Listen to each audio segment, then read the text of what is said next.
In a world ravaged by the apocalypse, suffering is the new normal. But no one's fate was as tragically cursed as this young man's. His parents vanished, his sister was dealt a mortal wound, and his best friend was secretly betraying him with his lover. In the end, he met the most horrific fate imaginable, sliced open by his so-called brother while still drawing breath. His only wish was to turn back time, to rewrite his destiny and grasp the ultimate power to protect what's his. Everything began on that fateful day. 10 years have passed since the apocalypse began, and the world is now a constant battlefield. Yang Fan was the last man standing, locked in a desperate battle with a level 8 butcher zombie that had slaughtered countless warriors. As a level 7 berserker, Yang Fan could only hope to buy time, holding back this monster so his sister, Ching Sui, could escape. But he couldn't hold on for long before he was slammed to the ground. The butcher raised its massive cleaver, preparing the final blow. In a flash, Ching Shui threw herself in front of Yang Fan, taking the full force of the attack. Blood sprayed from her wound like a fountain. Ching Shui was just a normal person. A single fatal blow ended her life instantly. A surge of rage exploded from Yang Fan as he beheaded the butcher, grabbing the jade pendant that fell from its corpse. Ching Shui, hang on. I'll find the holy water of revival and save you. He carried his dying sister back to the Tianlun 3rd Division's base. But the moment he burst through the door, he was met with the sickening sight of two shameless traitors locked in a deep kiss. Yun Rong, Xiao Ao, what are you two doing? That man, Xiao Ao, was the base commander. He was shocked that Yang Fan had actually survived an encounter with a level 8 butcher zombie. Yang Fan didn't know how Xiao Ao knew about his situation, but with Ching Shui fading fast, he had no time for questions. Whatever they had done, all he needed was the holy water of revival to save his sister. Xiao Ao just sneered. The holy water of revival's healing properties were worth over 1,000 blue crystals, and Yang Fan was broke. Desperate, Yang Fan offered the one thing he had, the ring that made him invincible. If it reached its highest level, its wielder could become the lord of all creation. Xiao Ao had been coveting this legendary ring for a long time, but he wasn't interested in a trade. Why bother, when he could just wait for Yang Fan to die and take the ring for himself? It's a shame such a pretty little thing will have to turn into a zombie. Faced with such shamelessness, Yang Fan swore he wouldn't let him live to see another day. The two clashed, but Yang Fan was immediately thrown back. You're just a wounded piece of trash. You really think you can fight me? Xiao Ao advanced, reaching for the ring on his hand. Yang Fan snatched his hand back, refusing to let it fall into his enemy's grasp. He swallowed the ring whole, daring Xiao Ao to try and take it now. The cold-blooded Xiao Ao grabbed Yang Fan's own blade and brutally sliced his stomach open to retrieve it. Suddenly, the ring inside Yang Fan's stomach erupted with a brilliant light, so bright he looked like a human firefly. Yang Fan's eyes snapped open.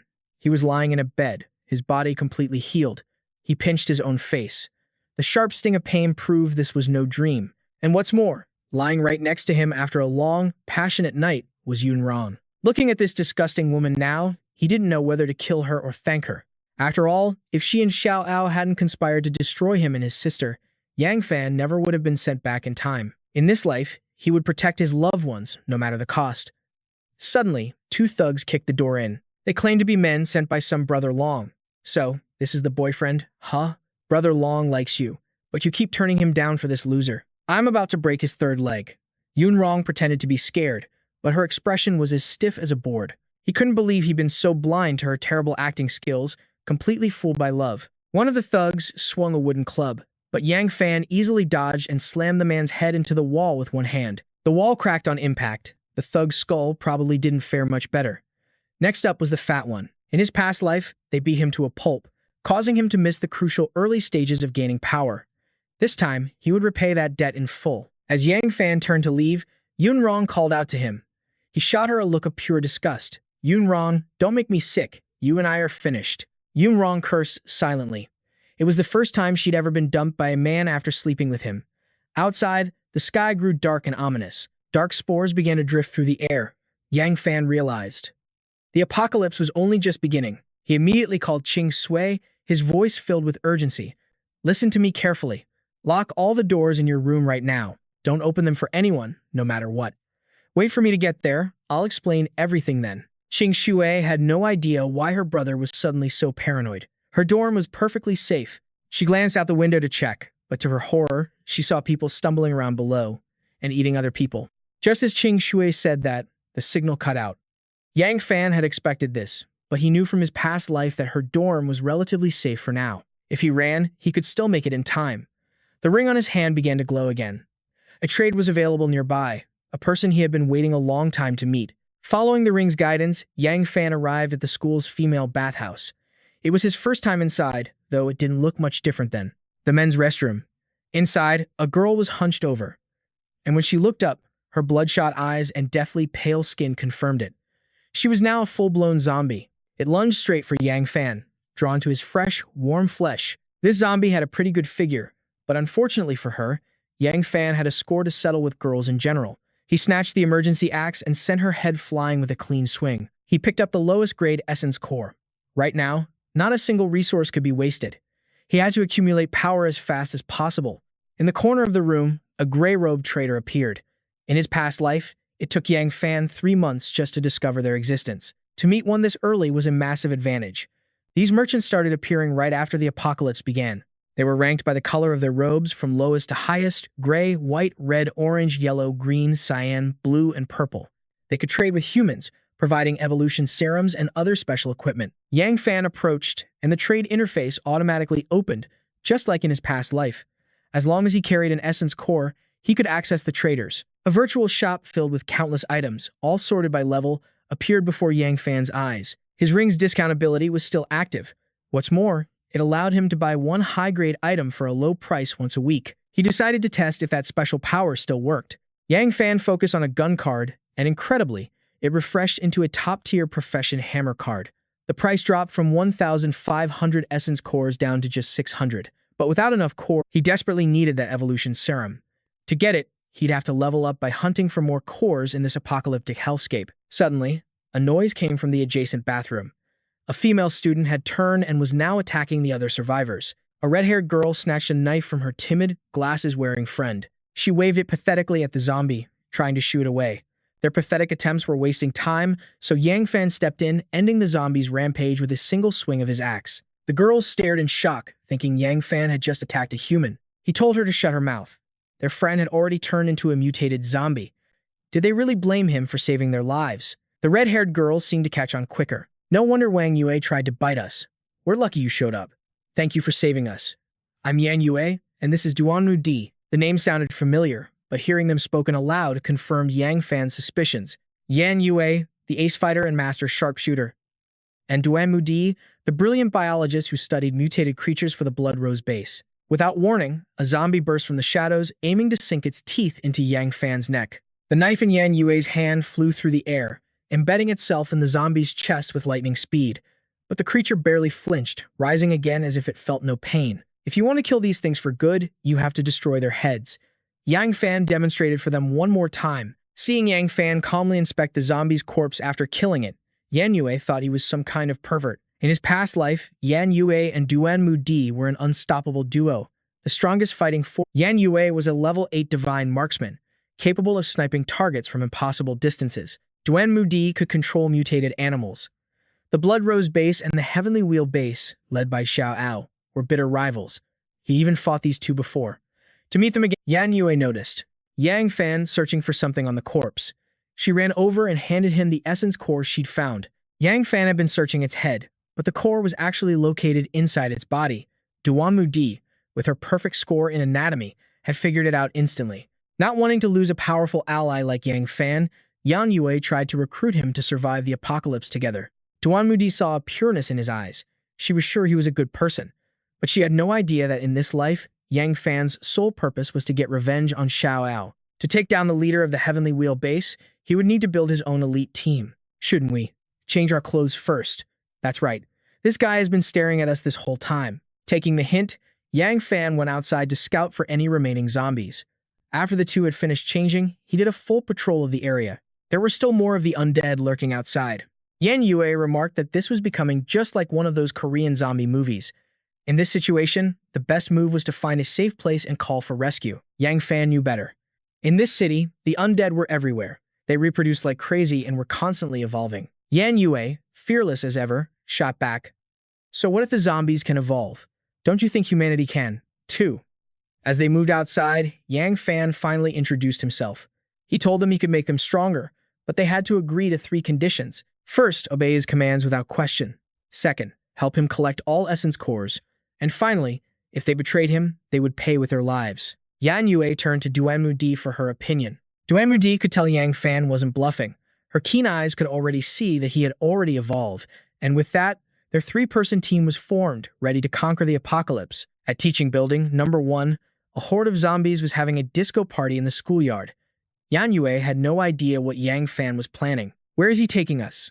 Straight to our graves. But Yang Fang simply told them to follow his lead and collect the essence cores. Leave the rest to me. With that, Yang Fang charged into the horde alone. His axe cleaved through the undead as if they were nothing more than firewood. The moment a core dropped, Mu Di swiftly scooped it up for inspection. It looked like a crystal, formed by some elemental reaction within the zombies' nervous systems. This had to be the source of their horrific transformation. In theory, these cores could also infect them. But Mu Di needed a proper lab to analyze their composition and confirm the risk. If the crystals were that dangerous, Yan Yue couldn't help but wonder. Why was Yang Fang so determined to gather them? Yan Yue was still awestruck by Yang Fang's power, completely oblivious to the infected lunging at her from behind. Suddenly, a supercar slammed into the creature, crushing it instantly. The driver stepped out. It was Lin Tian, Yan Yue's #1 fanboy.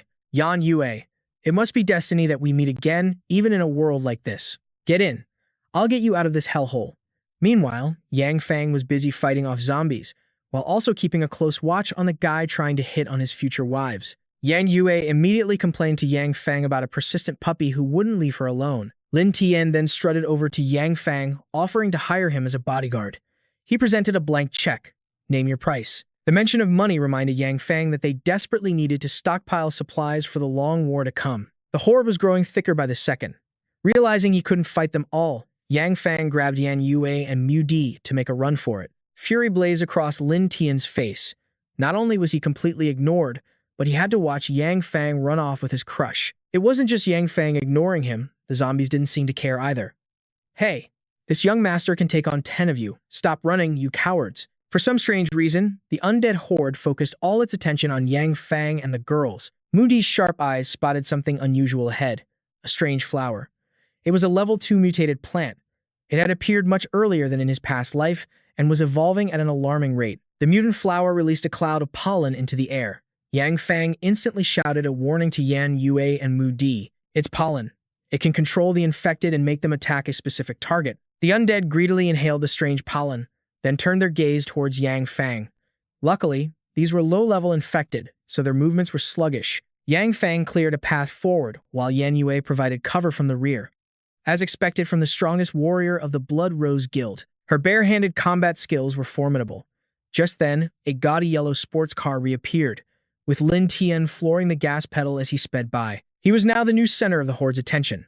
With Lin Tian stealing the spotlight, Yang Fang's group finally had a window to escape. He signaled for the girls to run for the main academic building and secure the entrance. But somehow, Lin Tian had gotten there first. One door was already locked, and he was holding the other one shut. Open the door. Hey, agree to be my girlfriend, and I'll let you all inside.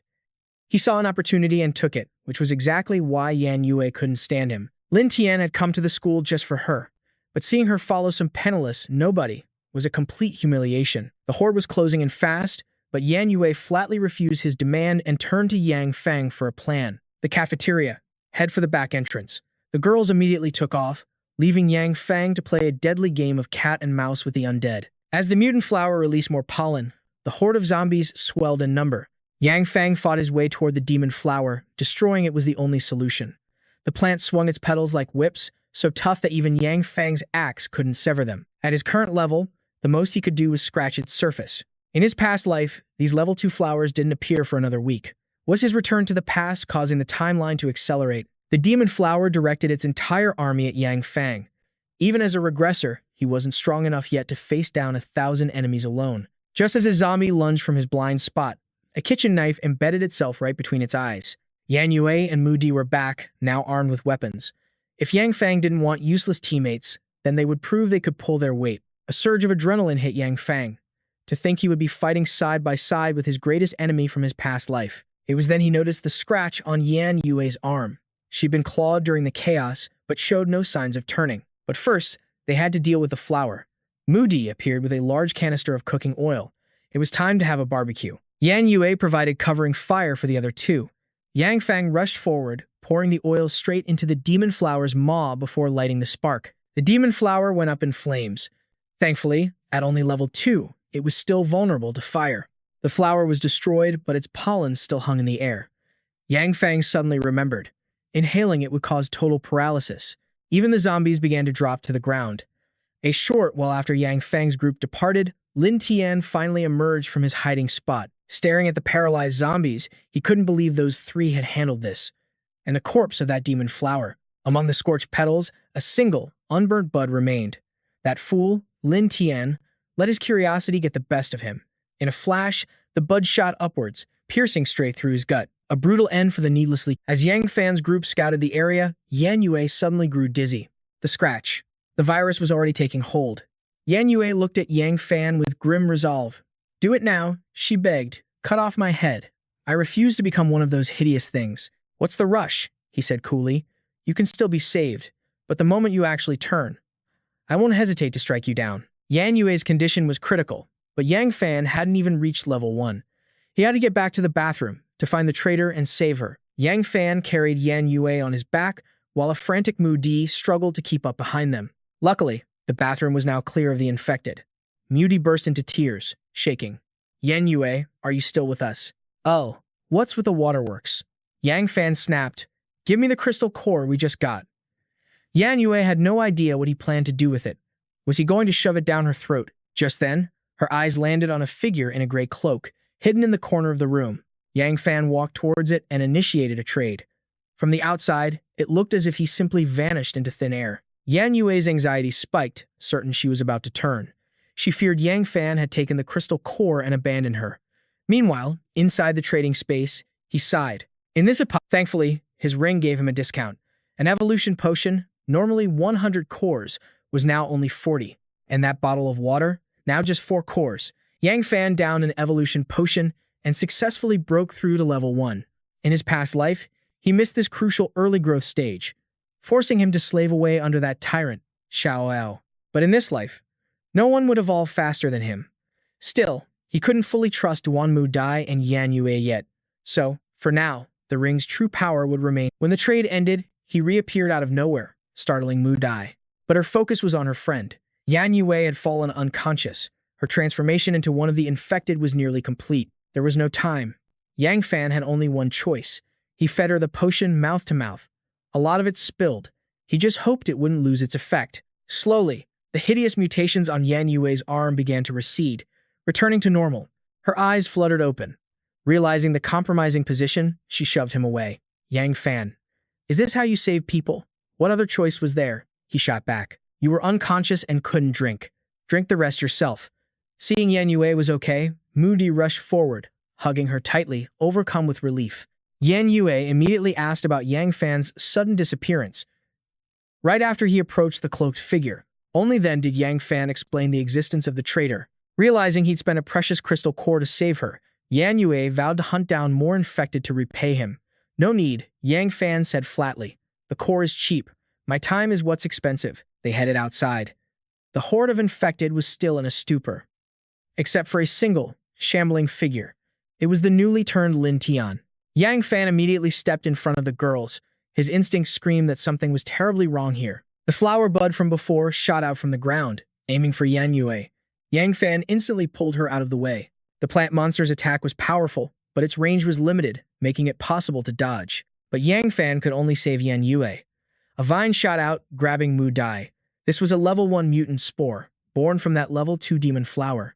It was clearly seeking revenge. Yang Fan dashed forward, his blade slicing through the vine, binding Mu Di. He motioned for her to get back. "Don't get in my way." The spore spewed a cloud of toxic pollen bullets. Yang Fan covered his nose and mouth instantly.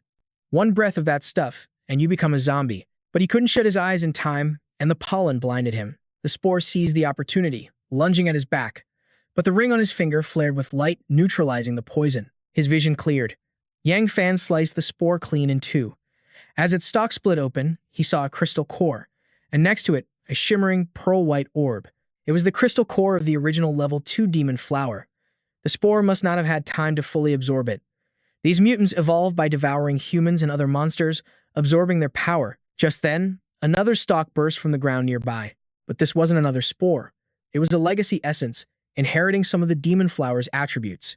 Yan Yue started to ask for details, but Yang Fan cut her off. You'll understand. Yang Fan headed back toward the bathroom. Yan Yue knew immediately. He was going to trade again. That single white crystal was worth 1,000 crystal cores, but after buying a high-end axe, he wouldn't have much left. Inside the trading space, Yang Fan bought a rare axe card. He also grabbed 2 more level 1 evolution potions and a handgun for the 2 girls. The shopping spree cost him exactly 1,000 crystal cores, an entire night's work, gone in a matter of moments. After exiting, Yang Fan handed them the 2 potions. He gave a handgun to Yan Yue. Seeing he'd given her the only firearm, she asked, I have a gun, but what about you? Yang Fan just smirked, holding up the card. You think I'd forget about myself? He crushed the card in his hand.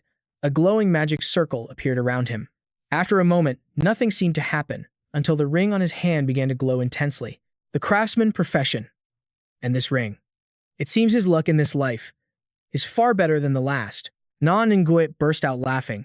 Despite the grand display, Yang Fan looked exactly the same as before. Yang Fan walked over and grabbed the axe, ready to give her a piece of his mind. With his craftsman class, he could modify weapons and forge all kinds of new gear. He activated his skill, craftsman's modification. The axe in Yang Fan's hands flowed like liquid, morphing into countless shapes. In an instant, it solidified into a razor-sharp sword. His little magic trick clearly impressed the 2 girls. But he wasn't done yet. Yang Fan channeled the essence of a mutant into the blade. A powerful current of lightning erupted, transforming the sword into the level 2 Lone Moon Cold Fury blade. By absorbing the essence, the sword gained a new property, the power to knock his opponents unconscious. Now that was a serious upgrade. Mu-Di only had a small scalpel, completely useless in a real fight. She immediately asked him for an upgrade. Yang Fan grabbed a nearby shower head for raw materials and successfully crafted 2 level 1 daggers for her. Mu-Di watched him craft from nothing, thinking it defied all logic. Nan and Guit then handed the evolution potion to Mu-Di. If we drink this, she asked, can we evolve special abilities too? The answer? A hard no. A first-level evolution only enhances a person's physical potential. To get powers like Yang Fan, you'd have to be the main character of this story. Mu-Di stared at the vial in her hands. A part of her wanted to take it to a lab for analysis. But figuring she could get more later, she decided to just drink it on the spot. After undergoing the evolution, both girls felt their bodies surge with vitality. They felt like they could fight 100 rounds without breaking a sweat. Now that his team was properly armed, Yang Fan could finally head to the dorms to rescue his little sister. Yang Fan hot-wired a car from a guy who'd already turned. He didn't have a license, but in the apocalypse, who's gonna pull him over? At the girls' dormitory, a horde of zombies shambled around mindlessly. The moment they spotted the car, they charged. Yang Fan strategically parked the car, blocking the stairwell. Xing Shui was on the 5th floor. The path up wasn't too crowded with zombies, but her door was hanging wide open. The room inside was a complete wreck, with glass shattered everywhere. Nan and Guit spotted signs of a struggle near the window. Don't tell me. She fell? Shut up. That's impossible. Yang Fan refused to believe it. Mu-Di searched the room and found Xing Shui's phone. The screen showed a notification. Her smartwatch had disconnected just 15 minutes ago. They immediately began their search. Up in the 7th floor gym, a group of thugs were holding several female students captive, and among them was Xing Shui. Get away from me, she yelled. My brother won't spare any of you. But of course, the shameless thugs didn't listen. They were confident no one could ever find them in this apocalypse. Tears welled up in Xing Shui's eyes. She bitterly regretted not listening to her brother, just as one of them sneered about opening the door. Bang! The door was kicked off its hinges. It was Yang Fan, and he saw a scumbag laying a hand on his sister. A burning rage exploded within Yang Fan. With his new blade, he cleaved the bastard's gut in 2. It turned out that Creep was their leader. His underlings immediately charged forward, screaming for revenge.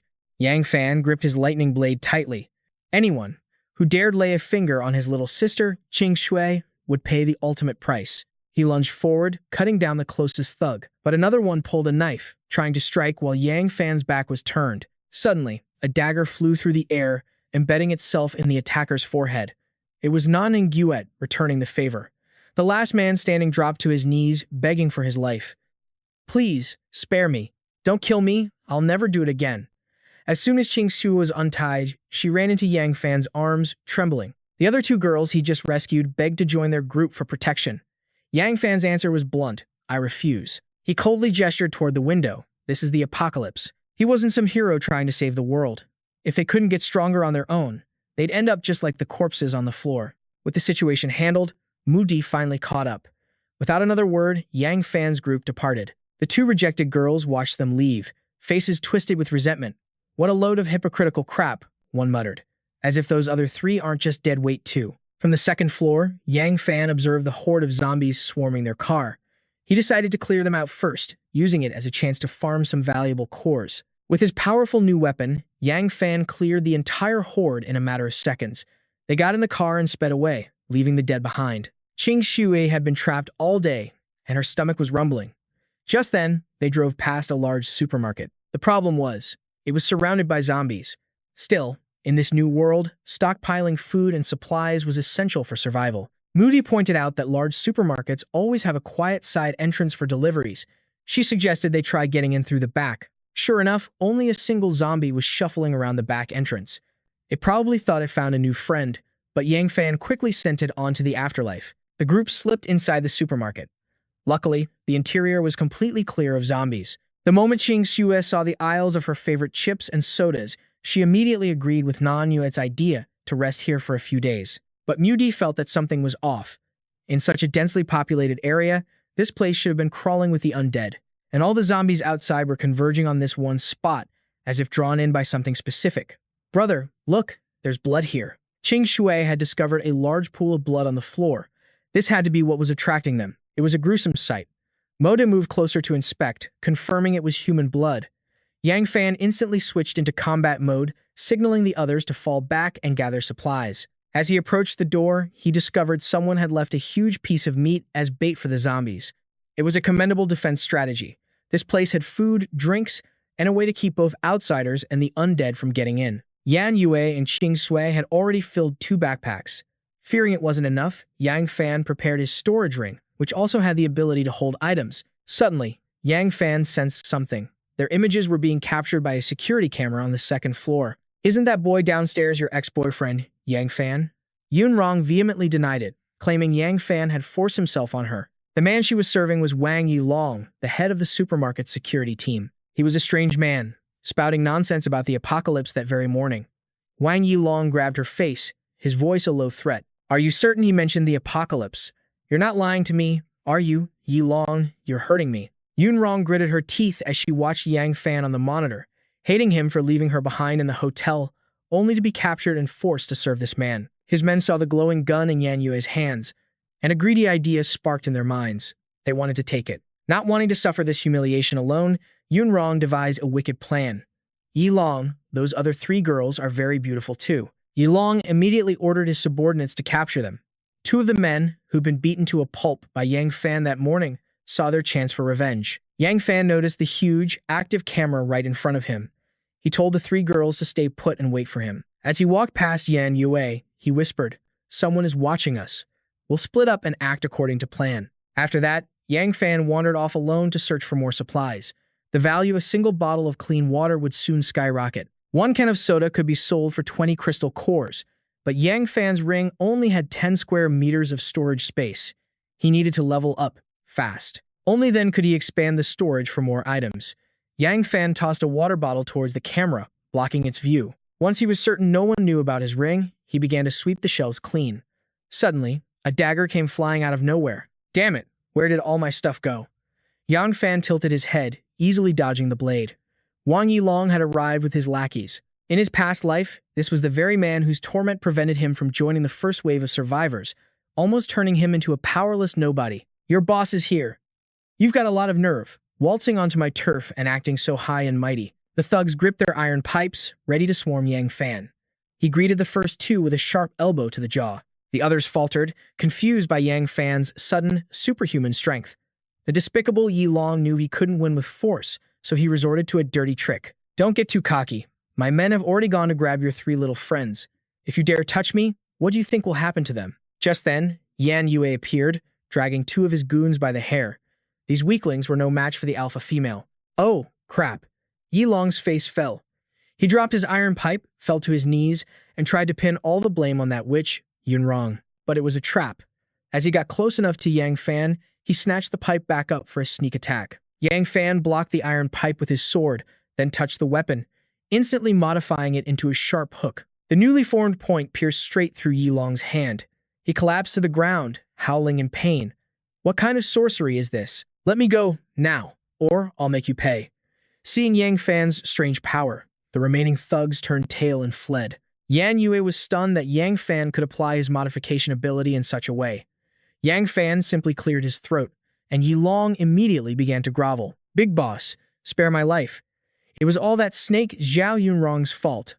Boss, please, I was blind to have been so reckless. Fine, I'll let you go. But then Yang Fan modified the material once more. The iron rod shot forward, piercing the man's throat and killing him on the spot. Yan Yue witnessed the incredible power of his special ability, wondering when she would finally awaken her own. As for the two who had run away, Yan Yue figured that while they were vicious, they were only following Yi Long's orders, and their ambush had failed anyway. She decided to let them live. Yang Fan just said, "Get lost," and the two men scrambled away. He then narrowed his eyes and spoke to the air. How much longer do you plan on standing there and listening? Exposed on the second floor, Zhao Yunrong panicked and ran into the control room. If she was going down, she was dragging Yang Fan with her. She activated the automatic doors. The massive gate slid open, and the horde of zombies that had been starved all day flooded in. Hello, and welcome, valued customers. Yang Fan was seething but powerless to stop it. He signaled Yan Yue to get upstairs and find a way to shut the door. Mo Di and Qing Shui ran out from behind, with a swarm of the undead right on their heels. Yang Fan had no choice but to hand Qing Shui over to Mo Di's care. He would face the tide of living dead himself. Mo Di held a knife with trembling hands, not looking reliable in the slightest. Yan Yue reached the second-floor control room. The moment she opened the door, a scream echoed out, "Go to hell, you witch." Yunrong lunged forward, swinging an iron pipe. But Yan Yue had anticipated the ambush, instantly grabbing and tying the crazed woman up. She then sat at the computer, trying to close the automatic doors. But the entrance was jammed by the sheer number of zombies pushing their way inside. Down below, Yang Fan was still fighting for his life. Time to deal with the traitor. Nan and Juliet yanked Van Dung down, but she still cried crocodile tears. "Brother Pham, save me. This woman is pure evil. Did you get your head slammed in the door? You tried to get us killed, and now you're begging for help." Van Dung lied without even blinking. She even offered to help them fight Dich Long's group. Duong Pham stepped closer, pretending to caress her cheek. "You say you want to help us? Of course, Brother Pham. I love you the most." The girl even shamelessly pushed her chest against Duong Pham. Duong Pham immediately decided to send her to hell to get his revenge on Dich Long for him. He shoved Van Dung outside, where the zombie horde instantly swarmed and tore her apart. With Van Dung as bait, the zombies stopped rushing the supermarket, giving the automatic doors enough time to close successfully. Then Tuyet breathed a sigh of relief. She couldn't stand Van Dung even before the apocalypse. While collecting the crystal cores, she asked Duong Pham a question that was a bit ruthless, but so satisfying. "Was she your ex-girlfriend?" She was. Earlier, Nan and Gayet had scouted the second floor and found an employee dormitory. It was a safe place to rest and sort through their supplies. After running for their lives all day, the girls finally had a chance to shower and unwind.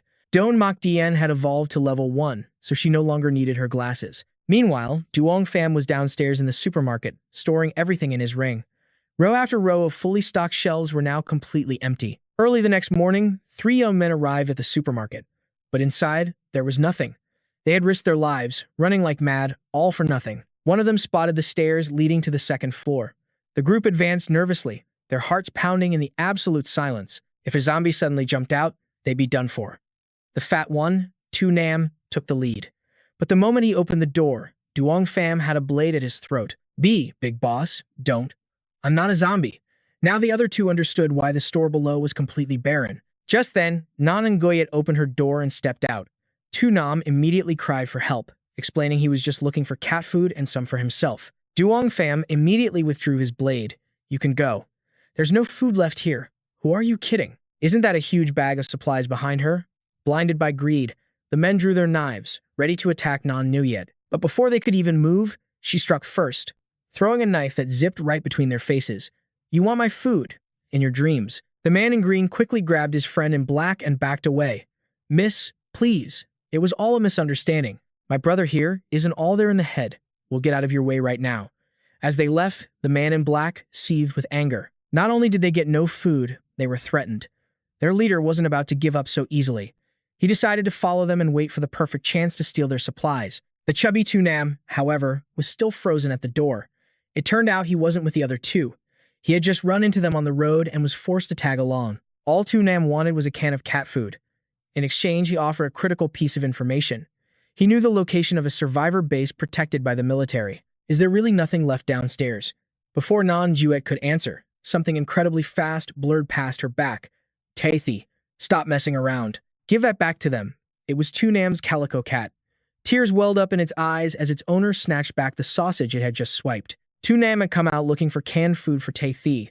For some reason, its appetite had grown since yesterday, but it refused to eat normal cat food. Wait, you still don't know? The store downstairs is completely empty. Nothing's left. Duong Pham cleared his throat, suggesting someone must have cleared it out last night. The moment Than Tuet saw the kitten, her eyes lit up and she rushed to hug it. But Duong Pham immediately stopped her. Don't. It's already mutated. Tu Nam snapped back defensively. You could mess with him, but you couldn't mess with his kitten. Than Tuet pleaded with Duong Pham. Look how cute and well-behaved Tay Thai is. Can I just pet her for a little bit? No means no. Ignoring Duong Pham completely, Than Tuet scooped up Tay Thi and even stuck her tongue out at him. So cute. Your fur is so soft. Let me share some of my snacks with you. After leaving the supermarket, Duong Pham decided not to follow Tu Nam to the base he mentioned. Than Tuet sadly waved goodbye to Tay Thai. Suddenly, a cry for help. The two thugs from before came roaring towards them on a motorcycle, with a massive pack of zombie dogs right behind them. They were as numerous as a Mongol horde. As Duong Pham had just let them go, the two put on pathetic, remorseful faces. We know we were wrong. Please, save us. Nan Jued signaled for them to hide behind her. The two men shared a sinister smirk. You guys can stay here and be dog food. They lunged forward, trying to snatch Than Tuet's backpack full of supplies. As the man in black tried to stab Nan and Yuet from behind, his arm was caught in Duong Pham's iron grip. I knew you two were up to no good. On the other side, a man was wrestling for the backpack with the others. Suddenly, he screamed in terror. The dogs, the zombie dogs. While everyone was distracted, he snatched Than Tuet's backpack. He jumped on the motorcycle and waved goodbye to his partner. Stay strong, my good brother. I'm out of here. Thanks for holding off the dogs for me, you idiots. Ha ha ha. A zombie hound lunged forward, and Duong Pham tossed the man in black to it as bait. Everyone, get in the car now. Don't slow us down. Nan Nuet handed her backpack to Mok Dai, then turned to fight alongside Duong Pham. These dogs weren't actually that formidable. They weren't strong individually, but they attacked in a pack with terrifying speed. Duong Pham warned her not to get tied down. Tu Nam pulled up with the car to help, and the two quickly jumped in. Just as Tuong Yu was about to escape, a mutated, level 2 zombie hound appeared. Out of pure instinct, Duong Pham stayed behind to hold it off. Let them go on ahead. Yan Yue wanted to jump down and help Yang Fan. She couldn't stand letting him fight all their battles alone, but Mu Di held her back. Listen to Yang Fan. He's far stronger than us. He'll be okay. But just then, the beast pinned Yang Fan to the ground. But if it thought it could take a bite, it would have to ask his level 2 Berserker blade for permission first. Yang Fan's blade transformed in a flash. He slashed clean through the mutant dog's neck. Staying behind paid off, he found a white crystal in the corpse. He took down the alpha, but the rest of the pack swarmed in. The scent of blood would draw hordes of zombies. Fighting here was no longer an option. The vehicle swung back around. Yan Yue threw the door open, pulling Yang Fan inside. He immediately ordered Sinan to shake the pursuing pack. That's when Ching Sue noticed a pool of fresh blood forming where he sat.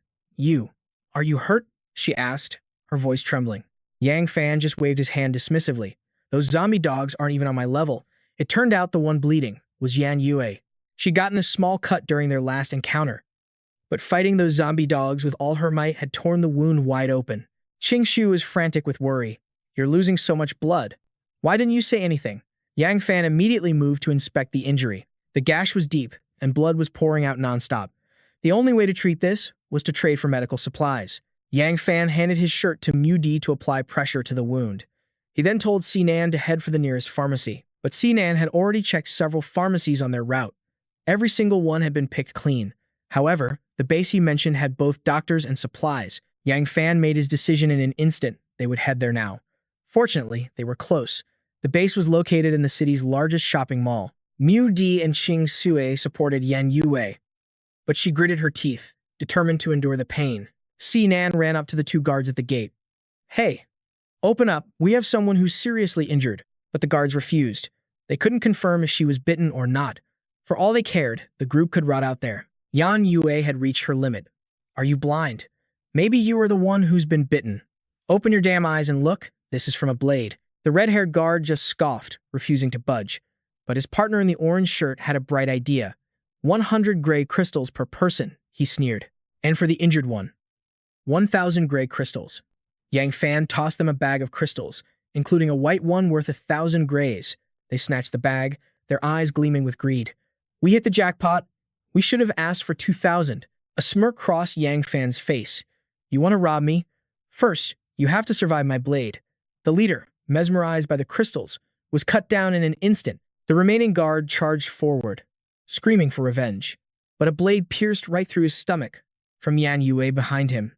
That's for not letting me in, she hissed. Now you'll never see daylight again. But the sudden movement tore her wound open even further. Yang Fan caught her just in time, scolding her for being so reckless. Meanwhile, Xing Shui began searching the guards' bodies. They were even more broke than their group, with only 3 crystals between them. A sense of dread began to creep over Sinan. These people looked calm, but they killed without a moment's hesitation. With the guards dealt with, Yang Fan looked up towards the second floor. You, up there. You can come down now. The sound of slow clapping echoed through the mall. A group of men in black suits, armed with handguns, descended the stairs. Not bad, kid. You've got guts and the skills to back it up. What's your name? He introduced himself as Boss Bao. Before the apocalypse, he ran a security firm. Now, he was in charge of this entire base, and as it happened, he was looking for a new enforcer. Boss Bao extended an offer to Yang Fan on the spot. Yang Fan pushed the offer aside. First, we need to treat her wounds. Boss Bao immediately ordered his men to lead them to the doctor. He saw Yang Fan as a rare talent, one who could greatly strengthen his base. If the kid refused his offer, he'd just feed the whole group to the zombies. The bald guard led them to a storefront inside the mall. Yang Fan entered first, blade at the ready. Is anyone here? We're looking for a doctor. I'm the doctor. Bring the patient over here. A man with glasses sat at a desk, scribbling in a notebook. Yang Fan's heart sank. He had hoped to see her. It seemed she hadn't made it to this base yet. Dr. Chen gave a quick glance and demanded 5,000 gray crystals for the treatment. Sinan couldn't believe his ears. Do you think gray crystals just grow on trees? You're nothing but a thief. No crystals, no treatment. Stop wasting my time and get out. Then, a new voice called out from behind a curtain. Who's the patient? If you won't help, I will. Yang Fan instantly recognized her face. In his past life, this was the very doctor who had saved him. He never expected to find her at this base so soon, but the old doctor wasn't about to let his patient be stolen. Lin Miaochun, what do you think you're doing? Treating patients for free? Do you have any idea how precious these supplies are? Her medical ethics wouldn't allow her to stand by and watch someone die. If you have a problem, you can take it up with Boss Bao, she retorted. At the mention of Boss Bao, the old man flew into a rage. He claimed to be the head of this clinic and raised a hand to strike her. But Yang Fan's hand shot out, grabbing the doctor's wrist. If you touch her, he warned, you'll lose this arm. The old man immediately played the victim, turning to run and tattle to Boss Bao. Yang Fan knew he owed Lin Miaochun a debt he could never repay. He couldn't bear to lose her again. Not in this lifetime. He met her gaze and made an offer. Will you become one of my people? To everyone else, it sounded like a classic bad boy pickup line. Miao Xuan scoffed internally, wondering what kind of arrogant rich kid would try to hit on a girl he just met. We're not that familiar with each other yet, so why don't you stick with me and we can get better acquainted? Miao Xuan exploded, calling him completely shameless before kicking Yang Fan out of the room so she could get to work. A short while later, the surgery was a success. For now, Yan Yue couldn't make any sudden movements and would need 5 days before her stitches could be removed. Suddenly, an old man's voice echoed from outside. Boss Bao, it's them. They received treatment but are refusing to pay the crystal cores. Boss Bao and his crew arrived, using the non-payment as an excuse to stir up trouble. Yang Fan never said he wouldn't pay, but 5,000 crystal cores for a few simple stitches? Who would ever agree to that? Or perhaps, he said, his voice dripping with suspicion, you were all in on this together to set me up. One of Boss Bao's sycophants took offense and raised his gun to attack, but Yang Fan activated his ability, twisting the steel barrel like it was soft clay. Boss Bao clapped his hands, genuinely impressed by Yang Fan's power. If he joined his team, he promised Yan Yue's treatment would be completely free. But breaking the rules requires punishment. At Boss Bao's side were Wu Mei, a level 1 fire user, and Gao Liang, another level 1 fire user. They launched a combined attack, and the person closest to them, Miao Xuan, was caught in the danger zone. Grab my hand. Yang Fan yanked Miao Xuan to safety. He let out a breath of relief. He had almost let her die in front of him all over again. But he remembered from his past life. This base was crawling with ability users. It was definitely more than just these two. Fighting his way out would be a suicide mission, not to mention he had his companions to protect. So, Yang Fan changed his offer. If Boss Bao let Miao Xuan go, he would use his ability to strengthen the entire base's power. Boss Bao was willing to let her go, but he was deeply curious. How could one man possibly upgrade his entire base? It was clear the man had no idea what Yang Fan's ability truly was. This was the perfect opportunity to make a massive profit. Yang Fan's power wasn't just modifying weapons. He could create them from scratch. Once he reached level 2, he could forge level 2 weapons. He could equip Boss Bao's entire army. However, they would have to provide the raw materials, crystal cores, metals, and the essences of mutated plants and animals. But the total value for each item would be 80% cheaper than any other trader. The mention of 80% made Boss Bao's eyes light up with greed. He eagerly agreed, promising to provide everything Yang Fan needed. If the first 100 weapons were good enough, he'd even throw in a level 2 evolution potion. Men, arrange living quarters for our guests. Mu Di felt a chill. This boss was clearly bad news. Why on earth were they staying in a place like this? Yang Fan obviously knew the risks, but with Yan Yue's fresh wound, she was in no condition for the battlefield. Besides, this was a perfect chance to score some free materials. Meanwhile, in a private meeting, Boss Bao ordered his 2 subordinates to watch Yang Fan 24/7. If he could really forge weapons, they would take his companions hostage, forcing him to be their personal weapon-making tool for the rest of his life. Hehe.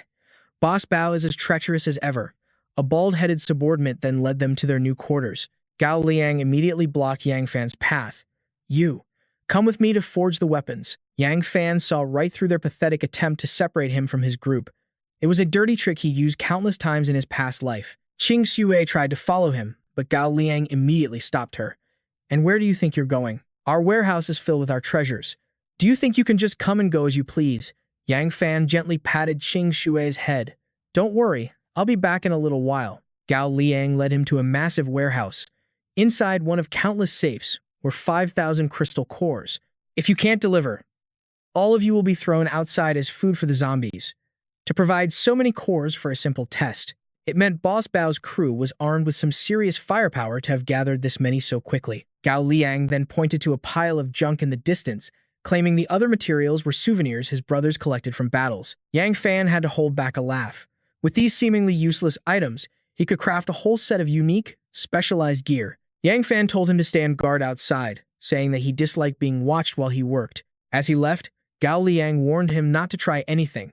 The warehouse was a level 4 bank vault. Even artillery shells couldn't scratch it. Yang Fan turned his attention to the pile of so-called junk.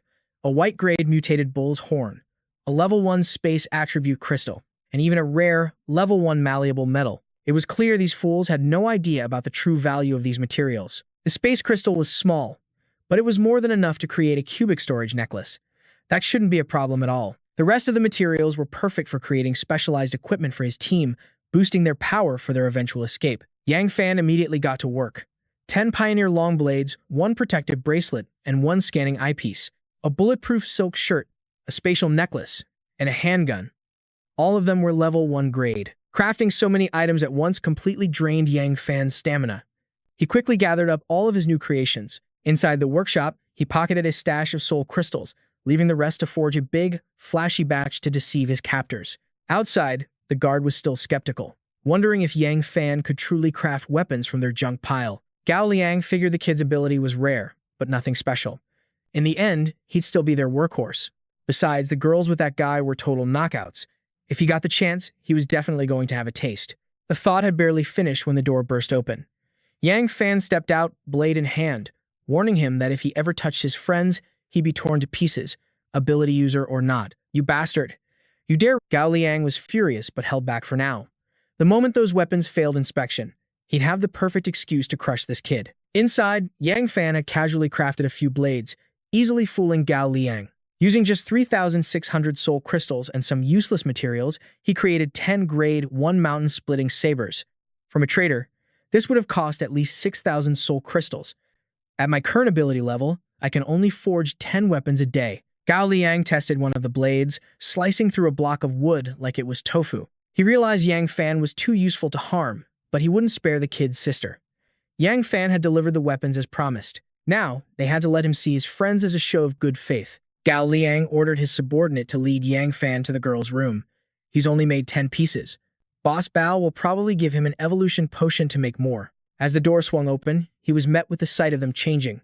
The girls screamed, covering their chests. Yang Fan's face was an icy mask, not even a hint of a blush. "These are the new sets of gear I made for all of you." Ching Sui's eyes were immediately drawn to a necklace that could store items. She snatched it up to try it. "Come on out. Where are my treasures?" Yang Fan patted his silly sister's head and explained, "It's just a 1 cubic meter storage space." Ching Shui was thrilled. She could finally store all her snacks. Yang Fan then gave a Desert Eagle to Yan Shui, and a scanning scope for analyzing items was reserved for Mu Yi. The Grade 2 handgun came with unlimited ammo. They wouldn't have to worry about supplies anymore. Just then, Sinan returned. Yang Fan handed him a large Grade 1 Guardian shield, which could expand for both defense and offense. Miao Chun's share was a Grade 1 bulletproof vest, capable of blocking attacks from mutated beasts at Grade 1 or below. Though the design was a bit revealing, she was still grateful to Yang Fan. Meanwhile, in Boss Bao's room, he tested each blade Yang Fan forged, cleaving a stone table in two with a single, effortless swing. "Not bad. The sharpness is on par with my own Grade 1 dagger." He ordered Gao Liang to lead a team out tomorrow to gather more soul cores for Yang Fan to craft more weapons. However, Gao Liang had his eyes on the girls, asking Boss Bao if they should keep them as leverage against Yang Fan. Boss Bao sneered with confidence, certain the boy could never escape his grasp. Early the next morning, Gao Liang led a heavily armed squad out for a hunt. They were all equipped with the sabers Yang Fan had made. Firearms would run out of ammo eventually. Only cold weapons were king. From a high vantage point, Yang Fan observed them in secret. He wondered where they got all this American heavy weaponry. No wonder they collected so many rare materials. They must be heading out to hunt mutated creatures. Which meant Boss Bao was very satisfied with yesterday's results, ordering them to gather more resources for him. If Boss Bao was being so generous, Yang Fan had no choice but to accept. Suddenly, a knock came at his door. Miao Chun reported that Wu Mei, Gao Liang's mistress, was waiting for him in the living room. The woman was lounging seductively on the sofa. "I've been waiting for you for so long. Today's materials are all ready.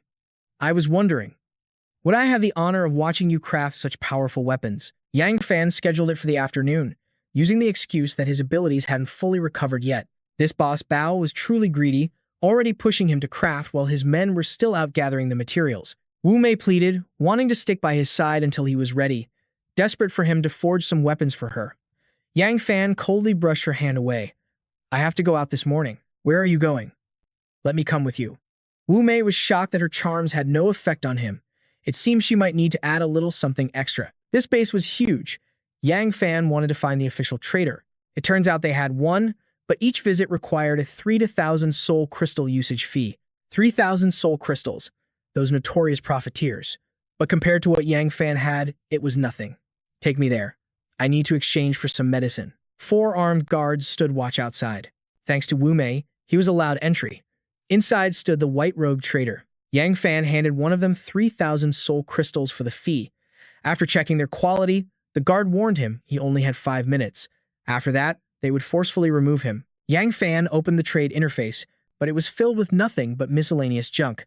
The evolution potions and all the good items had already been bought out by Boss Bao. No wonder they let him in so easily. Among the items was a random-level violent bear robot challenge arena card. There was only one challenge attempt left, meaning that Boss Bao must have already failed twice. This rare merchant possessed a battle arena, a place every major base fought over in his past life. Everyone craved entry to build their strength and hoard equipment. Now, it was his turn. He just prayed the level 2 merchant wouldn't randomly select a battlefield far beyond his league. Yang Fan decided to take the gamble. If he succeeded, the rewards could be beyond his wildest dreams. Yang Fan was teleported inside. Time in the arena moved 10 times slower than the real world, giving him nearly 50 minutes to fight. The tyrant bear bot entered the fray. It was a colossal bear, clad in armor that seemed nearly impossible to break. The fight was on, and he had to strike first. Yang Fan charged forward to meet the beast head-on. This immense power, combined with a red crystal core on its head, this was a level 3 tyrant bear bot. Damn it. A single swing from the robot sent Yang Fan flying. Its strength, speed, and defense were all leagues above his own. The odds of victory were terrifyingly low, but nothing in this world is without a weakness. He'd even fought level 7 and level 9 monsters before. Yang Fan dodged a devastating swipe, then aimed for its unprotected abdomen, plunging his blade deep. The blade's paralyzing effect shot through the tyrant bear bot's entire body. It only slowed the beast's movements, but that was enough. Yang Fan leaped up, aiming for its neck, and delivered the final blow. Suddenly, voices echoed from all around. "This little guy is interesting. He will be mine." A cold laugh followed. Before Yang Fan could even locate the speakers, he received his reward, a full profession level up. Then a warning, 5 seconds until forced ejection. He didn't need them to act. Yang Fan walked out on his own. Thugs immediately surrounded him, ready to search his body. Yang Fan's voice was like ice. "You dare? I am the third in command of this base, appointed by Chief Bao himself. Are you looking for a death wish?" They claimed it was the rules. The 3,000 crystal fee was just the entry price. Half of anything he acquired inside had to be turned over. Wu Mei told Yang Fan to just let them search. If this commotion reached Chief Bao, his friends would be the ones to suffer. Yang Fan despised threats against his friends more than anything, but he hadn't traded for anything. "My evolution medicine has no label," he lied, just like everyone else who came out. Unfortunately, they were all lies. If they found nothing, they'd let Yang Fan kick their leader in the head. He had been inside for a full 5 minutes. After all, they didn't believe for a second he'd come out empty-handed. Yang Fan spread his arms, inviting them. "Go ahead, search everywhere. Don't forget to check my underwear." After a search so thorough they nearly stripped him bare, all they found were 4 crystal cores. Yang Fan immediately snatched a gun and fired it straight into the leader's head. "A promise is a promise," he stated coldly. Yang Fan turned his gaze to Wu Mei, who was now sweating so hard her makeup was running. "Threaten me again, and your head will be next." Wu Mei quickly chased after him, wrapping her arm intimately around his, asking him to craft a weapon for her to see. Yang Fan violently shoved her arm away. "I have no interest in used goods." Wu Mei's face turned black as thunder at his utter contempt. She swore to herself that one day she would make him her willing slave. In just 2 days, Yan Yue's wound had already healed by more than half, a rate far faster than any normal person. Her level 1 evolution must have boosted her recovery. Qing Shui had been waiting all day for Yang Fan to return. Their biggest problem right now was that man, Chief Bao. "He's keeping us locked in here without food or water. Is he trying to starve us?" Qing Shui puffed her cheeks, looking over at Sinan. Even Sinan had been forced to drastically cut back on his rations lately. "Don't worry about it, everyone." Just then, Yang Fan returned, pulling a mountain of food from his ring, saying it was a gift from Chief Bao. Mu Yi sighed in relief, realizing she'd been overthinking things. Yang Fan told them to eat slowly and to stand guard, letting no one else inside. He was going to test his level 2 ability to see how different it was from level 1. Qing Shui mumbled through a mouthful of food, then took some to Yan Yue and Miao Chun, chewing the entire way. Inside his room, Yang Fan was deep in thought. The artisan profession was divided into 9 levels. Levels 1 to 3 were beginner, 4 to 6 were intermediate, and the rest were advanced. In his previous life, only one person had ever become an advanced artisan. The fortress he crafted was so impregnable that even evolved individuals of the same rank were helpless against it. Because of that, he held a special, untouchable status among the leaders of the superbases. In this life, Yang Fan would follow that man's example. A level 1 artisan could add special attributes to weapons using rare materials, but a level 2 artisan could create those same attributes using even common materials. And if he used rare materials, he could forge high-level elemental attributes. In Yang Fan's hand was the level 2 mutated red crystal he'd found in the material pile.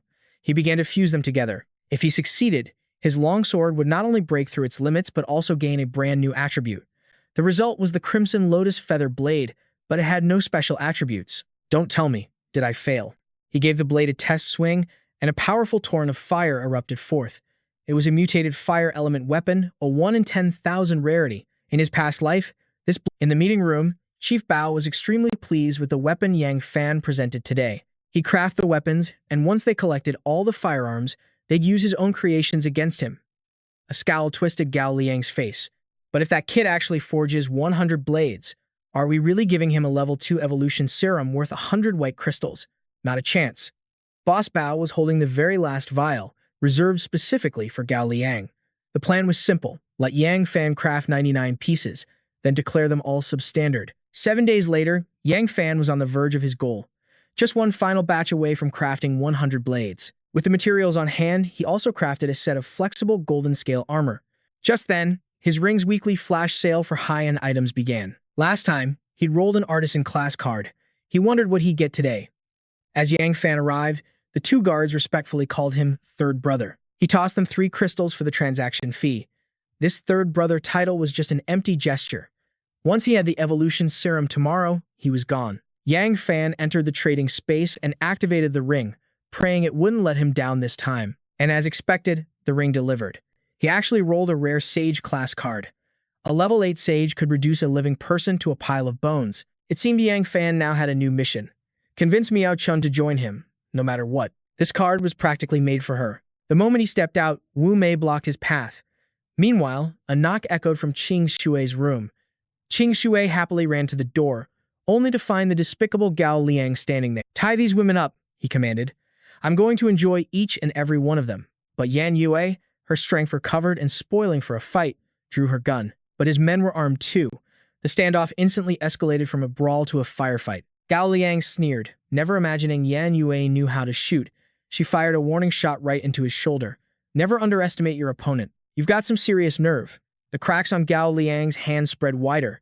He couldn't believe Yang Fan had secretly stashed a level 2 weapon. Gao Liang lunged forward, knocking the gun from Yan Yue's hand and seizing her by the throat. The rest of his men surrounded Mu Dai's group.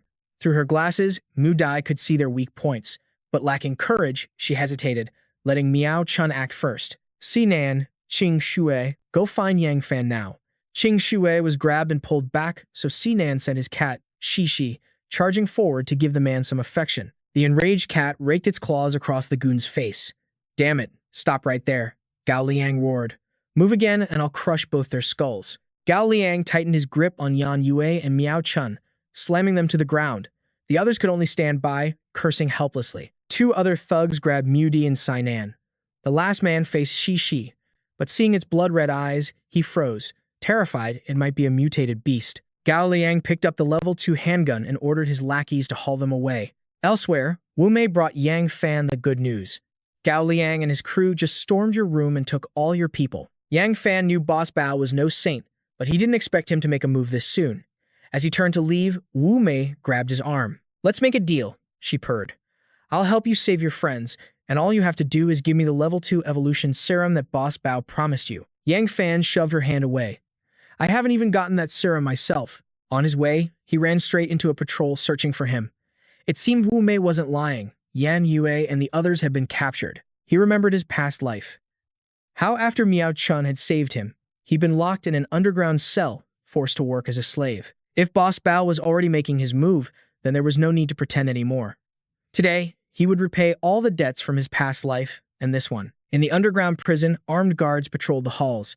Yang Fan fused with his flexible armor, boosting his defenses. A moment later, Yan Yue's group was thrown into his cell, just as he'd expected. Mu Di used her glasses to analyze the thin ropes on Yan Yue's wrists.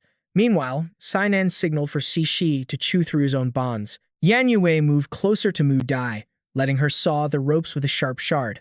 A glint of light reflected off the shard, flashing outside the cell. A guard immediately burst through the door.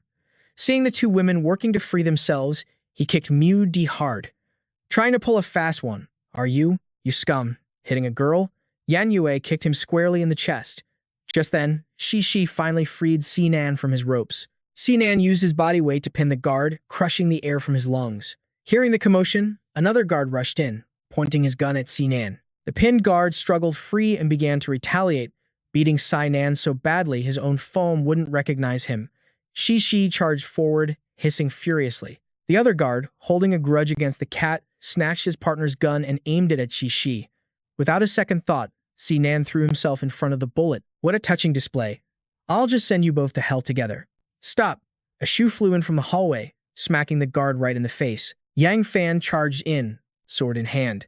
He had planned to finish his work before coming, but he never expected them to act so quickly. 2 more guards rushed in from outside, surrounding Yang Fan. The terrified girls screamed, "Don't come here! Get away!" They opened fire, unleashing a hail of bullets. But with a few graceful swings of his blade, Yang Fan sliced every single projectile in half. The guards emptied their clips, then began to panic. "He's a monster. A monster. The bullets don't work." Yang Fan finished the 2 guards at the door. The remaining guard grabbed Qing Shui, using her as a human shield. Enraged, Miao Chun launched herself from behind, kicking the back of his leg. Qing Shui broke free and ran towards Yang Fan. He aimed his gun from the ground, but before he could pull the trigger, His arm was gone. A heartbeat later, his head followed. Now, they were in open opposition to Boss Bao. Yang Fan gave the signal. It was time to escape the base. Thinking of leaving? Not so fast. Boss Bao and his crew moved in to surround them, using the attack on his men as the perfect excuse. Why waste words, boss? Let's just slice him up and avenge our brothers. At his command, the crew drew their weapons, ready for a fight. But Boss Bao calmly lit a cigarette. Yang Fan, I recognize your talent, so I'll give you one more chance. Just hand over any single member of your team to me, and you can keep your third in command spot. We'll pretend this whole thing never happened. Yang Fan actually considered it. They had heavy weapons and ability users, while his own team was mostly girls who couldn't even tie up a chicken. Plus, there was the big guy. Yan Yue immediately stepped forward, volunteering herself. After all, he was the one who had saved her life. Sainan, who had lured them here in the first place, and was by far the most useless, also offered to sacrifice himself. Miao Chun, a native of the base and the team's newest member, also took a brave step forward. Yang Fan just smirked. What are you all fighting about? I only said it was a good suggestion. Mu Di scanned the area, spotting a weakness in the rear wall. Yang Fan swung his sword, shattering the structure and carving out their escape path. Boss Bao opened fire. If he couldn't take them alive, he'd take their corpses. Sinan threw up his shield, covering Gao Liang as he lunged forward to attack. But Yang Fan leaped in to block the blow. Nice try. Now let me show you what I can really do. The man manipulated the very ground, creating a series of explosions. Yang Fan weaved through the blasts and struck back, his blade leaving a clean slice across his opponent's neck. How? How did you break through my level 1 petrification ability? Yang Fan's sword ignited with flames as he leaped, cleaving the man completely in two. If you want to know, go ask the King of Hell. Just then, Yan Yue's gun fell out. It seems Gao Liang never handed it over to Boss Bao. He planned to keep it for himself. The others had already made it outside. Enraged, Boss Bao sent his men to assassinate Yang Fan and avenge Gao Liang. Sinan used his shield to protect Yang Fan, but Yang Fan grabbed it and pushed him toward the exit. Go. A goon with a rocket launcher fired, setting off a massive explosion. Rubble rained down from the ceiling, about to seal off their only escape route. Yang Fan dove through the collapsing opening just as it sealed shut. He tossed the gun back to Yan Yue, and the group prepared to run. A thunderous roar erupted from the pile of rubble. Boss Bao emerged, fully transformed into a true leopard beast. None of you are getting away today. Now, I am seriously angry. Yan Yue unloaded her weapon, but the beast-like Boss Bao dodged every bullet with inhuman ease. Is that all you've got? I'm a level 2 ability user. Yang Fan stepped forward to face him one-on-one. He signaled for the others to run ahead. This beast type was a whole different league, far stronger than a normal ability user. Just then, a horde of zombies swarmed them from the outside. Annoyed by the interruption, the beast let out a deafening roar that tore the entire zombie horde in half. Yang Fan held up the shield as the others huddled behind him. Moody spotted a nearby vehicle, and the whole group made a break for it. You guys go on ahead. I'll hold him off. Boss Bao summoned an orb of crackling lightning in his palm. Today, he would shatter Yang Fan's legs and force him to forge weapons in the base for the rest of his miserable life. And if you don't obey, I'll have my men take turns with your women right in front of you. Boss Bao channeled power into his limbs and pounced. Yang Fan's sword blazed with fire once more. Let's see which one of us falls first. A mere level 1 piece of trash dares to challenge me? Yang Fan's blade swung, neatly trimming the beast's long, useless claws. Still, he had to thank the guy for providing so many rare materials to forge this very blade. Yang Fan knew he was outmatched in terms of level. His only option was to use the sword to intimidate him and buy some time. Boss Bao couldn't believe it. How could Yang Fan forge such a powerful weapon from the junk he'd thrown away? Besides, you said you could only forge level 1 weapons. Naive. You actually believed me when I said that? Doubt began to creep into Boss Bao's mind, fearing the blade in Yang Fan's hand might be level 2, or even level 3. He was stalling, waiting for Wu Mei to bring heavy weapons. At that moment, their ride pulled up. Seizing the opportunity while his enemy was stunned, Yang Fan bolted. He leaped into the car and gave him the middle finger. You useless moron. You fell for it. It finally dawned on Boss Bao that it was all a bluff. With a roar of fury, he broke into a sprint, determined to not let them escape. Yan Yue fired from the car, but none of her shots hit. Just how powerful is a beast-type ability user anyway? Boss Bao was closing in fast. Yang Fan pointed, head for the city center, where the zombie horde is thickest. Sainan saw the beast's face getting dangerously close. Level 1 zombies couldn't break the car. They would use the horde to hold him back. The undead swarmed their vehicle like a tidal wave. Boss Bao was instantly mobbed by zombies like ants on sugar, Get off of me, Boss Bao roared, and his power obliterated the horde in an instant. Using buildings as springboards, he quickly closed the distance. Ching Shui panicked. Mu Di, faster. He's right behind us. But suddenly, Mu Di slammed on the brakes.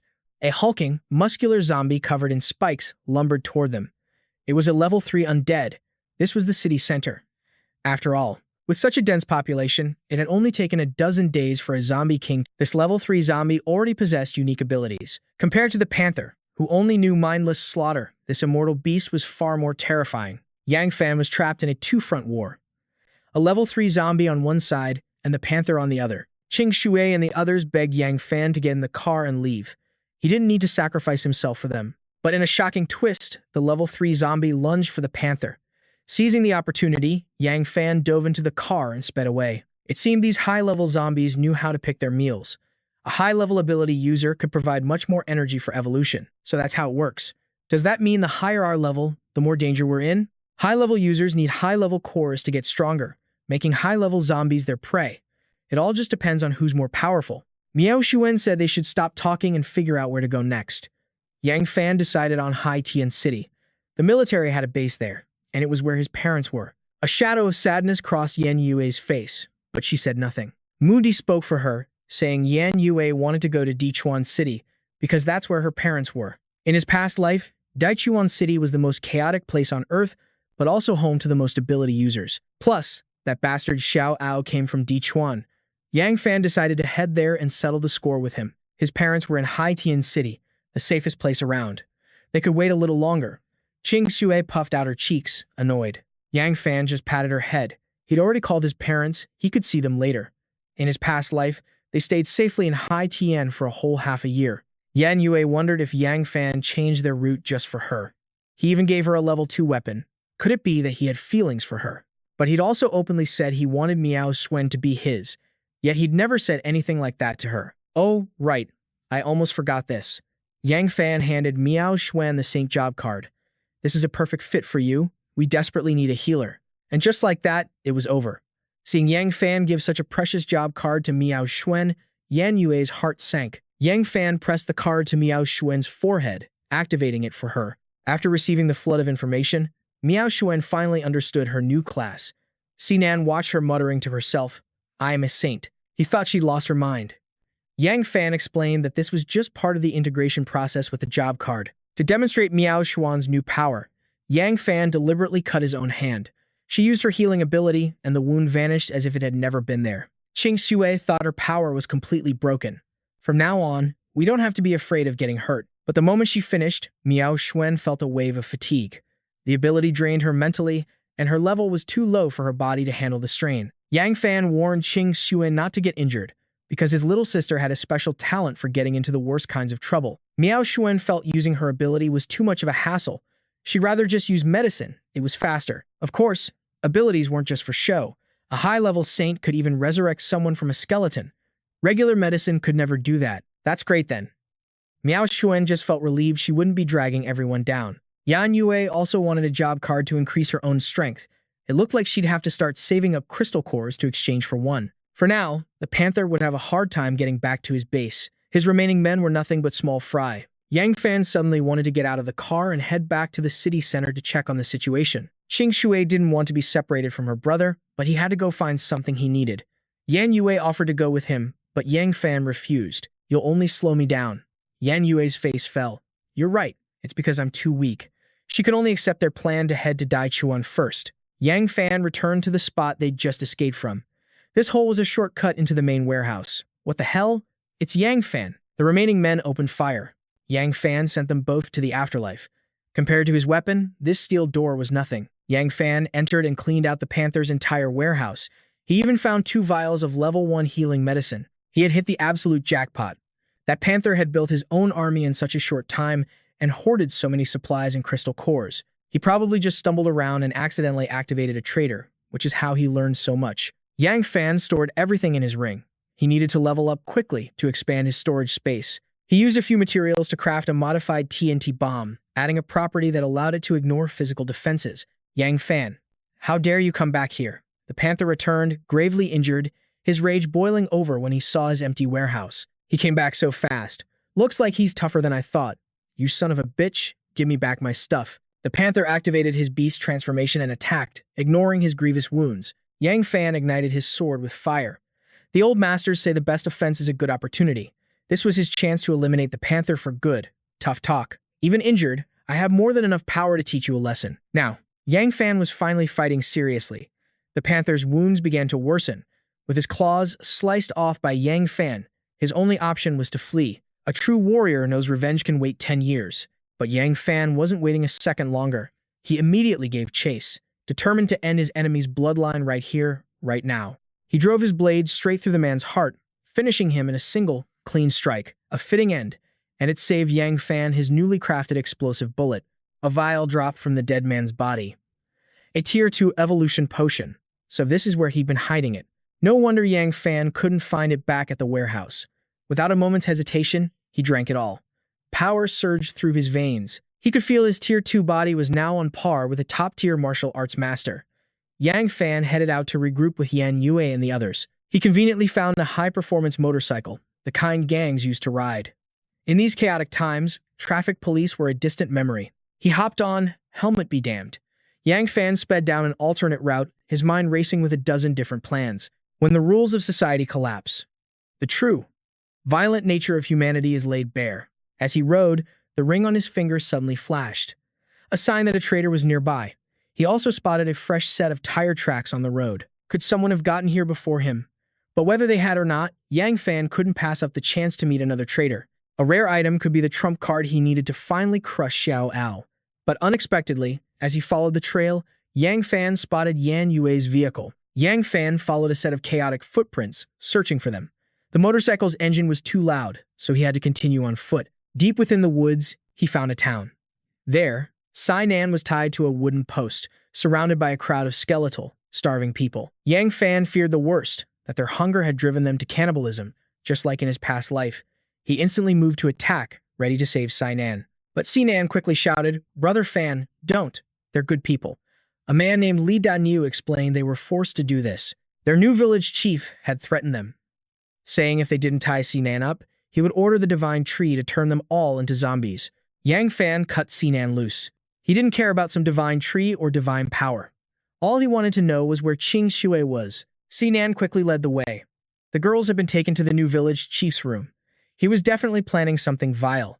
Yang Fan had only been gone for a short while, and already they were in deep trouble. It all started right after he left, when a girl suddenly ran into their path.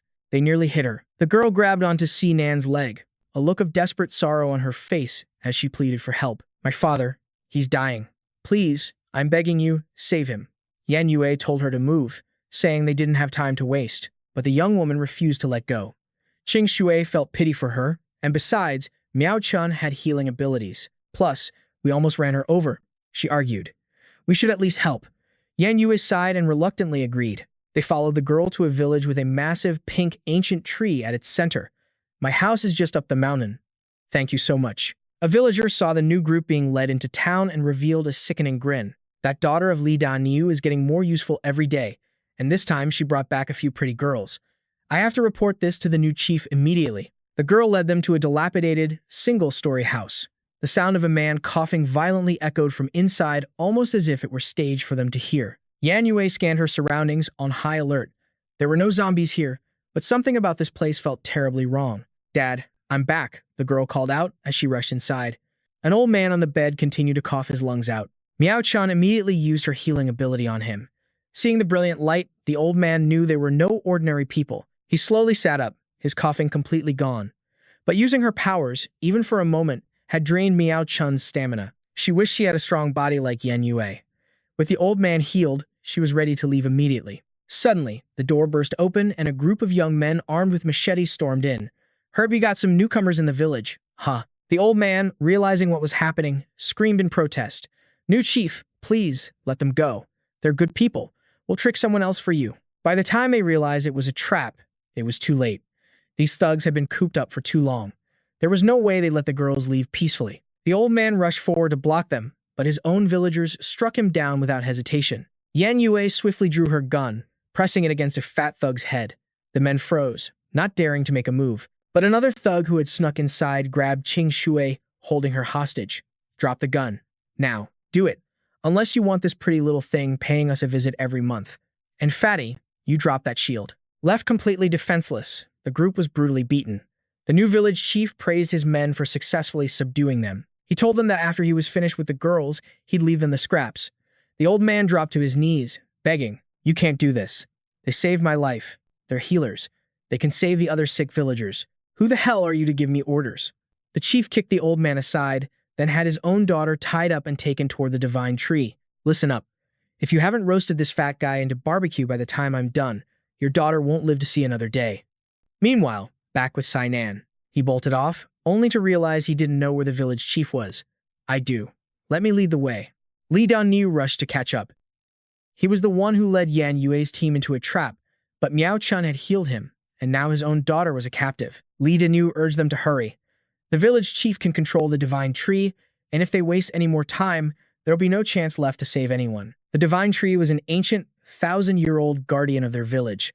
It was said that praying to it could cure any sickness. But recently, the tree suddenly went berserk, attacking everyone. It crushed villagers into dust, but when it faced the new village chief, it simply stopped.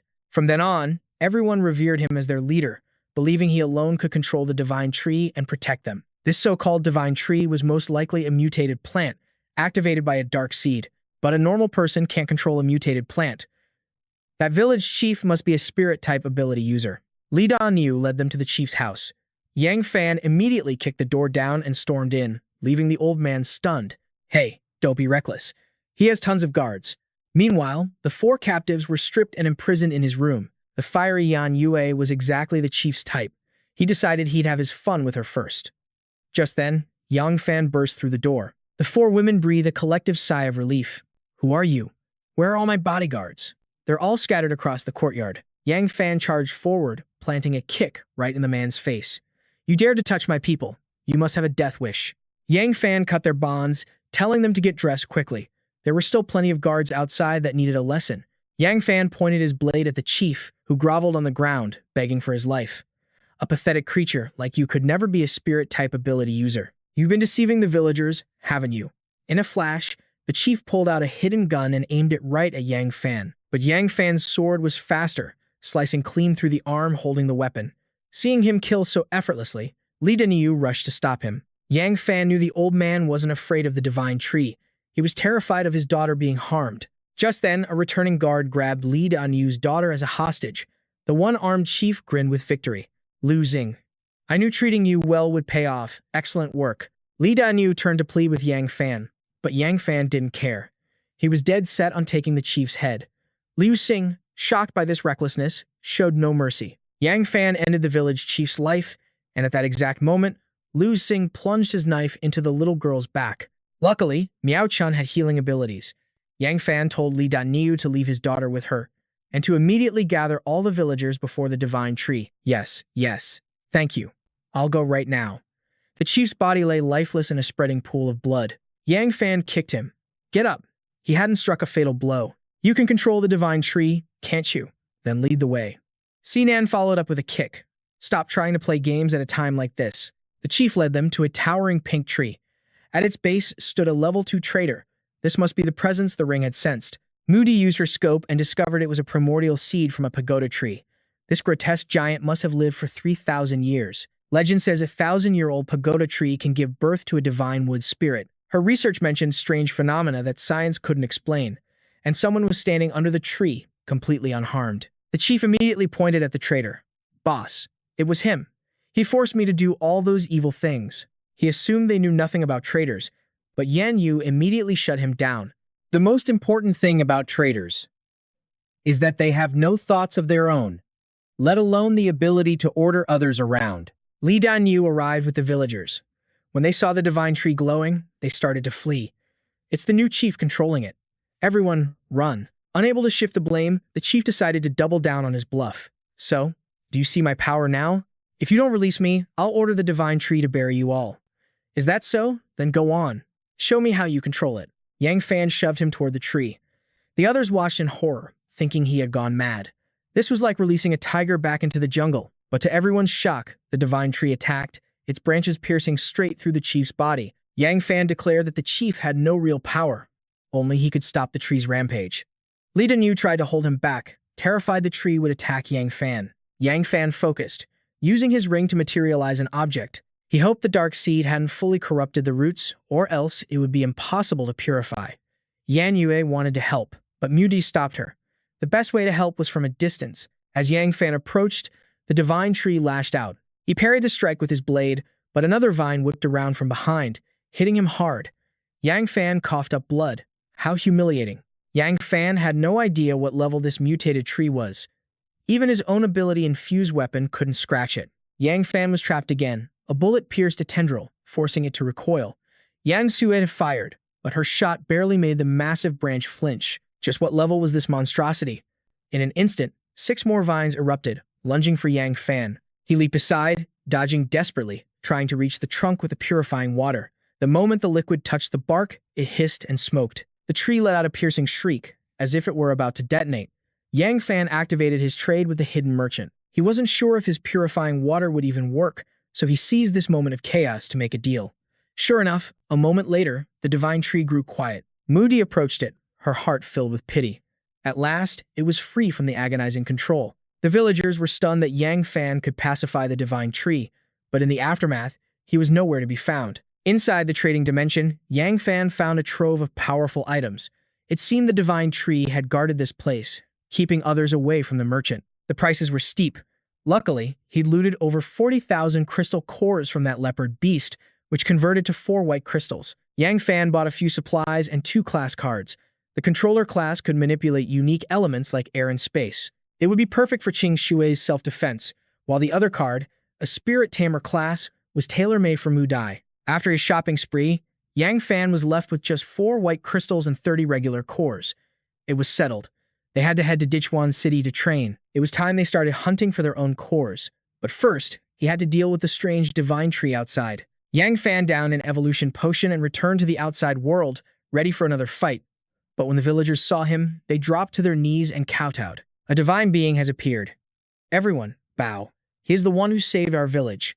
Even Mu Di confirmed that he was the one who pacified the great tree. And here Yang Fan thought he was in for another brutal battle. Qing Sue noticed his brief disappearance and asked, "You went to trade, didn't you?" Perfect timing. He was about to hand out the goods anyway. Yang Fan gave Sinan, Miao Chun, and Qing Sui each a level 1 evolution potion. Yan Yue, however, received a level 2 potion. The moment she drank it, she felt an exhilarating surge of power. Miao Chun felt it too. The exhaustion that always came after using her powers had completely disappeared. Only Qing Shui felt absolutely nothing. So, Yang Fan handed her the controller class card. From now on, she could blink through space in an instant. She could even fly, making her impossible to catch. As for Mu Di, her class would let her communicate with plants and animals, even the mutated ones. They had both evolved and gained new classes. What could be better than this? With her new abilities, Mu Di could suddenly hear the voice of the divine tree. It explained that before, its consciousness was in chaos, causing it to attack uncontrollably. When it regained clarity, it discovered the headmaster was using its name to thinking Yang Fan also wanted to control it. The tree lashed out in a desperate fury. Thankfully, he helped sever the mutation, granting it a new form of life. The great Sophora tree then entrusted this new life form to Mu Dai. It was a level 3 mutated Sophora tree cat. The divine tree's branches were also incredibly durable, and it told her to take them to craft powerful weapons. Qing Shui was incredibly envious of Mu Di. The girl could now understand 3 languages: human, animal, and even plant. Mu Di relayed the divine tree's words to Yang Fan, presenting him with the branches as raw materials. If the mutated tree following Mu Di was level 3, the divine tree itself had to be level 3 or higher. No wonder he stood no chance against it. Yang Fan instructed Mu Di to raise the mutated tree cat well. Once it grew up, it would become an invaluable ally. As the rest of the group gathered branches and prepared to depart, Li Danyu rushed out to stop them. "Please, don't go. You are the saviors of our village. Stay and have a proper meal before you leave." At the mention of delicious food, Qing Sui's and Sinan's mouths began to water. They'd been surviving on instant noodles for so long, they desperately craved a real, hot meal. That night, the group danced joyfully around a bonfire. If only the apocalypse had never happened. Miao Chun hoped they could hold onto this optimism forever. Yang Fan watched them, his expression thoughtful. Their next destination was Dichuan City, and that's where the real struggle would truly begin. Half a month later, they finally reached Dichuan. The city was choked with dust and smog, the plant life sparse and withered. They rode as far as their car could take them, but now the gas tank was empty. It was time to proceed on foot. The journey had been fraught with danger, but thanks to Yang Fan's relentless training, they had all survived. Yan Yue's resolve was stronger than ever. She had grown immensely powerful over the past 2 weeks. Today, she was finally going to find her parents. Suddenly, Qing Xue spotted a zombie charging right for her. She instantly teleported into the air. Miss me, miss me. Bet you can't catch me now. From a distance, Yan Yue eliminated the threat with a single shot. Meanwhile, Mu Di was protecting Miao Chun, leaving no room for concern. She commanded her little Huai to extend a sharpened vine, piercing straight through a zombie's chest. Sainan's group was less fortunate, running straight into a level 2 zombie. They were only at the city's edge, and level 2s were already appearing. Who knew what horrors awaited them deeper inside Dichuan? Sinan raised his defensive shield, now reinforced to level 2. He no longer feared level 2 zombies. Everyone braced for battle, but Qing Xue was more than ready. It was time for a tactical retreat. Xiao, he charged in first, pinning the zombie down. Then, Yan Yue fired 3 shots, landing a lucky one straight through its head. Yang Fan watched his girls fight in perfect sync and applauded enthusiastically. After only half a month, their teamwork had become flawless. They were a far cry from the dead weight they used to be. Qing Xue used Flash Step to retrieve the white crystal, handing it back to Yang Fan. Suddenly, something shot towards Yang Fan. It was an ambush. Qing Xue instantly used Flash Step again, pulling him to safety. Targeting the general right off the bat, Dream On. Mu Di located the enemy's position with her scope and signaled for Yan Yue to open fire. The bullet struck a girl, sniping them from a distance. Yan Yue immediately closed in, pressing her gun to the sniper's forehead. The girl clutched her wound, her eyes filled with undisguised hatred. Go ahead and do it, she spat. You're just a bunch of thieves who steal from others. Qing Xue was bewildered. This was their first time meeting, yet they were already being framed as robbers. The girl pointed an accusing finger at Yang Fan, claiming he had stolen her white crystal. I've been tracking that zombie for 5 days. I was about to make my move today, but you people snatched it. She needed that crystal core to trade for medicine for her sister, but now it was gone. The young girl collapsed into tears. If her sister couldn't live, then she didn't want to exist in this world either. Yan Yue recognized her local accent, realizing the girl was from around here. She advised Yang Fan to let her go and even give her a few gray crystals. Let the girl be their guide. But Yang Fan wasn't an idiot. He recognized them. Weren't they the legendary Flower Sisters? In his past life, they were a dominant duo in Dai Chuan, both powerful elemental ability users. To be sure, he asked for the girl's name. She puffed out her chest. If you want to fight, then bring it. My name is Chu Xiao Wan, and I'll never back down. Yang Fan's wild guess had hit the mark. He then asked if her older sister's name was Chu Xiao Yun. Xiao Wan nodded in shock. Xiao Wan clearly didn't recognize Yang Fan, but he somehow knew her sister's name. Yan Yue wondered just how many more secrets he was hiding. In his previous life, the combat power of these Flower Sisters was immense. Though they were only level 8, their combined strength could challenge even a level 9. This was a godsend opportunity. It would be a total waste not to recruit them. Take me to your sister, he said. We have a Saint-class ability user on our team. Perhaps they can cure your sister's illness. But Xiao Wan would never lead a thief like him to her sister. Even if he had a healer who could cure any disease, she wouldn't trust him. So Yang Fan tossed her the white crystal as a down payment. He got straight to the point, saying he wanted to find people in this city to cooperate with. So it was about a partnership. But, are you really giving me this white crystal? Here, one of these can hire 5 level 1 evolved bodyguards. Yang Fan had a whole pile of these. To him, 1 crystal was just a drop in the bucket. Yan Yue tried to persuade Xiao Wan. If her sister was saved, the two of them could earn even more crystal cores together. Xiao Wan nodded, seeing the logic in her words. Since she was a local, guiding them was no problem. Along the way, she constantly warned them not to try anything funny. She claimed their base was full of powerful fighters. However, they had no idea what Xiao Wan was truly thinking. Even if they're bad people, she thought, as long as my sister is cured, dealing with them will be easy. After a while, they arrived at Xiao Wan's underground base. Zombies couldn't get in, making it incredibly safe. As she knocked on the door to alert her comrades, Yang Fan's ring began to glow again. It seemed another opportunity to meet the traitor was at hand. A girl and 2 men came out to open the door for Xiao Wan. She had no idea where Xiao Wan had been for the past 5 days. Seeing people behind her, the 2 young men immediately raised their guns. Are the people you brought back friends or foes? Sinan instantly deployed a level 2 protective shield, and the entire team switched into combat mode. The girl's first assumption was that Xiao Wan had been captured, But Xiao Wan quickly explained that Yang Fan's group had helped her and even gave her a crystal core. The other girl agreed to let them in, but she was already scheming. If Yang Fan's group had any dark intentions, she wouldn't let them escape. Sis, there's hope for your illness. Xiao Wan joyfully announced that Yang Fan's team had a Saint-class ability user who could possibly heal her. Xiao Yun just smiled weakly. A level 1 Saint wouldn't be able to cure her. Xiao Wan insisted it was fine, because they also had a white crystal to trade for medicine with the mysterious trader. Xiao Yun gently stroked her sister's head. My wound is fine, little sister. Let's just save this white crystal for now. But why? I was wounded by a level 2 zombie, she explained. Even an ability user can't last more than a few days against its poison. The young man who was with them took responsibility. It was his fault. He was useless and got injured while out hunting zombies. The great leader had to use all of their white crystals to buy medicine for him, which is why there were none left to save Xiao Yun. Hearing this, something clicked for Yang Fan. The trader in this life is selling purification medicine. How many do you need? I'll cover the cost. But I have one condition. I get to use the trader. Xiao Yun replied coldly. We're short 4 white crystals, the equivalent of 4,000 gray crystals. She thought Yang Fan was bluffing, but he immediately produced 4 white crystals without breaking a sweat. Xiao Yun was stunned he could provide them so easily. His kindness was almost suspicious. They were complete strangers, yet he was helping them so willingly. He had to have an ulterior motive. Just one sentence sent a chill through the entire group. I want you, and your sister. Yan Yue's fury instantly ignited, her hand itching to strike him down right then and there. Yang Fan had heard the sister's abilities were elemental, a power his team desperately lacked. He wanted to recruit them, but he also needed a guide. Xiao Yun agreed to show him the way, but flatly refused his offer to join their squad. In the current state of Dichuan City, there were over 20 factions, big and small. The strong were as common as weeds. It wasn't that no one wanted to recruit them, they just preferred their freedom. Xiao Yun led Yang Fan to their trader, but on one condition. He was sworn to secrecy about the trader's existence. That connection was their lifeline, but it could just as easily become their death warrant. When Yang Fan entered, he saw the trader was only level 2. How could they possibly possess an antidote?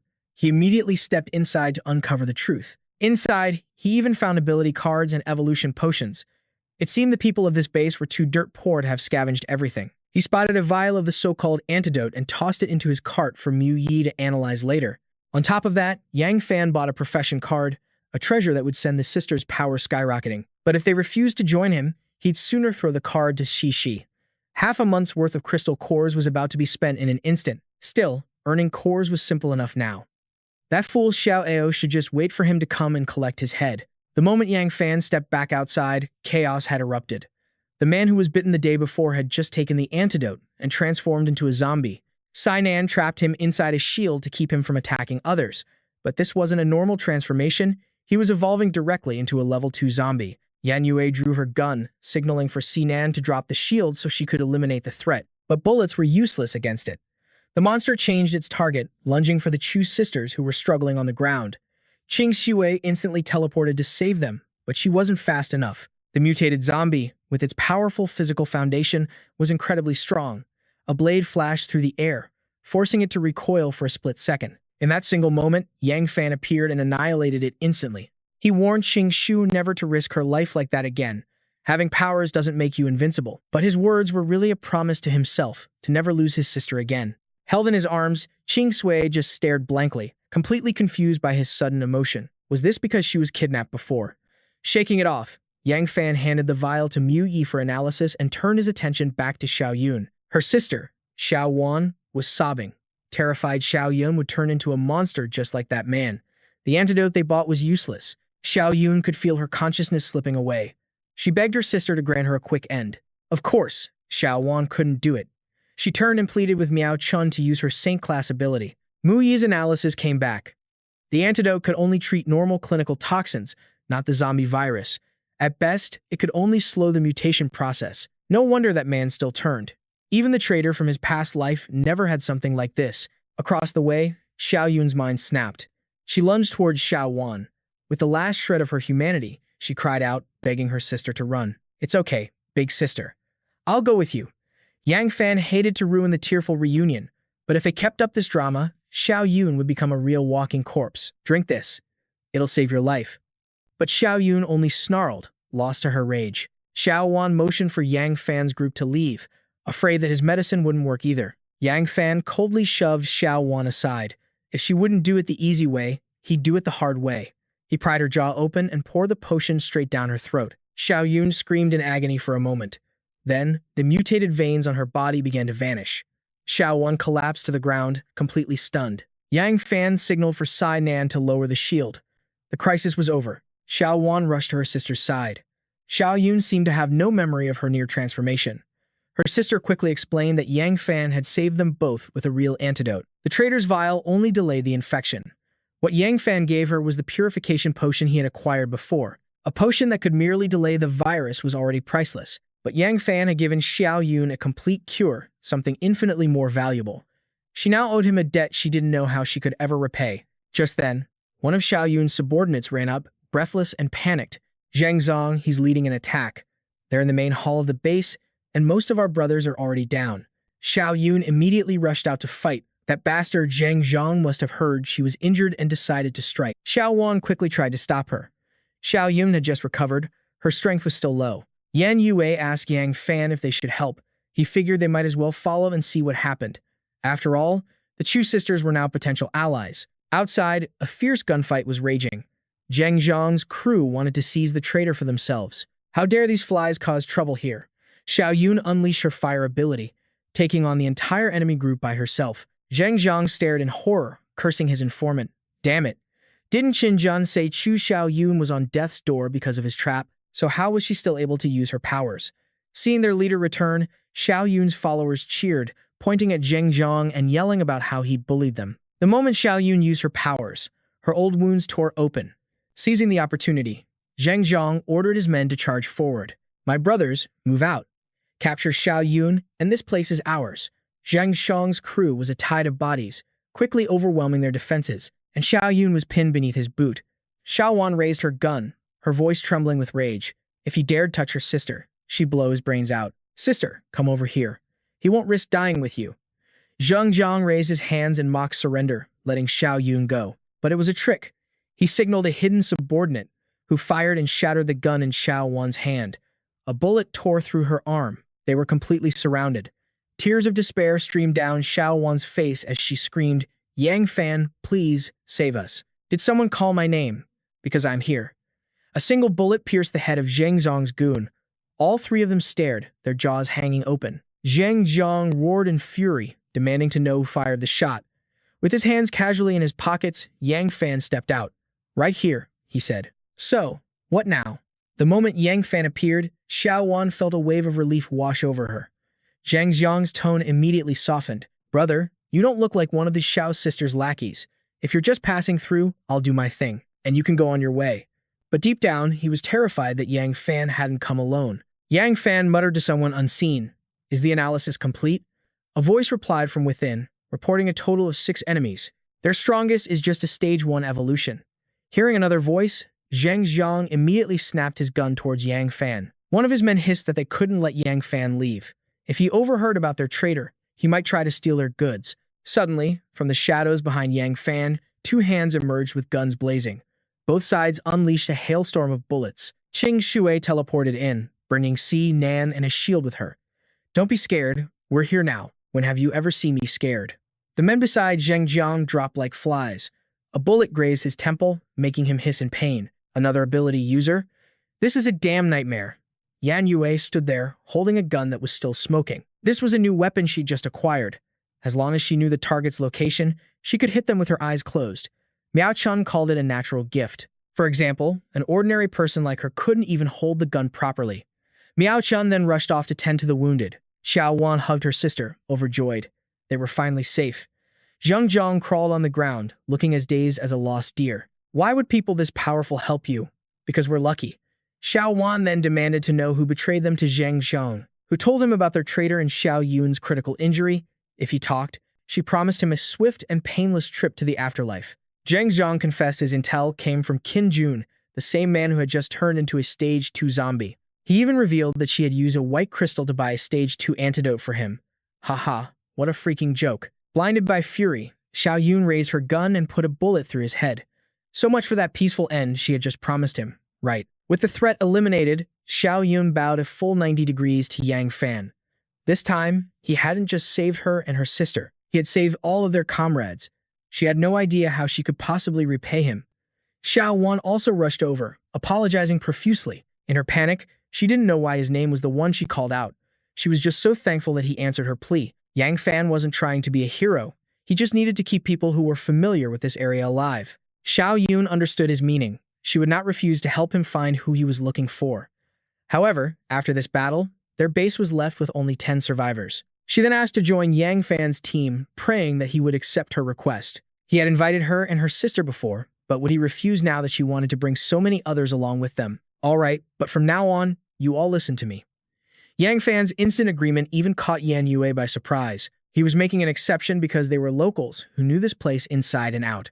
Plus, he would be gaining the two skilled Xiao sisters. Xiao Yun immediately relinquished her leadership, telling her remaining people that from this day forward, their new boss was Yang Fan. Anyone who disagrees can leave right now.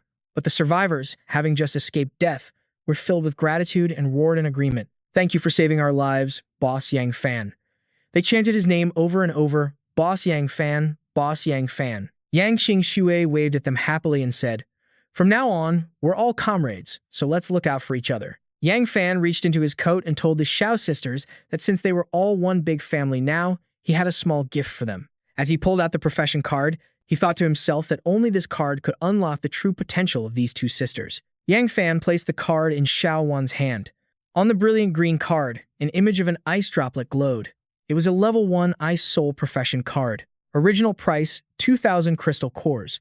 Discounted price, 800 crystal cores. She was so stunned she couldn't even speak. This is the Ice Soul profession card. A gift? You're giving this to me? It's worth 2,000 crystal cores. Yang Fan glanced at the speechless Xiao Wan, who was staring at the card in awe. He replied nonchalantly, it's for you. Overcome with emotion, she rushed forward, kissed him on the cheek and said, Yue and Yang Qingxue stood frozen behind them, completely stunned by the scene. Rage flared in Qingxue's mind. How shameless. Kissing my brother. Does she really think she can become my sister-in-law? Not a chance. Meanwhile, Yan Yue had a different thought. Why do I feel a little envious of that girl? The Ice Soul class card activated its fusion sequence. A brilliant blue light erupted, pouring spiritual energy into Chu Xiaowan's levitating body as he swirled. Chu Xiaoyun looked at our main character, her eyes filled with gratitude. To save up crystals for my cure, my sister didn't dare use a single one for herself. She's wanted that for so long. I can't believe Yang Fan actually gave it to Xiaowan. We definitely chose the right person to follow. Once the fusion was complete, Chu Xiaowan was overflowing with energy, sparkling with newfound power. Eager to test her strength, she turned to Yang Fan, Brother Yang. Yang Fan crossed his arms and replied, be my guest. Unlucky for Zheng Zhong, even death brought no peace. His soul had barely left his body before it was blasted by a powerful attack from Xiaowan. She unleashed the attack, yelling with excitement. He's the one who was bullying us earlier. Somewhere in the great beyond, Zheng Zhong's soul was probably weeping, mourning his corpse, now frozen solid in a block of ice like a dead fish. Seeing the devastating power of her own attack, she gasped in disbelief. So strong. Is this the power of the Ice Soul? Yan Yue sighed to herself. Another person with special abilities. Now, I'm the only normal one left on our team. Watching from a distance, Yang Fan calmly advised Xiao Wan, don't use your powers so recklessly. Your body hasn't even evolved to level 1 yet. A few more times and you'll be completely drained. She stuck her tongue out playfully and replied, I know. He then turned to see Lin Miaochen healing Chu Xiaoyun. He said, Chu Xiaoyun, arrange for someone to give me a tour of the area. Our main character thought to himself, I need to get familiar with our surroundings quickly. There's still no news about Yan Yue's parents. I can't afford to waste time. With her injuries healed by Miaochen, Chu Xiaoyun happily volunteered. Let me go with you. Sister Lin's ability has almost fully restored me. Besides, I know this place better than anyone. Thank you for your hard work, Sister Lin. Dr. Lin gave her a gentle look. It was nothing. This is what a doctor is supposed to do. Yang Qingxue walked up to Yang Fan and said, I want to go too. Please, let me come with you. Yang Fan turned back towards the base, rejecting her plea. No, I'm going to scout the area. It's too dangerous, so don't follow me. I have another job for you. Our main character turned, looking his sister in the eye with a serious expression as he gave his order. I need you to check the base's food supply. If there's nothing left, take the food from your necklace and distribute it. From now on, we're all one team. Hearing this, Chu Xiaowen and her subordinates' eyes lit up like shining stars, and they were practically drooling. She asked excitedly, you guys have food? Our base's biggest problem is the lack of food. Ever since the apocalypse began, we haven't been able to reach the center of Dichuan City. Everything edible in the surrounding area was gone long ago. Her starving subordinates could only think one word: food. Boss Yang Fan's group has food. When Yang Qingxue poured out a huge pile from her necklace, everyone went absolutely wild. Sprawled across the ground was a mountain of various instant foods and snacks. They screamed with joy. Instant noodles. Oh my god, there are even spicy chicken feet. Someone else sighed, I can't even remember the last time I ate meat. Yang Fan smiled as he watched them rush toward the pile of supplies. Chu Xiaoyun clutched her stomach as it grumbled loudly. Food. Her sister cried out, Sis, I'm hungry. So much for her cool and collected image. Our hero then announced, Dig in. Everyone, eat as much as you want. Chu Xiaoyun, you go too. We'll set out after you've finished eating. With his permission, all dignity was thrown to the wind. The entire group swarmed the pile, grabbing at the delicious, fragrant instant meals. Yang Fan watched them, lost in thought. In the apocalypse, food is the ultimate tool for winning people's loyalty. You can trade for it, but the prices are impossibly high. He recalled a scene from his past life. A woman held tightly by a man with a lecherous grin. A frail young man carrying a sack several times his own size. Yang Fan sighed. In his past life, for just a single morsel of food, men became slaves, and women were forced to sell their own bodies. After getting her fill, Chu Xiaoyun wiped her mouth and walked over, interrupting Yang Fan's thoughts. She said cheerfully, Boss, I'm full. We can leave whenever you're ready. As she ran towards him, Yang Fan noticed something. A small chocolate bar was peeking out of Xiaoyun's pocket. He thought to himself, in this apocalyptic world, even a single piece of chocolate is a treasure. He turned away, speaking to the girl, jogging to catch up. Let's go. Chu Xiaoyun kept pace with Yang Fan, briefing him on the situation as they walked. The city of Dichuan has a single central district that everything branches out from. Based on the surrounding roads, we can divide it into 5 different routes. We're currently near the 5th line. Suddenly, a rogue zombie lunges straight for him. Before he can even move, she leaps in front, effortlessly blasting the creature away with a single strike. Gazing at the smoldering corpse, she explains, around this 5th line, you'll mostly find level 1 zombies. Occasionally, a level 2 will appear, but the deeper we go, the higher the chance of encountering high-level infected. She bends down, pulling a white core from the fallen zombie. At the 3rd line, level 2 zombies are as common as the level 1s are here. You might even run into a level 3. Yang Fan thought to himself. Yan Yue said her parents are in the 3rd line, while that arrogant bastard is in the 1st. He asks her, what about the 1st line? Xiao Yun replies, that, I don't know. I've only scouted as far as the 3rd line. I wouldn't dare go any deeper. She frowns. However, near the edge of the 3rd line, I saw a human settlement. Xiao Yun turns to face him directly. That group wasn't scattered survivors like us. They were organized, disciplined. They handled level 2 zombies with terrifying ease. He tilted his head, curious. And how would you handle a level 2? Just then, another mindless zombie dropped down from above. Xiao Yun answered honestly. Even for me, it's a bit tough. Flames erupted from her hands.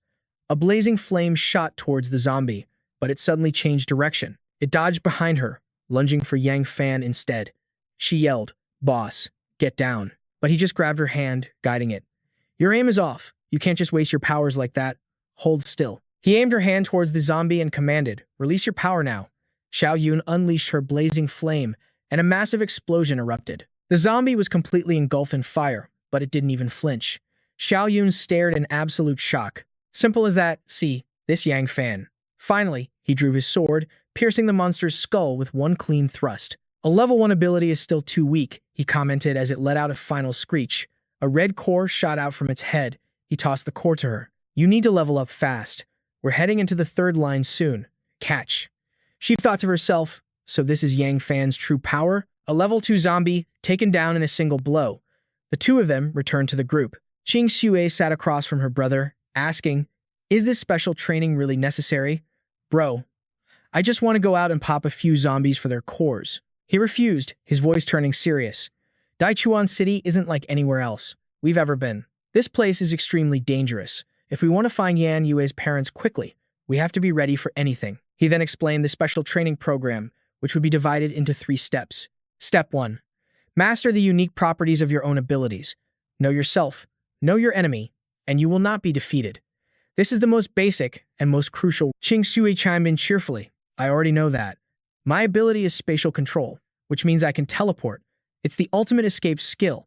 I can help all you bros out. I already understand it perfectly, so I don't need any special training. Yang Fan cut her off. All right then, let me ask you, what's the maximum distance you can teleport? How many times can you use your ability in rapid succession? And what's the maximum number of teammates you can take with you? Qing Shui froze completely. Well, bro, I haven't really looked into that yet. Observing them, Yan Yue thought to herself, these specific details about our abilities. I've never considered them either. If we only discovered our limits in a real battle, the consequence. Her gaze fell. I'm the only one without an ability. Even Sinan has one. Yang Fan explained gently. It's not that I won't give you one. We just haven't found the one that's right for you yet. Hearing this, Yan Yue's heart fluttered.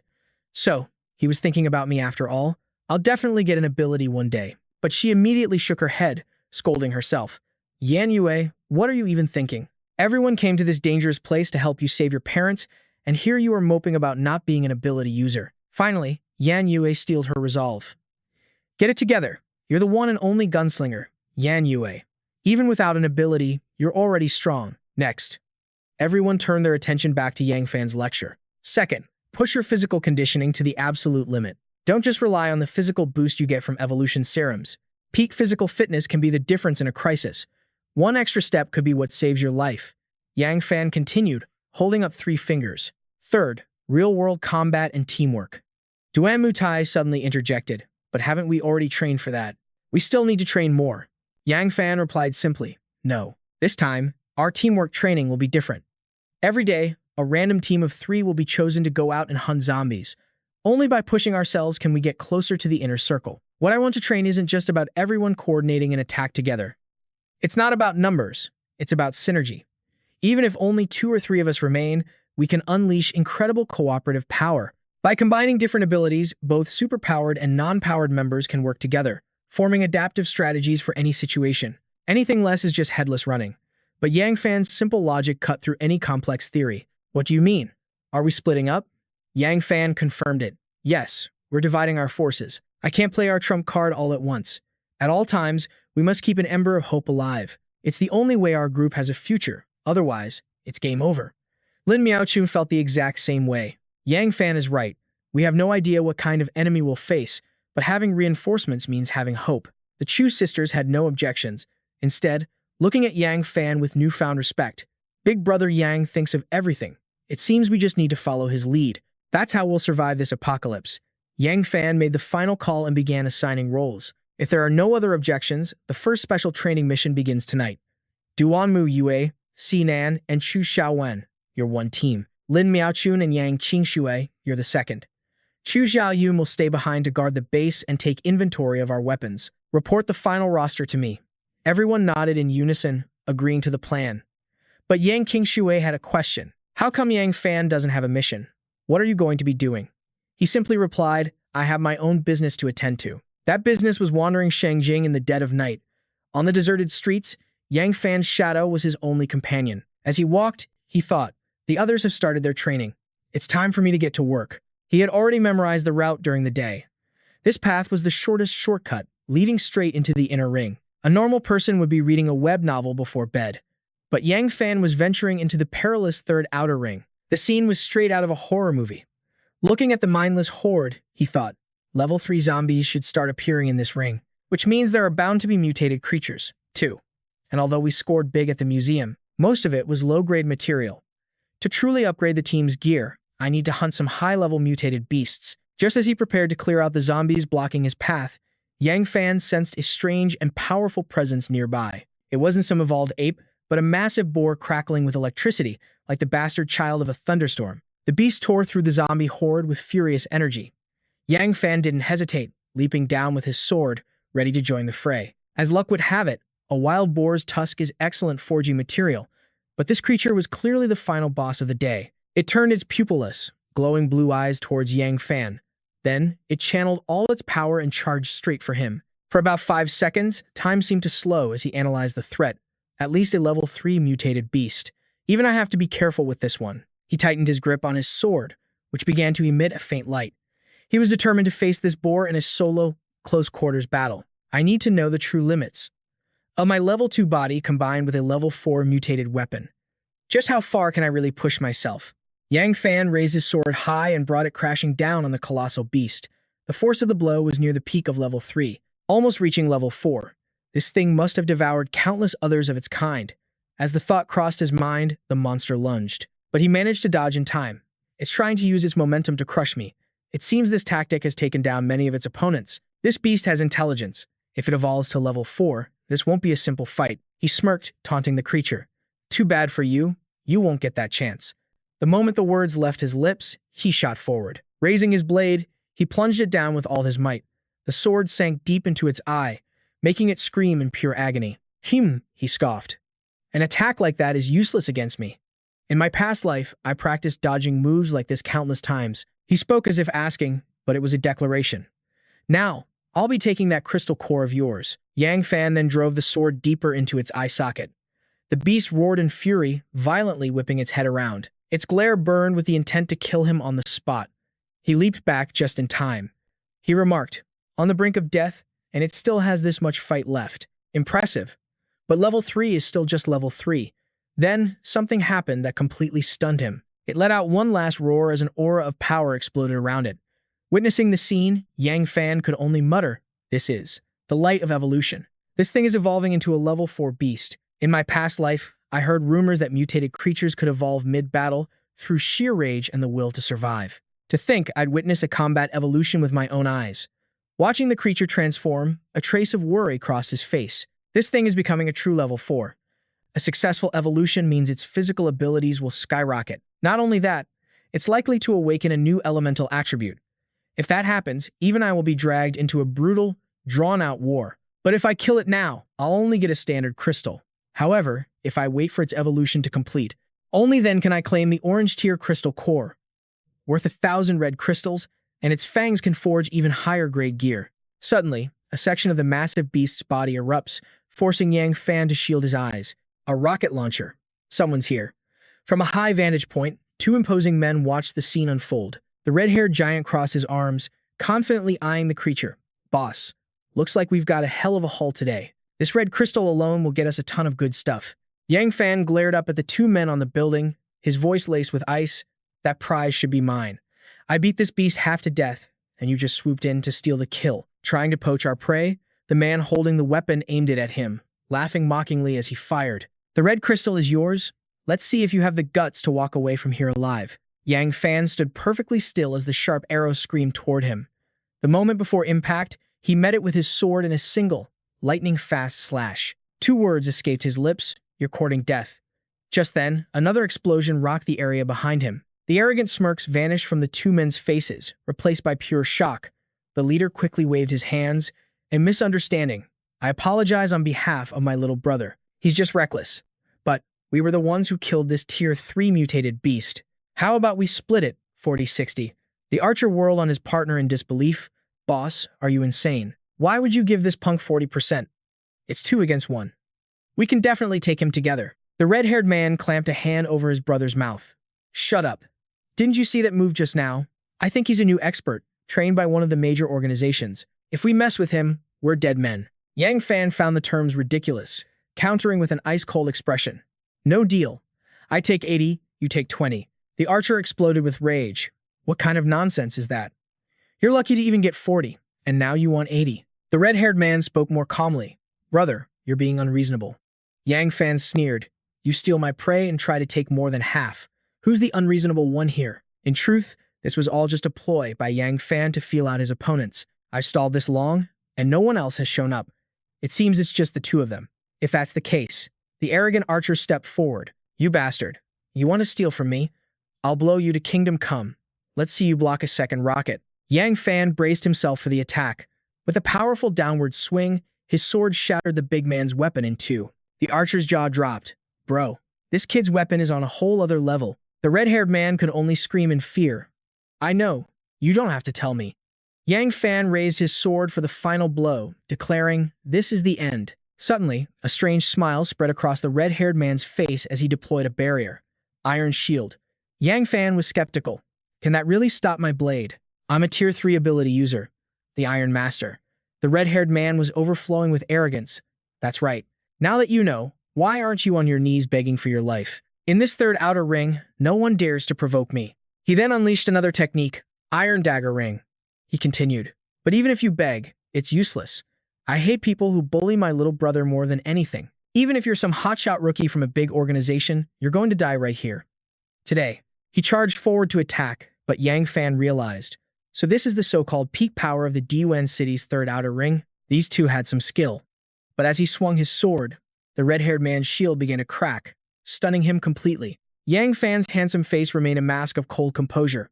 Panic finally set in for the red-haired man. I'll trade my life for yours. I'm not afraid of you. They rushed each other. Yang Fan's sword pierced through his body, while the man's dagger sank into Yang Fan's chest. The red-haired man laughed triumphantly. No wonder you were so fearless. Turns out you were wearing protective gear. But too bad for you. My heart can also transform into iron. You can't kill me, which means you're the one who dies. Yang Fan let out a scornful laugh.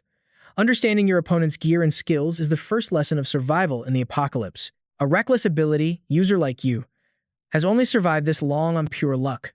With that, he swung his sword, cleaving the man in two. Too bad for you. Your luck just ran into me. It ends here. My weapon is far stronger than you can possibly imagine. The red-haired man let out a final, agonizing scream. Arr! He collapsed to the ground. At the same time, Yang Fan raised his sword, announcing, "Time to send you on your way." The younger brother stood frozen in terror, screaming as he watched his brother get cut down so brutally. Just as Yang Fan was savoring his victory, a hand shot out, firing a pistol at him in a rapid succession of shots that caught him by surprise. So, the red-haired man wasn't finished yet. He coughed. Damn it. Didn't expect that, did you? My blood can turn to iron after it leaves my body. You miscalculated. With those final words, he breathed his last. The younger brother cried out his name in anguish. His sorrow quickly turned to white-hot rage as he aimed his weapon at Yang Fan. You bastard.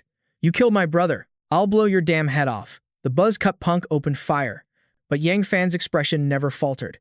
He didn't even flinch. With a single swing of his blade, he split the bullet in two. In a flash, he appeared right in the guy's face and unleashed another devastating slash. Arg! That single blow was more than enough to finish him. He pulled a healing potion from his storage ring.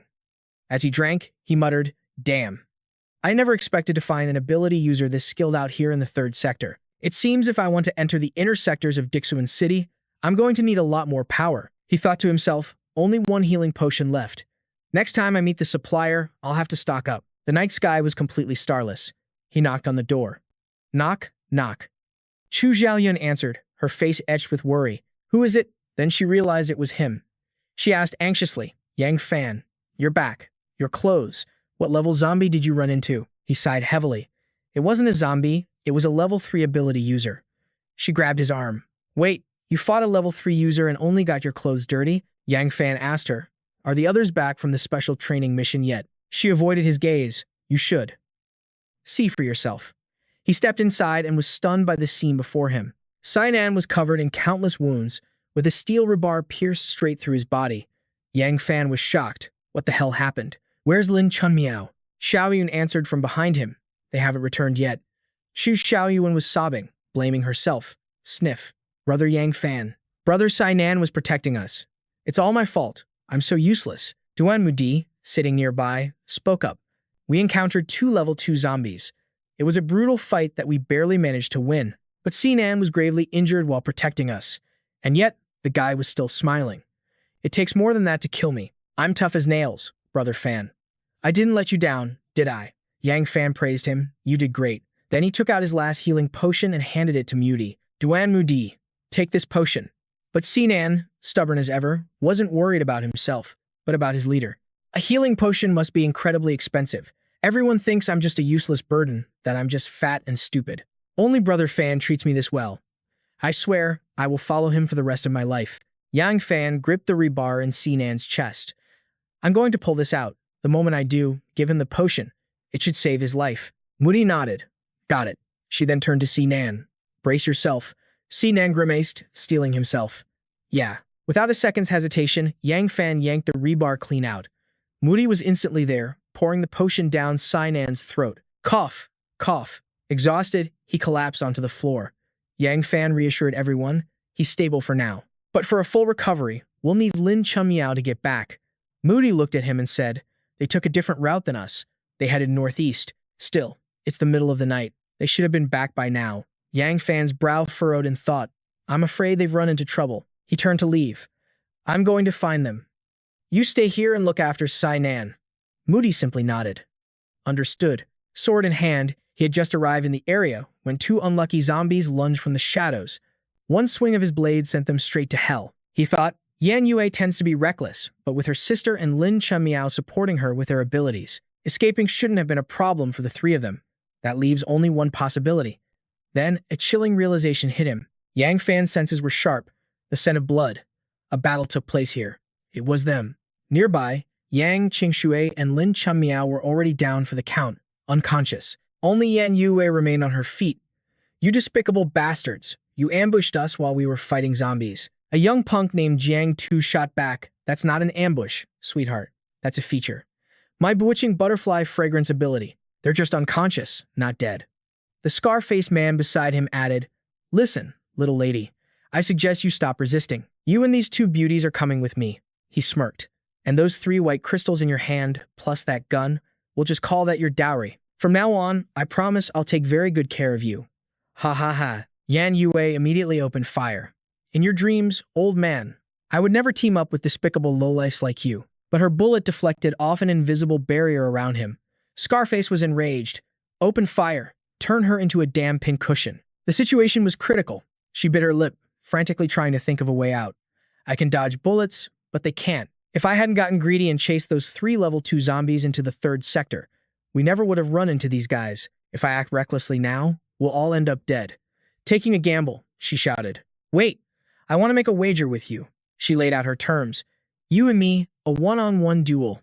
No weapons, and no one is allowed to interfere. If I win, you let me and my friends leave. If you win, we're yours to do with as you please. Of course, you can always refuse and just open fire. My friends will die, but I swear I'll take every last one of your men down with me. Just as she'd hoped, the man hesitated. All the while, Yang Fan was hiding in the shadows, his sword already drawn. In her past life, Yan Yue was one of the world's most peerless fighters. This is a perfect opportunity for her to train. I can't interfere. The scumbag's lackeys started to laugh mockingly. Ha ha ha, this girl has a death wish, daring to challenge the boss. You want to take on our boss? His crony sneered. She's got a death wish, that one. Scarface just grinned maliciously. A feisty one, huh? A duel. I accept. And so, Yan Yue faced the beast. He waved his lackeys aside. Spreading his arms in a disgusting gesture, he asked, You ready yet? 'Cause I'm getting excited. She answered with her fist, lunging forward. He met her charge with a grin. In this entire zone, I'm number 2. No one dares to claim number 1. Die. She dodged his blow, a mocking smirk on her face. With that kind of power, it's no wonder you're only number 2. She followed up with a jab to his ribs. But her strike barely made him flinch. He chuckled. What was that? Trying to scratch an itch for me? His counterattack was swift. A brutal punch sent Yan Yue flying. She hit the ground hard, pain shooting through her body. Scarface just stood there, arms crossed, savoring the moment. Just give up, little girl. We might both be level 2. But there are levels to this game. She had to admit it. He was terrifyingly strong. He began to lecture her, high on his own power. Every person's body is different. The evolution serum amplifies that gap. A growth multiplier you can't overcome. My physical strength is at least 3 times yours. But just then, a new voice cut through the air. Yang Fan had arrived. Yan Yue. You can't beat him in a contest of pure strength, but you have your own advantage. Use it. Scarface spun around. Who the hell are you? Don't interfere. One of his thugs raised a gun. You got a problem with our boss? I'll feed you a bullet. Yan Yue cried out, Yang Fan. Scarface seized the opening, lunging at her again. Since your friend is here, let's end this quickly. Yan Yue's mind raced, replaying Yang Fan's words. My own advantage. My advantage. He was already on top of her. Die. But in the next instant, she vanished right before his eyes. The brute skidded to a halt, confused. Flickering in and out of sight, she declared, This is my advantage. Speed. She moved so fast, it looked like 4 of her were attacking at once, but a calculating smile spread across his face. The damage she was dealing now seemed quadrupled. Scarface roared with laughter. You waste of space. You can be fast all you want, but your attacks are nothing more than flea bites. So she aimed a vicious kick straight at his groin. A wicked grin lit up her face. Every man has a weak spot, and you're no exception. He crumpled to the ground instantly. My jewels. That witch, she's vicious. But she wasn't done, landing a brutal kick to his head. It's not over yet. She delivered one final, decisive kick, sending him flying backward. Now, get lost. Scarface coughed up a mouthful of blood. Ah, his underlings cried out in shock. Boss, are you all right? Yan Yue was bruised and battered, breathing heavily. Humph, this guy's got thick skin. But if I can just keep hitting his weak spots, I have a chance. But constantly pushing her speed was taking its toll. Even a level 2 body was reaching its limit. She glanced up at Yang Fan. I think I did pretty well that time, right? It's all thanks to him. But the look on Yang Fan's face was grim. Her heart sank. Huh. Why does he look like that? Could it be? Yang Fan's thoughts were elsewhere. This Scarface. He wasn't fighting at full power. There was more than just the aura of an evolved human around him. Scarface's voice cut through the silence. I'm surprised. You actually have a little bit of skill. You even managed to land a few hits on me. He's tougher than he looks. But this duel determines whether I get to have my fun tonight, and I plan on having a lot of fun. He rose to his feet, his body beginning to change. So, it's time to get serious. He transformed into a creature that perfectly matched his personality. Level 2 ability. Beast form, word dog. Grr. Yan Yue could only stare, completely stunned. It wasn't fear. It was sheer disbelief at how ridiculous he looked. A dog with a stupid face. She couldn't help but laugh. Your special ability is, haha, just pathetic. Her laughter sent him into a feral rage. I hate it when people mock my power. I've changed my mind. All I want is your corpse now. The word dog lunged, claws extended. Now die. She barely managed to dodge. So fast. His speed skyrocketed after he transformed. He instantly reversed course, lashing out with a vicious kick. You dodged once. You think you can do it again? My speed is 3 times what it was before. The blow sent her careening into a nearby wall. She struggled to breathe, the impact knocking the wind out of her. I was too careless. The transformation didn't just boost his power, but his speed too. He was already standing over her. All right, time to send you to meet your maker. The vile creature grabbed her by the throat, lifting her off the ground. His other hand balled into a fist, ready for the final blow. Don't worry, I'll let my men have their way with your body while it's still warm. She knew there was no escape. If that punch lands, I'm dead. Is this how it ends? Memories began to flood her mind. Back when she was on a rock-climbing wall. I can't do it. My hands are shaking too much. Young Yan Yue trembled all over. I'm going to fall. I'm going to die. I never should have made that bet with the coach. I should have just put on the harness. From below, a voice cried out, Hey, there's someone up there without a safety rope. It was Yan Yue's father, climbing up after her. People below were confused. What's he doing? Is he going up there to help her? She stammered, Dad, are you here to save me? But his voice was firm, unwavering. Yan Yue, you're the one who decided to climb without a harness, so you have to take responsibility for that choice. He ordered her, his voice echoing. Keep climbing. Push forward to the very top. A fire ignited within her. I will take responsibility for my own decisions. Back in the present, that same power surged through her. I will persevere. She gripped the arm, choking her. My friends are here to protect me. I absolutely will not lose. She threw her entire body upward, latching onto his arm and twisting it backwards. The ugly brute screamed in agony, Arg. Then he crashed face first into the dirt. Yang Fan watched with pride. I knew I wasn't wrong about her. Anyone who could become a peerless master in the past life was never an ordinary person. Yan Yue showed no mercy, snapping the bastard's arm. My arm.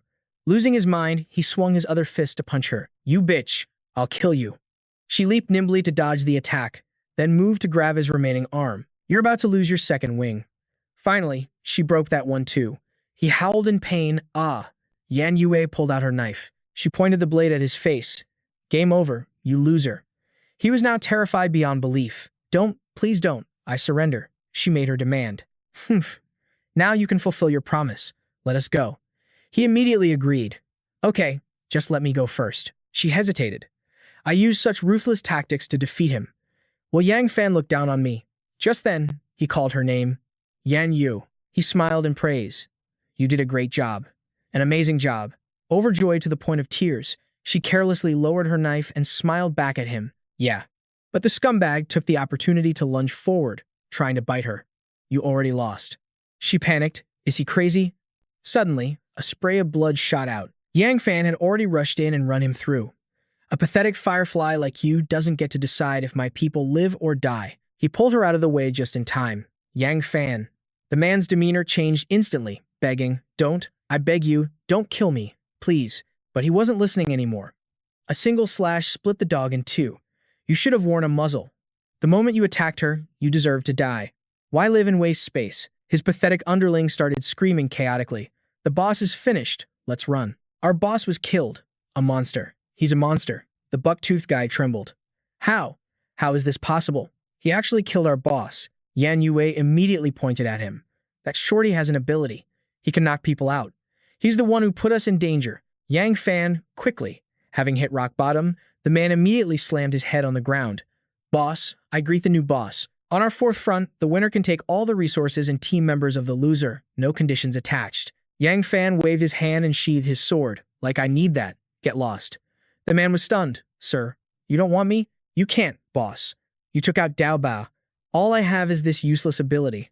From now on, I probably won't even have food to eat. The buck-toothed man, Chen Yu, kowtowed and begged, Boss, please take me in. Yan Yue anxiously reminded Yang Fan he's the enemy, but Yang Fan considered it. He has a special ability, bewitching butterfly fragrance. To kill Xiao Ao, we really are missing a top tier. Finally, he accepted him.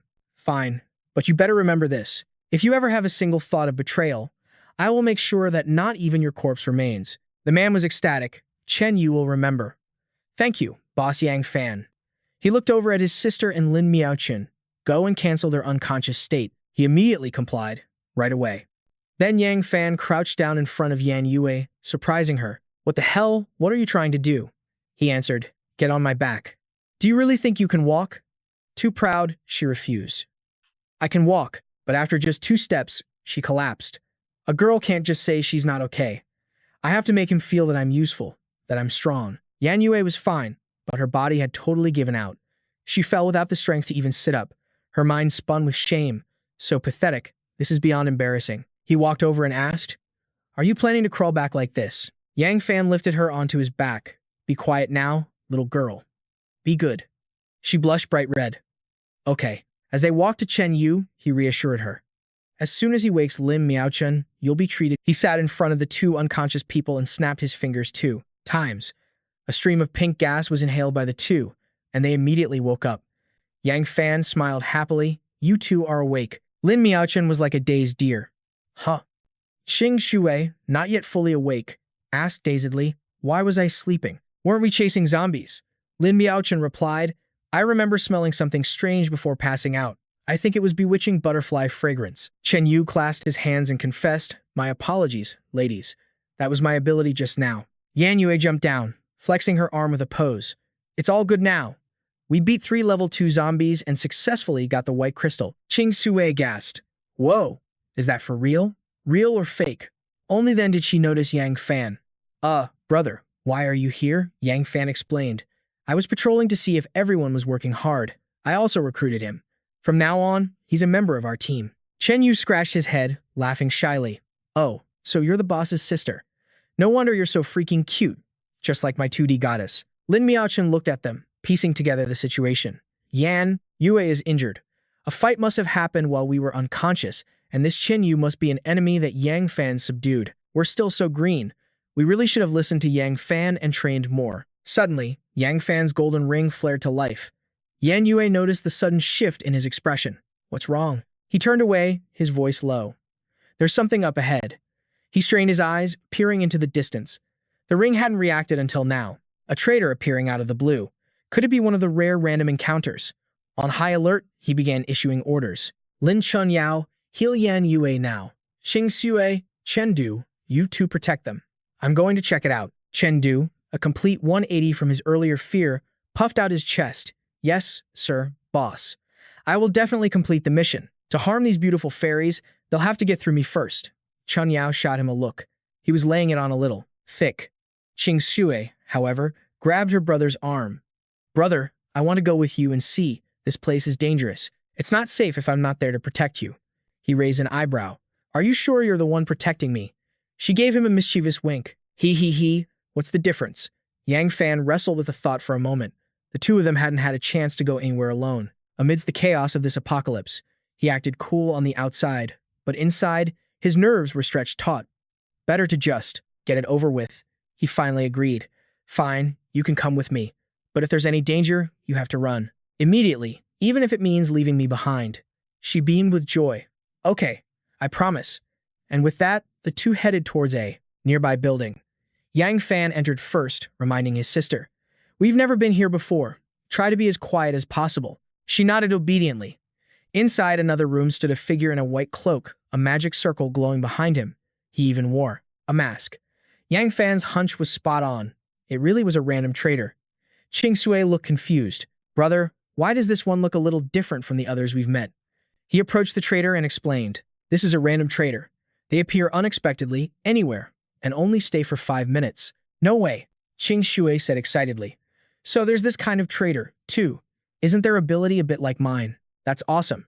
We're practically the same." Yang Fan placed his hand on the button to start the transaction.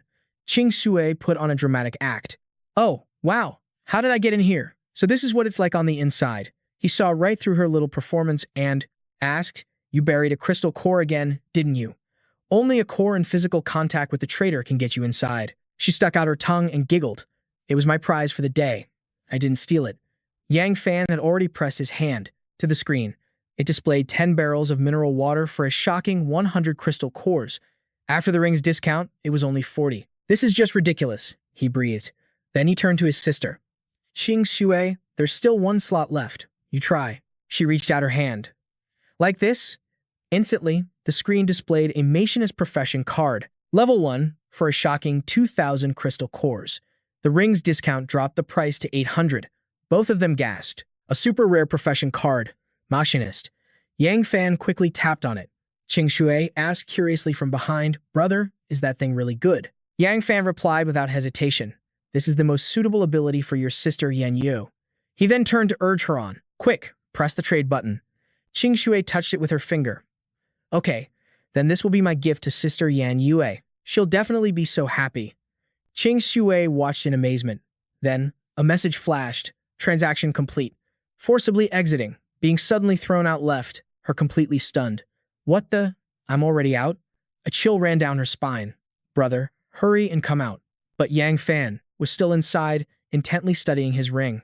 He guessed that once a trade is made with a random trader, you're forced out. But, he thought, my ring's new loot skill. I haven't used it yet. I want to try it just once. He decided to push his luck. "I refuse to believe I'll be so unlucky that I get nothing." Finally, an item materialized, level 4 sonic transmission earrings, a set of 9. He touched them, gasping in surprise. A support type, level 4 piece of equipment. Yang Fan was thrilled. This can transmit thoughts over at least 100 kilometers. Among support gear, this is an incredibly rare piece of high-end technology.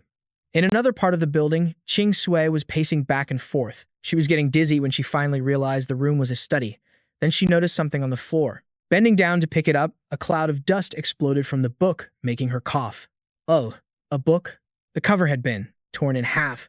But when she saw the hauntingly familiar equations, she realized it was a math textbook. A shadow of sadness crossed Ching Shui's eyes. "I'd almost forgotten that just over a month ago, I was still a normal university student." She drifted back to a memory of herself on campus, lost in thought, when a hand suddenly clapped down on her shoulder. "Ching Shui, let's go." She looked at her brother. "Brother, can I ask you something?" She hesitated. "Can we ever go back to being normal people again?" For a moment, Yang Fan's expression froze.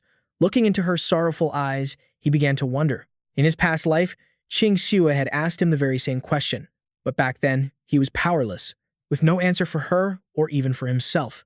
But this time was different. With cold clarity, Yang Fan gave his response. Ching Shui's eyes filled with trust. "As long as we keep fighting to live, there's always hope." She hesitated for a moment. Then, she threw herself into his arms, her voice full of resolve. "I understand now. I'll keep fighting to survive right by your side. We'll wait for that day, together." He stroked her head gently, his voice softening. "All right, let's go back. Yan Yue and the others are waiting for us." And with that, the two of them headed out. Ching Shui smiled, looking at the card in her hand. "What kind of face do you think Sister Yan Yue will make when she sees this profession card? Do you think she'll—" Suddenly, Yang Fan grabbed her hand and broke into a sprint. Ching Shui gasped in surprise. He whispered urgently, "Don't make a sound." Up ahead, Miao Chun was tending to a heavily wounded Yan Yue. Her voice was laced with worry. "Yan Yue, you're too badly hurt this time. A girl like you can't afford to be so reckless. If you can't win, you're supposed to run." Yan Yue grimaced through the pain. "I know. I have my own plans. Nearby, a young man with a club prepared to face down a group of enemies alone. He glanced back to reassure them. Don't you worry, my fair ladies. I'll handle this. Hiding in the shadows, Yang Fan and Qing Xue watched the scene unfold. She turned to him, whispering, shouldn't we go and help them? He simply replied, let's wait a little longer. Jiang Tu just joined our group. I need to see if he'll betray us when his life is on the line. Lin Miaochun's hands glowed with healing magic. But the spell was draining her power, causing her hands to tremble. Noticing her struggle, Yan Yue looked up with her battered face. Miao-chun, are you all right? Maybe you should stop for a while. I can take the pain. But Miao-chun ignored her, sweat pouring down her face as her eyes burned with determination. Don't worry, I can do this. You two just might have to carry me later. Just then, the young man, Jiang Tu, crushed an enemy with a spiked mace. Guilt was written all over his face. He looked back at them, his voice filled with remorse. I'm so sorry. It's my fault for helping those guys hurt you before. A little late for regrets, don't you think? Even though Yan Yue was severely injured because of him. She didn't blame him in the slightest, turning the fault upon herself instead. You don't need to apologize. We weren't on the same team. If you had killed me, it would have just proven that I was too weak. The young man was clearly no fool. Terrified for his life, he quickly waved off her words. No, no, no, don't say that. If Boss Yang Fan heard you, he'd kill me for sure. But something else was bothering him, a nagging familiarity. He asked her, hey, your accent. You're from Dichuan City, aren't you? She confirmed his suspicion. Yes, but we came here from the outside. I'm looking for my parents. My family is in the second ring. Hearing this, his eyes went wide with shock. The second ring? Anyone who managed to survive in there is a total powerhouse. As for the others, he couldn't bring himself to finish the sentence, but a massive shadow with glowing red eyes appeared right behind him. Seeing him hesitate, she cut in. I know, but even if there's only a sliver of hope, I refuse to give up. Suddenly, a thought flashed through the buck-toothed young man's mind. Her surname is Yan, and she's from the second ring. Could it be a coincidence? An image of a powerful, imposing man surfaced in his memory. A man walking out of brilliant flames, Yan Lei, the leader of the Crimson Rose organization. Codename, Thunder God. Ability, 3rd level Lightning Soul, controller of thunder and lightning. Signature move, Piercing Thunder Roar. Body evolution, 3rd level Peak. Personality, hot-tempered, resolute, and fearless. Snapping out of his thoughts, he urgently asked Yan Yue, what is your father's name? She looked at him, confused by the sudden question. But hoping for a clue, she answered, my father is Yan Lei. Why are you asking? His worst fear was confirmed. He staggered back, his hands flying to his face as he screamed, your father is the Thunder God. Yan Yue had absolutely no idea what he was talking about. The Thunder God? What in the world is that? Seeing her utter confusion, he quickly explained, Yan Yue, I'm talking about your father. He's one of the strongest people in all of Dichuan City. He's easily in the top 3. She was completely stunned by his outburst, frozen solid on the spot. All the while, Qing Xue and Yang Fan were still hidden behind the wall. They had overheard the entire conversation. Peeking from behind him, Qing Xue whispered, is Sister Yan Yue's father really that incredible? A whirlwind of thoughts raced through Yang Fan's mind. The Thunder God. It seems I've already changed the course of Yan Yue's destiny. In his past life, Yan Yue's name became legendary, but he'd never heard a single word about her father being so powerful. This world is already diverging from the one he knew. Hearing Jiang Tu's over-the-top praise, Yan Yue was still skeptical and spoke up. Look, my father is a retired soldier. I'm sure he's capable, but I knew he survived, but I never imagined he'd become this legendary. While they talked, Stella continued to focus on healing Luna. Just then, Jack Yang held out a photo and said, I have a picture of him. In Dire Stream City, there are certain people you absolutely cannot afford to cross. I made a point to get photos of all of them. See if this is your father. Luna's hands trembled as she and Stella leaned in for a closer look. They stared at the photo of a wandering man clutching a worn jacket. Luna's voice then cut through the silence, certain it was the man she'd been searching for. A wave of pure shock washed over her, followed by tears of joy. Dad, it's really you. I finally found you. A feeling of pure elation blossomed in Luna's heart.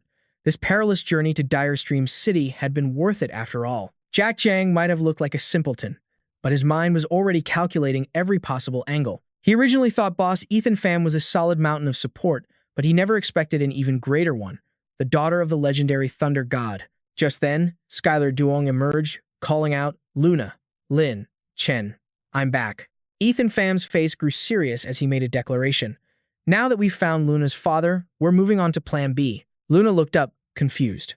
Plan B? His expression was grim, his voice sharp and clear.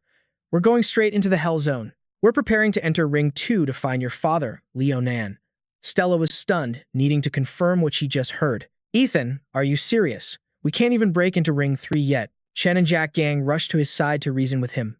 Boss, Ring 2 is nothing like Ring 4. That place is crawling with Tier 2 zombies. And there are countless Tier 3 and 4 monsters, not to mention mutated plants and beasts. Evolved at our current level would be slaughtered instantly.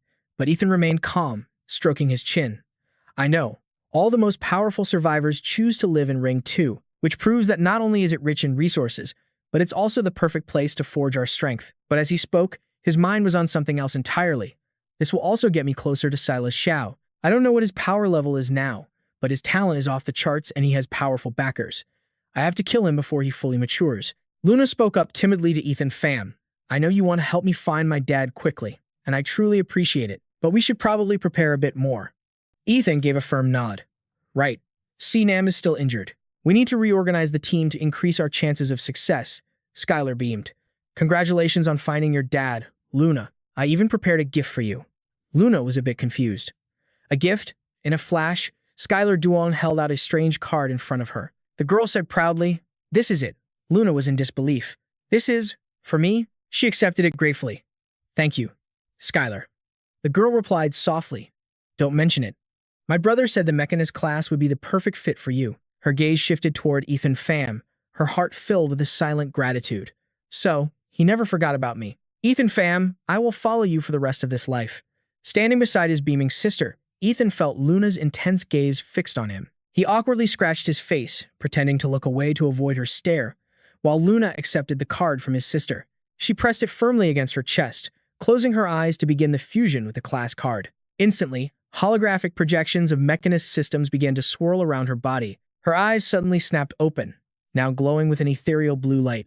Her face was stern. The fusion was complete. Ethan explained the benefits. A Mechanist can control all types of machinery with lightning speed. Seeing the fusion was a success, he made her an offer. Give me your gun. I'll add something extra to it. Luna quickly pulled out her pistol and handed it over. A brilliant blue energy surged from Ethan's palms as he focused all of his power into the weapon. He could finally put this to good use.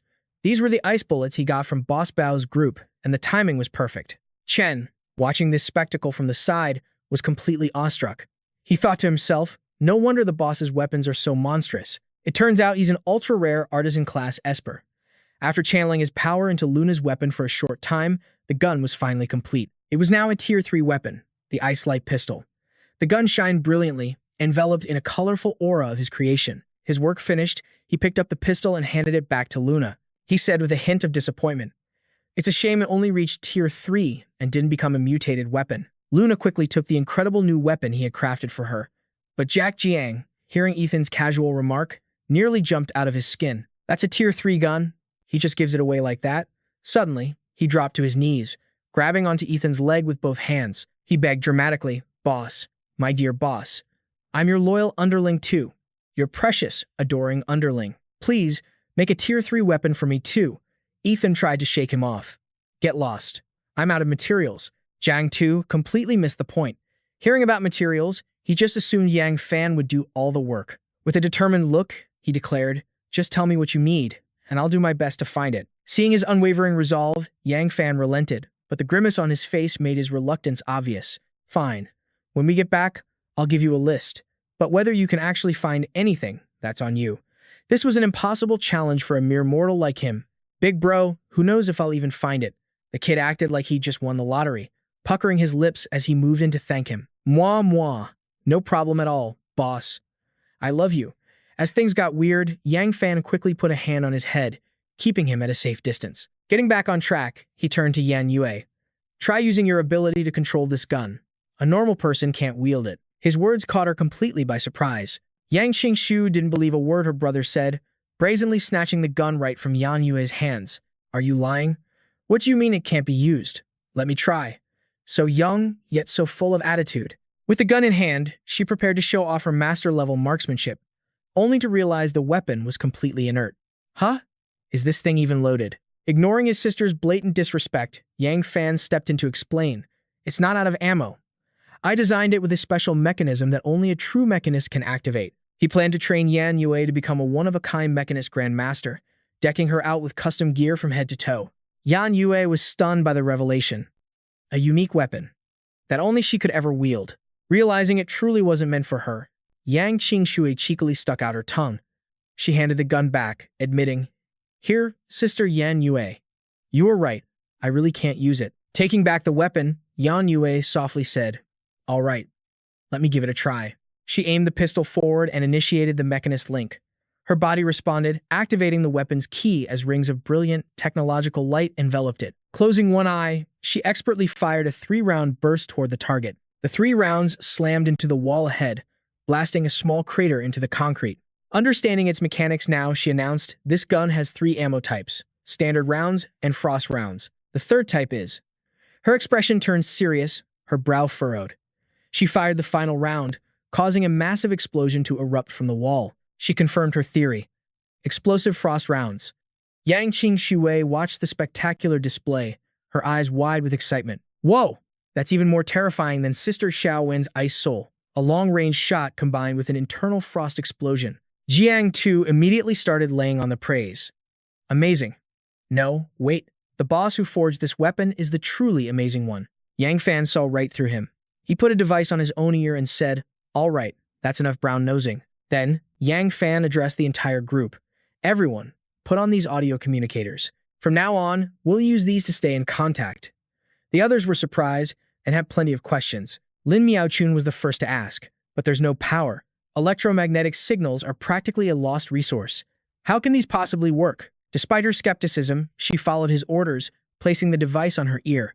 It looked more like a delicate piece of gold jewelry. The moment she put it on, her world changed. Qingshui chimed in, "Sister Lin, this isn't just some regular earpiece." She began to explain the device's true nature to them. "This is a Tier 4 support item. It doesn't need any power. You just have to think, and you can communicate with anyone within a 100-kilometer range." To prove her point, Qingshui added, "I didn't believe it at first, either. But when my brother gave it to me, I was blown away. The audio is clearer than any headset I've ever used." The other 3 quickly realized the truth in her words. Lin Miaochun had to agree. It was as if Qingshui's voice was speaking directly inside her head. "It's crystal clear," Yan Yu added. "With these, we'll never have to worry about getting separated again." The buck-toothed kid was completely in awe. "Holy crap, this is my first time wearing Tier 4 gear. Following the boss is a whole different world." "That's right, big bro. Sticking with the strong is the only way to live. You definitely made the right call." A brilliant crimson sunset painted the sky. It washed over clouds of dreamy pink and white, but soon darkness fell. The world wasn't bright like day, but a sea of stars shone in the cool, dark sky, creating a scene of breathtaking beauty. Under the cover of that night, Yang Fan gathered the team. This was when they would make their move. He announced the plan. "Chen Yu, you've been to the 3rd ring and you have a control-type ability. You'll be our guide. The rest of us will follow your lead." He then added, "Xu Xiaoyun, Sinan, and Shi Shi. You'll stay here. You 3 will lead the remaining civilians. Continue their training and scavenge for supplies." Hearing this, Xu Xiaoyun's heart sank with disappointment. "He still hasn't fully accepted me, has he?" Standing up for her sister, Xu Xiaoyun demanded, "Wait, why isn't my sister coming with you?" Sinan also asked cautiously, "Brother Fan, is it because I'm too weak?" "Let's be real. This division of labor isn't about fairness. It's because you're all too weak. I'm just being blunt." To avoid crushing their morale, he decided to explain his strategy clearly. "But that's not it at all," he clarified. "In fact, it's the opposite. There are only 2 people perfectly suited for the defensive roles. Xu Xiaoyun is a soul flame ability user. As our original leader, she's the natural commander. And Sinan is, without a doubt, the strongest defender on our team." Hearing his logic, it seemed they finally understood their own strengths and the roles they were meant to play. He added, "With one on offense and one on defense, you 2 create a perfect balance. Even if the unexpected happens, you'll have the power to handle it." As if their destinies were finally revealed, their faces lit up with excitement. Xu Xiaoyun replied, "Oh, so that was your plan." Sinan also looked at him with firm resolve, promising, "We will not disappoint you, Leader Fan." Chen Yu, however, looked completely unimpressed. He shot them a judgmental glare and muttered, "Seriously, give me a break. Enough with the drama, you're laying it on thick." Yang Fan cut in with a command. "All right, let's move out." In perfect sync, The team shouted with renewed vigor, "Yes, sir." Yan Yue clutched a photo in her hand, whispering to herself, "Dad, I'm coming to find you." It was a picture of her father.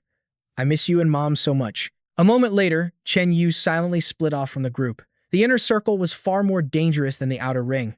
He was sure their leader, Yang Fan, knew that. He wondered to himself, but he still gave me the critical mission of scouting the path. He must have recognized my skills. He's giving me a chance to prove my worth. With that thought, he clenched his fists, his determination surging.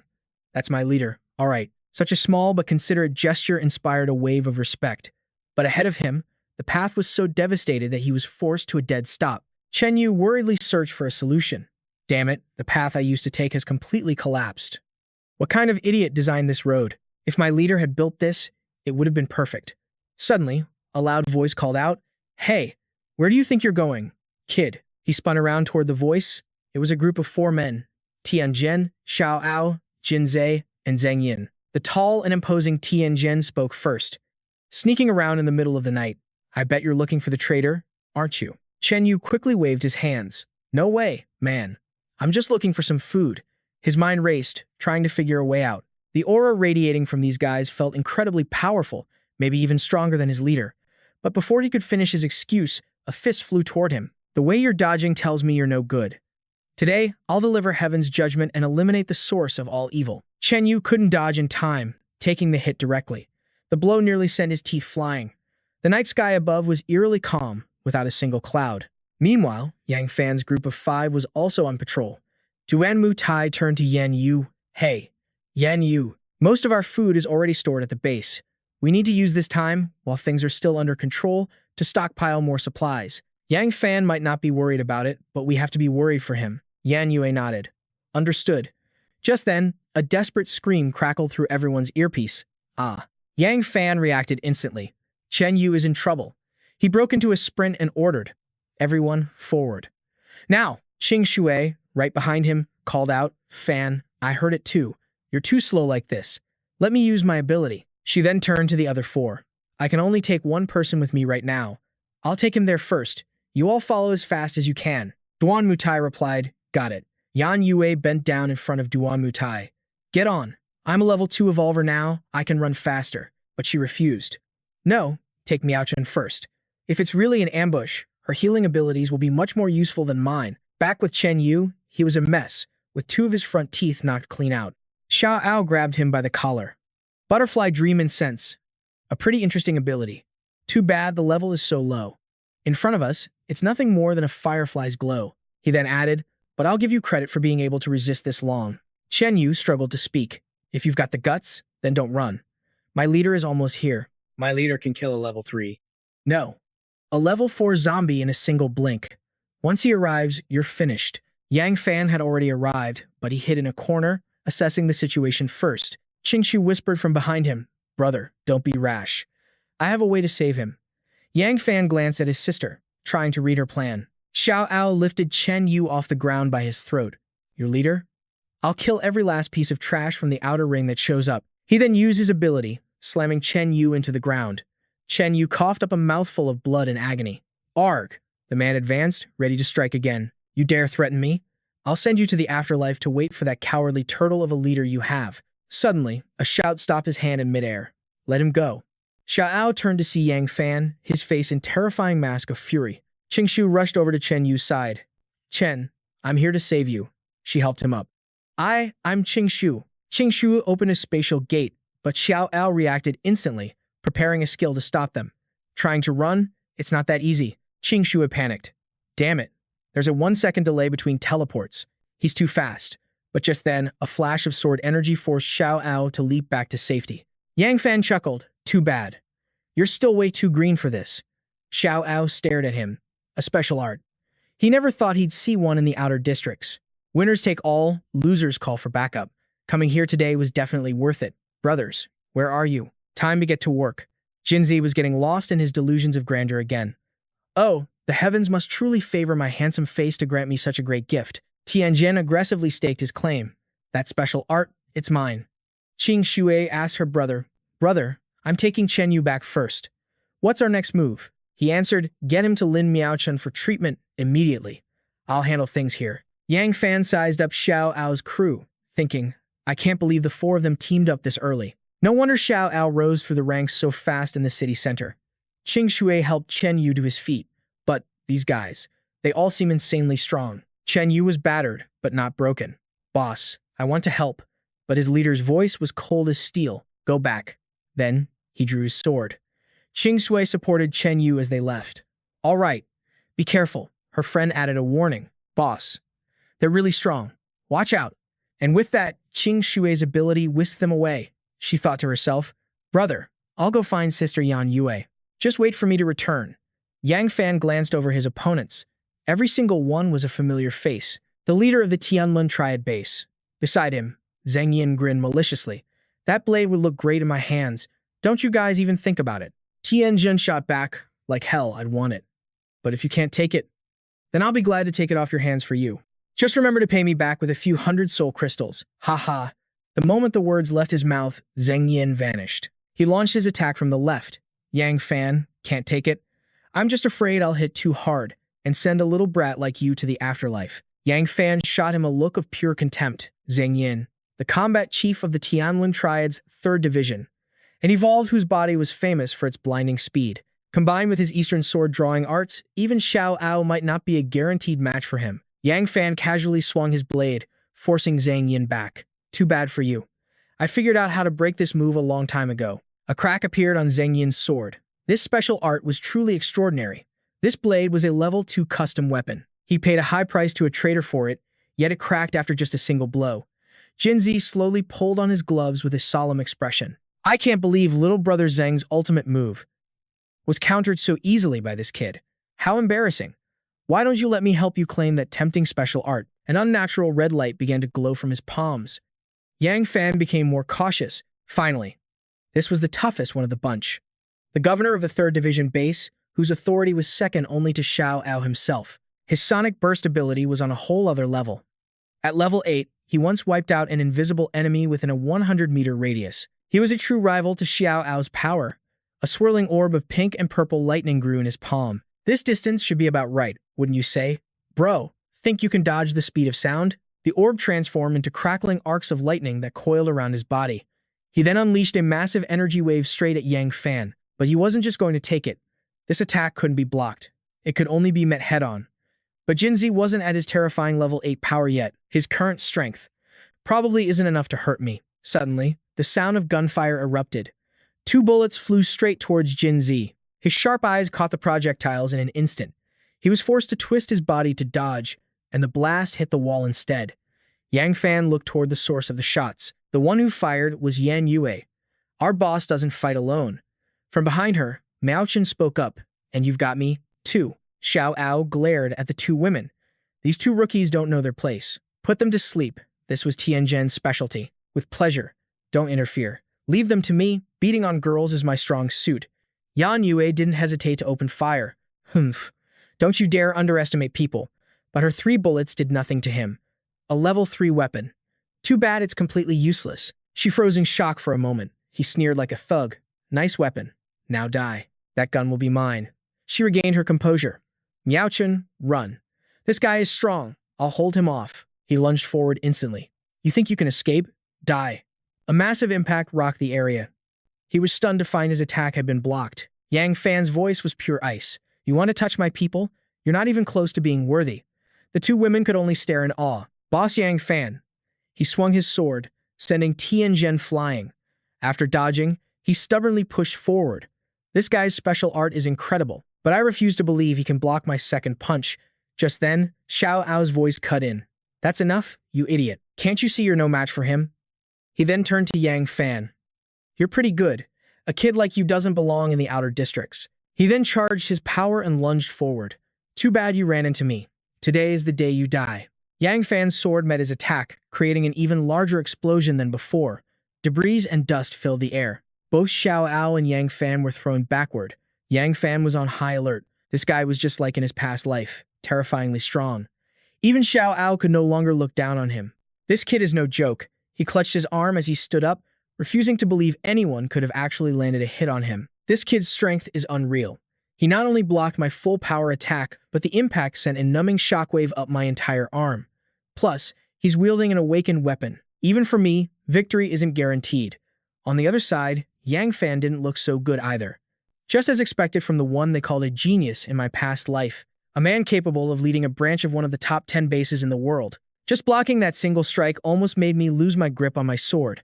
I have to get stronger and fast. I need to reach level 3 at the very least. For now, our only option is to force them to retreat. If this turns into an all-out brawl, we'll be at a serious disadvantage.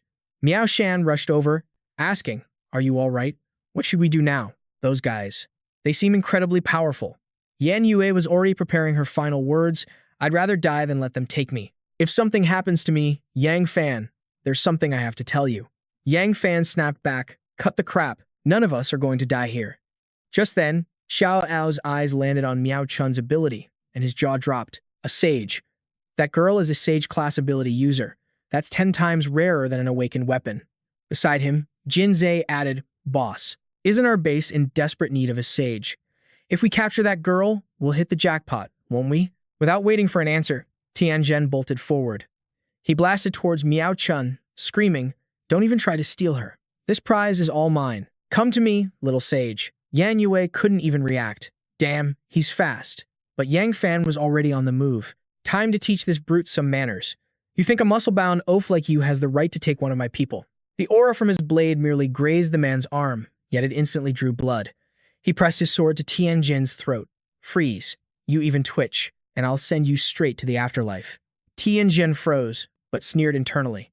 This punk is only acting tough because of that awakened weapon of his. With my raw strength alone, I could crush you 4 or 5 times over. Yang Fan gave his ultimatum. "I'm counting to 10. If you're not gone by then, his life is forfeit." He began to count. 1. Xiao Ao chuckled. "Haha, allow me to help you with that." 10. All 3 of them unleashed their killing intent. "I'm afraid you don't have what it takes for that." Then, the trio charged. "Brother Tianjin, just hang on. Once we capture the sage, we'll have her heal you." Yang Fan stood his ground, unfazed. "You're right, we probably can't handle you as we are. But what if we added a level 4 ability user and a level 3 mutated beast? Then our odds of winning would jump to 70%. Xiao Ao scoffed. "Do you think ability users just grow on trees? Are you going to pull them out of thin air? Besides, no one can control a mutated beast." But at that very moment, a torrent of solid ice erupted from the ground. It slammed into the earth right between the 2 groups. Xiao Ao looked up in shock. "What the hell? Is that a person?" Yang Fan grinned. "Winners write history, losers call for backup." Xiao Wan arrived with 3 others, calling out, "Big brother Yang, we're here to help." The Huaishu Yao cried out, "Wah." Xing Sui followed, carrying Chen Yu on her back. "Brother Chen Yu, just hold on. We can get you healed now," she yelled. "Sister Lin, hurry and save him. Brother Chen Yu needs treatment, he's at his limit." Lin Miao Chun hesitated, looking toward Yang Fan, but Yan Yue told her, "You're not needed on the front lines. Go to the rear and heal him. Your abilities are best used there." Only then did she nod. "Right, I'm on my way." Qing Xue gently laid Chen Yu down. "This is all my fault. If we had found Sister Lin sooner, Brother Chen Yu wouldn't be in this much danger." Sob. As Miao Chun began healing him, she comforted the girl. "Don't cry. It's not your fault. This wound isn't critical yet. I can heal it." Surveying the scene, Xiao Ao thought, "I never expected this." Another ability user really did appear, and that controlled creature. Its rank seems to be quite high. Jinzi added, "Boss, it looks like we're surrounded." Yan Yue aimed her pistol at them and asked, "We outnumber you now. Still want to fight?" To her surprise, Xiao Ao just smiled with amusement. That reaction made Yang Fan hesitate. Something's not right with these guys. There's no reason for them to be so calm while completely surrounded by other ability users. Could it be a butterfly effect from my return to the past? Do these guys have another ace up their sleeve? As if on cue, Xiao Ao gave a new order. "Since there are this many ability users here, there's no more need to hide our true power. Zheng Yin, Tianzhen, annihilate them all." That was all the signal he needed. Tianzhen unleashed his true ability. "Oh yeah, jackpot, ha ha ha. Finally, I can go all out." His body expanded, encased in a metallic sheen from his bronze body ability. He immediately threw a massive punch at Yang Fan, who deftly dodged aside. He followed up with a slash against the man's bicep, but this time, Tianzhen didn't even flinch and just laughed mockingly. Was that supposed to tickle? Even a level 4 weapon can't scratch this bronze body, kiddo. Yang Fan was shocked. His skin, it's completely impenetrable. At the same time, Zheng Yin drew his sword, activating his own ability and charging towards Mu Tai and Xiao Wan. Mu Tai panicked. Oh crap, we're their targets. Xiao Wan instantly conjured a massive ring of ice. Countless ice drills shot out from the ring, but they were useless. No good, he's too fast. I can't hit him. Zhang Yin closed the distance in a flash. It was all over for them. But his blade was suddenly stopped by something else. It was a spell from the Huai Shu Miao. Mu Tai cried out, "Little Huai." As he pushed down with all his might, the tree spirit strained to hold on, but his sword sliced clean through the branch, sending the spirit flying. Xiao Wan and Mu Tai screamed in pain. The impact triggered another massive explosion, and the flames scorched and shredded their clothes to pieces. She cried out, "My clothes." But Zheng Yin was already swinging his sword again. "Time to send you both to hell." They had no way left to fight back. Yang Fan desperately shouted, "Duan Mu Qi," but Xiao Ao immediately launched an attack at him. "You're in no position to worry about anyone else." Yang Fan spun around to counter the blow. Yan Yue had no choice but to aim her gun at Xiao Wan. "Let me help her," she thought. But Jin Zi flew into attack again. "Help her? You can barely save yourself." Caught off guard, Yan Yue couldn't block in time. When suddenly, massive bolts of lightning struck from the sky.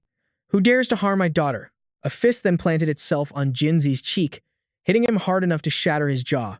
He crashed violently to the ground. Yan Yue stared at the man who had just saved her, whispering in disbelief, "Dad, Dad." Meanwhile, Mu Tai and Xiao Wan braced themselves for the inevitable end, when a massive blade intercepted Zhang Yin's fatal attack. A tall, powerfully built man stood before them. "These two are under my protection now." Zhang Yin gritted his teeth in frustration. "The vice captain of Crimson Rose, Mu Hua Dao. I never expected to see you here." Yang Fan and Xiao Ao were locked in a fierce battle. Xiao Ao forced a smile. "As expected, that attack wasn't enough to kill you. You're strong." Yang Fan unleashed a strike to create some distance. "You talk too damn much." He glanced over at the man who had rescued Yan Yue. "Why is Yan Yue's father here?" Still, his timing couldn't have been better. Without him, we would have suffered heavy losses today. A powerful aura erupted from behind him, kicking up dust and rock.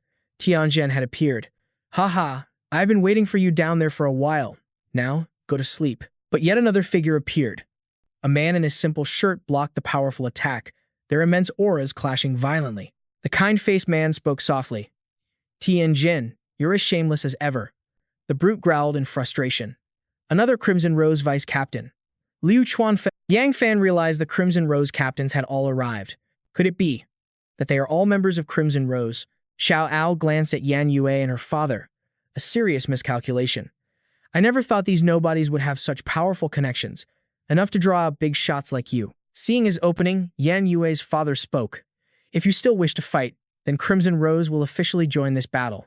Jinzi and Zheng Yin instantly regrouped with Xiao Ao. He muttered, "Of course, that big oaf Tianzhen opens his mouth before thinking." Tianzhen roared, "Of course, we're gonna fight. Who the hell is Crimson Rose anyway? I'll send every last one of you to meet your maker." Xiao Ao smacked him hard on the head. "Fight my ass. You want to die, you moron." "Ow." Xiao Ao then turned to Yan Yue's father. "Out of respect for Lei Shen, I'll let this go. But know this. The Cold Flame Squad is not to be trifled with. I, Xiao Ao, will remember what happened here today." Then a thought struck him. "Oh, that's right. I heard you received an invitation from Tian Lun. And what's more, you refused it. I wonder how much longer Crimson Rose can possibly survive." The captain retorted, "Longer than you. And we'll live a whole lot better, too. So you can all stay in that disgusting Tian Lun and be their good little dogs. Go on and bite more people to keep your masters happy." Xiao Ao was furious but held his tongue. Changing the subject, he extended an invitation to Yang Fan. "Your skills aren't bad.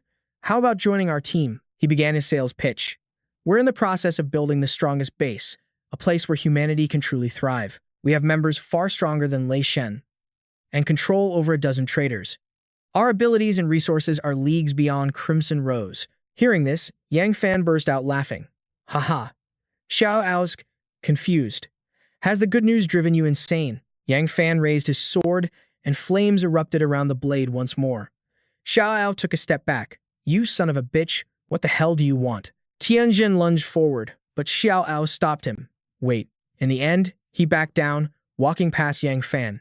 "You ungrateful fool. Just wait for Tian Lun's judgment alongside them."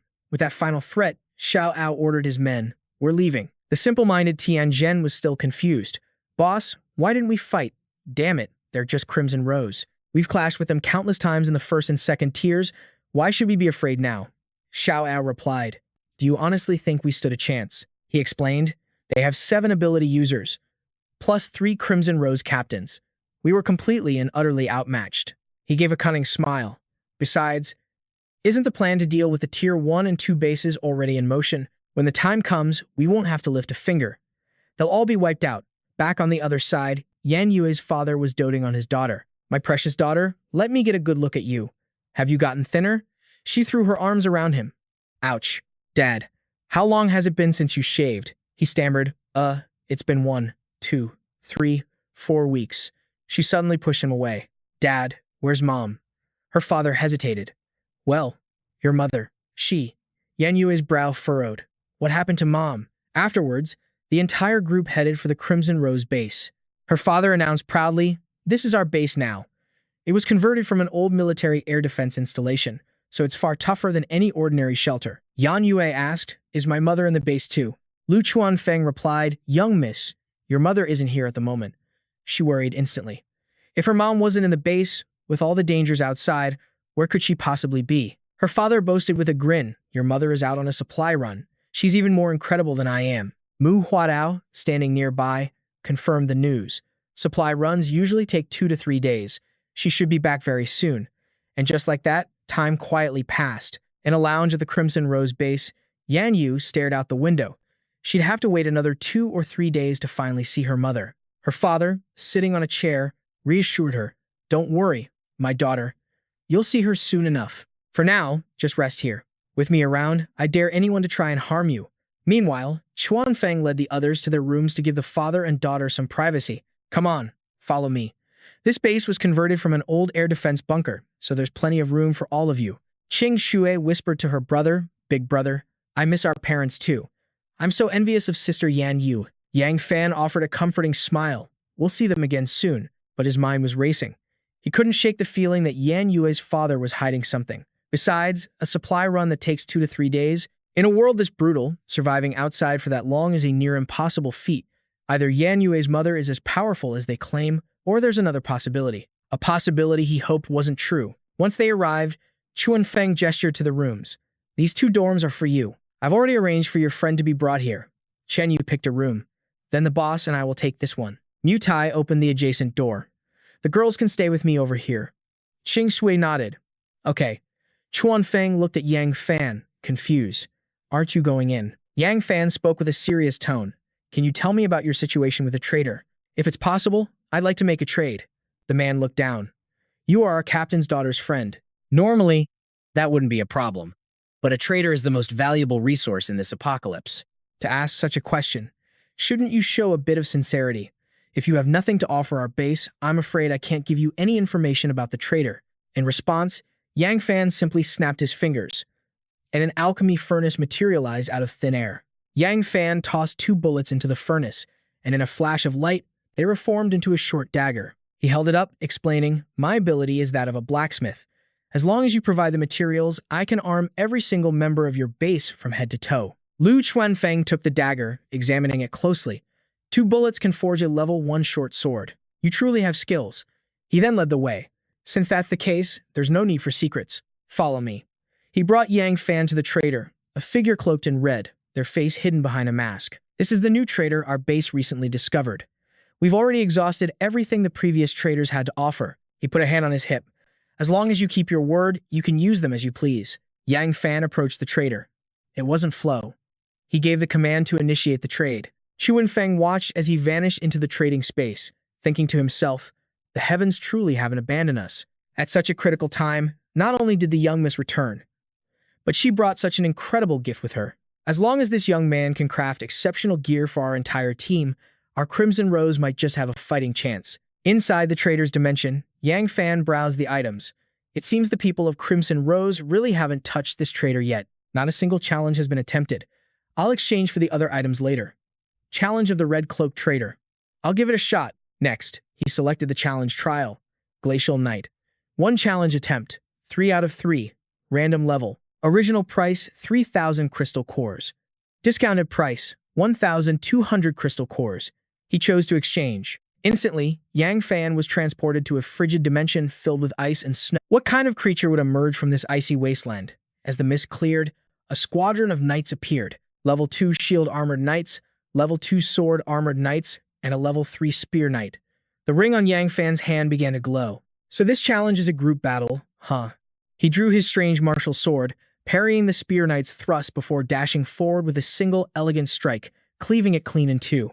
Without pausing for a second, he reset his stance and launched a devastating kick into the Yang Fan's blade danced through the air, effortlessly cutting down one knight after another. He moved without any hindrance.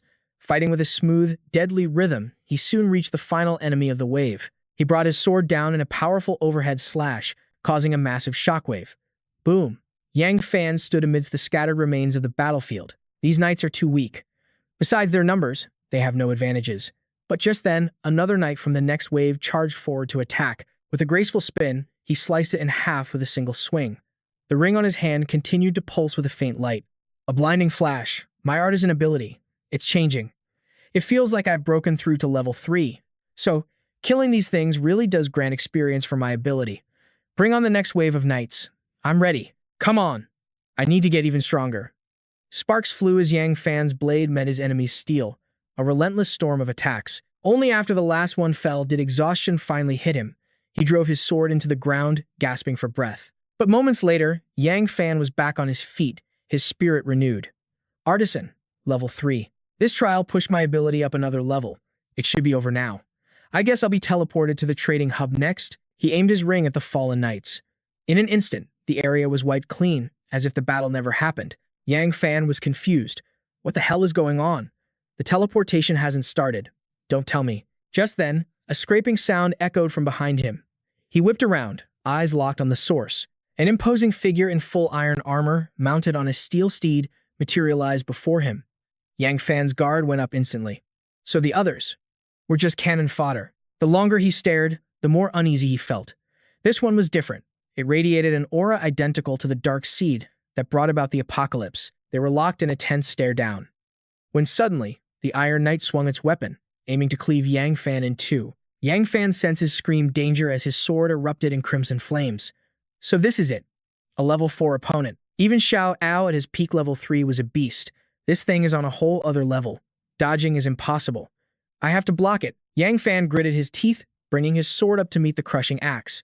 With a deafening boom, he was sent flying, crashing hard onto the ground. Rage flashed across his face.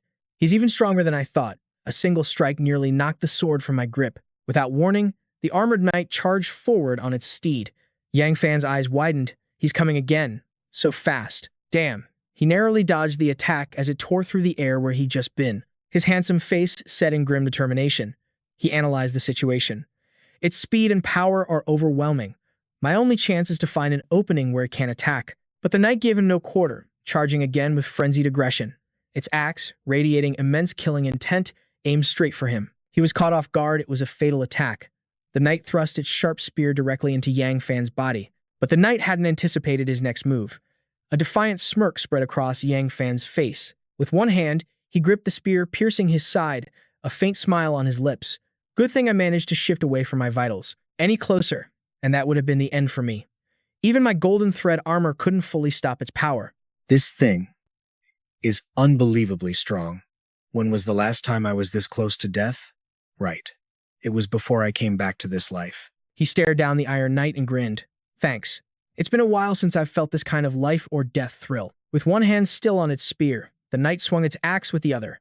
But Yang Fan managed to evade the blow once more. He knew he couldn't win in a direct confrontation. His chances of survival were plummeting to near zero. But wait, if it radiates the aura of the dark seed, would purifying water work on it? It's a gamble, but I have to take it. Yang Fan pulled out a small vial of water. With his other hand, he snapped the spear shaft embedded in his side. Meanwhile, the knight charged like a raging bull, its axe swinging wildly, but none of its frantic attacks could land a hit. Seeing his opening, he hurled the vial with all his might. It flew straight towards the frenzied Iron Knight. The vial simply bounced off the knight's armor like a harmless pebble. Then, incredibly, the vial itself froze solid. Yang Fan watched, a sense of helplessness washing over him. But he learned one crucial thing. The knight is afraid of the purifying water. Otherwise, it wouldn't have bothered to defend against it. But in my current state, I can't hold out for much longer. He had to think of his next move fast. Just as the knight raised its axe for another blow, he saw it. An opening.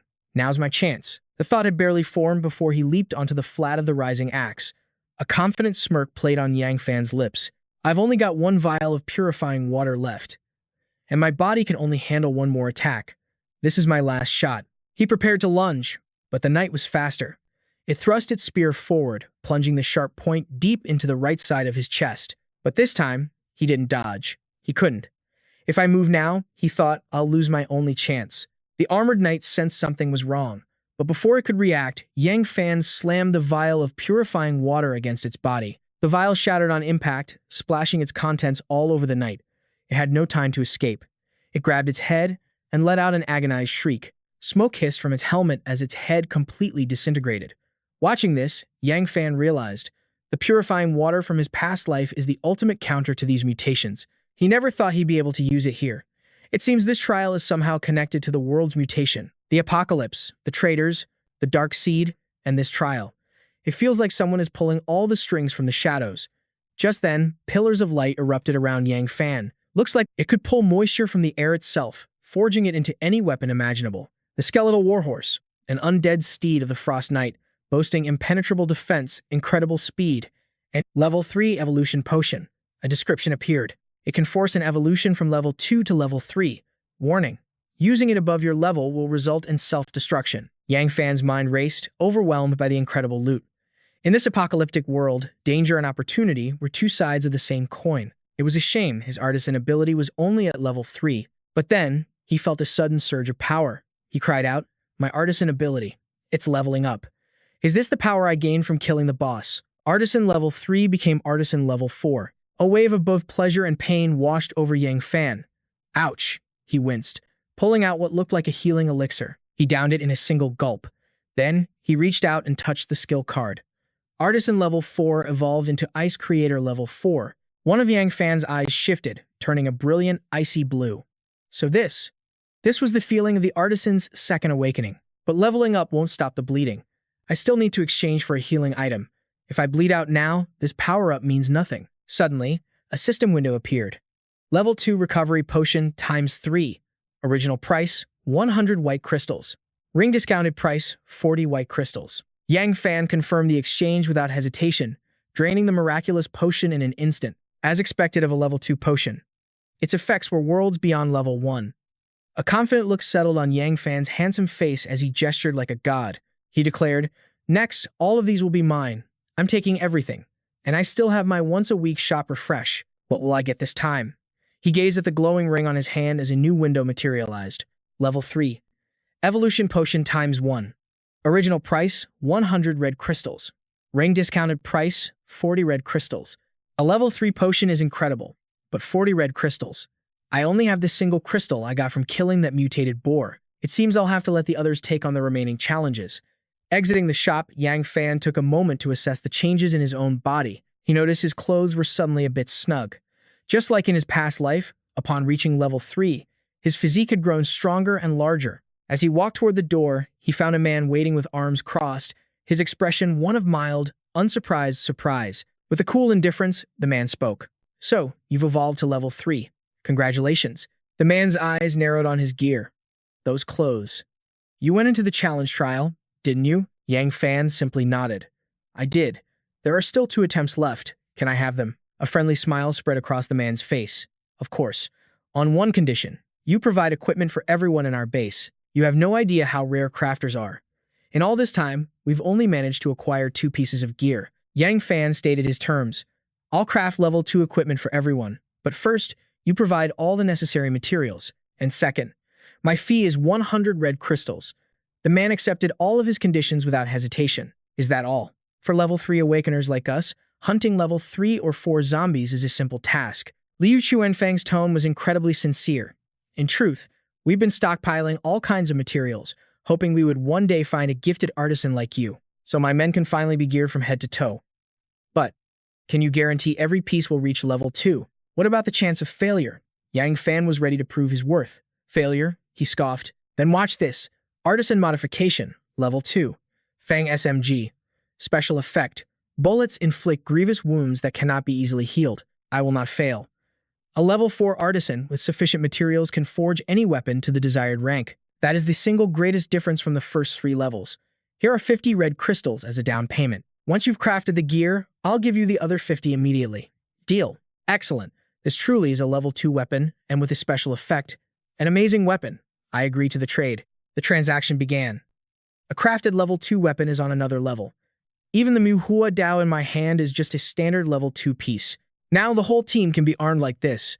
Even if Tien Lun's forces attack us, we'll finally have the power to fight back. Take this. Use it to protect our people. Supporting a base is truly no simple task. In his past life, he grew powerful, but he was alone. To truly survive this apocalypse, you must have a force of your own. He exited the trade window. All right, let's go. Take me to your materials storage. Of course, right this way. This is our entire stockpile. You can use whatever you need. It's filled with materials dropped from level 3 mutants. And this is our most prized possession. The horn of a level 4 iron-skinned rhino. We paid a heavy price to take that beast down. Now, I need you to stand guard outside. No one is to enter while I work. I need absolute concentration. Understood. Thank you. Yang Fan closed his eyes, focusing his energy. One more piece finished. He gathered his remaining energy. Crafting so many level 2 weapons at once was draining. Next, it was time to upgrade his own gear. He drew his demonic blade and got to work. Pouring his power into the rhino horn, he fused the 2 high-class materials together. Fusing a level 4 fire attribute martial core with level 4 bone material was a bit of a waste. It could even nullify the weapon's unique mutation. The risk wasn't worth the reward. He decided to change into a fresh set of clothes. Focusing his energy, the new creation began to take shape. A powerful aura enveloped the level 4 rhino hide armor. Special Effect 1, Automatic Restoration. Special Effect 2, Offensive Form. It possessed 2 completely different special effects. It seemed his gamble had paid off. Now, to upgrade his own personal equipment. The moment he started, the materials erupted in a brilliant light. Just then, Liu Chuanfeng walked in, his jaw dropping in awe. As expected of you, my brother, you're incredible. Take these. It's 50 red crystals, plus a few bottles of level 2 evolution potions. Night is falling out there. Your squad is going to need this stuff. Thanks. Wait, I get some too. This stuff is worth 100 white crystals. Following the boss is definitely the right path. Yang Fan, where did you get so many evolution potions? I just made a deal with Liu Chuanfeng. Drink up. All of you now have the foundation to use your abilities, but your physical stats are still lagging far behind. Without hesitation, they all drank the potions down. Also, I crafted these low-level storage bags. They work just like King Shui's storage necklace. Inside, you'll find the new equipment I made for each of you. From now on, store all your personal items in here. Item description: Mobile Cannon. A level 3 weapon with independent consciousness control. It has a high difficulty rating. Only a mechanic class ability user can control it. Its attack power is on par with a level 3 ability user. New gear: the 151 flying cannon is so cute. Special effect: Hibernation. The 151 enters an incomplete state when its ammunition is depleted. It takes 24 hours to fully recharge. Level 3 light feather ring description. A level 3 short blade, as light as a feather. But don't underestimate its attack power. It can easily pierce through something as tough as a tank. Special effect: Piercing Slash. It has a level-breaking effect, capable of destroying level 4 defensive gear. Level 3 Speed Boots. A level 3 item combining offense and defense. Its speed can shatter all limits, empowering the user's legs with the force of lightning, allowing for impossibly fast acceleration. Special effect: in its rapid lightning state, the wearer can kick out rings of pure electricity. I get an offensive weapon too? Speed Boots. I can finally join the fight. I can't believe I got a wind control item. The biggest problem with my ability was figuring out how to spread my bewitching fragrance. But now, it's a piece of cake. Level 2 Wind Control Cape. Description: allows the user to control the direction of wind currents. However, its rank is too low to summon gales for direct attacks. Level 3 Protective Skirt. A level 3 defensive garment that looks like a normal skirt, adding a touch of charm. But it can completely nullify any attack from a level 3 user or below. I wonder what weapon Yang will give me. Another skirt? That guy always gives me stuff like this. Are these shorts? Level 2 Ice Soul Hot Pants. They look like a pair of cool, sexy shorts. But in reality, they're a piece of special equipment. They can greatly enhance an ice system ability user's power.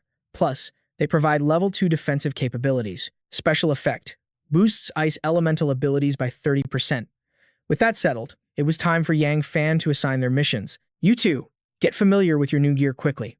Then, head to the trader and enter the challenge arena to level up your abilities. Our team needs more heavy hitters.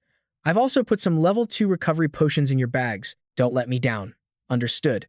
As for you two, go with Miu Huadao and bring Sinan and Chu Xiaoyun here. This mission won't be simple. You absolutely must be careful. Roger that. Brother, what about me? Do you have an important mission for me? I want to see if my new gear fits. I'll go inside first. Of course, I do. Drink this, and then I'll tell you. Hey, you're messing up my hair. What is this? An evolution potion. I told you. I'll tell you after you drink it, so don't go back on your word. In an instant, the girl's body began to transform. Brother, I finished it. So, tell me, what's my mission? I'm a level 3 evolver now, you know. I can handle anything, so don't you dare look down on me. Ow. Stop messing up my hair. Your mission is to survive. No matter what happens, you have to live, brother. The touching moment was shattered as dawn approached. A deafening roar echoed through the canyon, shaking the base to its core. What's happening? An earthquake? No. It's a sneak attack on the base. The Tianlun base. They're attacking. Everyone, grab your weapons and prepare for battle. 3 massive Nuo appeared under the morning sky. Ha ha! To slay gods and Buddhas, to fight like a demon. Who has ever dared to stand in my way? I am Zhang Sanlei of the Tianlun base, a max level 3 ability user and a master of bullet creation. To draw a sword to cut water only makes it flow faster. You worthless worms, I expect nothing from you. Even if you drag me to the depths, I will one day rise again. I am Liu Tenny of the Tianlun base, a level 4 ability user, the demon of the Sea Kingdom. Have I made my entrance? Sweat falls, seeds are sown in the earth, alas. He knew every grain of rice in that bowl was earned through sweat and blood. At the Celestial Wheel Guild, Jude Lux was a mere level 3 dark user, a completely worthless grunt. Who the hell are you people? You dare stir up trouble at my Blood Rose Guild? You must have a death wish, Yan Lei. Our Lord sent me to ask you one final time. Will you join the Celestial Wheel Guild, or will you choose death? Death? We'll see if you have what it takes. Boss, these people are powerful. Let's not be reckless. Liu Chuanfeng grew nervous seeing their opponents. If we don't put them in their place, the Celestial Wheel Guild will think we're soft targets, that any piece of trash can just walk all over us. Boss, let me handle this guy. An 8-chain detonation. A massive explosion. Looks like they packed quite a punch. Boss, Uncle Yan Lei is fine, don't worry. It seems you people have severely underestimated me. The boss saved me, so what's to fear? In our world, you have to keep a cool head. A fist wreathed in lightning shot forward. Yan Lei's expression hardened as one punch sent the loud-mouthed wench flying. Whoa! She flew at least 10 meters. The moment Yan Lei's attack connected, members of the Celestial Wheel Guild were instantly blown away. The remaining thugs scattered in terror, screaming for their lives. Run for it! That's the Thunder God. The power of the Thunder God. Lin Miaochen thought to herself in awe. So this is the power of a high-ranked awakened.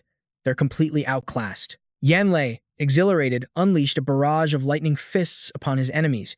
He snorted. Now you'll witness the true power of my Thunder Fist. But suddenly, his attack was completely blocked. He stared in shock. What the hell? How was my attack stopped? A delicate-looking woman, Senny Liu, stood in a low stance before a car, wearing a scandalously short skirt. She wasn't leaving much to the imagination. Her mutated hair had grown to an impossible length, fanning out to form a shield against Yan Lei's attack. Liu Chuanfeng muttered in disbelief to Yang Fan and Qing Shui nearby. It's just a wall of hair. A defensive power this strong, this person must be at least level 4.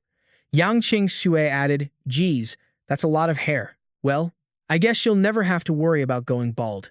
The main character's guard went up instantly. Be careful. Don't get distracted.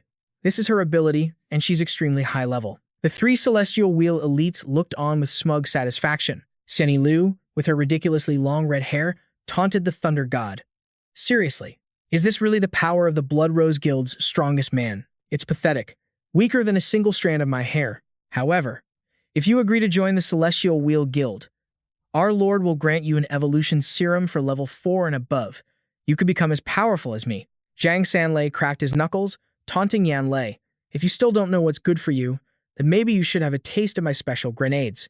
Boss Yan channeled his power, lightning crackling to life in both of his hands. He answered with defiance. You want Yan Lei to be someone's attack dog? In your dreams. He instantly charged toward Zhang, unleashing his raging thunder roar. Behind him, Uncle Liu watched Yan Lei shoot forward like an arrow. He called out in alarm, "Boss, don't be reckless." Senny Liu's expression twisted into a nasty smirk. "It doesn't matter how many times you try, the outcome will be the same. Just give up now and save yourself the pain." She immediately launched her hair at her foe, unleashing her special technique, Sea of Hair Prison. The crimson tendril shot out, binding Yan Lei in a crushing grip. He cried out, "This is bad." Zhang Sanlei erupted in maniacal laughter. He armed a grenade and charged straight for Uncle Liu. "If you still refuse to surrender," he roared, "I'll slaughter every last one of your men and leave you all alone." As the attack rushed toward him, Liu Chuanfeng froze for a split second. Then, a grin spread across Fatty Liu's face. "The blood rose guild," he said, "is more than just Yan Lei." Unfazed, he cackled madly and hurled 2 grenades right at Uncle Liu. Liu Chuanfeng activated his Devour ability. His mouth opened wide, swallowing both grenades whole. Yang Fan screamed in a panic, "Spit them out. Now!" But it was too late. He'd already swallowed them. Zhang Sanlei's fist clenched in excitement. "In that case," he sneered, "try swallowing this." 7-chain detonation. The moment he activated the skill, a series of muffled booms erupted from deep within Uncle Liu's stomach. Yan Lei's face went pale with horror. "Old Liu," he roared. Yang Qing Shui rushed forward impatiently. "I have to save him." But Yang Fan instantly grabbed her arm, holding her back. "Stop. Uncle Liu got hit because his ability level is lower than that blue-haired freak. Do you really think your level is any higher than his?" She immediately shot back. "Brother, I don't care about any of that. Uncle Liu and Uncle Yan saved our lives." Before he could argue, the stubborn girl vanished in a flash, leaving him to scream her. In a blink, her silhouette reappeared right beside Uncle Liu's motionless, face-down body. "Uncle Liu," she said, "I'm here to save you." Seizing the opportunity, Zhang Sanlei instantly hurled 2 more grenades their way. He declared with a sneer, "A little level 2 brat thinks she can save someone from me? How naive. Now, blow up for me." The powerful grenades soared through the air with terrifying force, ready to send them both to the afterlife. Just as Yang Qing Shui reached out her hand, at Uncle Liu, she spotted 2 grenades slicing through the air towards them. She thought to herself, "I can't rely on him forever. I have to become his strength, too." She immediately summoned the dagger Yang Fan had given her. Locking onto her targets, Qing Shui slashed the 2 grenades apart before they could detonate. Seizing the chance, she helped Uncle Liu to his feet. Then she teleported them to safety. Zhang Sanlei watched the 2 figures vanish, stunned. "To think she could destroy my custom grenades. That dagger in the girl's hand must be at least a rank 3 weapon."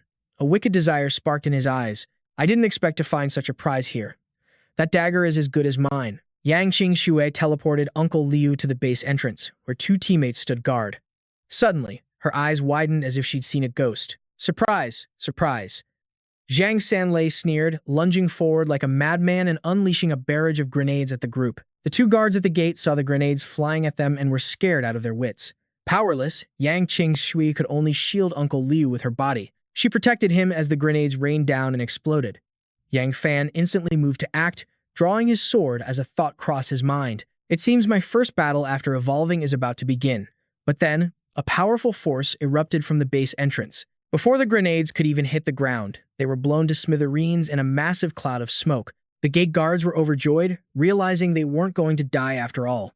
The counterattack was so powerful that Zhang Sanlei had to shield his face with his arms. He cried out, "Whoa!" Then he cursed in frustration. "Damn it. There's another powerhouse in this base." Yan Yue, Duanmu Di, and Xiao Huai stepped out with an imposing aura. With her hands on her hips, Miss Yan demanded, "Who dares cause trouble at our doorstep? Are you tired of living?" Yang Qing Shui cried out in joy, "Sister Yan, Sister Duanmu." Yang Fan immediately sheathed his sword. He thought happily, "It looks like they passed the challenge with flying colors. They've gotten much stronger. I guess I don't need to step in after all." He completely forgot about the red-haired superhuman still holding Uncle Yan captive in the rubble nearby. She coolly lit a cigarette, calculating to herself, "The enemy's real ace still hasn't made a move." Zhang Sanlei cursed in fury, "Damn it all. Taste my 12-grenade combo. I refuse to believe you can handle this." A stream of grenades flew from his hands. Yan Yue and her weapon, 151, entered combat mode. She yelled, "Attack!" A series of explosions tore through the air right in front of Zhang Sanlei. He screamed like a lunatic. As 3 grenades flew towards Yan Yue, he shrieked, "Here are 3 more. Die for me. Just explode already." She smiled confidently and said, "I left these on purpose." Someone else wanted a turn, you see. Just as she finished speaking, Duanmu Di shot forward. Zhang Sanlei watched as the girl in the short skirt leaped into the air, her leg cocked back to kick the 3 grenades like a star soccer player. Her powerful kick sent the grenades flying right back to their owner. Their destination? Zhang Sanlei's wide-open mouth. With a massive boom, his face exploded. Zhang Sanlei was sent flying backward, smoke pouring from his ruined mouth. Duanmu Di rushed forward with the force of a lightning bolt. She raised her leg to deliver another crushing kick, adding a warning. You want to hurt my friends? Not on my watch. Observing from the side, Yang Fan marveled. It seems this challenge not only boosted their strength, but it finally made them understand what the apocalypse is truly about. The apocalypse means showing absolutely no mercy to your enemies. But Duanmu Di's attack was suddenly stopped by a mass of red hair. The sight left her completely stunned. She asked aloud, "What the hell is this? Is this material?" Hair. Hair can block my attack? From a physics standpoint, that's impossible. I need to fall back and observe. But the crimson tendrils gave her no chance to escape, wrapping tightly around her foot. It quickly coiled around Duanmu Di's entire body. She screamed in terror. Liu Tuani stood with her hands on her hips like a supermodel, dangling both Duanmu Di and Yan Lei from her hair. She sneered, "Hey, did you really think so little of us from Tianlun?" She slammed Duanmu Di onto the ground and stepped on her. She said with amusement, "Let's play." Yang Qingxu ran forward worriedly, crying out, "Sister Duanmu." At the same time, Yan Yue soared into the air. Gripping 2 pistols, she ordered 151 to launch a coordinated attack with her. They perfectly unleashed a hail of bullets at Liu Tuoni, but she just stood there, arms crossed, and laughed. "I'm telling you, are you guys idiots? How many times do I have to say it? It's useless, useless, useless. Important things must be said 3 times. I'm level 4. Liu Tuoni's hair instantly formed a shield, neutralizing the attack from Yan Yue's duo. But even after her attack was blocked, Yan Yue didn't flinch. She said, "I don't believe in that twisted power of yours." With 151 on each side, they flawlessly flew to flank Liu Tuoni. The woman said arrogantly, "Fine. It seems you need to be beaten into submission." Yan Lei sensed the danger and yelled out, "This is bad. Daughter, run." She immediately fired 2 more shots, stubbornly replying, "I'm not running. I have to save you and Duanmu." The woman glanced back at her and uttered a single word, "Move."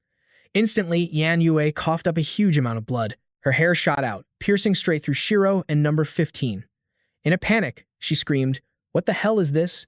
How can she attack so fast?" She couldn't even track its movements. Skewered by the demonic hair, number 15 gathered its energy. It made the ultimate sacrifice, firing a blast of white light to save its master. The tendrils restraining Yan Yue were instantly severed, leaving her in utter disbelief. Free from the hair's grasp, she collapsed to the ground, crying out for number 15. But before she could recover, Liu Seni loomed over her, raising a foot to deliver a final, crushing blow. "You're a stubborn one, I'll give you that," she sneered. "But your luck just ran out." She brought her heel down with the force of a thunderclap. Yan Lei burned with a powerless rage, forced to watch as his daughter was trampled. This was the crushing reality of a true power gap. Liu Seni continued to mock her. "And they call you the Crimson Rose? Unbeatable. Yet you dared to refuse our invitation to Tianlun. Are you looking for a death wish?" Hearing this, Yang Qingshui's blood boiled, and she tried to rush forward. "Brother, let me go," she yelled. "I have to save Sister Yan Yue and Sister Duanmu. Let go of me." Yang Fan held her back calmly. "Not yet. Wait. Let them both understand something first." She asked in frustration. "Understand what?" He replied patiently. "Understand what it truly means to rely on someone." Yan Yue cried out in agony as Liu Seni ground her heel into her. Seeing this, Duanmu Di and Yan Lei were filled with fury and despair, screaming her name. The display only seemed to fuel Liu Seni's cruelty as she pressed down even harder. She looked at Yan Lei and scoffed. "You dare call yourself the Thunder God? Don't make me laugh. You should change your name to the Thunder Snake." Then, she turned to the Crimson Rose members and shouted, a clear show of force. "Do you see this? This is your precious leader. A useless piece of trash. You still want to follow him? Following a boss like that is just plain stupid." Duanmu Di was bewildered, her mind racing. She glanced at him, wondering, why hasn't Yang Fan made his move yet? What in the world is he waiting for? Looking at Yang Fan's serious, observant expression, a realization suddenly struck Duanmu Di like lightning. "I get it now," she thought, then screamed at the top of her lungs. "Boss, save me and Joe me." Liu Seni sneered. "Oh, you still have another boss. Just how many leaders do you people have?" Suddenly, a new attack shot toward her, and her expression instantly changed. She manipulated her hair to block it, snarling, "Damn it, who dares to sneak attack me?" And then, Yang Fan appeared right beside her. "I'm their boss," he said coolly.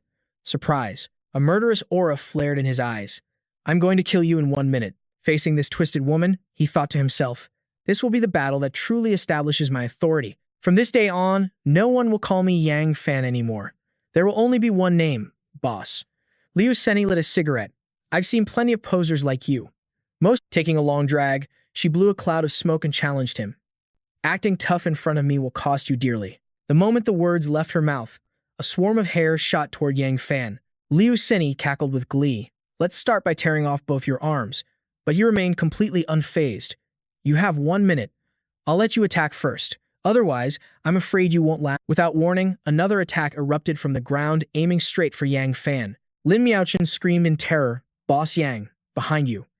"It's a sneak attack." Liu Seni laughed maniacally. "Still, trying to act tough? Go tell it to the devil.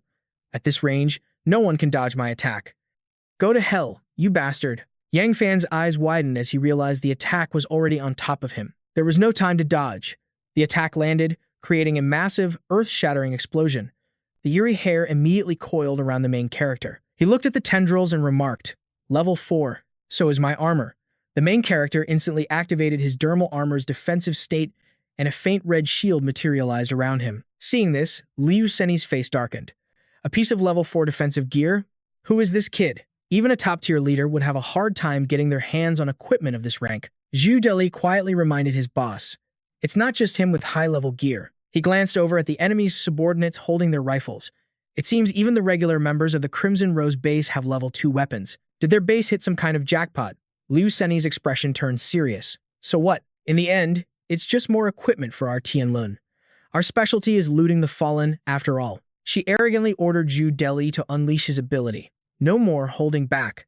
I want every single person here dead. Purge the Crimson Rose." Her subordinate immediately responded, "Understood." He slammed his hands on the ground, releasing a wave of purple smoke. From his palms, the violet mist spread across the ground with the speed of an arrow.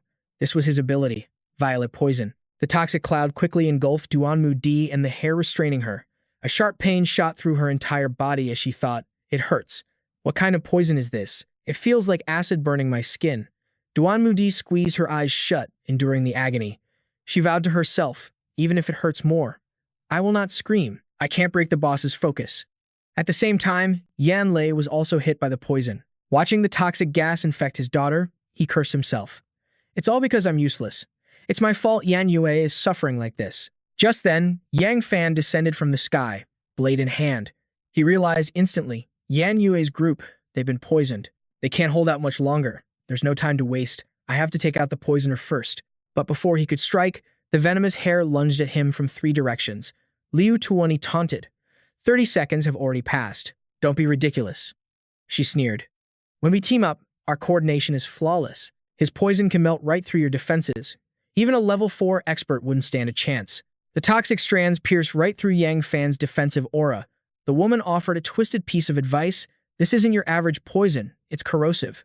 Yang Fan watched in shock as his rhino hide jacket started dissolving into holes. From behind, deadly hair pierced his defenses, aiming straight for his back. "Damn it," he roared. "You think I'm that easy to take down?" Yang Fan unleashed a merciless slash, cutting the strands in 2. He landed hard, bracing himself, and glared at Liu Tuani. "Even if you break my defenses," he declared, "it's completely useless. Your attacks are useless against me. You're still going to die." She crossed her arms with a smug look. "Are you so sure? Maybe you should look down." Surprise! A sickening purple hue crept up Yang Fan's boots and knees, a clear sign that the poison had already taken hold. The main character finally understood. "So that's how you did it." He glanced at her mass of floating hair. "I wonder if all that hair makes your head heavy." Yang Fan analyzed the situation. "Spreading your hair across the ground isn't just for attacking. You've turned this entire area into your personal hunting ground." "Bingo! You got it," she mocked. "But you're a little late to the party. It's over for you." Liu Tuani boasted with absolute confidence. "I'm one of the top 5 warriors in the entire Tianlun Guild. When I team up with Zhu Deli, even our leader has to tread carefully. This power I wield is the ultimate gift from him." The moment she finished speaking, her hair shot straight up, signaling another deadly assault. Yang Fan braced himself, ready for whatever came next. She screamed, "Just die already." A sinister purple glow enveloped her crimson hair. The corrupted strands immediately slammed into the base, triggering two massive explosions. The members of the Crimson Rose base could only watch in despair as the demonic hair tore through their home, accepting their doom. A bald-headed man despaired. There's no escape. We're going to die here. Another warrior asked in disbelief. Is this really the end? The young man at the front lost all hope. Even the boss can't possibly fight against a power like this. Behind the wounded, Uncle Liu urged Lin Chunyao and Yang Qingshui. You two need to get out of here now. I know your ability can get you out, he pleaded. You have to survive. Don't die here with the rest of us. Yang Qingshui exploded with fury, turning on the despairing men. I'm still fighting for you. How dare you give up like this? Shut your damn mouths, she roared, clenching her fist with fiery determination. She declared, Brother, I will not lose. I swear it. Inspired, Lin Chunyao mirrored her gesture, shouting with newfound hope, If you truly believe in our leader, then you know he will win. As dust and debris billowed behind them, it seemed that this fiery, unwavering faith was contagious. The bald man's spirit reignited. She's right. Yang Fan is still fighting for us. A crew-cut warrior agreed, we can't just abandon him. Another young man started cheering wildly. Go, Yang Fan. Kill that witch. Spurred on, the main character leaped forward, slashing into the mass of monstrous hair. His blade burned with a fiery light, but the hair remained completely unscathed. He thought to himself, it seems holding back is no longer an option. Time to get serious. With that thought, Yang Fan's blade dematerialized back into the ring on his finger as he began to activate his ability transformation. The deadly hair closed in on its prey. In the split second before it struck, his artificer ability transformed into the power of an ice creator. Shards of ice crystallized around him, forming a helm shaped like rabbit ears and two glowing blue rings of power around his hands. First time using this, he muttered.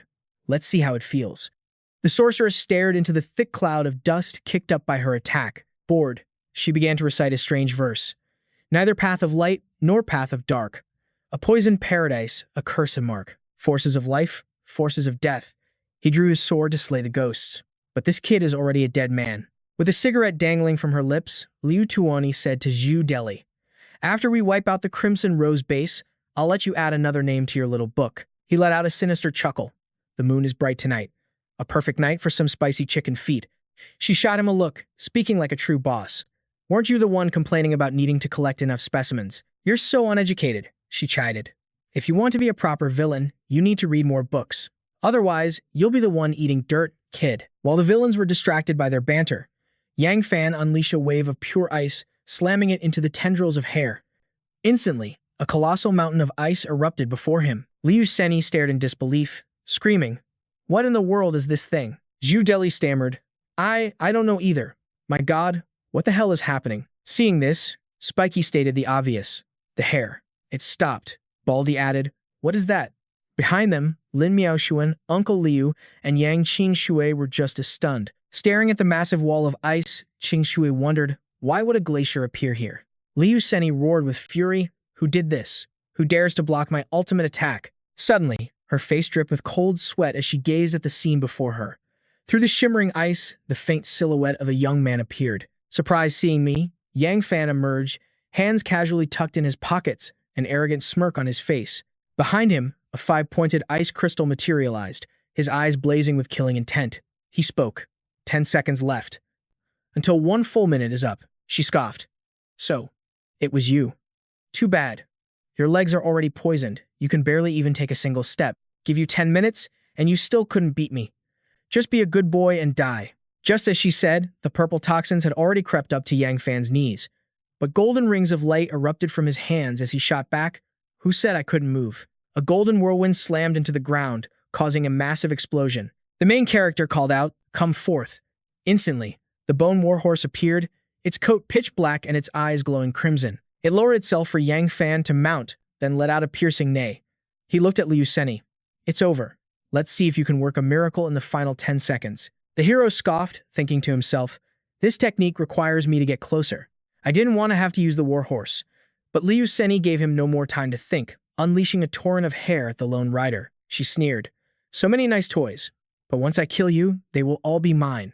As the hair closed in, he thought, This is close enough. He raised his hand, unleashing his power as a mountain of azure ice erupted from the ground. Liu Seni shrieked in terror. What the hell is that? Zhu Deli was more practical, screaming, "We're doomed." Azure ice creation was activated. Countless ice pillars shot up, trapping them like prey in a cage. Yang Fan extended his arm forward, his power manifesting as a swirling vortex of ice magic around his hand. The very air howled around him. Channeling all his might, he uttered a single word: kill. With that one command, blood-curdling screams echoed from within the ice fortress. Ah! A long, hopeless cry. Hearing the screams, the people outside were completely bewildered. The soldiers shielded their faces, asking, such agonizing cries, "What's happening up there?" I think that was a woman's voice. "It's not those Tianlin bastards hurting Lady Yan Yue, is it? The mist is too thick, and with this massive wall of ice, we can't see a thing." Outside, Yang Qingxue grew frantic. She charged toward the ice, shouting, "Brother, I'm coming to help you." But she was stopped in her tracks by Lin Miaoxuan. She pleaded with the girl, "Don't. This glacier appeared out of nowhere. We don't know if it's friend or foe. If you rush in and get hurt, how could we ever face Yang Fan?" "Wait a minute." The crowd looked up as the massive ice structure began to crumble. The glacier sank as more and more shards of ice rained down. They screamed in panic. "The ice mountain is shattering." The colossal wall collapsed completely, kicking up a thick cloud of mist that enveloped the area. And from within that haze, a steady figure emerged. The onlookers were utterly speechless, their jaws hanging wide open in disbelief. As the mist settled, the figures became clear.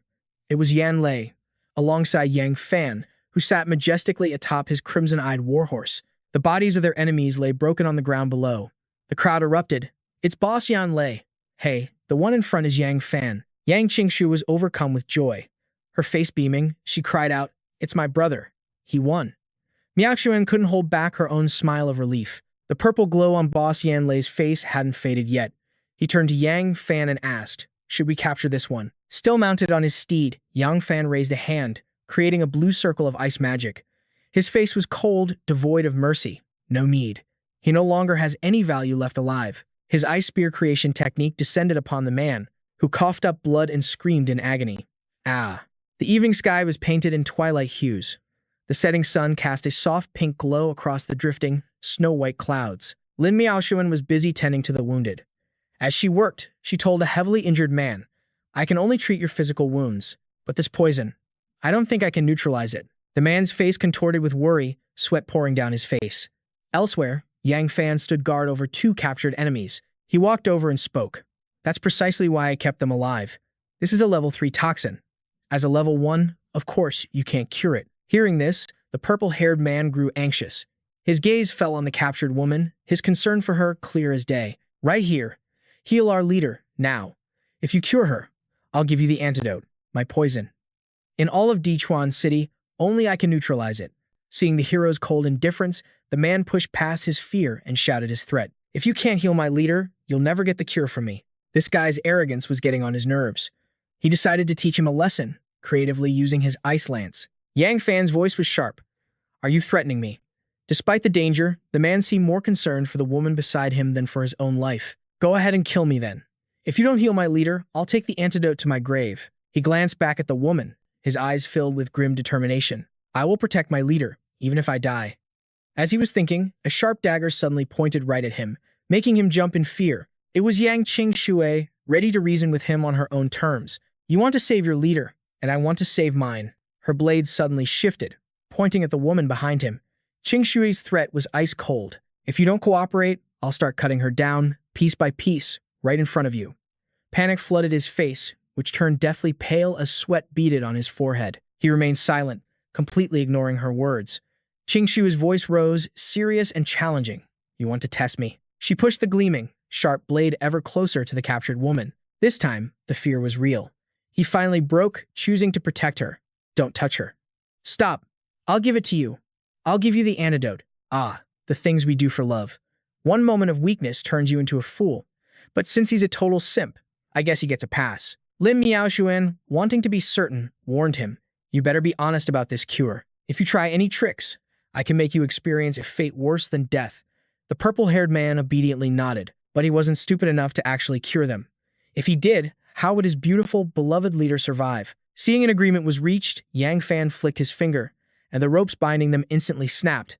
The main character's aura is on another level. He then pointed toward his comrades, ordering the man to cure them first. Following the order, the purple-haired man walked over to the three teammates and began to purify the toxins. He added a warning. This might hurt a little. Yanlei, though in agony, feared the long-term effects more. He gritted his teeth. It's fine, just do it. The man, Zhu Deli, began using his powers to treat the strange poison. As requested, he focused on Yanlei and Duanmu Yi. The moment the cure took effect, he was stunned. Whoa, damn. Even with the enemy's power still swirling behind him, his professional curiosity took over. Duanmu Yi was lost in thought about the poison itself. If we could research this toxin, it could become a powerful weapon. Yayue stared at the broken vial on the ground, musing, I'm not afraid. It's just a shame, right? Zhu Deli played dumb and walked over to Yang Fan, announcing his intent. The others are cured, now it's your turn. Once again, a dreamy purple mist, the same color as his hair, began to form. He placed his hands on Yang Fan's legs and began the treatment. But something felt terribly wrong. This Zhu Deli's face screamed treachery. A wicked, cunning smirk stretched from ear to ear as he lowered his head, his eyes glinting with a vile scheme. As if he finally seized his enemy's weakness, his true, gloating nature burst forth as he cursed Yang Fan. I've got your leader now. Heal my boss, or I'll end him right here. Seeing the tables turn and her brother in danger, Yang Qingshu cried out in panic. Yan Lei's expression was also filled with worry. But unlike their frantic reactions, Yang Fan remained perfectly calm. He raised a hand to stop them. Don't come over here. It was time for a little psychological warfare, targeting the enemy's weakest point. He asked the man directly, You're in love with your leader, aren't you? The question hit its mark, and Zhu Deli blushed with embarrassment. Hearing this, Yang Fan's allies were floored, their mouths hanging open in shock. As for the man himself, he couldn't even look up. Yang Fan pressed on, patting his shoulder. Everything you say is about healing your leader. You value her life more than your own. If you tried to claim it was just a subordinate's loyalty, I doubt anyone would believe you. The man was completely led on by Yang Fan, listening in a daze. He stammered, and Yang Fan sweetened the deal. Just cure my poison and answer a few questions, and I'll consider letting you and your leader go. Miaojuan, heal her first. At his command, Lin Miaojuan walked over to Liu Tuani and acknowledged the order. This guy had been nothing but a pawn from the start, spun around by his desire to save the one he loved. He blurted out, Wait. Just let us go, and I'll tell you anything you want to know. And just like that, he did it. With one hand, he purged all the toxins from Yang Fan's body. The magic he conjured was a deep, mesmerizing purple, yet it was strangely eye-catching, with mottled stains of blood swirling within. While he was treating Yang Fan, on the other side, Lu Seni let out a few coughs. With a gasp, her eyes fluttered open. Perhaps Chun Yao's antidote was the reason she woke so quickly. Seeing his beloved awake, Deli cried out in joy, Boss, you're awake. But as she came to, a sharp headache sent the world spinning. Realizing something was terribly wrong, she whipped her head toward her subordinate. She saw him being swayed by the enemy, tending to their wounds. She screamed directly in his face, What do you think you're doing? You're detoxifying them. Stop it right now. Baffled by her words, he stammered an explanation. Boss, this was our deal. I cure him, and he agrees to save you. His mother must have a great sense of humor to birth a walking joke like you. Liu Seni sneered with utter contempt. Save me? I don't need it. The Blood Rose base is just second-rate trash, meant only for raising zombies. Hearing this, Chu Xiaoyun's jaw dropped in shock. Raising zombies? Her father, however, remained deathly silent. Liu Seni continued her tirade. If you spare me now, I'll just slaughter every single one of you right here. And Yan Lei, you're a pathetic coward. You can't even face the truth about your dead wife. With that, she unleashed her power, sending her super long hair shooting toward them like illuminated tendrils. If the big boss hadn't taken an interest in your ability, she shrieked, I would have never wasted my time recruiting you. Now, die. Zhu Deli's soul nearly left his body. He screamed, trying to stop her. Boss, don't. He thought frantically. If we fight here, we're all dead. Liu Seni's deadly hair was already closing in, but Yan Lei still stood in absolute silence. Beside him, Chu Xiaoyun's voice cracked with anguish. Dad, what is she talking about? It turned out he was only pretending to be fine. Behind his stoic face was a sea of sorrow. Hearing his daughter's question, he bit down hard and said, It's because I was useless. I deserve to die.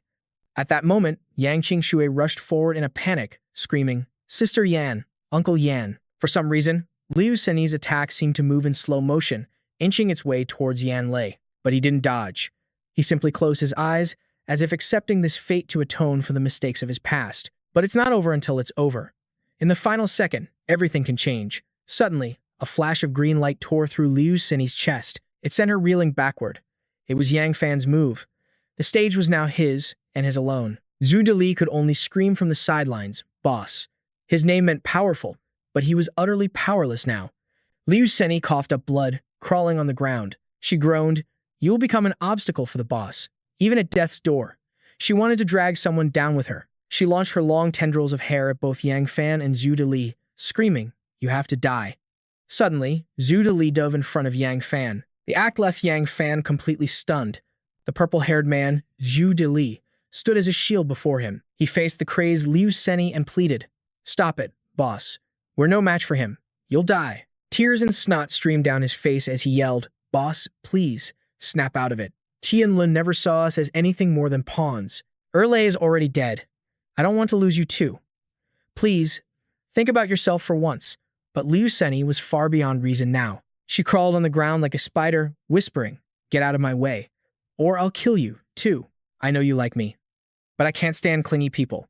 Only he, Tianlun's sword-bearer, Zuo Lingyun, is worthy of me sacrificing everything for." Hearing this, Zhu Deli's heart shattered. It seemed destiny had no love for him. He spread his arms wide, as if to block out the pain, and spoke to his one-sided love, "I understand now. Just kill me. I won't let you die in front of me." But before their tragic scene could conclude, Yang Fan cut in. "He isn't the one clinging to you. You're just a vile wretch. Die." With those words, streams of green energy pierced her chest and abdomen like sharp drills. No one had time to react. Only the purple-haired man, with tears welling in his eyes, scrambled desperately toward Liu Xinyi. "No," he cried, "but a man's plan is no match for fate's design." In her final moments, she thought only of that other man, whispering, "Boss," for Tianlun. She died before she could finish. The purple-haired man howled, "Boss, boss." He caught her just before she collapsed, muttering over and over, "Why are you so foolish? Tianlun only ever saw us as tools." Yang Fan had no interest in this tearful drama.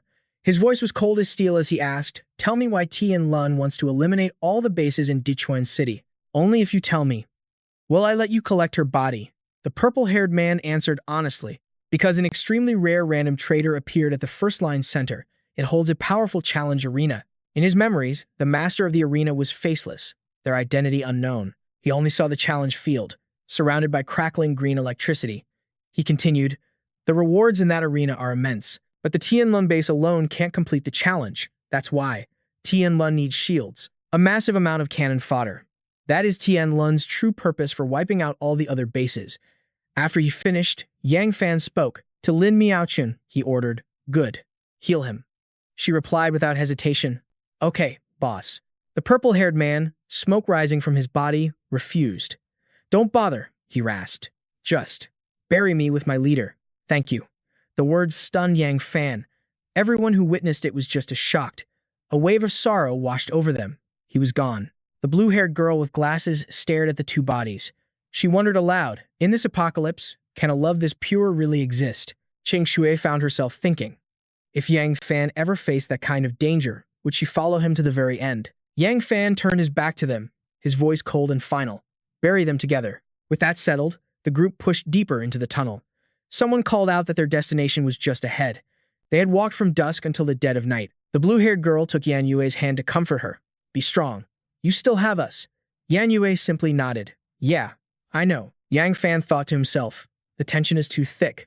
We need a distraction. And just like that, fate delivered one. As if on cue, Lin Miaochun spoke up. "Boss, your clothes are torn. Should I patch them up for you?" Yang Fan glanced down at his clothes. Seeing no critical damage, he shoved his hands in his pockets. "No need." Qing Shui took the opportunity to step forward and whisper, "Brother, will Sister Lin and Sister Yan be okay?" The reply was firm and unwavering. "They will be." Yan Yue isn't that weak. He was also pleased to see that after everything she'd been through, Qing Shui was finally starting to mature and care for others. The group finally stopped before a heavy steel door. Yan Yue's father spoke first. "We're here. This is the place." He turned to his daughter. "Your mother is in here. Are you sure you want to see her? If she were still herself, she would never want you to see her like this." Yan Yue's expression was resolute. "Open it," she demanded. "No matter what she's become, she is still my mother." The heavy door creaked open, revealing first a skeletal foot, bound by an iron chain. Then, a zombie emerged, its flesh rotting away. A heart-stopping growl echoed from its throat. Recognizing the tattered clothes it wore, Yan Yue could only choke out one word, Mom. As she rushed towards the creature, her father screamed, Daughter, no. Her leg was instantly frozen in a block of ice, stopping her dead in her tracks. She turned to Yang Fan, hysterical. Let me go. Seeing her so eager to die, he unleashed a furious tirade. Are you trying to get yourself killed? Or do you think becoming a zombie will somehow save her? Has the infection already gotten to your brain? The harsh words snapped her out of it. She could only stammer his name. Yang Fan took out a test tube. The infection is this advanced. This is a long shot, but it's the only one we've got. This purification water can cleanse those in the early stages of infection. All I can do is try. Qing Shui quickly explained to Yan Yue's father and the chubby man that the water in Yang Fan's hand could purify the zombie virus. Don't worry too much, sir. We'll do everything we can to help. After all, Yan Yue is our friend. Hearing this, Yan Yue blushed slightly and called out to her leader.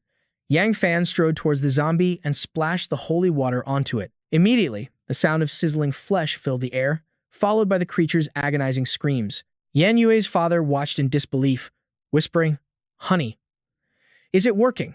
His daughter added words of encouragement. Yes. Mom, hang in there, you're going to get better. But just then, Yang Fan noticed something was wrong. Wait, he said softly. This isn't right. The three of them stared as a strange green aura began radiating from the zombie.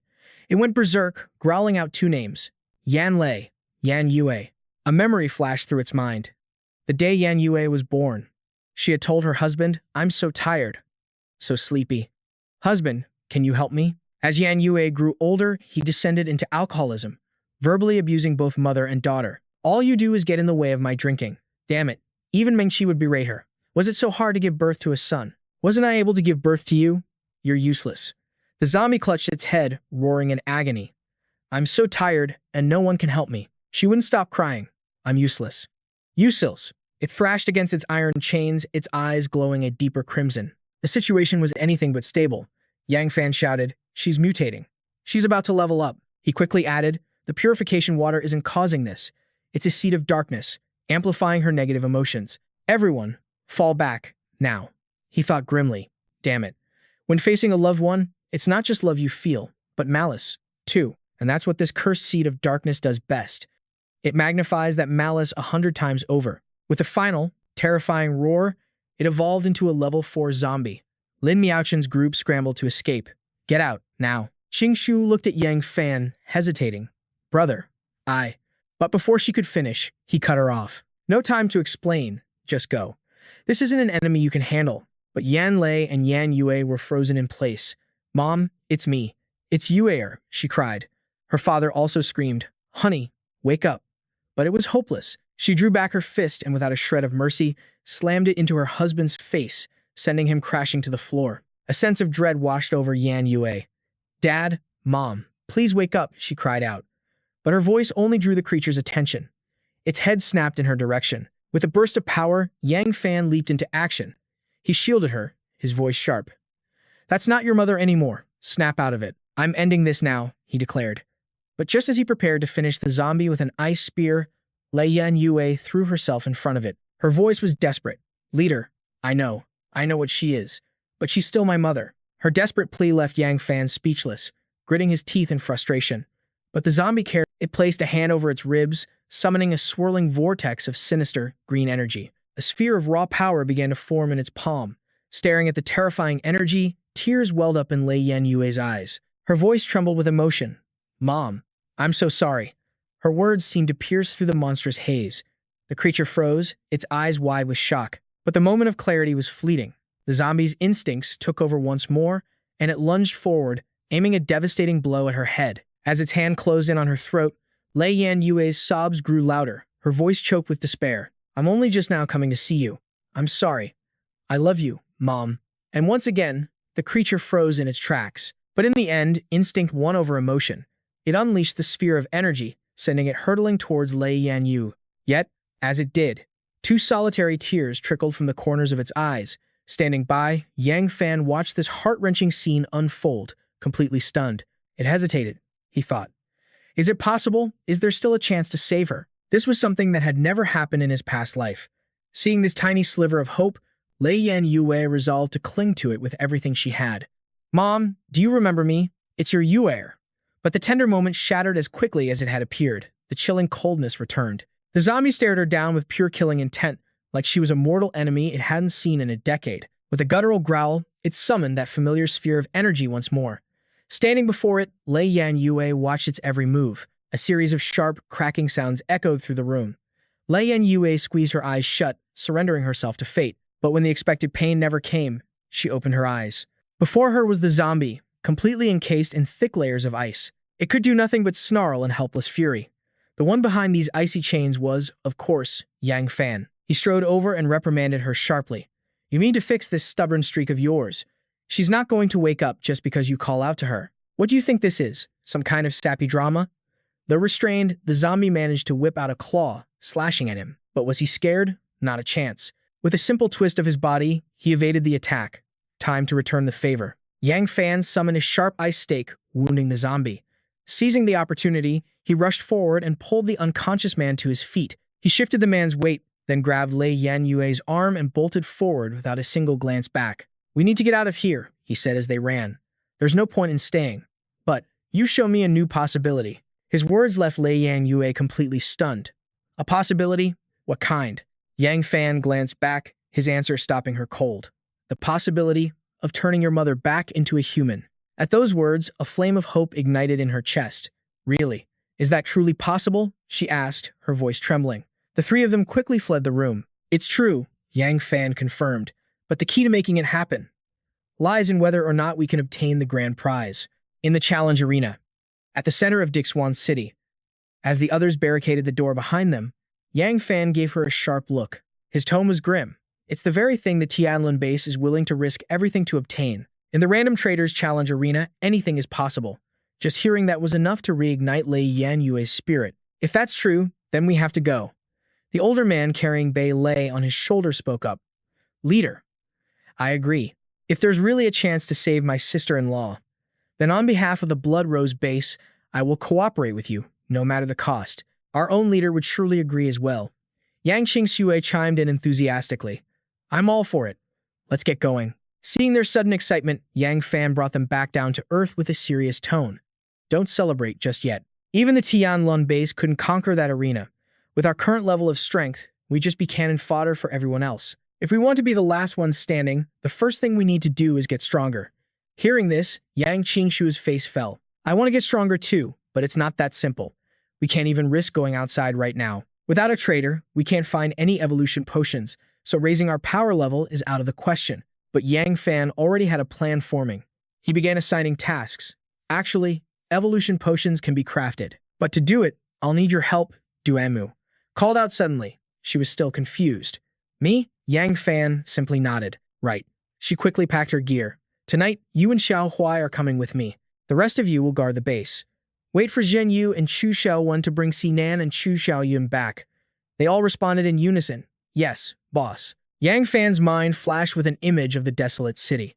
In his past life, the infamous devouring land in Dichuan City was what this mutated people's park became. Thinking of this, he was determined to plunder it clean this time. Here, in the 3rd district of Dichuan City, the people's park was completely devoid of human life, filled only with the shuffling silhouettes of zombies. Yang Fan and Duanmu hid behind a wall, surveying the area, when a report crackled through their earpieces. Chu Xiaowen's team has returned with Sinan's group. They took a few hits along the way, but Miao Chun is treating them now. Nothing critical. Yang Fan and Duanmu Kui continued to silently watch the eerily quiet grounds before them. Seeing a potential opening, Yang Fan quickly ordered Duanmu to sense the mutated plants near the park entrance so they could prepare to move in. Duanmu immediately agreed without a second thought. Understood. She knelt, placing her hand on the ground, which was instantly enveloped in a gentle, green energy. The wave of power grew larger and larger, showing no signs of stopping. This was Duanmu's exclusive technique, spirit perception. But her face suddenly turned unusually grim as she sensed something. A moment later, Duanmu turned to report her findings to Yang Fan. Boss, within a 5-kilometer radius, there are no mutated plants above level 4. But, as she spoke, she hesitated, and her reluctance made Yang Fan suspicious. But what? Duanmu finally chose to reveal the truth. But there's a zone inside that my ability can't penetrate. It feels like a black hole of life force. She continued, adding more information for him. I can think of 2 possibilities. Either that place is completely devoid of living creatures and plants, or a powerful mutated species is there, feeding on all surrounding life. The moment he heard this, Yang Fan knew the answer. He stated his conclusion with absolute clarity. It's the second possibility. At his words, Duanmu's courage faltered. She asked hesitantly, then, are we still going in? Fear was for others. Yang Fan wasn't afraid. In fact, he was thrilled. His eyes darkened, his voice laced with meaning. Of course. Without risk, how would we know if it's trash or treasure inside? With that, he strode forward. Du Enmu and Xiao Huai scrambled to follow him. His confidence was contagious, reigniting her spirit. The boss is right. If we stop at the first sign of trouble, our team will never get stronger. The two walked side by side down the desolate path, with only the cheerful Xiao Huai flitting about. After a while, Duanmu spoke up. Boss, it's very quiet. It seems my first guess was right. Speak of the devil. Yang Fan's eyes snapped toward the rustling bushes. No, it's here. A massive body with black and red stripes slowly slithered out, finally revealing itself to them. The creature that emerged was a colossal snake. It flicked its tongue, sizing up the tiny figures before it. Seeing the creature, Duanmu's mind raced. That's a Chilean she. A red-chained snake. According to the books, they only grow to 1.5 meters. This one must be a mutation. While she stood frozen in analysis, Yang Fan seized the moment and charged. This is no time for books. It's time for action. Before he got far, the snake lunged right at them. It's coming. But before it could even strike, Xiao Huai descended from above like a tiny god. Xiao Huai took a deep breath, then unleashed an attack that sent the massive snake to the afterlife. Watching its body crash to the ground, Duanmu clapped and cheered. Xiao Huai, you're amazing. Hearing the praise, the creature puffed up its chest with pride. As Yang Fan watched it strike various heroic poses, he had to reassess its power. This little guy just hit level 4 and already one-shotted a level 3 mutated Chilean she. It seems Duanmu Yi has raised it well. Duanmu had already run up to the snake's corpse, pointing as she spoke. Boss, is this the snake's gallbladder? Why doesn't it look normal? It's almost like a diamond. Yang Fan stepped forward, pulling a crystalline orb from the creature's body. He explained that it was indeed the gallbladder, but it had mutated and crystallized. It was a decent material, and he could fuse it with her equipment. Hearing this, Duanmu was ecstatic. Really? Then Xiao Huai was a huge help this time. The little creature chirped happily, as if it understood her every word. Faced with this scene, Yang Fan could only sigh indulgently. I'll make a note of this contribution. Let's keep going. We still haven't found any of the ingredients we need for the evolution potion. With that, the two continued deeper into the park. Yang Fan touched the trunk of a tree and remarked, so the rumors were true. This park is filled with countless rare and mutated plants. We came to the right place. Duanmu Yi also began to look around in wonder. Why have I never seen any of these plants before? So, these plants, are they the key to creating the evolution serum? The main objective finally resurfaced in his mind as he gazed into the distance. I'm not sure if these things can truly create the serum. That part is up to you. Me? She looked completely bewildered. From his coat, Yang Fan produced a test tube and handed it to Duanmu Yi. This is a sample of the evolution serum that I managed to save. You need to analyze its exact composition. I'll go gather the plant specimens right now, as long as you can decipher the formula. Mass production will be simple. Yang Fan extended his hand, unleashing a blinding light as he commanded, and as for you, come to me. Meanwhile, Duanmu Yi was lost in thought. The secret to humanity's next step is hidden in here. I have to give this my all. Elsewhere, Yang Fan was actively bathing the mutated flora in his light. Facing these towering abominations, he stood his ground without a hint of fear. Duanmu Yi gently pushed her glasses up her nose, reviewing the data on her system. Scan successful, she declared. The core components of this drug are indeed derived from these mutated plants. With the boss's incredible gathering methods, I can definitely replicate it. Just then, Duanmu Yi glanced over at Yang Fan, her heart stirring as she watched him intensely focused on the twisted, blackened branches. The boss is focused on me. This is the perfect chance. Her eyes darted down to the flask in her hand.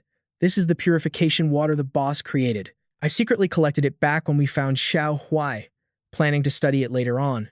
But now, this purification water could be the key to saving Yan Yue's mother. Beside her, Xiao Huai watched her, letting out a confused little, huh. Duanmu Yi didn't hesitate for a second longer. She quickly adjusted her glasses again, initiating a new scan of the data. A wave of guilt washed over her. Boss, I'm sorry. I just want to do whatever I can to help Yan Yue. He saw her every move. Yet Yang Fan did nothing to stop her. If she wanted to know that badly, then he would let her find out. Duanmu Yi, however, had no idea she'd been caught. She was completely absorbed in her research of the flask's contents. Suddenly, a harsh sound ripped through the air, startling Yang Fan. It was the mutated plants. They were starting to resist. He glared at them impatiently. It seems you don't want to come quietly. If that's the case, then I'm sorry. The moment he finished speaking, a wave of power surged from his hand. At the same instant, the plants launched their attack, but Yang Fan wasn't afraid. With a smirk, he spread his arms wide, creating massive ice shields to block the assault. But to his surprise, they pierced right through his defenses. Feeling the raw power from that blow, Yang Fan actually praised them. You lot are pretty interesting. A level 4 mutated plant is hiding among you, but you think that's enough to hurt me? Not a chance. With those words, Yang Fan prepared his next assault. He wore a look of utter disdain. Before my blade's edge, what can trash like you possibly do? And just like that, at his command, countless shards of ice shot forward like a volley of arrows. They sliced through the thick roots of the plants with ease, sending the severed limbs tumbling to the ground. Yang Fan strolled coolly past the carnage, his voice laced with a challenge. Still not coming out? This small fry isn't even a worthy opponent. At his taunt, the ground began to shake violently. A gigantic tree with a face that was 3 parts terrifying and 7 parts adorable suddenly burst upwards. It was the tree god. It let out a furious, deafening roar. Yang Fan saw this and, rather than being afraid, simply asked, "So, you're the king of this place? I've been waiting for you for a long time." Then, he kicked off the ground, launching himself toward the tree god. Yang Fan quickly raised his massive cleaver, shouting with conviction, "You're a level 4. From head to toe, you're nothing but treasure. Killing you will take more effort than killing 100 of those weaklings." The tree god refused to back down, immediately lashing out with its giant roots. Suddenly, Duan Muyi's voice cut through the chaos. "Both of you, please stop." Her plea was enough to make even the battle-crazed Yang Fan hold back. At that moment, Duan Muyi placed her hand on the tree god. She spoke to it in a gentle tone. "They mean you no harm. They only wish to ask your permission to gather some materials." But the tree god had no intention of compromising. It let out a massive roar, a clear threat of defiance and protest. This time, Duan Muyi used her own power. She transferred a calming energy into the tree god, pleading, "I beg of you." Then, with a loud rumble, the tree god retreated, sinking back into the earth to rest.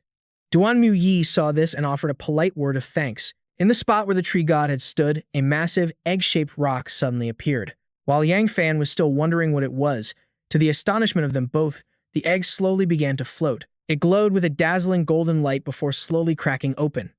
A winged creature emerged from within the shell. It was a treant. Seeing this, Duan Muyi began to explain her previous conversation. "The king has just granted us permission to take the materials we need. We can take the related resources, but on the condition that we are forbidden from harming the life of any plant in this forest." The treant has appeared to monitor our actions. The creature itself then spoke. "Human, though you are powerful, this place is still. There is another being, one far more powerful than you. If we fight to a standstill, it will seize the chance to devour us both. The treant's goal is to keep it suppressed. If our conflict allows that thing to escape, humanity itself will face extinction." Yang Fan grasped the gravity of the situation and agreed to her terms. "I understand. I'll do as you ask." But as he agreed, Yang Fan's mind raced. Is she talking about that presence Duan Muyi couldn't scout? In my past life, this place was known as the Flesh-Eating Grounds. It must be connected to that monster. If this ancient being can hold it back, that means it hasn't fully matured. It's not invincible yet. If I could kill it now, the rewards would be beyond imagination. But first, I need to gather all these materials. Right now, increasing my own power is the top priority. Without strength, all plans are just empty words. With that thought, Yang Fan approached the mutated vegetation. He held out his hand, revealing the ring, and began to harvest the resources. The treant's eyes fixed on that ring, a new thought sparking in its ancient mind. That ring. It holds an unfamiliar, immense power. This human, he makes even me, an 800-year-old being, feel a sense of danger. Perhaps, if I work with him to eliminate that creature, we might actually stand a chance. Meanwhile, Yang Fan was making his own calculations. From his past life, he knew that ability rank was far more crucial than evolution level. If I save some of the ability upgrade potion for analysis, I could use these new materials to craft an even more potent version. Yang Fan scanned the area, guessing the park was still untouched. He wondered if he'd find anyone to trade with here. After a moment, his collection was complete. Yang Fan turned to Duan Muyi. "That's enough for now. Let's move on to the next area." Seeing him about to leave, the treant grew anxious. She flew forward, blocking Yang Fan's path. "Please, wait. I have a proposal for you. If we succeed, all the botanical resources in this entire park. You can take as much as you desire. I won't stop you." Hearing this, a smirk played on Yang Fan's lips. So showing off the ring's power worked even faster than I expected. These mutated plants, their intelligence is just as easy to manipulate as I remember from my past life. Outwardly, however, Yang Fan played dumb. An offer that generous must mean the task is incredibly difficult, right? Tell me about it. I'll consider it. And so, the treant began her tale. "I hope you will join forces with me to destroy the flesh-eating monster at the heart of this park. After we slay it, every resource here is yours for the taking. Furthermore, I will bestow upon you a special gift." Duan Mudi's curiosity was piqued. A special gift? The treant didn't hesitate to reveal her offer. "It is one of the mutated wisdom cores from my own body." At this revelation, both Yang Fan and Duan Mudi were stunned. "A wisdom core." The treant continued, "I know you are an artificer-class ability user. You, of all people, must understand the incredible boost my wisdom core would give to your creations." Meanwhile, Duan Mudi watched Yang Fan's shocked expression and thought to herself, "Why is the boss so stunned by this? Is that wisdom core really so amazing? I wonder if I could analyze its properties." Yang Fan finally spoke, his voice deadly serious. "Are you absolutely certain you would give me one of your wisdom cores?" The treant's resolve was firm. "I am. I have lived for ages. My mutation is unlike that of any other plant. I possess 3 mutated cores." Hearing this, Yang Fan's tension eased. "I see. I'll agree to cooperate. But you must first prove you possess such a thing. And I have one more condition." Yang Fan's voice turned to steel. "When we kill it, every treasure it holds, including its crystal core, belongs to me." Yang Fan and Duan Mudi followed the treant. She turned back, beaming. "No problem at all. Let us depart at once." But Yang Fan's suspicion hadn't faded. He questioned the treant. "Are you sending just a clone with us? If things go wrong, you'll be the first to flee." The treant turned back to explain her nature. "We plant kin are not so calculating. My roots spread throughout this entire park. I will lend you my full strength in this fight, because if we fail, that creature will devour me as well." Duan Mudi, still puzzled by it all, finally asked, "Boss, what exactly is a wisdom core? Why is it so important, even to you?" Yang Fan didn't hesitate to answer. "A wisdom core is a god-tier item that can grant sentience to an object and allow it to evolve on its own." Duan Mudi was floored. "Grant sentience and self-evolution? Isn't that a heaven-defying artifact?" Yang Fan explained calmly. "It is something only the highest-ranking mutated beasts possess. It's the very reason high-level mutants have human-like intelligence. Their brains have been completely replaced by these wisdom cores. However, obtaining a complete one is nearly impossible. The wisdom core usually vanishes the moment its host dies. To obtain a wisdom core, one must kill a mutated creature." At those words, Duan Mudi finally grasped the terrifying importance of these artifacts. Her eyes widened in shock. "So, it's a never-ending cycle of death?" A grave expression settled on Duan Mudi's face. "The wisdom core is literally a mutant's brain, and it's using one to trade with us." The horrifying implication struck her, a conclusion that sent a chill down her very spine. Just how powerful is the monster that commands these flesh-eating abominations? But Yang Fan's resolve was absolute. "I don't care how strong it is. We have to win. I refuse to let this chance slip away." The treant stopped them, its voice a low warning. "We are now entering its domain," Duan Mudi observed, scanning the desolate landscape around them. The mutated plants were scarce here, and the ground itself was fractured and broken. Yang Fan's cold voice cut in. "Stop looking at your feet. Look ahead. The monster we have to conquer, Kant, is right there," Yang Fan declared, gesturing into the distance. Duan Mudi stared, her eyes wide with disbelief at the scene. "This can't be. In a swamp this massive, the creature lurking inside must be." Before she could finish, the treant behind them roared. "Look, the surface of the water is beginning to ripple." Duan Mudi gasped, but the treant instantly cut her off. "Be silent. Don't wake it. We have to kill it in a single, decisive blow. If we face it in a direct confrontation, even with all of us combined, our victory isn't guaranteed." The treant turned to Yang Fan again and asked, "Are you prepared? If there's nothing else, we move in now." Yang Fan was already poised for battle, but raised a hand. "I'm ready. But first, there's one thing I must arrange." Suddenly, from the ring on his finger, a colossal ice horse materialized with a powerful, echoing whinny. Duan Mudi watched in awe as the steed approached her.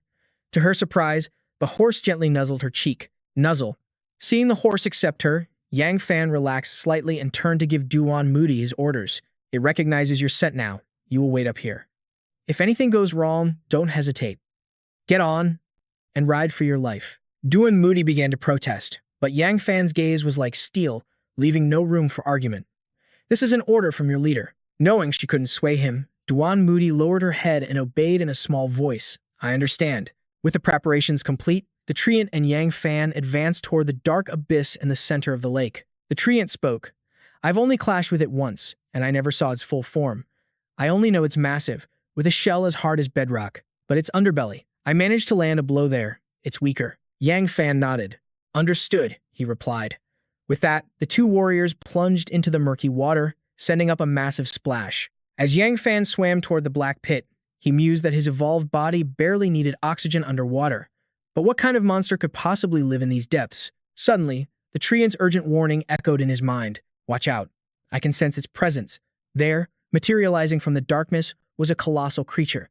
It was the level 5 abyssal crab. A jolt of pure alarm shot through Yang Fan. It's waking up. A mutant, this massive must have evolved unique abilities. That's why no other creatures survive here. He had to strike first. As Yang Fan prepared to launch his attack, the Treant urgently stopped him. Don't move. It's still sleeping. Its instincts keep its eyes open for defense, but in reality, it's in a deep slumber. I didn't realize that during our last battle, and I paid a heavy price, the Treant said through gritted teeth. Besides, if our initial attack has no effect, it will be a disaster for us. The Treant then began to lay out its plan for Yang Fan. You follow my lead. We have to strike its weak point. That is our only chance at victory. Taking cover behind a huge boulder, the Treant pointed. Look there. That's its weak spot, the wound I inflicted during our last battle. I was grievously injured in that fight. I was originally level 5. But that single battle knocked me all the way down to level 3. I even lost a wisdom core. The Treant continued, its voice burning with resolve. Today is the perfect opportunity for my revenge. You will focus all your power on that old wound. I will be responsible for binding it. Without another word, the Treant summoned massive roots from the swamp floor, which shot toward the colossal crab. Then it's my turn to act, Yang Fan declared, unleashing his own power. Creation art, mountain condensing sword. As the Treant charged, it roared at Yang Fan, move. Attack now. The Treant summoned roots surged through the water, closing in on the mutant crab. They coiled around the creature's body, pinning down its enormous claws. Seizing the moment, Yang Fan charged forward, his newly forged sword at the ready. But suddenly, the mutant crab's razor-sharp eyes snapped wide open. It was awake. Yang Fan froze mid-charge, his blood running cold. No! It's awake, he roared. In an instant, the creature shattered the Treant's bindings with a furious shriek and began to rampage wildly. Yang Fan roared at the Treant once again. Great tree, you have to control it. But the Treant was helpless. I can only try my best. Its power now surpasses my own. The battle below sent tremors all the way to the water's surface. Duan Moody was consumed with worry. What in the world is happening down there? What kind of monster is that? Boss, you have to come back in one piece. Deep below, after breaking free from the Treant's grasp, the mutant crab charged straight for Yang Fan. Staring down the charging beast, knowing he was outmatched, Yang Fan felt a wave of dread. This is bad. I'm not its opponent. I can't stop it. Yang Fan's sword plunged into the mutant crab's shell, but it seemed to do absolutely nothing. Seeing this, the Treant shouted a desperate warning to Yang Fan. Get away. It spotted you. However, it was too late. The mutant crab was already upon him, its two giant pincers lunging forward to snatch him. But Yang Fan refused to just stand there and die. He leaped onto the creature's back, ripped his sword free, and roared, You want to kill me? First, you'll have to prove you've got what it takes. Yang Fan used all his strength to pull the blade free, but before he could escape the crab's reach, a pincer clamped down on his sword. The blade instantly shattered into fragments. Yang Fan could never have predicted something like this would happen. This thing. In the next moment, the mutant crab's pincer snapped shut on Yang Fan's leg. It gripped him tight and began dragging him down. Seeing he was in mortal danger, Yang Fan prepared to use his final trump card. I guess I have no other choice. With his legs pinned, Yang Fan could only move his upper body. He materialized another sword in his hand. The mutant crab was slowly pulling Yang Fan towards its gaping mouth. The Treant saw this and screamed in a panic. Human, think of something. If you end up in its stomach, it's all over. At that moment, the giant crab's maw opened impossibly wide. The Treant shrieked in terror. Human. But his only reply was the gurgling roar of the mutant crab. The sight sent him into despair. It's over. The crab swallowed him whole. Anything it eats gets digested. Its flesh-eating ability is concentrated in its stomach. Nothing can escape from inside it. As he was muttering in defeat, dangerous sparks of lightning suddenly erupted from one of the mutant crab's pincers. It then launched itself high into the air, sending water exploding everywhere. And its new target was the monster, who talked too much instead of running for its life. Seeing it hurtling toward him, the Treant's jaw dropped in terror. Instead of running, he stood frozen in place, lamenting his fate. Am I going to die here? Suddenly, a massive hole blew open on the top of the mutant crab's shell. Water gushed out from the shell, followed by a torrent of blood, causing the beast to roar in agony. Witnessing this, the Treant gasped in utter disbelief. This is that human's power? How is this possible? Is he still alive? Just then, a figure appeared, letting out a breath of air and calmly stating, "Success." Yang Fan stood proudly amidst the churning water and said with a grin, "Looks like we're upgrading the menu for Qing Shui tonight. Everyone's going to eat well." Seeing him alive and completely unharmed, the Treant stammered in shock, "You're fine? No. This is impossible. I saw you with my own 2 eyes." Hearing this, Yang Fan just smirked as power crackled in his hand and began to explain, "I'm no ordinary craftsman. I can use ice to create anything I desire. The only catch is, my creations can't move." With a sudden snap of his fingers, a perfect copy of himself materialized right next to him. And then he continued, "The thing it just swallowed. Was this me?" He then let the Treant in on another secret. "By making you its primary target, I was able to predict the direction of its attack. It was all for a one-hit kill, which is why I hid." Suddenly, he felt something wrong. The crab beneath his feet was starting to stir. Seeing this, Yang Fan quickly jumped to the ground and commanded, "We need to finish it off for good. No more delays. Let's attack together." The Treant, of course, did not hesitate and agreed. "All right."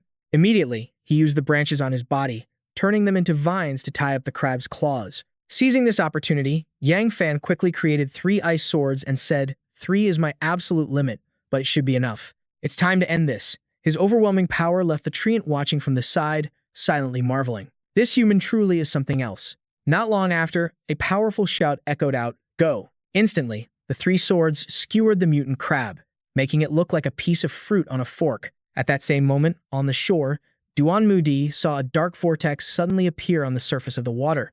She panicked, grabbing her horse and shouting, "Hurry! Don't get separated. We have to find a way to get down there and help the boss. This isn't good." Suddenly, the massive mutant crab from before burst out of the water. As soon as she saw it, she muttered in shock, "Is that a crab?" The creature was now preparing to land. Thinking it was about to attack, she quickly took a defensive stance and growled, "Here it comes." However, it simply face-planted onto the ground and lay there motionless. This stunned her, making her wonder, "It's not moving. Is it dead?" A moment later, a head emerged from the water. The moment she saw this person, Duan Mudi was startled. Then, she anxiously called out to Yang Fan as he climbed ashore, "Boss, are you okay?" He sat on the ground, completely soaked, and complained, "I am now, but my clothes are drenched. It would be nice to have a change of clothes." With her 3.0 IQ, Duan Mudi quickly made a suggestion. "Wear mine," the boss's subordinate said as she started taking off her dress. Her actions made Xiao Hui let out a gasp of shock, while Yang Fan nearly jumped out of his skin. He frantically pointed at her, his face flushed red as he yelled, "Do you really think I can wear that? Stop. Besides, that's a dress. How am I supposed to wear it?" Realizing that just sitting there was a bad idea, he stood up and commanded, "We still have to go collect our spoils of war." While walking, he suddenly stopped when he saw something rising from the ground. As it turned out, it was a Treant. She gently proposed, "Please follow me. My main body is not far from here. The intelligence core has been prepared for you." A short time later, he and Duan Mudi followed her to the place where the Treant's main body was located. The Treant spoke as soon as it saw him. "Finally, we meet a human again." Not wanting to waste any more time, Yang Fan asked directly, "I'm here. Where's the intelligence core?" At this moment, Duan Mudi was busy admiring the massive, golden-scaled tree, thinking to herself, "This tree is huge. It seems several times larger than the Treant god. These types of mutated plants seem to have infinite lifespans. It would be great if we could obtain their core genes for research." A moment later, a fairy emerged from the tree, holding a glowing object in her hands. She slowly handed it to him and said, "This is my promise to you. Take it. This is my intelligence core." As soon as she saw the glowing object called an intelligence core, Duan Mudi exclaimed in amazement, "This is the intelligence core. I really want to study what elements it's made of." Suddenly, Xiao Hui chirped twice, cheerfully, as if signaling something. After hearing what it said, she was a bit surprised and thought. Xiao Hui said, "It has one of these too." Seeing the two whispering behind him, Yang Fan reminded them, "You two, calm down. Don't act like you've never seen anything like this before." As soon as he finished speaking, he casually put the intelligence core in his pocket. His action left the fairy looking as bewildered as a deer in headlights. She in her tree form roared in anger. That's an intelligence core. You can't just shove it in your pocket like that. That's not right. This is a priceless treasure. Hearing them, he just smiled calmly and explained, "Don't think I just put it in my pocket. Actually, I put it in a more private place." He then pulled the item out of his pocket again to prove his point. His words made Duanmudi blush with impure thoughts, and she even exclaimed, "A private place. It's just like they say, like master, like pet." Xiao Hui also looked at her and blushed suggestively. Suddenly, a loud thwack echoed out. It was him, hitting both of them on the head, one for each, and scolding them. "What's all the fuss about? Are you two thinking weird thoughts again? Let's go. We've had a big haul this time, so let's head back." Seeing him turn his back and leave so coldly, the treant's main body hurriedly stopped him. "Human, wait a moment. I have another deal." Hearing that, he also wondered what kind of deal it could be. It directed its gaze to the glowing object in the treant's hand and said, "Take a look at this." It turned out to be a vial of medicine, and it also explained the origin of this vial. "This is something I obtained when I expelled a group of human invaders who occupied this area. It was something he had just traded for, but I killed him, so I got this. I think you will like it." The moment he saw the vial, Yang Fan recognized it. It was a level 5 evolution serum. Duanmudi was startled when she heard this and said, "Level 5? The strongest person in our group is only level 3. He himself was also interested in this vial, so he didn't hesitate to ask the treant directly, "If it's a deal, what do you want?" It didn't hide its intentions and said, "I want to get your protection, because I have a strong feeling that you will become." At this point, its voice became loud and clear, and it said decisively, "The king of this place." Its assertion made him smile with amusement, and of course, he agreed to its request. "You have a good eye. A little brother like you. I'll take you." After receiving his approval, the treant immediately handed the vial of medicine to him. He himself understood very well the reason why the treant made such a suggestion. This treant may be flattering me on the surface, but in fact, it's only because it saw the extraordinary nature of my ring. But since it took the initiative, I won't refuse. Suddenly, Duanmudi curiously asked her boss, "If I'm not mistaken, you now have a level 3 evolved physique. Will anything happen if you drink this now?" He did not hesitate to explain it clearly to her. "Of course there is. The potion forces an evolution, shattering every bone in your body only to fuse them back together. If your willpower falters for even a second, you die. I'd never risk it unless it was a life or death situation." His answer sent a chill down her spine. Shattering, and then reforming? The thought alone is terrifying. He inwardly recalled the grim memories from his past life. Back then, a few ordinary people, unaware of the risks, foolishly drank a Tier 2 evolution potion. They died instantly. The treant then offered another proposal. "Furthermore, this young treant, Xiao Ru, carries one of my wisdom cores. I want her to accompany you. She and I are telepathically linked. If I'm ever in danger, she can alert you to come to my aid." Yang Fan agreed without a moment's hesitation. Deal. His eyes flickered to the young treant named Xiao Ru as he thought, "Accompany me? More like it wants to spy on me." But he'd already gotten what he came for, so there was no reason to refuse. "I'll let her tag along for now." Night began to fall, with the wind whispering through the great branches. Yang Fan's group made their way out of the area. Duanmudi chimed in happily. "We've gathered all the materials. Let's hurry back." He gave a cold grunt in response. "Temph." Suddenly, a distant voice echoed in his mind. "Hello, big brother. Sister Duanmu, can you hear me?" The panicked voice on the other end made him ask with dread. "Qingshui, what's wrong?" Yang Qingshui's terrified voice rushed out. "The Tianlin base. They're here for revenge. That guy we met, Xiao Ao, he brought his forces and surrounded our base. Everyone's fighting for their lives, but his people. They seem much stronger now. Sister Yan Yue and Sister Xiao Yun are already injured." Just hearing that name made Yang Fan's blood boil as he snarled through clenched teeth. "Xiao Ao." Duanmudi's face filled with dread. "The Tianlun base? I knew they'd come." Suddenly, a series of massive explosions erupted from the other side, followed by the cruel laughter of the Tianlun base members. "You pathetic little base. I'm going to hunt down and slaughter every last one of you." Then came Yang Qingshui's scream, and the line went dead. A wave of pure panic crashed over him as he yelled into the void.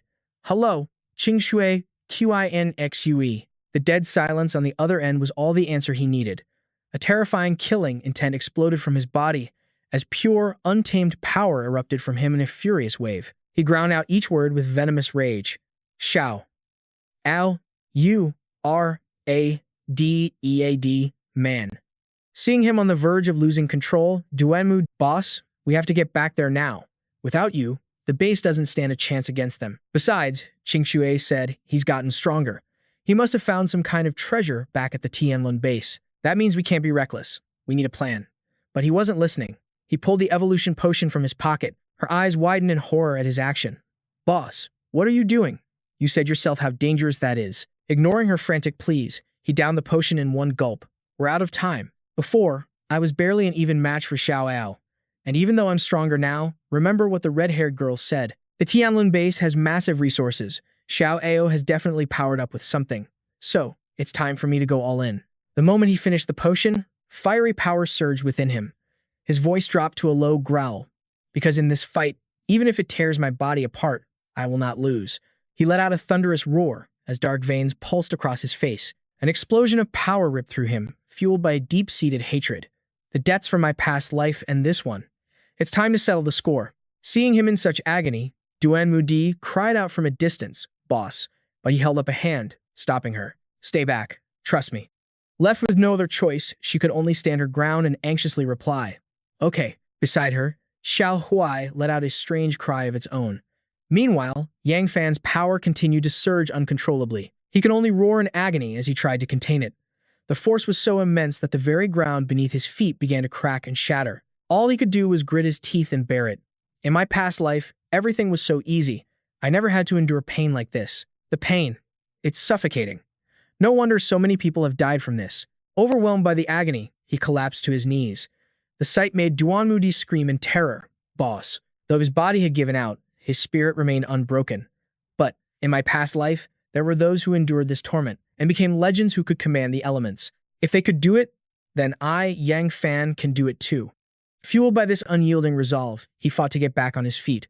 He commanded himself, "Get up, Yang Fan." The moment he rose, his power exploded outwards, sending stone and debris flying in all directions. The shrapnel even pelted Duan Mudi, making her cry out in alarm. "Boss." Just then, a low growl from behind sent a jolt of fear through her. Behind her, a massive horde of zombies was swarming toward them. The terrifying sight made her scream out a warning, "Zombies." She immediately snapped into a battle stance, simultaneously giving a command to her trusted companion, Xiao Huai. Hearing her call, it let out a sharp cry, ready for battle. Next, she unleashed a picture-perfect flying kick straight to a zombie's face. Meanwhile, Xiao Huai blasted a power surge through another's skull. But while they were lost in the heat of battle, Tian Xiaoru just watched coolly from a distance. She coldly stated her only duty was protecting Yang Fan. Everyone else was on their own. Over on Duan Mudi's side, a zombie lunged from the shadows, catching her completely off guard. She realized this thing, with its black hole-like maw, was a level 3. At that moment, both she and Xiao Huai were fighting for their lives, but the number of zombies wasn't shrinking at all. They seemed even stronger and faster than the average undead. Duan Mudi screamed out, "Ah, I can't believe how fast it is." Luckily, the potion had worked its magic, and Yang Fan finally awakened. A red glint flashed in his eyes. It seemed the danger had triggered a full-blown berserker state. He shot forward like a bolt of lightning. He raised his leg and brought it down in a devastating axe kick on the head of the zombie, menacing Duan Mudi, punching a hole straight through its skull. The crystal core popped right out from the lightning-fast blow. Yang Fan approached the dead zombie and picked it up. Seeing Duan Mudi approach, he scoffed, "A measly level 3 zombie scared you this badly? Pay attention. When you fight an evolved zombie, never hesitate." After saying that, he took a firm stance and inhaled deeply. Air filled his lungs as he gritted his teeth, his muscles tensing and coiling with power. Once his body reached its absolute limit, a fiery red aura erupted around him.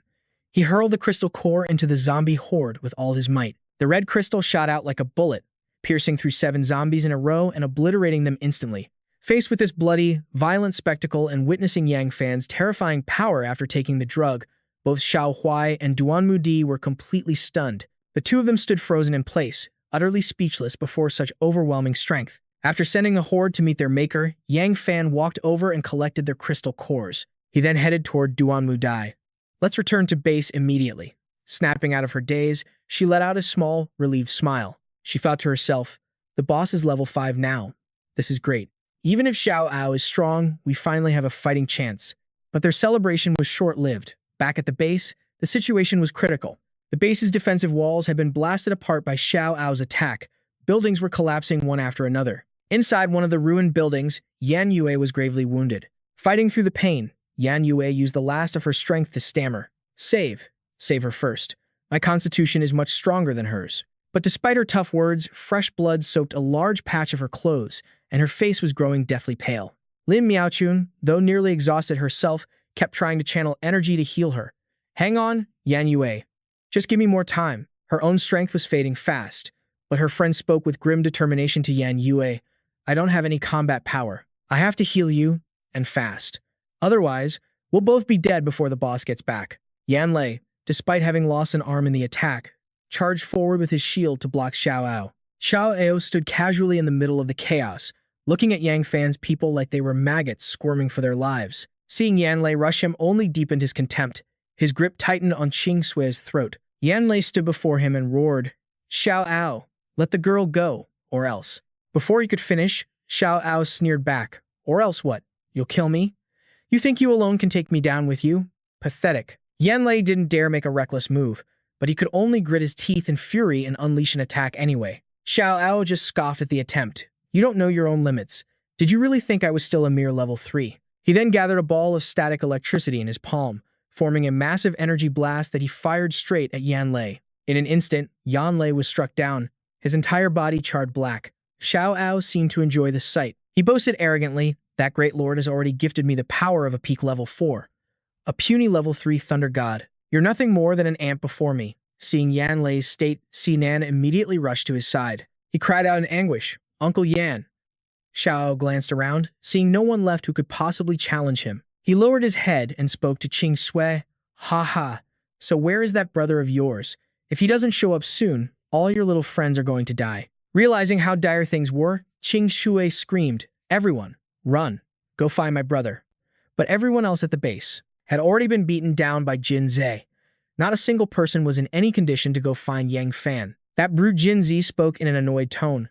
Ha, what a bunch of wastes. A total waste of my time. I could have been taking a nice long nap. Even better. In another corner, Mu Hua Dao had been pierced through the stomach by Zhang Yun's sword. As he twisted the blade, he sneered with a vile grin. Mu Hua Dao, I used to think of you as a worthy rival. But now, you're just pathetic. Elsewhere, Xu Xiaowen was pinned to the ground by Gao Liang.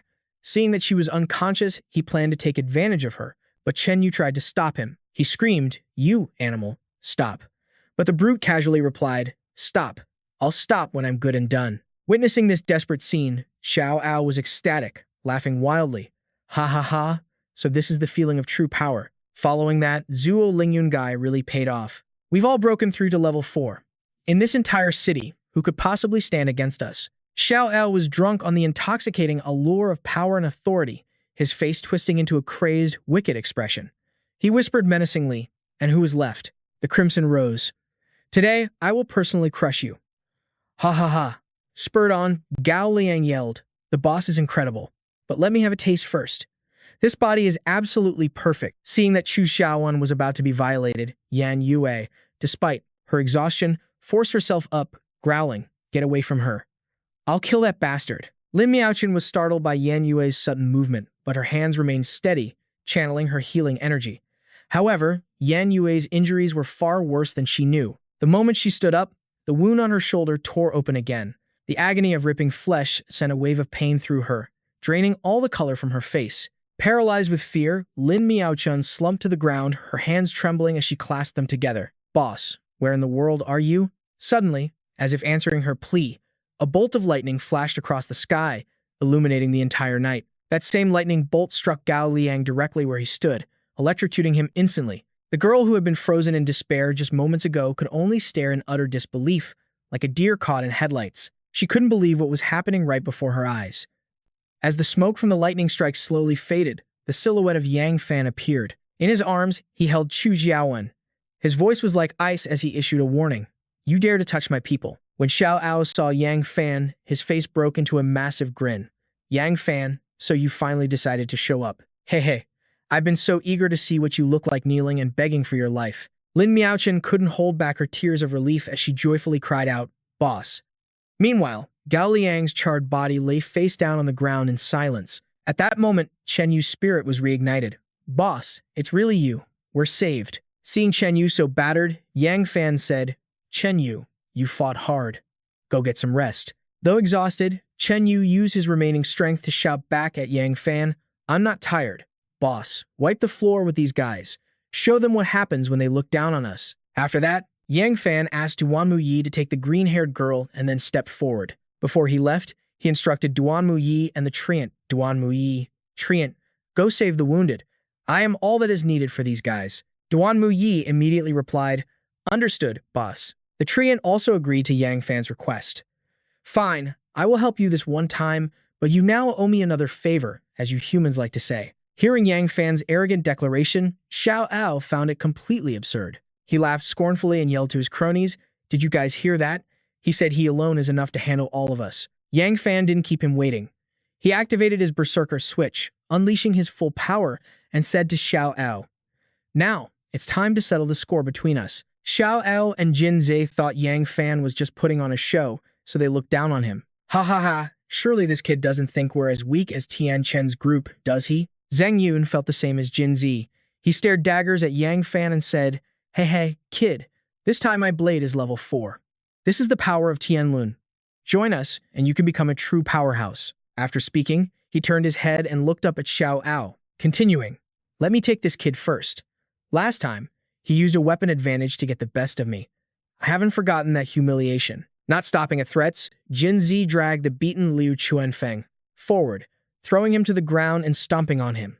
"If you're so tough, let's see you save the man under my foot." At that moment, Zhang Yun also rushed toward Yang Fan with his sword, roaring, "This blade is level 4 now.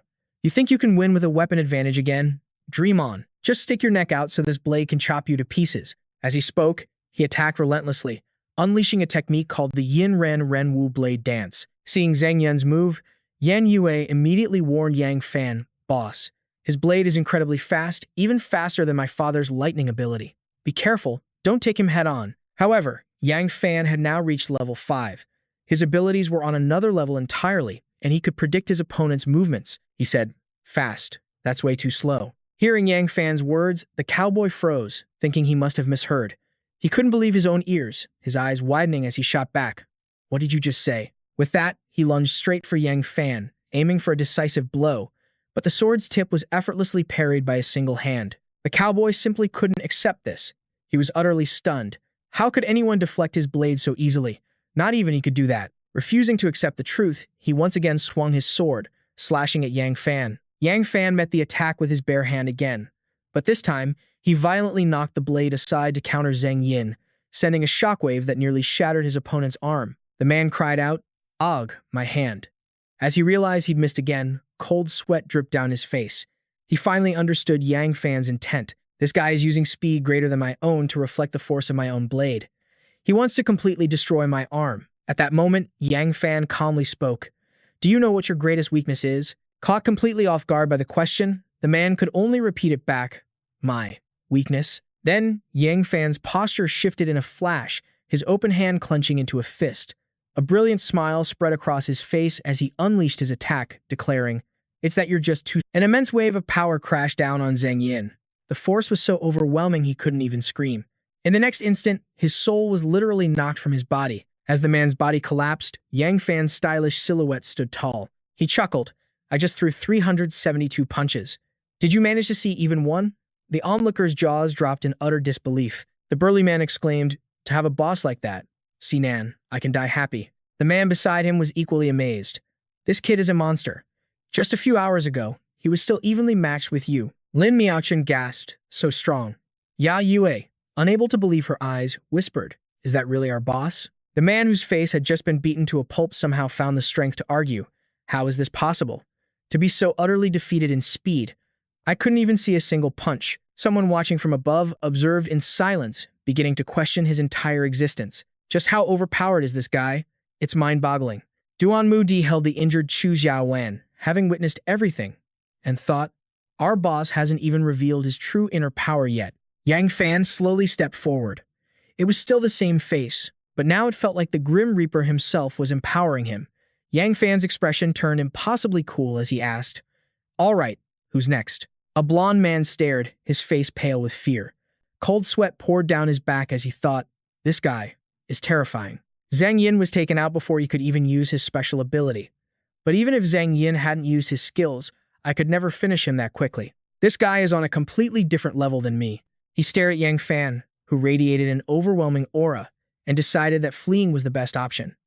As long as there's life, there's hope, and this handsome warrior isn't ready to die just yet. Just then, another young man shouted, "Jinzi, get up there. Take that brat down for me." Jinzi hesitated, stammering, "But Zhang Yin and I are on the same level. I'm afraid I won't be a match for him either." At that moment, the imposing Xiao Ao appeared, a stream of power swirling in his hand. He asked in an irritated tone, "Are you trying to say you don't want to die? If you take one more step back, I'm afraid Lord Xia Lingyun's curse will activate. Or perhaps you prefer, I give you a painless death right now." A sonic boom pillar shot towards Yang Fan. Jinzi listened as the man continued his psychological manipulation. Besides, Zhang Yin was careless. If you go all out, that guy might not be your match. His face turned pale as he muttered, "Lord Xia Lingyun." Those words seemed to inject liquid courage into Jinzi. He raised his fist and shot towards Yang Fan, declaring, "Instead of being tortured to death, I'd rather risk it all." Yang Fan, I won't be careless like Zhang Yin was, getting killed without even using his special ability. How pathetic. Yang Fan glanced upwards, judgingly. Xiao Ao, using your own subordinate as a human shield? Is that how a boss should act? Xiao Ao's face darkened as he shot back. Human shield? What are you talking about? He is offering his life for a greater honor, you hear me? Jinzi, go show him what you're made of. And so, Jinzi charged forward, burning with determination. He unleashed his sonic boom pillar, not forgetting to flex. My sonic pillar can pulverize even a level 3 zombie. There's no way your body is stronger than a level 3 zombies. Now go to hell. Yang Fan just smirked. Oh, is that so? In the next second, the sonic pillar created a massive impact. With a deafening explosion, everything was obscured by smoke. The group on the side screamed in panic, "Boss!" Jinzi stood in the center of the blast, smiling proudly. "Zhang Yin lost because he didn't know your abilities. You're only fast, nothing more. After taking a direct hit from my sonic pillar, it's lights out for you. No matter how strong your body is, I've blown you to smithereens." He thought this was his moment of glory, until a voice cut through the chaos. Yeah, it was pretty powerful. Look at all this dust it kicked up. Jinzi's jaw dropped in absolute shock. That's impossible. How can he still be standing and talking? Yang Fan emerged from the cloud of dust, completely unharmed. Amidst the smoldering ash and lingering smoke, he looked absolutely epic. He didn't miss the chance to taunt his foe, saying the dust cloud was thick enough to choke someone to death. Yang Fan gazed at him, his voice deceptively calm. "In your next life, try training a little harder. Otherwise, you won't even be able to singe my clothes." Compared to that colossal crab, he was pathetically weak. Jinzi was frozen solid, staring at him like he was some kind of monster. He's completely unharmed. Is this guy even human? No, he's a demon. How could I possibly defeat something like that? I already used my strongest attack. Then, his eyes darted to the man lying helpless on the ground as a new plan began to form. That's it. I'll take him hostage. I have to survive. This great Jinzi can't die in a place like this. Jinzi shot a glance over, his eyes sizing up the situation. Without a second thought, he bolted towards the downed man. He grabbed the man by the throat and yelled, "Don't come any closer. Stay back. One more step, and I'll snap his neck." Yang Fan just scoffed. "Take his life? Do you really think you're capable of that?" As he spoke, a shard of blue ice materialized in his hand. Yang Fan took a step forward. "Go on. Try it. I always keep my promises." Jinzi was cornered, with nowhere left to run. He put all his strength into his grip on the man's chest. "Damn it all. I'll take you with me." The man's friends screamed in horror. Old Liu. No. But in that instant, 2 ice shards pierced Jinzi's chest, taking him down. Just as promised, Yang Fan wasn't playing games. Jinzi let out a pathetic groan. All, one blow after another. Yang Fan unleashed a brutal flurry of kicks, ending with Jinzi crashing hard against the ground. The man with the severed arm rushed to his fallen comrade, crying out, "Old Liu." Yang Fan then turned his attention to the man watching from above. "You're all out of human shields. Now, it's your turn." Suddenly, Xiao Ao burst into maniacal laughter. "You truly are the one I had my eye on, kid. To get this strong in just a few days. Impressive. But don't you dare underestimate me." Yang Fan simply crossed his arms. "Enough talk. Just bring it. I'm in a hurry to get some barbecue." Xiao Ao pulled something from his pocket. He yelled down, "You're about to pay for that arrogance, kid." But inwardly, a treacherous plan was forming. This kid's no pushover. To win, I'll have to use the treasure I paid so dearly for. Yale immediately sensed danger. He recognized the vial in Xiao Ao's hand. This is bad. That's a malice potion. It forcibly boosts a user's power by sacrificing their own life force. Yang Fan, you have to stop him. But Yang Fan remained perfectly calm. I know. Just let him drink it. Even an ant struggles before it's crushed. It's fine. But he had already calculated everything. That potion can only push him to the peak of his current tier. It can't break through to the next level. Even if he chugged 2 bottles, he'd still be no match for me. In this life, you still had opportunities and talent, but I'm not the same person I was in my past life. Xiao Ao threw the potion back and downed it in one gulp, relishing the immense power surging through his veins. Yang Fan's brow furrowed in thought. Xiao Ao may be trash, but his frost flame ability is actually quite good. I wonder, could I steal it from him? An idea sparked in his mind. That's right, back when I killed that crab. The giant crab I took down. A faint light was glowing from the hole I'd punched in its shell. I was curious what it was back then. Yang Fan had slowly swam closer, his fingers touching a mysterious stone. Could this be the crab's crystal core? No. Cores don't look like this. The moment he grabbed it, a powerful force pulled him in. He had thought, the suction is immense. Could this be the origin source that allowed the giant crab to devour everything? Instantly, the object was absorbed into his ring, and he discovered something new. He had acquired the devouring origin. This thing alone might be more valuable than a wisdom core.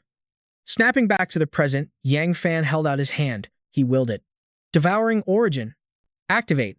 His ring flashed with light as he glared at the frenzied Xiao Ao charging toward him. Xiao Ao threw his punch, but his confidence shattered. How is this possible? The temperature of this punch, it can't be. His empowered fist was stopped cold by Yang Fan's bare hand. Utterly bewildered, Xiao Ao stammered. Could this kid be a... Yang Fan replied calmly. Forget all that. Just hand over your ability to me. Xiao Ao froze for a second, his jaw hanging open. He could only stare, speechless. No, my ability, my frost flame. It's being drained. The last spark of his power was ripped away. Defeated, Xiao Ao collapsed and skidded across the ground. Yang Fan slowly approached him, the clear victor. He held the stolen ability in his hand, a sense of triumph washing over him. It's here. A unique human ability generates an ability crystal. Normally, you have to kill someone to get their crystal and take their power. But I never imagined this bead could steal an ability directly. Xiao Ao was in agony. He demanded, What? What did you do to me? Where's my frost flame? Yang Fan just smirked. It's mine now. He now possessed the Tier 4 Frost Flame ability core. Xiao Ao roared in fury. What in the hell did you do to me? My Hanyan, my powers. Give them back. The man calmly replied, I'm only doing to you what you once did to me, taking what you cherish most and then gutting you for good measure. Xiao Ao's face went blank. A past life? But before he could process a thing, Yang Fan launched another vicious kick. This time, Xiao Ao countered with an overwhelmingly powerful blast, a move born from his own abilities. He let out a blood-curdling scream. 2 days after the great battle, Lin Miaochen was busy tending to the wounded. Just hold on a little longer, you're almost healed. Yan Yue's father added, You kids better recover fast. We're having crab meat soon. Whoever's in the best shape gets the biggest piece, a special reward from the boss. A man lying down lifted his head and grinned. Thanks, boss. You can count on me to heal the fastest. Another man pushed his way forward, clutching his arm. No, it'll be me. Enough of your nonsense, I'm almost there. Ouch. Chu Xiaoan ran over to mediate. Don't push yourselves, you guys. There's plenty for everyone, so focus on recovering.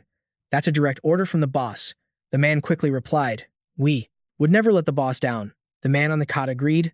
That's right. I have to get stronger, just like him. Yang Fan walked into the room, joking. I was standing far away, but I could have sworn I heard someone talking behind my back. Qing Shui and Yan Yue followed, carrying a huge basin of crabs. Qing Shui smiled. You're the hero of our entire base. Who would dare talk bad about you? Now, make way. The crab meat is here.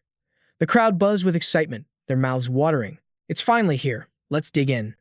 The group dove into the magnificent crab feast. One man cheered, I don't care about anything else. Tonight, I'm eating until I burst. Another man, his mouth full, eagerly agreed. I can't remember the last time I had fresh crab like this since the apocalypse began. Forget crab, I haven't even had real meat in ages. Thank you, boss. The boss is a living god. Laughter and joy filled the room, but only Yan Yue. Noticed Yang Fan, lost in silent thought.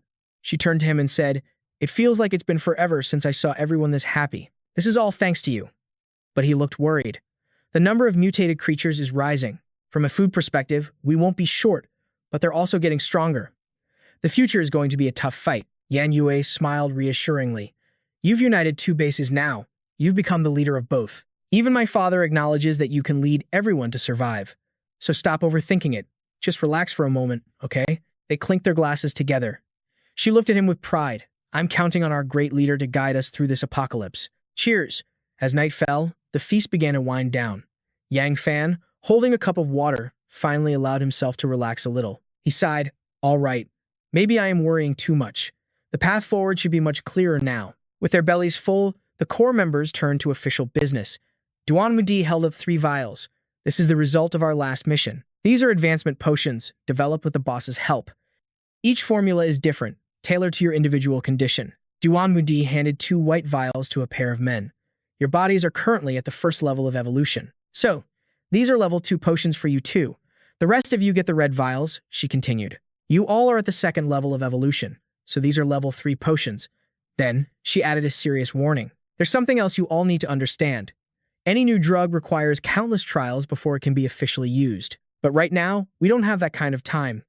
Chu Xiaoyun glanced at his younger sister, Chu Xiaowen, thinking to himself. The little sister I swore to protect is already a level 2. If she breaks through to level 3, won't the gap between us just keep growing? Duan Mudi's expression was dead serious. She spoke with tension in her voice. To put it simply, taking this experimental drug could have complications. Chu Xiaowen shot up to her feet. We've survived countless life or death battles. You think a little potion is going to stop us? I'll drink it. Yang Fan spoke calmly. You don't have to. You can choose to drink it or not. Not everyone is required to make this sacrifice. In the future, we'll conquer more territories. When that happens, we'll have more people to trade with. We can just exchange goods for their evolution potions then. The 2 men with the white vials breathed a quiet sigh of relief. In that case, I think I'll wait for now. I still have to take care of Zishi. The other man agreed. Me too. I have an elderly mother at home to look after. Boss, please excuse me this time. Yang Fan then turned to the others. What about the rest of you? Speak your minds. Liu Chuanfeng scratched his head with an awkward laugh. Then I won't drink it either. I don't really care that much about leveling up. Now that we have Boss Yang Fan here, I doubt any serious danger will ever threaten our base. After listening, Yang Fan said, anyone not participating can leave first. The group filed out. Yan Yue turned to him, confused. Boss, we're short on power right now. Why did you just let them go? He replied with profound insight. I don't need followers. I have to force to grow stronger. I need allies who can truly help me. Then, he made a clear declaration. Everyone can drink. Except for Lin Miaoshuan. Lin Miaoshuan was kept as a precaution, a final failsafe to protect their lives no matter what. With that settled, everyone downed the potion in one go. Suddenly, a blood-curdling scream, belonging to Luo Qiqing, ripped through the air from inside. The buck-toothed man grew alarmed and asked, whose scream was that? Did something go wrong? Sinan asked hesitantly. Did they start drinking already? Liu Chuanfeng, however, couldn't care less. He had made his choice and would leave the rest to fate. The buck-toothed man asked again, Brother Sinan, do you think this makes us deserters? Sinan seemed to agree completely. Yes. Even the girls weren't afraid, but we were. Liu Chuanfeng quickly offered a convincing argument. Deserters, we just want to live in peace. There's always a chance to get stronger, but you only get one life. In another part of the city, 2 guards stood watch at the gate of the Crimson Rose base. One of them was startled by an unseen presence, immediately raising his gun as a threat. Who's there? Get any closer, and we will shoot. Xiao Zhantian emerged with an impossibly arrogant expression, sneering. Feel free to shoot. In fact, I'm furious right now and was looking for someone to take it out on. And so, the guards opened fire without hesitation. The lead guard yelled, If you won't listen to reason, kill him. That's an order from our boss. In a flash, their target simply vanished. The guard was stunned.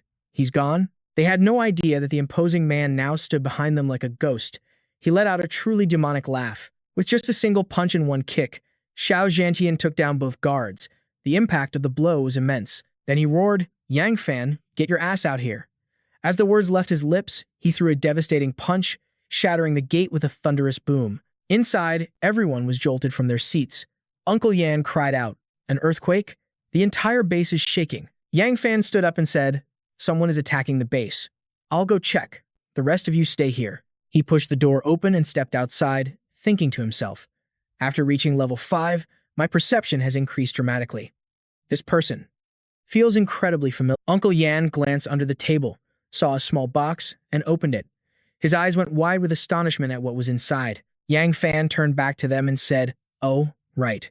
Over the last 2 days, while you were resting, I prepared a gift for everyone. It's in the box under the table." Uncle Yan held up a necklace to inspect it. He kept something this precious in a simple paper box. This is a spatial necklace. You can't even get one of these through trade. This is truly the style of someone from a powerful family. Lin Miaoshuan smiled. There's something else inside the spatial necklace. The man looked closer, his excitement growing. Is that so? Let me see. Outside in the hall, Xiao Zhantian strolled casually with his hands in his pockets, letting out a loud, mocking laugh. What's this? The little brat who dared to kill my nephew doesn't have the guts to face me? Fine. I'll just cause a little more chaos and tear this whole shabby base apart. As he channeled his energy to attack, a sharp voice rang out. Stop right there, Xiao Zhantian. Yang Fan and 2 new security guards appeared. The man turned back with a triumphant smirk. If you know my name, then you must know I'm here to avenge my nephew. But you're very lucky today. Xiao Zhantian pulled out a golden card and tossed it to Yang Fan, continuing, take it. This is an invitation from the great Lord Zuo Langyun, the supreme commander of the Tianlun base. In 7 days, you'll meet at the center of Dichuan City's first ring. Yang Fan caught the card between 2 fingers, raising it with a curious tone. If you've already delivered the message, what's the purpose of this card? The man laughed condescendingly. That's your lifeline. You possess many treasures now, and plenty of people in Dichuan City want you dead. As long as you have that, anyone who dares to touch you will have to face Lord Zuo Langyun himself. So you better live well, because I personally want to take your life in the final challenge. With that, he turned his back and walked away. Yang Fan just frowned and tossed the card back. A lifeline? I don't need it. Go tell your master to keep his neck clean, because everything in that challenge arena will be mine. Xiao Zhantian glanced over his shoulder, thinking to himself, still putting on a brave face at a time like this. He casually reached out to catch the card, but unexpectedly, the moment it touched his hand, he felt a numbing jolt of electricity. His entire body was blasted backward, nearly damn it. His feet carved 2 deep fissures in the stone floor, sending debris flying. Xiao Zhantian tried to act fine, but he was clearly shaken. He exclaimed, to think there was so much power infused into that card. Yang Fan left, throwing one last sentence over his shoulder. Get lost. Now. Or don't blame me for being unreasonable. In his head, he pondered, the challenge arena. In my past life, I never participated, but I still learned a few things about it. It was said to be called the death meat grinder. The aftershock alone was powerful enough to cook ordinary people and low-level zombies throughout Dichuan City. At the same time, it was also the very source of Tianlun's power. The Skywheel base used this very challenge arena to skyrocket their power and equipment, vaulting them into the ranks of the world's top factions. But this time, all of that power will be ours. A faint smirk played on Yang Fan's lips, his eyes gleaming with cold determination. He descended into the sublevels of the Crimson Rose base. He issued a stern order to the security personnel. No one approaches this area without my direct command. Not one step. Now go. The guard acknowledged with a sharp, yes, boss. Yang Fan stepped inside the chamber, his mind already racing. Down here, there should be no interruptions. Since they've already made their move, it's time to accelerate my own plans. The room was a mess, cluttered with cardboard boxes and old junk. I need a sterile environment. Any impurities during the crafting process could cause the final product to detonate. He drew out the devouring origin and activated it. Skywheel has issued their challenge. In 7 days, the ultimate battle arena begins. There's no more time to waste. When they finally come to and open their spatial rings, they'll find a little surprise I've prepared for them. According to my knowledge from my past life, the Skywheel base has only 5 truly formidable members. Aside from their commander, Zhu Lingyun, there are the 4 warriors known as the 4 Holy Kings. Xiao Zhantian is one of them. Yan Yue, Yan Lei, Mu Huadao, and Chu Xiaowen. If I can help them reach their full potential, they might just stand a chance against Zuo Lingyun's 4 Holy Kings. The rest of our team can provide the necessary support. As for Zuo Lingyun, the so-called Sky King, I'll handle him myself. Yang Fan's eyes lit up with excitement as he waved his hand. All right, let's begin. Come on out, my newest little treasures. He grabbed 2 items, a wild grin on his face. You 2 are the stars of the show this time. I'm going to use my artisan ability to forge a brand new, fused ability. This was his greatest gamble yet. If my own power can evolve and shatter the natural limits of the artisan ability, then perhaps creating a fuse ability is truly possible. In his past life, he heard whispers of such a thing.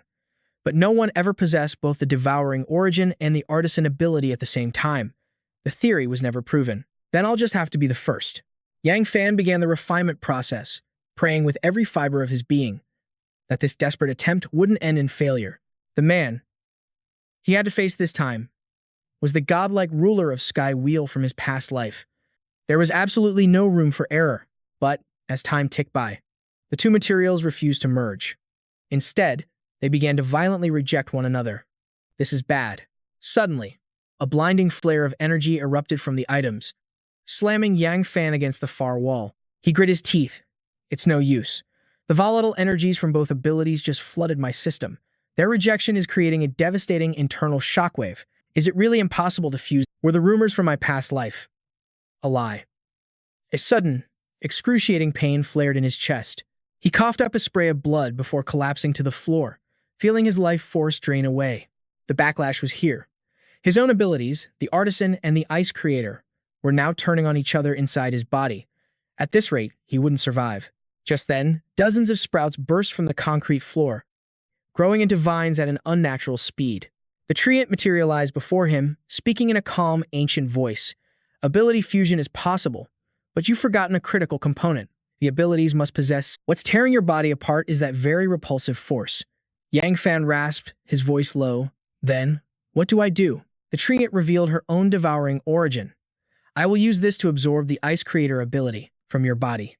You will be left with only the artisan ability, and the internal chaos will cease. After that, you must use your artisan ability to forge the three abilities and the wisdom core together inside your own body. Only then will you achieve your goal. Though, you may experience some peculiar side effects. Yang Fan was suspicious. Are you really here to help me? He was terrified.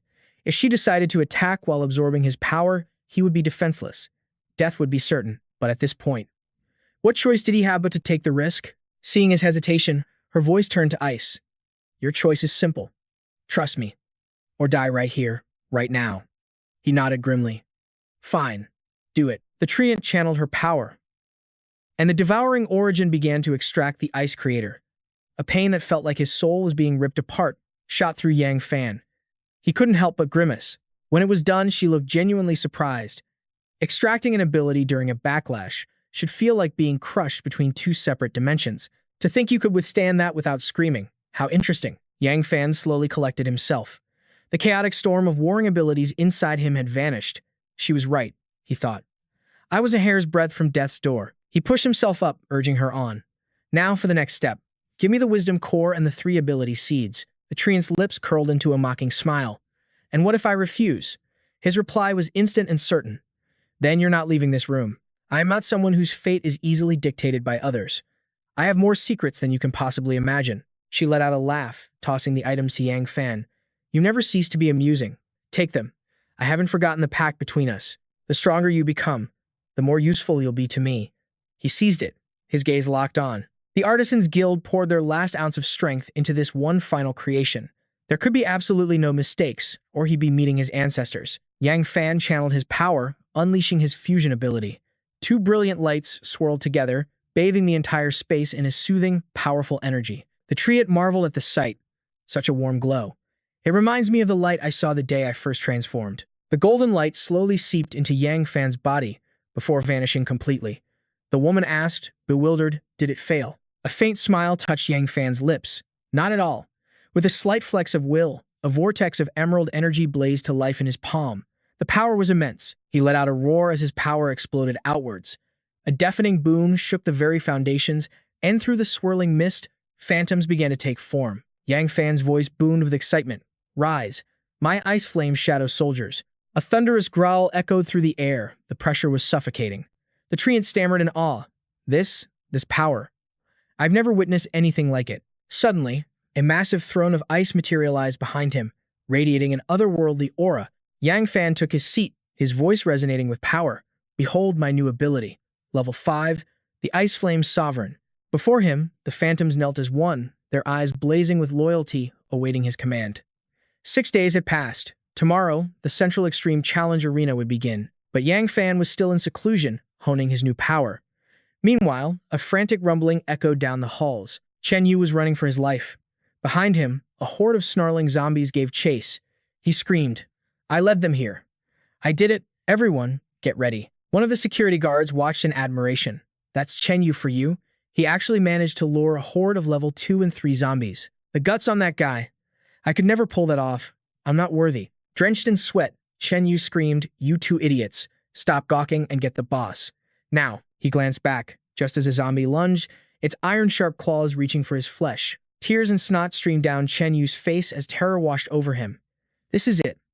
My time as a level 2 fighter is over. Just as all hope seemed lost, a massive explosion erupted. A flash of brilliant lightning and a raging orb of thunder sent the zombie flying backwards. My luck hasn't run out yet. A level 4, Dark Thunder's soul had arrived. He chuckled softly. "Kid, you're letting a few zombies like this spook you? How are you ever going to help the boss gather crystal cores?" Before Chen Yu could even answer, another roar echoed from behind. He shrieked, "What the hell? There's more of them." 15 level 4 combat drones streaked through the air, unleashing a barrage of rockets to halt the undead tide. A level 4, Mecha Master Yan Yue frowned slightly.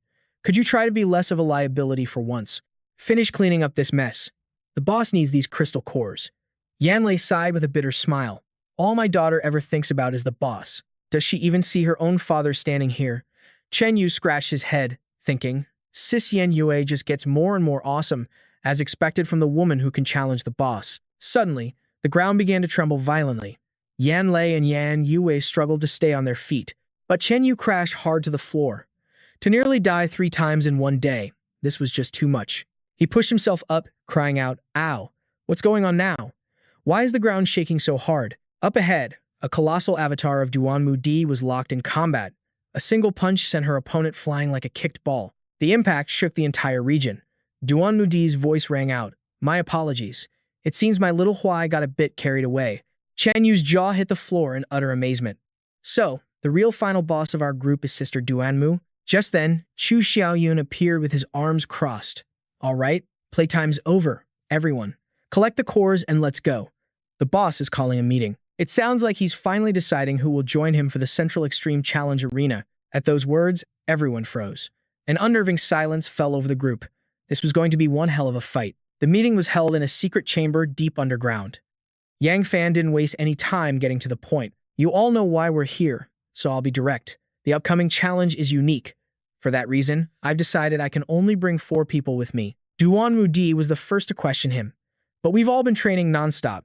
We have plenty of experience in these challenges. When we're surrounded by enemies, there's strength in numbers." "Boss, why would you make a decision like this?" Yan Yue quickly agreed. "She's right, boss. If we're separated, we'll be easy targets for a heavenly wheel ambush. And if that happens, I fear." Yang Fan understood their concerns. "Because," he stated grimly, "this time, the challenge will likely force us to kill each other. Having more people will only become a liability." Yan Yue was stunned. "Kill each other? The last arena we entered had nothing like that. What's changed? What happened?" "What could have happened?" Sinan also found it strange. Chen Yu asked quietly, "Could there be someone in there with a domain ability like mine? Like some kind of illusion?" Chu Xiaowen's face filled with worry. "If so, wouldn't that be incredibly dangerous?" Yang Fan's voice cut through the tension, reassuring them. "I already told you, this challenge ground has special circumstances. I'll explain the specifics to the 4 participants later. As for the rest of you, I have an equally important mission. This task will be arranged by my sister, and it must be done by her." Yang Qingshui fell silent for a moment before whispering, "Brother, I want to go with you. No matter how dangerous the challenge ground is, I'm not afraid." "Brother," Qingshui is grown up now, "I don't need your protection anymore. I'm not scared of anything, except waking up one day and finding you're no longer by my side." Seeing his sister's deep concern, Yang Fan gently stroked her head and smiled. "You haven't even heard the mission yet. How do you know you don't want it? The task I'm giving you, and everyone not joining the challenge, is to find the new location I've chosen and pioneer our new base." A wave of shock hit the room. Qingshui's voice was a mix of excitement and curiosity. "That sounds amazing, but what does it have to do with me? A mission like that doesn't need me." But her brother looked at her, his voice gentle as he explained, "The place I've chosen isn't far from where our parents are. It's a personal wish of mine that when we build our new home, we can bring them there." Qingxu was deeply moved, whispering the words like a prayer, "Mom and Dad." Yang Fan turned to address everyone. "You can all bring your relatives.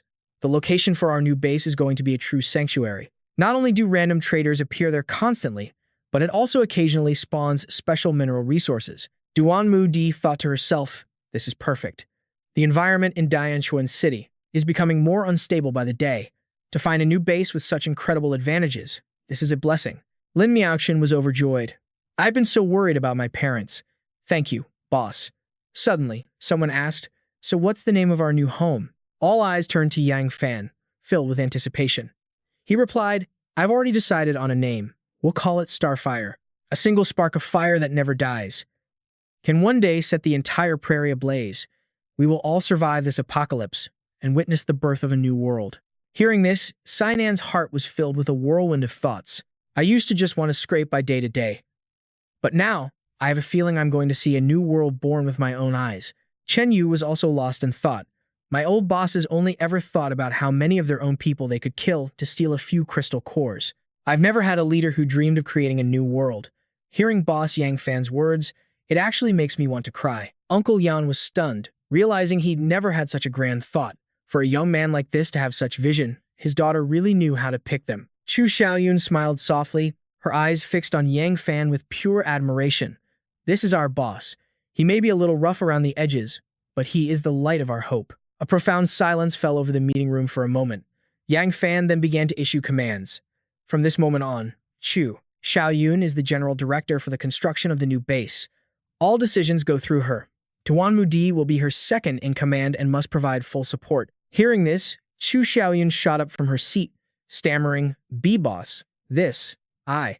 The truth was, more than building a new base, she wanted to face life and death with her leader, to prove her worth to Starfire on the front lines. But in the end, she couldn't bring herself to say the words. Yang Fan handed a scroll to Duan Mudi. This is the map to Starfire. Take it. She accepted it, still filled with doubt. Can we really do this? She thought. By giving this to us, the boss is saying we're not going to the special challenge ground. He looked at her, his eyes full of hope. I don't know if you can do it or not, but I've chosen the people I trust the most. Zhao Yun has leadership experience and powerful abilities, and Duan Mudi has her affinity with mutant beasts and a sharp mind. If the two of you can't do it, then no one in our group can. Hearing Yang Fan's words, Chu Xiaoyun's heart pounded. The boss himself was praising her like this. If she were to fail his expectations now, how could she ever show her face in Starfire again? Duan Mudi thought, the boss said I'm one of the most trustworthy. He has this much faith in me. What reason do I have to refuse? Chu Xiaoyun stepped forward, her voice ringing with newfound resolve. Boss, you can rest assured. Leave the new Starfire base to us. Duan Mudi immediately followed suit. I will also give my all to help Xiaoyun. Seeing the matter settled, Yang Fan finalized the plan. All right then. Uncle Yan, Yan Wei, Chu Xiaowen, and Uncle Mu will come with me to the challenge ground. For everyone else, the new base is in your hands. Seeing the renewed excitement in his comrades, he smiled inwardly. Good. Everyone's eyes are now looking to me for their mission. A world away from the despair they felt just moments ago. The time is right. After he spoke, everyone stood at attention and shouted in unison. Yes, boss. There were 8 hours left until the high-level challenge ground opened. Chu Xiaoyun, holding the map, led Duan Mudi, Liu Chuanfeng, Qing Shui, and the Treant to scout the new frontier. The escape route from the city is set. Our leader marked the location on the map. It's to the southwest of Haitian City. This time, we have to avoid the cities at all costs. Avoid getting swarmed by the undead. We'll find our families and build a new sanctuary. Duan Mudi reminded the group. Our target is over 2,000 kilometers away. Most of us are enhanced, but we still have to protect the ordinary people. There's no need for a forced march. Remember this. We will never abandon a single comrade. Her declaration resonated with everyone. High on a tower, the remaining members of their squad watched them go. Yang Fan raised his binoculars, impressed. Looks like they're adapting well. They're about to leave the safe zone. The rest is up to them now. He lowered the binoculars, a confident smirk playing on his lips. The map was drawn from memories of his past life. A guide to the future headquarters of the Tianlun base, one of the largest strongholds in Huaxia 10 years from now. That was the address for Tianlun. Was this what they called a cuckoo stealing a magpie's nest? But Tianlun was about to be wiped from this world. How could it be stealing when the magpie was already dead? It was time for Yang Fan to make his move. He gave the signal. All right, it's our turn to begin. Yan Yui, Chu Xiaowan, and 2 others agreed instantly. Just give the order, Chief. We've been waiting to hear those words, those Tianlun scumbags. I've put up with them for far too long, Yang Fan said. Okay, then stomped his foot hard on the ground. First step, let them merge with your shadows. At the tremor, inky black forms rose from the earth, slithering to the feet of the 4 others. The sight sent a jolt of alarm through them. What is this? These shadows. They're alive. Are you hiding in our shadows? Is this your ability, Chief? He explained. They are my shadows. They are my ability. And they are also extensions of myself. Each one possesses the power of a level 4 Esper. And even if they are destroyed, they won't disappear. They'll just return to my shadow to recover. So when things get dangerous, use them without hesitation. Xu Xiaowen stammered, her face a mix of fear and awe. Are you saying that in this ultimate challenge arena, our lives will actually be in danger? Yang Fan's tone became deadly serious. It's not a possibility. It's a certainty. I have used every method I know to learn the arena's secrets. It doesn't just spawn monsters from the void. It also has a few bizarre rules. It can randomly choose people within its walls and force them into a death match. It could be me against a Tianlun member, or it could be one of you against me. Fear flickered in Yan Yue's eyes as she quickly asked, is there no way to avoid that? Yang Fan showed off his power again, raising a tendril of spiritual energy that linked the shadows. There is one way to keep us from killing each other. You cannot let these shadows die. They contain my blood, so the arena will register you as extensions of me, and the system will never pit me against myself. Yang Fan recalled the secret he learned from Tianlun in his past life about the ultimate challenge arena, a bloody massacre where even lovers were forced to kill each other. Only a single pair of identical twins were never teleported to fight. This proved that the arena's system automatically classifies those with similar or identical genes as a single person. Of course, that was just a theory from the survivors. If this method failed, they would have to play it by ear. But for now, it was enough to calm their nerves. Yan Lei put her hands on her hips, speaking with total confidence. Looks like this thing still isn't as good a fighter as me. I'll just have to keep it hidden. Yan Yue also shared her thoughts. It's a powerful trump card. I'll only call on it for help in a critical moment. It should be fine. But Xu Xiaowan was lost in thought, muttering, a protector. The chief must think my own abilities aren't suited for close-quarters combat. Is that why he gave this one to me? The last team member just nodded in understanding. With that settled, Yang Fan leaped from the railing. An ice ramp instantly formed under his feet, leading from the tower to the ground. He called out to the other four. Follow me. Next up, the people from Tianlun we need to watch out for. I'll brief you on the way. Tianlun's 4 heavenly saints and the Chakravartin king, Zhuo Lingyun. These people are even more dangerous than the arena itself, but I hope that in the end, we all make it back alive. In the center of Dichuan City's first ring, the arbiter of the ultimate challenge arena appeared. An ice ramp then delivered Yang Fan and his team of 5. The ultimate challenge arena. We're here. On the rocky outcrop stood only them and the arbiter. The other side was empty. Yan Lei said, looks like we're early. The Tianlun cowards haven't shown up yet. Xu Xiaowen simply stared at the sky, whispering, the sun. I haven't seen it in so long. Suddenly, an immense pressure forced them to their knees. Besides Yang Fan, Yan Lei was the first of the 4 to realize the danger. The gravity. It's getting stronger. My body feels so heavy. They're here. It's Tianlun. Sweat dripped from Xu Xiaowen's face as she thought, this power, it's overwhelming. If her physical body hadn't reached its current level, she feared she wouldn't even be able to stand. But Yang Fan stood firm and told them, this is one of Tianlun's 4 heavenly saints I warned you about. The Azure Saint, Shen Min and her gravity manipulation, gravity pressure. A level 5, maybe. The words sent a shockwave through Yan Lei, Yan Yue, and the other man as they stared in disbelief. Level 5. A pair of slender legs appeared first, followed by a commanding voice. In the presence of your king, you are not permitted to raise your heads. Looking up, they saw the Tianlun group had arrived, led by Zhu Sheng Tian. Among them were Lu Mu, Xuan Qing Tian, Chu Sunyu, Bai Sheng Tian, Xiao Zhan Tian, Xing Sheng Tian Shen Min, Zhuo King Chu, and the Heavenly King, Xuan Lun. He feigned a scolding tone. Qing Sheng Tian, don't take it too far. We're allies now, just like our comrades behind us. Playing along, she retracted her gravity ability. She then added, if it is the king's will, then I understand. Yang Fan's team felt their hearts pound in their chests. So these guys were their next rivals? To think they'd act so arrogant from the very first meeting. But they were incredibly powerful, just as their leader had predicted. The white-haired Zhuo Langyun just smirked and extended a hand towards him. My subordinate can be a bit reckless. I hope you'll forgive her, Mr. Yang, he said. We invited you here for mutual benefit, and will ensure you're well compensated. Furthermore, my people have detected a massive swarm of high-level mutated plants approaching this challenge field. As the last remnants of humanity, we must unite to ensure our race survives. Despite his grand, eloquent speech, Zhuo Langyun was left hanging as Yang Fan kept his hands in his pockets. The Tianlun members glared, each lost in their own thoughts. Liu Mu, ever the calm one, knew they were allies for now. He had to hold back until King Lang Yun gave an order. Chu Sunyu silently sized up Yang Fan. The man had only 3 weaknesses, but none of them were truly weak. Xiao Zhantian frowned when his king was ignored. This punk has no respect for our leader, he thought. But he knew they needed this group as cannon fodder, so he held his tongue. On the other side, Yang Fan's team was making their own assessments. Yan Yue noticed a murderous glint in their eyes that vanished in an instant. She suspected they were already planning to use them in the coming battle. Yan Lei, however, seemed to enjoy it. They started with a threat, so it was only right for their leader to retaliate. Still, causing a scene here wasn't a good idea. Yang Fan finally reached out and shook his hand, breaking the awkward tension. Otherwise, they'd be chased by a pack of dogs in the challenge field later. I hope we both get what we desire, he said.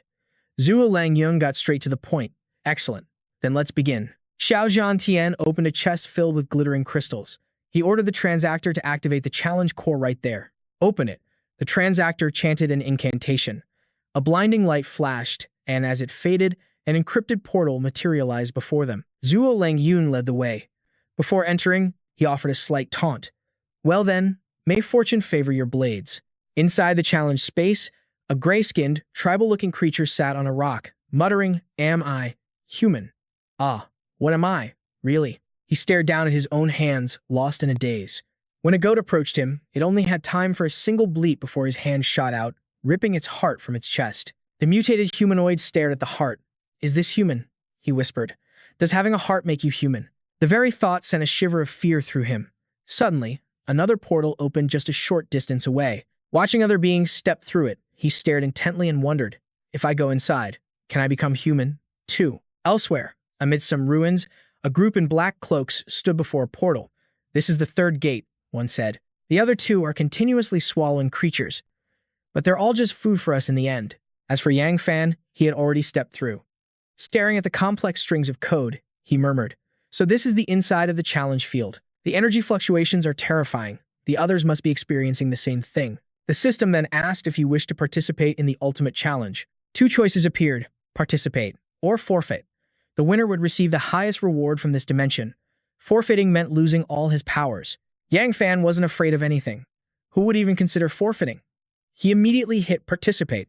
The system responded, "Welcome to the challenge. Please prepare for the battle that awaits you, the nightmare." This challenge will randomly teleport you across 3 dimensions, presenting 3 clearable missions with random rewards. Quitting is not an option. The challenge field will objectively score your performance. The one with the highest score will claim victory, obtaining all accumulated rewards and earning the right to live. The top challenger will receive the love of a god and learn the truth of this world. Commencing teleportation.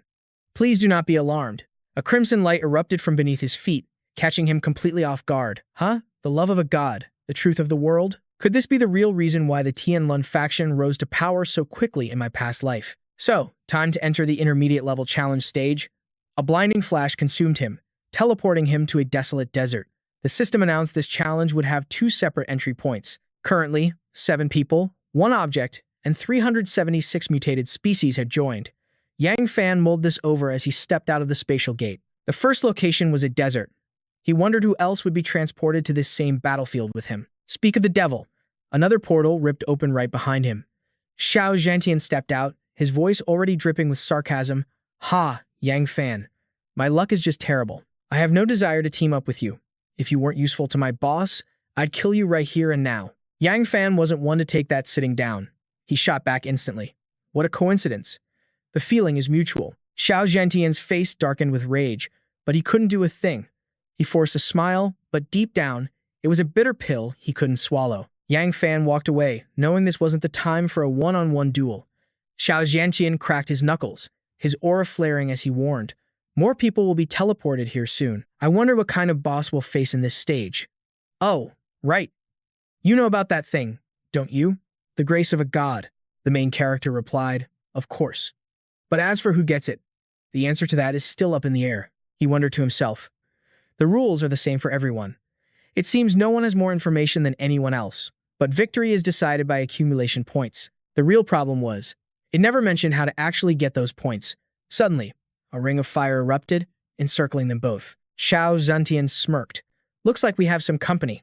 A series of bonfires blazed to life behind them, proving his point. Hordes of monsters, each one different from the last, began to appear. It was a bizarre mashup of man-eating flowers, giant green pythons, praying mantises, crabs, grizzly bears, and even the one thing they all had in common was their colossal size.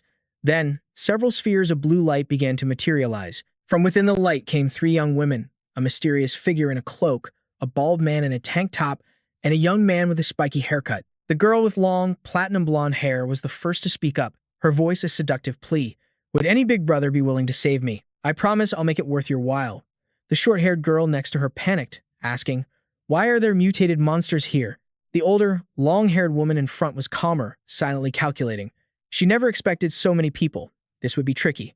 Yang Fan watched them arrive, a question forming in his mind. There weren't any mutated creatures when I entered. Could it be that this challenge field has other entrances elsewhere? A system notification board appeared before them. Welcome to the Endless Desert. Please try to survive. And defeat the Master of the Sand Realm. The main character immediately wondered, what the hell is a Master of the Sand Realm? At the same time, both Xiao Zhantian and the bald man had the same thought. This place is nothing but endless yellow sand. If we split up, we'll never be able to defeat this boss. They stood on a vast desert landscape with rolling dunes stretching to the horizon. Suddenly, a rumbling sound echoed from beneath their feet.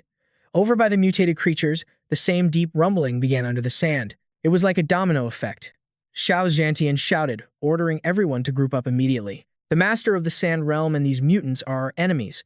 Our only mission is to survive. Humanity must unite. The long-haired girl watched the busty, short-haired girl whimpering. Ah, I don't want to die. The platinum blonde continued her act. Big brother, please protect me. Even the bald guy in the tank top was getting annoyed by these two damsels in distress. The long-haired woman made a silent vow. I can't stick with these girls. Splitting up gives me a better chance of survival. The sand began to shift, and the faint outline of a monster's head emerged. It was a massive snake's mouth, complete with two enormous fangs. It opened wide, preparing to swallow the busty girl and the bald guy whole. The bald man immediately leaped into the air. Thanks to his sharp reflexes, he managed to dodge the disgusting maw. The snake monster happily changed its target to the short-haired girl. She tripped and fell, crying out in fear. Help me, sir, please. As long as you save me, I'll do anything you want. I'll do absolutely anything. I'm begging you. The bald man struggled with his conscience, looking at the pleading woman before him. She reached her hand out towards him, continuing to beg, hurry, save me. Just reach out your hand. You can definitely do it. Once we get out of here, I'll do whatever you want. In the end, his brain won the battle against his baser instincts. The bald man, though filled with regret, coldly turned his back as the python began to devour the girl. She screamed desperately, Sir, don't go. Sir, you're leaving your girlfriend behind. A spray of blood shot from the python's mouth. From inside its throat, a final curse echoed out. Damn it. The busty girl managed one last word before she died. The giant snake's body moved restlessly under the sand. After swallowing its prey, it immediately submerged itself again. The bald guy thought with tense focus. The Master of the Sand Realm has disappeared. It probably won't attack again for a little while. The platinum blonde girl was also calculating. It looks like after eating one person, the Master needs time to digest. This is our opening to attack, and a chance to recover our strength. The man in the tank top collapsed onto the sand, gasping for breath. He thought to himself, that was too close. If I was almost devoured, and I was terrified that no one would lift a finger to help. You can't trust anyone in this place. Damn it, this is even more brutal than that Korean Squid Game. From a distance, Yang Fan observed the two surviving girls huddled together. Looking at their fiery figures, he realized that in a place like this, lust was no longer a tool to control others. He figured these two girls would be logging out of this world very soon. Suddenly, a notification panel flashed into existence. Yang Fan wondered what kind of reminder it could be this time. The message stated that this dimension could potentially yield -3 accumulation points. As the main character read the line, this dimension could potentially yield -3 accumulation points, he couldn't help but wonder what that meant. He began to tally the number of mutated creatures that had been teleported to this plane. Yang Fan asked himself, could it be that every creature here represents obtainable points, and that the person with the highest score is the true winner? Looking at the others who were still reading the announcement, he drew a conclusion. When the Void Lord ate that girl, the potential points dropped to -3, which also means the more people the Void Lord devours, the fewer accumulation points I can possibly earn. These people, their very lives are the accumulation points. The thought infuriated him. Living, breathing, humans have been turned into nothing more than a score. And who knew what the situation was like in the other dimensions? They might have already become slaughterhouses. He could only hope they were lucky. After the bald guy in the tank top read the line stating the 10 people with the highest scores would win, he finally understood. Human lives were the currency here. When the platinum-haired girl saw the words the 10 people with the highest scores will win, she immediately began scheming. It seems I need to find a powerful backer. After all, if human lives are points, it's only a matter of time before I become a target. In stark contrast to the other two, after reading about the top 10 winners, the man in the cloak looked absolutely thrilled, wondering to himself, human lives are points, you say. How interesting. While they were lost in their own calculations, a tremendous roar snapped them back to reality. A gigantic, red-eyed bear charged toward them in a frenzy. Everyone scattered in pure terror. The bald man in the tank top shouted while running, "This is bad. I forgot about these damn beasts." The girl with long black hair added, "Run. They're attacking." And right on cue, the Void Lord joined the assault. The platinum blonde, being relentlessly pursued by a giant green serpent, cried out, "Damn it, why doesn't the Void Lord eat these monsters instead?" Her stamina was limited, but her bust was not. In an instant, the serpent coiled around her body. The platinum blonde let out a terrified scream. Faced with the horrifying serpent, all she could do was cry for help. "Somebody save me." The long-haired girl and the buzz-cut guy, who were closest, both turned their heads at the same time. The buzz-cut guy decisively shut his eyes, pretending he saw nothing. He muttered while fleeing, "No way. If I go back to help, I'll die right along with her." The long-haired girl thought to herself, "I can't save you. I can barely even save myself." Suddenly, a figure shot forward like a blur. Xiao Zhantian, playing the role of a hero saving a damsel, landed on the giant green serpent's head and declared, "I will save you." He chanted an incantation, and a brilliant blue orb of light materialized in his hand. With a roar of rupture fist, he slammed the orb straight into the green serpent. A massive hole was blown clean through the snake's body, and it collapsed, its soul sent to the afterlife. The remaining survivors stood frozen, stunned by his overwhelming power. The bald guy gasped, "Incredible." One punch sent the green serpent packing. That was a level 3 mutated beast. The long-haired girl praised, "He's so strong." The buzzcut guy added, "So powerful. We're saved." As expected of one of the 4 heavenly saints of Tianlun. But an image of a cruel and cunning Xiao Zhantian, nothing like the man before him, flashed through Yang Fan's mind. He thought, since when did Xiao Zhantian become this kind of person? In my past life, he was a monster who killed without blinking. Does he have another motive? On the other side, Xiao Zhantian held the platinum blonde in a classic Prince Carrie's princess pose, gently comforting her. "Don't be afraid. You're safe now." The starstruck platinum blonde looked at him with adoration. She spoke shyly. "Thank you. You're so handsome. And so incredibly strong. I'm in awe." She schemed internally. "This is the perfect chance to ally with someone powerful. As long as he's here, I won't die so easily." A wicked glint flashed in Xiao Zhantian's eyes. He gathered his spiritual energy, preparing to strike as his friendly mask began to crumble. "Don't mention it," he said. "After all, how could I let such a valuable accumulation point get eaten by a random monster?" "Stop dreaming, old woman." The platinum blonde was completely stunned by what she had just heard. Before she could recover, a fist glowing with a sinister purple light smashed into her head. Before she could even think, she no longer had a head to think with. The platinum blonde's headless body fell limp on the sand. A single blow was all it took. His face spattered with blood. Xiao Zhantian turned back and arrogantly declared, "Everyone, you can only die by my hand. After all, these accumulation points are extremely precious." The remaining survivors were frozen in shock. The buzzcut guy asked a clueless question. But why? A notification panel appeared before the triumphant Xiao Zhantian. It read, "Xiao Zhantian. Accumulation points +3. Evan's accumulation points, unranked. Dang Yan's accumulation points, unranked. Xiang Jinfeng's accumulation points, unranked." It finally dawned on Evan and the others. Accumulation points came from killing other people. This hidden rule of the game was never announced. And killing mutated monsters awarded 0 points. His mind flashed back to when he first entered this dimension, standing before a colossal golden announcement board. This meant his horrifying suspicion was likely true. Xiao Zhan's gaze turned, landing on Tank Top and Spike with a predatory hunger. The moment he raised his hand, they bolted. Tank Top screamed, "Run for it." Spike yelled, "He'll kill us all for points." Seeing them flee towards Evan, Xiao Zhan grinned wickedly and called out, "Evan, make your move. No one here can even touch us. We'll kill them all and split the points evenly. Then we'll team up against the Lord of the Sand Realm, and this stage is as good as cleared." Hearing his twisted plan, the survivors saw Evan and immediately scattered, keeping their distance. Spike shouted a warning. "He's with him. Don't get anywhere near that guy." Tank Top urged, "We have to split up." The Lord of the Sand Realm could launch its next attack at any second. Maybe they'll just get killed by the Lord of the Sand Realm instead, Evan thought, watching the chaos unfold. Using such a childish trick to make them fear me. Worried I'll steal their precious points, how pathetic. Xiao Zhan lunged toward the long-haired girl like a psycho, sneering, "You're a clever one, aren't you? Too bad you couldn't handle the Lord's second attack." Utterly terrified, the girl scrambled away from the madman who was gathering energy for a final blow. She knew he was a level 4. There was no way she could outrun him. A sinister, villainous grin spread across his face as he prepared to launch the purple orb of light in his hand. "Nowhere to run," he taunted. As sand and dust swirled around her, she closed her eyes in despair. "Is this where I die?" Suddenly, a sharp green spike shot up from the ground. The giant man-eating flower, long forgotten, had made its grand entrance. It immediately ensnared Xiao Zhan. He gasped in surprise. "These are the vines of the mutated Flower King." Just then, the giant mantis raised its scythes and swooped in.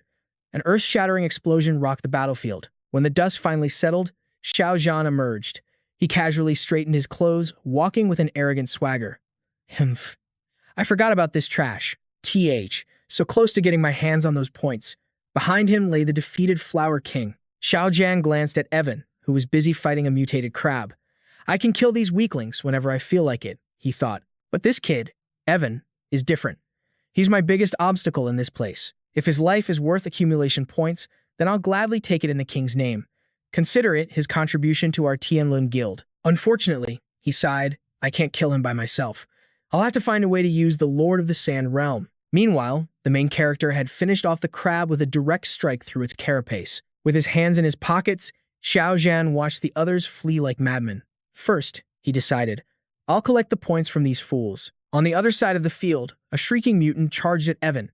He instantly unleashed his creative skill, Ice Blade, sending a powerful slash of blue energy right at it. Confirming the mutant was dead, Evan walked over and plucked the orange core from its forehead, saying, "I'll be taking this." Suddenly, the crab Evan thought he killed sprang back to life, its massive claws swinging right for him. The main character immediately fired 2 streams of icy blue energy. The mutated crab's shell cracked and shattered under the assault. It fell, completely motionless. He said, "Oh, right, I almost forgot about your core." As the main character was digging through the crab's remains for the core, a tempting voice echoed out, "Your skills are quite impressive. You must be at least level 4. Have you considered joining us? I can give you a personal recommendation." Holding the white core in his hand, Evan looked up at a figure completely hidden by a cloak. "Join you?" he asked. The man pulled back his hood, revealing a head of hippie-style hair and a strange circular tattoo on his scalp. "That's right," Hippie Hair said proudly. "We are the Demon Treasure. Our leader has already reached the power of a level 5.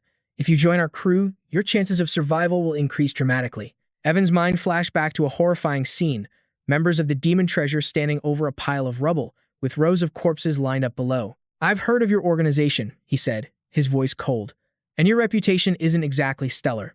You slaughter, torture, and violate people for sport. The so-called Demon Treasure is just a pack of criminals. Your leader is nothing more than a vicious inmate who got lucky with some evolution serum. You want to recruit me? I'm afraid that's just a pipe dream. Keep dreaming." Hippie Hair replied calmly, "You seem to know a lot about us. But in an apocalypse like this, can you really call any of it a crime?" he continued. "It's every man for himself. If you don't look out for number 1, the world itself will crush you." Model, trying to persuade Yang Fan. "Don't you want to join us?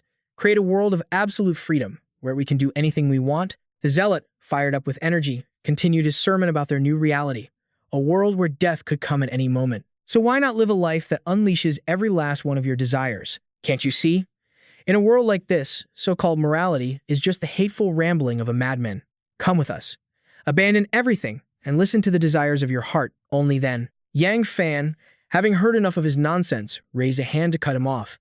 "Abandon everything, you say?" "I hate brainwashing more than anything," Yang Fan continued. "Besides, evil is always evil. Filth is always filth." The zealot's face twisted into an ugly sneer. He screamed in a rage, "Then you can go die with your precious morality." He raised a remote control and charged toward our main character, yelling, "You're nothing but an obstacle to our leader's plan. I'll drag you down to hell with me right here." The zealot rushed forward like a suicide bomber. Yang Fan stood his ground, watching him calmly. The man tore off his robe, revealing a belt of explosives strapped to his stomach. The main character quipped, "So that's what was under the robe. I was hoping for a beautiful woman. To be honest, I'm pretty disappointed." The The zealot instantly slammed the detonation button on the remote, lunging toward his target like a martyr embracing his fate. But Yang Fan suddenly lifted his ringed hand.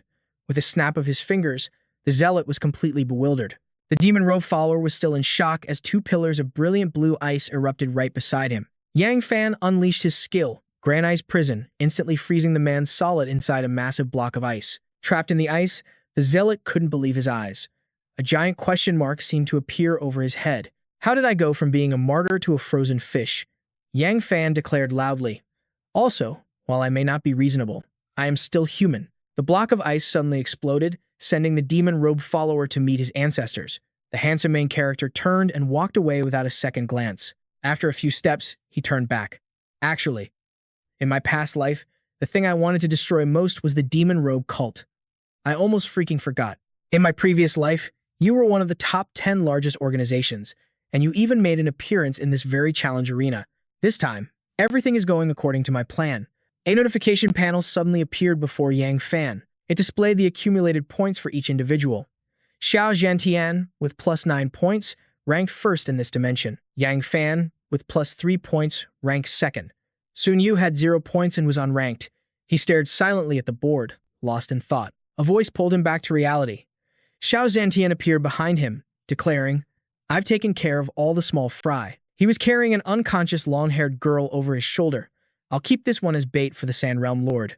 Speak of the devil. The sand dunes ahead began to shift. Xiao Zhantian laughed. Looks like it doesn't want to wait anymore. He tossed the girl to the ground like a bone for a dog, sneering, Sand Realm Lord, your meal has arrived. The girl let out a soft cry of pain. A curved line was drawn in the sand right next to her, but the arc bypassed the girl completely, heading straight for the two men. Xiao Zhantian clicked his tongue. Looks like it doesn't want the bait. It wants us. This thing has an acquired taste. Surprise. Here I am. The Sand Realm Lord opened its massive jaws, eager to swallow its two prey whole. Xiao Zhantian glanced at Yang Fan, calculating. If it wants to eat you before the bait, then you just have bad luck. After it kills you, I can still use the bait to kill it. The main character was caught between two attacks, the giant serpent in front and Xiao Zhantian's sneak attack from behind. His expression turned dead serious. Xiao Zhantian, mid-flight, suddenly froze, his eyes widening in shock. Holy crap! The target in front of him wasn't Yang Fan anymore.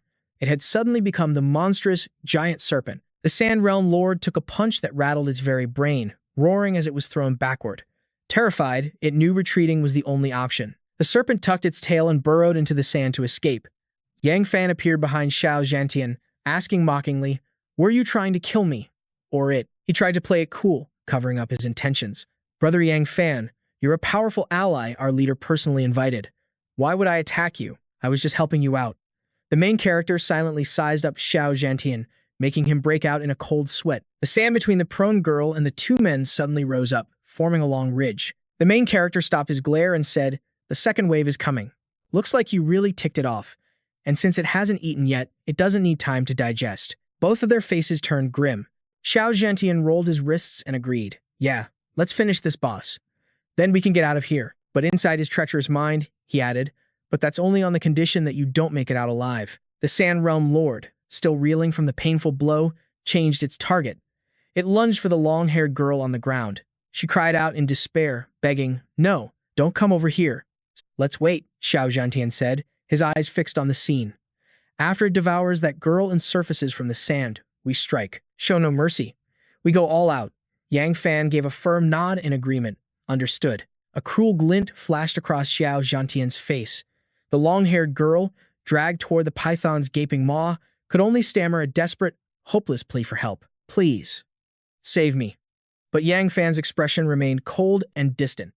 And why should I? This has nothing to do with me. The colossal python's hunt was a success. A sickening spray of blood erupted from its mouth as it swallowed its prey whole. In that very instant, Yang Fan unleashed his Ice King's spear. A volley of brilliant blue ice shards shot toward the monster. The betrayal was immediate. Xiao Zhantian fell back on his old tricks, launching a vicious attack with a furious roar. Die, Yang Fan. Avenge our. Hearing the shout, a confused Yang Fan glanced behind him. A tempest of an attack surged forward the fully compressed 10-direction extreme burst fist.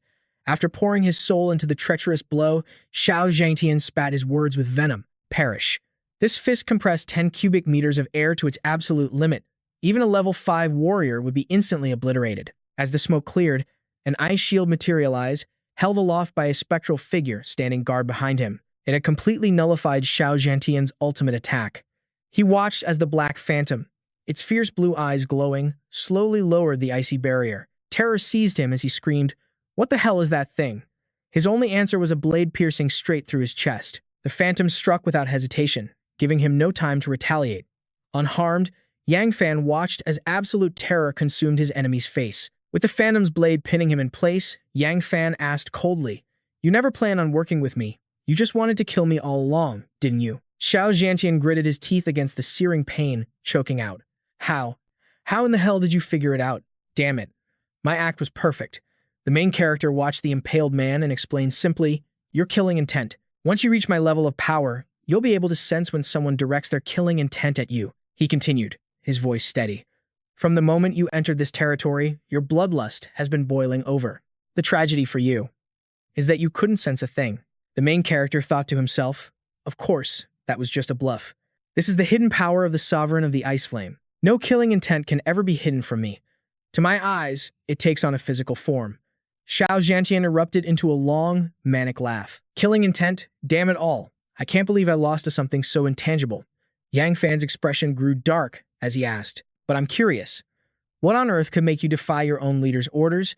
You were that desperate to kill me. An act like this is nothing short of betrayal." Kneeling in the sand, Xiao Zhantian let out a desolate laugh. "Why? Because you killed my hour," he went on. From the depths of his dark memories, the image of a small boy surfaced. He wore an innocent smile, reaching his little hands towards Xiao Zhantian, asking to be held and calling out. The him from decades ago reached out, ruffling the boy's hair and saying, "Wow, Hour, you've gotten taller again." At a family party celebrating his own father's birthday, all that awaited him were the biting, sarcastic insults of his relatives. Even his own father spoke with chilling condescension, saying, "Always about work. You can't even arrive on time for your own father's birthday. How many times does this make? I've truly raised a wonderfully filial son." Then Xiao Zhantian's troublemaking younger brother chimed in. "Big brother works himself to death all year. But I don't see the company paying you millions for it, do I?" A long-haired woman added to the mockery. "Working for a corporation just makes you a slave to someone else. Regional manager. What a pathetic, empty title." Another one of his younger siblings sneered, "Brother Zhantian, why don't you just buy a bed and start sleeping at the office? You earn all that money but have no wife or kids. You won't even lend us any. So what's the point of earning so much?" Faced with these fake smiles from his so-called family and their venomous words, Xiao Zhantian could only lower his head in grim silence. Little Hour said with pure innocence, "Uncle, close your eyes." Following the boy's request, Xiao Zhantian closed his eyes tightly. A moment later, the boy said, "Uncle, you can open your eyes now." "Uncle, happy birthday. You have the same birthday as Grandpa. Grandma used to remember. But now that she's gone, only I do. You won't be sad, will you?" Then, with a radiant smile, he presented him with a small cake. "Uncle, I have a present for you." He was so moved he began to cry as he accepted the cake from Aor. "I'm not sad. I'm so happy, so very happy." He vowed to himself right then, "From that day forward, Aor is my son." Back in the present, Xiao Zhantian knelt, clutching his bleeding wound. "You will never understand. For Aor's sake, I would give up everything." The so-called holy corpse, regional manager. "What a joke. Tianlin means nothing. I throw it all away, including my own life. My own life." With a final roar, he charged toward Yang Fan. "Die." Yang Fan simply commanded his knight, which cut him down with a single, effortless blow. He collapsed, sprawling on the ground as blood pooled in the sand beneath him. Is this how it all ends? In his final, fading moments, he saw a vision of Xiao Ao as a child, reaching out a hand. Hour. He tried to raise his own, desperate to grasp it one last time. "You're here." Yang Fan stood and watched as Xiao Zhantian breathed his last. He bowed his head respectfully. "I take back my words. You weren't some reckless fool. You earned my respect." But without warning, the desert sand behind him exploded violently. The monstrous hand of the sand realm erupted once more, its massive maw charging forward. Yang Fan met its gaze with defiance. "In this dimension, it's just you and me. It's time to end this little game." He opened the system panel. A notification glowed before him. Yang Fan. Cumulative points plus 15. Ranked number 1 in this dimension. Current survivors, 1. He thought to himself, "Hey, just as I predicted. By killing someone with accumulated points, I can absorb their score for myself. This must be the ultimate reward." He faced the mutated sand serpent, considering another possibility. If I kill this thing, it might be just like an online game. It might drop some kind of loot. The beast lunged, its jaws snapping wide. Humph.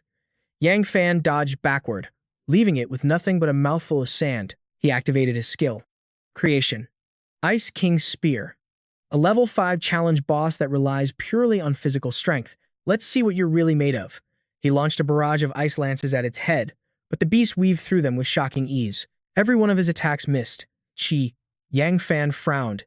Its reaction speed is on a whole other level. Even Xiao Zhantian's powerful strike only managed to enrage it further. This thing has all the traits of a level 5 variant. If that was its only trick, this would be easy. But the monster coiled its body, lunging again and again in a relentless frenzy. Growl Yang Fan formed a blade of ice and charged forward. In a single leap, he landed squarely on its back. Too easy. It began to thrash wildly, trying to throw him off as sand billowed into a blinding storm. The violent motion made him dizzy. This thing is trying to shake me off. All right, this is getting old. A wild plan formed in his mind. He focused his power, freezing his feet directly onto the creature's back. Sorry, but you're not getting rid of me that easily. He dashed toward its head, each footstep instantly encased in ice, securing his grip. A week ago, you might have had a chance, but unfortunately for you, my control over ice is nothing like it was before. He taunted the mindless beast. The weak point of every creature is its head. You're no exception, are you? It only roared in response, its jaws gaping wide.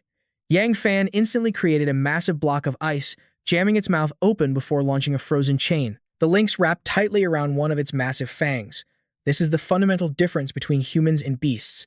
Even at the same power level, killing a monster is simple, but taking down an intelligent human opponent is infinitely more complicated. Yang Fan used the chain to vault onto the monster's head, and the biggest reason is you have no real intelligence. He stood lightly on its crown. It's why a simple machine can never beat a human. Yang Fan summoned his ice spear. Oh, and by the way, I was lying before. The true weak point of any living thing is the eye. He plunged the spear deep into its socket, destroying it completely. Shrieking in agony, the beast flung him away. Ha! Yang Fan landed with a triumphant grin. That's one down. Now that you're blind, victory is mine. But it gathered energy in its gaping mouth, forming a swirling orb of power. Yang Fan grew cautious, a ranged skill, like a roaring energy cannon. Yang Fan reacted instantly. Creation, 5-layer ice shield. The massive barrier materialized just in time, absorbing the full force of the blast. He leaped clear as the shield shattered. That 5-layer shield can only last a single second. If I hadn't used the impact to launch myself away, that last attack would have been the end of me. He smirked. Looks like I finally have to get serious. He regained his footing, and a new power surged from within him. An entire troop of ice knights materialized from thin air. Yang Fan pointed forward, giving the command to charge. But the monster just let out a roar and dove back into the sand, vanishing completely. Yang Fan stood stunned.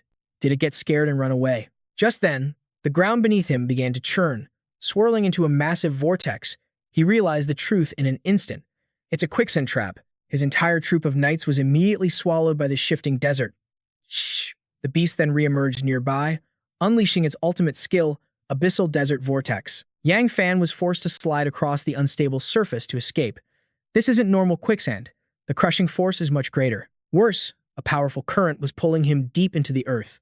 A few of his knights fought against the tide, trying to reach their master. Growl, master, we will save you. But Yang Fan gave a sharp command. Don't struggle. You can't help me here. With a thought, he unsummoned them. Return. He continued to sink, and as he prepared a new creation skill, another energy blast shot down from above. Luckily, Yang Fan used the sand itself as a foothold to leap out of the way, but he landed right back in the swirling trap. Yang Fan gritted his teeth. That damn bastard is laughing at me.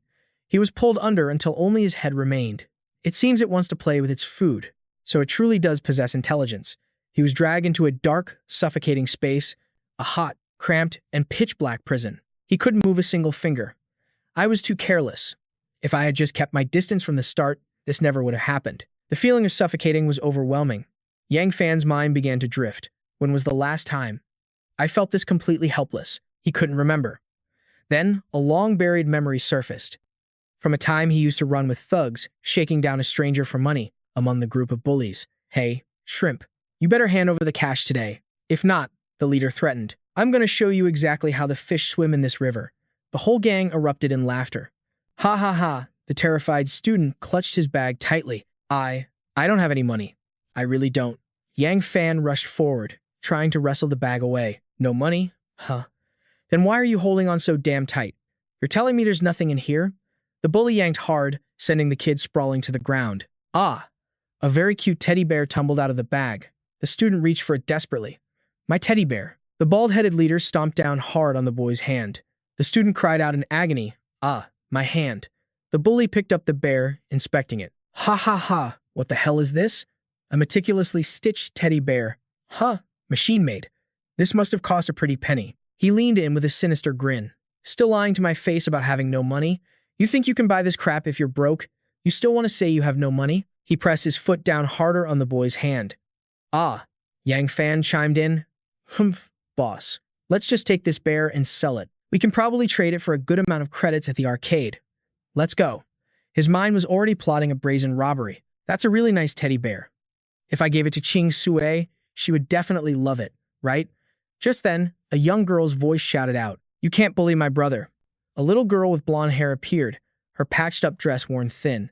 She leaned on a crutch, yet her voice was filled with courage. Let my brother go, right now.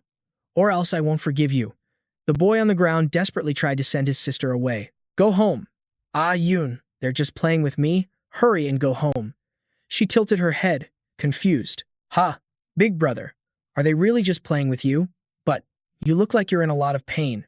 The bald leader ground his foot into the boy's hand. The boy still forced a smile. Ha ha, not at all. See, I'm smiling. Ha ha. The bald bully decided to push his luck. Is that so? Well then, I guess we have to keep playing. Ha ha, the boy cried out in agony. Ah, Yang Fan was starting to get seriously pissed off. His sister limped forward. Brother, why are you making that face? Suddenly, her foot caught on a rock. Ah Yoon stumbled backward, tragically falling over the edge of the cliff into the deep seawater below. The boy screamed in a panic, Ah Yoon. The little girl reached out a hand, but it was too late. Brother, he screamed his sister's name at the top of his lungs. Ah Yoon. The gang leader just stood there, frozen, and muttered the most disgusting thing imaginable. Holy crap, how did she even manage to fall in? Did that cripple do it on purpose? Yang Fan quickly snapped. Shut your damn mouth and call an adult to save her. Who would have thought the bully would turn and punch him square in the face? Call who? If you call someone now, won't you just get us in trouble? If my dad finds out, he'll beat me to death. Then the coward turned and ran, his two cronies right behind him. Let's get the hell out of here. This has nothing to do with us. The young boy kept calling out in despair, Ah Yoon, Ah Yoon. Yang Fan walked over to him, advising, Don't panic. We need to go get an adult. The boy shoved him away violently. What's the point of calling anyone now? There's no damn time. Without another thought, he leaped off the cliff to save his sister. Yoon, I'm coming to save you. Yang Fan was too stunned to react. The boy swam swiftly toward his sister, who was struggling to stay afloat. Ah Yoon, don't be afraid. I'm here to save you. The little girl, exhausted and weak, called out faintly, Brother. He reassured her, Don't be scared. It's okay now. I'll take you home. But just then, his leg became entangled in thick seaweed, trapping him. This is bad. My leg is caught in the seaweed.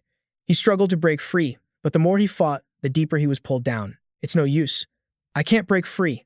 I'm being dragged under. He cried out, begging for Yang Fan's help. Help me. Please, help me. My leg is trapped in the seaweed. Save us. Yang Fan hesitated, his thoughts turning to Ching Shui. The current is so strong. If I go in, we'll all die.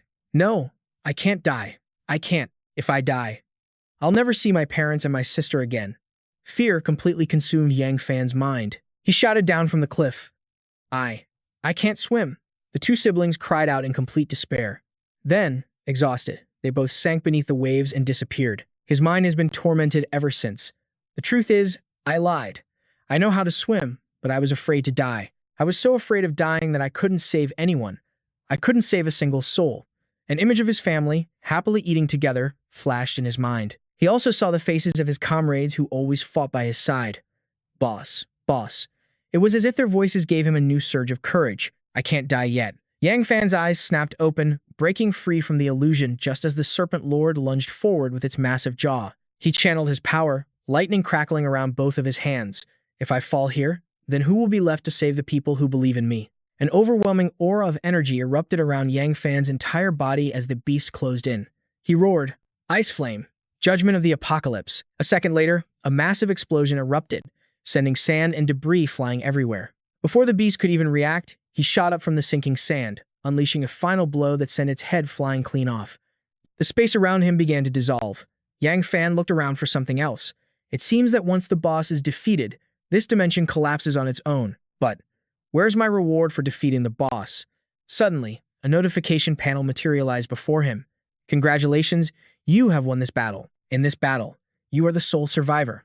You will receive all the cumulative rewards from this fight. Yang Fan stroked his chin, lost in thought. Cumulative rewards.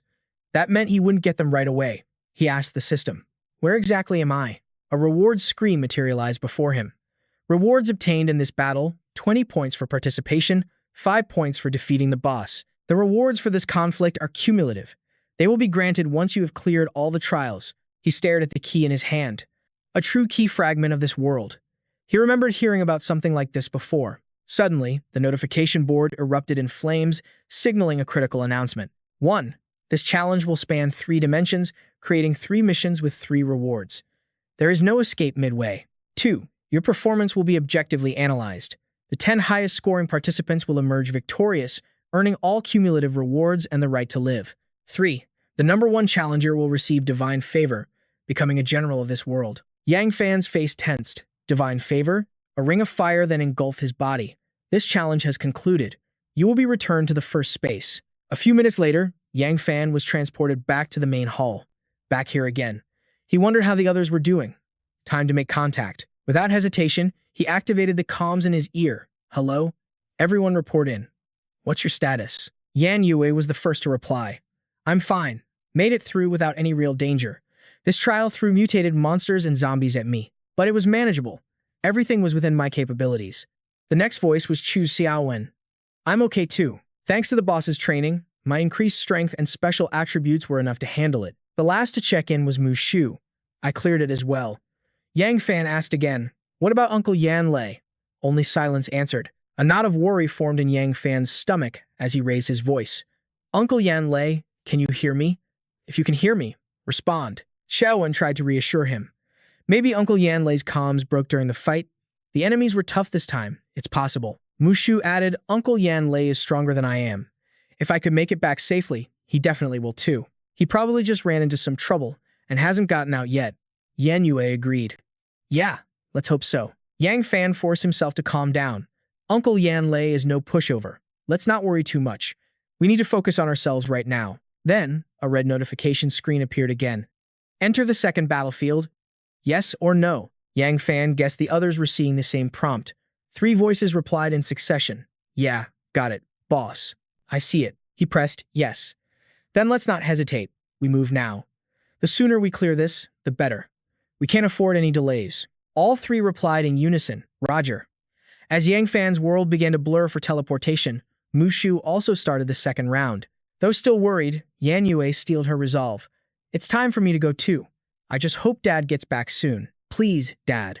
You have to be okay. Suddenly, Chu Xiaowen cried out, Yan Yue, wait, don't press it yet. Yan Yue paused, confused. What's wrong? Xiaowen didn't answer her, instead shouting into her comms, Boss. Boss, can you still hear me? There's something I have to tell you. But there was no response. Both of them were met with static. Yan Yue had no idea what was happening. Chu Xiaowen turned her attention back to Yan Yue. It seems the boss can't hear my voice anymore. Yan Yue, there's something I need to tell you. Yan Yue replied, what is it that even the boss can't know? Xiaowen stammered, struggling to find the words. Actually, Duanmu asked me to pass on a message. She hopes you won't get emotional, and she made me promise that no matter what, you'd help the boss clear this challenge. Only then would she let me tell you. Yan Yue answered decisively. Why would she even need to ask? Of course, I'll help the boss, no matter what. She thought to herself. Besides, the cure for my mother. Yang Fan said we can only get it by clearing this trial. Xiaowen finally revealed the heart-wrenching truth. Okay, then I'll tell you.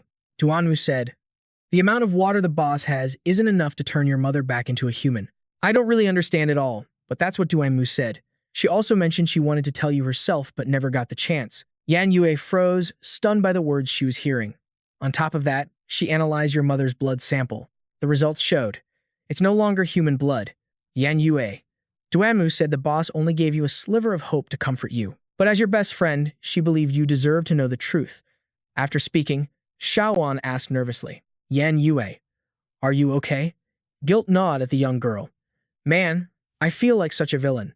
Why did I agree to do this? But surprisingly, Yan Yue's reaction wasn't one of despair. It's fine. I'm okay.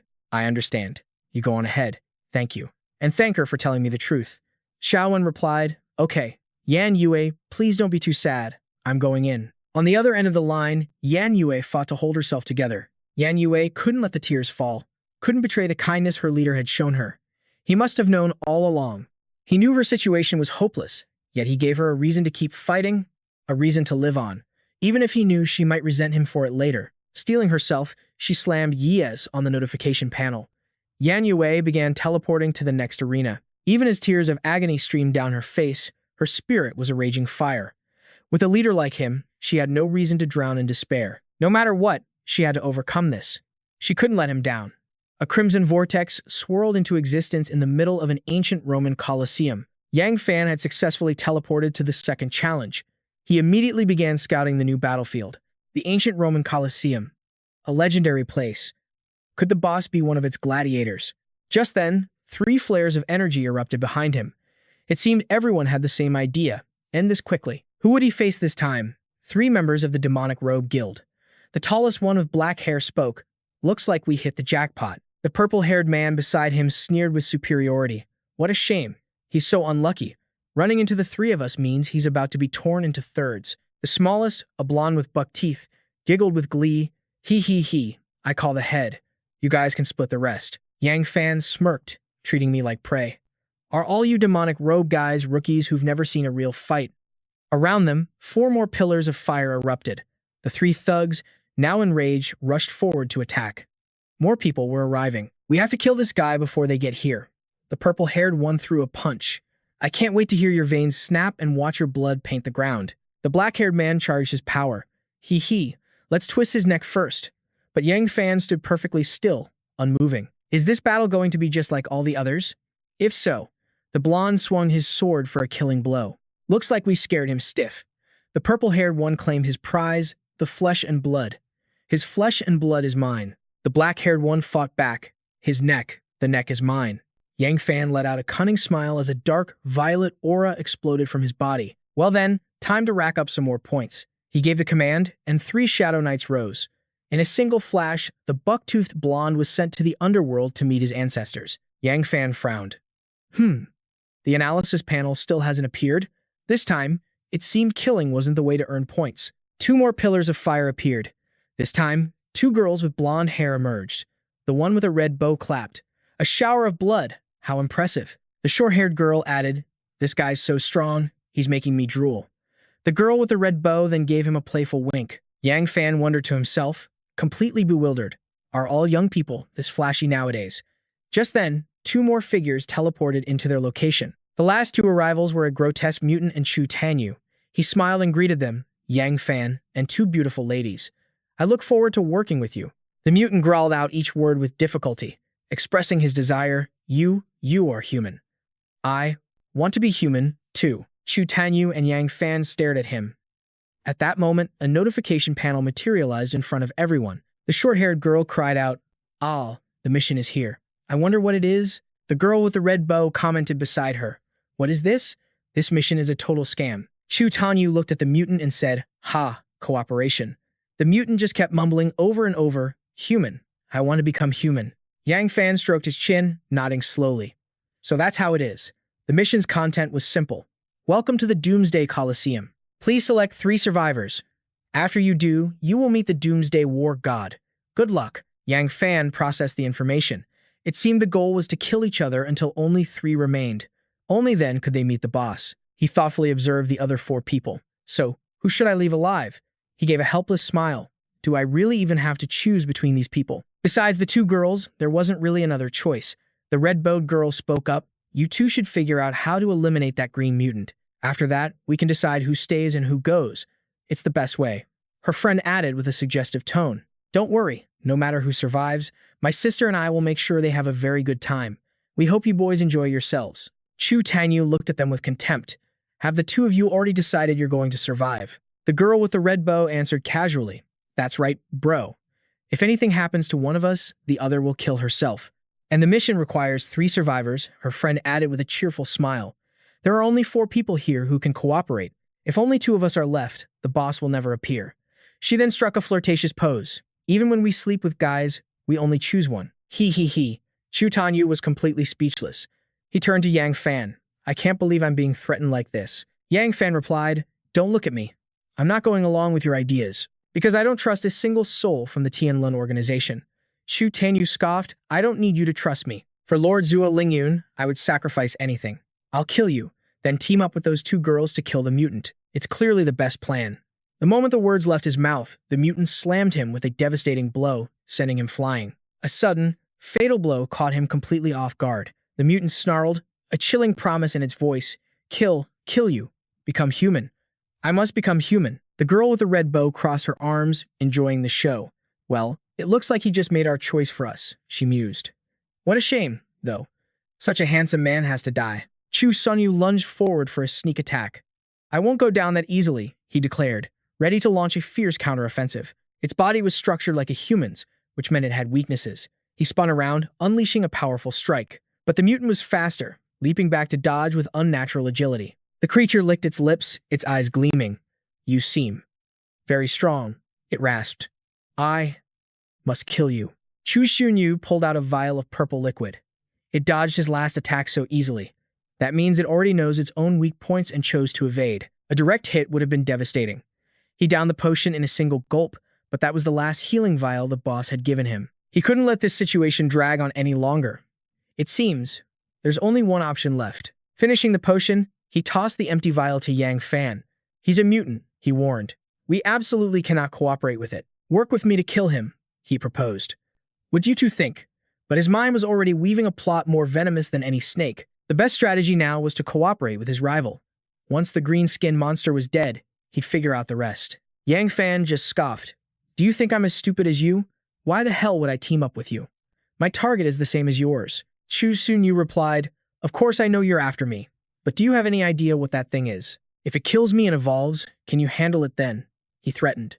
We're both at the 5th stage. If I can't win, maybe you can't either. The red-bowed woman nodded in agreement. He has a point.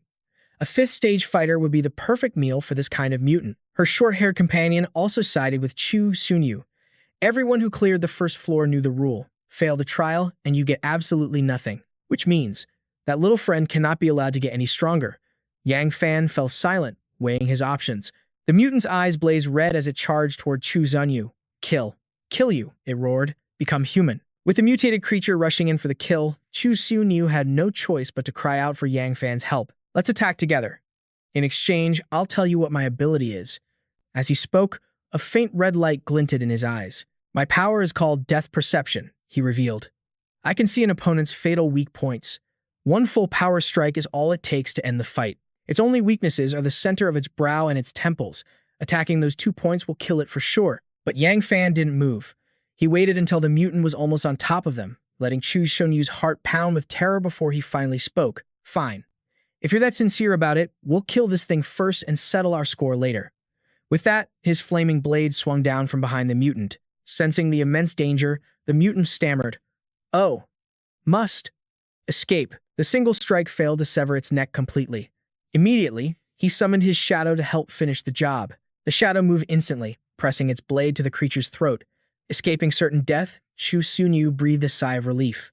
We did it. As the shadow's blade swung down, the mutant whispered a final, haunting question. Am I going to die? Death. What is death? Its memories flashed back to another time, another place. He could hear panicked voices shouting. What in the world are these things? Lin, what's going on? Then came the blood-curdling screams. Ah, they're dead. They've turned into zombies. Run for your lives. Don't eat me. Please, don't eat me. In a desolate area, littered with the dead, a single red egg began to emerge from a pile of pale, lifeless bodies. The shell then cracked open, revealing a small boy inside. But his pupils were a terrifying black and red, his skin as pale as a corpse. One of the undead shambled toward him. It lunged forward to bite the child, but its teeth shattered into pieces on impact. The boy leaped up, punching straight through the zombie's skull. He pulled out its brain and began to devour it. The now brainless corpse collapsed, truly dead at last. The creature grew, holding onto a single, twisted belief: eating flesh would make it human. It hunted everything from animals to people to achieve this strange ideal. No matter how much its victim pleaded for their life, it devoured them without a second thought, but the hunger was never satisfied. Still, want to eat, it thought. Want to eat. The strong. The strong can help me become human. How do I become human? Why do I need to become human? In its mind, an image of its last victim appeared, endlessly begging for his life. Sir, I have to get home. I have to see my mother. Please, I'm begging you. Hearing those words, the creature found a new purpose, a new reason to continue its journey to become human. It thought to itself, see, mother, if I become human, I'll have a mother. Mothers are gentle. I want a mother. And with that, its mind snapped back to the present. Blood gushed from the pierced hole in the mutant's head. But Chu Xunyu's moment of triumph was cut short by a strange, sharp pain radiating from deep within his chest. His body could no longer feel his own heartbeat. Sheer disbelief washed over his face. Before his very eyes, Chu Xunyu saw the monster's arm, piercing straight through his body. The mutant's face was twisted in absolute rage. It let out a guttural roar, filled with desperation. For my mother, I must become human. A surge of green energy erupted, enveloping the creature. Its arm swelled, turning a horrifying crimson. Vicious green veins bulged across its skin. In that instant, he turned Chu Xunyu into nothing more than a corpse. Something was wrong. Yang Fan quickly realized the monster was off. High above, where no one below could see, a woman's sweet voice drifted down. Chu Xunyu is technically one of our people. Should we save him? Another voice, this one belonging to an old man, replied. He is nothing more than Ling Yun's dog. Helping him would expose our position, and we might even get bitten in the back for— Elder Sai Tiangqiu continued. Do you really think a mere dog is worth paying such a high price? Shen Min bowed respectfully. I understand, my king. Suddenly, the old man's eyes filled with lust. He grabbed Shen Min's arm, pulling her onto his lap and making her face turn red. Let's just stay here and watch the dogs tear each other apart. The last one standing will help us fight the boss. Isn't that a much more comfortable plan? The old man's hand slid under her skirt as he spoke in a twisted voice. Little Min, your words just now displeased me. For that, I must punish you. Shen Min lowered her head, letting out a soft, submissive moan as she yielded to Ca Tianqiu. My king, I am yours. You can do whatever you want with me. Back in the arena, the mutated monster's power was surging. Green energy flared up, wrapping around its entire body. It seems this is a blessing in disguise. Mother, I'm one step closer to being human again. Its hostile gaze then locked onto Yang Fan's group. The mutated monster spoke with glee. If I just keep eating them, I'm sure I can find you. Yang Fan could feel the immense danger. He realized that after devouring Chu Xunyu, the creature had indeed evolved. The fact that it could speak so clearly proved it now possessed sentient thought. Yang Fan summoned a legion of black armored knights. He ordered them to protect his two future wives, then charged forward alone to face the monster. Witnessing Yang Fan's heroic stand, A Yun watched him closely, thinking he wasn't so bad after all. Handsome and gallant like a true hero, who wouldn't fall for him? The woman beside her agreed, her eyes full of adoration. And he's protecting us, too. He's so incredible. He's really starting to win me over. Returning to the heart of the arena, the battle raged on between our hero and the mutated beast. He focused, recalling Chu Xunyu's words. The creature's weak points were between its eyes and at its temples. It had absorbed more blood since then, but its weakness should have remained the same. He swung his sword, aiming for that critical spot. The mutated monster didn't even move. It just smirked mockingly at Yang Fan. To his utter shock, the sword shattered on impact, the hilt flying backward and embedding itself in the ground. Yang Fan's brow furrowed. He thought his blade had broken and that the creature's weakness was gone. The mutated monster let out a triumphant laugh.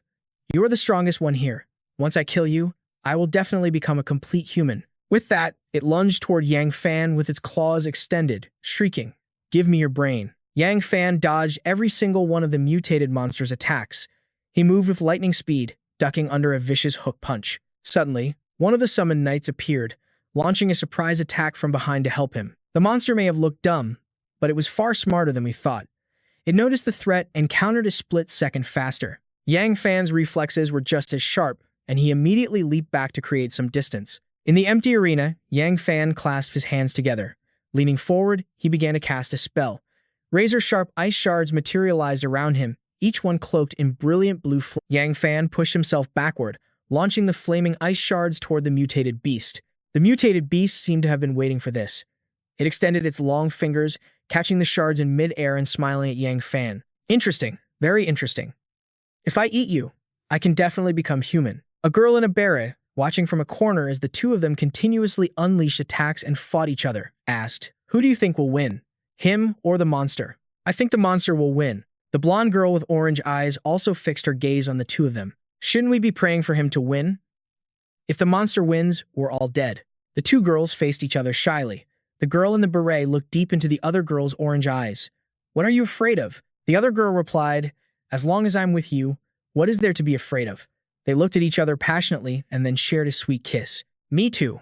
Oomph.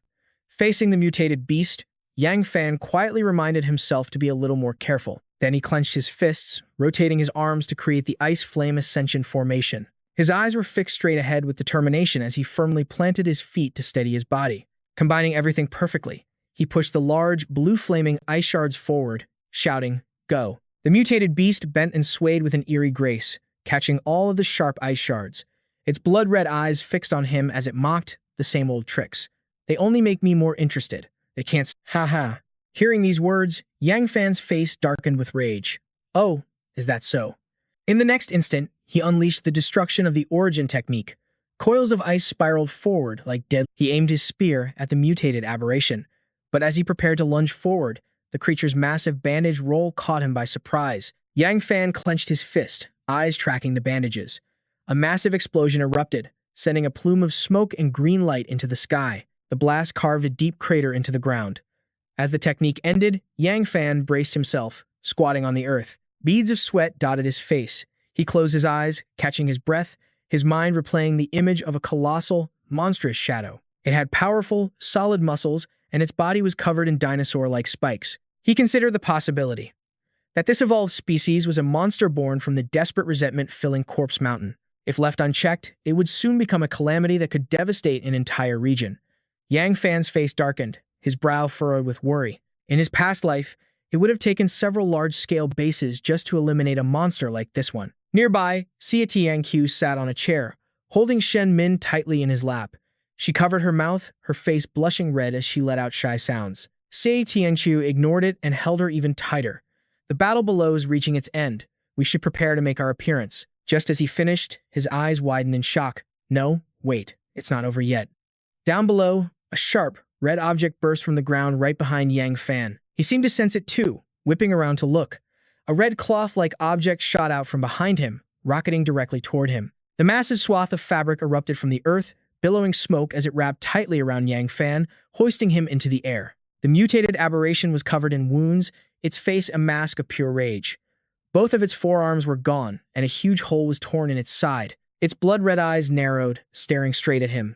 "You dare destroy my body. Only by eating you can I recover. I want to become human."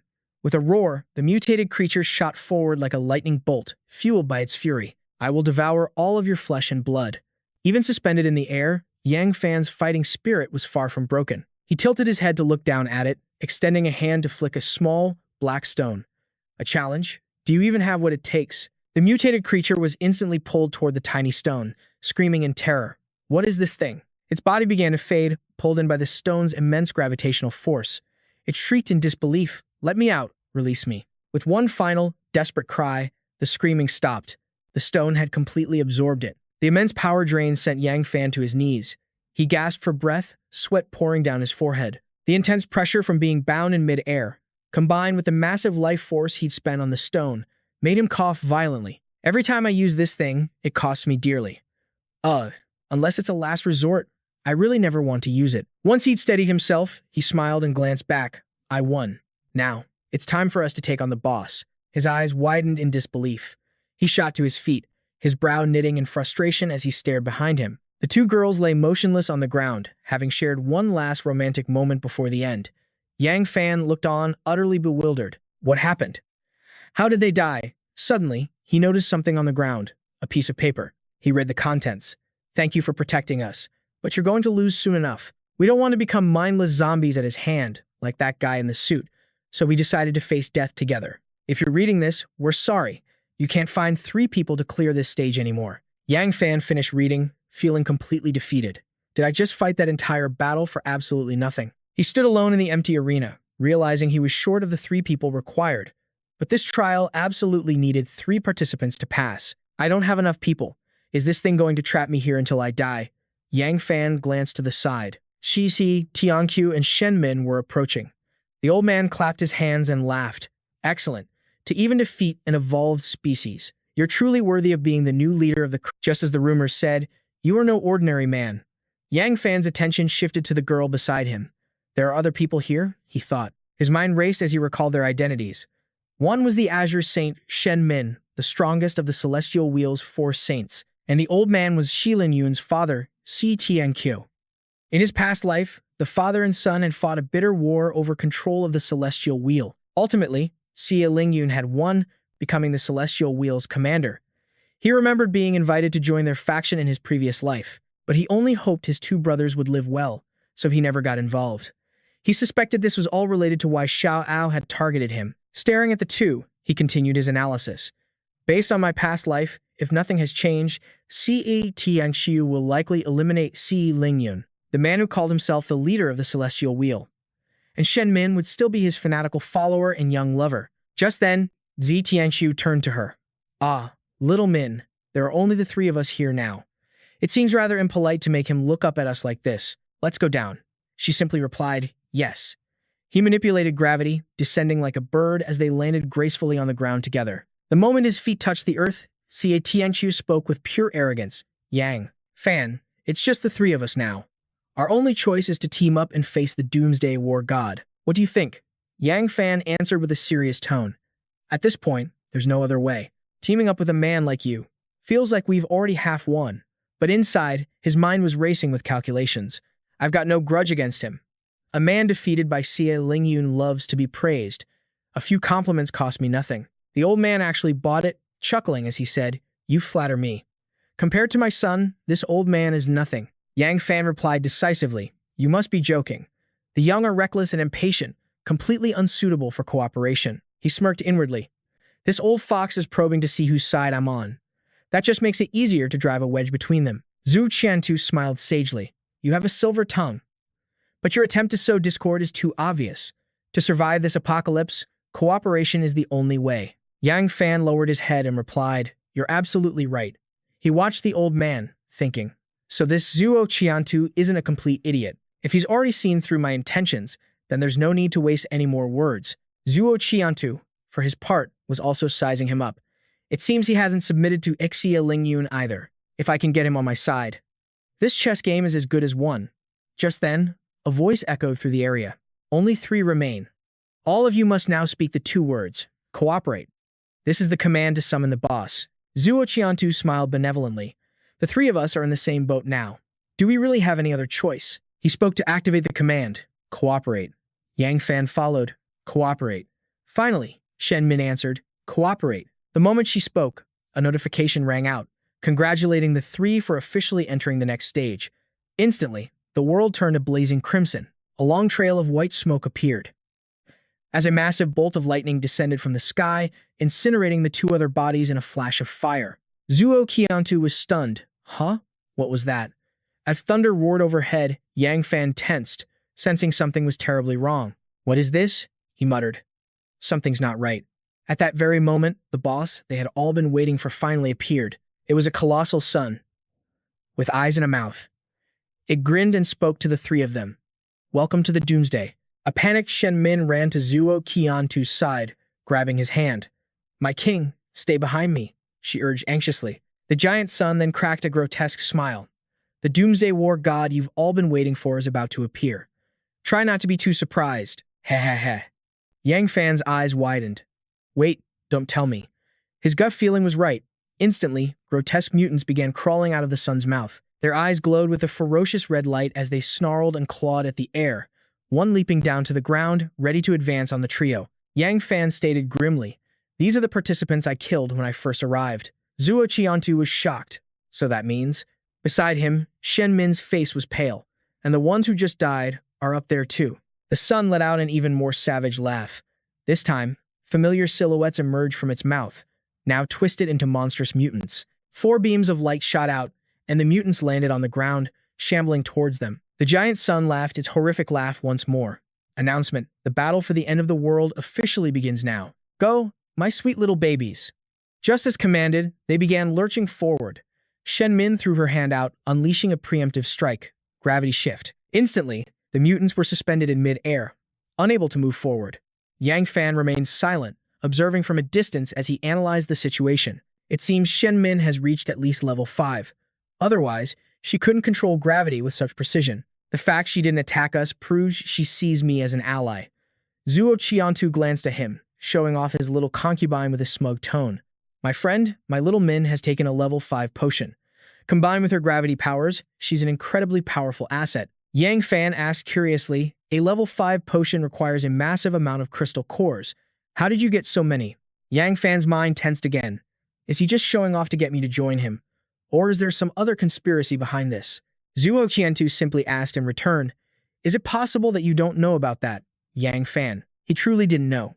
What are you talking about? While waiting for Zuo Qiantu to answer, a torrent of thoughts flooded his mind. Actually, there's something about this apocalypse that I've never understood.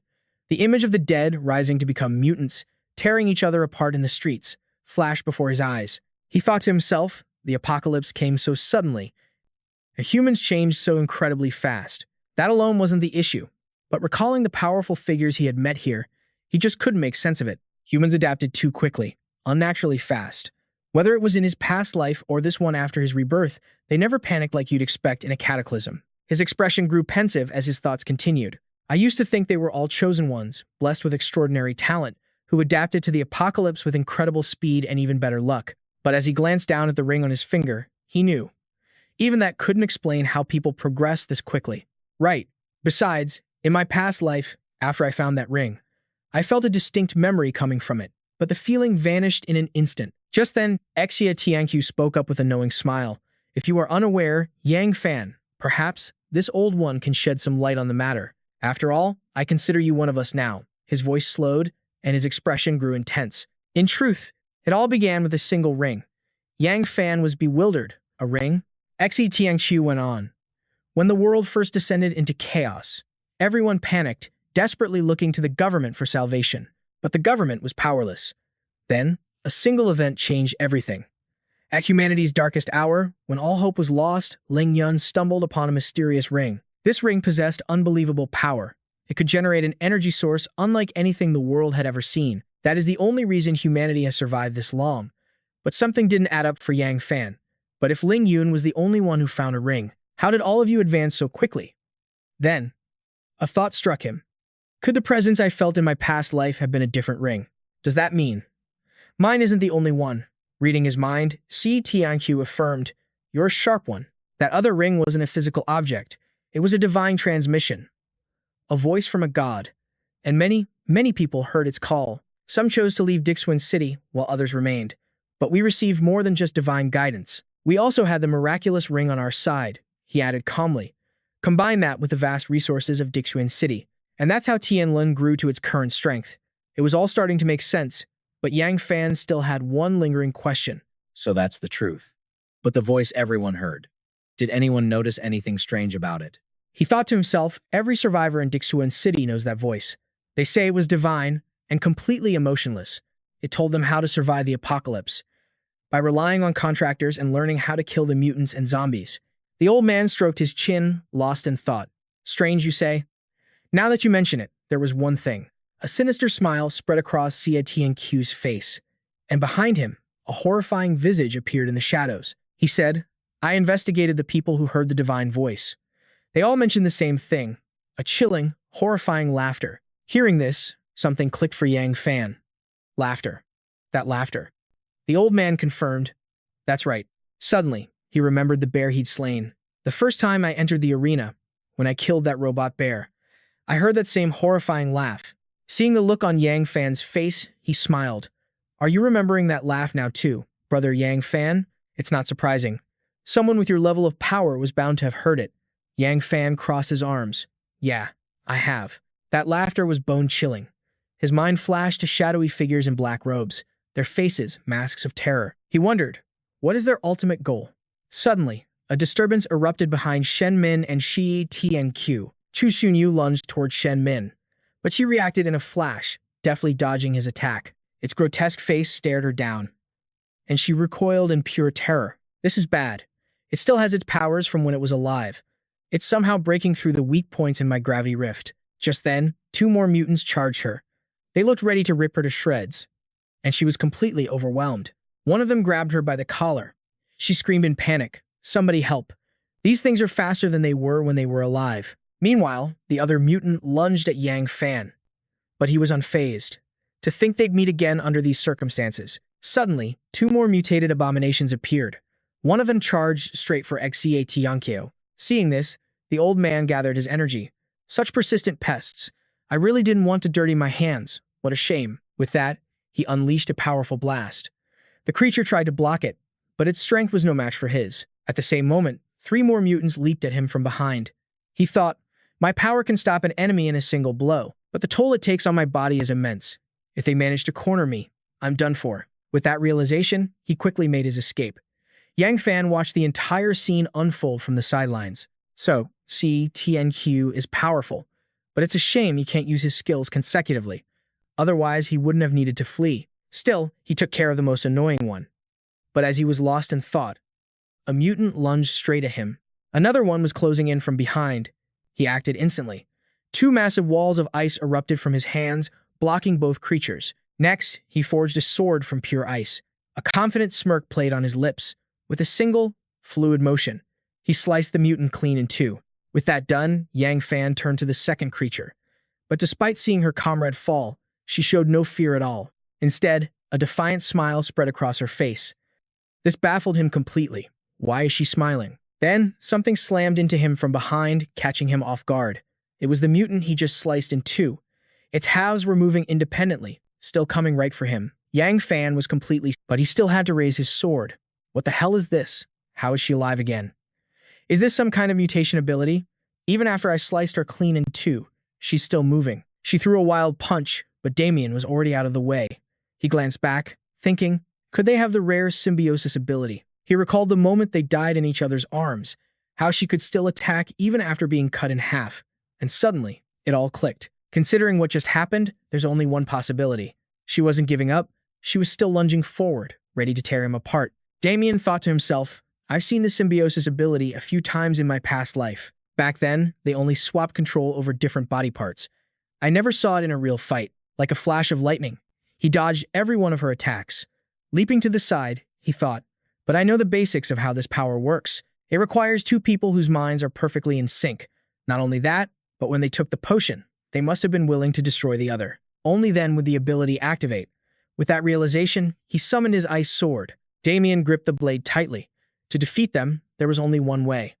I have to kill them both at the exact same time. With that thought, he charged toward the two of them. If I can just take both their heads at once, this problem is solved. But one of the mutants shoved the other forward. So when Damien swung his sword, his attack landed squarely on her. Damien was stunned by this sight. My God. Even after turning into monsters, they still think of each other. What kind of twisted, deep love is this? A deep gash appeared on her body, but she just spread her arms wide and smiled a demonic grin. In the next instant, she lunged at him, but he quickly leaped into the air to evade. Suddenly, Damien's expression turned sinister.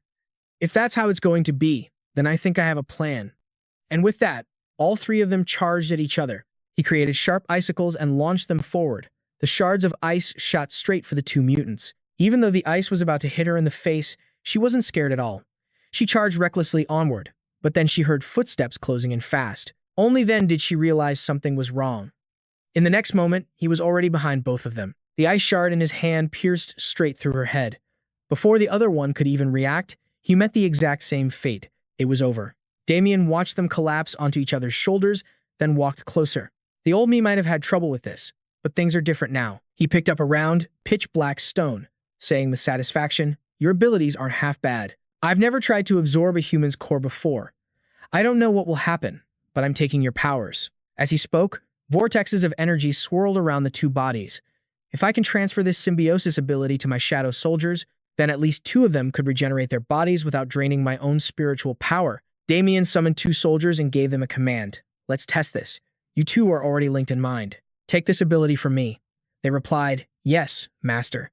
Immediately, they created swirling vortexes, and their bodies erupted in dark flames. Seeing this, Damien's expression turned serious. The shadow soldiers are dissolving. It seems this ability is destroying them. Suddenly, he felt a sense of dread. This is wrong, this feeling. It's not from the ability. An explosion erupted before Damien's eyes, and from it emerged the two mutants, now wrapped in shadowy flames. He was completely surprised. The shadow soldiers leveled up, and they fused with the souls of those two girls. That origin plunder ability is truly terrifying. In the next moment, the two newly formed soldiers knelt before him. Master. He waved his hand, unleashing a current of dark power. Looking at his hand, he thought with satisfaction, it seems origin plunder doesn't just steal abilities. It can completely transform my shadow soldiers. I can't afford to waste any opponents from now on. On the other side of the field, Shen Min and Tian Qiu were also fighting mutants. After finishing them off, Shen Min looked over and said, "It seems our friend Damien has taken care of his problem, too." Shen Min looked at the corpses before him. Chu Xunyu really had some skill. No wonder his reputation was on par with my own. Then Tian Qiu turned to praise Damien. "Your power is truly special, and it seems you've gotten even stronger now, haven't you? This is definitely something to celebrate." Damien replied with a hand on his hip, something like that. "But now that we've cleared out all the monsters, why isn't this challenge arena showing any signs of collapsing?" Suddenly, the dealer appeared. Hee hee. So strong. So strong. Truly a powerhouse of the apocalypse. Hee hee hee. But it's a pity. We're not finished yet. Not finished at all. Hee hee hee. The real apocalypse has only just begun. Just begun. Hee hee hee. The three of them looked up in shock. Shen Min said, "It's not over yet?" Tian Qiu asked, "What kind of monsters are left?" But Damien was thinking to himself, "No matter how many come, they'll just become food for my shadow soldiers." The dealer flashed a wicked smile. "Next up, hee hee. You will face the strongest opponent you have ever killed. Hee hee hee." Those words struck a nerve. Yang Fan remembered the colossal serpent, the most powerful enemy he had ever slain in this life. It could only be one creature, the master of the serpent world. But in this arena, its true power would be sealed. He glanced back at the two figures behind him. Could their strongest opponent be the boss from their first trial? He watched as the color drained from their faces, surprised. Why the grim expressions? Shen Min turned to King Chiang Kyo, her voice low. "If this truth gets out, what happens to Yang Fan?" The king's reply was ice cold. "If there's no other choice, we will have to eliminate him." The dealer erupted into a fit of insane laughter. "They're here! Hee hee hee." As he spoke, a gigantic red serpent lunged forward. First up, the master of the serpent world. It opened its massive jaws right before Yang Fan's eyes. Then, a fiery avian beast descended from the sky. And for number 2, the blazing bird king, Hong Kui, hee hee hee. Seeing them, a chill ran down his spine. Just as he feared, they were all survivors from the other challenge arenas. The strongest foe you've ever defeated naturally becomes the final boss of your first floor trial. But the dealer wasn't finished yet. Hee hee hee. And now for the third. With a single breath, he spat a figure from his mouth, which slammed into the ground and created a massive explosion. Its eyes glowed a furious, blood red, crackling with sparks. The sight made Yang Fan's blood run cold. Arcs of raw electricity pulsed across its entire body. The third summon, the thunder god, Yan Lei. Hee hee hee hee. So, which apocalypse will you choose to face? Hee hee hee. The master of the serpent world, the blazing bird, King Hong Kui, and Yan Lei appeared all at once. Shen Min clenched her fist. "King, should we make our move?" But King Qianqiu stopped her. "Not yet. Let's hear what he has to say." Just then, Yang Fan turned to them and spoke. "The Thunder God's techniques are nothing compared to yours. I'm surprised you two killed him. I'm starting to think your arena required sacrificing others to gain points. Don't get so tense. I have no desire to avenge him. I just want to know, which one of you took him down?" Shen Min hesitated, but King Qianqiu stepped forward. "Stand down, little Min. It was I who killed Yan Lei. At the time, he was trying to kill me to accumulate points. I was left with no other choice." Watching Yang Fan, King Qianqiu thought to himself, "It's too late for little Min to take the blame for me now. If Yang Fan decides to turn on us, I'll have to eliminate him first." Yang Fan didn't press the matter and simply turned away. "Is that so? I understand." His calm acceptance stunned the king. Shen Min couldn't hide her surprise either. "King, his reaction is unusual." The king replied, "Of course I know. Do you think he can just stand by and do nothing after we kill one of his own? I fear he's plotting something." Just then, the monstrous Yan Lei began to advance. "I'll handle Yan Lei. The other two are all yours." With those words, Yang Fan shot forward with a wave of his hand, a storm of razor-sharp ice shards leading his charge. But his opponent was no pushover. Yan Lei unleashed a torrent of lightning to counter. His crimson eyes blazed with electrical fury. With a guttural roar, the beast lunged forward to attack. Grrraa. But in a flash, Yang Fan had already evaded the blow. He kept dodging, never once striking back. This bizarre strategy left Shen Min and King Qianqiu completely baffled. King, what is he planning? The old man answered thoughtfully, this is his best possible move right now. He glanced toward the master of the serpent world.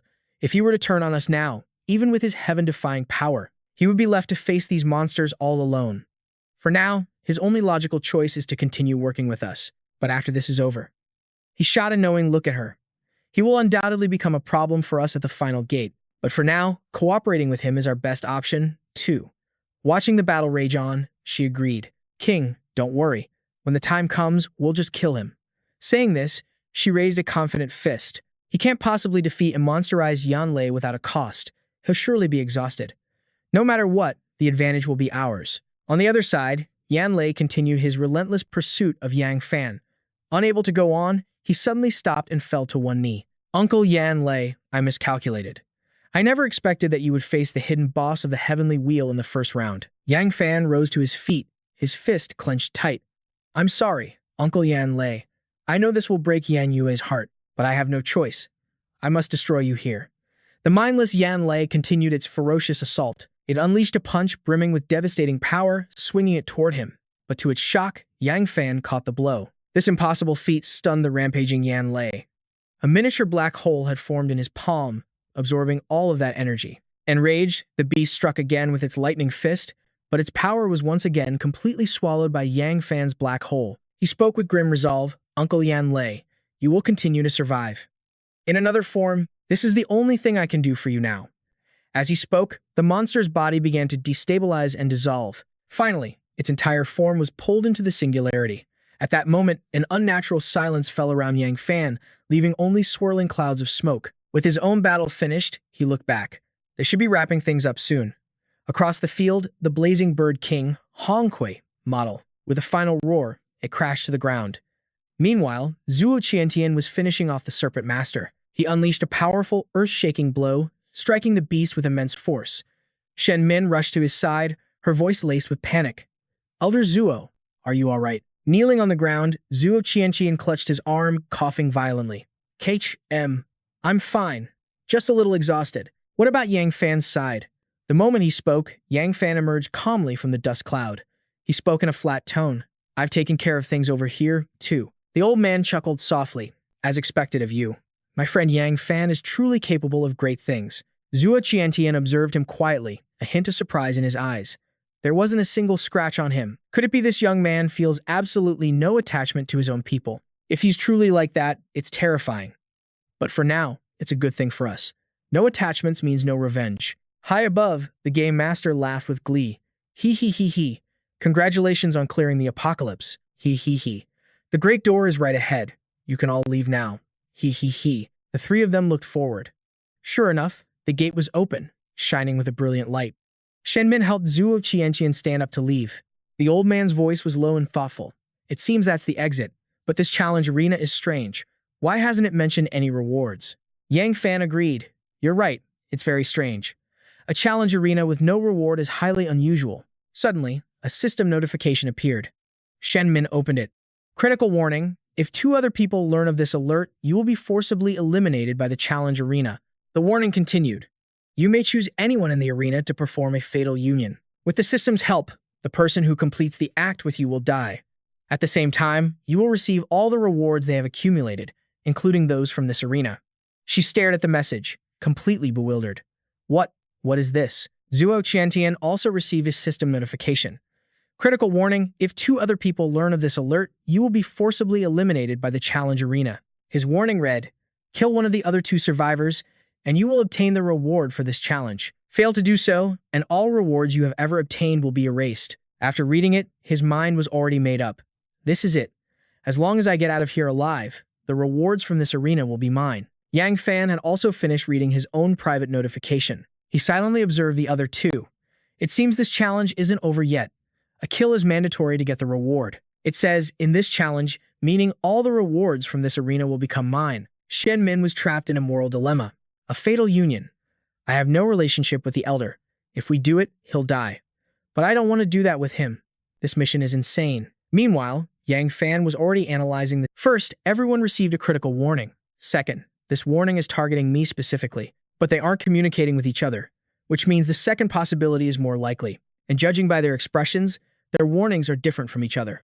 My Yama King's power allows me to see the nearly invisible killing intent radiating from Zuo Qiantian, but there's no killing intent from Shen Min. So, Zuo Qiantian's warning is likely related to murder, and my own warning simply says I can leave, with the exit right in front of me.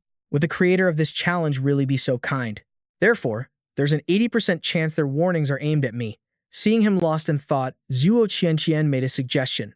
Friend Yang Fan, you must have seen the warning. Yes. Could you tell us what yours says? We're a team now. We can discuss a strategy together. Yang Fan was wary. This man is an old fox, not someone to be trusted.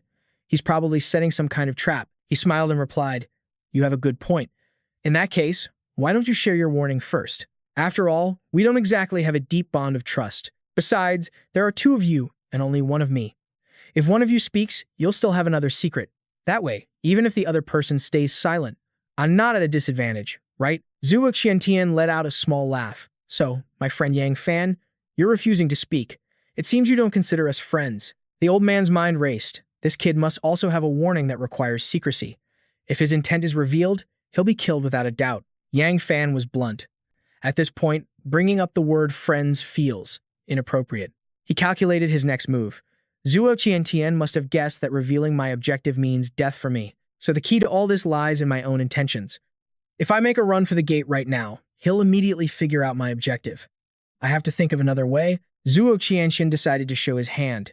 He pointed a finger and shouted, if that's how it is, don't blame me for being ruthless. Little Min, trap him for me. Shen Min followed his command. My king. She rocketed toward her opponent, instantly unleashing her gravity control technique. In a flash, Yang Fan's body felt incredibly heavy, as if an unseen force was dragging him down. What the hell is this power? Forced onto one knee, panic flared within him. The pressure was crushing. The gravity around him had been warped. Shi Tiangqiu seized the opening, leaping to attack. If you won't be an ally, then you can only be an enemy. I will eliminate you now, before you become a greater threat. Yang Fan muttered an incantation. Arise. A female shadow warrior materialized, moving swiftly to intercept Xie Tianqiu's devastating blow. He struggled back to his feet and began to retreat, noticing his steps becoming lighter and lighter. It seemed the woman's ability only affected a fixed area, unable to lock onto a moving target. If that's the case, this is simple. Xie Tianqiu unleashed a shockwave, roaring, you think a mere puppet can stop me? Die. The powerful blast completely obliterated the shadow warrior. But immediately after, Xie Tianqiu let out a strained cough. Suppressing his pain, he commanded Shen Min, go after that brat. Capture him for me, and use your full power. In the next 2 breaths, I want him crushed to a pulp. Shen Min obeyed without question. Yes, my king. She then charged at Yang Fan with killing intent. He leaped away just as her attack smashed a massive crater into the ground. Yang Fan continued to lure Shen Min further away, thinking to himself, I've already figured out your power, and you still think you can catch me? How naive. He snapped his fingers, and another shadow warrior appeared. He commanded, you have 2 breaths to create an opening. Finish him for me. The warrior acknowledged the order. Yes, master. Yang Fan's plan was already in motion. The shadow retained its abilities from life. As long as he didn't summon the other one, it was basically indestructible. At that moment, Xie Tianqiu was already at his limit when suddenly, the shadow warrior was upon him. He panicked. This is bad. This thing can reform. In my current state, I can't do anything. It's over. The shadow swung its blade down. Xie Tianqiu braced for the final blow, but just as Yang Fan declared, I've won, Shen Min returned, unleashing her gravity control. The shadow warrior was pinned to the ground, completely immobilized. Shen Min reassured him, my king, as long as I am here, you will not be harmed. Xie Tianqiu clenched his fist, sneering at Yang Fan. What good is that thing now? The final victor is me. Suddenly, Shen Min felt her strength drain. The distance was too great. Maintaining the gravity field was taxing her power. All at once, Yang Fan strode forward, his gaze firm. Then, with a decisive slash, his sword descended upon Shen Min. She dodged just in time, but her right arm was severed clean off. Yang Fan clicked his tongue. A pity. Only one arm. Shen Min gritted her teeth. You're finished. My strength was already fading. And now with this injury, I can't maintain the field anymore. Yang Fan pressed his attack. He didn't know what her prompt was, but it certainly wasn't about gaining something by being killed. The moment you die, everything you are ends with you. Shen Min mustered her remaining strength for one last gravity control attack. She thought that by altering her own gravity, she could increase her speed and dodge his blade. For her king, she could not die here. But her attack was instantly blocked by a triple-layered ice wall. A flash of steel zipped past her face, and just like that, Shen Min had lost all ability to fight. She collapsed to the ground, screaming in agony. Ah! Feeling the gravity field vanish, the Shadow Warrior leaped up and renewed its attack on Xie Tianqiu. I'll kill you. The old man focused his power, sending the shadow flying with a single, mighty... Don't underestimate me. Even without my special ability, I am still a 6th-stage evolver. Shen Min, writhing in pain, struggled to sit up and weakly called out, My king. A furious rage erupted from Xie Tianqiu, who roared, You dare harm my subordinate. Now, you have truly angered. Yang Fan's voice was ice cold. It has come to this. Either you die, or I do. A strange, unsettling laugh echoed through the area. He he he. Wrong. So very wrong. Your powers are equal. There will be no winner. You will both die. Both of you. He he he. Stunned, both Xie Tianqiu and Yang Fan looked up. Both die. No winner? Suddenly, the mysterious figure's voice turned menacing. Guess your opponent's true intention. State his intention now, or I'll start the killing myself. Kill. Below, the two men stood in grim silence. If they could figure out the other's goal, they could win. So that's how it is. Yang Fan breathed a sigh of relief. It was a good thing he'd realized earlier that the prompt was a trap. If he had run for the main gate from the very beginning, he would be a cold corpse by now. The prompt came with a hidden warning. If its condition was revealed to 2 other people, the challenge arena would forcibly execute him. But the current scenario was built on the premise that his power was equal to Xie Tianqiu's. So, if Xie Tianqiu's goal was truly to kill him, then perhaps defying that condition would cause the arena to collapse, clearing the stage. As he was lost in thought, Xie Tianqiu suddenly spoke up. Yang Fan, I have figured out your true intention. The words struck him like a bolt of lightning. Could he have really figured it out? Xie Tianqiu declared with absolute confidence. Your prompt is to kill me. Yang Fan shot back. And you believe that? Are you so certain? He spread his arms, his logic seemingly flawless. He's just trying to throw me off. Even while on the run, he had your monster come after me. Everything points to one simple fact. You want me dead. That is the only reason you would pursue me so relentlessly. Better yet, you deliberately spared her. You had the perfect chance to end her, but you refused. There's only one explanation. Your true target was me all along. Hearing this, the dealer erupted in a fit of insane laughter. Wrong. So very wrong, the entity shrieked. Kill your opponent, deduce their intent, and fulfill your own. That's how you win. Both of you can win. Time is running out. I need a body. I need a body. Decide a winner, now. Xie Tianqiu roared in disbelief. Wrong? How is that possible? How could my deduction be wrong? A faint smile crossed Yang Fan's lips. His own theory had been correct all along. There were 3 paths to victory, but since he and Xie Tianqiu were at a stalemate, besides, everything Xie Tianqiu had done so far pointed to a single, murderous goal. Every single strike was a killing blow. There could only be one true answer. He looked up at the dealer and declared, I know Xie Tianqiu's true intention. His intention is to. But before he could finish the sentence, Xie Tianqiu lunged at him in a furious assault. I won't let you say it. Powerful palm strikes echoed through the air. As Yang Fan desperately dodged, he could feel it. The raw fear radiating from his opponent. He knows. I figured him out. The power of his 6th tier was truly immense.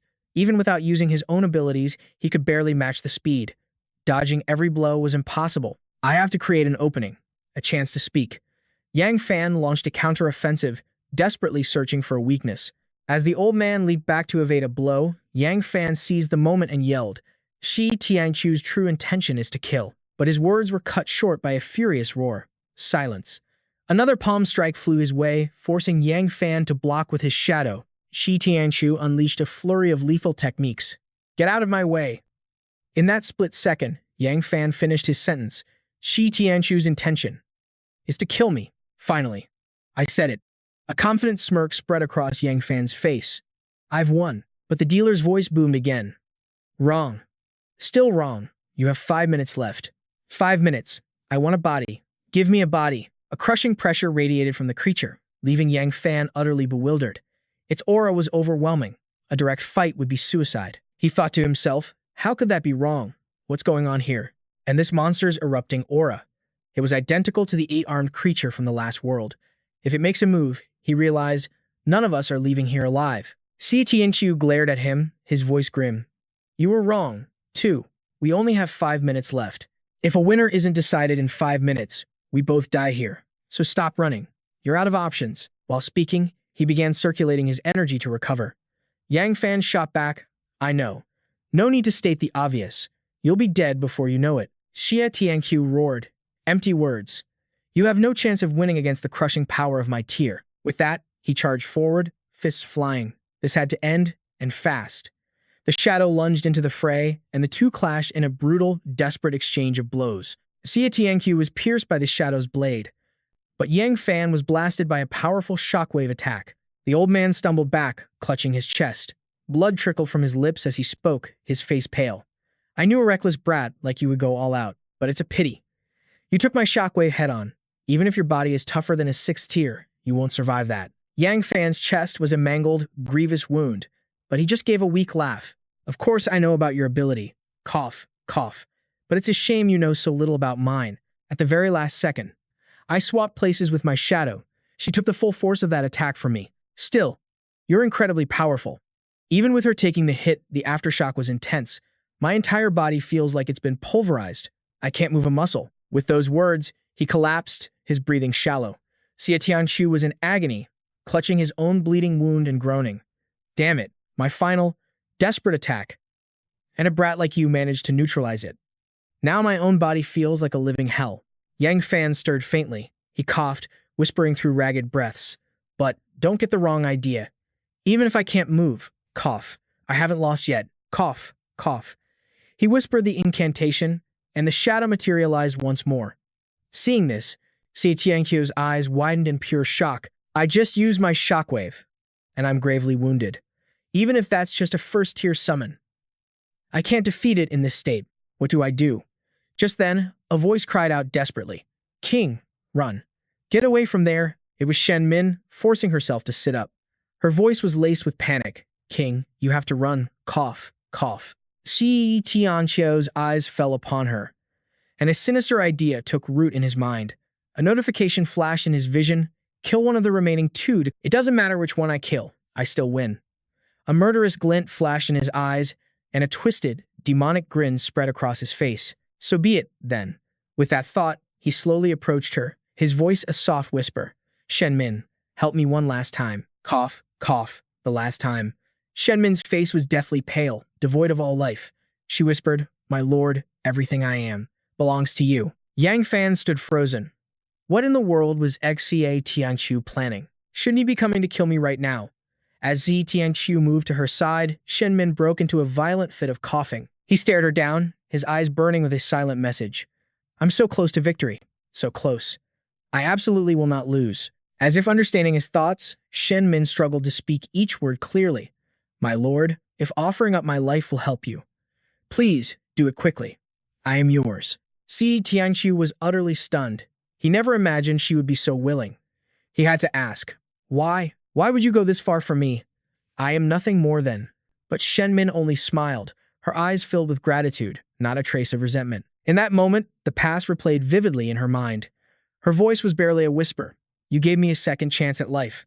That's the only reason I need. Sometimes, a person's death isn't just about the body fading away. Back then, my father was a violent drunk. My mother had long vanished without a trace. I was left all alone to endure his abuse. That night, all I wanted was money for my school fees. Less than 300 yuan. My teacher had already warned me several times with a glare, but my pleas only earned me another beating from my drunken father, my classmates, my teacher's glares, my father's endless beatings, and the knowledge that I would never see my mother again. I didn't know what I had done wrong. I just felt that I should have never been born into this world in the first place. I truly believed that everything was finally coming to an end. Without a second thought, I stepped into the path of a speeding truck. But for some reason, it screeched to a halt just inches away from me. The driver stuck his head out, screaming, Damn it, you got a death wish? Are you trying to die? Whose kid are you? Where are your parents? But finally, I couldn't take it anymore. The emotional collapse, the physical pain. It was too much for me to even stand. I collapsed in the middle of the road. My clothes were torn. My face was covered in grime. I could hear the whispers of passers-by. Stop staring. Someone go check on her. And then, I heard a gentle voice. Young lady. Are you all right? I lifted my eyes. And the moment I saw him, it felt like the sun was rising in my life for the very first time. Then I passed out. When I came to, I was in a bed and faintly asked where I was. He smiled warmly and replied, "You're in the hospital. The doctor said you fainted from severe malnutrition. But everything is fine now. You gave me quite a scare last night, running out like that. Are you hungry? Is there anything you'd like to eat?" I had never seen such a gentle smile in my entire life. It was the very first time. But back then, I believed that kind of gentleness wasn't meant for someone like me, that my life wouldn't change one bit. I turned my face to the wall and whispered, "I want to leave," but then he suddenly said, "I've already paid your school fees. I also had a firm discussion with your father. This card has enough money to support you until you can work. And if it's not enough, just call me." When she awoke, Shen Min was stunned to find Si Lingyun's father standing before her. While she was unconscious, he had already investigated every detail of her circumstances. In his mind, he had already formulated a plan for the young girl. The moment the child awoke, Si Tianqiu put on a kind, gentle smile. He softly apologized, admitting he had looked into her situation a little. Before she could even respond, he quickly added, "If you'll allow me, I'd like to help you." Tears streamed down her face uncontrollably. Shen Min was like a soul lost in the bottom of an abyss. And Si Tianqiu's words were the first ray of light, showing her a way out. Her heart was filled with shock and overwhelming joy. To finally hear the words she had been longing to hear her entire life. Keep living. Don't give up on this life. It's a beautiful thing. It was as if the weight of the world had been lifted from her shoulders. Overcome with emotion, Shen Min broke down and sobbed. From that moment on, Shen Min's life would be dedicated entirely to the man standing before her. From that day forward, Si Tianqiu introduced her to a new world.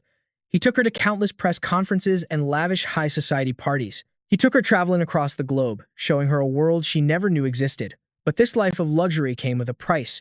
Shen Min had to become Xi Tianqiu's woman. He drew closer to her, gently placing his hand on hers. He asked slowly, "Are you certain this is what you want? I have a family. I even have children." But Shen Min was completely under his spell, as if bewitched by a demon. None of that mattered to her. She agreed to his terms without hesitation. To Shen Min, he was her entire world. Back in the present, the transactor flashes a wicked grin. He announces to everyone below, "In just one more minute, I will be able to slaughter every last one of you." Panic flared in Shen Min's heart like a wildfire. She screamed at Xia Tianqiu, "Do it now. You can. To die by your hand, my lord, is my greatest happiness." In stark contrast to her desperation, his expression was perfectly calm. He spoke slowly, "But have you ever considered that I was deceiving you from the very beginning?" Shen Min's eyes widened and Shen Min asked, "Mr. Zuo, what are you talking about?" Zhu Tianqiu's gaze was ice cold. "At first, I had no choice but to save you, but seeing you willing to sacrifice your life for me, I'm deeply moved." So, Shen Min was speechless, stammering, "Mr. Zuo." Before she could finish, he cut her off. "Back when my company's product truck crashed, I was facing a crisis, about to lose all my clients' trust. And just then, you conveniently if I had chosen to run away, my entire life's work would have been destroyed, beyond recovery." Zhuo Tianqiu was never the kind man he pretended to be. His decision to sponsor Shen Min was just a calculated move, turning her into a pawn for the media. She was merely a decoration, a symbol of his supposed kindness and integrity, a story about a man helping a desperate girl, even in his darkest hour. He then used her identity to publish articles, hold press conferences, and attend banquets, all to win back the trust of the public and his partners. Vile, cruel, deceptive. None of those words were enough to describe the real Zhuo Tianqiu. He had even held a gun to her father's head to gain custody of her. And through all those years, the innocent Shen Min had no idea. Zhuo Tianqiu admitted he had to restrain his darker urges. Watching her grow into a beautiful young woman, Shen Min's world completely shattered. A desperate scream tore from her throat as she tried to deny everything she just heard. A wicked smile played on Zhuo Tianqiu's lips. He shot her a mocking glance as an ice spear materialized in his hand. "Do you know why I'm telling you all this?" Zhuo Tianqiu's face twisted into a bloodthirsty sneer. "It's because your foolish, naive expression stirs up just a tiny bit of pity in me. I wanted you to know the real story." He snarled viciously. "That way, when I finally strike, it will be so much more satisfying. Yes, Toying with people's lives was one of Zuo Tianqiu's greatest pleasures. The last shred of hope that held Shen Min's broken spirit together finally snapped. She began screaming like a madwoman. How could this be? How could you do this? I don't believe it. It's all a lie. All of it. The dealer above them laughed maniacally. Only 30 more seconds. Before I get to claim a soul. Raising his weapon high, Zuo Tianqiu spoke with chilling cruelty. If you must blame someone, blame fate for your poor birth. Perhaps in your next life, you'll be born into a better family. Yang Fan watched this entire twisted scene unfold. His mind was racing with more and more questions. He realized something was wrong. A man like Zuo Tianqiu wouldn't just kill his own teammate without a reason. A thought flashed in his mind. Yang Fan looked up at the dealer. He suspected Zuo Tianqiu's hint was connected to this. In an instant, his mind became crystal clear. Yang Fan finally understood what the hint was. He can kill either one of you. Just as he was about to shout the warning, it was already too late. The old man plunged the ice spear straight into Shen Min. The blow was so brutal that blood poured from both the wound and her mouth. Yang Fan immediately yelled out the hint Zuo Tianqiu had received. In her final moments, bleeding out on the floor, Shen Min heard Yang Fan's words. She made an offer to the dealer. I want to be with Zuo Tianqiu, forever. The old man was stunned speechless. Waves of pure panic crashed over him. Red lightning crackled from the dealer's form. Its voice boomed. The clause has been activated. A blinding scarlet light shot down from the dealer, enveloping both Shen Min and Zuo Tianqiu. Watching the spectacle, Yang Fan was stunned, having no idea what was about to happen to them. Suddenly, their bodies, now stripped bare, were lifted into the air by the dealer's red energy, pulling them into a separate dimension. Sheer terror was plastered across Zuo Tianqiu's face. What is this? What's happening? Why can't I move my body? Shen Min floated towards him with a serene expression. She wrapped her arms around his neck, her voice as sweet as ever. It's okay. Even if everything in the past was a lie, from now on. Zuo Tianqiu's face went deathly pale, as if he'd seen a demon. He began to stammer and scream. What are you doing? What are you planning to do? I was your benefactor. You can't do this to me. Shen Min gave a sly smile, tilting her head close to his. Does it matter if my love for you was real or fake? All that matters is that I am real. Ignoring his blood-drained, horrified face, Shen Min smiled with blissful satisfaction and leaned in to kiss Zuo Tianqiu.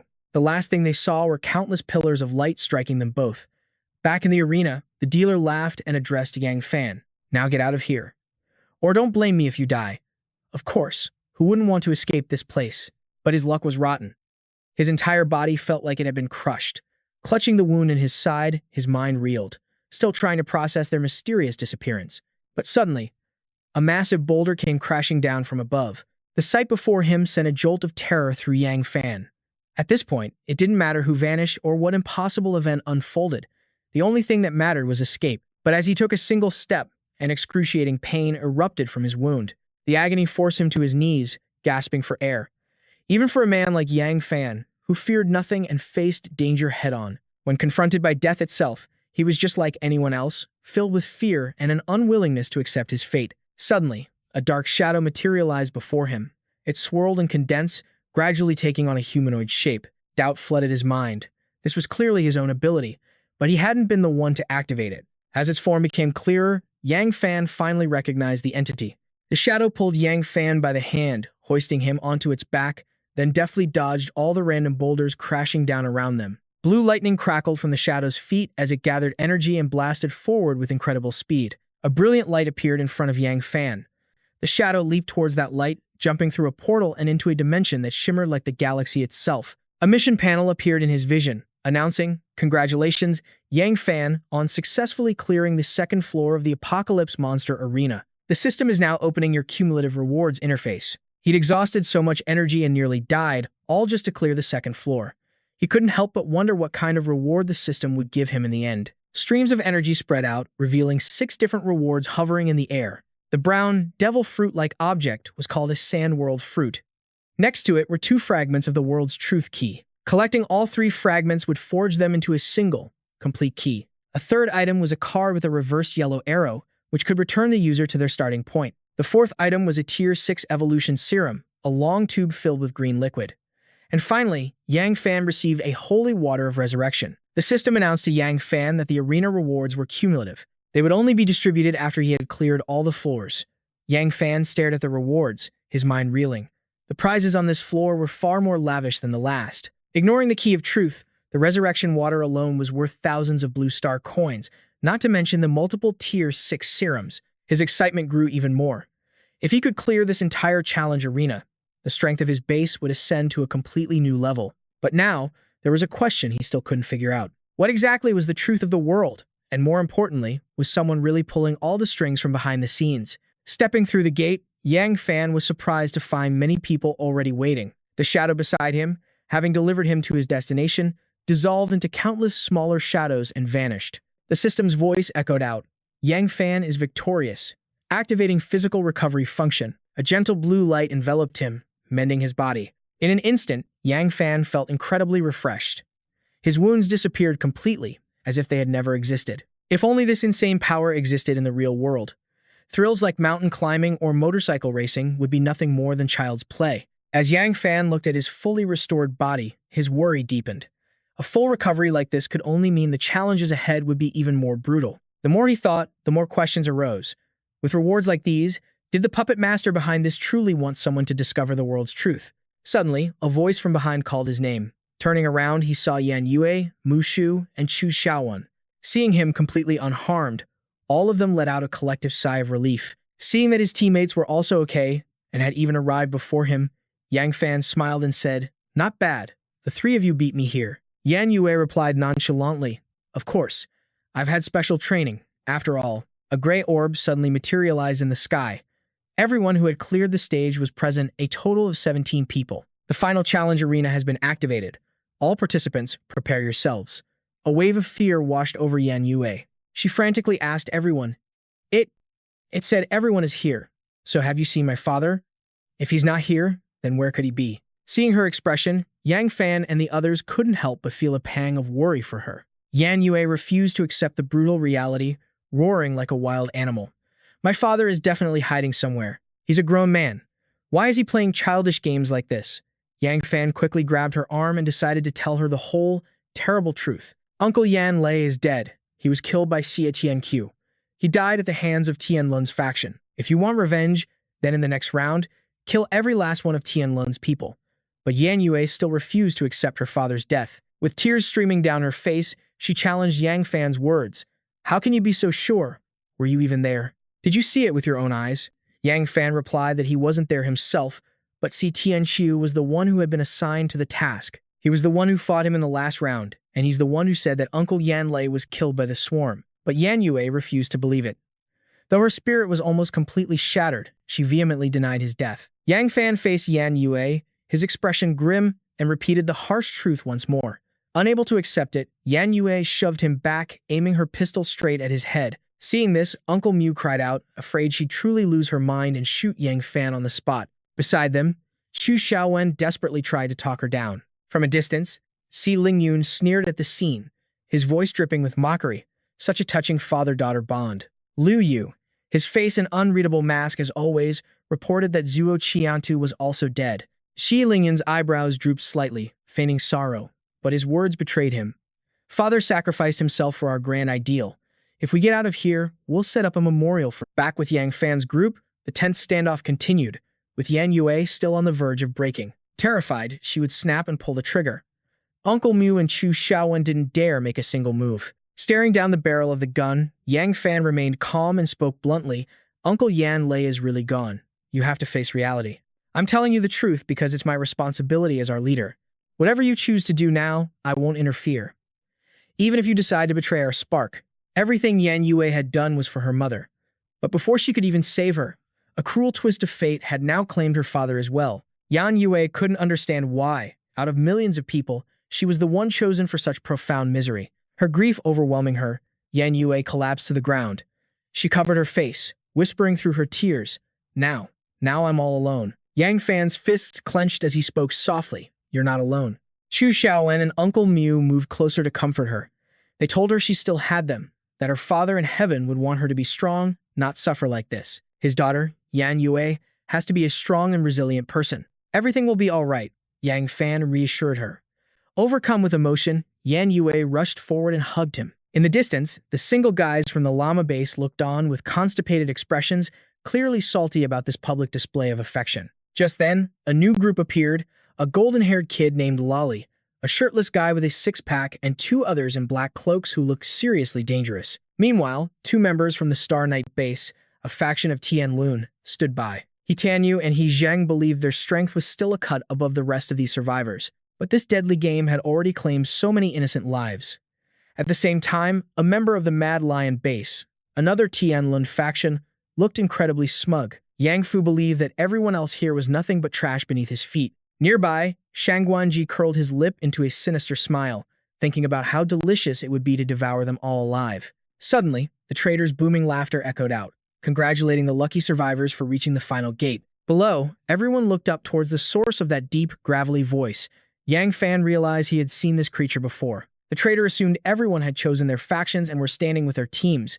It seemed the bigger the group, the bigger the advantage. He then let out another demonic laugh. Chu Xiaowan and her team recognized him as the one who guided them in the previous arena. Watching this unfold, Yang Fan suspected the traitor was just toying with them, trying to confuse and disorient everyone. Having lost all his patience, Xia Lingyun shouted for the traitor to stop the theatrics and start the third arena immediately. Seeing his impatience, the traitor simply grinned with absolute delight. Once more, he emphasized that larger numbers meant a greater advantage, before officially starting the third level of the challenge arena. As he finished speaking, the ground before them began to rise, forming a massive platform. It was a brutal fighting stage, suspended over a fiery abyss. One wrong step meant an instant, agonizing death. Shi Lingyun realized the traitor's plan, a series of one-on-one life-or-death battles on the stage. Based on the situation, Liu Zixi figured he'd have to completely recalculate their chances of survival. Chu Xiaowen stared at the stage, confused by its purpose. She wondered if the traitor wanted them all to just fight in a chaotic battle royale. Yang Fan was certain that wasn't it. A free-for-all would put them in a severe disadvantage. Before they could speculate further, the traitor announced the rules. "The stairway to godhood is opened," he boomed. "I wonder which of you mortals will be chosen by the gods." Unable to wait any longer, the traitor flashed a wicked smile and activated the system. Instantly, a card materialized in front of every single person. The card clearly detailed the rules for the third challenge arena.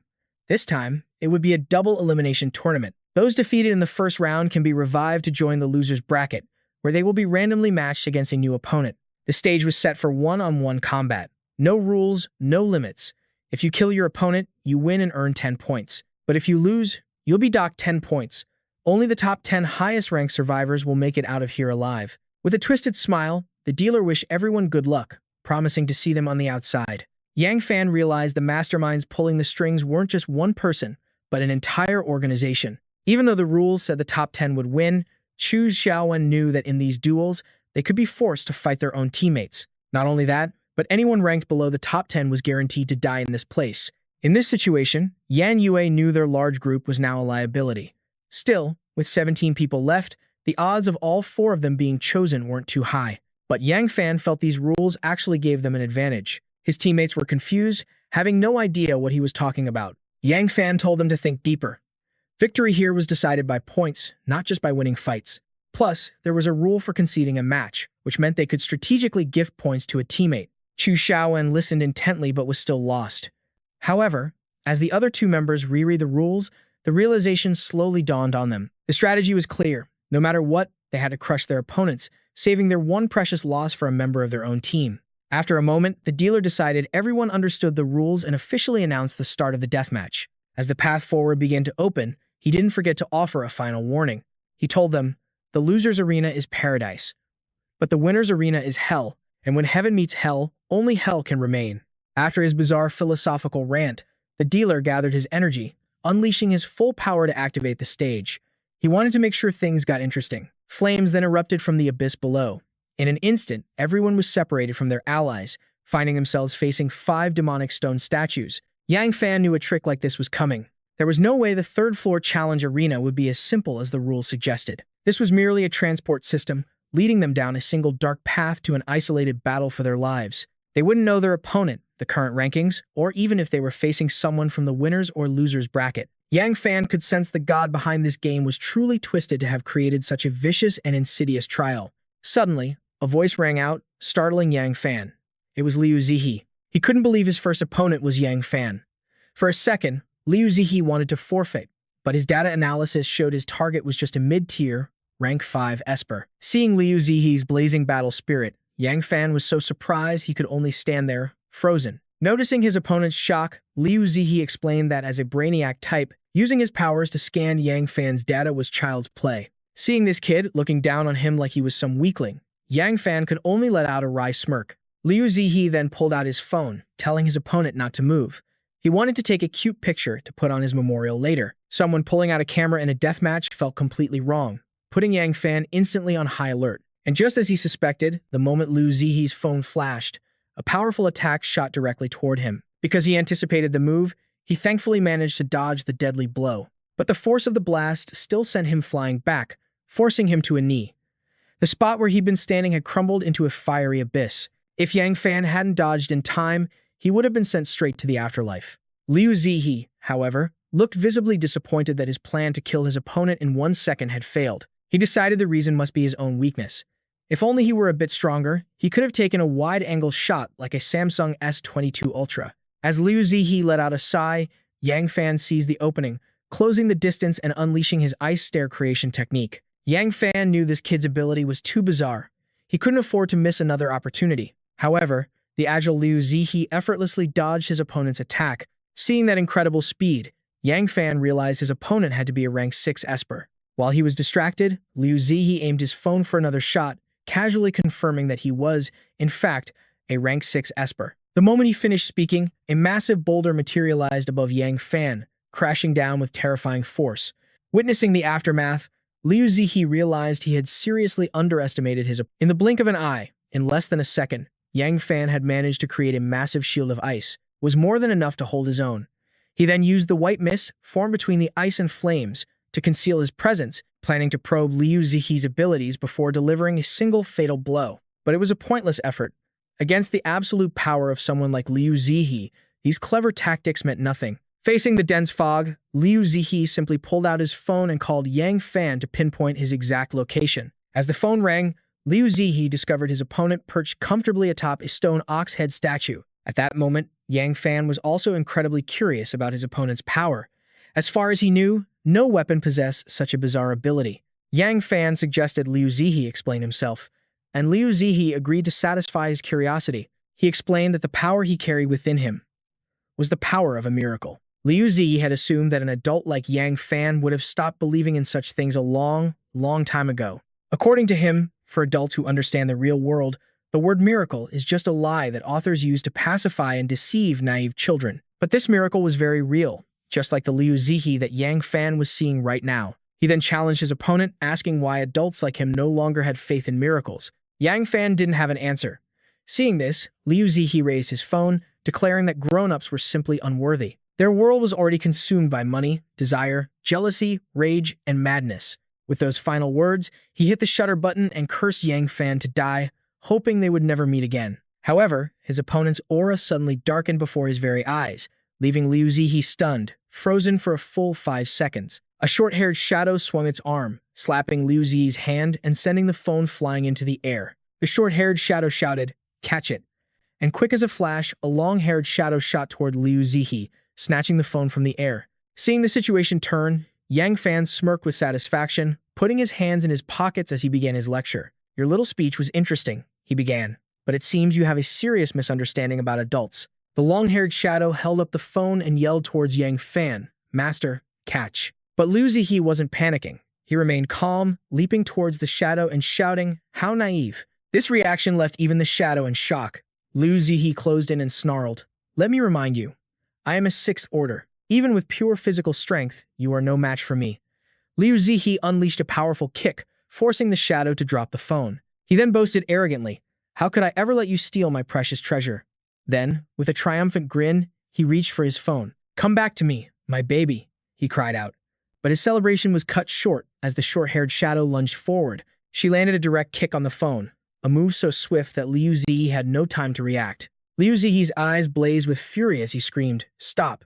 What do you think you're doing to my treasure? Damn it." The phone sailed through the air in a perfect arc, flying straight towards Yang Fan. Yang Fan caught the device with ease, a look of utter contempt for Liu Zihe plastered on his face. "All of your power is inside this thing. Now that you've lost it, it's my turn to take a picture of you." Yang Fan let out a wicked laugh, fiddling with the phone. All right now, he taunted, give me a smile. Of course, Liu Zihi wasn't one to be trifled with. He shot up and roared, give it back. Give it back to me, you filthy adult. Using such a disgusting tactic to win. Don't you feel sick to your stomach? Yang Fan held the phone tightly, his face practically begging for a punch. He smirked and mocked. Not gonna smile? I thought little brother Liu Zihi would be scared stiff, but the kid showed no fear. Instead, he flashed a grin, revealing a set of pearly white teeth before letting out a sharp scoff. In the next instant, a swift, powerful kick slammed directly into Yang Fan's stomach, a devastating blow that made him cough up a mouthful of blood. Snapped out of his daze, Yang Fan stared at Liu Zihi with renewed caution and cursed. What the hell just happened? Did this toy stop working? I'm sure I took the picture. But Liu Zihi, though small in stature, had an ego that was anything but. He gave a disdainful smirk and began to enlighten Yang Fan. Surprised, aren't you? Are you wondering why the phone doesn't work for you? Be patient. Liu Zihi then casually lifted the massive stone ox head. He continued his lecture. You probably thought that phone was my miracle. But Yang Fan's face went blank as a terrifying thought entered his mind. Could it be? But there was no more time to think. Liu Zihi's fury exploded. He hurled a pile of rocks aside and roared, the true miracle is me. Staring at the gargantuan boulder hurtling towards him, Yang Fan knew it was over. His body went rigid, his mind screaming, no, I can't dodge it in time. All I can do is take the hit. And just like that, the massive rock slammed directly into Yang Fan, erupting in a brilliant, fiery explosion. Watching the distant blaze, Liu Zihi covered his mouth, smirking in triumph. I've won, you filthy adult. You and your cheap tricks. He gazed at Yang Fan's battered form, a man just moments from death's door. Liu Zihi's taunts continued. It's a shame, really. That phone was a gift I gave you for a reason. Without it, you never would have lowered your guard. And I never would have found my opening. The sight of Yang Fan's grievous wounds only fueled Liu Zihi's gloating monologue. To think you actually survived this long, you must have had your share of lucky breaks. But a lucky break is nothing compared to a miracle. Liu Zihi let out a cold, chilling laugh. Tossing another rock into the air with his power, he explained with excitement. A lucky break is just finding something someone else left behind, but a miracle. With a flick of his wrist, the rock exploded into a shower of brilliant fireworks. He was clearly enjoying himself. Raising his hand high, he declared as to make the impossible possible with a single touch. But Yang Fan, rising like a phoenix from the ashes, managed to sit up. He watched the young man's little sermon and performance, and clicked his tongue in annoyance. So that's his ability, he thought. He can completely alter the properties of anything he touches. But for someone so young, why is he so damn chatty? Staring at Liu Zihi, Yang Fan's frustration grew. He gritted his teeth, his mind racing for a way out. T's key. Am I really going to lose my first battle like this? This miracle ability is just too broken. Damn it. But suddenly, two female shadow figures materialized before him. Their piercing eyes locked onto Yang Fan. Master, they asked, is there still a way for us to help you? Their sudden appearance startled him. Yang Fan turned to his two shadows, a desperate idea forming. If I had some kind of symbiotic ability, I could restore your forms, and we have a chance to turn the tables. After all, the only thing that can defeat a miracle is a miracle of its own. The two shadow spirits looked at each other, their glowing eyes meeting. Not a word was spoken between them, yet their minds were perfectly in sync. In an instant, they both leaped toward Yang Fan, making him flinch. But their movement didn't stop there. The two spirits shot toward his hand. One after the other, they flowed directly into the ring on his finger. Yang Fan felt a surge of power course through his entire body, as if he'd been reborn. A cry of both shock and joy escaped him. My hand. I can move my hand again. What in the world was that? Liu Zihi stared at the rubble, hands on his hips, speaking with utter contempt. Just now, at the very last second, you used your power to create a shield of bone and ice, didn't you? Too bad for you. I'm a 6th-stage user. I can create consecutive explosions. A mere 5th-stage user like you was completely overwhelmed. Riding the high of his victory, Liu Zihi casually tossed another rock into the air. He delivered what he believed were Yang Fan's final words. Let's hope we don't have to meet again. Tease, if only I could kill you twice right here. That would be perfect, he mused, staring into the thick smoke rising from the rubble. After all, a persistent pest like you won't fall for the same trick twice. With that, Liu Zihi prepared to deliver the final blow. But then, a voice echoed from within the smoke. Miracles aren't over just yet. Don't be so quick to write me off. Liu Zihi froze solid, his jaw dropping in utter disbelief. And right after those words, a shard of ice shot through the smoke. It pierced straight through Liu Zihi's stomach before he could even react. Through the clearing smoke, he saw him. Yang Fan, standing there, terrifyingly unharmed. He was holding the very ice shard that had impaled him, blood spraying from the wound. Liu Zihi was in utter shock, stammering. How? How can this be? Of course, Yang Fan was no fool. He wasn't about to reveal his secret. Instead, he just smirked and replied, I know. It doesn't seem very realistic. And yet, here we are. He glanced at the rings of ice now encircling Liu Zihi. A hint of arrogant confidence crept into Yang Fan's voice. It seems you're not the only one who can work miracles around here. Liu Zihi couldn't believe it. He never imagined Yang Fan could recover so fast, much less counterattack with such a devastating blow. Enraged, Liu Zihi gritted his teeth and roared, You damn liar. That's impossible. The power of miracles belongs to me. You filthy adult. Just die. A mouth that arrogant really needs to be taught a lesson. Yang Fan wasn't about to give him another chance, and so the real lesson began. An ice blade shot forward, slicing deep into Liu Zihi's right arm. He cried out in agony. Under Yang Fan's cold gaze, the boy collapsed, face first into the dirt. But Yang Fan was just getting warmed up. He spun, kicking several more ice shards toward Liu Zihi. And he wasn't done teaching his lesson, either. Do you want to know why you're so wrong about adults? Just then, 3 more blades of ice shot toward Liu Zihi. They struck true, shattering the bones in all 4 of his limbs.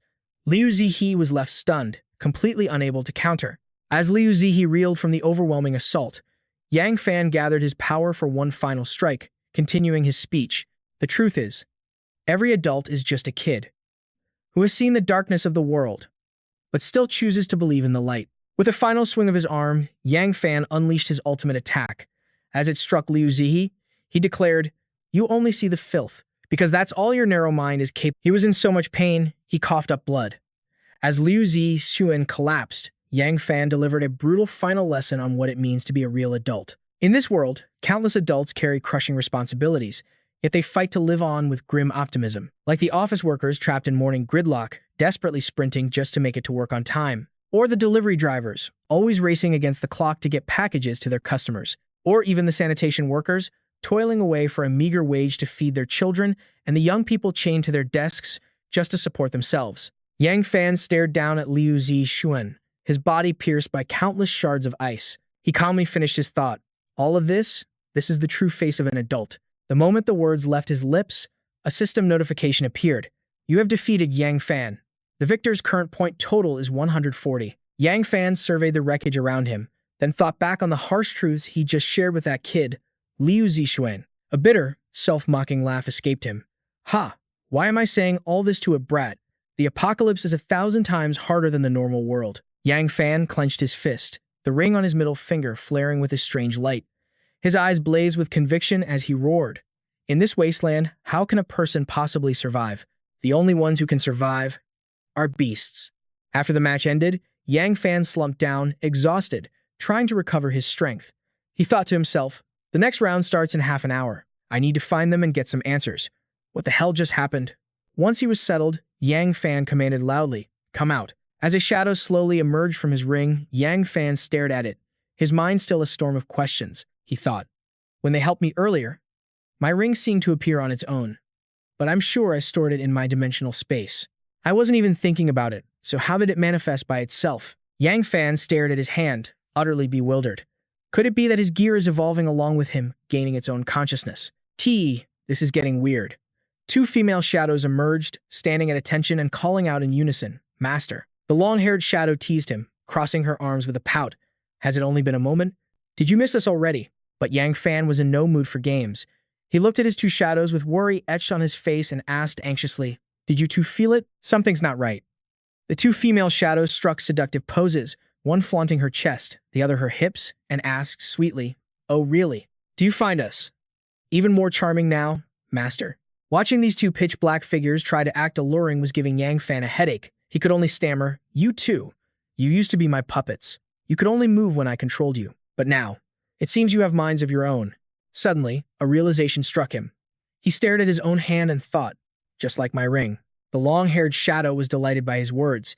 She knelt before him, leaning in close and whispering, Is that so? If Master pampers me a little, Maybe I'll be happy to tell you everything. But before the long-haired shadow could continue her teasing, the more serious, short-haired shadow cut her off, answering immediately. It's because we heard a gentle voice. She wanted us to help you, and she's the one who gave us our consciousness. After explaining the situation, the short-haired shadow shot a sharp, disapproving glare at her long-haired partner and began to scold her. And another thing, stop trying to be seductive. You don't have smooth, pale legs anymore. You're a shadow now, just a patch of darkness. Called out so bluntly, the long-haired shadow flew into a rage, pointing and shouting, "Damn you, you're exactly the same." Meanwhile, Yang Fan was using every last brain cell to process what the short-haired shadow had just said. His eyes glazed over as he looked at the two bickering women and asked, a gentle voice, "Was it a god's broadcast, like Zhuo Qian-Chu mentioned?" The long-haired shadow stopped arguing, propping a hand on her hip and turning her, impressive assets, toward Yang Fan. "No, not at all. The god's broadcast has no emotion. It feels like a deity looking down on mortals." But the voice we heard this time, the short-haired shadow continued. It was like a mother's voice, like when you're a child, and she whispers softly in your ear. Her long-haired colleague nodded in agreement. Yes, exactly like that. It was so gentle, so comforting. Hearing this, Yang Fan fell deep into thought. A mother's voice? Completely different from the god's broadcast. Could there be another power at play here? A power that opposes the god? Yang Fan's gaze fell upon the black stone in his hand, and a sudden theory formed in his mind. Could this be the reason? This stone is why I was able to return to the past, and it's been crucial to my survival ever since. But what in the world is it? Searching for more clues, Yang Fan turned to his shadows and asked, "What did the voice say?" The two shadows glanced at each other, hesitating for a long moment, but finally they spoke the words. "She told us to abandon everything to help you, because for the sake of this world, you cannot be allowed to lose." Yang Fan heard this and quickly pressed, "Is that all there is?" The two shadows answered in unison, "Nothing more." With a head full of questions, Yang Fan looked at them, demanding confirmation again. "That's really it? Nothing else?" But the two shadows remained firm in their statement. "That's right. That's all there was." Yang Fan, still lost in thought, pieced together the clues, believing they were of one mind with him and wouldn't deceive him. But it's so strange. What does it mean that this world won't let me lose? What kind of connection do I have to this place? Deep in thought, Yang Fan's left hand suddenly erupted in flames. The long-haired female shadow pointed in panic. She screamed, "Master, your hand is on fire." But contrary to her alarm, Yang Fan just calmly observed the flames engulfing his own hand. He spoke, "It's nothing to worry about. I now share a symbiotic ability with you all." With that, Yang Fan raised his hand and blew gently, and the flames vanished instantly, leaving his arm perfectly unharmed. Looking at his hand, Yang Fan murmured, "It healed instantly. I can acquire the abilities of my shadow soldiers." In that case, seeing nothing else to be done, Yang Fan raised his hand and commanded the shadows, "Return." Yang Fan was thrilled to see the successful symbiosis, stating confidently, "Now I have one more ability, one more card to play. Uncle Yan Lei's ability can also be added to my body." No sooner said than done, Yang Fan called out, "Come forth." Uncle Yan Lei, hearing Yang Fan's call, the shadow of Uncle Yan Lei immediately materialized. Yang Fan looked straight at him. He said blankly, "Uncle Yan Lei, share your ability with me." The shadow, however, just stood there frozen. He stared wide-eyed at Yang Fan, as if to say, "What kind of nonsense are you spouting now?" Seeing that the shadow wasn't moving, Yang Fan wondered, "Maybe I just need to let him absorb my ring?" Acting on the thought, Yang Fan quickly extended his hand, intending to let the shadow get closer to his ring. Just then, a notification rang out.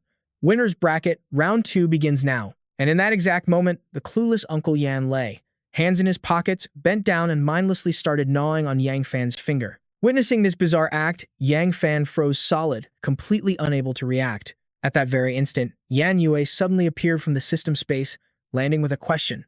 "This is the second match of the winner's bracket. Who is my opponent?" The moment she landed, the scene before her made her jaw drop and her eyes go wide. She was utterly speechless. Seeing Yang Fan's finger being chewed on by Uncle Yan Lei, Yan Yue cried out in shock, "Yang Fan, what are you doing?" Yang Fan immediately snatched his hand back, stood up hastily, and said defensively, "Don't get the wrong idea. I was just running an experiment." Yan Yue walked up to the Uncle Yan Lei shadow and said thoughtfully, But for some reason, I feel like I've seen this shadow somewhere before." After 1, 2, 3 seconds of thought, it hit her like a bolt of lightning. Her voice trembling with horror, she stammered, It's. Yan Yue rushed toward the shadow of Uncle Yan Lei, wailing, Father, why have you become like this? Seeing Yan Yu so emotional, Yang Fan quickly stepped closer to explain. This is just Uncle Yan Lei's shadow, not the real him. Uncle Yan Lei is gone. You have to face reality. Yan Yue, still unwilling to accept it, tried to approach the shadow again, asking in anguish, Father, don't you recognize me anymore? It's me. But her words were met with only silence and a confused expression from the shadow of Uncle Yan Lei. Yang Fan watched the unresponsive shadow, a thought suddenly crossing his mind. Could the intelligence core within the shadows awaken its own consciousness in special moments, just like that one time? And just like those two sisters, though she received no answer, Yan Yue still stepped forward and wrapped her arms around the shadow. She sobbed while confiding in him, Father, I'm doing well. I will keep on living. Thank you, Father. Thank you. Yang Fan watched the scene, lost in his own thoughts. If only I could have heard that gentle voice, maybe everything could have changed. While one side was lost in emotion and the other in contemplation, the portly system moderator suddenly appeared. He glared at the two and announced, You two, please begin the match immediately, or you will both be considered to have forfeited. Both sides will receive one loss. The sudden announcement startled both Yang Fan and Yang Yue. Yan Yue finally reined in her emotions, wiping away her tears. My apologies, boss. I just saw my father's shadow and couldn't stop myself from wanting to say a final goodbye. Seeing that Yang Fan was still a bit distracted, Yan Yue waved her hand and shouted, Boss, want to test my strength? With that, she snapped her fingers. Instantly, the Tier 5 Intelligent Battle Mech 159 materialized in the air. Yang Fan's focus returned to the fight. He looked at Yan Yue with excitement and replied, Perfect timing. I also wanted to see how much you've grown from these recent battles. Yang Fan flashed a smirk, throwing down the gauntlet first. Come at me with your full power, with the intent to kill. Model. Provoked by Yang Fan's taunt, Yan Yue thrust her hand forward and roared. 159, target acquired, Yang Fan. Attack. As if he predicted every move, Yang Fan instantly threw up an ice wall, blocking the mech's barrage with ease before complimenting her. Impressive spirit. Keep it up. As the two finished their warm-up, the system's final announcement echoed through the arena. Second round, winner's bracket. The final match begins. Yan Yue stared into the thick smoke and fire, a seed of doubt sprouting in her heart. Was he using the impact to create a smokescreen? In this entire arena, the only cover were the massive statues scattered about. But knowing the boss, he would never just hide. He would definitely attack. Suddenly, a blade of ice shot out from the haze. It aimed to pierce straight through her heart. But her sharp instincts kicked in, allowing her to dodge the fatal blow. She glared toward his last known position and shouted, Boss. Just as I predicted, you came out attacking. Right in the middle of their heated exchange, Yang Fan's face suddenly flushed beet red. Turns out, during their clash, Yang Fan got more than he bargained for. An accidental, up-close and personal view of Yan Yu. Mortified and furious, Yan Yue threw her arm forward, screaming, 159, open fire. In an instant, a storm of firepower surged toward Yang Fan. Caught off guard and flustered himself, he could only think, there's no way to explain my way out of this. I'll just have to block her onslaught. Just as Yan Yue intended, the relentless assault from Mech 159 completely engulfed Yang Fan's position in a fiery explosion. Seeing the devastation her mech had caused, Yan Yue felt a pang of worry. Did I overdo it? When she saw Mech 159 was still firing relentlessly, she sprinted forward, shouting, 159, cease fire. As Yan Yue rushed into the thick smoke, she called out anxiously, Boss, are you all right? But from high above, a massive shard of ice was plummeting right towards her. By the time she looked up, it was already too late. Yan Yue cried out in terror, frozen to the spot. But in that split second between life and death, our main character, Yang Fan, moved like lightning. In a classic display of heroics, he swept Yan Yue off her feet and into his arms. Flustered and panicked, Yan Yue could only cry out, Boss. Her face flushed crimson in his embrace, her eyes betraying a hint of excitement. She shyly covered her mouth, her heart racing. The boss. He's holding me. After pulling her clear of the falling ice, Yang Fan finally let out a breath of relief, before immediately launching into a lecture. A battle is a battle, he snapped. How could you let your guard down like that? Your powers aren't enough to save you from carelessness. Be more careful next time. If something happened to you, it would be a huge pain for me. Yan Yue looked up with wide, innocent eyes and quickly asked, A pain? What do you mean? A pain? Yang Fan's face flushed with embarrassment again. His eyes couldn't help but dart down to the soft curves pressed against his chest. After a moment of dead silence, Yang Fan unceremoniously dropped Yan Yue right on the ground. He barked, It's nothing. Now come at me with everything you've got. Staring at his figure vanishing into the dust, Yan Yue yelled in frustration, "Boss, get back here and explain what you meant." And what was with that blush? Hidden within the smoke, Yang Fan watched her and thought to himself, "What am I getting so worked up about? This is strange. What's wrong with me?" He discreetly used his power to add a self-repair function to her clothes. It's not right for a girl to be exposed like that. Meanwhile, Yan Yue waited, but Yang Fan gave no reply. She summoned 159 to her side and declared with resolve, "If you won't show yourself, boss, then I'll just have to flesh you out." The look in Yan Yue's eyes shifted. All hesitation was gone, replaced by an iron will to win this match. Yan Yue roared, 159, switch to assault mode, unleash full firepower. Hearing her command, even Yang Fan broke into a cold sweat. He couldn't believe his ears. She's actually going to do it. This time, she's really trying to kill me. Once 159 was fully charged, Yan Yue gave the merciless command, fire. A torrent of energy blasts from Mech 159 slammed into the rubble, reducing everything to a chaotic storm of debris and flame. Surveying the destruction, Yan Yue smirked, planting her hands on her hips. Boss. Against this level of firepower, you think you can still hide. Behind a massive wall of shimmering ice, Yang Fan held back the mech's relentless assault. A hint of admiration crept into his voice. There's no hiding from this. Anyone else would have been annihilated by now. I feel like I didn't build you a mech. I built you a mobile fortress. Hearing his praise, Yan Yue's smile widened. That's because no one else can unleash 100% of the potential in a weapon you created, boss. Being pushed into a corner by your own creation. You must be proud, right, boss? Yang Fan fell silent, lost in thought. But Yan Yue quickly added, still, you'll always be my boss. Our model, Tin Hoa. No matter how desperate the situation, you always find a way out. That's why I can't let my guard down until I've completely crushed you. Determination filled Yan Yue's eyes, but before another word could escape her lips, Yang Fan vanished without a trace. He reappeared behind her, pressing the freezing edge of an ice blade to her neck and spoke with a chilling tone. You're absolutely right, but you shouldn't have made such a huge scene. The more dust on the battlefield, the more unpredictable things become. A smile played on Yang Fan's lips as he held Yan Yue in place with the blade.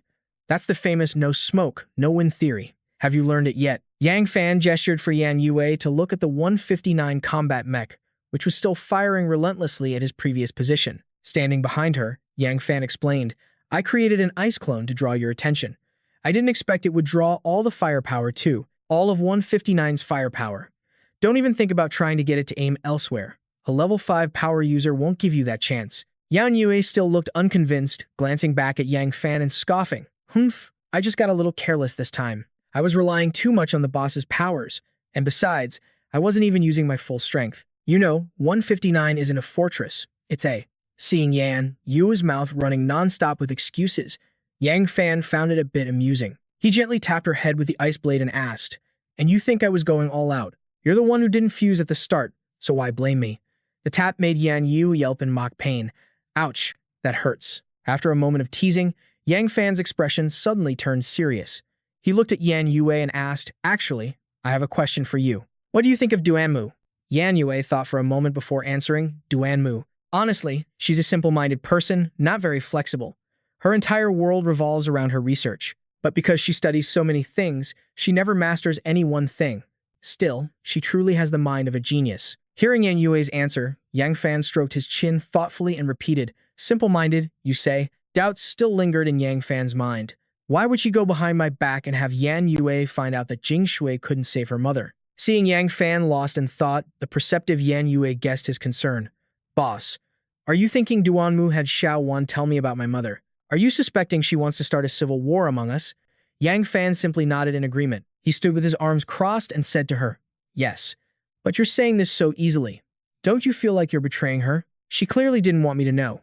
Yan Yue reached into her dress and pulled out a special listening device, saying, Boss, all these things you create, I can use my mechanist powers to crack and use them myself. Including this, you had good intentions, didn't you? That's why you secretly planted this special monitoring device on us. Yan Yue lowered her head and continued cautiously. You already knew about this for a while, but we never had a chance to talk, so I'm taking this opportunity to make things clear. After mustering all her courage, Yan Yue clenched her fists. She declared loudly, even without this device, I would have found a chance to tell you everything. I, Yan Yue, am absolutely loyal to you. Absolutely. As she finished, a blush crept onto her face as she stole a glance at Yang Fan. And I admire you, too, she thought to herself. After hearing her out, Yang Fan leaned down kindly, patting Yan Yue on the head as he said, I know. However, there's one thing you're wrong about. Yan Yue, who was enjoying the head pat, looked up in a daze and asked, Huh? What's that? Yang Fan took the special listening device back from her and explained, This device was only ever on you. Because of what happened with your mother, I was worried you might do something reckless. So I put this on you for your own good, to always keep you grounded. But looking at you now, it seems it's no longer necessary. You're very calm. Yan Yue heard Yang Fan's long explanation, but only a few words truly registered. She asked, her voice trembling with embarrassment. It was made specially. For me?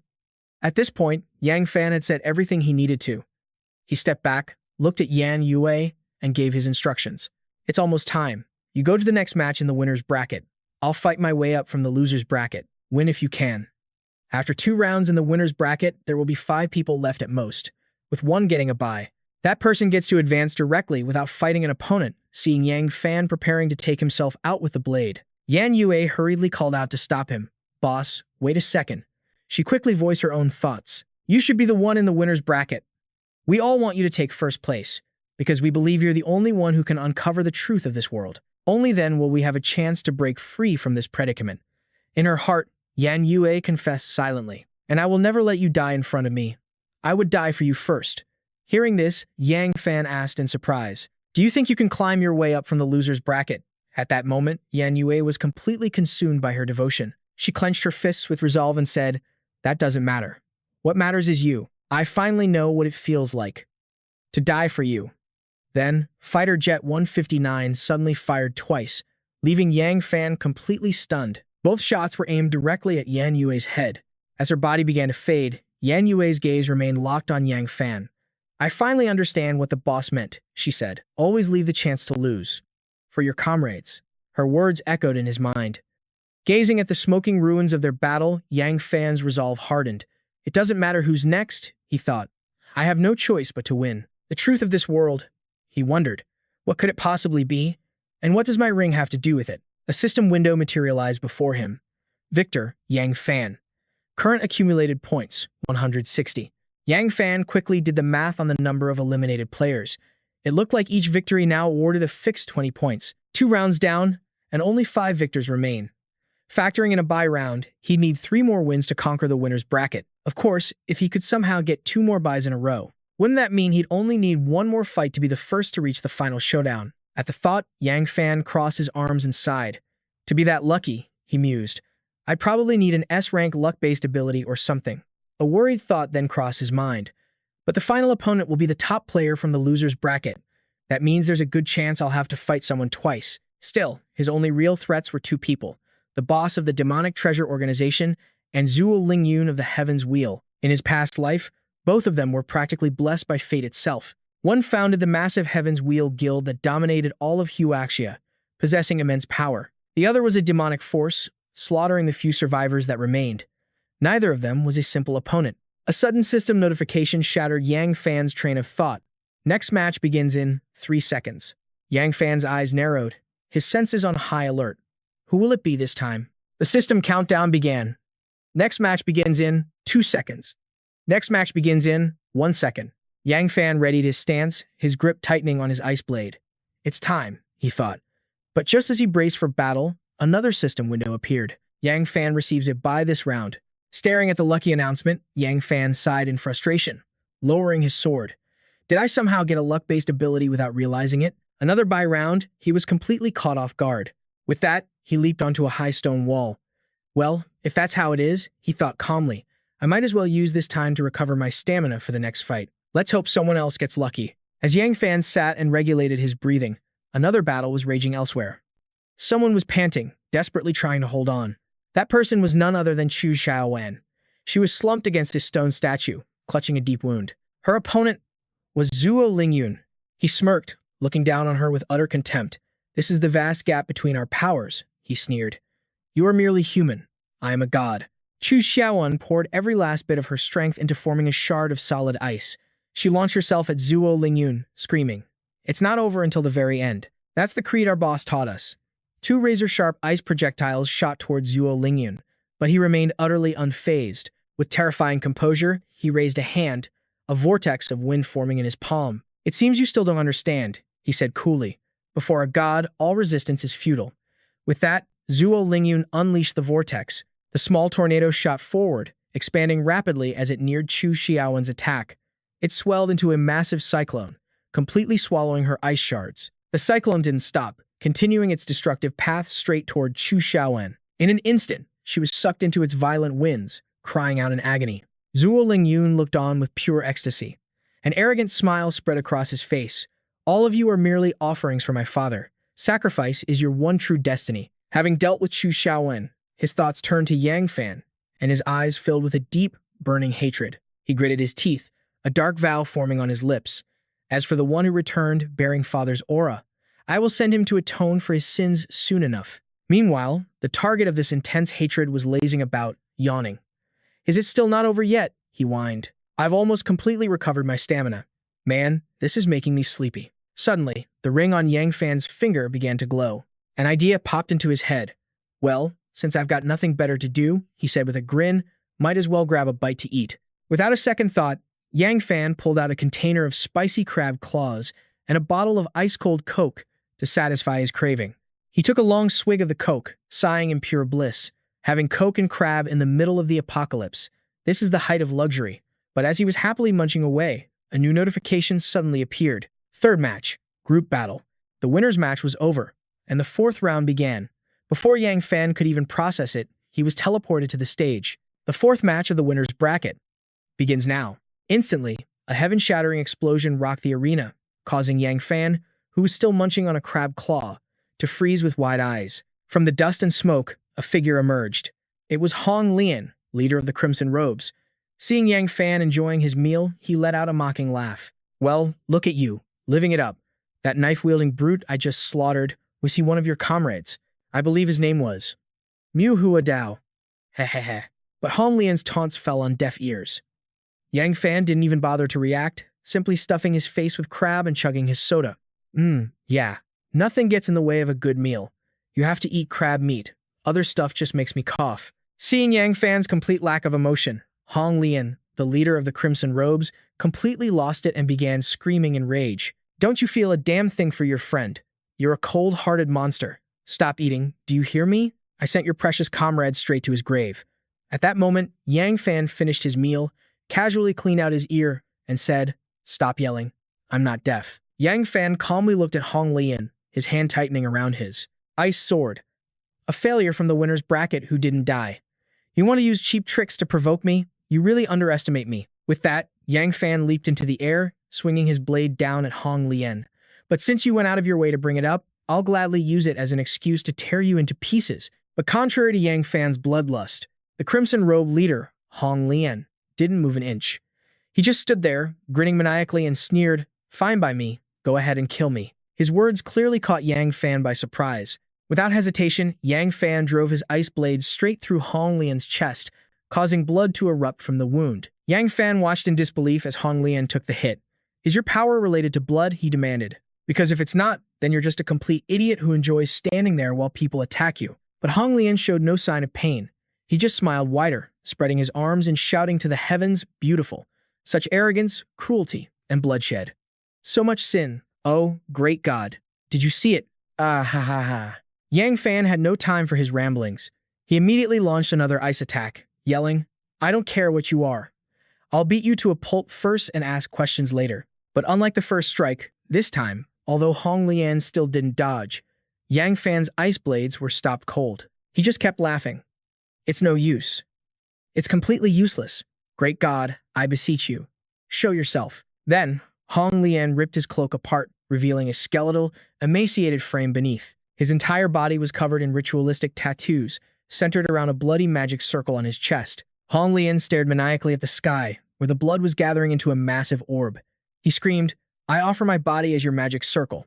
I summon you to descend and cleanse all the sins of this world." Yang Fan had heard enough of the lunatic's sermon. He launched another volley of ice blades, cursing, "Summon this. Just die already.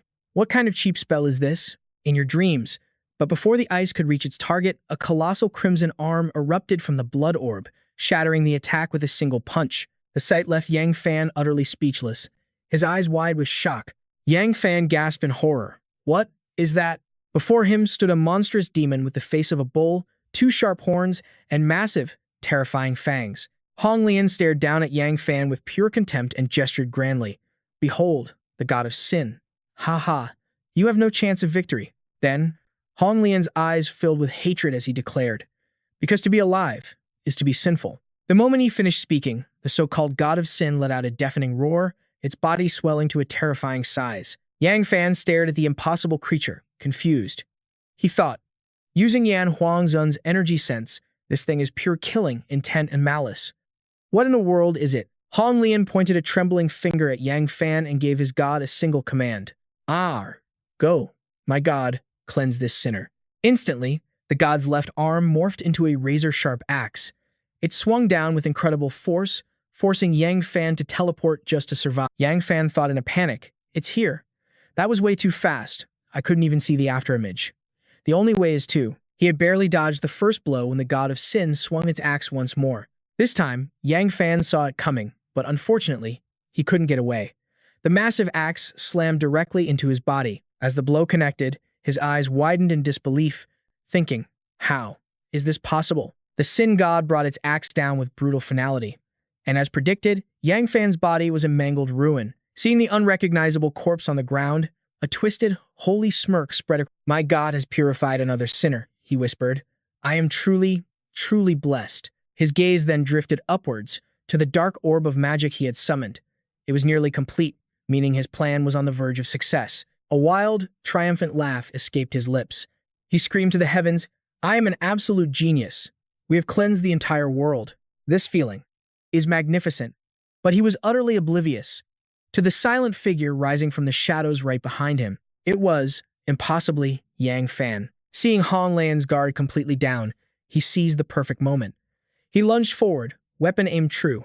Your power might be bizarre, he thought, but so is mine. Unless you can erase every last trace of my being. My shadow, which coexists with those sisters, can resurrect me an infinite number of times. A confident smirk spread across Yang Fan's face. He mused, too bad for you, you don't have that kind of power. But his victory was premature. Before Yang Fan's strike could land, the sin god sensed him. Its monstrous head snapped around with furious speed, as if it had smelled the killing intent hanging in the air. Instantly, in a fraction of a second, the sin god's massive hand shot out and grabbed Yang Fan's blade, stopping his charge dead in its tracks. At the same time, Hong Lian finally felt the attack. He spun around, shocked to see which pathetic insect dared to interrupt him. The sin god's colossal hand, brimming with terrifying power, closed in. It gripped the blade with immense pressure, and with a deafening crack, shattered the enchanted ice sword into a million glittering shards, leaving Yang Fan utterly stunned. His face was a mask of pure horror. With his jaw hanging wide open, Yang Fan was frozen in complete disbelief. He stammered, his mind racing with fear. Damn it. This thing can actually sense killing intent? A sneak attack is impossible. After neutralizing the attack, the sin god didn't hesitate. It flexed its mighty arm and brought down a devastating blow upon Yang Fan. But luckily, thanks to the incredible speed and power he'd accumulated over time, honed through countless life or death battles, Yang Fan managed to narrowly dodge the fatal strike from the sin god. The ground where he had been standing was now a crater of shattered stone. Seeing no body, Hong Lian cautiously approached to investigate. Finding nothing, a look of pure annoyance crossed his face. He's still alive, he snarled. Did he just crawl out from his own shadow? His eyes burned with pure, unadulterated hatred as he scowled. Hong Lian roared. Such a grotesque power. He's not just a sinner, he's a heretic. The horrific memory of his family's fate suddenly flooded his mind. His parents, burned alive, screaming in agony as everyone watched. No one helped. They were all cursed, left as a living sacrifice. A crazed, unhinged laugh erupted from Hong Lian. His emotions swirled into a chaotic storm of pure hatred and bottomless despair. He must be burned to death, he shrieked manically. With every word, his resentment intensified, his thirst for vengeance becoming an all-consuming fire. Hong Lian began chanting again, pouring more power into the dark orb.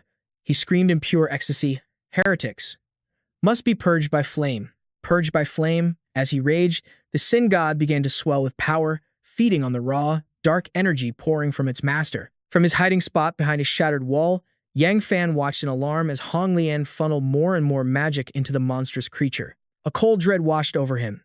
Has this guy gone completely insane? What is he trying to do? Just then, having absorbed a critical mass of dark energy, the Sin God unleashed a torrent of hellfire from its gaping maw. The intense, searing heat was enough to incinerate everything in its path. Any poor soul caught wandering in that blaze would be turned to roasted meat in an instant. Witnessing the horrifying spectacle unfold, Yang Fan's eyes widened in fear. He thought, is he planning on burning down this entire stadium? And sure enough, the inferno only grew stronger. The Sin God unleashed a relentless stream of fire, more and more with each passing second. A terrifying, overwhelming heat wave washed over everything.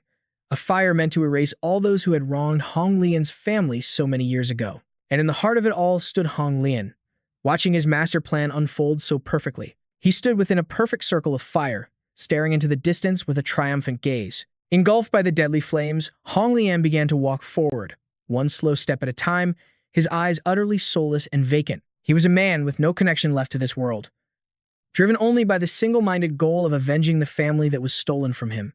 His expression was dead, like a serial killer's. A dark shadow fell over Hong Lian's face. This is the divine fire of judgment, he declared. Everything will be reduced to cinders. No one can escape their fate. Watching the madman muttering to himself down below, Yang Fan clung to the hand of a giant statue, feeling completely helpless. This guy, he thought, has truly lost his mind. He's just talking nonsense again. But while his mind was elsewhere, the aura around him was surging. He watched as Hong Lian staggered out of the inferno, looking completely lost. Yang Fan observed him for a moment. After running the calculations, a wicked smile spread across his face. He knew he could use this. His mind flashed back to the horrifying image of his mother and father suffering in agony as they were consumed by those destructive flames. Hong Lian's brow furrowed. The hatred in his heart surged to its absolute peak. He vowed to himself that if he could just eradicate all heresy and purify all tainted elements, the true Lord would bring his parents back to life. And so, the story of that fateful day was finally revealed. The tragic scene, forever seared into his soul, began to unfold. In the past, Hong Lian's parents were bound to crosses, forced to watch as their son fell into the hands of the mob's ringleaders. His mother and father were paralyzed by a grief beyond words, witnessing their own child being dragged down the same path to death. Panic-stricken, they began to beg, completely ignoring their own excruciating pain. They used what little strength they had left to scream in unison, "Please, everyone, spare our son. He is innocent." The father struggled to speak again. "I beg of you. That's just a birthmark on his skin. It's not the mark of the stars. The plague has nothing to do with him." But before he could finish his sentence, the agony of the fire became too much. A tormented scream tore from his throat. Back then, the entire village was gripped by baseless suspicion. It didn't matter how much the small family tried to explain. It was useless. One of the villagers roared in fury, "Your entire family is the plague. If you hadn't moved to our village, we never would have caught this bizarre illness." Another man added, "The Taoist priestess said so herself. The only way we can live is if we burn you all to death." Hearing those words, the mob's fury only intensified. Another villager pointed an accusing finger at them and snarled, "Your family is a curse. You brought misery to this entire village. We had the decency to take you in, and this is how you repay our kindness." It didn't stop there. They dragged their only son, Hong Lian, and forced him to his knees as he wept, crying out for his parents. At that moment, footsteps cut through the chaotic noise. An old woman, around 80 years old, was approaching. Seeing her, a man cried out in panicked reverence, "Taoist priestess, why have you come here?" Immediately, the villagers swarmed over to grovel. One man tried to block her path, saying, "There's nothing for you here. Your legs are weak, you shouldn't have come." The priestess gazed upon the devastating scene of a family torn apart by death. Both parents were being burned alive, leaving only Hong Lian behind. With a sorrowful sigh, the Taoist priestess said, "I clearly told you to banish them. Why did you burn them to death? How pitiful." Overcome with regret, the priestess walked toward Hong Lian, who sat completely shattered by despair. As the boy turned his face toward her, she accepted his fate and said, "Come with me. We'll leave this village tomorrow." "This is my fault." Hong Lian was frozen for a long moment, but in the end, he chose to walk that distant road with the Taoist priestess. As the boy walked away, he glanced back at them one last time, his eyes burning with a hatred that could curdle blood. The scene then shifts to a rundown house in the village.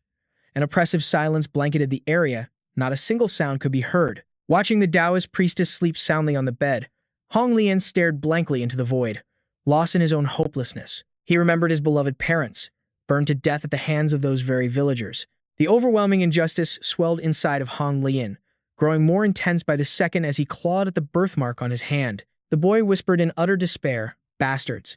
You are all bastards. You killed my parents. It was you." Consumed by absolute despair, Hong Lian cried silently, thinking, "Just wait until I'm older. I will kill all of you. I will burn you all alive." As if sensing the dark vow hidden in his heart, a voice suddenly echoed through the silent room. "You don't have to wait until later. You can kill them now." Hearing this, Hong Lian's eyes shot wide open, as if he'd just seen a ray of light pierce through his endless despair. Staring at the shadowy figure hovering before him, Hong Lian managed to ask, "Who? Who are you?" At that moment, the shadow's crimson eyes flared to life. In a sinister whisper, it said, "The true Lord commands that all sin must be purged. All desire must be unleashed." Snap! With a flick of its fingers, the figure let out a wicked, cackling laugh. Then, it spoke again. "You have been chosen by the true Lord." And just like that, the inevitable happened, because he was the chosen one. Hong Lian's wish became a horrifying reality.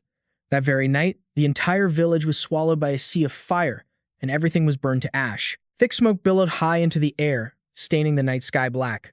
When the villagers finally discovered the blaze, they fled into utter chaos. Some covered their mouths, choking violently on the smoke. Others clutched their heads and screamed in terror, while some stammered in fear, asking who set the fire. And just like that, the people who deserved to die finally received the ending they deserved: die. From a distance, Hong Lian watched with twisted satisfaction as their beloved children screamed, "Mommy, Mommy, I don't want to die." It was a scene straight from his own haunted path. He watched them being burned alive, just like his parents. They were paying a steep price, but it brought Hong Lian no peace. He looked down from above, a smug sneer on his face, but inside, there was only emptiness. "They deserve this punishment," he whispered. "Die. All of you. Die for me." As the painful memory surfaced, a single tear traced a path. The agony was still fresh, recalling his parents' desperate screams. In a choked voice, he growled, "But Mom and Dad can never come back." However, his desperate prayer for their revival reached the ears of a sinister power. A demonic shadow appeared, its grin dripping with malice. "Your greatest regret is that you wish to bring your parents back. The true Lord is omnipotent, capable of anything, including raising the dead." A sliver of hope pierced Hong Lian's despair, and his heart wavered. He turned to the shadow and demanded, "What must I do for the true Lord to help me?" This was the moment the entity had been waiting for. The shadow finally gave its instructions. It commanded, "Eradicate the heretics. Judge all who have sinned. Unleash your true nature, and continue to kill. Until the day you see the truth of this world, the true Lord himself will grant you an audience and fulfill your deepest desire." Believing his parents could be revived, Hong Lian nurtured a soul steeped in death and slaughter. From that day forward, the resentment in his heart festered and grew endlessly. And as his hatred deepened, so did his power, his mind, and his body, all dedicated to evil as he sank deeper down a path of sin. He became obsessed with a single belief, that the number one challenger would earn the gods' favor and finally understand the truth of the world. In the present, Hong Lian muttered to himself, "I'm just one step away from my final goal." But this obsession became his undoing. Lost in a dream of a world that didn't exist, he failed to notice Yang Fan closing in, weapon ready to counterattack. Seizing the perfect opening, Yang Fan took precise aim and lunged straight for Hong Lian with his sword. Pouring all his strength into the blow, Yang Fan brought his sword crashing down, roaring, "This is my chance." But Yang Fan had forgotten one crucial detail. The god of sin could sense such powerful killing intent. The moment it sensed the attack, the creature whipped its head around, its crimson eyes locking onto him. To protect Hong Lian, the god of sin unleashed a torrent of devastating flame right at Yang Fan, forcing him to shield his face in agony. Seeing the tables turn, Hong Lian sneered with cold contempt. He turned and said, "Your foolish persistence is meaningless. Did you really think the same attack would work twice?" Yang Fan knew the situation was dire. He thought furiously, "If I back down now, I'll never get an opening like this again." He won't let his guard down a second time. Fight to the death, win at all costs. He would risk it all one more time. That unyielding will blazed in Yang Fan's eyes. He thought, "No more holding back. I'll use my ultimate technique, the one I've poured my soul into." Yang Fan summoned his power, roaring, "Go, Thunderflame Curse." The ground itself shattered from the terrifying force of the attack. The Thunderflame Curse shot directly at Hong Lian, who let out a pained grunt. But a triumphant smirk quickly spread across his face. "It's useless. Under my god's protection, I am immortal." He commanded the demonic god above him, "Tear him to shreds." Yang Fan was stunned. "Immortal? How is that possible?" Everyone, come forth. Rip him into 1,000 pieces for me. He commanded his knights to close in, thinking, I cannot lose this fight. The crimson demonic god slammed its fist into the ground, sending earth and stone exploding in a shockwave, shrouding the area in dust. But then, emerging from the smoke, a squadron of knights appeared. Hong Lian stared in disbelief. What are these things? Where did they come from? The knights roared in unison, kill, and they charged at both him and the demonic god. Hong Lian screamed, get away from me, you filthy heretics. As the demonic god rampaged through his soldiers, Yang Fan analyzed from a distance. That bull-headed beast is incredibly strong. It must be his unique ability. It seems like a living creature, but it's definitely not a being that truly exists in this world. He wondered, could I use my Origin Devour skill to absorb it into my Shadow Legion? If he could capture it, the power of his Shadow Legion would rise to a whole new level.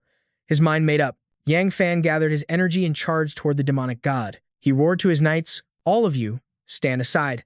Let me be the one to slay it. Instantly, all the knights on the field obeyed his command, parting like the sea to form a path for Yang Fan to advance. He suddenly realized they all shared a single consciousness, and they were looking at him with pure reverence. Meanwhile, Hong Lian raised his hand, directing the demonic god to attack. You want to die that badly? Hong Lian mocked. Then I'll grant your wish. In an instant, the bull-headed demonic god seized Yang Fan in its grasp. The demon god dragged Yang Fan before Hong Lian, who started to gloat. Trying to play the hero? A pity you lack the power for it. Since I can't kill you, I'll offer you to my god instead. But Yang Fan was already setting a trap with his words. Even in this beast's clutches, can you at least grant me a clean death? Is your god even real? Hong Lian answered with a smug grin. Of course, he's real. He is a servant of the true master, my guardian, the god of sin itself. But he had walked right into Yang Fan's trap. A smirk spread across his face as he activated his devouring origin. Good. In that case, I'll be taking your god. A sudden chill shot through Hong Lian. Yang Fan had broken free from the sin god's grasp. A swirling purple vortex surged towards both Hong Lian and his deity. Hong Lian screamed in terror. What is this thing? The sin god, caught in the vortex, could only let out a guttural roar. Yang Fan's voice boomed with authority. Come to me. Hong Lian gathered his remaining power and gave a command. Kill him for me. You must kill him to stop this power. At Hong Lian's command, the demonic Sing god tried to charge the vortex and unleash its might, but Yang Fan cut it short. There's no time for a spectacle. Your days of mindless slaughter are over. A blade of pure light materialized in his hand. Yang Fan lunged forward, severing one of the Sin god's arms with a single, devastating slash. Hong Lian stared in disbelief. How? How can this be happening? He and his Sin god were pulled into the vortex of the devouring origin. As darkness took him, he had one last thought. It seems I'll never get to meet the true master, but at least I can finally see them again. Mom, Dad. Visions of his parents flashed before his eyes. He smiled, finally at peace, as a massive orb of light erupted in the sky. Yang Fan cursed under his breath. Damn it, he's trying a final, desperate move. If I let go now, it's all over for me. Not even my symbiotic abilities could survive that blast. His hands held firm, struggling to contain the overwhelming energy. The raw power tore at his clothes. Yang Fan roared, pouring every ounce of strength into his skill. Devouring origin.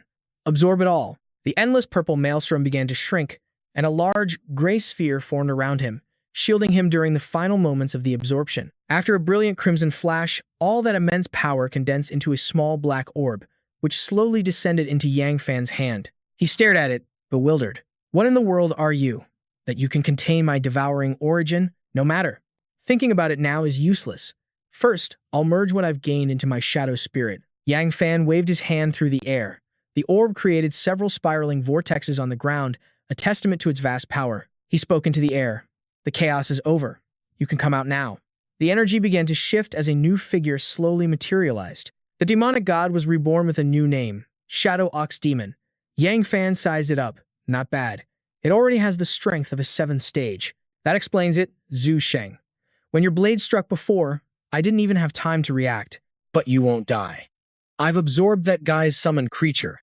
So what happens to him now? He grew curious. Maybe the system will give me a notification. Will it? As if on cue, a system window materialized in midair. The announcement read, Winner, Yang Fan. Current accumulated points, 180. Loser, Hong Lian. Killed in battle. Yang Fan was stunned. Killed? Someone from the winner's bracket can actually die. What the hell is going on? Where did things go wrong? He suddenly remembered the traitor's rules. The loser's bracket challenger fights in heaven, while the winner's bracket challenger fights in hell. And when heaven meets hell, only hell remains. Hee hee ha ha. The realization struck him like lightning. Don't tell me. Was Han Lian from the loser's bracket this whole time? The arena never changed, so I just assumed he was from the winner's bracket. Yang Fan glared at the system window. I get it now. We're nothing more than your playthings. In truth, starting from round 2, there was no such thing as a winner's or loser's bracket. A shrill voice cackled from behind him. That's right. It was all completely random. Ha ha ha. He turned to see the traitor himself, bursting with laughter. The traitor continued, so from now on, don't expect the matchups to make any sense. Ha ha. Yang Fan thought to himself, no sense. Does that mean I could face an ally next, or someone I've never met? It's time for the finals, the traitor shrieked. Welcome to the grand finale. With that, he shot high into the sky. Yang Fan was baffled. The finals, already? If the matchups were random, then not everyone's battles can be over yet. The traitor taunted him from above. Oh, but they are. He he he. Think carefully about the rules. He he he. Yang Fan mumbled to himself, recalling the rule. It's a point-based final, meaning the two players with the highest scores will duel. A final reminder, the system states 2 consecutive losses means elimination, but losers from the first round can be revived. They enter the loser's bracket to face a random opponent. It's a 1 versus 1 battle with no restrictions. Model. Killing your opponent is victory, earning you 10 points, while the loser gets 10 points deducted. The dealer praised his own brilliant system. The others have been disqualified from fighting for first place. Hehehe. Now, only the 2 of you remain. Zhuo Lingyun emerged from the smoke with a triumphant smirk. So, it seems you are my final opponent, then. Chief of the Starfire Base, Mr. Yang Fan. We meet again. Yang Fan faced him down. I already knew it would be you. If I hadn't been reborn, this final duel would have been between him and the leader of the Crimson Sickle. The leaderboard flashed to life. Yang Fan's current score was 180, ranking second. Zhuo Lingyun held the top spot with 190. The dealer's voice cut in. Gentlemen, don't be so quick to fight. The rules for this round are a little different. Please observe your scores. Ha! Zhuo Lingyun said. I saw this coming. Win or lose, the point difference between us only changes by 20. This is just a match to decide who's number 1. Zhuo Lingyun tried to pull Yang Fan to his side. Both of us will survive this, and will naturally become the rulers of Dichuan City. So why don't we join forces? Regardless of the outcome, we share the information. There won't be a loser in this fight. The only way for us to achieve true victory is to work together. Besides, to fight against this twisted world, I need a powerhouse like you. Join Tianlun, and I'll give you anything you desire. Just then, the dealer's tone changed, his voice booming. How naive. He he he. That's not how the final match works at all. Ha ha ha. The loser will be eliminated. They will not continue to live. The winner will claim the loser's points and rewards. After all, the gods only need one spokesperson. Let the match begin. His form cracked and exploded in midair. An arena materialized beneath their feet. Zhuo Lingyun sighed. It seems we truly weren't fated to be allies. Mr. Yang, I'll have to ask you to die here. Let us begin. Zhuo Lingyun leaped into the air, activating his ability, Dark Knight Angel. A pair of massive black wings erupted from his shoulders. Yang Fan immediately focused his power, unleashing his frost flame mantle. Ribbons of glowing blue ice wrapped around our hero. He thought to himself, if I lose, I die for sure. And his opponent was Zhuo Lingyun. He had to use his true strength right from the start. Holding back now would be suicide. From the sky, Zhuo Lingyun launched his divine punishment, Iron Wings. A brilliant halo appeared before him, sending waves of purple energy rings pulsing out from Zhuo Lingyun across the entire space. He arrogantly declared, Behold, the gap between a god and a mortal. Yang Fan immediately gathered his power and launched himself into the air. He charged toward his enemy, and his chilling aura of frost shattered the purple energy rings wherever he passed. Our main character was completely focused on this life-or-death battle. Even a moment of carelessness could lead to his demise. As he raised his fist, he thought, This is the power of Ice Pluto's dominion. The fusion of solid ice and frost flame on his body forms a powerful armor that turns anything it touches to ash. Wherever Yang Fan stepped, solid ice materialized. He marveled internally. It's constantly drawing moisture from the air to form a disposable ice staircase. Even if the enemy can fly, this ability is incredibly useful. In moments, Yang Fan ascended the ice stairs, cutting through the smoky battlefield and closing in on Zhuo Lingyun. As he watched him climb, Zhuo Lingyun praised him. This kid is interesting. No one has ever advanced under my assault before. It seemed his hope of using his aerial advantage to slaughter his opponent was no longer an option. Like a track star sprinting with all his might, Yang Fan rushed towards his enemy. He summoned a blade of pure frost and swung decisively at the surprised Zhuo Lingyun. As the sword came down, a pillar of purple smoke erupted, completely hiding the fake god and causing a deafening explosion where he stood. Yang Fan was both hopeful and worried. Did I hit him? Could it be that simple? On the other hand, he knew it was impossible. Zhuo Lingyun was the chief of the D Tianlun main base, a top-tier figure in his past life. Our hero looked at the sword in his hand, thinking, anyone hit by a blade coated in my frost flame should have their body turned instantly to ash.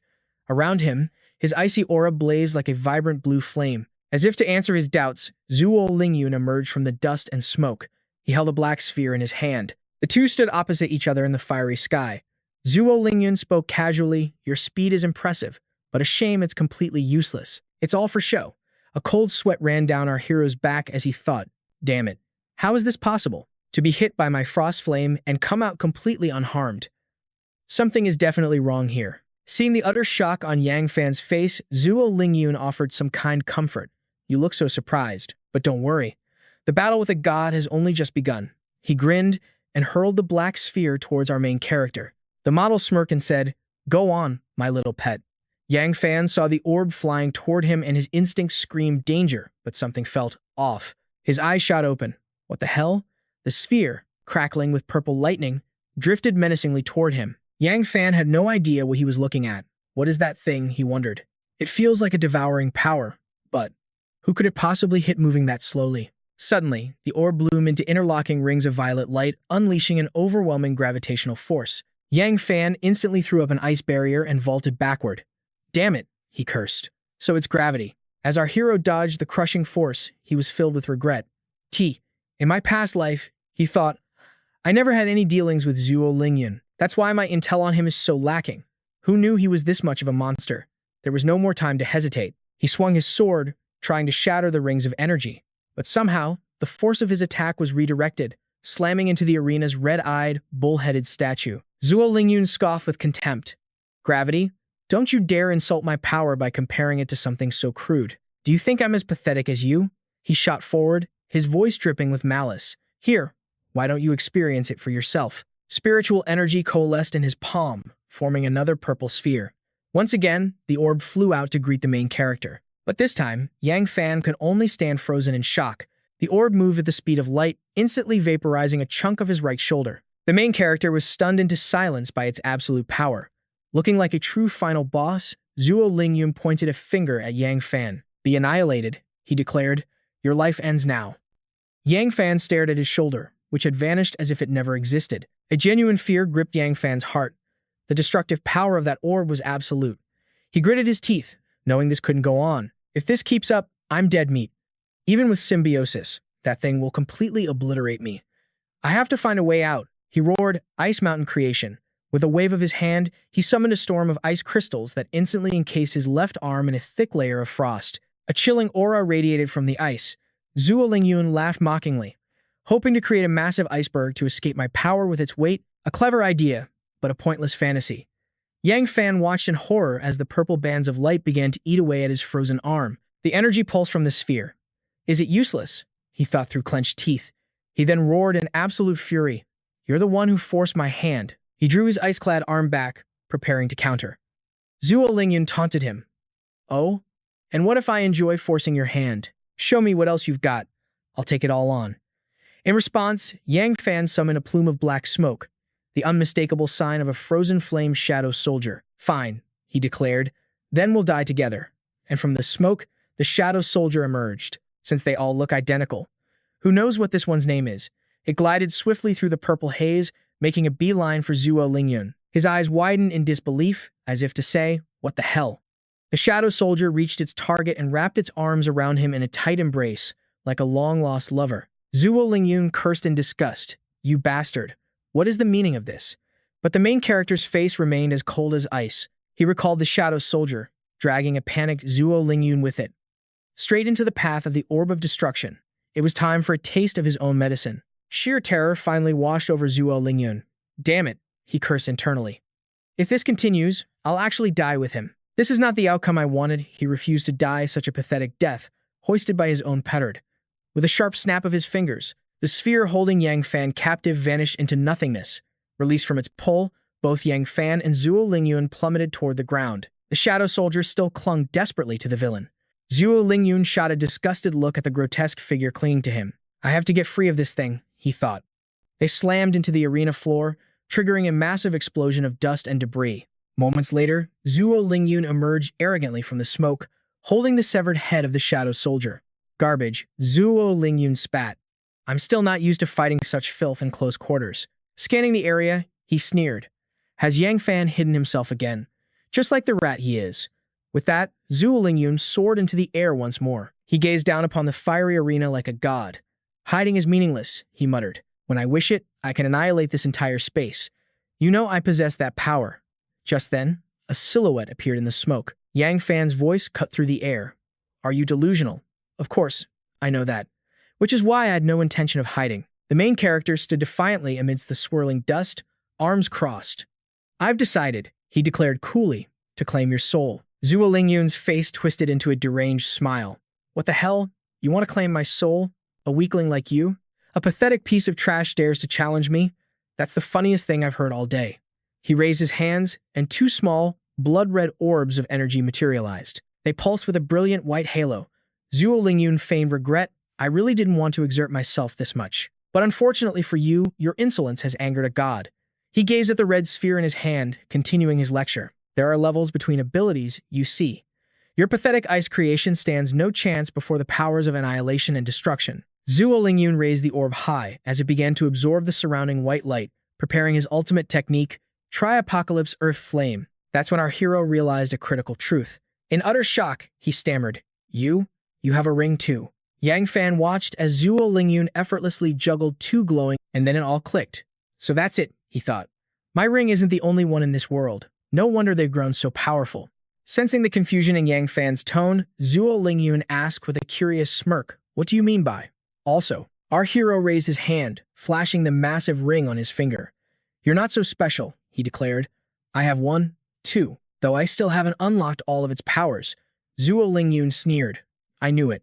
I could feel it from your pathetic aura. We both possess these incredible items, and you still haven't mastered yours? As he spoke, he raised the two purple spheres, which blazed like violet suns. Zhuo Lingyun roared, You are absolutely useless. Allow me to send you to the afterlife. Then I'll unlock that ring's true potential myself. He then unleashed the two orbs, sending them hurtling toward Yang Fan. His eyes narrowed, tracking the spheres as they tore through the air. A daring idea began to form in his mind. It's my only shot, he resolved.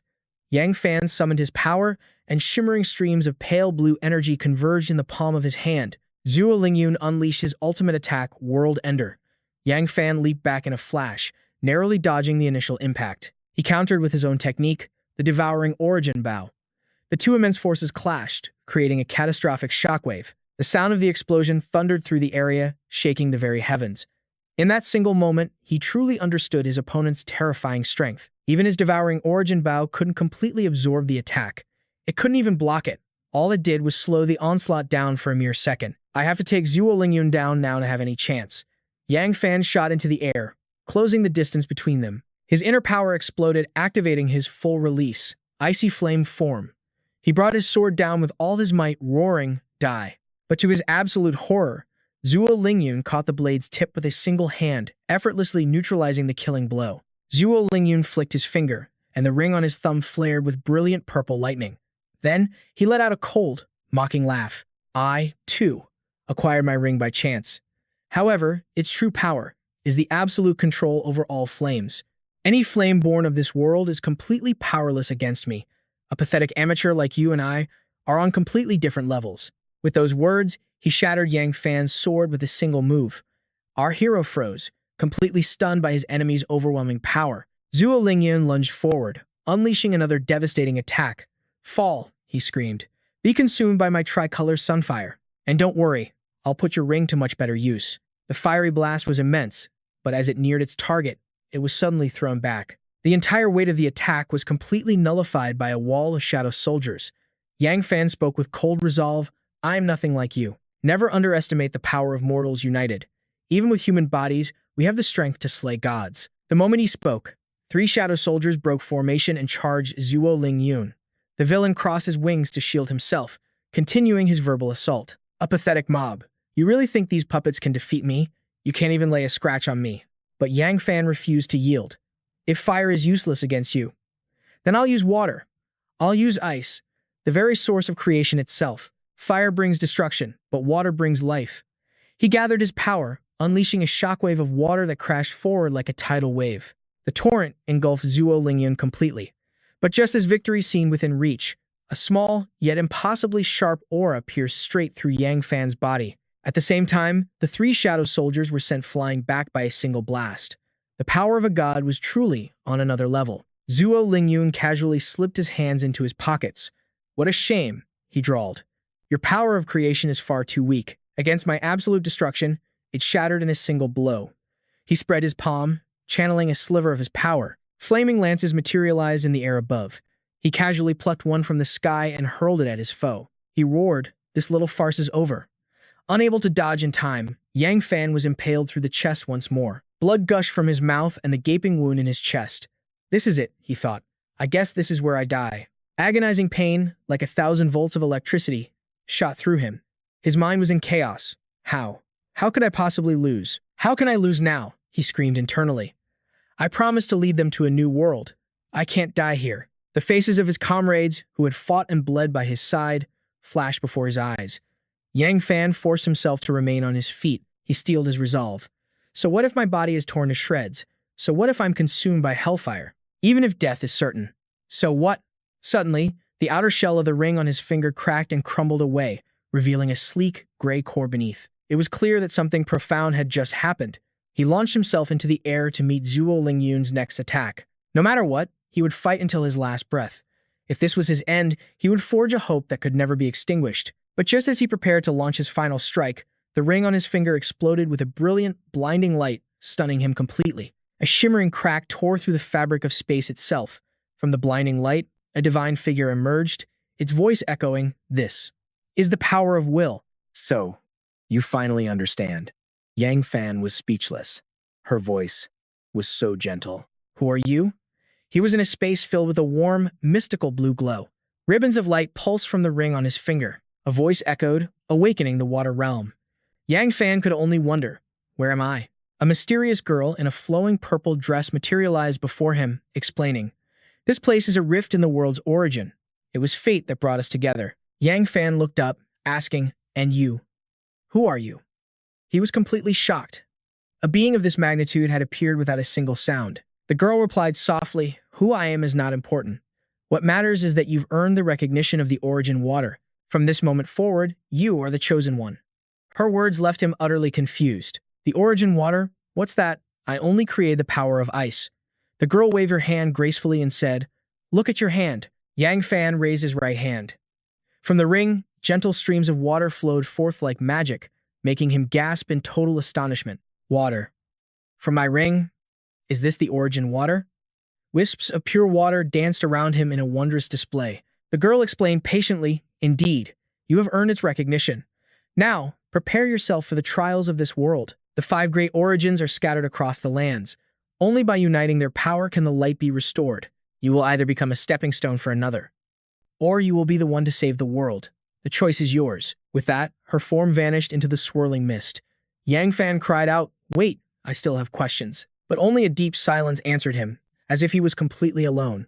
He stood there, stunned. She's gone. Suddenly, the space beneath his feet began to shift, startling Yang Fan as a swirling vortex of water erupted. He wondered, what's happening now? The whirlpool surged upward, transforming into a water spirit with hair, a dress, and eyes of brilliant aquamarine. Her tiny figure was full of life.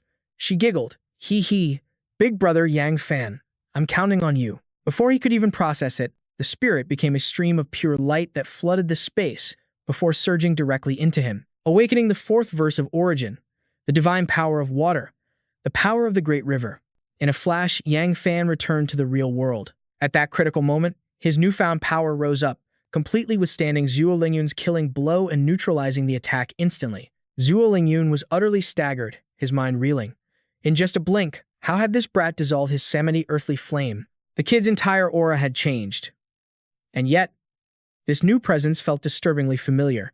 Just what was this power? He stared at the glow surrounding Yang Fan, a flicker of panic in his eyes, stammering, "This guy can actually emit an aura just like mine." Zhuo Lingyun immediately charged, swinging his blade wildly as he roared.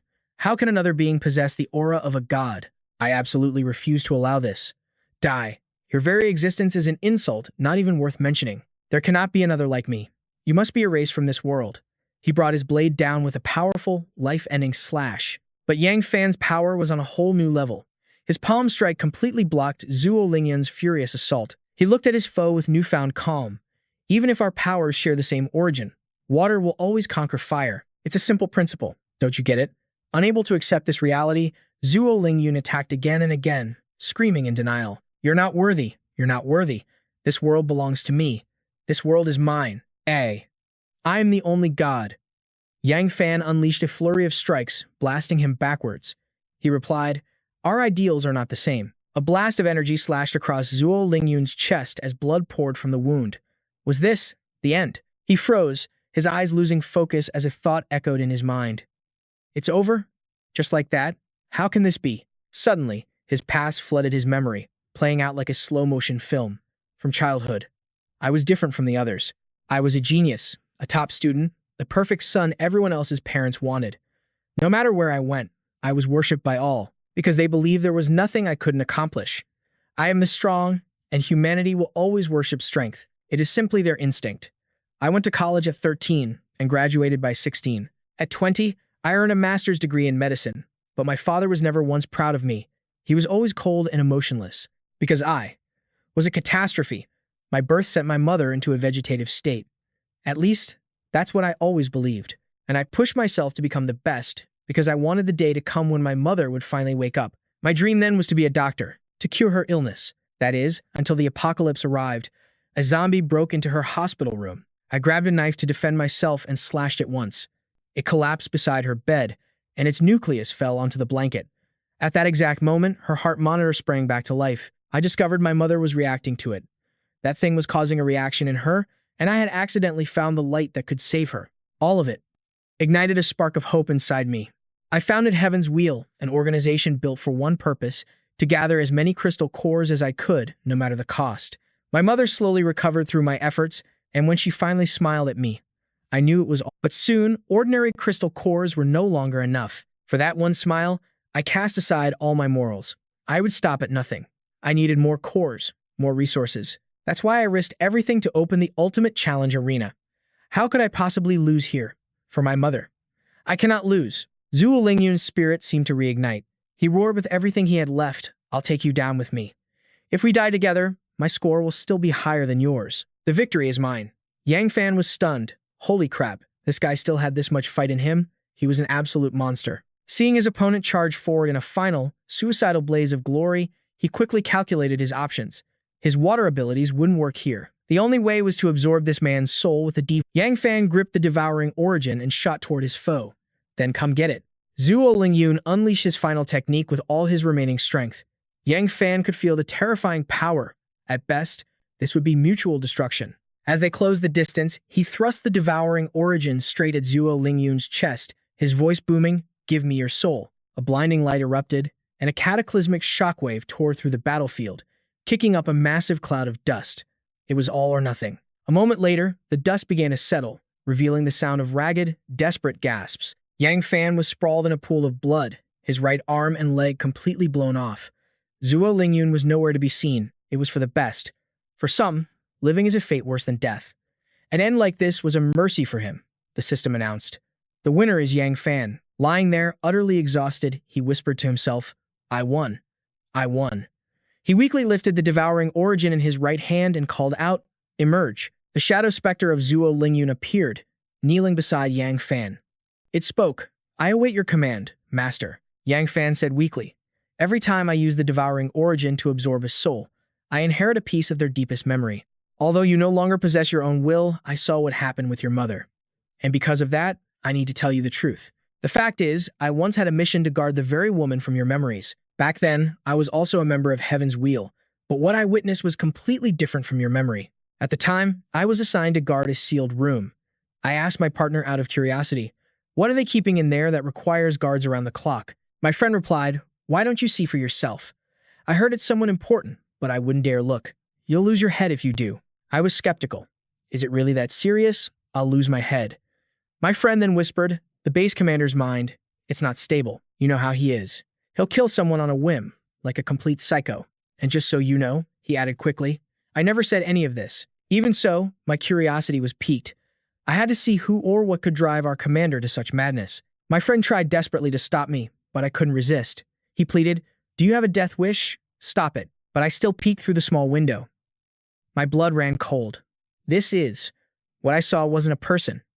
It wasn't even a normal zombie. It was a torso. A living torso with all its limbs severed.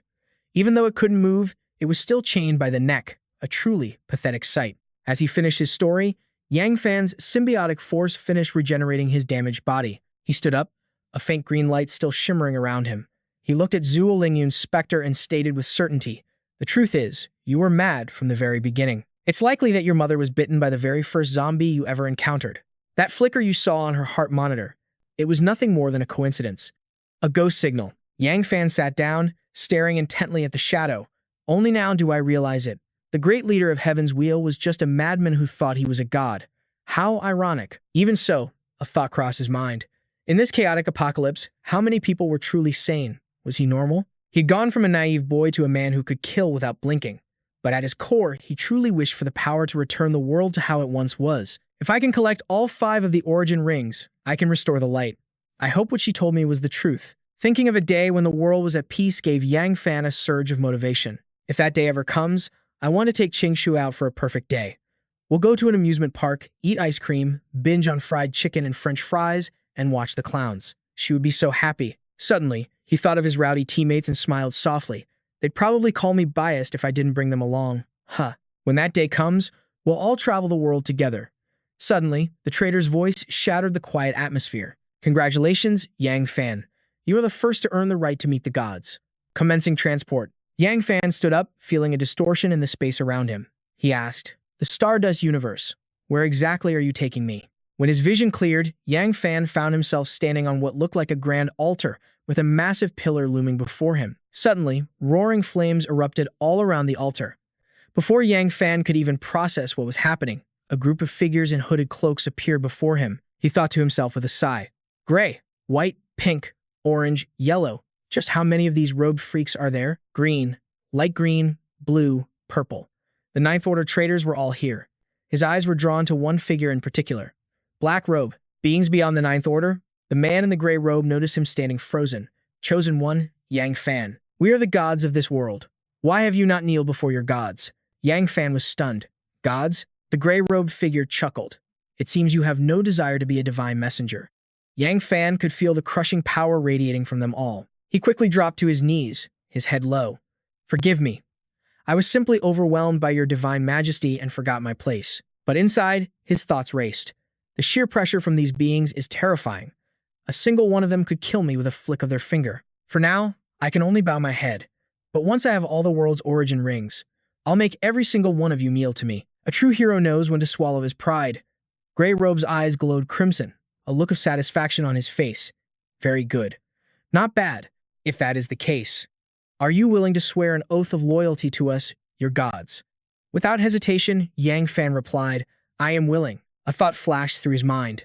With the truth of the world as my witness, an oath is just words. What's so difficult about that?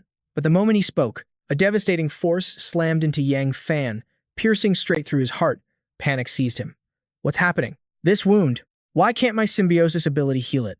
Is this how I die? It felt like people were trying to kill him multiple times a day. He stared at the figures before him with despair. I still don't know anything. I don't know the truth. You are all bastards. Black Robe gestured dismissively. Enough talk. Plant our seed in him. Tell him just enough to make him work for us. If he develops any ideas of his own, detonate the seed and eliminate him. The figure in the orange robe obeyed. Yes, my lord. When Yang Fan awoke, he found himself in another dimension. He was surrounded by a shimmering, emerald-green space. He had barely spoken the words, Where am I? When Black Robe's voice cut through the silence. You're awake? Yang Fan couldn't believe he was still alive. Cold sweat dripped down his face as he asked, What are you going to do to me? Black Robe let out a faint laugh.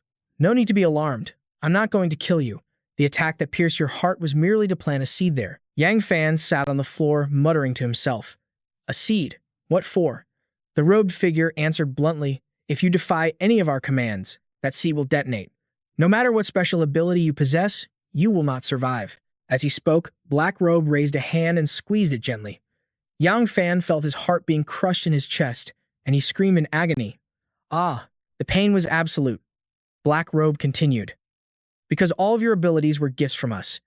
Yang Fan glared at him, his eyes filled with rage. So this world, becoming like this, was your doing. Black Robe admitted it, without a hint of shame. Correct. Yang Fan roared in fury. How could you destroy our world? But the words caught in his throat as a sharp pain exploded in his chest. Black Robe stood there, controlling him like a puppet. Just as he said, any act of defiance would cost him his life. Yang Fan grunted, spitting out a mouthful of fresh blood. The voice warned him again, its tone like grinding steel.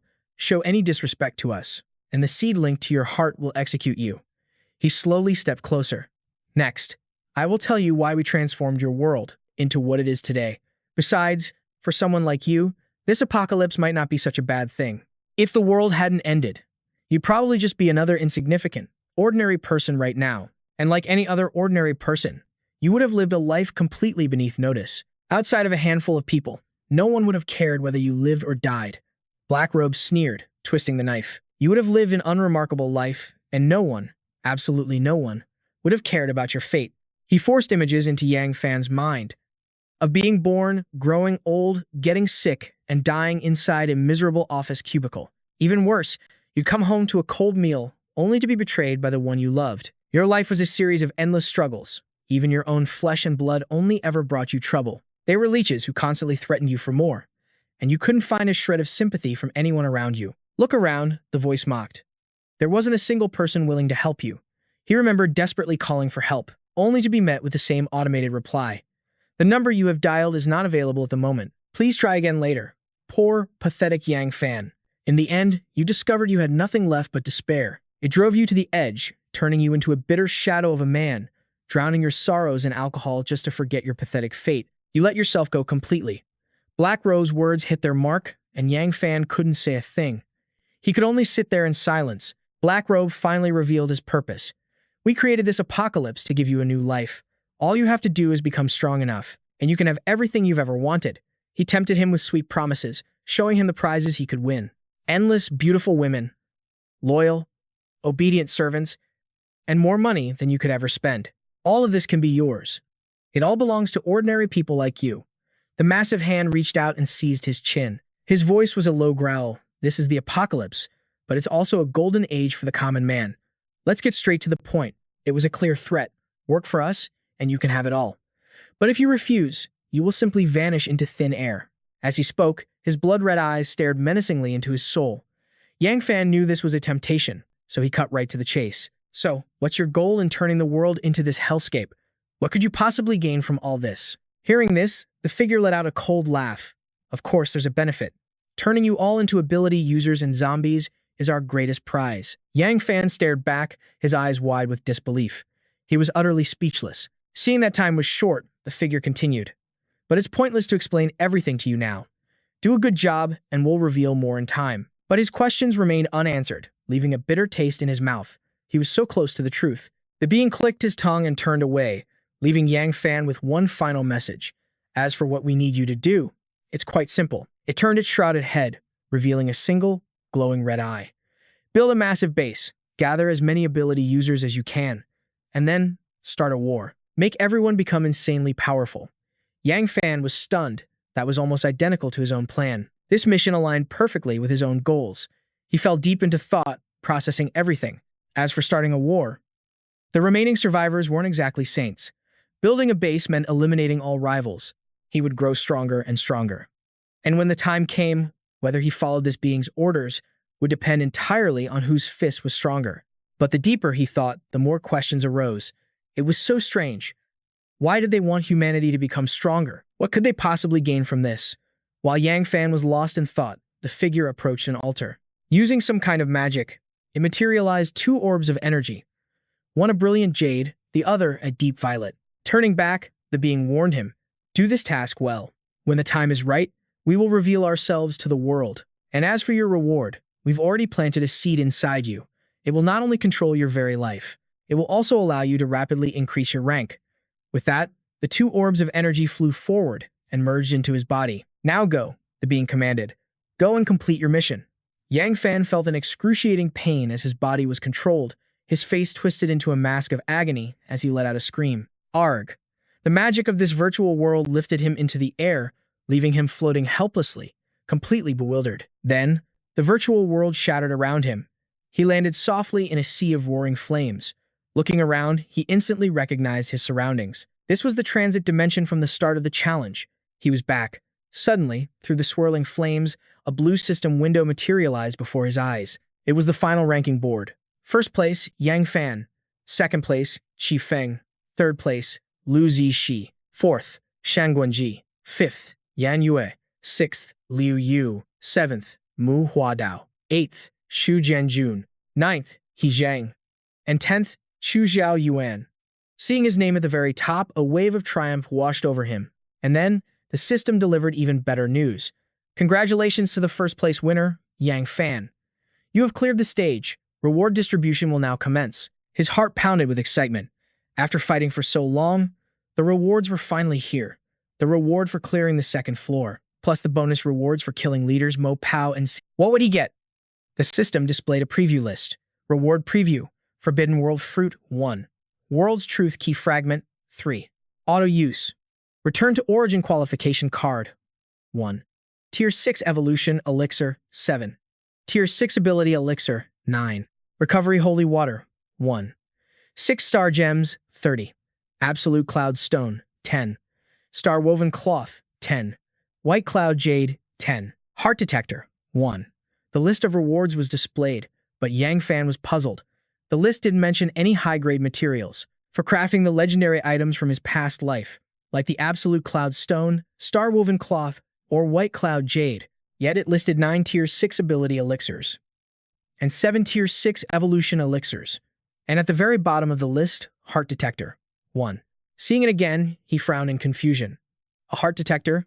He'd never heard of such an item in his previous life. And then, a brilliant pillar of golden light erupted before him. It illuminated the entire area, forcing him to stand frozen in place. The light was blindingly intense, and a powerful gust of wind swept through. He had no choice but to shut his eyes and raise an arm to shield his face. When the light finally faded, it had condensed into a golden pouch. It hovered in the air right in front of him. He muttered in surprise. It formed into a bag. Taking the reward pouch in his hand, Yang Fan noted its weight. It's heavy. Looks like everything is in here. Suddenly, a new entity's name appeared, and a voice announced, "Challenge complete. Commencing extraction." The sudden voice made him jump.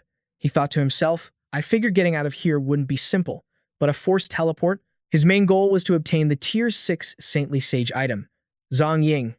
He thought with determination, you have to hold on. I will absolutely find a cure for you. A blue light began to envelop his body, starting from his feet and rising upward. The entity known as the Transactor glanced down at him with a critical eye, its mind clearly weighing many possibilities. Its expression soured as it spoke with clear annoyance. The seventh god's emissary has officially departed, leaving the previous 6 behind. As he spoke, his face was clear, a smirk stretching from ear to ear, but his eyes were ferocious as he threatened him. I've been sharpening my knife just for you. SSSSSSHEK.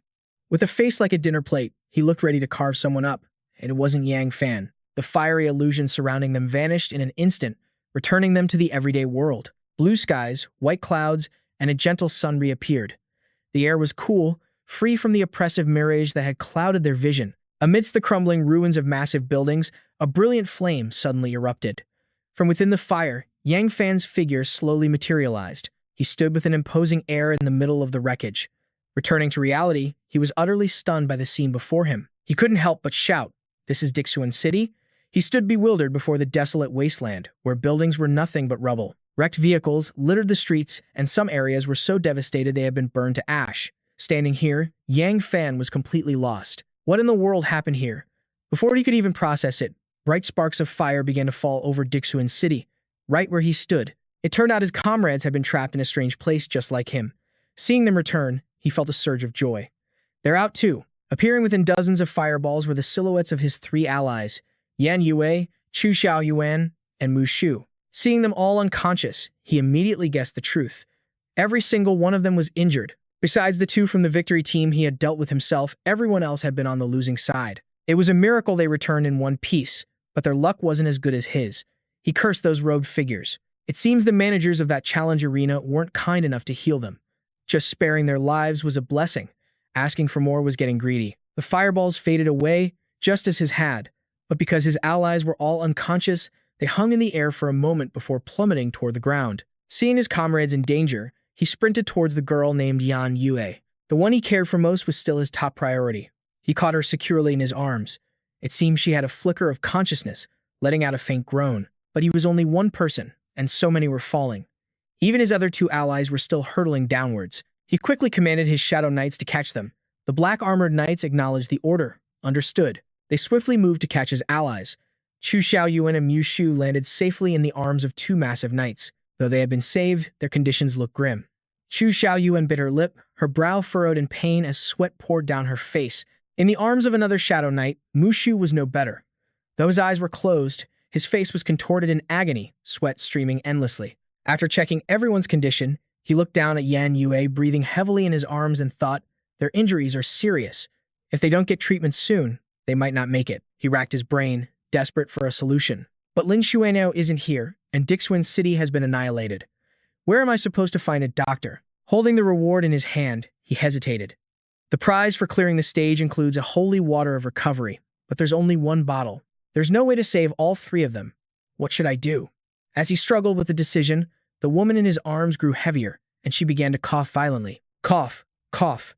The force of it made her spit up blood, which sprayed from her mouth. Seeing this, Yang Fan's heart clenched with worry. In this impossible situation, a strange voice suddenly called out to him, "Help me! Help me!" It was the plea of Chu Sunyu. He was also severely wounded, but he was more conscious than the others and made an offer. "I have a way.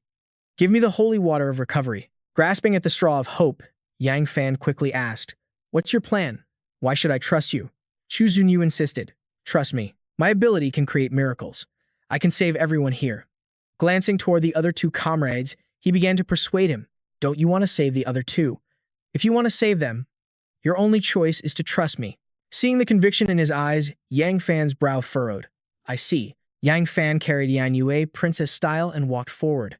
On the deserted road, his shadow stretched out, seeming to go on forever. From that very shadow, a pitch-black figure began to rise. A moment later, a man in a sharp suit appeared, kneeling respectfully and addressing him as master. Yang Fan glanced at Zhuo Lingyun, his voice low and commanding, "Bring that kid over here." The moment the order was given, Zhuo Lingyun summoned a pair of massive wings and soared toward where Liu Zixi lay. Zhuo Lingyun glared down at Liu Zixi, his eyes filled with a look that could devour him whole. Liu Zixi stared at the newcomer, his face a mask of disbelief as he stammered, Your Lord Zhuo Lingyun." Without a word, Zhuo Lingyun knelt and reached out to grab Liu Zixi by the collar. In a flash, he was airborne, carrying him back toward Yang Fan. Grabbed by the neck, Liu Zixi was completely powerless to resist. After flying a short distance, Zhuo Lingyun dropped Liu Zixi to the ground with a merciless thud. He then knelt once more to report that he had brought the person, unharmed. His task complete, Zhuo Lingyun vanished as if he'd never been there. Only then did Yang Fan turn his sharp gaze toward Liu Zixi. Cradling Lane Han Yue in his arms, raw fury blazed in Yang Fan's eyes. He grabbed the boy's collar, roaring, "You recognized that shadow just now, didn't you? Zhuo Lingyun was never my true opponent. And now, he will serve me for all eternity." Seeing the boy's terrified silence, Yang Fan's voice dropped into a deadly threat. "You better not even think about lying to me." Shaken by his overwhelming aura, Liu Zixi trembled. "I understand. Besides, you saved my life. I owe you a debt." Liu Zixi's sincerity was obvious. Yang Fan summoned a red vial from his dimensional space and poured the liquid into the boy's mouth. In just a few heartbeats, every single wound on Liu Zixi's body vanished, as if the battle had never happened. Once he was fully healed, Liu Zixi landed, scratching his head in embarrassment. "Thank you. Now, I'll uphold my end of the bargain, but my healing method is a little unconventional. You see, my ability isn't actually meant for recovery." Hearing this, Yang Fan's gaze grew dangerously sharp. He didn't care about the trivial details. All that mattered was whether Liu Zixi could save Lane Han Yue. Seeing his silent approval, the boy approached her side. "All right, here goes nothing." "Ha, With a shout, he drove his fist right into her stomach with incredible force. The blow made Lei Nan Yue's body arch in pure agony. Yang Fan, who witnessed it all, was completely frozen in shock. When his mind finally caught up, a murderous rage erupted from him. "You son of a..." Faced with that terrifying pressure, a panicked Liu Zixi scrambled backward, pleading, "It's not what you think. Just look at her." At his words, Yang Fan looked down at Lei Nan Yue, only to see her battered and bruised body was now perfectly healed. He was absolutely stunned into disbelief. "Nan Yue, your wounds are healing." This gave Liu Zixi the chance to explain everything. "This is my ability. Miracle. Whatever I truly hope for will become reality." As he spoke, his expression turned solemn, his voice stiff. "This is the price for creating miracles. The method is never up to me." After a moment, Lei Nan Yue's eyes finally fluttered open. She struggled to sit up as Yang Fan asked gently, "Feeling better?" "Mm-hmm." Witnessing the tender scene, Liu Zixi nervously scratched his head and tried to slip away. I'll go treat the others now." With that, he bolted with all his might, not daring to look back. Lei Nan Yue turned to Yang Fan, her cheeks flushing. "You saved me again. Just a moment ago, his gun was pressed against my head." Understanding her lingering fear, Yang Fan gently reassured her. "The challenge is over. You made it into the top 10. We have to leave this place." After processing this new information, Lei Nan Yue asked about their next move. "Are we going to meet up with Duan Mudi to Hai Tian City?" Yang Fan confirmed. Once they agreed, Yang Fan put an arm around Lei Nan Yue to help her up. Just then, Chu Xiaowan and Mu Shu came running toward them. Brother Yang, sister Nan Yue. They both stopped dead in their tracks, their mouths hanging open at the intimate sight before them. "What are you two?" Mu Shu, however, quickly focused on what was important. "Are you both okay?" Noticing their strange looks, Lei Nan Yue realized the situation and forcefully shoved Yang Fan away, her voice completely flustered. "And nothing's wrong. I'm fine, and he's fine, too." Lei Nan Yue backed away, but her foot caught on a small rock, sending her toppling over. She had no time to brace for the impact, but in that instant, a classic hero saves the damsel moment unfolded. Yang Fan shot forward, grabbing her wrist and pulling Lei Nan Yue straight into his chest. His voice was soft. "You wouldn't have been fine if you had fallen." Standing to the side, Chu Xiaowan watched this unfold, her heart aching. When did Brother Yang and Sister Nan Yue get this close? If only I were the one in his arms. Mushu, however, looked upon the scene with a deeply satisfied smile. "Brother Lei, your daughter has someone to look after her now. Wherever you are in the heavens, you can finally rest in peace." Liu Zixi, who seemed to have disappeared, suddenly returned. "Brother Yang, I've healed all your people. What are your orders?" Only then did Yang Fan notice two men lying on the ground behind him. He assessed them silently. Liu Yu, one of the four heavenly kings, Tian Lun and Qi Feng of the Demon Robe organization. Their skills are impressive. Having them under my command would be a great asset. As he considered this, his expression grew serious, but Liu Yu is fiercely loyal to Zhuo Lingyun. Sooner or later, he'll come seeking revenge. Qi Feng is also a true believer in the Demon Robe's ideology. In my past life, both of them were legendary figures, and I'm the one who killed their leader. At that thought, Yang Fan's eyes narrowed into dangerous slits. Taming them will be nearly impossible. From the side, Liu Zixi noticed the shift in his gaze and came to a grim conclusion. There's killing intent in Brother Yang's eyes. It seems he doesn't plan on letting these men live. After a moment of internal debate, Liu Zixi took a step forward. "Brother Yang, if you don't want to keep them, I can. Take care of it for you." However, Yang Fan's reply was the last thing Liu Zixi expected. "No, let them live. Heal them completely." His eyes shot open, his entire world shaken. "What? If you let them live, they could become your enemies." As if he'd heard the world's greatest joke, Yang Fan stood tall and declared, "We shouldn't be tearing each other apart. We must fight together. For the very survival of humanity." His words hit their mark. Liu Zixi understood, bowing his head in respect. "Yang Fan, you're right. I'll follow your lead." With that, he quickly scrambled over to join them. Yang Fan watched him silently. This kid might be young, but his methods are brutal. He's a lone wolf, a powerful asset to have. After composing herself, Lei Yan Yue limped towards him. "When we first met, you weren't like this. Since when did you become so noble?" Faced with her question, Yang Fan's gaze drifted to the horizon. He answered simply, "People change." As he spoke, an image flashed through his mind. Three mysterious figures in different colored cloaks, because in the end, they are our true enemies. They created this apocalypse with their own hands, so the more powerful humans there are, the harder it will be for them to control us when we rise up. His resolve set, he walked over to Chu Xiaowan and she looked to him for their next move. Yang Fan, so what now? Do we find a place to rest or head straight for Haitian City to regroup? As she spoke, she touched her earpiece. I just tried. The comms are dead. I can't reach them. They must be too far away by now. Yang Fan took a few steps forward, then turned back. We move out now. Our bodies aren't normal anymore. As long as we're not critically injured, we can handle it. The sooner we regroup, hearing his command, the three of them responded in unison. Right. Liu Zishi, having heard everything, finally spoke up. Wait, can I go with you? Fearing rejection, he quickly added, I've already patched up those other guys. I don't have anyone else. If you let me join, I promise I can be useful. But Yang Fan didn't immediately agree. You need to think this through. If you join us, the freedom you had before will be gone. Hearing that, he shot back, Yang Fan. We may have fought before, but if it wasn't for your healing water, I'd already be dead. Besides, I want to follow you. I can tell you're different. You're not like the other leaders out there. His words gave Yang Fan pause. He remained silent, turning to walk away. Just as he passed Liu Zishi, he spoke, let's go. And so, the new group of 5 began to move out. But Liu Zishi remained frozen in place, his heart sinking with confusion. Why? Am I still not good enough to join them? Yang Fan noticed him lagging behind and called out, what are you standing there for? Let's move. Zishi turned around and saw him smiling.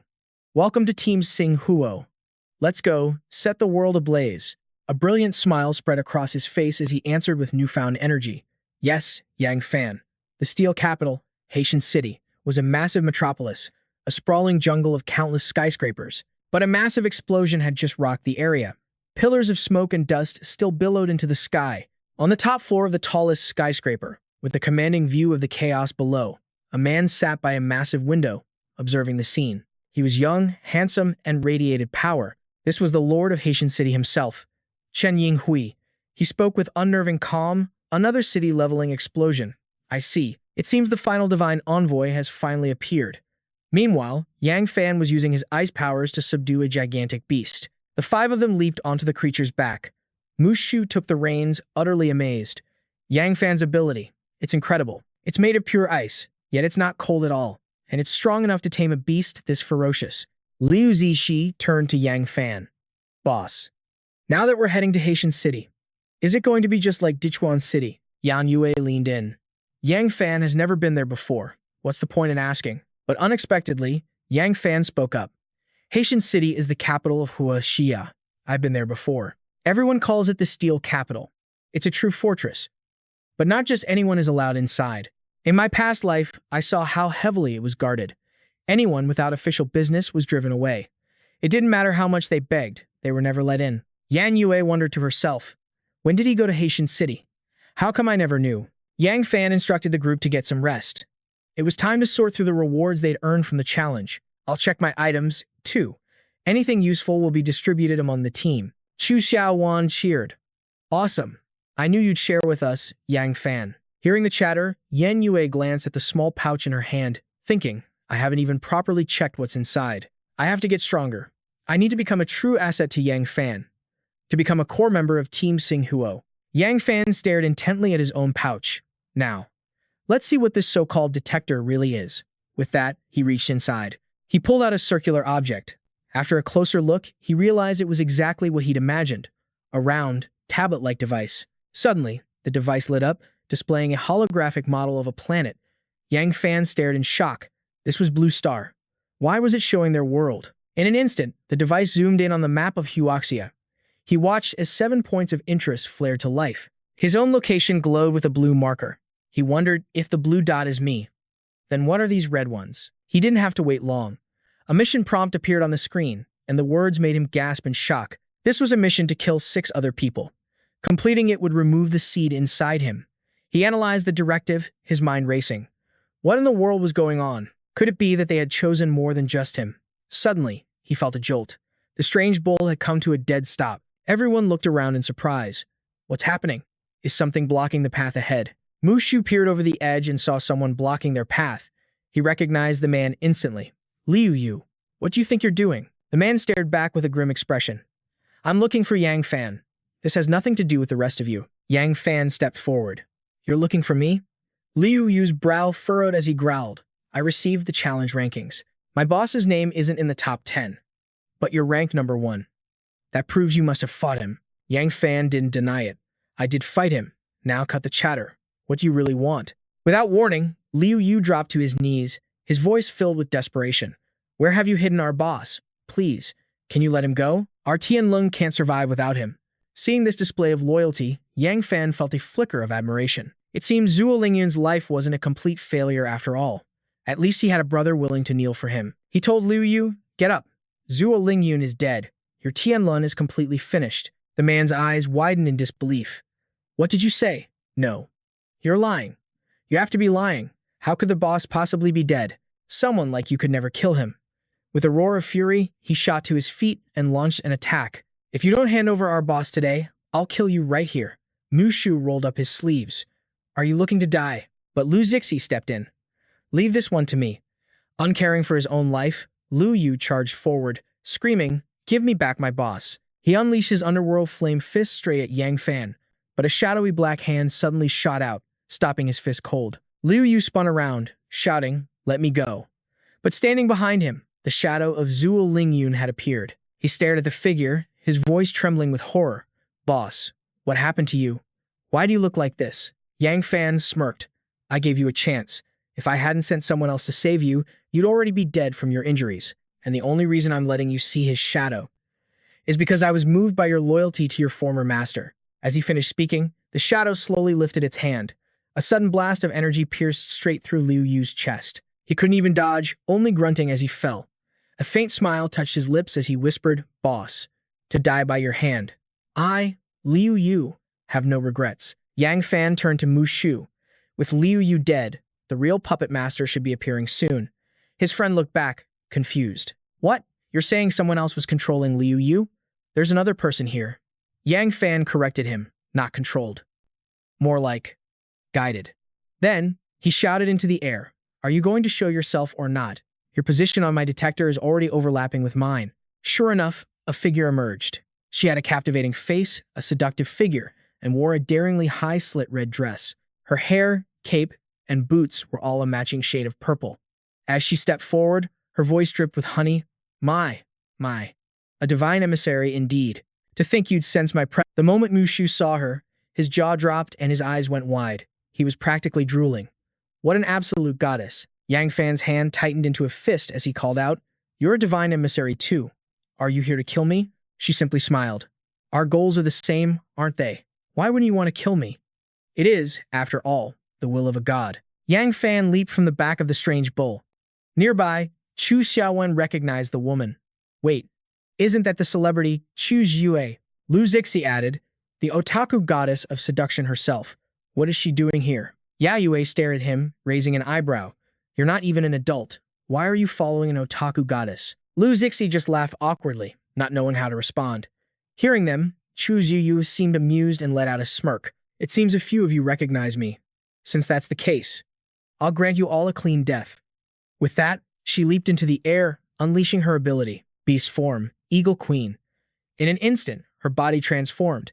Her arms morphed into a massive wingspan, and her feet sharpened into deadly talons. Her beautiful face twisted into something monstrous, warped by a sharp, predatory beak. Chu Xiaowen and Lu Zixi watched their idol's image shatter. Their faces contorted in despair as they cried, My celebrity, my otaku goddess. Ya Yue snapped at them, Stop daydreaming and get ready to fight. Your goddess is about to gift you a coffin as a souvenir. Chu Yue lunged at Yang Fan, her voice dripping with scorn. So you're a god's envoy too. Just how powerful can you possibly be? I'm dying to find out. He roared, Everyone, fall back. Stay out of this. In an instant, he manifested an ice shield and an ice lance. He thought to himself, if she's a god's envoy, she must have survived her own ultimate death match.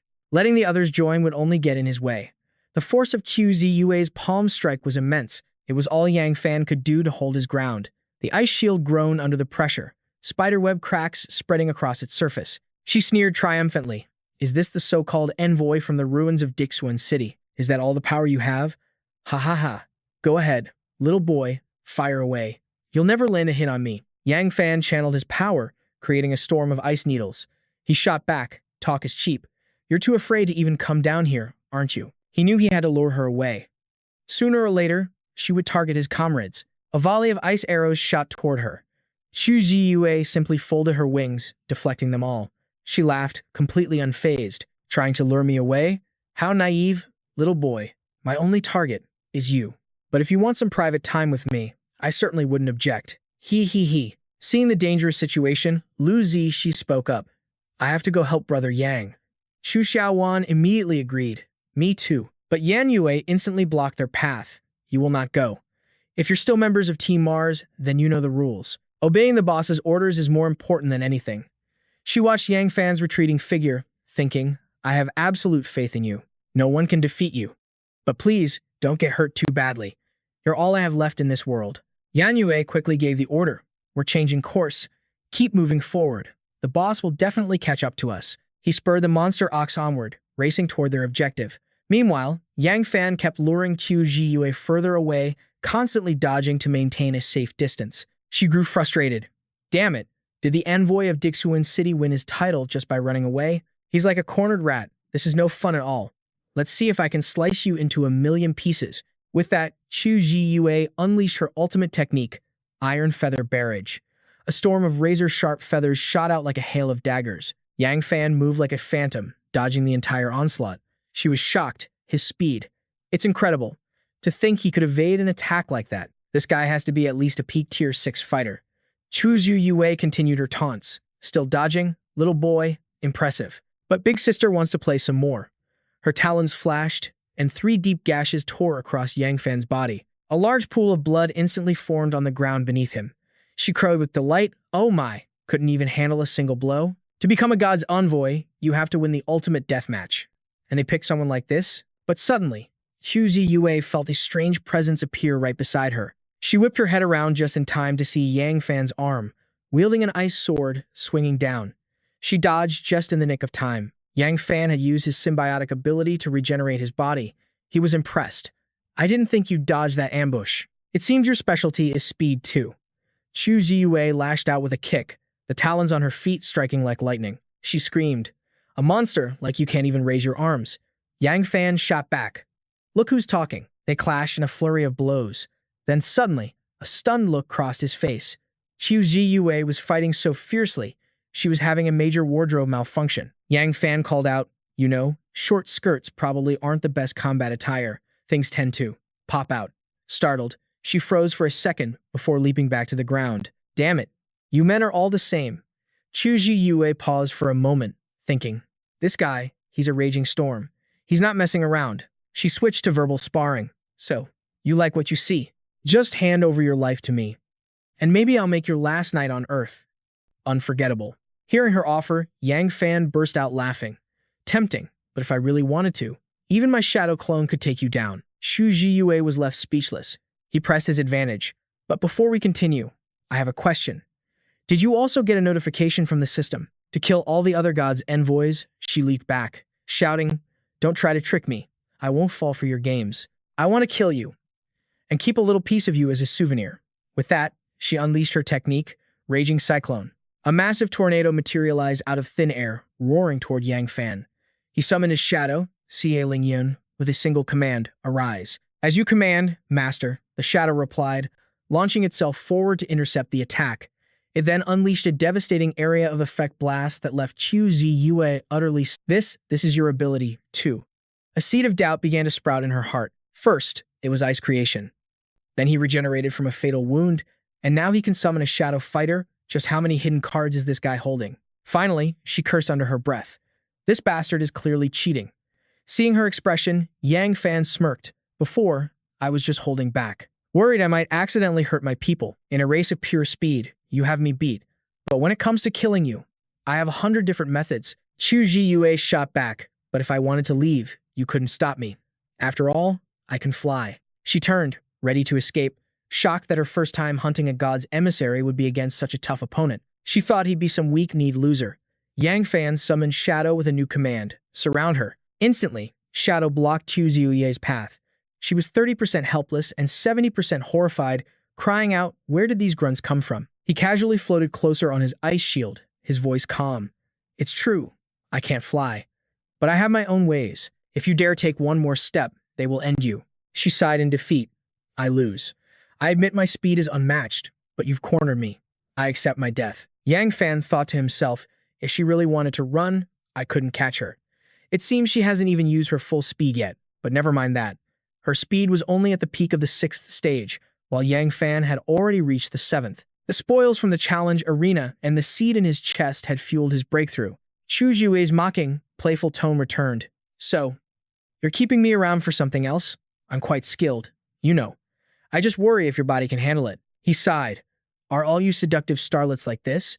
Does it kill you to not have the last word? She took a deep, deliberate breath. Is it possible? You just don't like me? Yang Fan cleared his throat, his expression turning serious. This is important, so stop messing around. If you've chosen to stay, then I expect you to be on the same page as me. He pulled up his shirt, revealing the wound where the dark robe had planted a seed. I'm sure you have one of these, too. You've met them, and you don't want to be their tool, either. Chu Zhiyu's demeanor became much more somber. She asked him directly, what are you getting at? Just spit it out. He began his analysis slowly. We're both human. Why should we follow the orders of those things that are neither human nor demon? They created this apocalypse. They destroyed our world and ruined our lives. Yang Fan stepped closer. You want to fight back too, don't you? Chu Zhiyu was silent for a moment, a ringing in her ears. Her face darkened as she spoke in a low voice. Yes. Those bastards in that damned Colosseum. They destroyed everything I had. My base, my comrades, my fans. I refuse to be their puppet. I don't want to be a god's emissary. I want to kill them. She looked directly into Yang Fan's eyes, a burning murderous intent blazing from deep within her soul. Xu Zhiyue then suddenly ripped open her shirt. Since you're being honest with me, I have nothing left to hide. She stared at the black stone rooted into her chest, her voice filled with anguish. Because of this thing, I lost everything. My friends, my fans, the man I loved. Xu Zhiyue recalled her tragic past, unable to stop herself from confessing to Yang Fan. I used to be like you, surrounded by people. But they're all dead now, killed in that brutal Colosseum. She remembered that day. Her lover had lost his match and was being consumed by a raging inferno. He looked at her, beating his fists against the wall, screaming in agony, Yue, save me. Save me. I don't want to die. I don't want to die. Chu Yue watched the love of her life burn alive, helpless. All she could do was scream his name. A Liang. But no matter how hard they fought, A Liang was doomed, his body becoming a living torch. Through Chu Yu's despair and the merciless flames, the only thing that echoed was the cruel laughter of that terrifying dealer. As these images flooded her mind, the pain in her heart became unbearable. Tears streamed down her face. Becoming a god's emissary was just a temporary measure. Once I gain enough power, I will kill every last one of them with my own hands. Yang Fan looked at the trembling, crying woman before him and thought with a heavy heart. In this apocalypse, are there truly any winners? Yang Fan quickly pulled out a handkerchief, gently offering it to her. Wipe your tears. If that's truly how you feel, then I welcome you to join us. Xu Ziyue looked up at him, her eyes still shimmering with tears. I hate letting others see me cry. You must think I'm pathetic. Yang Fan frowned, his reply cold and detached. Whether you are or not is irrelevant. I just hope you aren't a spy. You should know that if I wanted to kill you, it would be as easy as flipping my hand. Seeing the contradiction between his words and actions, Chu Ziyue couldn't help but tease him. Oh, a tough guy with a warm heart, offering a lady a handkerchief? How sweet. While Yang Fan and Chu Ziyu were having their heart-to-heart, Yan Yue's group, including Chu Xiaowan, Liu Zixi, and Uncle Mu, were rushing onward. Though Yan Yue was with them, her mind was far away, on the battlefield with Yang Fan. She worried silently. He's been gone for so long. Why haven't we heard anything? Annoyed, Yan Yue's mind was stuck on Chu Ziyu, a woman with a breathtaking face and a killer body. A knot of worry tightened in Yan Yue's stomach. That woman wasn't simple. What if she used some bizarre technique?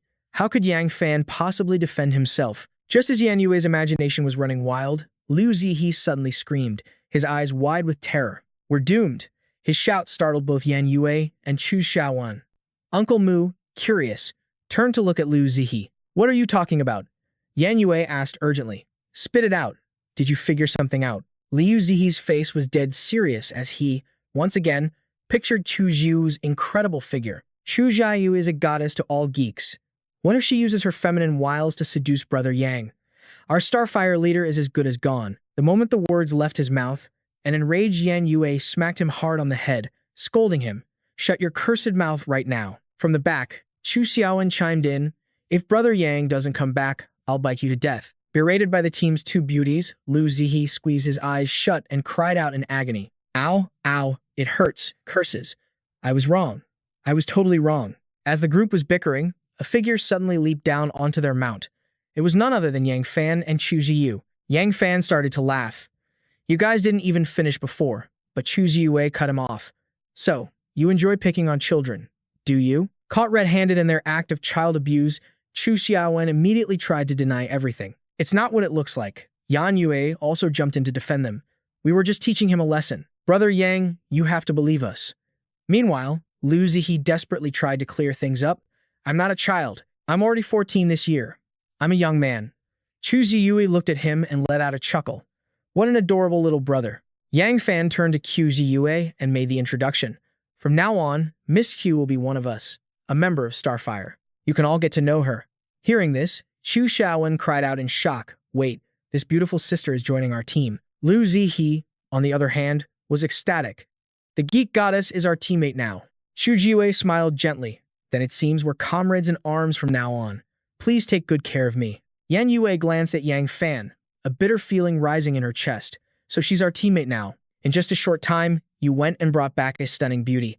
You really work fast, don't you?" With that thought, Yan Yue turned away without a word, her foul mood leaving Chu Xiaowan completely baffled. But Yang Fan noticed her reaction and wondered to himself, is she angry, or could she be jealous? Chu Ziyu scanned the surrounding landscape and crossed her arms. "Judging by your route, you're headed for Heitan City. It seems everyone is being drawn to that place." Hearing this, Yang Fan looked back at her, his eyes silently asking for an explanation. Chu Ziyue nodded. "According to my intel, nearly every survivor is making their way to Heitan City. That includes other apostles, just like you and me." Yang Fan replied, "I know Heitan City is well fortified and easy to defend, but that shouldn't be enough to draw every single survivor. Besides, everyone knows one city's resources could never be enough for all of them." Chu Ziyue brushed her hair back and continued. "That was true. Before the decision made by all the apostles, but I heard a rumor. An apostle from the Ultimate Challenge School has gained the ability to create food." Overhearing this, Lu Zihi shouted in astonishment. "An ability to create food? Is that for real? If that power exists, you could build an entire army. Food is the most precious resource in this world." Q Zue gave a faint smile. "It's true. While you can hunt mutated beasts for food, the risk is always incredibly high. Besides, the meat from those beasts is almost impossible to swallow." At that moment, Chu Xiaowen gasped, "Aha! I get it now. So everyone is heading to Heitan City to fight over the person with that ability, right?" The question seemed to startle Yang Fan. Yan Yue shot a look at Chu Xiaowen, making her ask nervously, "Did I say something wrong?" Yan Yue calmly explained, "It's not about fighting over them, it's about joining them. Think about it. How many people could possibly kidnap a powerful apostle like Yang Fan? Even if they succeeded, the price they pay would be astronomical." Yan Yue continued. "Furthermore, even if you did manage to capture them, there's no guarantee they would obey you. Compared to fighting, cooperation is a much better option." Hearing Yan Yue's analysis, Xu Ziyue smiled, impressed, and offered a compliment. "Whose daughter are you? You're not just pretty, you're also incredibly sharp-witted." Yan Yue blushed at the praise but continued with her thoughts. "But there's still a problem. If I had a treasure like that, I couldn't possibly accept everyone. I would have to choose only those who would be useful to me." He wasn't wrong. They all knew it. Once they reached the outskirts of Sea Sky City, Yang Fan would witness a true living hell. Yang Fan questioned, his voice laced with confusion. "A living hell?" Yang Fan fell silent, lost in thought. "It's fine," he reassured himself. "The food I've stockpiled is more than enough for everyone. I just hope my sister and Duan Mu have found Mom." The group pressed on, and soon, the ruins of Sea Sky City rose before them. Skyscrapers lay in ruins. Mutated beasts circled the sky. A two-headed eagle let out a blood-curdling shriek. Below, smoke and fire choked the air. Countless figures shuffled through the streets, like the living dead. Cries for help echoed through the desolation. "Help me. Please, just a bite of food for my son. I'm begging you." A haggard woman in tattered clothes clutched her fading son. Tears streamed down her face as she pleaded, "Please, I'm begging you. Please." She stumbled toward a makeshift meat stall, looking at the owner and the men gathered there. "Please," she begged, "save my son." 3 thugs were gnawing on scraps of meat. One of them chewed loudly and sneered, "Titch, this stuff is sour. If we weren't kicked out of the city, who'd be willing to eat this rotten trash out here?" As the woman wept in despair, a voice cut through the noise. Here, eat. A hand extended, offering her a piece of crab meat. She took the meat and turned to see Yang Fan. Thank you, she stammered. Thank you so much. The desperate mother immediately held the food to her small son's lips. Sweetheart, eat this, quickly now. Please eat. It's food. Seeing the woman's frantic state, Yan Yue rushed to her side. Ma'am, let us help you. But as Yan Yue looked closer at the child, she froze in horror. Her voice trembled. He's not breathing anymore. The mother's world shattered. She collapsed to the ground, clutching her son's lifeless body, wailing in pure agony. My baby, wake up. Please don't sleep. Yan Yue couldn't stand the sight. She turned to Yang Fan, her eyes pleading. Yang Fan, can you do something? What about a miracle? But before Yang Fan could answer, Lu Zixi cut in. It's impossible. Not even a miracle can bring back the dead. At least, not with my current abilities. The words finally broke through the mother's grief. Through her tears, she held out the crab meat to Yan Yue. Please, take this back. Yan Yue quickly pushed it away. No, you need to eat it. The woman gazed at her child, a broken smile on her lips. I don't need it anymore. The grief-stricken mother leaned down and kissed her son's cold cheek one last time. And, in the next moment, both mother and child collapsed to the ground. As Yan Yue watched in stunned silence, Yan Yue rushed forward, catching the woman's body. She called out to her, but it was too late. Her breathing had stopped. Yan Yue's voice was heavy with sorrow. She's gone. As Yang Fan's group dealt with the tragic aftermath, the sudden clatter of bones drew everyone's attention. The three thugs had finished their rancid meal, and now their hungry eyes were fixed on Yang Fan's group, spitting curses and threats. People die out here every single day. Don't act like you're some kind of saint. Give that crab meat to the living. Let us have a taste. It's gotta be some kind of mutant. Probably doesn't even taste good. Yeah, I've never seen a crab that big. Hearing this, Xu Zhiwei shot a glare at the scum. Her voice dripped with contempt. Disgusting. The thugs shrieked like stuck pigs. What the hell did you call disgusting? You want to die? I'll end you right here. As the group prepared to fight, Xu Ziyue stepped forward. She raised a hand. Stay back. They're mine. But before she could even act, Yang Fan had already launched himself forward. The big guy was still frozen in shock when Yang Fan flash froze him solid. He looked like a slab of meat in a freezer, seeing their leader turn into an ice statue. The other two thugs didn't need a second warning. They turned to run, nearly wetting themselves in fear. Yang Fan wasted no words. He raised a hand, forming sharp icicles in an instant. With a flick of his wrist, he sent them piercing through their shoulders. They collapsed, writhing in agony. Ugh. Yang Fan stared down at the three fools, his voice cold as ice. Do you know the way to Sector C, between 9th and 13th Street? Lead me there, and I might just let you live. Hearing that address, the big guy began to sweat, despite being encased in ice. My lord, he stammered in panic. Why would you go there? That place is pure chaos. It's crawling with monsters. Yang Fan's gaze grew even colder. He shot the man a chilling look. I know. Now, you will take me there. That single glance was enough to make the thug's blood run cold. He trembled, stammering, Yes, my lord, I'll take you. And so, under the curious eyes of the other survivors, the three defeated thugs led the way for Yang Fan's group. The big guy forced a pathetic, fawning smile. Only my brothers and I know the way to Sector C, my lords. You've definitely asked the right people. Hearing this, the other survivors began to whisper in fear. Sector C? Aren't they just marching to their deaths? Are you looking for a death wish? Humph, that place is a lawless wasteland. It's a shame for such delicate young ladies. If you really want to get inside the city, maybe one of the big bosses will take an interest in you. After a short walk, the group finally reached District C of Hayton City. The area was nothing more than a giant garbage dump, with mountains of trash and smoke billowing from an incinerator. Chu Xiaowen grimaced, pinching her nose in disgust as she cried out, This is District C. It's impossible to live here. It's completely filled with garbage. Sister Duanmu, how could they possibly survive in a place like this? Yan Yue added her thoughts. The headset is full of static. It wouldn't be surprising if a magnetic field here is jamming the signal. She turned to Yang Fan and said, The last clear message we got from Duanmu was District C, roads 3 to 19. If this really is District C, then we're in the right place. Yang Fan nodded, thinking to himself, Based on our location, this has to be it. This area isn't far from the old Tianlin headquarters from my past life. There's a high chance Duanmu's group is here, and they've run into some serious trouble. Yang Fan remembered the call he made earlier. Hello, Duanmu. We're about 100 kilometers away from Hayton City now. We should arrive soon. What's your exact location?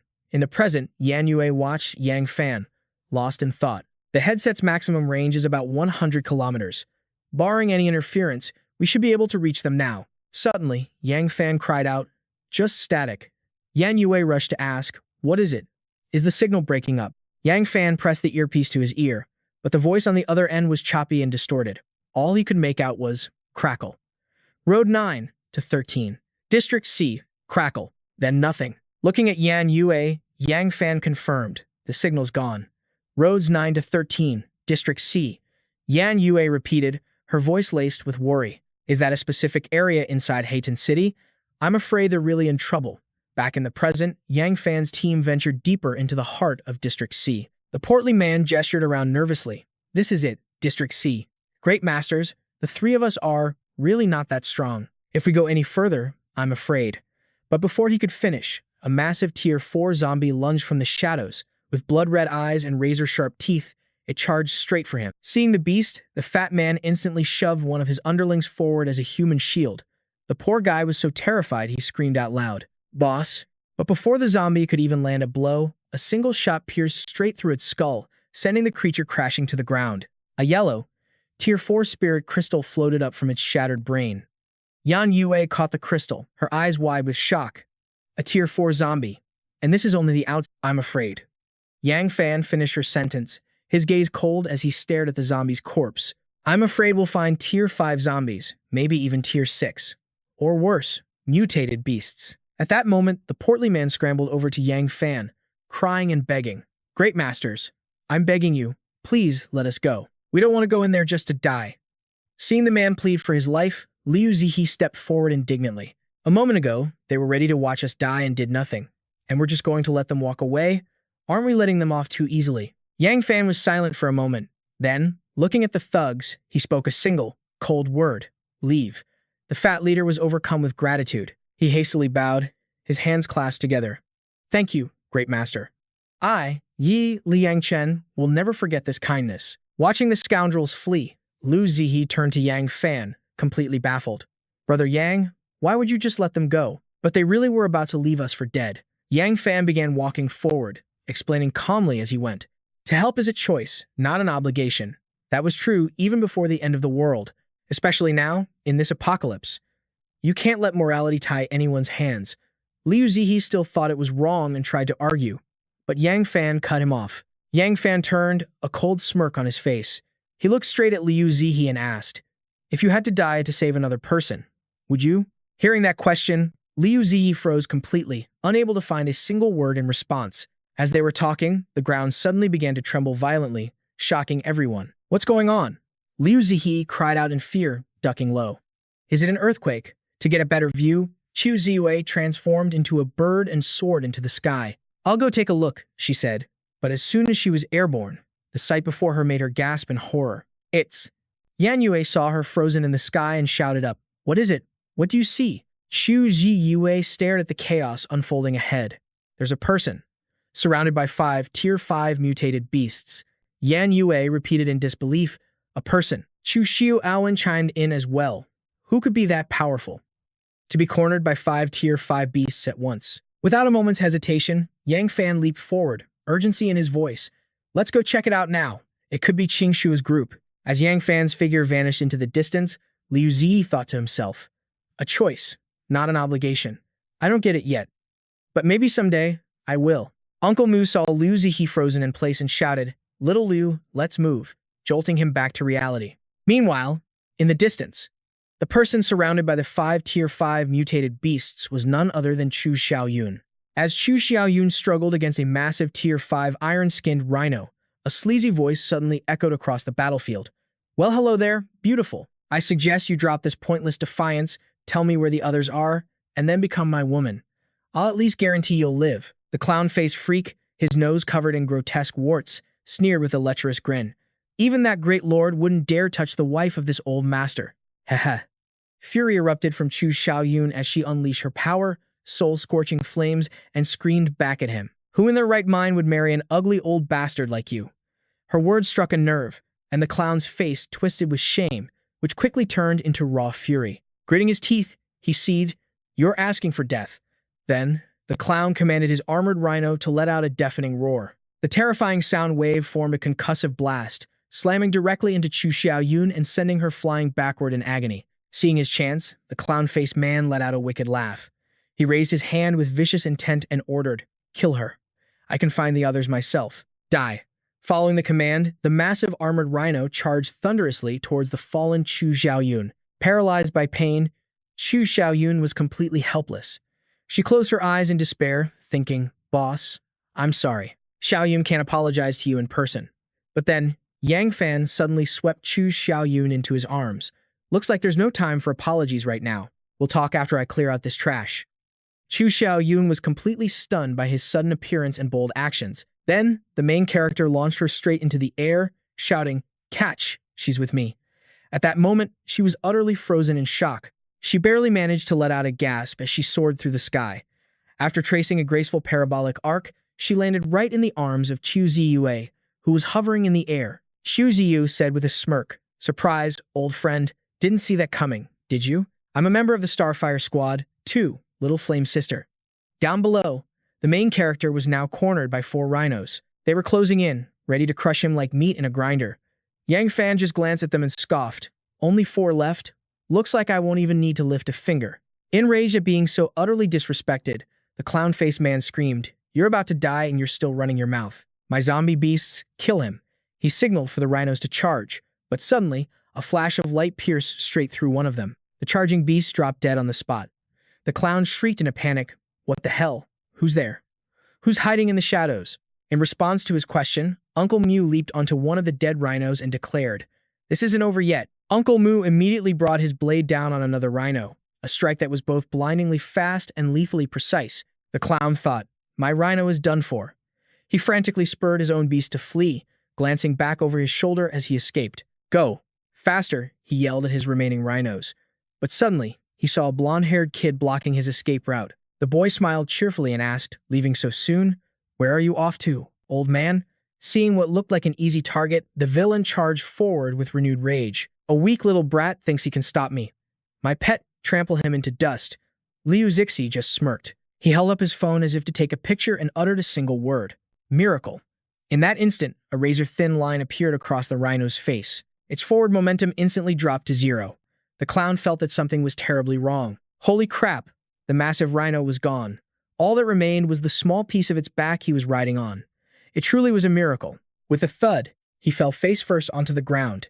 He muttered in disbelief, "How is this possible? My entire beast army couldn't even withstand a single one of their attacks." As he struggled to his feet, he found Yang Fan and Liu Zixi standing ominously before him. The clown's mind raced with terror. "No, I have to run.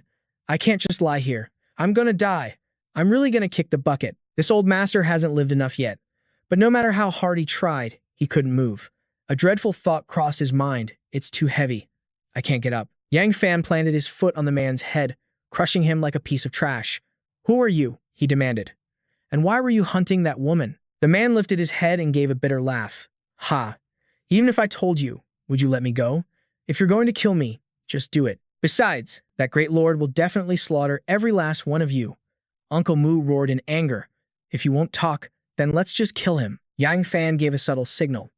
Yan Yue understood immediately, raising her gun with a sharp click, showing she was ready. He then tempted the clown, saying, "I can let you live. Just tell me what your objective is." The man's eyes widened as he asked, "Really?" And the main character replied, "A gentleman never goes back on his word. If I kill you after this, may the heavens strike me down." As if afraid he'd change his mind, the clown spilled everything in a rush. "Fine, I'll tell you.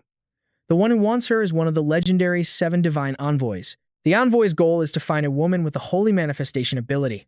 Chu Xiaoyun immediately challenged him. "Why are you looking for Sister Lin?" The man gave a hollow laugh. "Hey, I don't know the details, but I heard some big shot in Sea Sky City was critically injured." Looking at the 4 people staring him down, he swallowed hard and continued, "Only a high-level holy sage with the life-swapping ability can save them." Hearing this, Yang Fan immediately realized the truth. A life swap required at least a 6th-tier holy sage, and worse, it would cost the ability user their own life. So it's the old story of being targeted for a priceless treasure. The clown pleaded, "Can I go now, masters?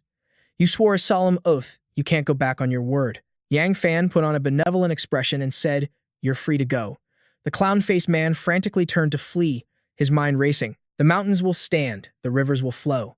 We'll meet again." Clown Mask's face dripped with cold sweat, terror gripping his very soul. He thought to himself, "I've memorized your faces. Just wait until I report this to my master. You're all dead meat." It was a wish granted in the worst possible way. The one about to die was him. A spirit bullet tore straight through Clown Mask's chest. He spun around, desperate to see who had sealed his fate. Behind them, Nan Guet stood beside Yang Fan, a smoking pistol held high. The main character replied with brazen calm, "I agree to your terms," but she never did. Nan Guet added coolly, "You laid a hand on our people, and for that, you don't deserve to live." Yang Fan's face became an icy mask as he commanded, "Rise." A dark shadow began to crawl from the corpse on the ground. The fallen Clown Mask had been reborn as the main character's shadow guard. Chu Ziyue gazed at Yang Fan's followers and sighed dramatically. "Our Starfire team is full of beauties. No wonder you have zero interest in me." Yang Fan turned to the wounded girl. "Xiao Yun, just hold on." He then commanded, "Liu Zixi, heal her now." A few moments later, Liu Zixi was covered in sweat, pleading desperately, "Big sister, I swear I'm trying to heal you." Xu Xiaoyun's face was already a mask of silent agony. Then, one of Zixi's healing fists slammed into her gut, forcing a pained scream from her lips. The beautiful Chu Ziyue rushed to support her. Xiaoyun grimaced, coughing weakly. "It hurts so much." Nan Nian, ever the veteran, reassured her. "The pain will pass soon. Xiaoyun, we've already avenged you. Now, where are the others?" Xiaoyun struggled to speak. Their situation, it's not good. The sky above was a perfect, cloudless blue, but a storm was brewing in their hearts. They arrived at a ruined gate at the mountain's base. The scene outside was one of utter chaos. Yang Fan and his team stood before the entrance. Chu Xiaoyun explained, "This is our hideout. As for the rest, boss, you need to see it for yourself." The main character lifted the heavy door aside, clearing the path. His silence was heavy, almost terrifying. Duan Mudi and a withered, ancient-looking little Huai emerged, squinting in the light. She asked Xiao Yun, "Did you find any food?" As her eyes adjusted, she gasped, "Boss." The shriveled little Huai also let out a weak cry of greeting. Yang Fan was completely floored. What happened here? Why do you all look like this?" Tears welled up in Duan Mudi's eyes, as if she'd finally found her lifeline. All of her suffering poured into a single word, "Boss." She broke down completely, throwing her arms around him. Sobbing, she cried, "Boss, we've been waiting for you for so long. It's been so hard." Yang Fan gently comforted her. "It's all right now. I'm here." But a deep sense of unease began to grow within him. He thought to himself, "Even the stoic Duan Mudi is breaking down like this. She's so out of it that I'm getting an unexpected hug. Just what in the hell did they go through to end up like this?" Meanwhile, the rest of the group grew awkward watching the prolonged embrace. Nan Guit cleared her throat, breaking the moment. "Where are Duanmu Qing Shui and the others?" Instantly, Duanmu Di snapped back to reality. "Sorry. I got overwhelmed," she said, composing herself. "Qing Sui and the others are inside. I'll take you." As they walked, she began her story. "After we separated from you, boss, we did our best to avoid the zombies and mutated beasts. We carefully followed the route you mapped out for us." Her dirt-streaked face was etched with exhaustion. "For a while, everything was quiet," she continued. "But when we were passing through Haitian City, Miao Chun healed a child. Once her sacred healing ability was revealed, the trouble started." She recalled the terrifying memory, robed figures blocking their path on a high canyon. In a pained voice, she said, "A group with unknown origins launched a relentless assault. They were almost certainly after Lin Miao Chun, but it was clear they didn't want healing. They had another goal." The hazy image of a shadowy figure flashed in her mind. A crimson light glowed above the figure's head. Her team was scattered on the ground, defeated. Only a defiant little Huai stood, shielding them. The mysterious figures stood on the cliffs above, one of them unleashing spiritual power. Duan Mudi remembered, saying, "We were barely holding them off, until another mysterious man appeared. His poison mist was incredibly potent. We couldn't even see his face, and just like that, we were all defeated." Back then, little Huai was still at full power, glowing with a vibrant green aura. Duan Mudai recounted with a sigh, "At the most critical moment, little Huai saved us all." She glanced at the now-aged creature, struggling to fly beside her. It used its own body to block the poison mist, giving us a chance to escape. But the poison was too strong. It can't even transform anymore. Its life force is fading. Even Miao Chun's healing is useless. Yang Fan gazed at the creature before him, no longer little Huai, but old Huai. He turned to Liu Zixi. It's a loyal friend. Is there any way to save it? The short girl immediately replied, Boss, this isn't a poison that attacks the body. It's more like accelerated aging. My miracle ability has no effect on something like this. Yang Fan observed little Huai, a theory forming in his mind. Force aging. Could it be that none of you could do anything against it? This is a seriously troublesome ability. I bet it's another power from the ultimate trial grounds. Suddenly, a familiar voice cut through the air. Is that really you? The main character's train of thought was instantly broken, snapping back to reality. A slender arm reached out, grasping at nothing. Yang Fan's gaze fell upon the devastating sight of his companions. Yang Tiangshui, her eyes sealed shut, waved her hand in search of him. Chen Yu was lying motionless in a pool of blood, his fate completely unknown. One of Uncle Liu's arms had vanished without a trace, and Sinan had also lost an eye in the struggle. Lin Miaoxun was slumped against the cave wall, unconscious. A sight so tragic it was hard to bear. Chu Xiaowan could only cover her face and weep. She stammered through her tears. Liu Zixi, ever the calm analyst, stated grimly, It appears our enemy is intent on wiping us out completely. Yang Fan rushed to his sister, his voice thick with fury. Tiang Shui, your eyes. What happened? She felt his hand, her own voice filled with disbelief. Is it really you? You're finally here. I knew you'd come. Tian Shui threw her arms around her brother, breaking into heart-wrenching sobs. Brother, you're finally here. I missed you so much. Sob. I can't see anything anymore. I can't see you. Sob. As tears streamed down Yang Fan's face while he held his sister, Duan Mudi spoke up, her voice heavy with guilt. Boss, this is all my fault. If only I were stronger, none of this would have happened. Chu Xiaowan added, her heart aching. Boss, the blame is mine. It's not Duan Mudi's problem. He cut them off with an indignant roar. Enough. This isn't your fault. The only ones to blame are the bastards who did this to you. The main character suppressed the inferno of rage within him and began issuing commands. Liu Zixi, treat the wounded. Now, your priority is Lin Miao-sun. Chu Ziyu, you're on perimeter patrol. Report any suspicious activity to me at once. Yan Yue, you and Chu Xiaowan will guard the cave entrance. Don't let anyone through. They acknowledged their orders with a unified shout. Yes, sir. His eyes fell on the unconscious Lin Miaoxun, and he made a silent vow to save them all. At this point, there was only one path forward. Force Lin Miaoxun to rank up. A murderous glint flashed in Yang Fan's eyes as he made a silent oath. They dared to touch my people. Not a single one of them will leave this place alive. They attack us, we attack back. A dark, heavy aura began to radiate from him, filling the cave. Within the white void of Lin Miaoxun's mind, a familiar voice suddenly echoed. Miaoxun, wake up. She hesitantly opened her eyes, questioning. Boss? There, in the dim light of the cave, Yang Fan's silhouette appeared before her. She wondered to herself, why is he here? Am I having another hallucination? Leaning weakly against the cave wall, she figured she was just too exhausted. Still, being with the boss, even in a dream, felt incredibly safe. Damn, she thought, these 3D hallucinations are getting crazy realistic. Suddenly, the figure before her placed a hand on her shoulder. Wake up, it's me, Yang Fan. Feeling the warmth spreading from his hand, Lin Miaoxun was jolted fully awake. She whispered, this sensation. This isn't a dream. He pinched her cheek. Feel that. Are you awake for real now? She yelped with joy. Ow, son of a. It's really you. Rubbing her cheek, she sighed in relief. Boss, it's actually you. I thought I was dreaming. I guess even good dreams can come true. Maybe I should start dreaming about winning the lottery next. Yang Fan replied grimly. You all went through hell, but right now, I need your help. Is your body up for it? Miaoxun answered truthfully. Before, back when we were being chased.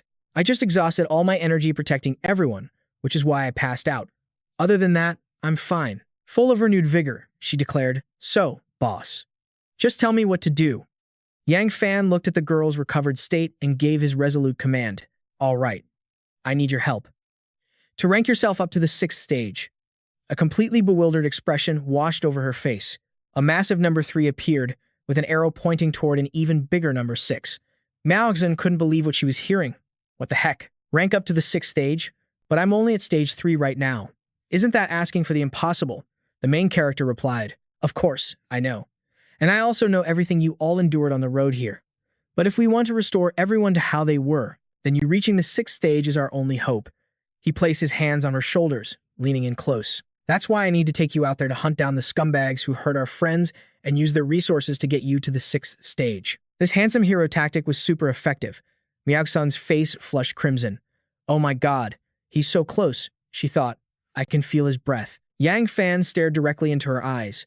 The only question is, do you have the guts to come with me? Lin Miao-sun looked at the leader before her expression hardening with resolve. She declared, of course I do. I want to avenge our friends, too. Yang Fan adjusted his cloak, a look of approval on his face.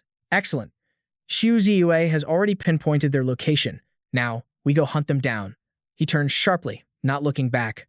Brimming with newfound fighting spirit, Lin Miao-sun followed right behind him. Meanwhile, in a sprawling junkyard filled with wreckage, a man with a nose ring sat perched atop a shack, looking down arrogantly on 2 of his lackeys below. He called down to the one with a giant bird and the one with a tiger. Hey, has Scarface gotten back yet? The spiky-haired guy, master of the giant bird, answered. He's probably off snatching some women again. His crude, purple-haired companion chimed in. Hey, you gotta look on the bright side. Maybe someone just killed him instead. Hey. Besides, our group isn't the only power in Haitian City hunting for the holy blood right now. The man with the nose ring cut him off, declaring, but no one came as close as we did. If that damn beast hadn't interfered, we would have captured her long ago. The purple-haired lackey immediately chimed in. Boss, don't let your anger get the best of you. That woman is as good as ours. Not to be outdone, the black-haired thug added his support. You're the only divine envoy in the game right now. Who among the other factions could possibly be your rival? His ego sufficiently stroked, the divine envoy stood up, hands stuffed in his pockets. Well said. Under my corrosive mist, even another divine envoy would simply melt into a pool of blood. But suddenly, a new voice cut through the air, slapping him right in the face. Are you so sure about that? The braggart's boasting instantly died. Yang Fan was descending an ice staircase, walking right toward him. He said, You talk a big game. Careful you don't start a hurricane you can't control. The man with the nose ring crossed his arms and sneered.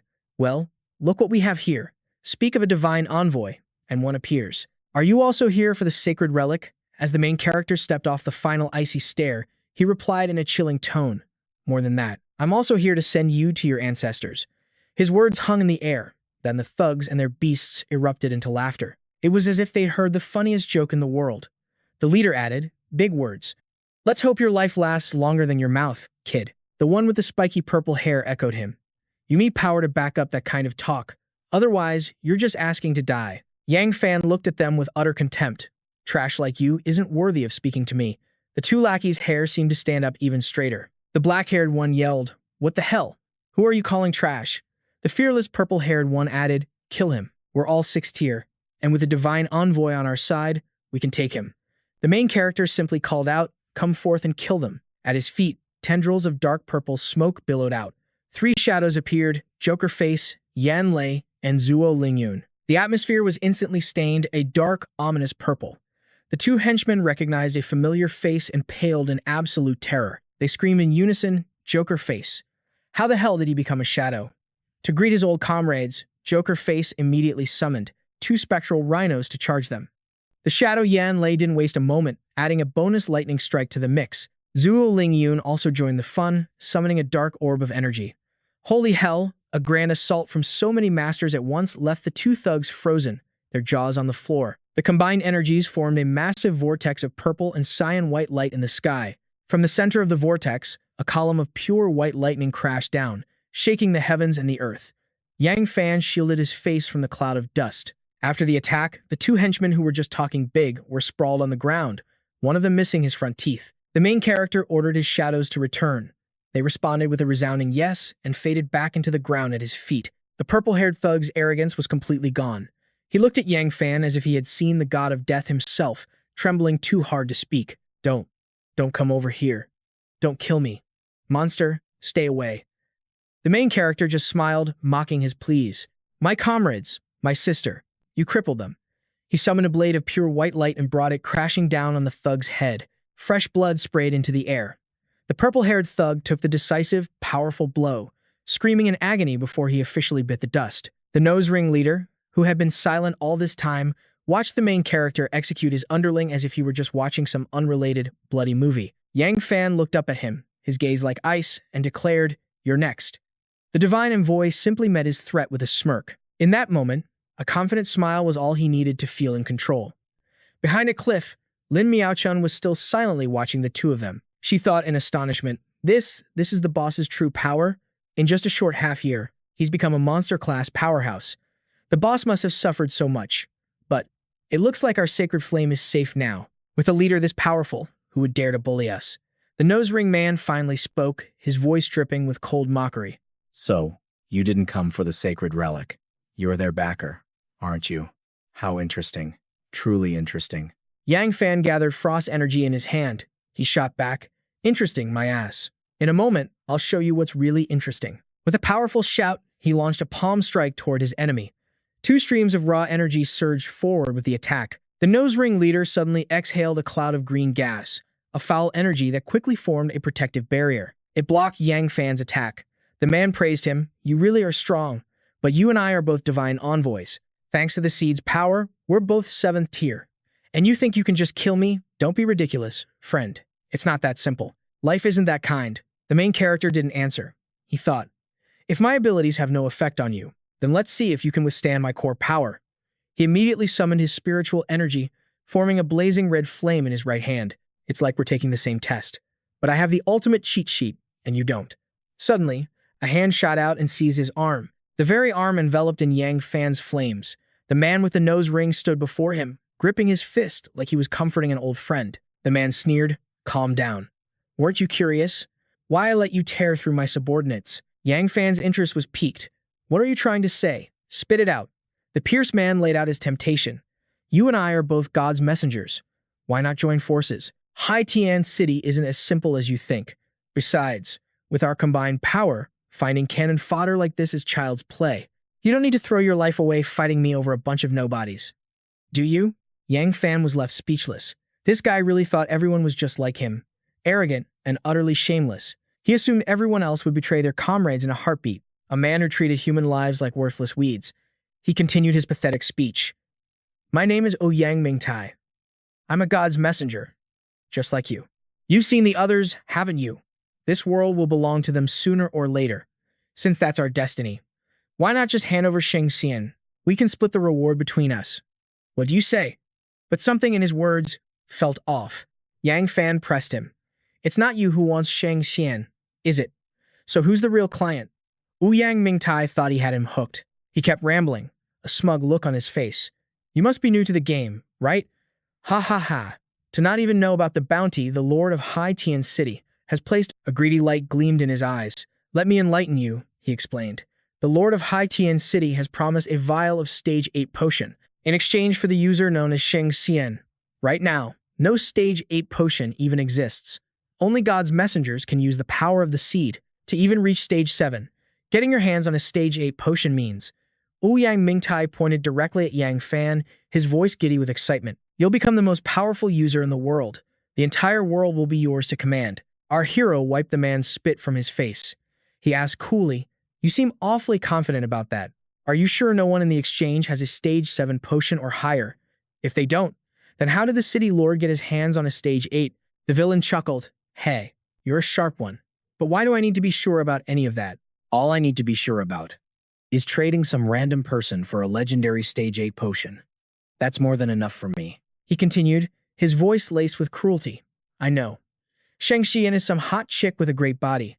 Too bad I already beat her half to death. So even if you wanted to have some fun, you can't. But there are other girls with her. I blinded one of them, but the rest are untouched. You can take your pick from the others first. Afterwards, I'll even throw in 10 more gorgeous women for you. What do you say? Do we have a deal? An uncontrollable rage exploded from Yang Fan. Spiritual energy erupted around him as he lunged. He roared, you bastard. You dare. Ouyang Mingtai leaped back, narrowly dodging the blow. He had no idea what he'd said to set this maniac off. He swore loudly, what the hell is wrong with you? I offered you an incredible deal. You'd rather fight to the death over this? Twin spheres of crimson flame ignited in Yang Fan's palms. His voice was ice. I'm going to ask you one last question. The girl you blinded. How did you do it? Your mist isn't precise enough for a targeted attack like that. The moron, completely oblivious to his impending doom, boasted proudly. Ha! It was easy. I pretended to be injured to get close to their group. That stupid girl actually came over to help me, so I just blew my corrosive mist right into her eyes. Her pupils melted instantly. Simple as that, a murderous aura surged from Yang Fan. This monster hadn't just hurt one of his own. He was proudly bragging about crippling his little sister, right to her brother's face. Yang Fan gritted his teeth, his voice a low growl. I will kill you. Behind him, terrifying shadows began to materialize from thin air. Ouyang Mingtai's arrogance vanished, replaced by pure terror. What in the world are you? Watching from a distance, Lin Miaochen was utterly speechless. Is this the boss's true power? She whispered in awe. Yang Fan uttered a single, cold command. Kill. The shadows roared in unison. As you command, they surged towards their target in a horrifying wave. Ouyang Mingtai unleashed a thick, green, foul-smelling smog to cover his retreat. He shouted defiantly, "Come on, you freaks. Get over here. I'm not going down that easy. Now, become rotting corpses for me." But as the poisonous cloud washed over them, the shadows remained completely unharmed. If they had faces, they would surely be mocking him. Ouyang Mingtai stared in disbelief. How? How is this possible? Why isn't it working? This is my ultimate advanced technique. The shadow, Yan Lei, let out a cry and blasted him with a bolt of pure lightning. The villain screamed in agony. Yang Fan scoffed at his enemy's ignorance. Those are my celestial nemesis shadows. Did you really think your parlor tricks would work on them? Fool. Ouyang Mingtai convulsed as electricity coursed through him, coughing up blood. He screamed in defiance. I won't accept this. I can't accept this. Though sliced apart, the man wasn't dead yet, still groaning in a pool of his own blood. Yang Fan couldn't help but marvel. The life force of a Stage 7 user is incredible. He's still clinging to life. The dying man managed to whisper, Spare. It's not just me. Lots of people are after your subordinate. It's the Lord of High Tian City. He's the one behind all of this. Yang Fan didn't respond. He just brought his blade down one final, brutal time. After the dust settled, he stared at the ground and spoke. Just as I thought, unless the seed of a god's messenger is destroyed, they can't be killed. I suppose that's one of the perks of the job. Suddenly, Lin Miaochun appeared behind him. B-boss, she called out softly. At the sound of her voice, the murderous look on his face finally softened. He took a deep breath, schooling his expression. He couldn't let them see him like this. With that done, he turned with a faint smile. They're taken care of. Now, it's your turn. Lin Miaochun was confused. Huh? But where's this traitor you mentioned? Atop a pile of rubble stood a small shack, a figure in an orange robe waiting there. He gestured towards it. He's right there. Her expression was pure admiration. He actually found one, just like that. Boss, your foresight is almost divine. His tone became firm. Go on, make the trade. You need to get used to doing this on your own, so you can keep getting stronger, even when I'm not around. She nodded. Yes, sir. As Lin Miaochun headed up, he thought to himself. The ring can sense a traitor's location, while the scanner can pinpoint a god's apostle. When both signals overlap, it's a clear sign of possession. That's how I easily found the forces of the Haitian city lord, the one sent to capture Lin Miaochun. It seems this business is far from over. Suddenly, his very soul trembled. The blue stone embedded in his chest began to glow. He pulled up his shirt, his voice filled with shock. What in the world is happening? It was his Ice King Yama. Evolving from rank 6 to rank 7, his shadow master, Si Lingyun, also advanced from rank 6 to rank 7. A shadow materialized, kneeling before him. Thank you, master. Yang Fan trembled with excitement. I actually ranked up, so this is the other benefit of killing an apostle. But before he could celebrate, his spirit was pulled into another dimension. He cautiously observed the dancing flames all around him. There were 5 wisps of fire in this space. Voices erupted from them in a confused clamor. Where are we? Is this a god's domain? This feeling is disgusting. It's making me a little tense. A black orb with a sinister grin appeared out of nowhere. It announced to Yang Fan, Congratulations. One apostle has been eliminated from the game. The apostle who killed him has earned God's favor. I hope you all continue to strive. To kill each other, that is. If you're too slow, the faster killers will become completely unbeatable.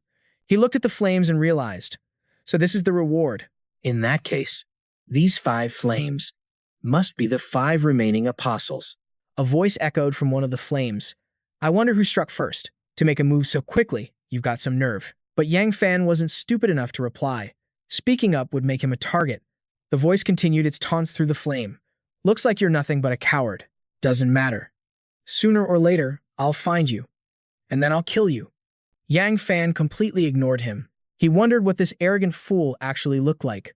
A strange curiosity sparked within him. Just then, his spirit was teleported out of the space. Lin Miaochun's voice echoed in his ears. Boss, I've reached rank 4. Let's hurry and find the next traitor. I need to reach rank 5 as soon as possible. But Yang Fan just pressed a hand to the back of his neck, looking exhausted as he shook his head. That spiritual teleportation was strange. It even left him feeling dizzy. Seeing this, Lin Miaochun called out in concern. Boss. Worried, she began to heal Yang Fan. Boss, are you all right? He answered, I'm fine. What were you saying just now? She repeated herself. I asked if we should hurry and find the next traitor. I'm rank 4 now. They both stood up. She looked around, confused. Is there another traitor here? I don't see one. At that moment, Yang Fan pulled out a vial of blue liquid. This is a rank 6 ability potion. If you drink this, you can become rank 6. Lin Miaochun hesitated, surprised. But, I'm only rank 4 right now. Can I still drink it? As she reached for the vial, he warned her. You can. But the pain will be like having your skin peeled off and your bones shattered. If you don't want to risk it, we can just find another traitor. She froze for a full 5 seconds, stunned. Pain like your skin being peeled from your bones? But then, Lin Miaochun thought of everyone else in their group. Lin Miaochun, are you just going to keep hiding behind everyone else? Don't you want to do something for them? If we search now, who knows how long it will take? What if something happens in the meantime? Lin Miaochun, will you really not regret this? Finally, with unwavering resolve, she made her choice. I'll drink it. Without another word, she raised the vial to her lips and downed it in one go. In the very next second, the potion took effect. She could feel her body starting to change. Lin Miaochun let out an agonizing scream. Ah! Yang Fan could only watch as she writhed in pain. It was a pain that pierced her to the bone, but he couldn't interfere. This was a trial she had to overcome on her own. Suddenly, a voice spoke from behind him. Is she breaking through to the next rank? Looks like this trip wasn't a waste after all. A rank 6 sage. Right before our very eyes. The speaker was a middle-aged man with blonde hair and a goatee. He had a whole squad of armed men with him. Looks like it's up to me to carry out the city lord's orders. Yang Fan's response was a single, cold word. Scram. The man's ego flared, and he cursed. Son of a bitch. This punk dares to tell me to scram. Everyone, get him. One of the younger men cried out, Boss, look around him. He pointed to the bodies lying unconscious all around Yang Fan. A wave of fear washed over them. This guy was terrifying. No wonder Bai Rei's group led the sage on a wild goose chase. Turns out we're dealing with a monster, a bloodthirsty demon. The bald man beside him stuttered nervously. Boss, maybe we should fall back. I think I saw a man who belonged to the divine envoy, Lord Ouyang, among those bodies. Another one chimed in weakly. I'm afraid that guy might be a divine envoy, too. The man next to him agreed, Boss, a divine envoy is 7th rank. If we fight him, aren't we just asking for a one-way ticket to the afterlife? His pride stung. The boss slapped the bald man so hard his teeth rattled. Damn you all! If you're scared, then get the hell out of here. Don't you Chinese have a saying? Nothing ventured, nothing gained. The young man was getting fed up with his ramblings. Boss, this is no time for spouting useless proverbs. He snarled, grabbing the man's collar, ready to throw a punch. I'm talking to your damn mother, the man trembled. Ah, ha. The boss tried to calm his crew. If Ouyang Mingtai's men are on the ground, that proves our target just fought a major battle. He must be completely exhausted. He was determined to risk it all. This is our only chance to defeat a divine envoy, seize the saint's relic, and make a name for ourselves. Just think about it, Ross said, pulling out his gun with a confident flair. What kind of power will our Golden Wolf Gang hold in High Tian City then? This was the Golden Wolf Gang's one and only chance to get themselves wiped off the face of the earth. Hearing his words, the gang's morale suddenly soared. On the other side of the field, Lin Xuanyo was still writhing in agony. Yang Fan sent her strength with his thoughts. Hold on, Xuanyo. This time, you can only rely on yourself. Across the way, the boss gave the order. His men raised their guns and opened fire on Yang Fan. One guy, trying to show off, even shouldered a rocket launcher. The rocket exploded with a deafening roar. Seizing the opportunity, the boss charged forward. This is it, everyone. With me. But after just a few steps, he froze, his jaw dropping in disbelief. As the dust settled, Yang Fan was revealed, standing completely untouched. He had instantly created a defensive wall. These rookies had clearly never seen a real fight. The bald man on the other side screamed in terror. Monster. The two guys beside him were speechless. Is that the power of a 7th rank Esper? If we stay here, we're dead meat. The boss was so scared he dropped his knife. His big talk had gotten him into deep trouble, and now he had to run for his life. Retreat! Everyone, run! A smirk played on Yang Fan's lips. Too late, boys. None of you are getting away. In the next instant, he flash-stepped in front of the boss, sending him to the grave with a single slash of his sword. At the same time, a blue light began to glow from Lin Xuanyao's forehead. She was lost. Did I fall asleep? She wondered in a daze. Did I let everyone down? Tears streamed down Xuanyao's cheeks. Xiao Qing, I want to see you. The scene shifts to a memory of Xuanyao's first day at work. I'm Lin Xuanyao, and I'll be starting from today. I look forward to. No, I'll be in your care. She then bowed deeply. If I do anything wrong, please criticize me freely. I will do my best to become a good doctor. But no one paid her any mind or even bothered to reply. Xuanyao felt a sting of humiliation, her eyes welling up. Was that introduction too over the top? So embarrassing. I just want to disappear. Suddenly, a clear laugh cut through the silence. Ha ha ha. You're pretty hilarious. A short-haired girl was leaning against the wall, holding a cigarette. I'm Xiao Qing. I'll be your mentor from now on. You're so interesting, I bet the patients will love you. Back then, Xuanyao didn't quite understand. Interesting. Xiao Qing took a long drag from her cigarette and gave her a thumbs up. Yeah. Keep it up, encouraged. Xuanyao beamed with happiness. I'll definitely do my best.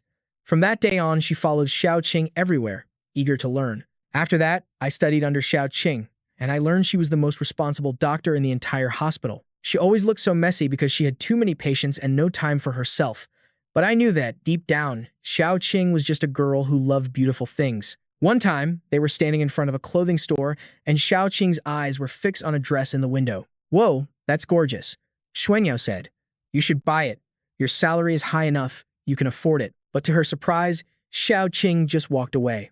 Nah, forget it. It's not for me. Xuanyao was left standing there, looking from the dress to its price tag. I knew she loved it. I wanted to see her smile, so I bought it as a gift for her. But when she returned to the hospital, an unimaginable horror awaited her. I never expected it. That on that very day, the world would end.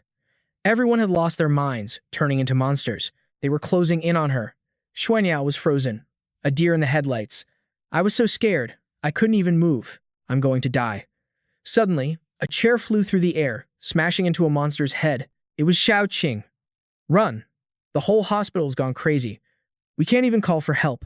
Just run, as far as you can. Another monster lunged at them. Arg! Xiao Qing bravely swung the chair, bashing its skull in. Get the hell away. Xiao Qing looked at a wound on her arm. I've been bitten. This thing, it's infectious. I'm infected. I can't go on. If you haven't been bitten yet, you damn well better get out of here. Lin Miaoxuan couldn't believe her eyes. Xiao Qing. How could this be? Just then, Xiao Qing noticed the bag Lin Miaoxuan had dropped on the floor. She asked, what is this? Lin Miaoxuan didn't even know how to answer. It's. But before she could explain, a swarm of monsters appeared, ready to continue their assault. While she still had her senses, Xiao Qing grabbed Lin Miaoxuan and ran. Let's go. What are you standing there frozen for? But suddenly, two of the creatures seized Lin Miaoxuan. Ah! Without hesitation, Xiao Qing kicked one away, yelling, get the hell off her. Reaching a secure room, she shoved Lin Miaoxuan inside and said, you need to go. Then, Xiao Qing bolted the door from the outside. Lin Miaoxuan couldn't accept it, pounding on the door and screaming desperately, Xiao Qing. Xiao Qing. Xiao Qing knew her consciousness was fading, so she chose to stay behind, sacrificing herself to protect her friend. Stop shouting. This door was specially made by the hospital to contain riots. As long as those things are brainless, they can't get it open. She breathed out a wisp of white air, smiling warmly. Thank you. I really like it. But why did you buy such an expensive dress? With your meager salary, if you buy this, will you have any money left to eat? But in the present, Lin Miaoxuan's heartbreaking cries continued. Xiao Qing. Xiao Qing. Xiao Qing. The monsters were closing in. Xiao Qing spoke her final words through the door.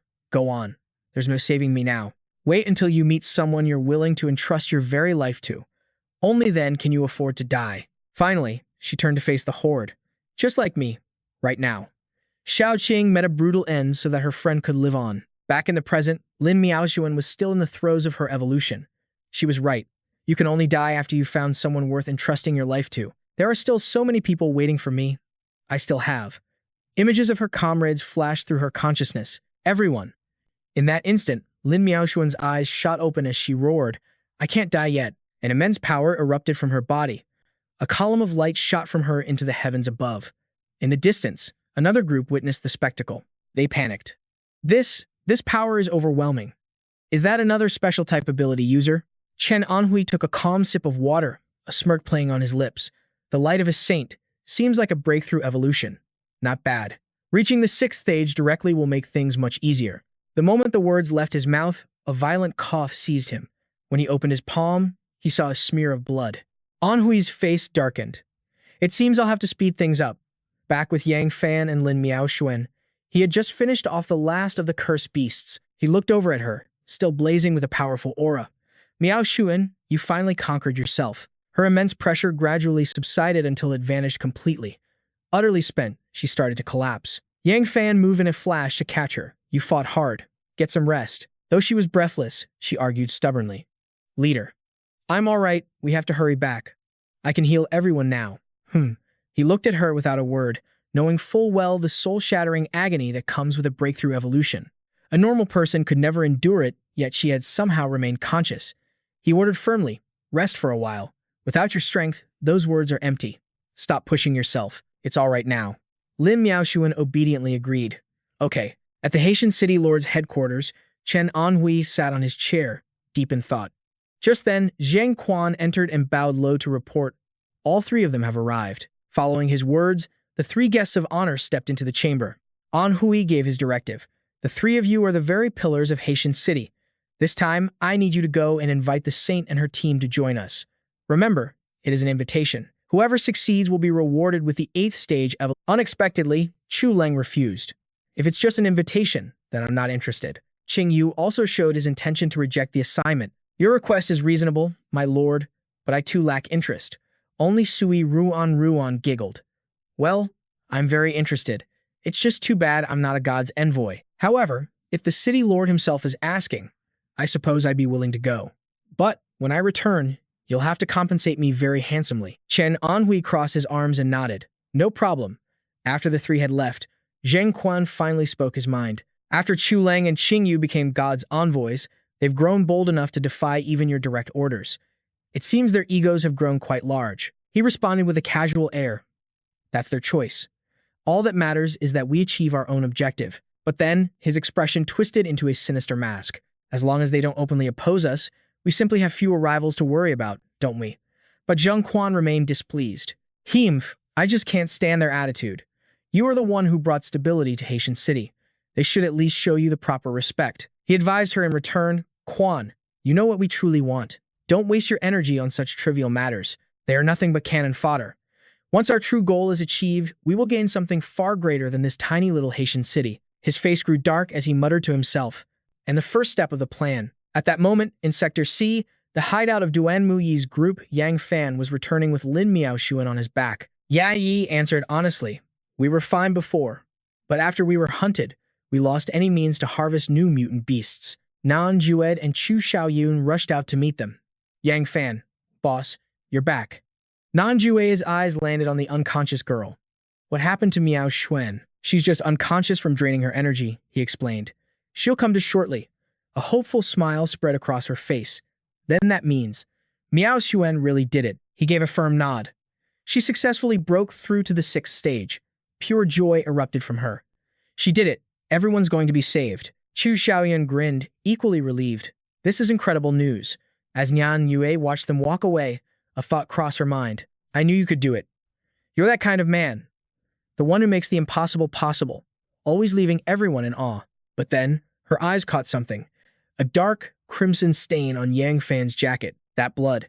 Did he fight another brutal battle to get here? She steadied her resolve. Even he isn't invincible. Nan Nangyet, stop getting lost in thought.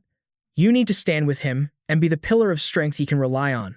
Nan Nguyen turned to Chu Xiaoyun, her voice firm. Xiaoyun, let's have them start treating the others. While they do, we'll secure the base and stand guard. She nodded, her expression serious. Right. Suddenly, a deafening roar shook the very ground beneath them. They whipped around to see a girl on a motorcycle, leading a massive horde of monsters right toward them. Yeehaw. Chu Xiaoyun squinted. That's a human. Nan Juet's eyes sharpened. A pack of high-level zombies is chasing her straight for us. Prepare for battle. The rider glanced their way and smirked. Looks like Lady Luck is still on my side. Finding this place was almost too easy. Hee hee. Meanwhile, inside the cave, Mu Duaini approached Yang Fan and the still unconscious Miao Xuan. So, Miao Xuan successfully broke through. Yang Fan was startled. How did you know? She calmly pushed up her glasses. Over the past 6 months, our group's overall strength has grown considerably. I'm not a combat type awakened. So I focused my research on modifying my equipment, specifically these glasses. They allow me to analyze the power data of anyone I focus on. Miao Xuan's energy signature is leagues above what it was before. It was an educated guess. He gently laid Miao Xuan down. So that's how it is. Then, her words registered. Wait, you just said 6 months have passed? Mu Duani confirmed. That's right. Over the last 6 months, numerous divine envoys have emerged, but their appearance locations have been completely random. That led me to theorize that the flow of time and space inside your trial grounds, boss, doesn't align with the real world. Yang Fan nodded grimly. Yes, it seems that's definitely the case. In my past life, he thought, I never entered the trial grounds. But when Zhuo Lengyun did, he caused a massive uproar. And by the time he emerged, nearly 6 months had passed then, too. Yang Fan's train of thought was interrupted as he turned back to Mu Duanyi. Since Miao Xuan is still out, give me a report. Just how much stronger has everyone gotten? Mu Duanyi considered the question for a moment, her expression serious. Understood. It's my duty to give you a full report, boss. After collecting her thoughts, she began. Right now, the strongest member of our team is Chu Xiaoyun. She's a 5th stage awakened, mainly because she's a pure combat type. Therefore, we've prioritized allocating most of our resources to her. Xiao Huai has also maintained a stable 5th stage level. After them, it's myself, Qing Sui, and Uncle Liu. We're all at the 4th stage.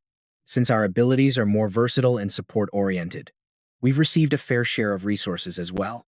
At the bottom of the core team are Chen Yu and Sinan, who are at the 3rd stage. As for the others, they've all awakened, progressing through the 1st and 2nd stages. As she spoke, a clear power hierarchy formed in her mind like a pyramid. Her gaze fell on the still figure, her expression complicated. And as for Miao Xuan, well, boss, I'm sure you already know her situation. Wait, Miao Xuan? Just then, Mu Duanyi noticed a slight movement and adjusted her glasses. Miao Xuan, are you awake? Why haven't you said anything? Hearing this, Yang Fan's attention snapped back to Miao Xuan, baffled to find her looking away with a shy, pouty expression. Finally, Miao Xuan couldn't take it anymore and opened her eyes. With a beet-red face, she confessed, You two were talking so seriously. I felt too awkward to interrupt. Right after her confession, a loud grumble echoed from Miao Xuan's stomach. Yang Fan and Mu Duanyi just stared, completely and utterly speechless. After a long pause, Mu Duanyi broke the awkward silence. We need to move quickly to save the others. This is no time for embarrassment. The moment the words left her mouth, her own stomach let out a furious roar. Now it was Miao Xuan's turn to be speechless. Seeing them frozen in embarrassment, Yang Fan stood up to intervene. Let's eat first. You need energy to save people. Besides, I'm curious to see what you've all been surviving on. At his words, the two girls exchanged a look of apprehension and panic. After a short walk, Mu Duanyi led them to a massive, bubbling cauldron. This, she announced hesitantly, is where we prepare our food. The one tending the pot was Chen Yu. Seeing Yang Fan, he immediately snapped to attention. Leader Mu, Leader Lin. And boss, Yang Fan said nothing, walking over to inspect the contents. It's practically clear water, he thought grimly. How is this any different from just drinking boiled water? He ladled out a spoonful of the thin broth and turned to them, his voice serious. This is what you've been eating? We couldn't risk entering the city for food. We were so desperate, we had no choice but to send Xiao Yun out alone. Luckily, she ran into our leader. Hearing their story, Yang Fan sighed, his hands clenching into tight fists. The ring on his finger began to glow, and from within it, countless pieces of fresh, succulent meat appeared out of nowhere. To avoid any misunderstanding, he explained, mutant beast meat tastes terrible. This is just a temporary meal. We'll be entering Hanhai City soon. I promise you'll all get to eat your fill then. Looking at the mountain of fresh meat, Yang Fan felt a sense of satisfaction. It seems the water ring can preserve food perfectly. In this apocalypse, that ability is a godsend. But opposite him, Duan Mudai and the others were completely stunned. This was just a temporary meal. Today, they would finally eat until they were full. So much meat. It's too much. Way too much. While the group stared wide-eyed at the feast, Xu Xiaoyun ran over in a panic. Leader, we have a critical situation. But she froze in her tracks. captivated by the sight of him cooking a massive pot of meat. The hunger inside Xu Xiao Yun was completely uncontrollable. Seeing her expression, Yang Fan could only smile. "You're here too? Eat first. What's this emergency? I can handle it." Wiping drool from her mouth, she reported, "There's a girl outside. She says she wants to invite us to Hanhai City. But she led a horde of high-level zombies right to us. Sister Yan Yue is dealing with it." Understanding the situation, Yang Fan immediately headed for the front. "I'll go check it out. When the meat is ready, distribute it to everyone." After eating her fill, Lin Miaochun gave orders to the group. The team acknowledged their new task in unison. Outside, a combat robot was firing energy beams everywhere. Whether by accident or on purpose, its blasts were taking down all the zombies in the area. In another corner, Yan Yue held her gun, telling Qi Ruan to back off. "We need to lure these things away quickly. We have no reason to help an outsider like you," she said. But the girl stubbornly remained. "Don't be so heartless. I came here to give you intel, didn't I? That's why these things targeted me." Saying that, she casually sent a zombie back to the grave. Despite her words, Yan Yue wasn't buying it for a second. She couldn't trust a single word out of this girl's mouth. "Invite us to Hanhai City? Then why did you people torture Qing Shui and the others until they were like this?" With that thought, Yan Yue stopped talking and focused on taking down zombies. Qi Ruan paused, turning to size her up. "Looks like she doesn't trust me at all. I'll have to use stronger bait. What other powers did the City Lord grant me again?" Snapping out of her thoughts, Qi Ruan effortlessly turned another zombie to dust while presenting a very tempting offer. "I heard that if you accept the invitation to Hanhai City this time, the City Lord himself will personally grant you a vial of Tier 8 Evolution Serum." But before she could say another word, Yan Yue shot her down. "Who wants that?" Just then, a zombie lunged from the shadows, appearing right behind her back before she could react. However, Qi Ruan instantly moved, sending the zombie to its final resting place with a single punch. After taking it down, she put a hand on her hip and played her trump card. "I remember you have a member named Yang Qingxue, right? While doing a census in the city, we just so happened to find her parents." Hearing this, Yan Yue's eyes flew open in disbelief. Qingxue's parents. Yang Fan's parents. They had found them. Seeing her silence, Qi Ruan slung an arm around her shoulder like a dear sister. "If you cooperate with us, we'll let her family reunite. But if you don't, well, I have no idea what the City Lord might do." Realizing the true meaning behind her words, Yan Yue's eyes narrowed dangerously. "You're threatening me." At this point, Qi Ruan dropped the act and said it plainly. "That's right. And it's a one-sided threat you can't escape." Noticing Yan Yue's silence, Qi Ruan's ego soared to the heavens. "With your strength, you must be the leader around here, right? So, will you agree to enter the city or not?" Looking at the zombie corpses scattered on the ground, Yan Yue hesitated. I'm not the one in charge." Her words confused Qi Ruan, who looked at her with sheer disbelief. "You can't decide? In a small team like yours, is there really someone stronger than you?" The moment she finished speaking, a voice echoed from behind her. "We'll go. I'll decide." The sudden appearance of the voice made Qi Ruan jump. She spun around to see Yang Fan stepping out from a cloud of dust. Qi Ruan was filled with questions. "Who are you?" Yang Fan glanced at her, then delivered a shocking revelation. "I'm the leader of this team, and I'm the biological brother of the person you just mentioned. The parents of Yang Qingxue, the person you kidnapped, are my parents." At that very moment, the charade shattered. A fresh horde of zombies swarmed toward them. Witnessing this, Yan Yue and her robot immediately charged forward. "Leader, there are too many of them. I'll hold them off. You go on ahead." Standing off to the side, Qi Ruan witnessed everything, her sharp tongue itching for a fight, so the leader has to hide behind a woman. Hearing this, Yang Fan just smirked. A surge of blue energy then began to gather in his hand. Yan Yue froze, stunned by his strange command. Though she didn't understand, she still bent down. This gave Yang Fan the perfect opening to unleash a volley of energy orbs toward the horde. The zombies were stopped in their tracks, each one instantly encased in a sphere of water generated by his ability. Then, before everyone's astonished eyes, they simply dissolved into thin air. Only Qi Ruan looked absolutely thrilled. "Interesting," she thought. The intel on that mech-wielding girl was already impressive, but this guy is on a whole other level. This time, we've really hit the jackpot. With that thought, she crept over to him, her voice dripping with praise. "Amazing. The City Lord will definitely take a liking to you." But Yang Fan was completely unfazed, his expression as dead as a fish. He walked right past her, leaving her standing there. "Wait here for me.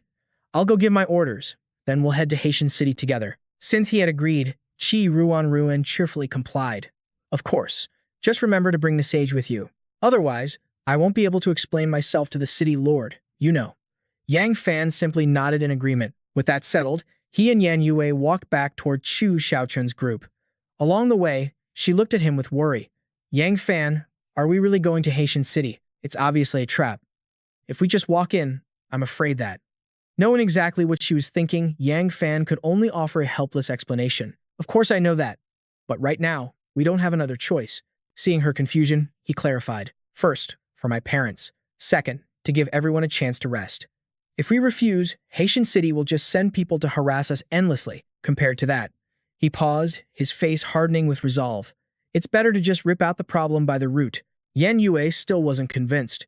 But for Haitian City to maintain a base of that size, their city lord must be no ordinary person. They might even have a divine emissary in the city. What if? Before she could finish, Yang Fan cut her off. Are you worried about me? His question left Yan Yue speechless. A deep blush crept up her cheeks as she stammered. And no, of course not. I just. Seeing her fumbling for words, Yang Fan stepped forward.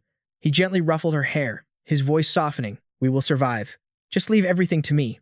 His sudden gesture left her completely stunned. With her face still bright red, Yan Yue fiercely declared, I understand. I'm going too. I want to become your strength. This time, it was Yang Fan's turn to be utterly shocked, his jaw dropping. When he finally came to his senses, he whipped his head around. His face was as red as a tomato as he mumbled an okay. Meanwhile, Yan Yue just watched him, wondering what was wrong. Back with Chu Xiaochun's group, Miao Xuan had already finished preparing the meal. Now, 2 glowing orbs floated in her hands. She channeled power through them, healing everyone at once. Yang Qingshui's bruised body and shut eyes mended in minutes. The 2 men with their heads wrapped in bandages were also carefully treated. Yan Yue watched this scene unfold, too amazed to even speak. This is... Yang Fan knew what she wanted to ask and explained softly. The ability of a Tier 6 sage. Those 2 spheres of the sage represent 2 completely new powers she gained after her breakthrough. He didn't stop there, continuing to explain. One sphere grants wide area healing, and the other grants regeneration. The one she's using now is the first sphere. As he spoke, Yang Fan glanced at the orbs circling Miao Xuan. His words sparked a deep curiosity in Yan Yue. How do you know so much? Come to think of it, is there anything in this world you don't know? Faced with her question, Yang Fan closed his eyes and gave a lazy, evasive answer. Because I just made all of that up, he said it so casually. But Yan Yue didn't believe him for a second, wondering to herself, did he really just make that up? Just then, Duan Mudi walked over with a bowl of hot meat soup. Want some? Still lost in suspicion about Yang Fan's words, Yan Yue quickly waved her hand, declining the offer. Yang Fan didn't eat either and just made his announcement. I came to delegate. We're about to enter Haitian City. This decision made Duan Mudi raise an eyebrow. Going into Haitian City now. Isn't that just walking into the lion's den? Hearing this question, Yang Fan gave a cryptic smile. He glanced toward Miao Xuan and the 2 orbs in her hands, stating with confidence, not at all. Because Miao Xuan is much stronger than she was before. His words once again left Yan Yue and Duan Mudi completely bewildered. They had no idea what he meant. Suddenly, Duan Mudi shouted, grabbing everyone's attention. Look, Chen Yu's leg. Chen Yu, who was lying on the ground, had his bandaged stump enveloped in a green aura. Then, in front of the entire group's shocked and disbelieving eyes, Chen Yu's severed leg began to regrow. Even Liu Chuanfeng's bandaged arm was healing at an incredible speed. In a matter of seconds, Sainan's heavily bandaged head was fully healed. Witnessing this scene, Duan Mudi was moved beyond words. Everyone was still alive. Next to her, Yan Yue showed no emotion, but her heart was reeling with astonishment. So this was the power of a 6th order saint. As a thought crossed her mind, Yan Yue turned to ask him, but he had already vanished. Huh? Where did he go? After a moment, she spotted him by Yang Qingshui's side, gently checking on her. Yan Yue instantly understood. Of course he was there. Everyone has someone they cherish most. Over with Yang Fan, he placed a hand on Yang Qingshui's shoulder, trying to wake her. Qingshui, wake up. Just then, a bold idea sparked in her mind. If I were the one who was hurt, would he treat me the same way? If he really did, that would be wonderful. After her brother's call, Yang Qingshui finally came to, waving her hand near her mouth as she asked a question. Brother, are you okay? Is everything over? Yang Fan took her hand, his voice gentle. It's over now. I'm fine. Your eyes are healed, you know. Do you want to try opening them? His words were something Yang Qingshui could hardly believe. How? How is that possible? My eyes. In response, she heard Yang Fan's unwavering certainty. Trust me. Ching Shui smiled softly and replied, Okay, I trust you. I'm opening my eyes now. Yang Fan encouraged her. Good. Now look at me. She slowly parted her eyelids, but her eyes remained completely still. Yang Fan grew a little worried. How do you feel? Ching Shui turned toward his voice, stammering in her reply, Brother, why can't I see anything? My eyes. I still can't see anything at all. She started to panic, her questions tumbling out. Brother, what on earth is happening? Couldn't even Sister Miaochen heal me? Am I going to be blind for the rest of my life? Yang Fan pulled his sister into an embrace as she broke down into heartbreaking sobs. Please, brother, help me. I don't want this. I don't want to live like this forever. Yang Fan's heart ached, but he tried to calm her down. Ching Shui, be calm. I will definitely save you. But she couldn't stop her terrified, tragic cries. Her sobs were painful for anyone to hear. He comforted her. It's okay. Everything will be okay. Ching Shui choked out, Brother, I'm not really afraid of being blind. I'm afraid that from now on, I won't be able to help you anymore. Yang Fan hugged his sister tightly, scolding her gently. What foolish words are those? You will recover. Just be patient. Yan Yue and Duanmu Di stood to the side, watching this scene with solemn expressions. How did this happen? What part of the process went wrong? Suddenly, Lin Miaochen lost her footing and collapsed to the ground, unconscious.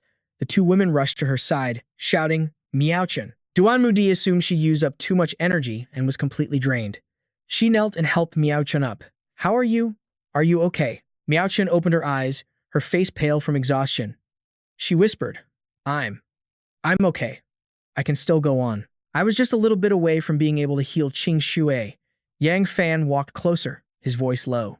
It's useless. Even if you exhausted yourself to death right now, you wouldn't be able to restore Ching Shui's sight. He handed her a vial of stamina recovery fluid and said, When I dealt with your attacker, he said he used a decay ability on King Shu's eyes. Duanmu Di asked, What does that have to do with being unable to heal her eyes? Yang Fan calmly explained, He's a 7th order ability user. Right now, Miaochen is only 6th order. And on top of that, his ability is decay. There's not only a massive power gap, but his ability also suppresses Miaochen's regeneration. Unless the decay energy that's been infused into Ching Shu's eyes is removed, any amount of regeneration is completely useless. Miaochen finally understood the problem. She drank the potion and said, So I can only heal Ching Shu's eyes after I break through to the 7th order? Yang Fan gave a slight hum of agreement. Duanmu Di asked curiously, Boss, do you know of any way to break through to the 7th order? Leveling up on our own is too slow. Just collecting crystal cores isn't enough. He understood what she meant and replied directly, Right now, there isn't one. However, this trip to Hai Tian City might bring about a change. He thought to himself, Ouyang Mingtai once told me, 7th order advancement potions aren't held by any of the normal traders, but the city lord of Hai Tian City is offering an 8th order potion as a reward. That must mean he has quite a few 7th order potions as well. Could it be that the ones who locked our power levels intentionally spread the news of high-level potions in Hai Tian City? It must be to force all the divine emissaries to become stronger, forcing them into a bloody free-for-all. What a bunch of bastards. Thinking this, Yang Fan's brow furrowed. Such cruel methods, playing with human lives like puppets. They were truly demons on earth. When Lin Miaochen heard him, a glimmer of hope appeared. She suggested, If that's the case, boss, let's head to Hai Tian City immediately. Yan Yue agreed. That's right, boss. Yang Fan nodded. All right, Yan Yue will come with us as well. Duanmu Di also wanted to go. She hesitated. Boss, I also. Yang Fan cut her off, saying that she and Chu Xiaoyun had other things to do. She was surprised. Other things? What kind of things? Yang Fan handed her a large bundle with instructions. These are the supplies I obtained in the final tournament. Inside, we have more than just 6th-stage advancement elixirs. There's specialized gear for all of you. You and Xiaoyun will lead everyone away from here to hide. Get stronger, then we'll talk. Duanmu Di thought to herself, If we just barge into Haitian City now, we'll be nothing but a burden to the boss. She replied, Yes, boss. He placed a hand on her shoulder, speaking softly. I'm entrusting Ching Shui to you. Duanmu Di watched their 3 figures retreat, calling out after them, Boss, I swear I won't let what happened before ever happen again. I, Duanmu Di, stake my life on it. Hearing this, Yan Yue looked at Yang Fan and asked, It seems Duanmu Di feels immense guilt over Ching Shui's situation. Aren't you going to say anything to her? He answered coldly, There's no need. She must understand her own responsibility. One wrong move from her, And the price is everyone's life. Yan Yue mused silently. The man he is now seems so much more seasoned than when we first met. When the two of them reached the cave entrance, Xiu Zi Yue and Liu Zixi were already waiting. She looked at him, asking in a loud voice, "Boss, you're heading into a fight and not planning to take us with you?" Liu Zixi looked just as indignant. "Brother Yang, do you think I, Liu Zixi, am afraid to die? Is that why you won't take me?" He looked at them and nodded. "You really might die. What's inside Haitian City is likely far more dangerous than a mere divine envoy. We're walking into a slaughterhouse this time." The boy clenched his fists, his face filled with courage. "So what if we die? In the face of a miracle, nothing is impossible." Xiu Zi Yue said with a teasing tone. "Well, I don't want to die, but I definitely want to follow a handsome boss like you. I'm just willingly selling myself to the rich and powerful." Yang Fan cracked a smile. "If that's the case, then let's move out." The five-person team, composed of Lin Miaochen, Yan Yue, Yang Fan, Xiu Ziyue, and Liu Zixi, set off together on their journey. Outside, Qi Ruan was already waiting. She greeted them with a fawning voice. "Looks like you're finally ready. Don't keep them waiting. Let's go meet the city lord." At that very moment, the news had been relayed back to the central command. Zheng Quan immediately rushed in to report. "My lord, city lord, a message from Qi Ruan. The Awakened One, known as the Sage, and her team are on their way into Haitian City." Chen Yinghui flashed a triumphant smile, ordering Zheng Quan to make arrangements. "Besides the Sage, kill them all." The bull beast moved with incredible speed, arriving at Haitian City. Riding alongside them, Qi Ruan led the way on a motorcycle. She spoke casually. "Up ahead is Haitian City. It's nothing like the refugee camps.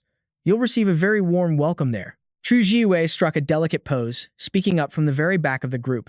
"I don't know why, but this suddenly reminds me of when I was the goddess of otakus, getting invited to dinner by all the big business tycoons." Liu Zizi heard this and looked confused, asking, "How does a story like that have anything to do with our current situation?" She answered immediately, "Of course it's related.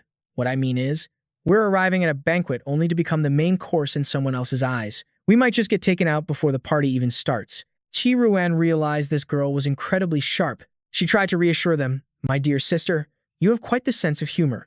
Inside Haitian City, they're probably preparing a grand celebration for you." And right then, before the city gates, a large banner was hung with the words, "Warmly welcome the great sage to Haitian City." Civilians lined both sides of the road, buzzing with anticipation. Chu Lang and Qing Yu, who were ordered to host the reception, were already standing in the main square. Qing Yu was dressed in a tuxedo, looking like a professional magician. He chuckled softly to his partner. "You have to hand it to the city lord. His talent for putting on a show is second to none, wouldn't you say?" To think he could fabricate such a ridiculous story. Chu Lang, who was younger, with a powerful build and a strikingly handsome face, crossed his arms and replied calmly, "In a little while, the splattering blood will be a perfect match for this vibrant scenery. Don't you think?" He glanced at his scanner, discovering that this so-called sage was no small fry. The scanner showed two divine envoys accompanying them. Qing Yu sneered, "What's this? Is the great Chu Lang, the one they call the cold-faced god of death, actually scared?" The moment Chu Lang heard those words, he launched a direct punch at his face. But Qing Yu was no pushover. He instantly blocked the blow, exclaiming, "Whoa there, holy crap, why the sudden temper tantrum?" He scowled, his voice like a roar. "The next time you run your mouth, I won't hesitate to kill you before I even deal with our guests." Just then, a loud cry was heard. "Lady Qi Ruan has returned with the sage. Open the city gates." Everyone lined up for the grand welcome. The citizens held up flags and flowers, their cheers echoing through the air. "Welcome! A grand welcome to the sage! Sage! Sage!" But as the monstrous bull beast appeared, everyone fell back in surprise, a wave of hushed whispers spreading through the crowd. "That's a mutated beast. What's going on? Why is a mutated beast running loose in here?" Yang Fan's group entered the city, taking in their surroundings. "So this is Haitian City? I can't believe there are still so many people alive here." A murmur of understanding went through the crowd. "Ah, so that's the great sage's mount. Truly fitting for someone like the great sage." Qi Ruan dismounted her bike, walking over to the two hosts. "Hey, Qing Yu, Chu Lang, why is it just the two of you? Where is the city lord? I brought them here, perfectly intact, just as you asked." Kan Vu tossed a glove into the air, replying coolly, "I know. The city lord will remember your great service.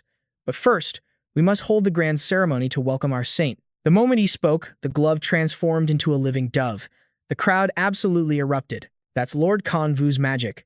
It's incredible. No matter how close you look, you can't see the trick. Liu Zixi was instantly captivated, his eyes wide with wonder. Amazing. It's completely seamless magic. Lin Miaoqiu nodded. A glove turned into a real dove. How wonderful. But Yang Fan quietly warned everyone, stay sharp. The two welcoming us are divine envoys. Yan Yue gave a quiet nod of acknowledgement. Chu Zhu agreed, my scanner picked them up a long time ago. Suddenly, the dove flew right toward them. Lin Miaoqian's face lit up. Hey, the dove is coming to me. Yan Yue suspected a trick was coming. But then she saw Lin Miaoqian gazing at the bird perched on her shoulder, cooing softly. It's so gentle, she whispered. Yan Yue sighed again. Maybe I'm just overthinking this. Just then, Kan Vu snapped his fingers, his voice booming. But magic isn't just about bringing joy, you know. The moment Yang Fan heard that, a chill ran down his spine. He lunged towards Lin Miaoqian, but it was too late. In a flash, the single dove exploded into a massive, swirling flock, and in that instant, Miaoqian vanished into the whirlwind of wings, shocking everyone.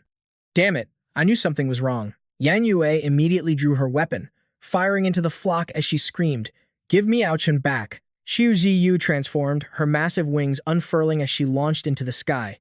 I'll catch them. Liu Zizi, however, was still frozen in disbelief. He could only stare, trying to process what had just happened. All around them, the gunshots sent the crowd into a panic, their cheers turning to screams of terror. Gunshots! Run for your lives! The saint. She turned into doves and disappeared. Yang Fan saw Yan Yue firing wildly and stopped her. It's useless. This is their ability. Miaoqian has already been teleported somewhere else. Then what do we do now? She asked frantically. He replied grimly, We didn't come here on vacation. We'll cut through these obstacles and find City Lord Hai Tian. Kan Vu let out a soft chuckle, his mustache twitching with a villainous smirk. He laid his cards on the table. You want to see the City Lord? But your saint has suddenly vanished, and now her entourage is attacking innocent civilians. According to the laws of peace and stability in Haitian City. Hearing this, Chi Ruan cut in. Wow, you're really fast at pinning crimes on people. But don't forget, I get the primary credit for this. Chu Leng continued her thought. Attacking civilians without cause is punishable by death. He stepped forward, raising a hand as his power began to flare. Now then, he challenged, step into my domain. With those words, he unleashed his ability, Master of the Ice Cave. In an instant, the entire area was transformed into a massive, frozen cavern. Yang Fan sensed the bizarre nature of the power and shouted a warning. Everyone, be careful. There's no freezing energy. This isn't a normal ice-type ability. Chu Leng was pleased his opponent caught on, smirking in response. Hey, you're not wrong. This is indeed no ordinary ice ability. Suddenly, with a powerful shout, Chu Leng began to transform, entering his ice-bone form. A spiky armor of crystalline ice erupted from his body like a deadly porcupine. Liu Zixi gasped in amazement. Holy crap. His ability literally creates a natural freezer. Chu Jiwei closed the distance, sizing up her foe. This guy is an idiot, she thought.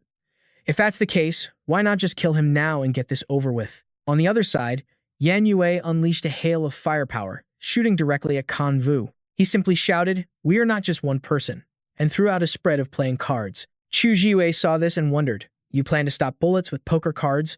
Kan Vu replied, Not stop them. I'm going to turn them into flowers. And sure enough, a vibrant flower bloomed from the whirling cards, catching Chu Jiwei completely off guard. She thought, what kind of insane power is this? Kan Vu struck an artistic pose, his voice filled with passion.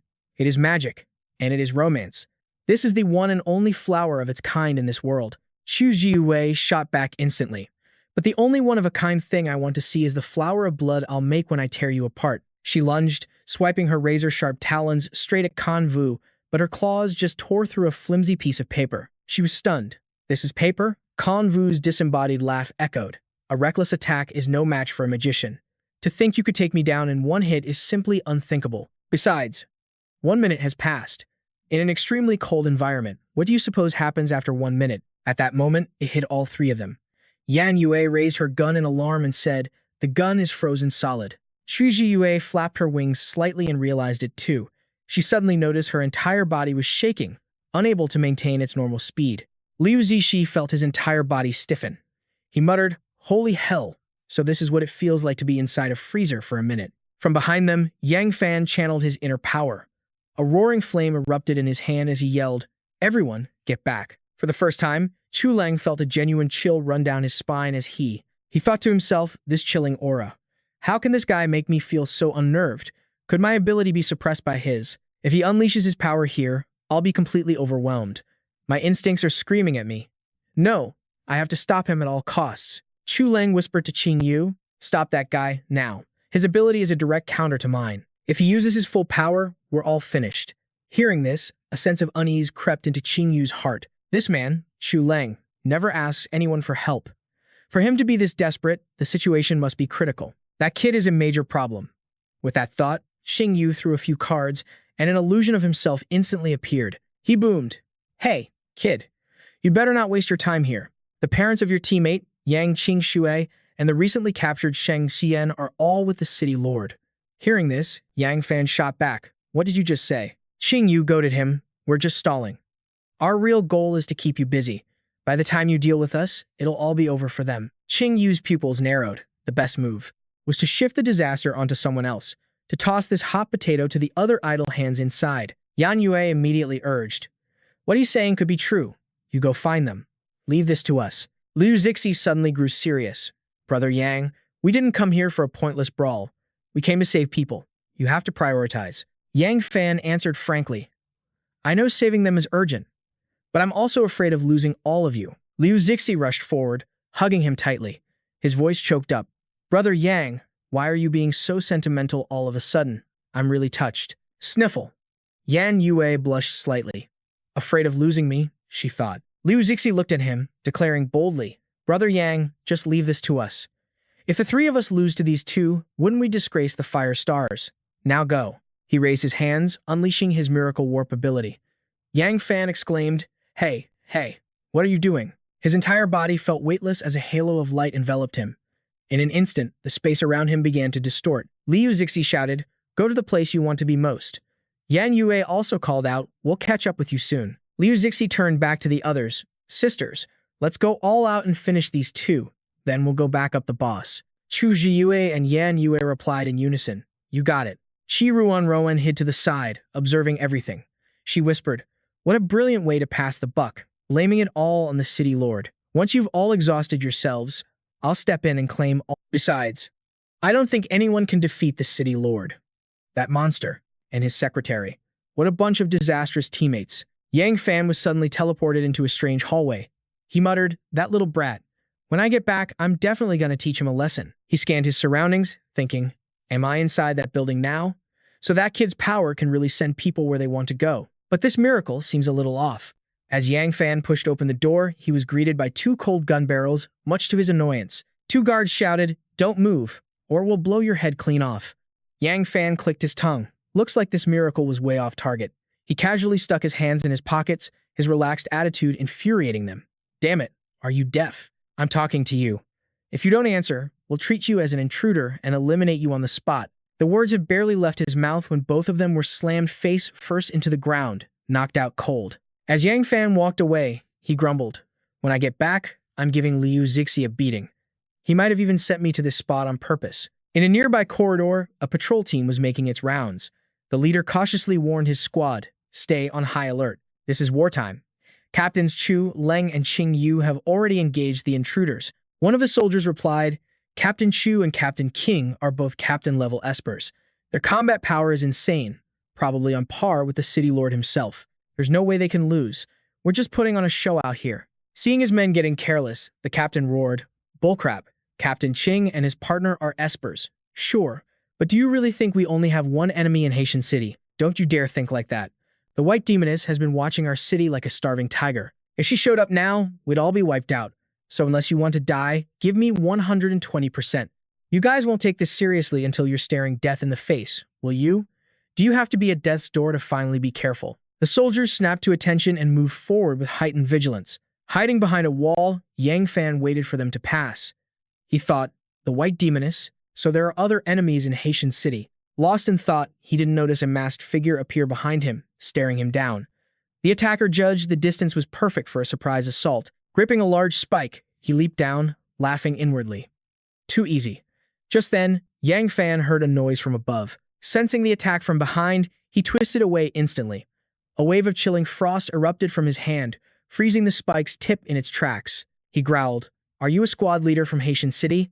The man just scoffed, releasing his weapon and backing away. Realizing his opponent meant to flee, Yang Fan shouted, trying to run.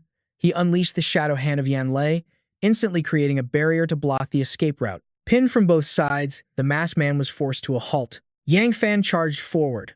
"Unless you're faster than a lightning strike, you're not getting away." His sword ring flashed with incredible power, but the man dodged with fluid grace. Then, in a shocking move, the masked man caught the blade with his bare hand, leaving Yang Fan stunned for a moment. "How strange.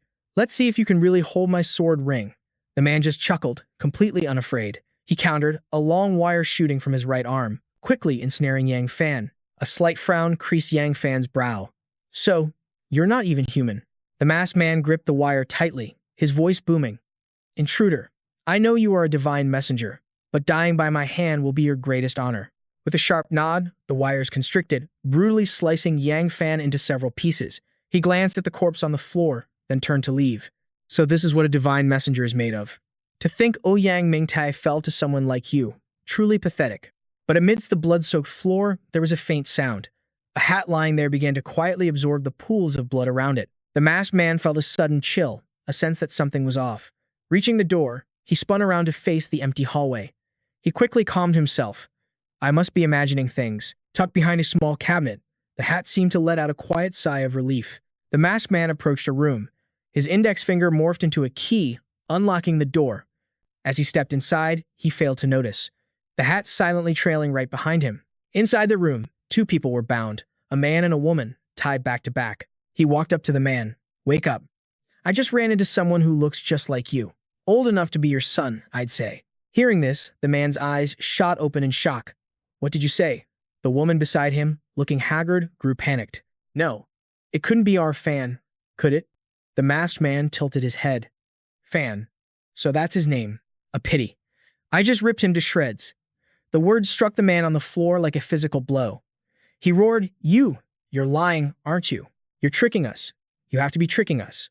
The masked man answered calmly, "And why would I bother to lie to you? Later, I can go find his head and bring it to you. How does that sound?" At his words, the two prisoners finally broke down, their cries echoing with utter despair. "Fan, our Fan, this is all our fault. We led you to your death." Old Yang gritted his teeth, a low growl escaping his throat. "You monster. How could you do that? You saw the resemblance. Why couldn't you just spare his life?" The masked man knelt low, gripping his chin. "Old Yang, if I had let him live, would you have finally agreed to my proposal? I admire you so much, and yet, how have you always treated me?" Consumed by fury, Old Yang spat directly in his face, shouting, "I spit on you, you twisted psycho. You murdered my son. If I make it out of here alive, I swear I will kill you and avenge him." The man wiped the spittle from his cheek, his reply slow and deliberate. "How lovely. To be remembered by you for the rest of your life. That truly would bring me joy." Suddenly, a tremor from behind him. He spun around, only to find himself encased in a thick layer of ice, completely immobilized.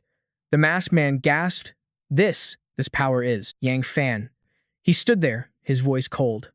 This was an unexpected bonus. The man was utterly stunned. But you were dead." A confident smirk played on Yang Fan's lips. "I was betting you'd rush off to report my death to your city lord. My plan was to follow you straight to him. I never imagined you'd lead me right here instead. This worked out perfectly." With that, he delivered a crushing punch to the man's head, ending the pervert's life instantly. Yang Fan turned to the two on the floor, his voice soft. "Mom, Dad, I'm sorry." His mother, overwhelmed with joy, choked back tears. "Fan, is it really you?" His father was just as emotional, only managing to stammer, "My son." Yang Fan knelt down, a bright smile on his face.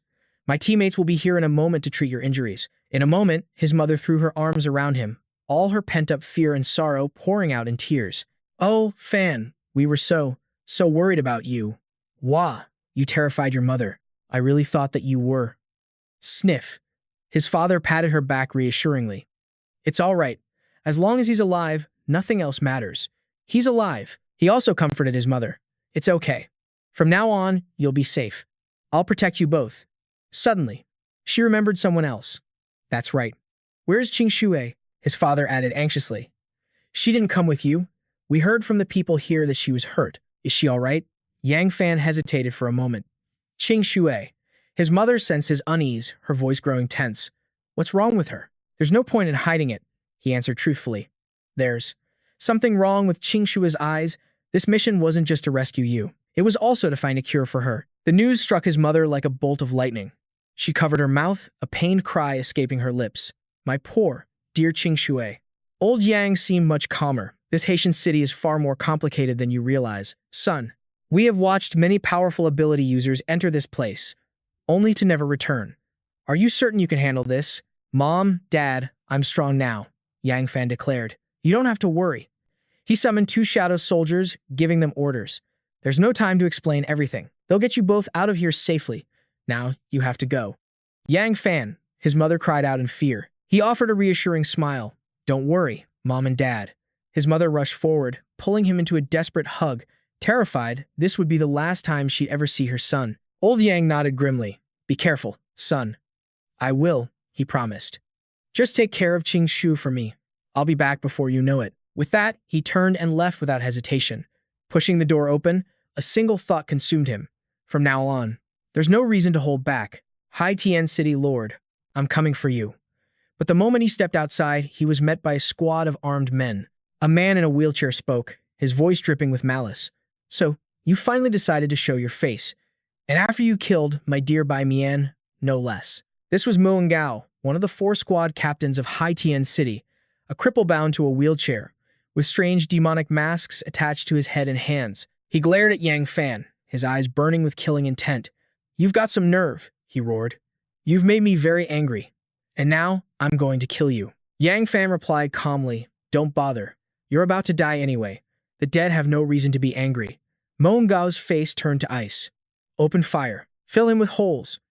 Instantly, a hailstorm of bullets erupted, aimed directly at Yang Fan. Yet, he didn't even flinch. Bullets? He thought with a smirk. My rhino horn armor is a tier 4 item, and my body itself is at tier 7. Is this supposed to be a tickle fight? Pathetic. With a flick of his wrist, he unleashed his counterattack. Muang Gao tapped the mask on his right hand. Come forth, he commanded, activating his puppet manipulation ability. Instantly, 2 puppets with red and blue masks materialized to block the attack, but they were no match for Yang Fan's chilling ice power. The moment they charged, they were frozen solid. Muang Gao was stunned. Frozen solid? This is the power of a tier 7. No wonder he took down Bai Mian so easily. Is that all? Suddenly, Zheng Quan appeared at his side, her stunning figure commanding attention. A smirk of interest played on her lips as she shot forward. With a single powerful kick, she sent Yang Fan's fiery attack right back at him. Yang Fan was shocked. She kicked my own fire back at me? Who is this woman? Zheng Quan stood confidently, her impressive chest puffed out. Her voice rang out, sharp and commanding. Intruder. Do you have any idea where you are? Your arrogance will get you killed. Yang Fan checked his scanner and discovered she was a divine emissary, just like him. She can reflect my abilities. She must be at least a tier 7. But there was something else. A strangely familiar feeling emanated from her, something he couldn't quite place. Noticing his intense gaze, Zheng Quan flushed with anger. What are you staring at? She shrieked. Keep looking, and I'll gouge your eyes out. Muang Gao assumed Yang Fan was simply captivated by Zheng Quan's sexy appeal, and his own mind began to spin with bizarre, perverted theories. He's so handsome, just like my Yang. But why is he only interested in women? Am I not attractive enough for him? Yang Fan produced 4 shadowed darts, replying calmly, You just seem familiar to me. You're strong. Because of that, I won't hold back. With a flick of his wrist, he commanded, Go. The shadow darts shot toward Zheng Quan like bullets. She leaped into the air, deflecting them with a flurry of kicks. Not holding back, she mocked. Is this seriously the best you can do? Or is this the best the challenge arena could produce? But then, Yang Fan clenched his fist. Explode.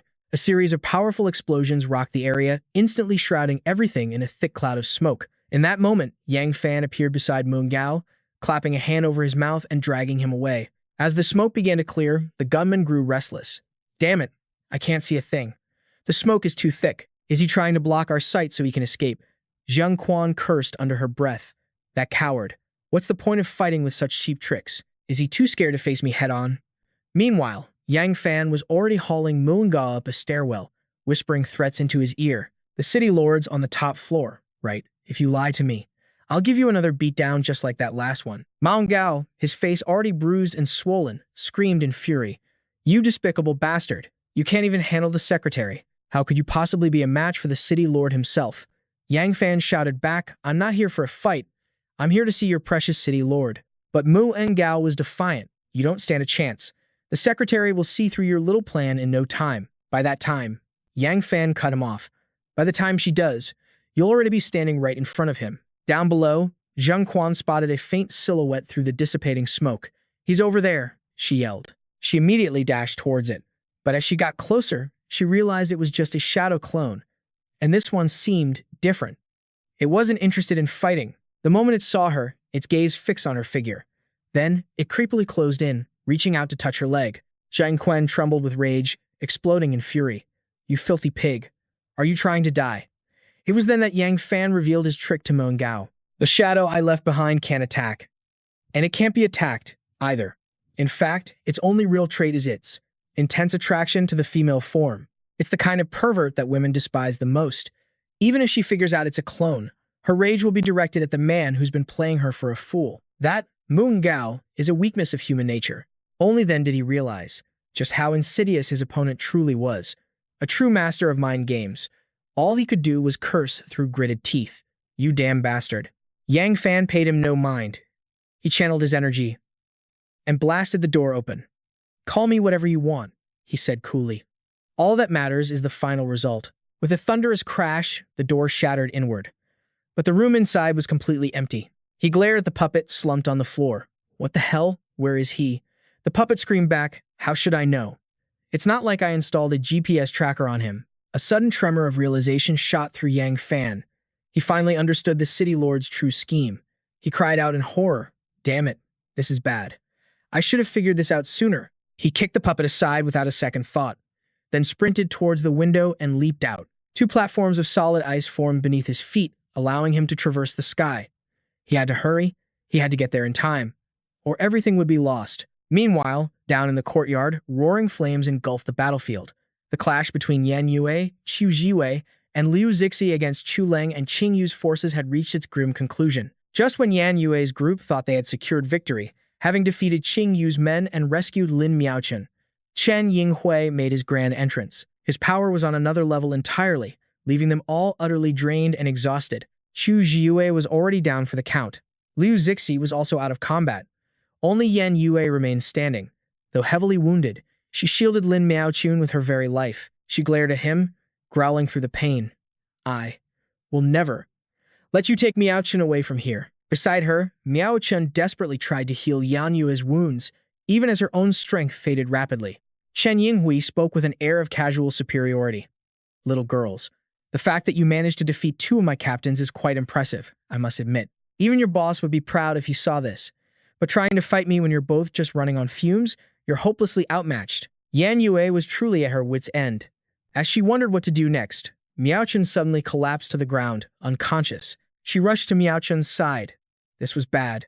Miaochun's energy was completely depleted. In a situation like this, what could she possibly do? Chen Yinghui charged forward like a predator. He roared, to divert your attention to someone else while facing me? That's just plain disrespectful. He unleashed a single devastating punch, sending Yan Yue flying across the courtyard. She had no strength left to resist, and could only crash to the ground, her body racked with agonizing pain. He strolled over to the fallen Miaochun. Looking down at her, he chuckled softly. Your friends are not half bad, but it's a shame. They don't understand just how vital your existence is. Suddenly, Yan Yue drew her gun and fired. Chen Yinghui leaped aside, dodging the bullet. He frowned, a hint of annoyance in his voice. You're still so tenacious. Panting heavily, Yan Yue raised her gun defensively. Don't you dare touch Miaochun. Until our boss returns. No one is taking her anywhere. Now get away from her. She fired another shot. But this time, Chen Yinghui didn't even flinch. He simply raised a hand and caught the bullet, as if he were giving a lecture. It seems you still haven't grasped the situation. That boss you're all waiting for, he doesn't have the time to come back and save you. We're using his parents as hostages. He'll definitely rush off to save them. Qing Yu and Chu Leng were sent here to stall you, forcing your group to split up perfectly. Your choice played right into my hands. It was exactly what I wanted. Leaving your precious saint with a bunch of weaklings like you, while he goes off alone to find the hostages. And me. You could say that Ouyang Taiming sacrificed his own life to set up this perfect checkmate for me. With that, he leaped forward, closing the distance to deliver the final blow to Yan Yue. A twisted smile spread across his face. His voice turned ice cold. And to thank him for his sacrifice, I'll send a pretty face like you down to the afterlife to keep him company. A wave of helplessness washed over Yan Yue. Her body was completely paralyzed. This is it. It's over. I'm going to die. The palm strike came at her like a bolt of lightning. She closed her eyes. She'd done all she could. But suddenly, a figure appeared before her, blocking the overwhelming force of the attack. Yang Fan glanced back over his shoulder with a faint smile. You did a great job. Go get some rest. I'll take it from here. Tears of relief streamed down her face. Was her life really saved just like that? Chen Yinghui scoffed at the display. I don't remember giving you permission. With that, he lunged forward, launching another attack. Yang Fan instantly conjured an ice shield to block the blow. Chen Yinghui sounded genuinely surprised. I never thought you'd figure out my plans so quickly. You actually managed to catch me off guard. Yang Fan shot back. I'm a little surprised myself. I'm surprised your IQ is actually this high. I always figured that anyone who stood at the top would eventually let arrogance cloud their judgment. Chen Yinghui snarled, You're not wrong about that. Right now, all I want is to kill you. His aura exploded like a thunderclap as he charged his opponent. Yang Fan returned the favor. What a coincidence. So do I. The two clashed in a blur of close-quarters combat. They exchanged lethal blows for what felt like an eternity, with neither side gaining an edge. Watching the battle, Yan Yue realized, but there's something strange. According to that girl, the City Lord possesses a Stage 8 evolution serum. She said it herself. I heard that if I can just lure you all into Skycea City, the Great City Lord will reward me with my very own vial of the Stage 8 evolution serum. But in a world like this, there's no such thing as. Who would ever pass up a potion that boosts their power? So what's the catch? Why offer it as a reward? Chi Ruan had appeared behind her without a sound. Hearing the question, she answered, because only a divine messenger can break through from the 7th to the 8th stage. The City Lord himself isn't a divine messenger, and if one of his subordinates becomes too powerful, he won't be able to control them. That's why this 8th stage potion is still around. Yan Yue spun around, startled. It's you. Chi Ruan simply smiled. No need to be so tense. I'm just here to pick something up. So you decided to hide the moment the battle began. A brilliant move. Yan Yue immediately demanded, What do you want? With that, she stood, spreading her arms to shield Lin Miaochen. The woman just snapped her fingers nonchalantly, and a teddy bear materialized out of thin air. Isn't it obvious? I'm here to take the saint. Suddenly, the teddy bear swelled to a monstrous size. Its glowing red eyes darted around, radiating immense power. Chi Ruan burst out laughing. Ha ha, once I have the saint, the City Lord will finally shower me with his favor. The City Lord, who was stolen by that wretched secretary, will finally belong to me again. A deep blush spread across her face as she caressed her own cheeks and slowly licked her lips. Her eyes glazed over, lost in a daze. The pleasure that only the City Lord can give. It's been far, far too long. With that, she commanded her monstrous bear. Go, my Barbie. Leave the unconscious one, but tear everyone else to shreds. Ha ha. Yan Yue cursed under her breath. Damn it, why now? One enemy after another trying to kill me. And now Yang Fan is trapped too. And this colossal bear was closing in fast. Protecting Miaochun? Now, it was all up to her. The giant bear brought a massive fist crashing down. A thunderous boom shook the very ground. Dust and rubble exploded outwards in a chaotic cloud. Chi Ruan danced and sang gleefully. She's been smashed into a meat patty by my Barbie. Oh, Saint, I'm coming to claim you now. But as she drew near, she froze. Her eyes widened in utter disbelief. Humph. She actually blocked it. Yan Yue strained with every fiber of her being, holding back the massive claws. She snarled through gritted teeth, I will never hand Miaochun over to you. Suddenly, a brilliant light erupted from Yan Yu's body. She screamed, XV9, I'm counting on you. Lend me your strength. One last time. The XV9 system appeared with a chime. Request acknowledged. Yan Yue unleashed her mechanist ability. At 100%, instantly, the armor system activated. Component by component, it enveloped her body. Yan Yue thought grimly. Just from fighting those two divine messengers, the XV9 sustained critical damage. This might be our final battle together. Moments later, the armor sequence completed. Yan Yue gazed at her gauntleted palm and whispered, XV9, thank you. Seeing this new form, Chi Ruan's eyes lit up with excitement. She gushed with admiration. Wow, that transformation is so cool. But can such a frail little body truly handle a mech suit that complex? With that, she ordered her giant bear to attack. Yan Yue activated the back-mounted weapon system. Whether I can handle it, she shot back, is none of your damn business. The words had barely left her lips when a volley of missiles erupted, obliterating the bear in a single, fiery blast. She turned her gaze to Chi Ruan Ruan. Now, it's your turn. Electrical energy crackled from Yan Yue's palm as she surged forward. But Chi Ruan Ruan's expression didn't falter. She still wore that same look of crazed obsession. She praised her endlessly. So cool. You're just so incredibly cool. Besides the city lord himself, you're the most amazing person I've ever met. I want you so badly, she purred, leaping away to dodge the attack. Her voice was still playful. And if that's what it takes, I'll just have to cut off your arms and legs. That way, you'll have to stay by my side forever. Yan Yue scoffed. You want to cut off my limbs? Let's see if you even have what it takes. With that, she launched another palm strike. Chi Ruan Ruan gasped. Ooh, you're so fast. She gracefully leaped onto a pile of rubble, looking down. For better or worse, I am a squad captain of Sea Sky City. Here, besides the Lord and his secretary, my power is second to none. Yan Yue roared back, enough of your trash talk. I have to end this. And end it now, she thought. But after just a few steps, the system began blaring with urgent warnings. CX-51 propeller damaged. Attack firepower critical. Suddenly, her body lurched. A sharp pain pierced her chest, and she coughed up a mouthful of blood. She couldn't hold herself up any longer and collapsed to the ground. Yan Yue struggled to crawl back up, but her body felt completely powerless. All she could do was whisper, why? Why now? Both the mech suit and her body had reached their absolute limit. Seeing this, Chi Ruan Ruan clicked her tongue in mock pity. Oh dear, it looks like you can't get up anymore. So tell me, how are you going to fight me now? Yan Yue desperately tried to activate the armor, but it wouldn't budge. She muttered through clenched teeth, damn it, move, move. Chi Ruan Ruan saw her opening. Her voice dripped with smug satisfaction.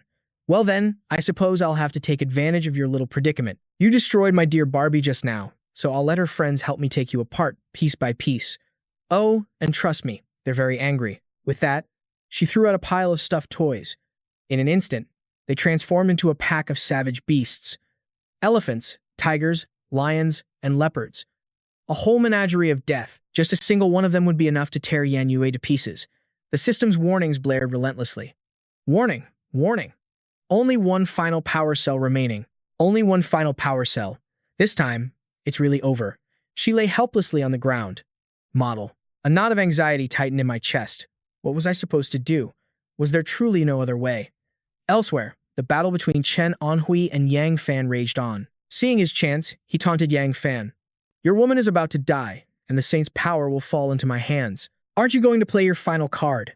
Yang Fan paused and looked at him, his expression filled with absolute confidence. My final card has been on the table all along. I believe in every single one of my comrades. That is my true trump card. Chen Anhui burst into laughter. Ha ha, trust. In an era like this, don't you think that sounds ridiculous? Yang Fan shot back. Ridiculous? In an instant, he closed the distance, his blade flashing as he slashed downwards. Chen Anhui blocked the attack with lightning speed, a hint of excitement in his eyes. Looks like that comment struck a nerve. Your sword strikes with more force than before. Yang Fan admitted it. That's right. I am a little angry. Chen Anhui just scoffed. And what good will that do? Even if you get a little stronger, you can't possibly defeat me. Yang Fan stared him down and replied, Is that so? Behind him, a shadow suddenly appeared, joining the attack in perfect sync. Chen Anhui couldn't dodge in time and took a direct hit, collapsing to one knee while clutching his chest. The shadow darted back behind Yang Fan, awaiting orders. Chen Anhui asked in shock, Is this your special ability? Yang Fan's reply was flat. No. Then, countless more shadows materialized behind Yang Fan. He answered with a grin, These are my comrades. But Chen Anhui still maintained his air of superiority, his voice dripping with sarcasm. Quite the impressive display. So this is your final hand. Too bad it's just a flashy ability. I thought you might actually have a real surprise for me. Yang Fan challenged him. A surprise? That's right, a surprise, Chen Anhui lectured. You see, I'm not an ability user, and yet I am the lord of this entire city. How do you think I managed that? As he spoke, he raised his hand. Yang Fan's eyes immediately locked onto the finger, the origin ring of metal. So it was in his possession all along. Chen Anhui boasted arrogantly. This is a power that transcends all abilities. It is the origin power of this world. Compared to this, your skills are not even in the same league. Suddenly, a loud, piercing crash echoed from the other side of the battlefield. Both men turned to see Yan Yu pinned down by a pack of savage beasts. Their claws scraped against her mech suit but failed to break through. Qi Ruan frowned slightly. This turtle shell of yours is surprisingly tough. How long will it take to crack it open? I'm starting to get angry. Pinned to the ground, Yan Yue's mind raced. If this keeps up, I'm done for. Why won't my body obey me at a time like this? Chen Anhui saw this and provoked Yang Fan further. It seems your teammate is about to die before you even witness my divine power. What a shame. Yang Fan knew he couldn't wait any longer. He commanded his shadows to hold him back. I'm going to help Yan Yue. The shadows stared at their powerful foe, hesitating for just a moment, but Chen Anhui spoke again. It seems you still don't understand the gap between us. He began to mutter a command. Arise, let the metal of this world become your lord's dragon. In an instant, a massive metal dragon erupted from the ground with a deafening roar. The powerful shockwave forced Yang Fan to look back. He thought to himself, he can manipulate all metallic elements. Is this the true power of metal? The dragon immediately gave chase, launching a relentless assault on Yang Fan. A single blow from the creature made the ground tremble, creating massive craters. As he dodged, Yang Fan thought, this ability is the real deal. Chen Anhui leaped into the air, landing gracefully on the dragon's head in a single bound. He crossed his arms and declared arrogantly, I was only going to take the saint. But now, I've decided I'll kill you first before taking her away. The dragon bared its fangs, an avatar of pure destruction. But faced with Chen Anhui's challenge, Yang Fan remained perfectly calm. I'm curious. Why are you so obsessed? Why will you stop at nothing to capture the one with the saint ability? Hearing this, Chen Anhui's brow furrowed before he scoffed. That is not something you need to concern yourself with. Then he roared, now die, and directed the colossal dragon to charge directly at Yang Fan. But Yang Fan stood his ground without flinching. Suddenly, a brilliant pillar of golden light slammed down, creating a massive explosion. Rocks and debris were blasted in every direction. At the same time, Yan Yue was still pinned down by the ferocious beasts. She looked toward Yang Fan in terror and screamed his name, Yang. Yang Fan.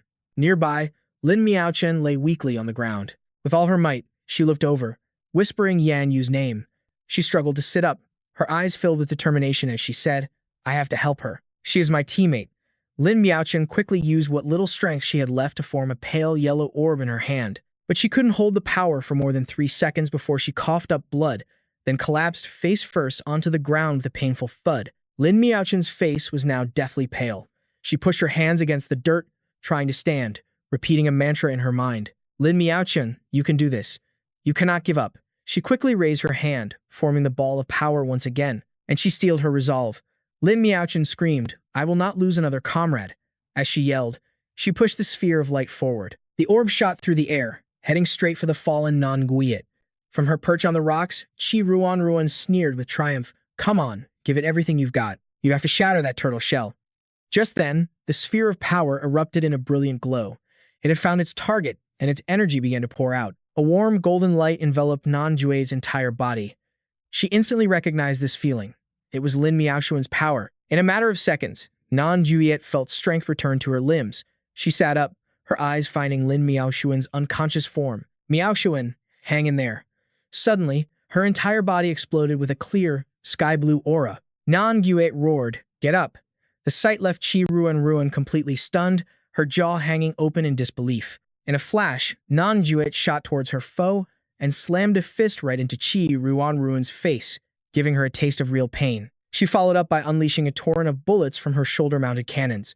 But just then, the demonic beasts lunged at Non-Juliet from behind. She sensed the danger a split second too late. Before she could react, they had ripped the heavy cannons right off her shoulders. Qi Ruan roared with laughter. You can't win. You'll never defeat me. But she had severely underestimated Non-Juliet. With a defiant roar of release, the outer shell of her armor shattered into pieces. With nothing left to lose, Non-Juliet went berserk. She grabbed Qi Ruan by the hair and viciously headbutted her again and again. Non-Juliet's own forehead was bruised and bleeding, but she snarled, My physical strength is at the 6th rank, too. Never underestimate me again. Starfire.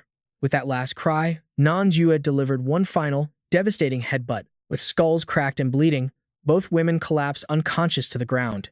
The demonic beasts let out a few confused growls, staring blankly at one another. A moment later, they reverted to their original forms. A pile of adorable stuffed animals. High above, Chen Anhui hovered in the air. He gazed down at the two motionless women, a smirk playing on his lips. Now that was an intense fight. For mere women to fight with such ferocity.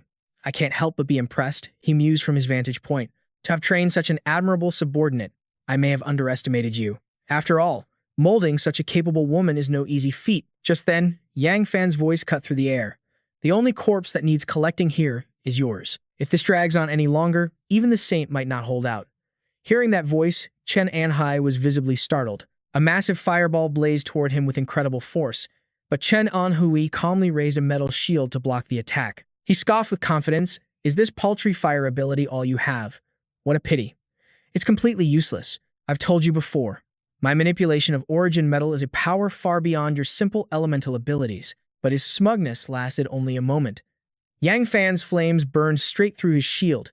He watched in horror as the metal melted away. How is this possible? A massive explosion sent him hurtling backward, ripping the Gui Chu clan cloak from his body. Stopping himself midair, Chen Anhui quickly formed another shield. He gritted his teeth, pouring his power into suppressing the relentless flames. It was then he finally realized this was no ordinary fire. Chen Anhai realized that Kid possessed an origin power as well. He instinctively moved to flee, but Yang Fan had already vanished at high speed. Chen Anhai cursed his own carelessness. So you really do possess an origin ring. He thrust his own ring forward and roared. Don't even think about escaping. If you possess an origin ring, then you must die. No one is allowed to be my equal. In the next instant, Chen Anhui summoned two massive metal dragons. They shot after Yang Fan at unbelievable speeds. Looking over his shoulder, he pinpointed their location. He immediately used his ring to summon a tricolored flame. Samadhi. Incinerate them. Instantly, a bizarre, three-colored flame beast manifested from the fire, enveloping both of Chen Anhai's metal dragons. In mere seconds, the two metal dragons were melted into nothingness. Chen Anhui could only stare, completely dumbfounded by the sight. His arrogant boasting came to an abrupt end. He frowned, his mind racing. What in the world just happened? Fire. A three-colored fire that melted my metal dragons in the blink of an eye. Unwilling to accept defeat, he clenched his fists. He growled through gritted teeth. My origin ring is capable of so much more than this. I know I can manipulate metal on a higher level, but I've never been able to break the seal on this ring. Could it be? Has that brat already unlocked a higher level of his ring's power than I have? No, that's impossible. I refuse to believe it. As the smoke cleared, the two men faced each other directly. Chen Anhai's eyes widened in shock. He's looking right at me. A tremor ran through his body, and he instinctively took a few steps back. Am I actually feeling fear? No, that can't be. I am the Lord of Sky Sea City, the metal capital. How could anyone in this world possibly make me feel fear? But while Chen Anhui was lost in his own disbelief, Yang Fan summoned a massive, blue fire dragon. Go, he commanded. The flame dragon shot directly toward Chen Anhai, who could only think, damn it, the city lord would bow to no one. His face hardened as he roared, come on, rise up. My metal will never lose to your fire. The moment the words left his lips, Ethan Chen summoned two more metallic dragons. He boasted with absolute confidence, submit before my colossal metal drakes. Adrian Yang's expression remained unchanged. He'd let them have their fun for a moment, then he would end this. Meanwhile, Lunan Han was still unconscious. Adrian rushed to her side, gently turning her over and lifting her into his arms. He whispered softly, you fought hard. Then, using his ring's power, he conjured a sky-blue energy. A sphere of light enveloped Luna's body, lifting her into the air. The power of water began to mend her wounds. Her injuries slowly healed, but she remained lost in unconsciousness. Adrian looked down at her, his voice calm but firm. The water element isn't enough to fully heal you. I'll end this fight quickly. Wait for me. His eyes then darted to Stella Lin, who lay nearby in even worse shape. Her condition was far more critical than Luna's. Adrian landed beside Stella Lin, his eyes scanning her condition. Too much blood loss. She's already in shock. If she weren't a physically enhanced evolver, she would have died 5 times over by now. He created a similar blue orb of energy, providing her with temporary healing. Looking at his injured comrades, he knew they could only hold on for another 10 minutes at best. Adrian's gaze returned to the battlefield. I have to defeat him within that time and find a real healer for them. Adrian watched his own dragon locked in a fiery clash with the two metal beasts, and he made his decision. Still messing around? I don't have time to play with you anymore. With those words, Adrian unleashed his full speed, rocketing toward Ethan Chen. The metal dragons were gaining the upper hand. But Ethan Chen, still blind to the reality of his situation, sneered arrogantly. Compared to my metal dragons, your fire drake is pathetic. He laughed, drunk on his own power. So what if you unlocked a higher realm with your origin ring? In the end, you'll still fall by my hand. My elemental power is the strongest. Adrian had no interest in a war of words. He simply materialized a blade of pure blue energy. With a single, direct slash aimed at his foe, he spoke with cold impatience. I'm out of time. Die. Caught off guard, Ethan Chen scrambled backward, his mind racing. So fast. Where did he even come from? I have to block this strike. But before he could finish the thought, the tip of Adrian's blade touched his stomach, shocking him to his core. How? How could I fail to block it? Adrian pressed the blade deeper, then carved a clean, elegant line across Ethan's torso. But at the last second, Ethan managed to dodge the fatal blow. Adrian retracted his sword, speaking calmly. Fast reflexes. If you hadn't abandoned your block to dodge at the last moment, your head and body would be in two separate places right now. Ethan clutched his wound, gritting his teeth through the pain. How did your speed suddenly increase so much? You're clearly only at the 7th stage. You can't just instantly boost your power like that. Adrian casually slung the sword over his shoulder, his other hand in his pocket. If you know that the origin rings can grant a massive power boost, why are you asking such a stupid question? Ethan Chen refused to accept it, his voice filled with disbelief. I have an origin ring too. Even if you unlocked a higher level of its power, your own abilities shouldn't surpass mine. Hearing this, Adrian didn't bother hiding anything. He held up both of his hands. Is that so? Well, that's probably because I have two. The revelation left Ethan Chen utterly stunned, his jaw hanging open. How is that possible? You actually have another origin ring. Adrian showed them off with a slight smirk. Almost. I'm about to have 3. But his patience was wearing thin. With his comrades needing aid, he lunged forward again, ready to end it. Suddenly, a voice called out, stopping him in his tracks. Stop, please. Adrian instinctively glanced behind him. A young woman was pushing a wheelchair forward. The person sitting in it was Morgan Mu. The woman pleaded desperately, don't kill him. If he dies, Skycea City will fall. Adrian recognized her instantly. It was Trisha Zhang. She clasped her hands, begging respectfully. Sir, please don't harm the city, Lord. If you do, all the citizens of Skycea City will die. Faced with her desperate plea, Adrian looked at Ethan Chen and seemed to ponder for a moment, but his eyes quickly turned cold and resolute. I don't care what happens to Skycea City, but a stable, safe haven for humanity like this one. For now, I'd rather it continue to exist. In the blink of an eye, Adrian had his hand on Ethan Chen's shoulder, moving so fast the city lord could only stare in utter confusion. Adrian thought to himself, building another safe zone like this from scratch is not practical. My parents are just normal people. They can't keep running all over the place with me. He released his grip, letting Ethan Chen collapse to the ground. Trisha Zhang rushed over to help him up. The city lord said, these are the 8th stage supplies my subordinates acquired in the polar war zone. Are you all right? Tran Anhai glared up at the man in the wheelchair, his voice dripping with fury as he turned on the woman. Why did you bring him here? Did you want him to see me like this? Pathetic and broken. Trin Tone stepped in. It's gone too far. We have to reveal the truth to everyone. And who? More than building our kingdom. I want you to live. Despite the brutal beating, Tran An Hu was deeply moved. A town. Trin Tone then supported his leader, helping him to his feet. He pointed to the man in the wheelchair, his gaze fixed on Duong Pham. This man is the very reason we risked everything to obtain the sacred relic. The man in the chair was deathly pale, completely devoid of life. Trin Tone explained further. He's an ability user. One who can create food. But to create that much food, he burned through his own life force. Our city lord is doing all of this just to save him. Duong Pham finally understood their desperation. But with a hint of skepticism, he asked, just for food? This is an apocalypse. Yes. But food isn't that scarce. His eyes locked onto Tran An Huai, his voice cold as steel. This is your last chance. Tell me the real reason you're willing to sacrifice everything for him. Even with a blade at his leader's throat, Trin Tan's expression remained unchanged. He spoke directly to Duong Pham. I can tell you the truth. But how do I know I can trust you? Tran An Ho immediately thrashed in protest. Trust him? He calls ability users teammates. He's nothing but a lapdog for them. His violent reaction made Duong Pham curious. When you say them, are you talking about the ones you meet after clearing the Central Pole trial? Tran An Hai nodded, his voice filled with hatred. Who else could it be? I'm no divine emissary. I've never seen them myself, but I know they force every single emissary to kneel before them. He then jabbed a finger furiously at Duong Pham, spitting his words. Only the ones who kneel are allowed to walk out alive and become an emissary. You think I don't know that? So what if you manage to get 2 origin rings? You're still just a piece of trash who bent the knee. Tired of the insults, Duong Fam's face hardened as he stepped forward. Tran An Hai immediately recoiled, breaking into a cold sweat. What are you doing? Duong Pham didn't even try to deny it. You're not wrong, he replied calmly.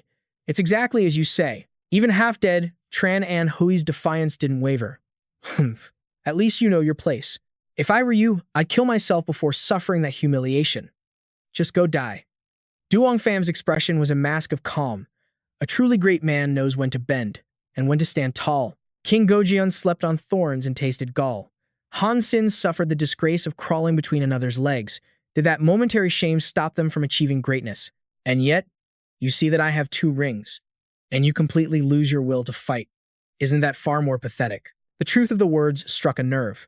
Tran An Hui could only grit his teeth in silent rage. Duong Pham's gaze then shifted back to Trin Town.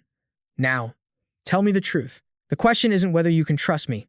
He leveled his blade directly at Tran An Hui's face. It's whether or not you want him to live. Trinton cried out immediately. Don't harm him. I'll tell you everything. We wanted to build Sky Sea City, to bring divine emissaries under our command, and to recruit the strongest ability users we could find. We were even willing to let our Vice Lord sacrifice his own life to create food. All of it was to fight back against the monsters who turn our world into this hell. Duong Pham's eyes narrowed. You're a divine emissary yourself, aren't you? So you've witnessed their overwhelming power firsthand. Aren't you afraid of dying? Trin Ton's expression was unreadable. It's precisely because I've seen it. Because I know a piece of the truth. That my resolve is absolute. We must unite all of humanity's strength. If we play their game and go to war with each other, humanity will face nothing but extinction. There will be no growth, no strength, only an end. When Trinton fell silent, Duong Pham's face darkened. Keep talking. Suddenly, she dropped to her knees, pleading with all her heart. That is why you cannot kill our city lord. The stability of this entire city is built on the people's faith in him. If anything happens to the city lord, the ability users will break into warring factions. All the survivors here will be plunged back into danger. Just then, another man's voice echoed from behind them. The Honorable Secretary is correct. Startled, Duong Pham spun around to see a kind-faced man approaching with a group of people. The man bowed his head respectfully. If our city lord dies, Sky Sea City will be destroyed, and we will be homeless once again. I can't go back to living in constant fear. I don't want to open my eyes every morning, only to face the terror of the undead. As he finished speaking, the entire group fell to their knees. They bowed their heads to the ground, crying out, "We beg you, please, don't harm our city lord." But Tran An Hu remained defiant. If I had to do it all over again, I would stop at nothing. There are still countless survivors outside Sky Sea City. To save them, we had to do this. Duong Pham offered no reply. He simply walked forward and took the ring from his hand. I've taken the origin ring, he declared. You can continue being the lord of Sky Sea City. Evan Yang held the ring in his palm, addressing the defeated soldiers. Get 2 doctors to come with me. They will treat my comrade as atonement for what your city lord has done. Trina moved with swift efficiency. In moments, 2 doctors were brought forward. She ordered them, go now. Treat the injured man as if he were your own lord. There can be no delays. After arranging everything, Trina moved to help Alan Tran to his feet. My lord, let me help you up. Others nearby also rushed to show their concern. City lord, are you all right? Alan Tran then turned to Evan Yang. Why do you need so many of these rings? If your only goal is to make yourself more powerful, I strongly advise against it. Your comrades are loyal. You should share the power with them.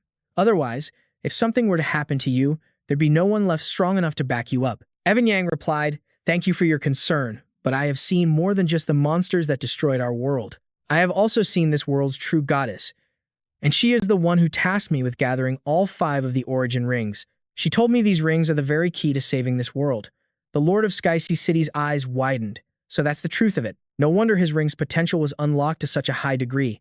He's seen things I can't even imagine. If what he says is true, he might actually be able to save this world. If I pledge my loyalty to him now, we'll have a guaranteed place in the world of tomorrow. He quickly called out, wait, we can give you the 4th ring as well. Evan turned back, surprised.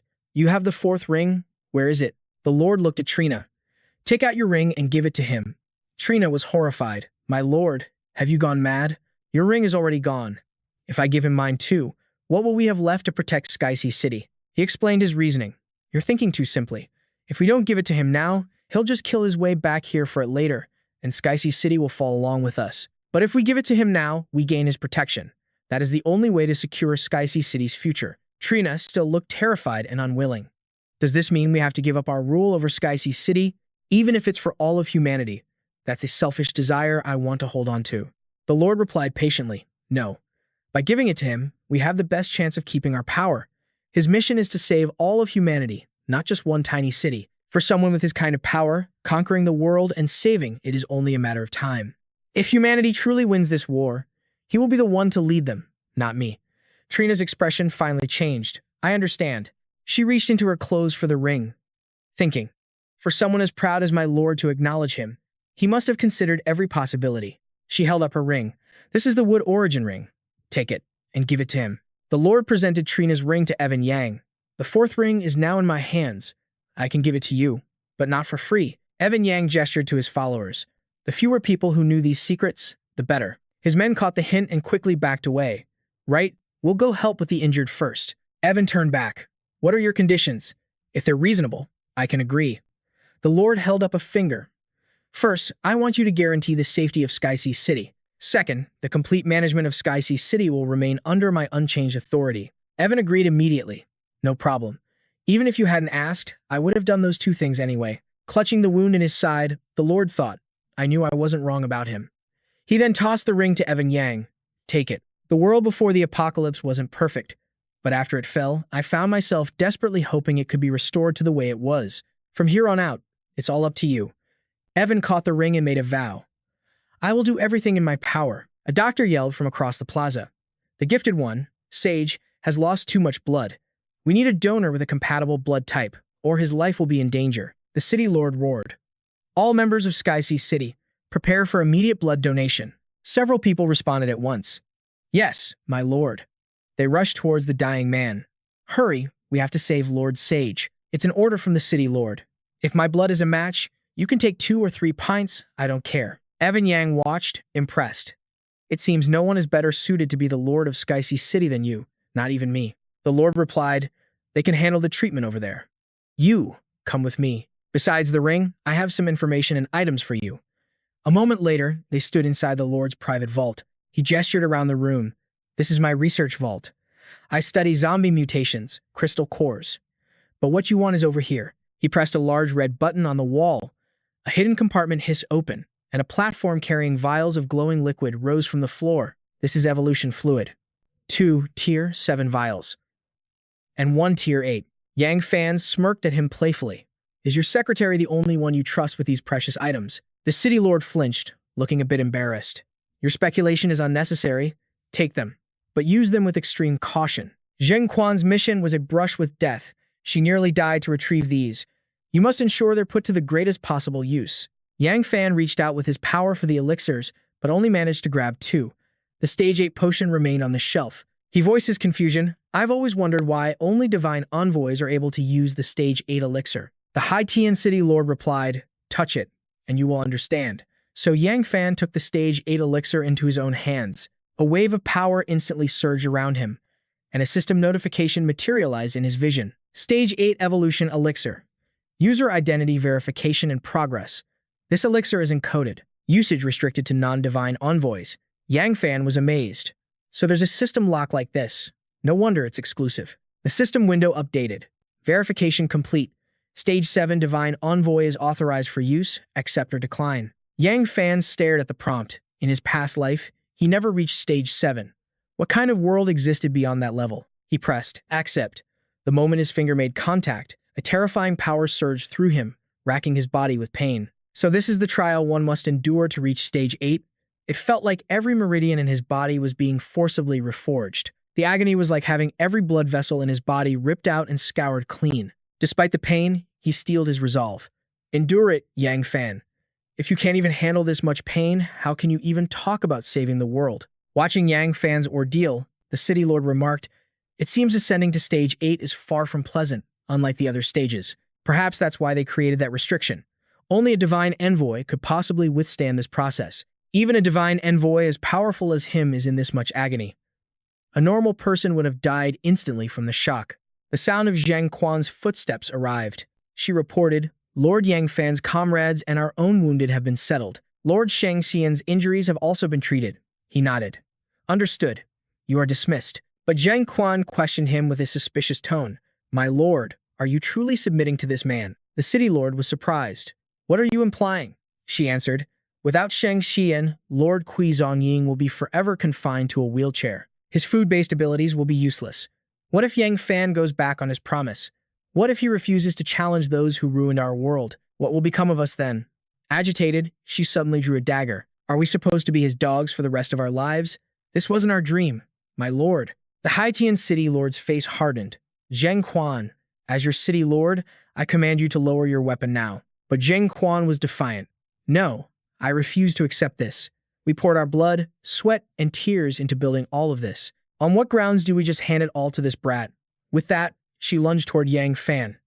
If you won't act, then I will. Blood sprayed through the air. The city lord had caught the dagger's blade with his bare hand, his face a mask of cold fury. Who are you? He growled. You are not Zheng Quan. She would never defy my will. The imposter's disguise dropped instantly. As expected of the great city lord of Haitian, even without your origin ring, you saw through my deception. Ha ha. It has been a while, my old rival. The city lord realized who it was. The white demoness. You have a lot of nerve, infiltrating Haitian city. She shoved him hard in the chest. Get lost. I didn't waste a clone in Haitian city just for you.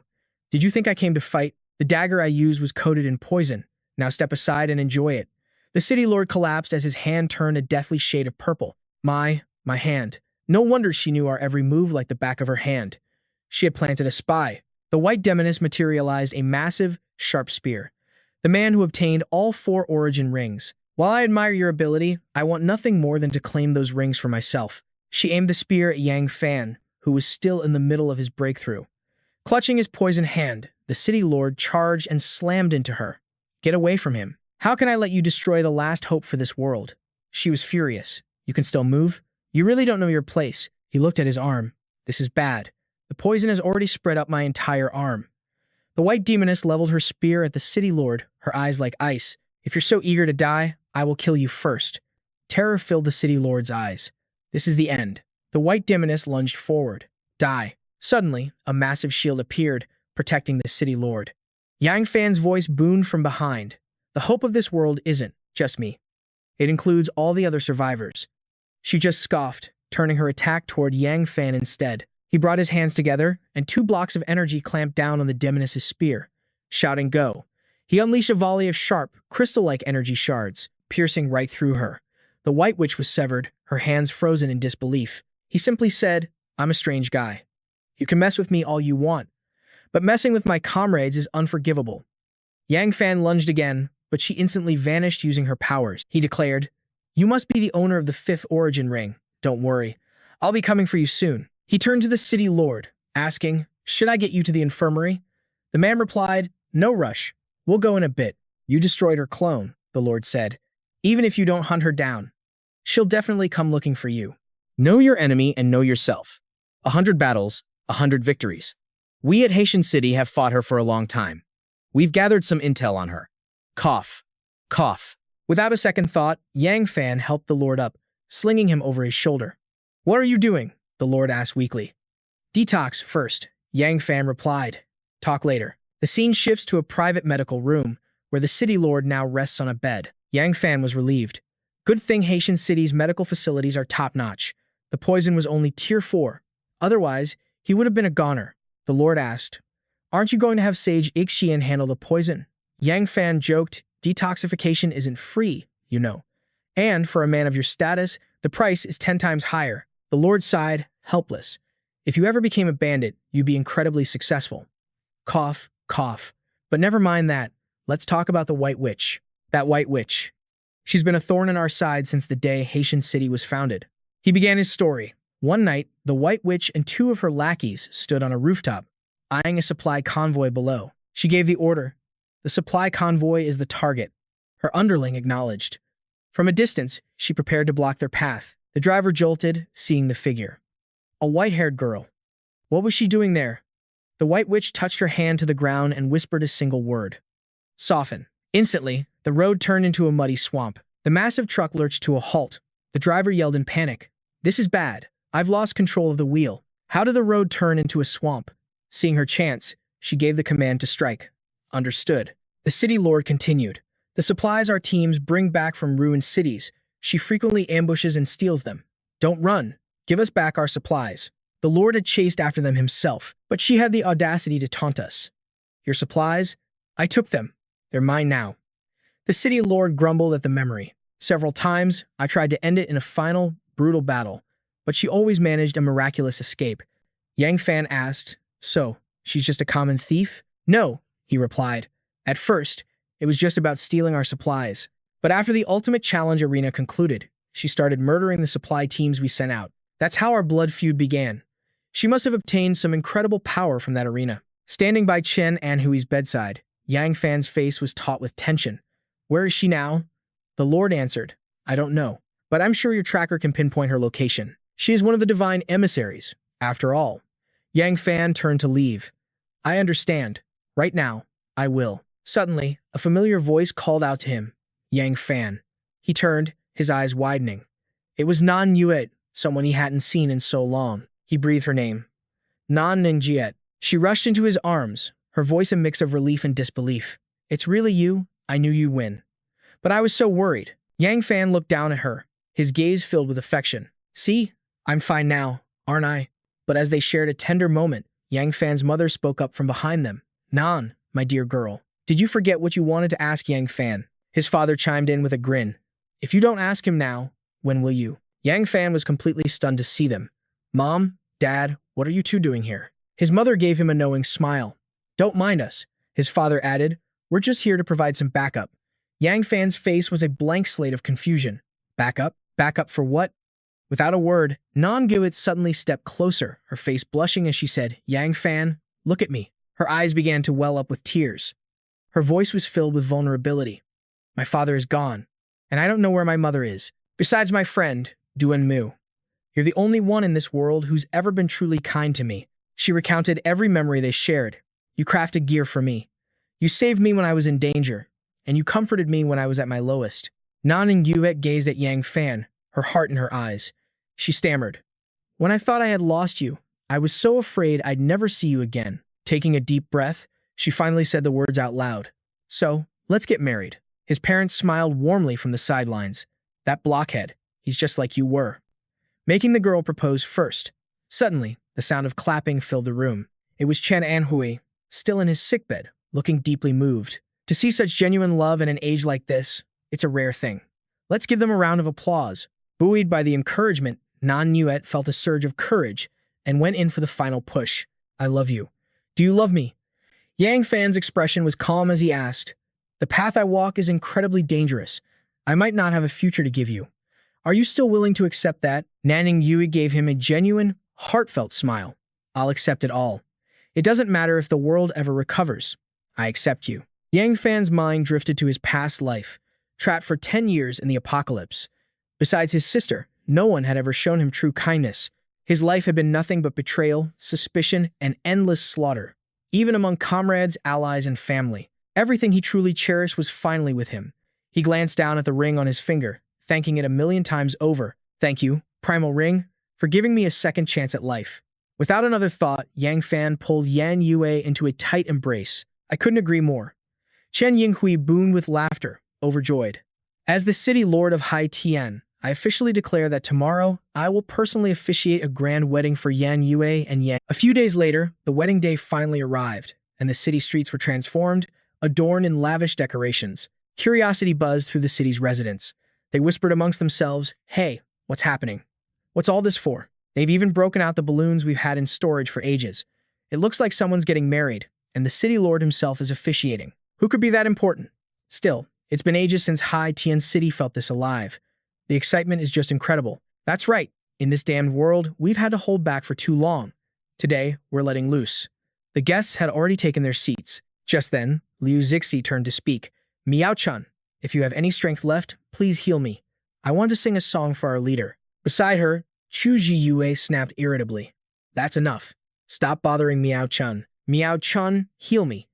I'm the goddess of all nerds, and my singing is more than just okay. Miao-chan was speechless. Qing Shui had to step in and stop the bickering.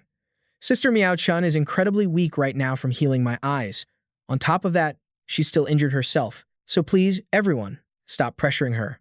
Meanwhile, nearby, two others sat together in disbelief. Who would have thought that in less than 10 days, we'd be sitting here celebrating the wedding of our former enemy? The girl beside him immediately shot back. Shut your mouth.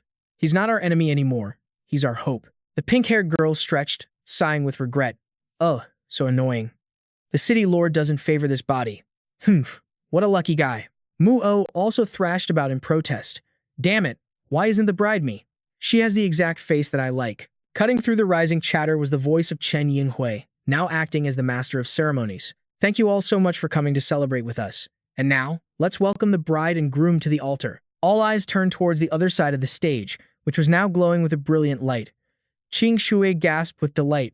It's snowing. Liu Zixi breathed in awe. The snow. It's beautiful. But Miao Chun was puzzled. How can it be snowing at this time of year? Suddenly, before their very eyes, a magnificent staircase of pure ice began to form. Someone cried out, "Everyone, look over there." An incredible ice staircase is descending from the sky. No way. Are the bride and groom going to make their entrance down those steps? This is completely unreal. And just as they thought, Yang Fan appeared, leading Yan Yue by the hand as they descended in breathtaking style. The crowd erupted in gasps of pure admiration. So beautiful. A perfect match of talent and beauty. This wedding is a perfect 10. Qing Sui clasped her hands, offering a silent blessing. Big brother, sister-in-law, may you have everlasting peace. I promise to protect you both. Nearby, Chu Ziyue suddenly fumed with irritation. Damn it, why hasn't a single man come for me? The young man next to her blushed bright red. She immediately whipped around to yell at him. What are you staring at? Haven't you ever seen a beautiful woman before? Liu Zixi shuddered, thinking to himself, with a temper like that, it'll be a miracle if she ever gets married. At the altar, the bride and groom began to exchange their rings. Yang Fan slid the ring onto her finger, saying, From this day forward, Yan Yue met his gaze and finished the vow. We live and die as one. That was Chen Yinghui's cue. He roared, You've all waited long enough. Let the feast begin. Chu Xiaowen brought out platters of food, and the guests cheered enthusiastically. All right, we finally get to eat a decent meal. Later that night, the newlyweds shared a quiet moment. Yan Yue gently caressed his face, asking softly, Do you really have to leave tomorrow? Yang Fan told her the hard truth. I have to. I need to gather all 5 rings. I want to protect everyone, especially you. Yan Yue pouted, turning away from him. Humph. Seeing this, he had no choice but to try and coax his brand new wife. Don't be upset. If we win this, our future will be filled with better days. Yan Yue turned back to face him, her expression grim. I don't want to talk about later. Suddenly, a wildness took over Yan Yue, and she became bolder than ever before. She pushed him down onto the bed, her voice urgent. I want you, right now. We have to make the most of this time. I want you to be mine completely. With that, she let her robes fall away. Having been single his entire past life, the inexperienced Yang Fan turned as red as a tomato. She whispered for him to remember this moment always. Their silhouettes drew closer as the lights went out. Elsewhere, a different scene was unfolding. It was another summit meeting of the mysterious robed figures. One of them spoke up, their voice echoing, The divine envoys have been active for a long time now, and yet our ultimate goal remains unfulfilled. The figure in the black robe spoke next.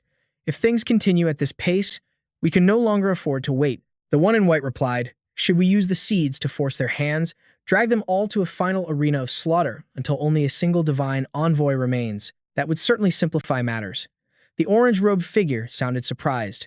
A total slaughter? Have things truly reached the point where we have no other options? I don't like the idea of giving those insects a choice in how they die. The black-robed figure pressed. Then what is your proposal? The other figure let out a sinister laugh. I've heard rumors that on the front lines, a gateway to an alien dimension has already been opened. Model. Even though powerful beings like us can't cross over yet, there's no harm in sending some cannon fodder to harvest a little food. A wicked grin spread across his face. Besides, what about the divine judges? If they disobey, we'll just detonate the seeds and wipe them all out. The figure in black asked, So, what is your plan? Must one of our race be present in that world to detonate the seeds? Can it truly not be done with a mere thought? The orange-cloaked figure stood, his voice filled with authority. Lord Black Cloak, I have already chosen the candidates. With your permission, I will send them into the rift now. He continued, They are our most loyal servants. Inside the rift, even if they're killed by the chaotic elements, they will hold absolutely no resentment. The two figures raised their hands, their voices booming with conviction. To sacrifice for the Empire is our greatest glory. The black-cloaked man glanced at them, finally speaking. Good luck to you both. The two servants immediately knelt, thanking Lord Black Cloak for the honor. The white-cloaked figure turned and said, From what I understand, the Blue Star Plain is vast, its population enormous. Finding the 7 divine judges will not be easy, will it? The orange-cloaked figure laughed. While we can't use our detectors or the abilities we created on that plane, don't forget, we can still sense energy. He added, Right now, there is a divine judge there, named Yang Fan. The energy he possesses far surpasses anyone else on Blue Star. We find him, we eliminate him, and then we detonate the seeds within the other divine judges. We will make the people of Blue Star fear our very existence. They will learn they are nothing but food for the gods. The two servants quickly replied, Understood, my lord. After a long, passionate night, the starry sky melted into the drifting clouds, a perfect mirror of Yang Fan and Yan Yue's union. Soon, the darkness gave way to the first rays of dawn. The sun rose, painting the sky a brilliant, clear blue. After their night together, the two emerged from the crimson room. Yan Yue's face was flushed, glowing with blissful satisfaction. In stark contrast to her vibrant expression, Yang Fan looked like a walking corpse, utterly drained and exhausted. This woman wrung him completely dry. Not a single drop left.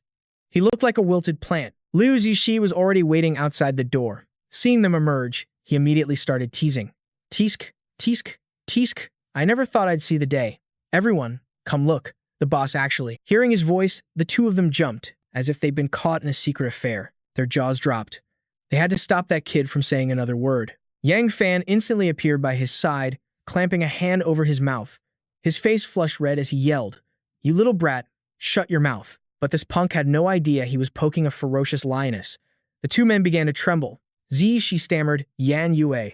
Sister-in-law. She held a multi-barreled gun, her eyes blazing with killing intent as she warned him.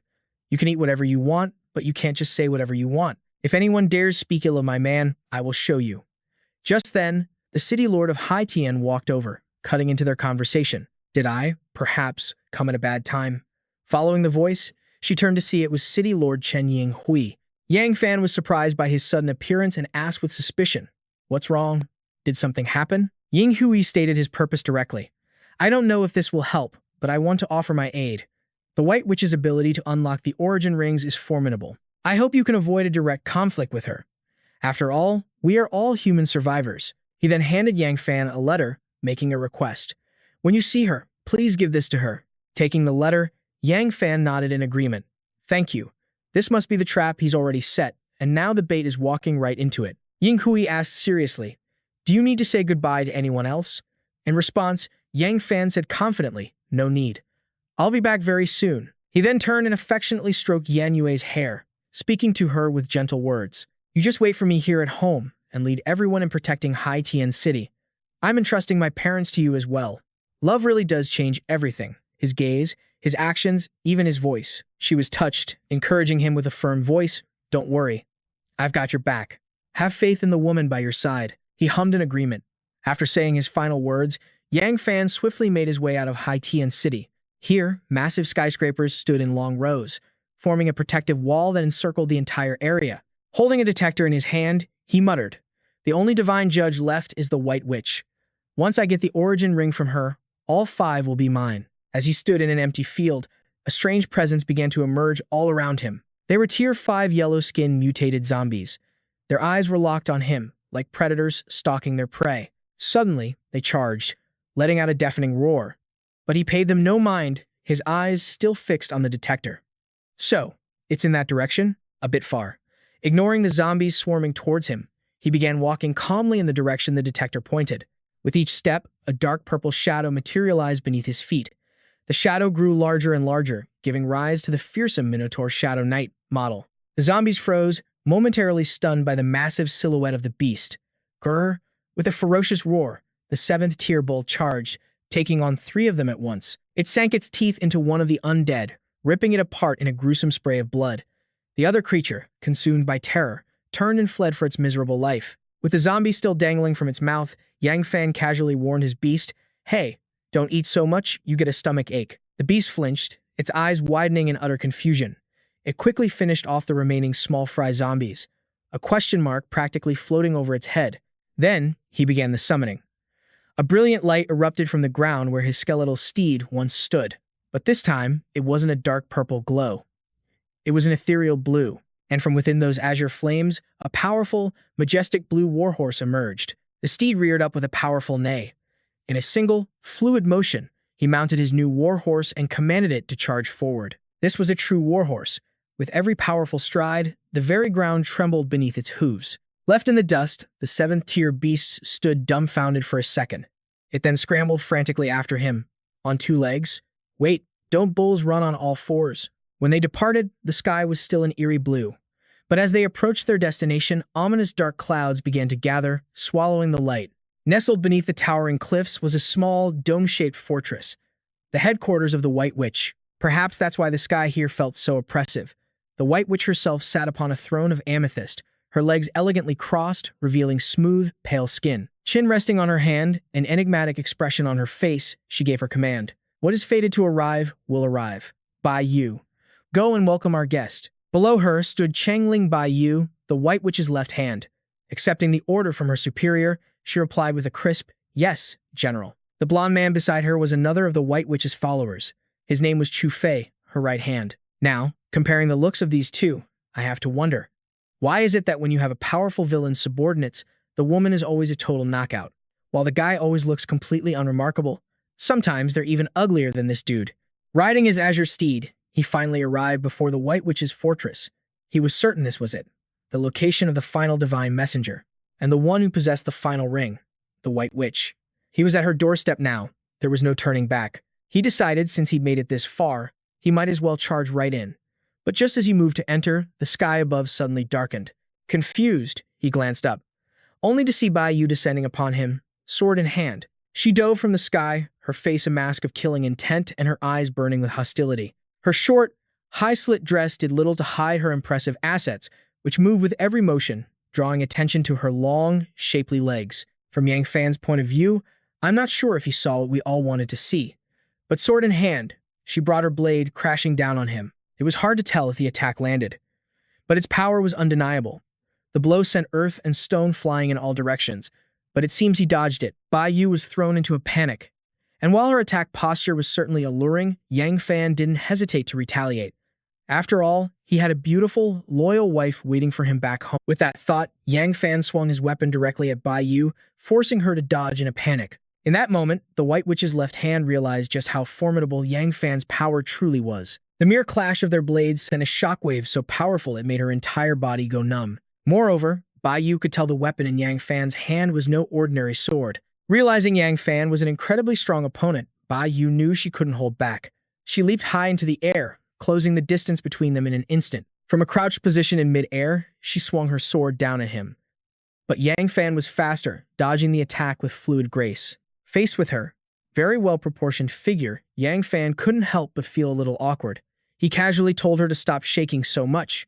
It was making him dizzy. Seeing his mocking expression, Bai Yu exploded with rage. She snarled that she had something that would make him far more dizzy than that. As the words left her lips, she unleashed her special ability, Shadow Dance. Suddenly, a dizzying array of illusions appeared, enough to make an ordinary person violently sick. However, Yang Fan was all too familiar with this kind of power, as it was quite similar to one of his own abilities. With her illusions in place, Bai Yu charged forward, screaming that a mere nobody like Yang Fan wasn't worthy of meeting her general. She intended to end his life right there, but Yang Fan remained perfectly calm, thinking to himself that her speed was actually quite slow. Unlike her blade, his water blade had no limit to its length. She was at a clear disadvantage. Before she could even process it, Yang Fan's weapon sliced her in two. But it was only one of Bai Yu's shadow clones. Yang Fan was surprised. He hadn't expected the illusion to bleed just like a real person. A second later, the real Bai Yu appeared from a different angle, striking from his blind spot. She lunged, aiming for a fatal blow. But all she got in return was a contemptuous smirk as he calmly addressed his opponent. "Did you really think," he said, "that I can only create one weapon at a time?" As he spoke, a second weapon materialized in his other hand. Yang Fan unleashed a torrent of scorching flames, engulfing Bai Yu completely. She writhed in the inferno, letting out an agonizing scream. Yang Fan watched calmly, telling her to stop her useless struggling, because against him, there were no openings. The words had barely left his lips when a brutal attack sent Yang Fan reeling. blood spewing from his mouth. He hadn't realized it. The woman before him was nothing more than a shadow clone. The real Bai Yu had silently closed the distance, launching a devastating surprise attack from directly below. She admitted he was powerful, but he was still just a man, with a vital point that could never withstand a direct blow. A wicked grin spread across Bai Yu's face as she brought her blade down, slicing Yang Fan clean in two. She figured this result would be more than enough to satisfy the great general. But as she turned to leave, something caught her eye, a single, strange drop of water. Dismissing it as a trick, she swung her sword to destroy it. In that instant, the tiny droplet multiplied, expanding at an impossible rate until it was large enough to engulf her entire body. Before she could even process what was happening, the water prison seized her, rendering her struggles completely useless. Just then, Yang Fan appeared, completely unharmed, and admitted her earlier statement had some merit. If they were living in a peaceful era, she'd undoubtedly become a bombshell celebrity. Bai Yu stared in disbelief. Not only was Yang Fan alive, but she had walked right into his trap. Yang Fan stated it plainly once more. He has no weaknesses. So how could he have been ambushed so easily? The answer was simple.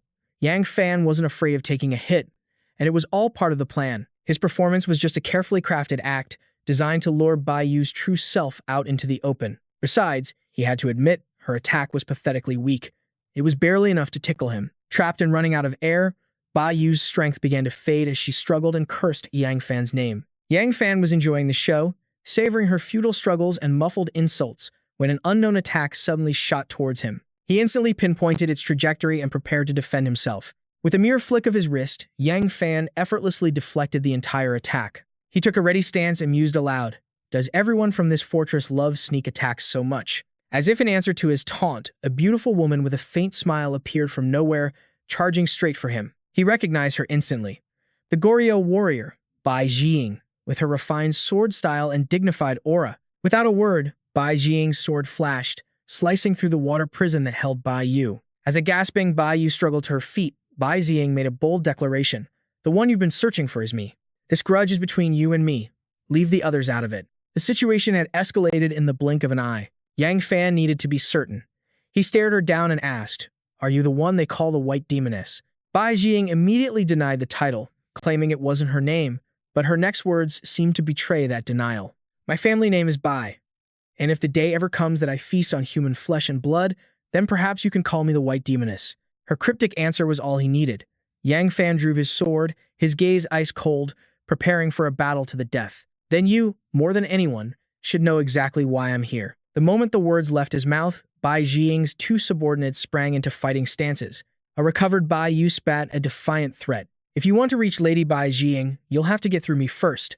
The only way past is over my dead body." Unfazed, Yang Fan simply scoffed at her threat. He began calling them out one by one, as if taking attendance for their own funerals. "Bai Yu, Bai Jiying, and you," he said, pointing to the giant who had just fired a cannon blast at him. The giant flinched as he was singled out, his heart pounding. How could this man have blocked his strongest attack with a single, empty hand? Sensing the tension, Bai Jiying stepped forward, ordering her subordinates to stand down. "This is between him and me alone." Her decision was final, and her sharp command cut off any further protest from her followers. She faced Yang Fan with unwavering confidence. "I know you possess 4 of the origin rings, but that alone doesn't guarantee your victory." She activated her skill, unleashing a flurry of razor-sharp attacks. Yang Fan was surprised, but instantly identified her power, an incredibly potent ice-type domain ability. The chilling aura only seemed to enhance her sharp beauty as she delivered her challenge with absolute clarity. The one destined to save this world isn't him. It's her. With a flick of her wrist, she activated her domain, the evil spirit general's formation, trapping him within 3 phantom gates. A torrent of dark, crimson energy erupted from Bai Jiying's sword as she summoned her Legion of the Dead. Tens of thousands of Death Knights appeared, clad in blood-red hooded cloaks, mounted on spectral steeds and wielding demonic lances. The only flash of white was the ghastly skulls of their skeletal faces. In unison, they let out a deafening roar, their one goal, to destroy Yang Fan. As if to mock his calm demeanor, she informed him that once someone enters the evil spirit general's formation, no one gets out alive. Yang Fan just smirked, shattering her pride with a single, concise command to awaken his own army. In an instant, a legion of dark soldiers and countless monstrous forms materialized from the shadows. But Bai Jiying refused to be outdone. Her powers weren't limited to a single ability. She quickly brandished her sword, summoning the very soul of the earth. A massive hand, then the entire upper torso of an earth golem, burst from the ground with a world-shaking roar. The colossal golem continued to rise from the earth, towering over the city walls. Yang Fan's eyes widened in recognition. That was the power of the Earth Ring. At that moment, Bai Jiying and her undead army charged forward, shouting the command to kill. Her zombie soldiers raised their rifles in unison, taking aim. In response, Yang Fan's evil spirits launched a counter-offensive determined to annihilate the enemy formation. A powerful strike sent a wave of purple light across the entire sky. Yang Fan's silhouette slammed a fist of pure energy into the ground. An electrifying shockwave radiated outwards, followed by a flash step technique that instantly wiped out the Death Knights. The Earth Golem roared and swung a devastating punch, aiming to crush Yang Fan completely. The impact created a massive, powerful explosion. However, Yang Fan had already dodged with incredible agility. His spirit, the Bull Demon, instantly blocked the Golem's fist. The Bull Demon let out a furious growl, channeling its energy and charging forward to clash with its colossal opponent. An earth-shattering battle between two titans began, each a loyal right hand to their master. Meanwhile, shrouded in a thick cloud of dust, Bai Jiying and Yang Fan were locked in a fierce duel of their own. Yang Fan summoned his sword of power with his right hand, angrily demanding to know why she was attacking him when they had no history or grudge. Bai Jiying answered with a ferocious swing of her blade, the force of the attack straining against her armor. In her eyes, the world could never be safe in the hands of wretched men. Yang Fan frowned, realizing this woman held him in utter contempt. She seemed to have a deeply warped view of all men. Did she hold some kind of personal vendetta against all mankind? She unleashed a relentless barrage of attacks, screaming that all men were trash, that their very existence was a waste of space, a burden on the world, and that they would be better off dead. As he dodged her strikes, Yang Fan couldn't help but wonder what kind of woman she was. Her appearance was as beautiful as an angel, but her heart was as cold and hard as stone. Annoyed that he was only dodging, Bai Jiying's frustration grew. She demanded he stop holding back and fight her with his true power. With a severe tone, she threatened to take his head if he continued to disrespect her. After evading another blow and retreating 3 meters, Yang Fan shot a sharp glance at Bai Jiying. Her face was a mask of cold fury as she swore she would never entrust the world to a man like him. He raised his sword, his eyes carefully assessing her. He had to admit, her current aura was quite formidable. Unable to restrain herself any longer, she gripped her blade and lunged forward, unleashing her Tempest Gale technique. Facing such a powerful attack, Yang Fan planted 1 foot back, bracing himself to block the devastating blow. He could see that Bai Jiying's speed had increased dramatically, nearly doubling from before. It seems rage really does have an effect on people. It was unclear if Yang Fan was complimenting her or mocking her, because to him, Bai Jiying's strength was still mediocre, showing no real improvement. Yet, he sensed she finally had the taste of a true powerhouse. Using a flash step technique, Bai Jiying spun around Yang Fan like a whirlwind. Following up, she swung her blade, sending him flying with a powerful finishing move. The two warriors then rushed at each other at lightning speed, tearing through the air and creating an almost unbearable tension. The moment their weapons collided, a powerful shockwave erupted. Bai Jiying's strength was so immense that Yang Fan's sword couldn't withstand the impact. The sword was sent flying from his grip. Yang Fan offered a few words of praise, but she used that opening to close the distance in a flash, her eyes burning with intent. She was determined to take his head. As he dodged her vicious slashes, he couldn't help but admire her fierce determination. But in a moment of carelessness, Bai Jiying unleashed one final, brutal strike and severed his head from his body. She declared that death was his only fitting end and reached out to claim his origin ring. But then, something impossible happened. Yang Fan's severed head calmly reattached itself to his body. Witnessing the horrific scene, Bai Jiying's jaw dropped in utter shock. She could only stammer, "What in the world are you?" Yang Fan calmly explained this was simply one of his abilities. As he popped his head back onto his shoulders, a small, unnerving smile appeared on his face. Hearing him talk about it like a child's game, Bai Jiying felt a cold sweat bead on her forehead. But then, Yang Fan's expression hardened. His voice dropped, laced with ice. "Weren't you the one so desperate to kill me?" Then, he simply told Bai Jiying to take a look behind her. At his words, she whipped her head around, only to stare in absolute horror. Her elite red soldiers were being ripped to shreds by his dark army, without a shred of resistance. Bai Jiying desperately tried to compose herself, believing her troops were still putting up a fight. She told herself she couldn't afford to feel fear, but while her words were strong, her body betrayed her. Her right arm trembled uncontrollably. Could it be? Was she truly afraid of this man? She had faced countless zombies and powerful ability users, but never had she encountered someone whose presence was so utterly crushing. Meanwhile, Yang Fan was growing bored. Relying solely on his water abilities wasn't a sustainable strategy. With that thought, he decided it was time to test the power of his other elemental rings. He looked like nothing more than a fool. So why? Why was she so terrified? Just then, Yang Fan activated his elemental rings, summoning a unique weapon from thin air. He decided to get physical, combining the primal forces of earth and wood to forge a massive sword. This was far easier than creating a new skill. At that moment, a powerful green aura erupted from Yang Fan's body. With a smirk, he declared it was time for their battle to truly begin. But faced with that overwhelming power, Bai Jing's spirit broke. She admitted defeat, knowing there was no way she could ever kill him. Yang Fan was taken aback by her simple surrender. He couldn't help but wonder if this was some kind of trick. Tears of self-hatred streamed down her face as she trembled uncontrollably. Facing Yang Fan, she was so paralyzed by fear, her hands shook too violently to even grip her sword. She couldn't accept it. In her eyes, Yang Fan was just a small, insignificant man. Yang Fan spoke calmly, his words cutting through her despair. "I may be a man, but I am not your enemy." His words stunned her into silence. He continued, saying he didn't know her past, but hating an entire group for the actions of a few was a foolish path to walk. He then posed a question that struck her to the core. From your own point of view, do you truly believe that is right? In that instant, her entire worldview began to shift. Every living being is an individual, he stated. Each one is unique and stands on its own. You wouldn't slaughter all lions for the sins of one, nor would you blindly protect all rabbits. That kind of thinking is truly pathetic. As he spoke, Yang Fan suddenly launched an attack. His true target was a mysterious figure lurking in the shadows behind her. The figure moved with blinding speed, parrying the blow. A twisted grin spread across her face, surprised that she had been discovered. Bai Jing was stunned. To have an intruder in her own territory, completely undetected, was unthinkable.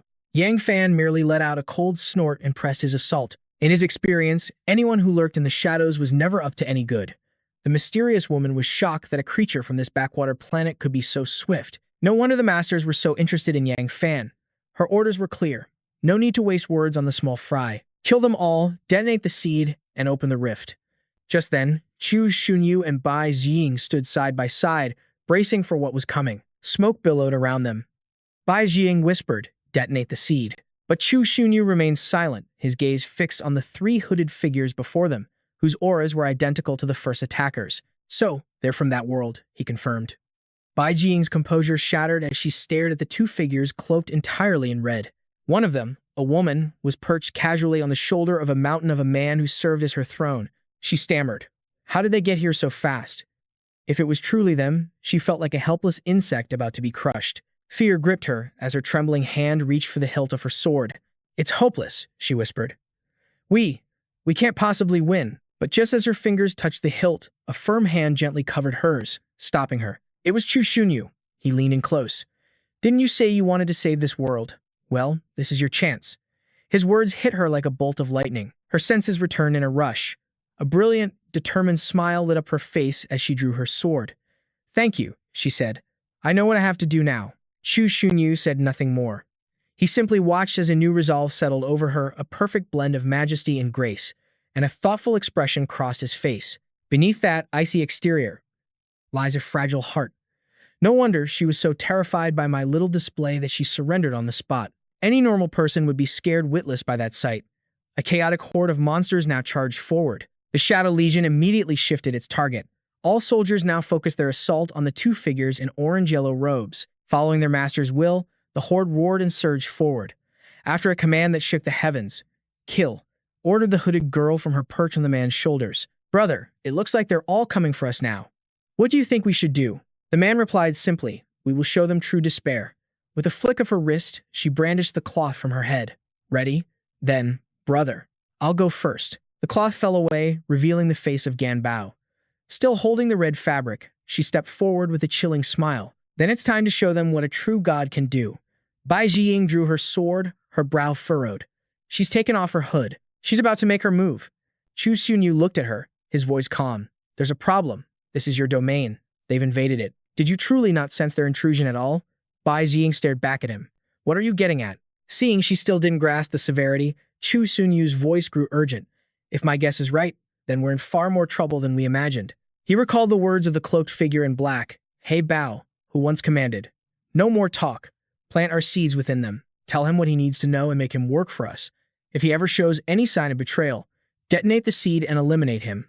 The red-cloaked figure had simply replied, "Understood." Chu Xunyu's brow tightened. He once said that every power we possess was a gift from them. But before that thought could even finish, the red-cloaked man was swarmed by Skull's soldiers, their guttural roars screaming for death. From a deep, dark vortex, two imposing figures emerged, a fist of devastating lightning, destruction. And at that very instant, Gan Bao mirrored the motion, thrusting her hands forward and forming a sign, "Then let's scatter them." With that, she pushed her hands apart. A crimson vortex shot into the dark abyss and detonated, annihilating the soldiers. The ground itself shattered, sending shrapnel flying in every direction. Seeing this, Bai Ziying was horrified. My entire army of the undead, completely wiped out in a single strike. But they're supposed to be immortal. Gan Bao turned, pointing a finger at her with a mocking grin. I didn't destroy them. I erased them from existence. Bai Ziying looked around in shock, seeing the fortress now surrounded by a jagged wall of crystalline ice. Huh. The general's estate, too. Bai Yu and Chu Fei cried out in alarm, shouting to Chu Sunyu and Bai Ziying. General, that man, why is he? Bai Yu and Chu Fei started to rush forward, but Bai Ziying held up a hand, stopping them. Stay back. Right now, he and I are not the enemy. She then turned to face Gan Bao and her brother. Our enemy is them. They're the ones who turned our world into this wasteland. Gan Bao stood with the hooded man. Clad entirely in red, they stood before a swirling portal. Gan Bao spoke cheerfully. Oh, I don't mind explaining at all. There were 7 god envoys. 2 of you are here, and the presence of another has vanished completely, so that only leaves 4. She then pointed arrogantly, issuing a challenge. So why don't you summon the rest of them and bring them all to this stage? Instantly, the ground erupted around Chu Sunyu and Bai Ziying, pillars of violet light shooting into the sky. Elsewhere, Chu Zheyue turned towards Zheng Quan's group. Qing Yu and another young man watched in alarm as the same violet flames erupted behind them. With one hand on her hip, Gan Bao gestured grandly and smirked. And now, let the real show begin. Realizing how dire the situation had become, Chu Sunyu clenched his fists, planted his feet, and roared, "Seed!" Instantly, a small black stone emerged from his chest, pulsing with an otherworldly light. At the same time, the seed within Bai Ziying also surfaced. She looked down in alarm, feeling an intense heat radiating from the seed in her chest. The seeds within the young man and Chu Ziyue also burst forth, glowing ominously. The young man's eyes widened, sensing imminent danger. Chu Ziyu whispered nervously, "They're activating." An overwhelming killing intent poured from Gan Bao. She smirked, beckoning them with a flick of her wrist. "Then I believe I'll just take control of your bodies now." In the next moment, Zheng Quan, Qing Yu, Chu Sunyu, and Bai Ziying all began to float helplessly into the air. Chu Ziyue, however, seemed unfazed as she floated. Whoa, this feels incredible. It's like we're in zero gravity. The young man beside her scowled. Damn it, how can you say something so stupid at a time like this? We've completely lost control of our own bodies. Qing Yu stared down at the glowing seed in his chest, his face pale with worry. It's no use. It's like the connection to my nervous system has been completely severed. I can't move a muscle. Floating beside him, Zheng Quan looked down at her own seed, watching as arcs of blue energy crackled across her chest. This isn't right. The seeds are draining our life force, converting it into energy. What are they planning to do? The cloaked man, now shrouded in a dark aura, spoke. One eye glowed red from within his hood, his mouth twisting into a grin. It's quite simple. We're going to make your bodies explode, and use that energy to open a gateway to our world. Chu Jiwei was stunned, her hands clenching into fists. Explode our bodies? A young man roared down at the 2 figures in orange robes, his voice laced with fury. You bastards! Let me go. Have you forgotten our pact? Don't you need us to create even stronger ability users for you anymore? Killing us now will cost you more than you'll gain. But Gan Bao just scoffed, her voice dripping with contempt. Oh, little one, you're just adorable. Did you ever wonder why we stopped producing the Stage 8 evolution serum during our dealings? She spread her arms wide, a cruel smile on her face. It's because you're all just too weak. Her words sent a wave of shock through the crowd. Gan Bao reveled in their despair, a triumphant smirk playing on her lips. You were given the power of the seed. Yet not a single one of you bothered to step up. Did you really think we wouldn't notice? Gan Bao's gaze shifted to Chu Taming, hovering in the air. Besides him, which one of you managed to reach Stage 8? At this rate, you're no different than the common filth without a god's blessing. Her brother, Jin Dai, stepped closer. That's enough, but she simply raised her hand. A swirling vortex of blue energy, crackling with lightning, materialized in the sky. If you're too weak and unwilling to strive for more, then you deserve to be destroyed. This planet has served its purpose. I can't be bothered wasting my breath on trash like you. Return the power our God gifted you. Offer up everything you are. Chu Taming and the others stared in horror as the celestial orb began to glow brighter, pulling the very essence from the seeds embedded in their chests. Bai Ziying shouted to Chu Taming, her voice filled with urgency. I assume it's the same for you? You have that thing too, after all, he replied calmly. Yes.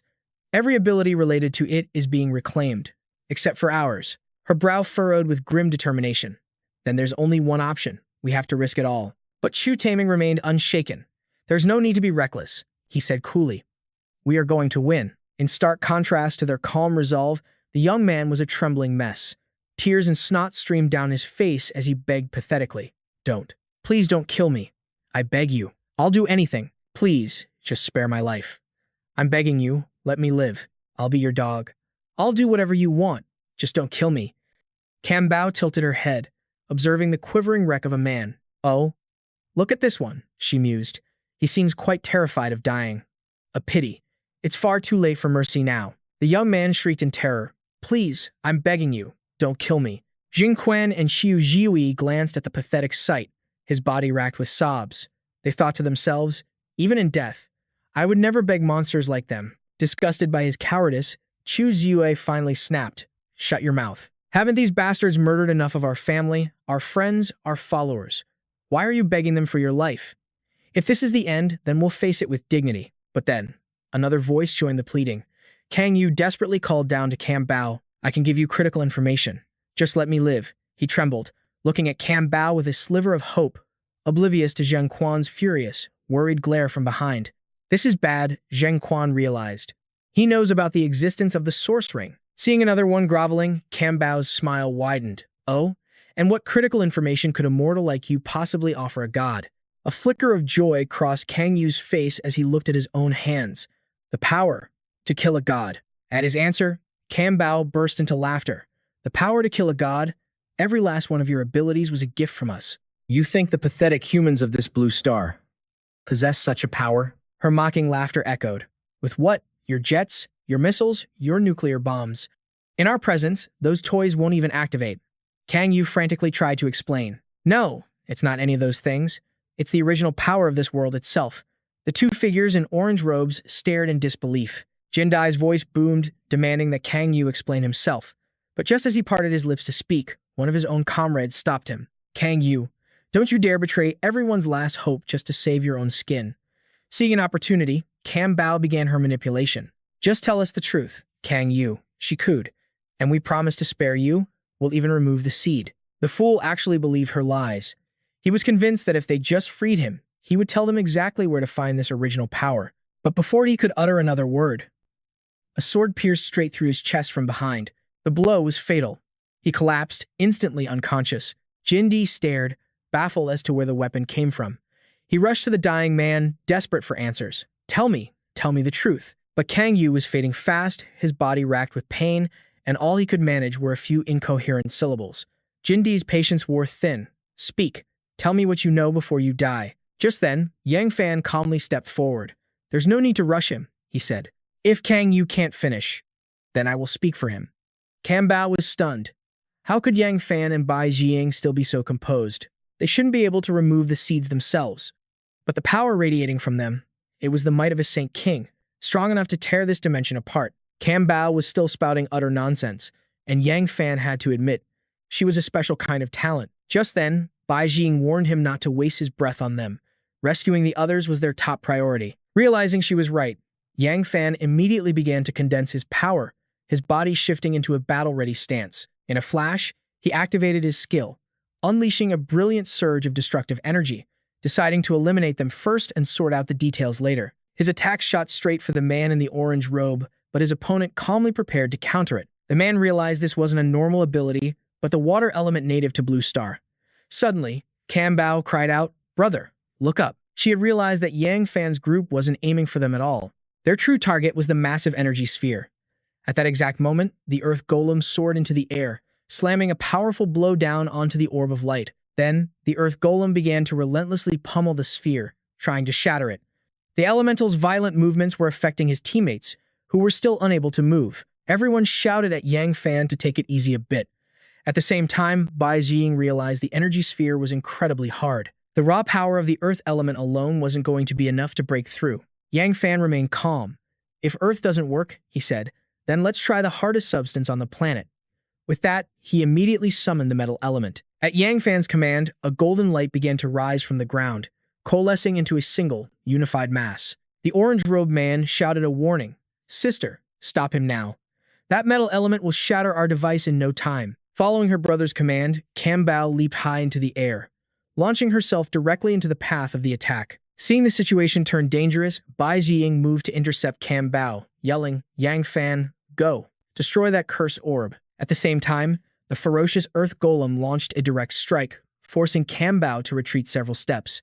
The golem followed up with another punch, but at its current speed, it was nearly impossible to land a hit on Cam Bao. She scoffed, then swiftly vanished behind the earth golem.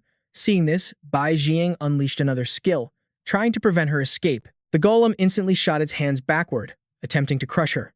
But Cam Bao easily dodged, taunting, you're far too weak. From high above, Cam Bao unleashed her own technique, sending a direct blow crashing down onto the earth golem. The attack created a blinding surge of power, completely obliterating the golem in an explosion. Bai Jiying was utterly stunned by what she had just witnessed. She's unbelievably hard to deal with, she thought. Her raw power alone is comparable to a rock giant, despite having such a slender body. Just then, Cam Bao leaped into the air again, bringing her leg down in a devastating kick aimed right at Bai Jiying. Bai Jiying flinched, shocked by that godlike speed. So fast. It was obvious Bai Jiying's meager strength was no match for her. Cam Bao sneered with contempt, launching her attack while screaming, die. Bai Jiying was so terrified she froze solid for 5 whole seconds. Cam Bao's direct kick found its mark, slamming squarely into her opponent's chest. The blow was so powerful it made Bai Jiying cough up blood. Cam Bao was incredibly pleased, having defeated her opponent as easily as flipping her hand. She slowly approached Bai Jiying's collapsed form, sneering that the people of Blue Star weren't even worth mentioning. Bai Jiying's body was completely paralyzed, her hands clenched into tight fists. Cam Bao continued to mock her. In the end, a beast is just a beast. All of you are only fit to be our food. But suddenly, from the ground below, a hand shot up and clamped onto Cam Bao's leg. Bai Jiying's body had merged with the earth, healing a portion of her wounds. She grabbed her sword, ready to fight again, and didn't forget her retort. You're the real beasts. Cam Bao pretended to be scared. Oh no. A second later, her expression twisted into a grin of excitement. Just kidding. And with that, Cam Bao delivered a crippling strike to the back of her opponent's neck. The blow struck her weak point, and Bai Jiying was instantly knocked unconscious. The vicious Cam Bao nudged the body with her foot and shouted, You're a tough one. Get back up, or I'm going to get bored. Suddenly, Cam Bao sensed movement and her attention snapped to another direction. From behind her, 5 or 6 more versions of Bai Jiying were rising from the earth. She locked eyes with Cam Bao, declaring confidently, I'm not so easily defeated. As for Yang Fan, after entrusting the roadblock to Bai Jiying, he launched a solo assault on the orb of light. The man in the orange robe blocked his path with outstretched arms. You want to destroy the blood energy orb? I can't give you that chance. He then held up Bai Yu and Shu Fei to threaten him. Take one more step, and I'll crush these 2 powerless humans. Yang Fan just scoffed, telling him to do as he pleased. I couldn't care less about their lives, he said, but right now, I'm going to take your head. He snapped his fingers and immediately unleashed a technique. Yang Fan's skill, the true origin fire of the Samadhi Earth Fire. A vortex of multicolored light swirled into existence behind him. Only now did the robed man nod, finally acknowledging his opponent's true power. It seems you really aren't an ordinary person. You carry the true secret of this world within you. The orange-robed figure shot towards Fane like a missile, screaming, If I can capture you alive, I'll be rewarded handsomely. He began circling Fane at incredible speed, creating a dizzying vortex of light. Fane scoffed internally, spinning in circles. Trying to make me dizzy so you can capture me? Are you a child? Finding the whole thing laughable, he jeered, I don't have time to play your childish games. His patience worn thin, Fane shattered the light vortex with a single, blazing fist. The man in orange appeared behind him, lunging for a sneak capture.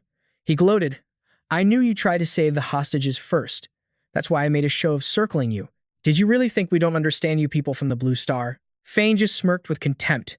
You might understand the people of my world, but you don't understand me, he repeated himself, his voice cold. You don't understand me at all. The robed figure froze, caught off guard by Fane's simple move. In the blink of an eye, he was engulfed in a sea of flames. He let out a pained, guttural scream. With the obstacle dealt with, Fane casually remarked, "Creating flame attacks of this magnitude is no problem for me at all." He then strode towards the sphere of light, telling his scorched enemy, "Enjoy the heat.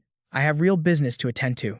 Effortlessly, in a flash, Fane rescued Bai Yu and Chu Fei from their captor's grasp. After landing safely, he let the two rest under his protection. He whispered gently, "Get some sleep now." Fane then admitted to himself, "Still, this opponent is actually a bit tricky." Just then, the man in orange emerged from the flames. He had survived Fane's attack with little more than ruined clothes and a few scratches. But it was clear Fane had struck a nerve, wounding his pride. The man admitted through gritted teeth, "This is the first time I have ever been humiliated like this. You've made me truly angry. I've made up my mind." His crimson eyes blazed with fury as he roared, "I will grind you into dust and tear you to 1,000 pieces." With that, the orange-robed man stomped his foot down, the force so immense it shattered the very ground beneath him. Instantly, a massive, multicolored orb materialized behind him. He clasped his hands together and bellowed one word, "Activate." Fane was confused by this display. Activate what? He wondered. What is he starting? As he watched, the orb began to shift colors before his very eyes, turning a deep blood red, laced with an ominous black aura. Fane recognized the blood-red aura, but he still couldn't figure out the orb's purpose. What did it do? The robed man had summoned the blood orb. It was a terrifying weapon used to drain the very life force from its victims until they were nothing but husks. The blood orb began draining the life from the three captives in the air. In mere moments, they aged rapidly, their hair turned white, their faces became wrinkled and gaunt. The horrifying truth instantly dawned on Fane. He charged forward, realizing the plan. He's draining their life force to overload the sphere of light and detonate it. Fane swung his sword without a second's hesitation. But quick as lightning, the robed man appeared before him, blocking the razor-sharp blade with his bare hand. He snarled, "You won't get a chance to attack it. Your opponent is me." With this nuisance blocking his path, Fane was completely cut off from the orb. Despite the interference, Fane summoned his primal metal element and hurled it toward the blood orb. This time, the man in orange didn't underestimate him. "Imp, I won't make that mistake again," he shouted. Energy output, maximum. A storm of devastating power erupted towards Fane in response. Facing the massive, flame-like attack, Fane quickly raised his sword to defend. He planted his feet firmly, but the immense pressure still cracked the ground beneath him. Seeing Fane momentarily pinned, his enemy gloated, "Now you have no way to divide your attention. Under my radiance, turn to ash." Fane glanced at his sword and saw it had reached its limit, cracks spreading all the way down to the hilt. His face remained a mask of calm, but inwardly, Fane despised the villain's empty threats. "Such vile words," he thought, "and this sword won't hold out much longer." He let out a calm breath, glanced at his shattering sword, and tossed it aside. It was time for a new strategy. "All right then, let's try something new." The man in orange couldn't comprehend his opponent's actions. He mocked him triumphantly. "Giving up your weapon? Are you that determined to be pulverized?" Ha ha ha. Paying him no mind, Fane raised the hand that wore 4 rings and began to summon the 4 primal elements of the world. His opponent was instantly stunned. The very air seemed to thicken for a moment, before a blinding dust storm raged towards him.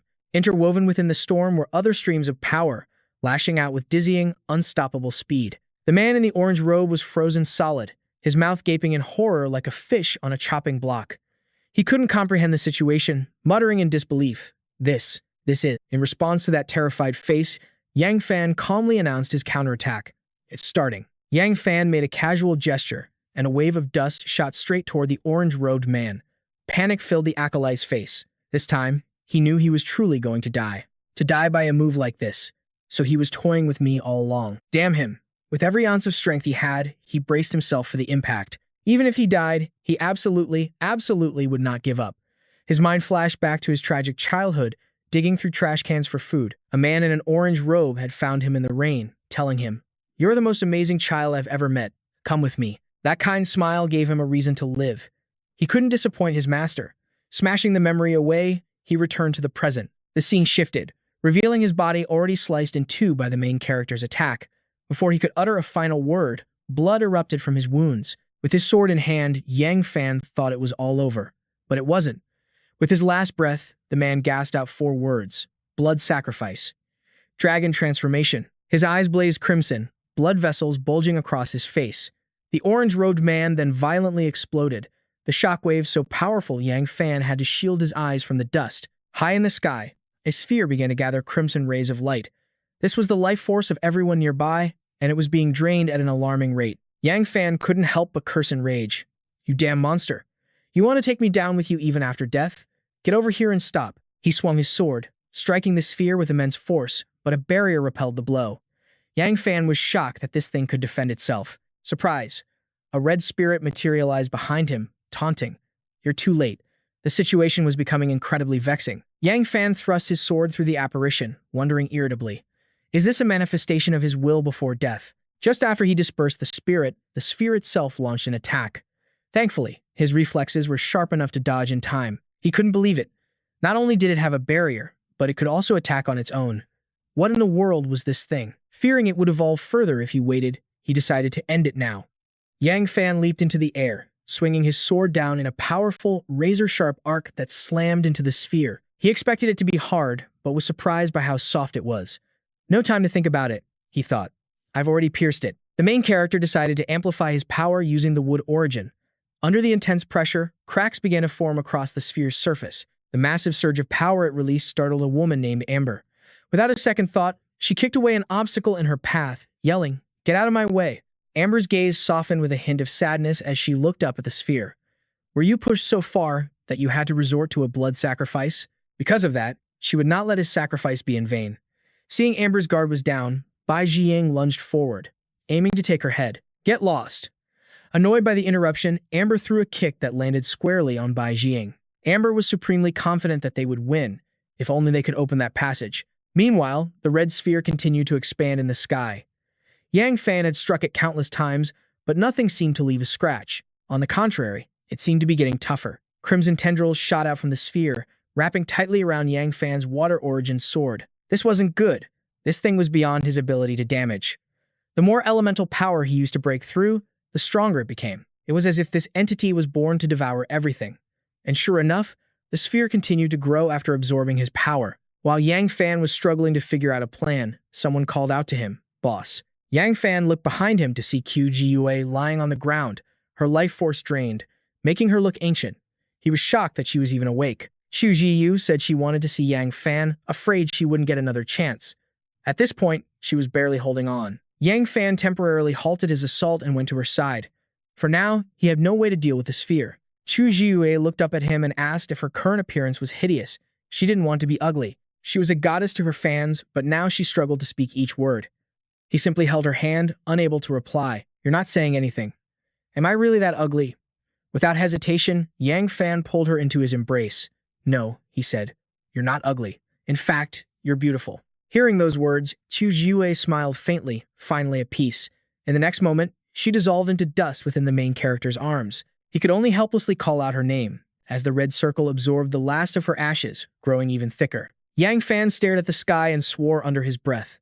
After absorbing the energy, the sphere began to turn a deep, menacing purple. It radiated a red light that stained the entire sky.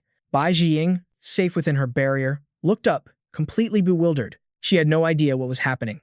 The sphere then transformed, becoming a perfectly silent horizontal bar. Bai Jiying watched this newly formed object with extreme caution. What in the world is this now? The bar split open, revealing a single, colossal, bloodshot eye.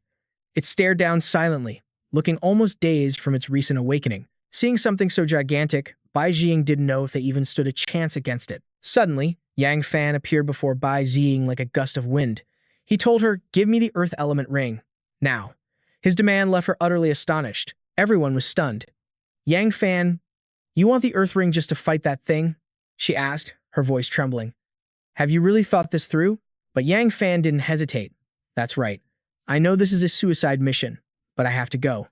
There are no other options left." Hearing his resolve, Bai Jiying handed over the ring without another word. With the final piece in his possession, Yang Fan turned away like a hero from a romance novel. "If you're okay, you should get out of here now," he said, every word dripping with ice-cold confidence. In reality, he knew that any further delay would be fatal. Yang Fan's gaze was locked onto that grotesque, otherworldly eye. He raised his right hand, the 5 glittering rings shining like the treasures of a newly crowned king flaunting his wealth. But these were no mere jewels. They were the 5 elemental rings. In an instant, Yang Fan activated the primal power sealed within them. 5 columns of light shot into the heavens. He roared, clenching his fist as the veins on his body bulged, creating a terrifying sight. On his right hand, each finger held a ring representing the five elements: metal, wood, water, fire, and earth. Standing behind him, Bai Jing asked with deep concern, "Are you all right?" The pain was immense, but Yang Fan forced himself to look strong. "I'm fine." He glanced back. "It's nothing. A little pain like this means nothing. But there's something I need to ask you. Back in Haitian City, I have a squad. They're not the strongest. Can you look after them for me?" In that moment, Yang Fan was like a worried father, entrusting his reckless children to someone else's care. Bai Jing could only nod in reluctant agreement. She would do her best. With his comrade's safety secured, Yang Fan erupted into a pillar of light and shot into the sky. Bai Jing watched him go, a single thought racing through her mind. Does he really intend to face that monster, all by himself? She moved through the battlefield, gathering her fallen comrades, still struggling to believe that a mere mortal could attempt such a feat. Just to stand before that creature required an impossible amount of courage. Even so, she had a promise to keep. In a flash, Bai Jing vanished with her allies, speeding off to protect Yang Fan's precious cubs. High in the sky, Yang Fan stood alone against the abomination. It was just a single, massive eye, but its power was absolute. Well then, no more holding back. He smirked. Let's make this a glorious battle. Yang Fan launched himself forward, unleashing a punch crackling with elemental lightning. The five primal energies exploded from his fist, morphing into five ferocious dragons that soared through the air. The battle had begun. The raw, primal power of the earth itself, clashing with an invasive force from another world. Just as Yang Fan predicted, the five dragons slammed directly into the monster, bathing the entire landscape in a kaleidoscope of violent color. The collision triggered a massive explosion. A blinding wave of dust and debris swallowed everything in sight. Miles away, Yang Qingshui saw the shockwave from the cataclysmic impact. She quickly called out to her teammates. Ren Yue and Sai Nan stared in utter disbelief. Was that a nuclear bomb? The blast flattened everything in a perfect circle for hundreds of miles. Chen Anhui said, his face grim. "No, that's impossible. No one should have access to nuclear warheads right now," he declared. But Yang Qingshu realized with dawning horror that was the direction her brother had gone. Both Qingshui and Shen Min immediately wanted to rush toward the explosion, but Chen Anhui instantly shut down their desperate plan. "Are you trying to get yourselves killed?" he demanded. "We all know how strong Yang Fan is. If he truly faced an enemy he couldn't handle, he would have found a way to escape." Yang Qingshu and Shen Min wanted to argue, but they couldn't refute the logic of City Lord Chen. Suddenly, Sainan spotted a figure flying toward them at incredible speed. It was Bai Jing, carrying two of her comrades. Even with her enhanced physique, the long journey had left her breathless and exhausted. Chen Anhui was shocked to see her here. Shen Min remembered that Yang Fan had gone to find her. She must have news. Bai Jing wasted no time. "We're not enemies anymore," she stated plainly. "We have to help each other now." City Lord Chen remained silent, still suspicious of her sudden appearance and alliance. But Yang Qingshu was past caring. Bai Jing was the only one who knew what happened to her brother. "We have to help them," she insisted. Shen Min rushed forward to support Bai Jing's group. Panting, Bai Jing expressed her gratitude to the people of Sui Cheng. "A major threat has appeared," she explained. "We must unite." Shen Min immediately asked about this new threat. "And where is Brother Fan? Why isn't he with you?" Bai Jing looked toward the distant mushroom cloud. "Yang Fan is still there, fighting that thing." In that moment, Bai Jing had to admit the truth. He is our hero. Back at the epicenter, the battle raged on. The five elemental streams clashed against the eye's terrifying power. The two forces were locked in a dramatic, brutal stalemate. Suddenly, the tip of Yang Fan's foot began to dematerialize. It glowed with a faint light that slowly started to consume his entire leg. Yang Fan grimaced, watching his own body begin to glow and fade.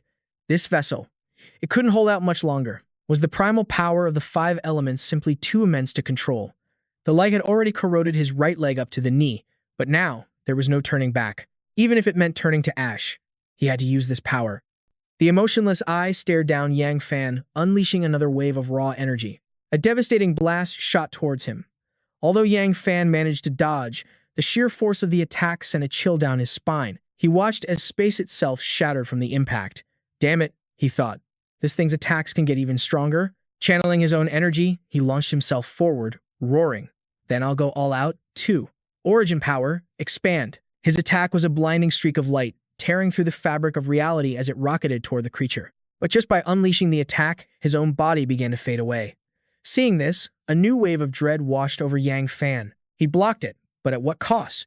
Using too much origin power was causing his body to disintegrate. The tides of battle were turning against him. Fear for his own life began to creep in. If this keeps up, I'm dead for sure. He had fought so hard for a second chance at a beautiful life. Was he really willing to let it end like this? To die so meaninglessly after being reborn? But then, images of everyone he cherished in this life flashed before his eyes. Yan Yue, who was waiting for him, and his precious little sister, Yang Qingxue, who always clung to him. He could almost hear her gently calling him brother.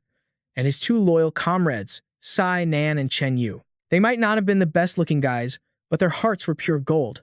They always looked up to him with such admiration. There were also the Chu sisters, Chu Xiaoyun and Chu Xiaoyuan. They just wanted his acknowledgement, his trust. And Brother Yang couldn't forget Mu Shu, or the young Lu Zht, who always had his back, Leader Yang. He remembered the silent sacrifices of Duanmu Di and Lin Chuniao, boss. Even Chu Ziyue had placed all of his faith in him. You got this, boss. The flood of memories felt like a surge of new strength. A fire ignited within Yang Fan, his brow furrowed with a renewed will to defy destiny itself. Yang Fan unleashed the full might of the origin rings. Brilliant shards of pure energy erupted around him, enveloping his entire body in light. His eyes blazed with newfound power, as if they had truly awakened. The sheer force was so immense that it disintegrated his clothes. He raised his right arm to the heavens. An incredible pressure radiated outwards, kicking up a massive storm of dust. Everything nearby was obliterated, except, for some reason, his pants. Seriously, where can I buy pants that durable? From his right hand, the rings on his fingers manifested into colossal dragons of pure energy. They charged forward, launching a ferocious assault on the eye. Yang Fan's voice echoed with resolve. In my last life, I died because of betrayal. A bitter end I could never accept. But in this life, if I die protecting my comrades, I will have no regrets. A true hero, so noble he probably sweats cologne. A burning aura blazed around him, his eyes glowing crimson. Yang Fan clenched his fists for the final clash. If this is how it ends, then let's make it one hell of a fight. Ha ha ha. The 5 dragons, born from the 5 rings, surged forward in a single, overwhelming assault on the red eye. Veins of raw power pulsed around the great eye, forming a protective barrier. Struck by this sudden, immense force, the red eye widened in shock. Blood vessels bulged across its white surface. It was awakening. A soft, violet light began to radiate from its core. Seeing the creature reel from the attack, clearly in agony, Yang Fan smirked. So, you can feel pain after all. Even a heart of stone has to know pain. But from another direction, a massive hand appeared, gripping the edge of a tear in reality itself. He glanced over, stunned. The strange hand was pulling the tear in the world wider and wider, creating a massive, dark abyss. And from within that gaping fissure, countless horrifying eyes stared back. He finally understood. Are those all the eyes it was hiding inside? Yeah, you can say you're scared now, buddy. For a moment, Yang Fan was completely frozen, his eyes wide with terror. He was already risking his life to stop just one of them. But in that darkness, countless more were lurking. No wonder they could call themselves gods. Compared to the insignificance of humanity, they truly had the right. The more he thought, the more his resolve began to waver. He shook his head violently. No, that's not right. That's wrong. Yang Fan desperately fought to reclaim his will to fight. How could I even think that? If I, the one wielding the origin power, give up now, then what hope is left for humanity? There was only one path left. He had to risk everything to destroy that dimensional rift. It was their only hope for survival. He looked down at the 5 origin rings on his hand. Origin rings. Someone once told me I could save this world. Now, unleash every last drop of your power. No matter the cost, I will accept it. As he spoke, an even greater torrent of energy erupted from the rings, surging forward. But before the pact was sealed, a voice asked him one last time, even if we must burn your very soul as the sacrifice, you will have no regrets? You will never have another chance at life. As the voice spoke, his body began to disintegrate even faster. He had already faded up to his waist, the process creeping toward his chest.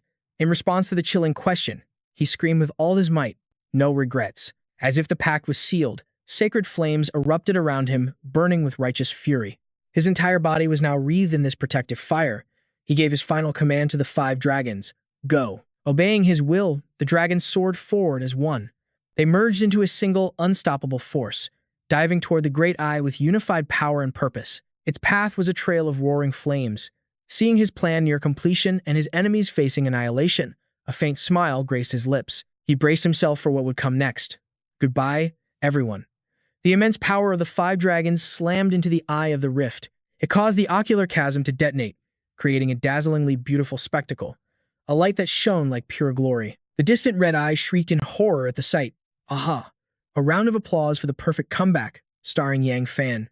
After being struck by the combined power of Yang Fan's 5 dragons, the dark tear in the world finally began to seal itself shut. The cracks in reality began to shrink, and the sky started clearing as blue clouds rushed back in. Watching the black hole slowly close, he could hardly process it. Did I actually succeed? His body had already disintegrated up to his chest, but he seemed satisfied with what he had managed to accomplish. This is great. Just as he was about to close his eyes and let go of everything, a group of robed figures suddenly appeared from the rift. With glowing red eyes, they swarmed and shoved past one another. Hurry, get through. Me too. I want to go. Seeing this, he was stunned and utterly confused. How did things turn out this way? Before his body could fully vanish, he was sucked into a swirling vortex of blue energy. Yang Fan was frozen, his face like a stone statue. He was like a portrait bust, with only his head remaining. Just then, a strange woman's voice appeared by his ear. You are about to die, your soul on the verge of being extinguished, and the world will be stained red with blood. Your loved ones, your comrades, your entire race, are all about to become food for— Can you accept that? Gazing into the swirling vortex, he couldn't speak, simply letting himself drift. Accept it. Even if I don't, what could I possibly do? The female voice asked again, as if to confirm. So, you can accept it? As he continued to fade, a sorrowful look crossed his face. I'm already dead. I know all of this is just a hallucination. As if to speak his last words, he murmured, I finally understand it now. To die before seeing victory. Heroes of the future will shed tears for this. So this is what such a painful story feels like. From the blue vortex, the voice spoke again. If that's the case, then just continue to sink into oblivion. In oblivion, at least you will no longer suffer. Suffering is for those who are still alive. Realizing the voice was not a figment of his imagination, he suddenly snapped to his senses, looking toward the woman before him. He wasn't sure what she intended. Recalling similar events, the figure of a young girl appeared from within a hazy mist. The girl had golden hair and a purple outfit. It was the world's will. The realization began to dawn on him. Could it be that none of this is a hallucination, but the consciousness of the world's origin contacting me? Clever. You are truly my child. Looking at his body that was once fading away, now fully restored with all its limbs and no longer a mere portrait, he was certain. That's right. My body was clearly destroyed, but now, it's completely fine. Looking toward the gray-robed figures who were screaming for help, an idea sparked in his mind. If this really is the consciousness of the world's origin speaking, then I might have a chance to survive. I have to save them. With that thought, he yelled toward the world's will. Show yourself. I can still fight. Let me go back. Please, let me go back. The blue vortex asked him, You wish to return? He answered immediately, yes. His answer revealed the deep desire in his soul to return to his own world. His response made the worlds will come to a decision. Then you must rely on yourself. Wanting a quick way out, Yang Fan asked, How do I rely on myself? The vortex answered his question. Your spirit of selfless sacrifice has moved the world's consciousness. The 5 elements are willing to grant you another chance. The condition is that you must pass their trial. As it spoke, a band of blue light enveloped the entire sky. It lifted him into the air, suspending him. The streams of blue light shot past the galaxy, carrying him to a distant place. It set Yang Fan down in a strange place. Thick smoke billowed before him. In the very center stood a small castle. The castle was surrounded by incredibly vibrant colors. As he walked toward it, the voice of the consciousness rang out once more. It began to explain the principles to Yang Fan. Behind that door lies your first trial. Every trial will make you stronger, but likewise, every trial will also become more difficult. Good luck. And with that, the consciousness vanished. Yang Fan reached out his right hand to touch the colorful door. He steeled his resolve. No matter how difficult it is, I have no other choice. I have to charge forward. Using both hands, he forced the door open just a crack, but an intensely blinding light burst forth from inside. The inside was nothing like he had imagined. This is the flame of the 5 elements, a scorching hell filled with mountains of magma. In the center were large fissures that caused molten magma to splatter everywhere, just like a living hell on Earth. Looking at this place, he was instinctively shocked. The temperature is too high. If my body hadn't already evolved, I probably would have been burned to a crisp just standing at the entrance. Model. The more he stared at this place, the more strange questions flooded his mind. His powers had vanished while fighting those orange-robed figures, and yet, his body, strengthened by the evolution serum, remained as powerful as ever. Could there be some hidden secret here? Stepping through the gate, he pushed the thoughts aside. This wasn't the time to ponder mysteries. The real problem was this barren, scorched wasteland. Venturing deeper, Yang Fan was overwhelmed by the scene before him. Lava flowed like rivers, and the ground sizzled as if it were being roasted. Staring at the source of the lava flow, he wondered, is the first trial a test of the five elemental flames? What kind of opponent would he face? The further he went, the more his body felt the strain. The intense heat made his very skin begin to smoke. He went on high alert. His body temperature was rising rapidly. The heat here had to be over 70 degrees. He sounded calm, but deep down, a seed of worry had been planted. Not even his evolved body could withstand this furnace for long. If this was a test of endurance, he needed a new strategy. Before he could think of a plan, the ground began to shake violently. It cracked open, spilling magma, as if something was trying to claw its way out. Yang Fan quickly assessed the situation. Something's happening, he muttered. What's trying to get out? Suddenly, with a massive roar, the lava flow erupted, illuminating the dark expanse with a fiery glow. Molten rock sprayed everywhere. This was the source of the tremors, an earth-shattering, fear-inducing power. A figure forged entirely of lava emerged from the fissure in the ground. Without a doubt, this was a creature of magma, a trial sent by one of the five world consciousnesses. It was as if he'd endured a nightmare in that molten pit, adapting until he could touch lava without feeling any pain at all. He looked like a monster ready to unleash chaos. The lava man strode towards Yang Fan with blazing intensity and spoke. Ah, it's been a while since I've had complete control of a body. I really have you to thank for this. Across from him, Yang Fan was frozen, completely bewildered by what was happening. The moment he heard that thunderous noise, Yang Fan knew something was terribly wrong. What is this? How can lava form a monster? And how does it know my name? Then, a memory clicked. Yang Fan's eyes widened in shock. How is this possible? Weren't you supposed to have vanished along with my powers? The lava man was none other than Zhuo Lingyun, the man Yang Fan had defeated. He laughed. Imprison me in your shadow, you even stripped away my consciousness. For that, I truly have to thank you. He began to move his molten body, step by agonizing step. Each footfall was an act of destruction. Everywhere he walked, the ground vaporized and burst into flames. And now, he snarled, I'm going to kill you. He shot towards Yang Fan with blinding speed. The lava creature roared, unable to contain his fury.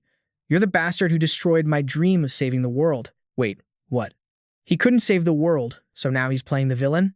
With a bitter twist on his face, he unleashed all his hatred on Yang Fan. If it wasn't for you, I would have never become a mere shadow. Closing the distance, he roared in Yang Fan's face. I'll make you suffer the same agony I did. The lava man seemed to be losing his humanity. Meanwhile, Yang Fan stood completely paralyzed. Confused about his own abilities, he tried to summon his powers to fight back, only to realize they were all gone. Only his raw physical strength remained. Stripped of his powers, Yang Fan was still determined to fight to the death to survive. Even so, I have to win. But without his abilities, what could he do? He had almost no chance against the lava creature, who rained down devastating blows on him. Despair began to creep in. Seeing that Yang Fan could only block and not fight back, the creature let out a triumphant, booming laugh. Ha ha ha.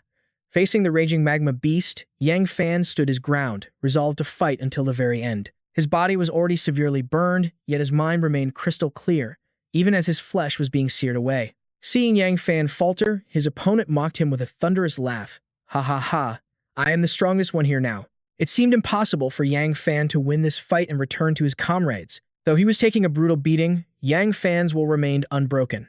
I absolutely cannot fall here. And so, Yang Fan decided to fight head-on. No powers, no awakened strength, just his bare fists, slamming straight into the monster. A fiery battle erupted between the two.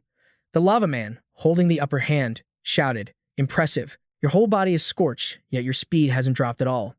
Yang Fan shot back. Because everyone is waiting for me. They're waiting for me to come home. Enraged, the lava man challenged him. What are you posturing for? You're not going anywhere. He then unleashed a new technique. Massive tentacles erupted from his back, forming enormous, powerful arms. The beast's hands shot out, clamping around Yang Fan's throat. Caught completely off guard, searing pain shot through Yang Fan's body. He struggled desperately, but couldn't break the monster's grip. This new power was terrifying and deadly. Hoisting Yang Fan into the air by his neck, the beast began to crush his spirit. Look at you, he sneered. I'm not trapped in a fragile body like yours anymore. I am molten rock. I am fire, he roared, threatening him with every word. Now, I will erase you from this world completely. Just disappear. This world belongs to ME. With a final, brutal shove, he slammed Yang Fan into the ground. Ah, he screamed in agony. The beast mocked him. You, save the world? Don't make me laugh. You're just a fly to be swatted. Zhuo Lingyun beat Yang Fan into the dirt. He lay sprawled on the ground, his entire body sizzling from the intense heat. Steam rose from his skin as a sudden thought pierced through the pain. This is a trial.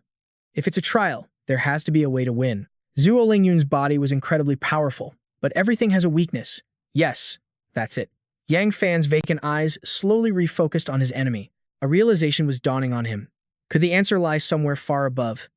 After all, he and Zhuo Lingyun weren't the only ones here. A mysterious woman watched from on high, a smirk playing on her lips. That's right, she thought. Even on the brink of death, he shows no panic. It was the very will of the world herself. She smiled, enjoying the show. Let's see just how far you can really go, she whispered. Down below, the situation remained grim for our hero. Whether Yang Fan had a plan or not, it didn't matter. He was being driven back, closer and closer to a wall of pure lava. The monster relentlessly pummeled him, determined to make Yang Fan suffer. He wanted him to feel the soul-tearing agony he once endured, to feel the same torment that had created him. Oh, I won't kill you quickly, he hissed with venom. I'm going to teach you the meaning of true despair. I want you to feel my pain. Feel the agony I felt when you defeated me. Become a monster, just like me. Suffer as I have, lost in his twisted fantasy of revenge, believing he could become human again. Zhuo Lingyun prepared to hurl Yang Fan into the molten pit, but in his arrogance, he made a fatal mistake. And in that split second, Yang Fan saw his opening and seized it. He swung his body upward, locking his legs around the monster's neck. With a surge of momentum, he broke free from the beast's control, completely reversing the situation. That's when it all clicked. Yang Fan realized his foe hadn't fully become a monster. Yang Fan pressed his advantage. You haven't completed your transformation, he yelled.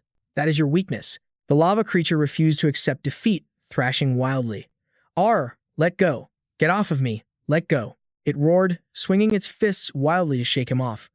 But while Yang Fan had the upper hand, Zhuo Lingyun's previous attacks had taken their toll. His strength was fading fast. He coughed up blood. I can't let go, he thought. This is my only chance. Using every last ounce of strength, Yang Fan twisted his body, flipping the massive lava beast underneath him as they plummeted downwards. Now, Yang Fan was on top, riding the monster down. The beast shrieked, overcome with pure terror. Yang Fan squeezed with all his might, his powerful legs crushing the four-armed beast's neck. Two of its hands clawed at his legs. The other two grabbed his throat, screaming through gritted teeth. I won't accept this. My brain. It hasn't completely turned to lava yet. If my brain touches the lava, I'll die too. The four-armed monster's eyes blazed with a final, desperate light. He remained defiant to the very end. But even if I die, I won't let you pass this trial. We'll both fail together. He spoke with twisted determination, fueled by the bitter taste of defeat. He knew his end was near, and lunged forward. Curse you. Let's die together. He grabbed Yang Fan's hand, intent on dragging him into the massive, terrifying pit of lava. But Yang Fan wasn't going down that easily. In a flash, he turned the tables once again. He planted a foot firmly on the monster's chest and kicked him down into the searing pit, saying with contempt, Do you take me for an idiot? Who wants to die with you?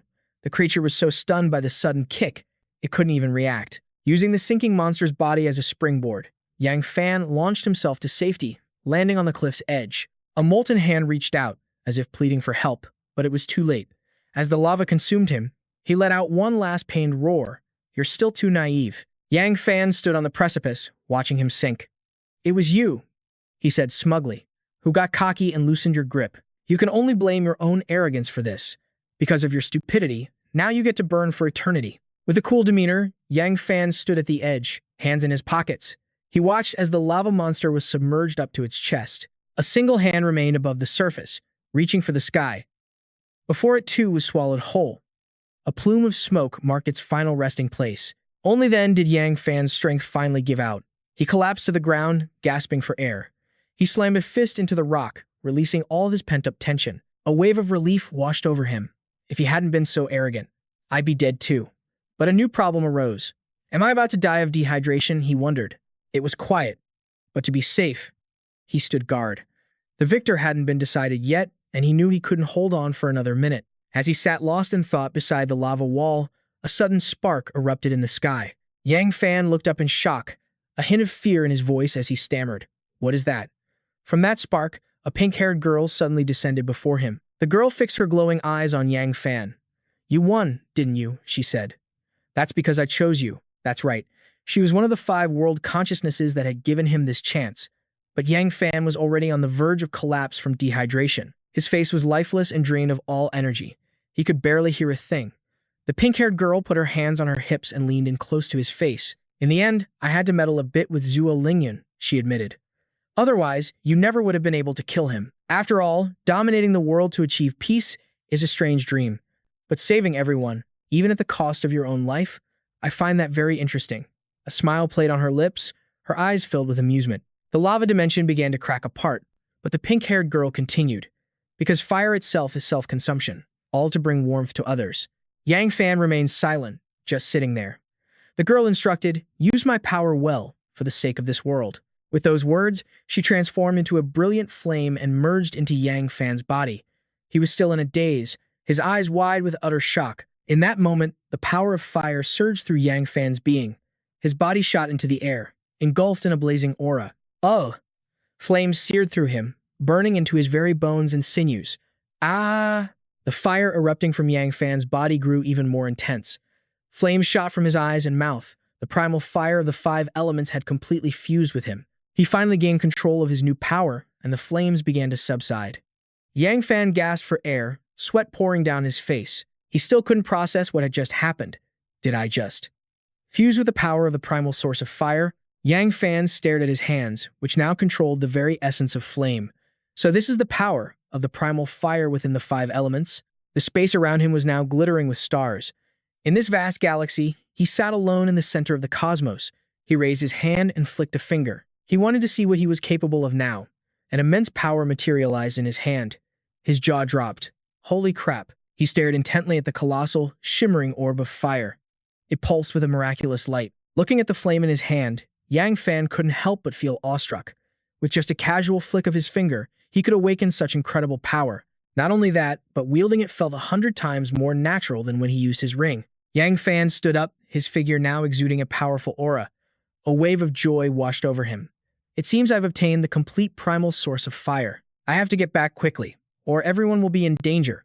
From somewhere in the void, the voice of the world's consciousness echoed. The original ability you possess did not come from another world. It was a mutation of our own primal source power. Yang Fan looked around in surprise. What do you mean? Then how were they able to nullify our powers? The voice, emanating from a blue light, continued. Your abilities simulated the primal sources, creating weaker, mutated versions of their power. That became the ability you wielded. Your Hanyan technique was merely an imitation of the primal sources of metal and fire. With focused eyes, Yang Fan looked up and listened, quickly understanding. So, that's how it was. No wonder they could dispel our abilities so easily. They were just reclaiming the simulated energy. The voice then added another detail. However, that's not the entire story. After you completely fuse with the primal source, your old abilities will reappear, in their complete and true form. Hearing this, he was startled. What are you trying to say? The voice explained it clearly. Once you awaken a primal source, anyone who possesses an ability of the same attribute will no longer lose their powers. Those words struck him like a bolt of lightning. He froze, unable to believe what he was hearing. Nearby, Chu Sanyu stared at the blue, orb-like sphere from which the voice was emanating. Therefore, all you need to do now is move forward. Gain the recognition of the 5 great primal sources, and you can save everyone. Yang Fan gritted his teeth in fury. I get it. Bring it on. I accept the next trial. He made a silent vow. Everyone. You have to hold on until I get back. Meanwhile, at Haitian City, a group of figures in dark, hooded cloaks had surrounded the metropolis. They set off massive explosions everywhere, laughing with sadistic glee.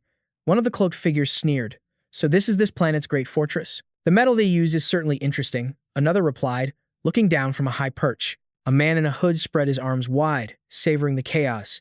This will provide me with plenty of entertainment. Ha ha ha! Below, crowds of people ran for their lives. They're monsters. They're monsters. Run. Run for your lives. Help. Somebody help us. Seeing the pandemonium, the figure merely smiled with indifference. A bunch of worthless scrap without a shred of energy. Even if they escape, they'll just be devoured by the infected outside. He glanced at the 5 of them.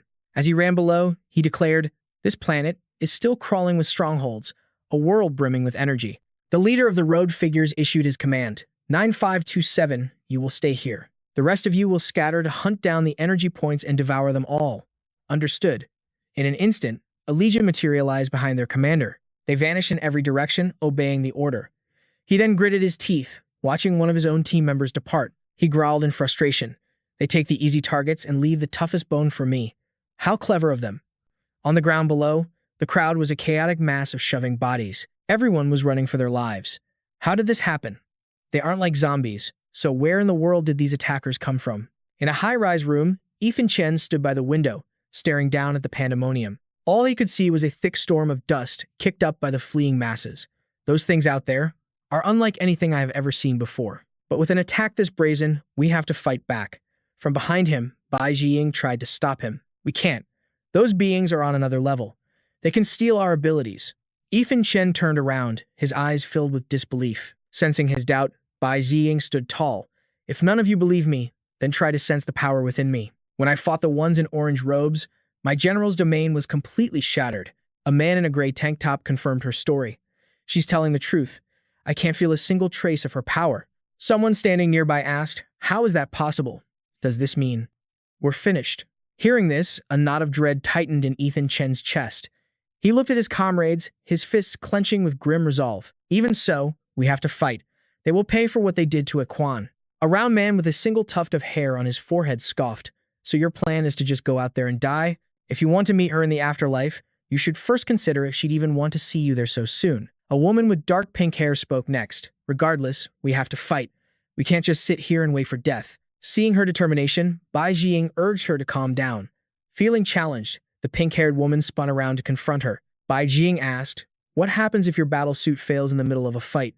Will Yang Fan ever get to see you again? The woman hesitated, a flicker of worry in her eyes. But even if we don't fight back, before she could finish, a massive explosion erupted right behind Ethan Chen, making him recoil in shock. The group stared outside in horror. What was that? Did they just breach the city walls? Peering through the swirling smoke, Bai Jiying looked up. If they've broken through, then this is the worst-case scenario. The man in the black robe let out a delighted laugh. And now, the harvest begins. A bald man in a purple coat stared at him. The gray robe. The person next to him gasped. Was he the one who destroyed the wall? The bald man shouted, this is Sky Sea City. This is our home. We ability users are under the protection of the city lord. The man in the gray robe sneered, his eyes glowing red. Why is this place filled with so much trash? You haven't been infected. What a waste of my seeds. The group in purple and pink stared in disbelief. Did he just call us trash? Infected seeds. He waved his hand in a dismissive arc. I don't want to see any more trash. Unable to stomach his arrogance, the survivors charged him. Kill him. He's a murderer. But their battle cries quickly turned to shrieks of pure terror. Run. Everyone, run. That thing is a monster. It's an absolute monster. He simply tuned out their pathetic screams. Spreading his arms wide, he laughed with pure satisfaction. Ha ha ha. Just as I thought. Only fresh blood brings me this much joy. Let's paint this land red. In the frantic stampede, a mother clutching her child was shoved to the ground. She scrambled to pick up her baby, desperately trying to soothe it. Don't be scared, don't be scared. Mommy's here. At that moment, the robed figure appeared behind them. He looked down with a chilling smile, an icy aura pouring from his body. Oh? A mother and child? I wonder if you'll still recognize each other after you've been flattened. Hearing this, the mother whipped her head around in terror. The gray-robed man was levitating a heavy wooden crate above their heads with a single finger. The mother begged, please, I'm begging you, don't. No, please, just kill me. Kill me instead. The man replied calmly, relax. I will make you two one in flesh and blood. The woman hugged her child tight, screaming as she watched the heavy crate slowly tilt towards them. But in a flash of heroism, a young woman swooped in, catching the crate and saving them both. The mother stared in shock. Miss Yan Yue. Yan Yue turned and shouted, go, get out of here, now. She then planted her feet, facing the gray-robed man head-on. He sized her up, clad in armor, standing fearlessly before him. A very high-level ability user, and with such abundant energy, you must be absolutely delicious. His words ignited a raging fire within Yan Yue. Her fists clenched, and she immediately launched an attack right at him. Creatures of the same rank, you ask? What if I tear him to shreds right before your eyes? As he spoke, he turned his gaze to the mother. She was desperately running, clutching her child, when his hand shot out, clamping around her ankle. The woman cried out in terror. Seeing this, Nan Juliet roared. Let her go. She charged forward, intent on ending this miserable scum, but he was ready. Vicious tentacles erupted, flinging her into the distance. She crashed to the ground, pain flaring through her. She grimaced. How could these tentacles be so powerful? Before her battle armor could even react, A razor-sharp tentacle was pointed right at her face, freezing her with fear. She scrambled back on her hands, her jaw dropping in horror as the massive tentacle slammed into the earth right where she'd been. The gray-robed creature's eye socket glowed red with delight. Another fruit to harvest. My luck is truly excellent today. Where did she go? From within the thick cloud of dust before him, Fan Tuet had already snatched Nhan Nuet, helping her escape. She said gratefully, "Thank you, Fan Tuet." Supporting her, Fan Tuet replied, "Of course. You are my sister-in-law, after all." He refused to let such delicious prey escape. With a wave of his hands, a forest of tentacles burst from the ground. He grinned. "And another beauty. Go. Capture them for me." He turned, pointing toward the fleeing Nan, Nuet, and Fan Tuet, ordering his tentacles to give chase. He laughed maniacally, gesturing forward. "First, capture them and we'll enjoy the women of this planet. After we've broken them, we'll devour them whole." Ha ha ha. But his triumphant laughter was cut short. The three of them, led by Duan Mu Dai, were standing right behind him. The youth in the tank top sneered. "I'm afraid you won't get that chance." Duan Mu Dai's voice was laced with disgust. The pink-haired girl added, "I'm going to burn you until not even ash remains." A moment later, Chen An Hoi appeared, his brow furrowed with rage. "Outworlder, I will make you pay for A Tuien's death." The creature merely turned back and laughed, utterly unfazed. "A Tuien? Who is that? Just some other fruit we devoured." "Haha, the strong always devour the weak. With so many delectable fruits here, I will savor each and every one of you." He clenched his fist, commanding his tentacles. "Go." Seeing the impending danger, Fan Tuet conjured a dark portal. Facing the mother and her child, she urged, "Toot Duck, you two go with me first. Get out of here now." Just then, a tentacle lunged for her from behind, making her blood run cold. "I knew you'd try to save them first, which is why I prepared this just for you." A deafening clang echoed as sparks flew everywhere. A man holding a massive shield had blocked the attack for Fan Tuet. He growled, his voice a low threat. "Don't you dare lay a hand on Fan Tuet." To the side, Duan Mudi summoned her treant, Xiao Huai. Instantly, the treant roared and charged into the fray. Tentacles began lashing out, attacking everyone relentlessly. Chen An Hui narrowly dodged a lethal strike. With a silent command, everyone coordinated their efforts, launching a counterattack. Nan Yue leaped into the air, slamming her fist into a tentacle. The tank-top youth swung his sword, but was swatted away like a fly. The pink-haired girl unleashed her power, screaming, "Burn it all down!" Duan Mudi also threw her strength into the battle. Freeze! She tried to encase everything in ice, but a tentacle shot toward her. Her ability was being drained away. Seeing the assault from the gray-robed invaders, the citizens of the city rose up as one. "You dare invade High Thien City? We'll fight you to the last man. Charge! Everyone! Tear them apart!" Duan Mudi slammed her palm into the ground and chanted an incantation. "Spirits of the earth, go!" Instantly, massive roots erupted from the ground, firing a volley of projectiles at the enemy. The gray-robed creature simply raised a protective barrier. The shield surrounding him was impenetrable. 5 combined energy blasts slammed into it, but didn't leave a single scratch. He smirked, his contempt unconcealed. "Your abilities are certainly a nuisance. If one of them actually hit me, I might even die." Hearing that, Chen An Ho shouted, "His own powers can harm him. Everyone, give it everything you've got." He wondered to himself, could Bai Xian's intelligence have been wrong? Immediately, the entire group unleashed a unified, all-out assault.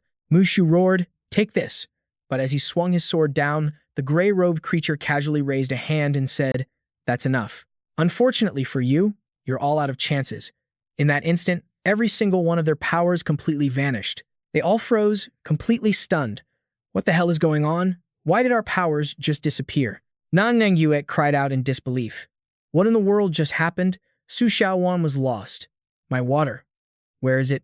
Su Xiaoyun panicked. "Where did my fire go?" Mu Shu tried to channel his energy, but his spirit blade was gone. Even Duan Mu Di could feel that the voices of the tree spirits had vanished. The gray-robed creature roared with laughter. "Ha ha ha. This is hilarious. The looks on your faces are absolutely priceless." He waved his arm, unleashing a swarm of giant tentacles as he announced. "And now, the slaughter begins. Go, my pets." Ha ha ha. The wave of tentacles surged toward Nan Juliet and the others. She turned and screamed, "Run." But it was already too late. Mushu and Sai Nan were hit, letting out a final grunt before collapsing. Xiao Huai was struck so hard it reverted to its original form, a lifeless log. It rolled across the dirt. Duan Mudi screamed in anguish. "Xiao Huai, what's wrong? Xiao Huai, wake up." Ignoring the tentacles closing in on her, she scrambled towards Xiao Huai. Seeing her reckless desperation, Chen Anhui lunged, pulling her out of the way. He dodged the tentacle's deadly strike. Turning on her, he roared, "What are you doing? Are you trying to get yourself killed?" The tree stump was completely destroyed. Beyond recovery.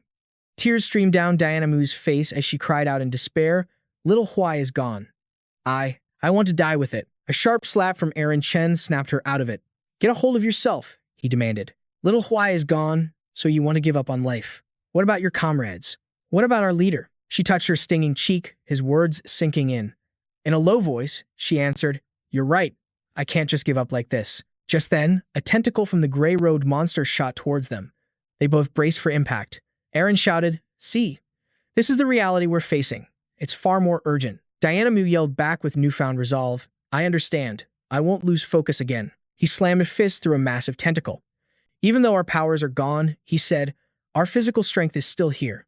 It's more than enough to fight back." From the other side, the riflemen charged forward, screaming, "We'll take you down with us." They unleashed a hail of bullets on the tentacles. Diana Mu managed a small smile. "Thank you, City Lord. Maybe there's still a chance. We have to hold this position until the leader gets back." He gave her an urgent look. "So let's move. Words alone won't defend anything." She followed his command with a grin. "Yes, sir, City Lord." Meanwhile, Nina Yan and Crystal Qing were expertly dodging the swarming tentacles. After a fierce exchange, Nina exclaimed, "I can't believe I dodged that. My body's speed. It hasn't slowed down at all." Crystal agreed. "Sister Nina, you noticed it too. Our raw physical strength is still intact." She watched the gray road figure directing the massive tentacle assault. "This raw power, it might be our last hope." Nina corrected her. "No, our last hope is to stand together." Her gaze shifted to the civilians fleeing for their lives, massive tentacles striking down behind them like giant snakes. "Quick, we have to save them." Crystal immediately followed her lead. The relentless assault shook the very ground, and soon, a corner of the city was choked with dust and debris. Across the way, the gray road figure stood atop a building, gazing down. He watched the chaos unfold below, laughing with absolute glee. He commanded his tentacles, "Kill my precious pets. Devour all the food and scrap in this city." Ha ha ha. The people scattered in pure terror. "Run. Everyone, run for your lives." Screams of terror filled the air. "Help! Somebody save us." The riflemen fired relentlessly at the tentacles, but their bullets seemed to do nothing. One soldier cursed, "Damn it, these things just won't die." They were already surrounded by 5 of the monstrous limbs, attacking furiously. Just then, Nina and Crystal leaped into the fray, their powerful kicks providing support. The soldiers stared in surprise at their arrival. "Lady Nina, Lady Crystal." Nina commanded one of the soldiers, "Get the civilians out of here. We'll handle this." He immediately coordinated, turning to the terrified civilians. "Everyone, follow me now." At that moment, Aaron and Diana arrived. "Crystal, Nina, are you two all right? Since everyone's okay, let's go find the others and help them. Our physical strength is still here. If we stick together, we can still fight." The two nodded. "Understood," Diana said. "All right, let's head over there." But Nina suddenly stopped them. "Wait a minute." They all looked at her, confused. "What's wrong?" She answered quietly, "Just now. The tentacles that were hit by bullets. They actually retreated. And that gray-robed guy, he didn't dare to face the gunfire head-on. It means our normal firearms work against him. We can gather more weapons to fight back." Hearing her analysis, Aaron Chen was impressed. He gave a slight smile of approval. "No wonder Evan Yang chose you. You're more than just a pretty face." Nina ignored his praise and turned to leave. Crystal and Diana quickly followed her lead. Meanwhile, across the city, Chloe and Claire Chu were caught. 2 massive tentacles held them in a crushing grip. A tentacle coiled around Chloe's arm, hoisting her into the air. She cried out. It's tightening its grip. Claire was wrapped around her waist, the pressure crushing the air from her lungs. "Ugh, damn this thing." Suddenly, gunfire erupted, striking both tentacles. They recoiled, released. The 2 girls seized the chance to escape. Claire looked around, shocked. Who was that? Who's shooting? Chloe wondered aloud. Are they here to save us? Crystal appeared with a cheerful voice. That would be us. It's Crystal Yang and Sister Nina. Nina stood beside her. All business. There's no time to waste. Get on your feet, now, Claire asked, completely bewildered. What's going on? How do you have weapons? Didn't that monster's ability erase everything? Crystal answered with a playful glint in her eye. Because these aren't special abilities or weapons from a traitor. This is the firepower our world, Blue Star, always had. Nina nodded, explaining further. That creature's power can't erase something that was a part of this world to begin with. Su Xiaoyun's eyes widened in realization. That makes sense. If he could erase everything, he would have just wiped Hai Tian City off the map and captured us all. Yan Yue cut her off, relaying the group's consensus. We'll table that discussion for now. We've already met with Duan Mu Di and Chen Anhui. City Lord Kang Kao has ordered an all-out assault on that monster. Duan Mu Di and the City Lord are rescuing the others as we speak. We'll regroup with them soon enough. A flicker of doubt crossed Su Xiaoyun's face. But, can we really take that thing down with just these guns? Sensing her friend's wavering spirit, Qing Shui stepped in. Hey, Xiaoyun, try stomping the ground. Hard. Xiaoyun was confused. Stomp? What for? Qing Shui insisted. Just do it. Put everything you've got into it. Xiaoyun slammed her foot down with all her might, and the ground buckled beneath her, shattering the thick concrete. As she stared in disbelief, Qing Shui grinned triumphantly. See, you get it now, don't you? Our physical strength. It hasn't been erased. It's just our powers that are gone. Yan Yue thrust a rifle into each of their hands, her voice sharp with command. Now, move out. We're going to kill that thing. Su Xiaoyun fell in line right behind her, thinking, Yan Yue, she has the presence of a true leader now. Someone you can really count on. I just hope there are no surprises before the real boss gets back.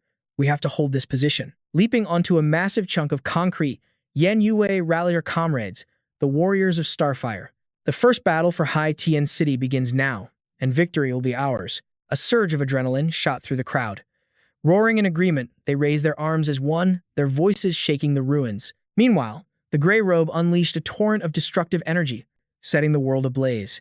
He gazed upon the desolation he had wrought and let out a manic laugh. Ha ha ha. So this is the feeling of absolute power. Below, the masses fled in chaos, their panic screams like music to his ears. Help us! Ah, City Lord, save us. The gray robe savored their despair. He roared, Scream for me, you insignificant insects. You were born to be devoured by your superiors. You were born to be, but the words died in his throat. His arrogant expression froze, his jaw snapping shut. Before him stood two new figures, one in orange, the other in white. The sheer power radiating from them dwarfed his own, their gazes dripping with contempt. The one in white spoke, his voice cold as ice. A low-level creature like you exists only to be crushed by us. You are a disgrace to our kind. A third figure, cloaked in red, appeared.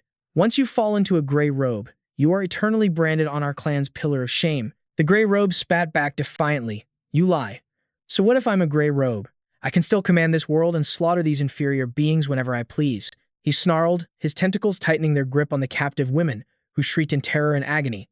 Ugh, don't kill me. Help. Somebody help us. No, I beg you. A cruel smirk spread across the gray robe's face. Female specimens, are we? Though certainly inferior to my last meal. I suppose you'll do for a little amusement. Now then, let's see what the creatures of this planet are hiding beneath these useless rags. His words sent a fresh wave of panic through the captives. They sobbed and pleaded, No, please, let us go. Ah, stop. Suddenly, the crack of a rifle echoed through the ruins. The gray robe flinched, roaring in fury. Who dares? Chen Anhui emerged from the dust, flanked by his soldiers, rifles raised. He answered, his voice ringing with authority. The coward hiding inside that robe. This city lord has come to take your life. The monster sneered, sending its tentacles lashing out. Tired of living, are you? I was just looking for you. And you've delivered yourselves right to me. But just then, he heard footsteps from behind. Yan Yue and her team were already closing in, moving like shadows as she gave her orders, quick and sharp. Qing Shui, Xiao Yun, you get the civilians. Xiao Wan, you're with me. We're taking this thing down. Understood, they replied in unison, moving on their targets. Seeing them coordinate their attack, the gray robe cackled. A pack of worthless insects fighting without the very powers we bestowed upon you? Such a pointless struggle. Seizing an opening, Qing Shu's blade flashed, severing a tentacle. I'll be taking these three with me. Scooping up the last girl, whose leg was injured, Qing Shui made her escape. The girl looked up at her gratefully. Thank you, Lady Qing Shui. The gray robe roared in fury. Get back here. A tentacle shot through the air, aiming straight for her. But it was met with a hail of gunfire from Duan Mu Di. She leveled her rifle at the monster. You don't have the luxury of looking away from me. Your power has its limits. All you can do is negate our abilities. But you're still vulnerable to the weapons of this world. With enough firepower, you won't stand against us for long. A flicker of fear crossed the gray robe's face as he hissed. You're lying. Duan Mu Di remained perfectly calm, her tone almost conversational. Oh, your powers are impressive, I'll admit. The ability to mimic our language, to grant us powers. Those are truly formidable gifts. So, if you tell us everything you know about your world, we might consider letting you live. His voice suddenly dropped to a sinister whisper. Let you live? No. I think I'll kill you instead. And with that, he threw his hands to the sky, commanding the tentacles to surge forward. A bunch of livestock. Daring to negotiate with me, the tentacles struck with blinding speed and force, ensnaring everyone before they could react. Yan Yue cried out, It's over. We walked right into his trap. Chen Anhui was stunned. What's happening? These things are way faster than before. Qing Sui and Xiao Yun turned to flee, but the tendrils closed the distance in a heartbeat. Using all her strength, Qing Shui shoved Xiao Yun aside. Run, Xiao Yun.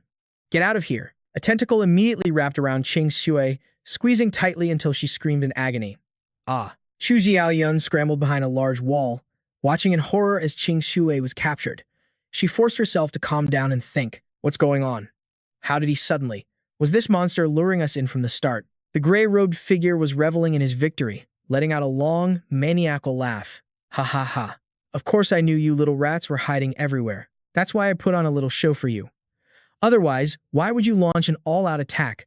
How else could I capture you all at once? Yan Yue cursed through gritted teeth. You goddamn pig. Chen Anhui remained calm, showing no fear. If you're going to kill us, then do it. Stop wasting our time. The gray-robed man was immensely pleased. Ha ha ha, no need to rush. I admit, your powerful bodies could actually pose a threat to me, but without your special abilities, all that physical strength is utterly meaningless. He looked at the group being crushed in his tentacles and suddenly spoke the truth. Because what we truly fear are the real abilities that exist in your world. What you use are nothing more than cheap copies. And you dare to fight us with them? Chen Anhui was baffled by his words. Real abilities? What in the world are real abilities? Suddenly, a strange, blinding light appeared in the sky. Everyone looked up in complete shock. Yan Yue wondered, what's happening to the sky? Duan Wudi felt a fluctuation of power, similar to Xiao Yun's. The gray-robed man also sensed a dangerous aura. I'm done playing games with you.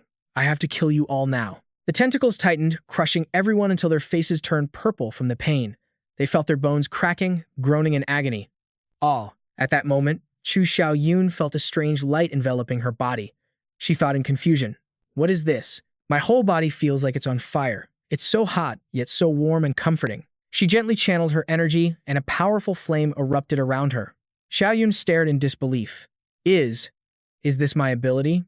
It's back. She could feel it from deep within her soul. A sacred flame flowing through her entire body.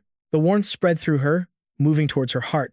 My heart, it's burning so brightly. A soft moan escaped Xiao Yun's lips, and she quickly covered her mouth in surprise. What was that? It felt so good, I almost cried out. It's like my whole body is overflowing with energy. This is completely different from the agonizing, soul-tearing pain I felt when I first awakened my powers. Suddenly, a brilliant blue light materialized before Chu Xiao Yun. She froze, asking herself, what is this thing? A blue flame. It feels so familiar. To her shock, a voice emerged from the fire. Go. Save them. You have the power. Elsewhere, the gray-robed man cackled madly as he continued to tighten his grip. Ah ha ha. So what if a new ability appears? You're all still going to die by my hand. In your own words, this is your karma. Now die for me. The group's strength was fading fast. Uncle Mew knew this was the end. He choked out, damn it. We can't hold on much longer. Yan Yue thought to herself, Xiao Yun isn't here. She must have escaped. If only she can get a message to Yang Fan. With that last hope, she gathered all her strength and screamed, praying Xiao Yun could hear. Xiao Yun, run. Find Yang Fan. Tell him not to worry about us. Tell him to live on. Chen Anhui looked at Yan Yue's defiant face and was reminded of a Xuan. He thought, if you were still alive, you would be just like her, wouldn't you, Xuan? I wish you were still here. I don't want to be the lord of Sea Sky City anymore. I just want you. Qing Shui took the chance to say her final words. Everyone, I guess this is it for us. Thank you for always taking care of me. If there's a next life, I'll treat you all to hot pot. It's my favorite. Hearing her words, the gray-robed man burst out laughing. Ridiculous. Facing death and you're still giving farewell speeches. No wonder the higher-ups said the greatest weakness of you, blue star humans, is emotion. You're full of feelings, but you have no power, making you the perfect livestock for us to raise. Ha ha. Qing Shui didn't hesitate to curse back. You're the pig. Your whole family are pigs. You filthy, perverted pig. He suddenly let out a low "oh." Cursing, Qing Shui shrieked, "What are you doing? Stop it. Don't you dare touch my dress." Chen Anho roared when he saw the man's vile intentions. "Get your hands off her, you bastard. If you're going to kill us, then do it." Yan Yue screamed in a rage. "You filth! If you touch her, I'll haunt you even as a ghost." Seeing their panic, the man in the gray robe reveled in their despair. His voice dripped with mockery. "Oh, I'm so scared," he jeered. "In that case, I'll just have to play with her purity right in front of you." He stepped closer, grabbing Qing Shui's collar and pulling it open. "I'm sure you're all dying to see the flesh underneath these clothes, aren't you?" "Ha ha ha." She stared at his leering face, thinking to herself that it was better to bite her tongue and end it all than to suffer this humiliation.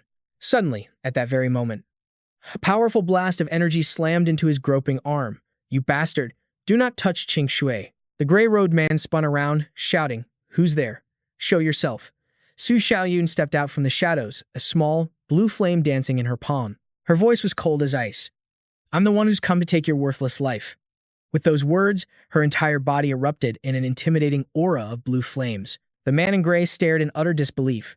He screamed, "Impossible! How did you restore your powers? This can't be. Where did you get this ability?" Her voice rang out with authority. "You are not worthy of knowing." Then, she unleashed a massive torrent of fire, attacking instantly. Feeling the immense power bearing down on him, the gray-robed man frantically commanded his tentacles. "Stop her! Stop her for me! All of you, go now! Restrain her! Get her!" Instantly, 4 massive tentacles coiled around Su Xiaoyun's limbs. He sneered, thinking to himself, "Pathetic. It's far too early for you to think you can kill me." But his moment of triumph was short-lived. The blue flame, like a living fire spirit, suddenly flared up before him and opened its mouth wide. The gray-robed man only had time for a single scream before the flames completely devoured him. Su Xiaoyun immediately burned away the tentacles holding her captive. Then, she turned her gaze to the tentacles still binding her teammates. "Trying to run? You won't get the chance." She incinerated the remaining ones, freeing everyone. Yan Yue nodded in approval. "Nice work, Xiaoyun." Duan Mudi spoke softly. "Thank you, Xiaoyun." Qing Shu felt a wave of relief wash over her. "If it weren't for Sister Xiaoyun, we would have been done for today." Su Xiaoyun chimed in, "Hey, everyone, why isn't anyone asking the most important question? Sis, how did you get your powers back?" Su Xiaoyun looked down at the small flame in her hand and answered quietly, "It was because of this, and it has something to say to all of you." Yan Yue stared at the flame and recognized it instantly. "This is Yang Fan's fire." "I remember this feeling." Chen Anhui asked cautiously, "How can we be sure based on a single flame?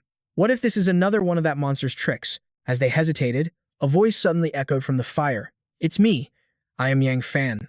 I'm still alive." Hearing that familiar voice, everyone was overcome with joy. Uncle Mu exclaimed, "Little Yang, it's good that you're alive." Duan Mudi was moved. "Boss, it's really your voice." Qing Shui was ecstatic. "It's really you. You're alive." Sainan joked, "Boss, you better come back soon. We're getting bullied so badly over here." Chen Anhui asked, "Yang Fan, where are you? Are you safe?" Qing Shui was also curious. "That's right, where are you? Why haven't you come back yet?" Yang Fan replied, "I can't return just yet." Everyone sighed. "Is that so? Why can't you come back?" Yan Yue tried to comfort them. "Don't be sad, everyone. Yang Fan, did you help Xiaoyun restore her powers?" The voice from the flame answered, "Yes, I did." Hearing this, a commotion broke out among the group. "So it really was you?" Uncle Mu shouted, "I just want my sword back." Xiaoyun asked urgently, "Brother Yang, can you restore my powers too?" The answer came back, "For now, there is no way. But you must all survive. Your abilities will return soon enough." Seeing the slight disappointment on their faces, Chen Anhui began to explain. "What Yang Fan means is that he wants us to unite everyone on Blue Star. He already knows about our situation here." Qing Shui noticed the flame was shrinking, now just a tiny flicker. She cried out, "Oh no, the flame is about to go out." "That's right." Qing Shui quickly added, "Come back soon. We promise we'll listen to you and unite everyone." Duan Mudi added, "That's right, boss. Come back soon. We'll do our best to survive." "Okay," Yan Yue asked, "so when can you come back?" The weak flame remained silent, before finally flickering into 2 words. "Wait for me." Tears welled up in her eyes as she thought, "I will wait for you." Sainan was also sobbing. Who knows when the boss will be able to return? Xiaowen tried to rally everyone's spirits. "It's up to us now." Yan Yue was also optimistic. No matter what, at least we have Xiaoyun's power now. Besides, Yang Fan said our own powers will gradually come back. We've been living in the apocalypse this whole time. Even if there's only a single ray of light left, we have to grab onto it, right? Chen Anhao agreed. You're right. Qing Shui said with encouragement. Sister-in-law, that was well said. Duan Mudi smiled. Thank you, Miss Yan Yu. Now, let's hurry and help the injured. And who knows where that kid, Liu Zihi, ran off to. Duan Mudi looked at the piece of wood on the ground, thinking. Xiao Huai, wait for my powers to return. I promise you'll be able to recover too. Let's get back to the action, shall we? At that very moment, in the Dark Star realm, a high-level summit was already in session. Inside the conference hall, beings cloaked in robes of every color stood in absolute tension. Black robes shattered the silence. Look at the mess you've made. All you had to do was open a simple rift, and you failed. Orange robe, how do you explain this? Orange robe admitted his fault directly. The error was mine. The failure of my two agents was beyond my calculations. To think that on a common planet like Blue Star, someone could actually injure a demonic eye puppet. I fear that world is not as simple as it seems. White Robe shot back. Is it really so difficult? My own subordinates are currently plundering Blue Star. It seems the food there relies heavily on our simulated abilities. Take away those abilities, and they can't withstand a single blow. Orange Robe was surprised. Are you certain? A crimson glint flashed in White Robe's eyes as he spoke calmly. However, Blue Star is indeed not a simple place. According to my reports, my subordinate, number 9527, was killed. And what's more, he was killed by a true ability. A stunned silence fell over the room. White Robe raised a hand in warning. If we continue to do nothing, those creatures just might follow the spatial rift right back to our home. They'll come to annihilate our mother planet. At that point, this won't be about food anymore. It will be about the extinction of our entire race. An idea sparked in Black Robe's mind. He replied in a low voice, I understand. I will report this to a higher authority. With that, he vanished. His figure reappeared in an instant before the Dark Star Royal Palace. He called out from the gates. Black Robe requests an audience with the Holy King. The palace doors swung open. He bowed his head slightly. My thanks, Holy King. As Black Robe walked inside, he thought to himself, if Blue Star truly possesses beings with real abilities, then the quality of that food must be absolutely exquisite, far superior to any planet we've encountered before.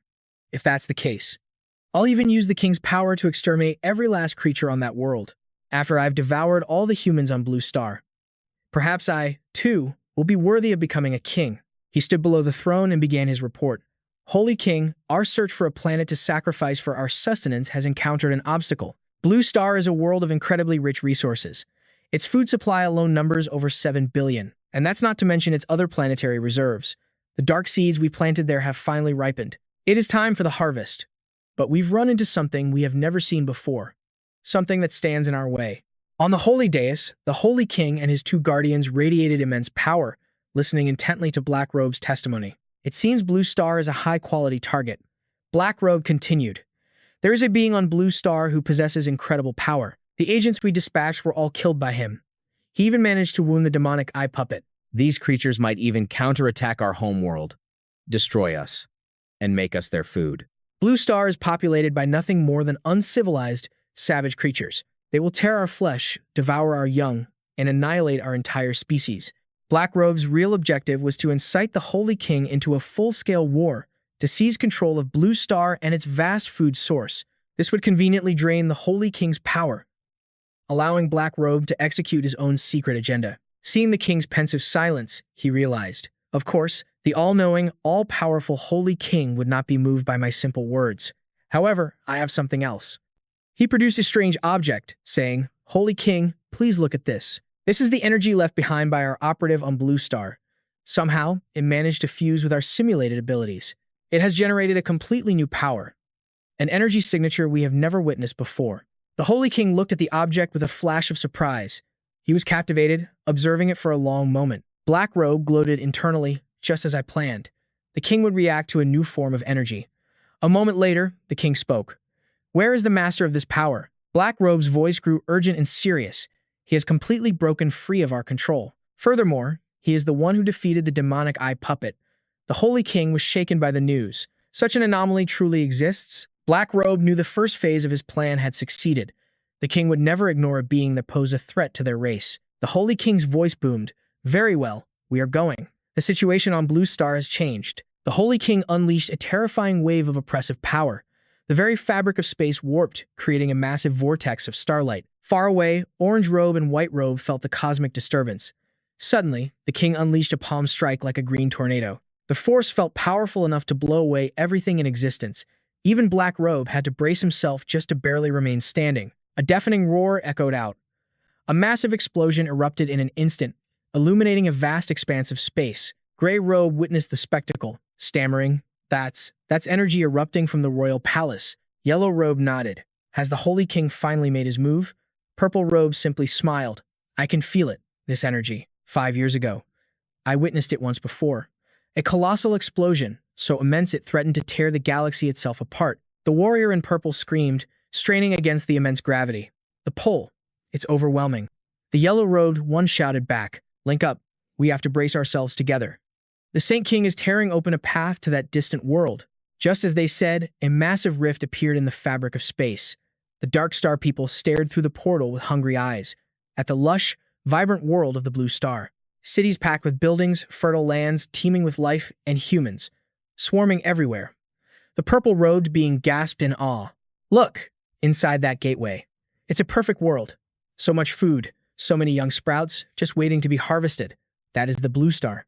There are nearly 7 billion sources of food, along with limitless energy reserves. The orange-robed one was stunned. 7 billion, and countless energy stores. A figure in black spoke with excitement. Compared to this prize, all the other worlds we've conquered are nothing but dust. Even our own mother world pales in comparison. The one in purple commanded, Quickly, gather everyone. We are going to the Blue Star. Meanwhile, a gray-robed figure calculated, the Blue Star. 7 billion sources of food? Our entire population is only 400,000. If we can truly conquer the Blue Star and farm its food, the great revolution of the Dark Star people is about to begin. He gazed down at his subordinates, toiling away mining spirit stones, and roared, Everyone, stop what you're doing. His workers looked up in confusion. Stop. But we'll be punished by the white robes. My lord, what do you mean? He announced with fiery passion. Our chance to rise up has finally come. The gray robes will no longer have to sacrifice their lives mining these irradiated dark blue crystals. He pointed up at the portal. Look up there. That is the dimensional path to the Blue Star. Once we get there, we'll have endless food and inexhaustible energy. Once we're there, the gray robes will no longer be slaves to the others. On the other side, the white, yellow, orange, and green robes were just as ecstatic. Excellent. This is magnificent, Lord Black Robe. You've finally done something worthwhile. The green robe one reached out a hand, proclaiming, Even a single piece of that world could save the tens of thousands of my green robes from starving to death. Suddenly, the ground began to tremble violently.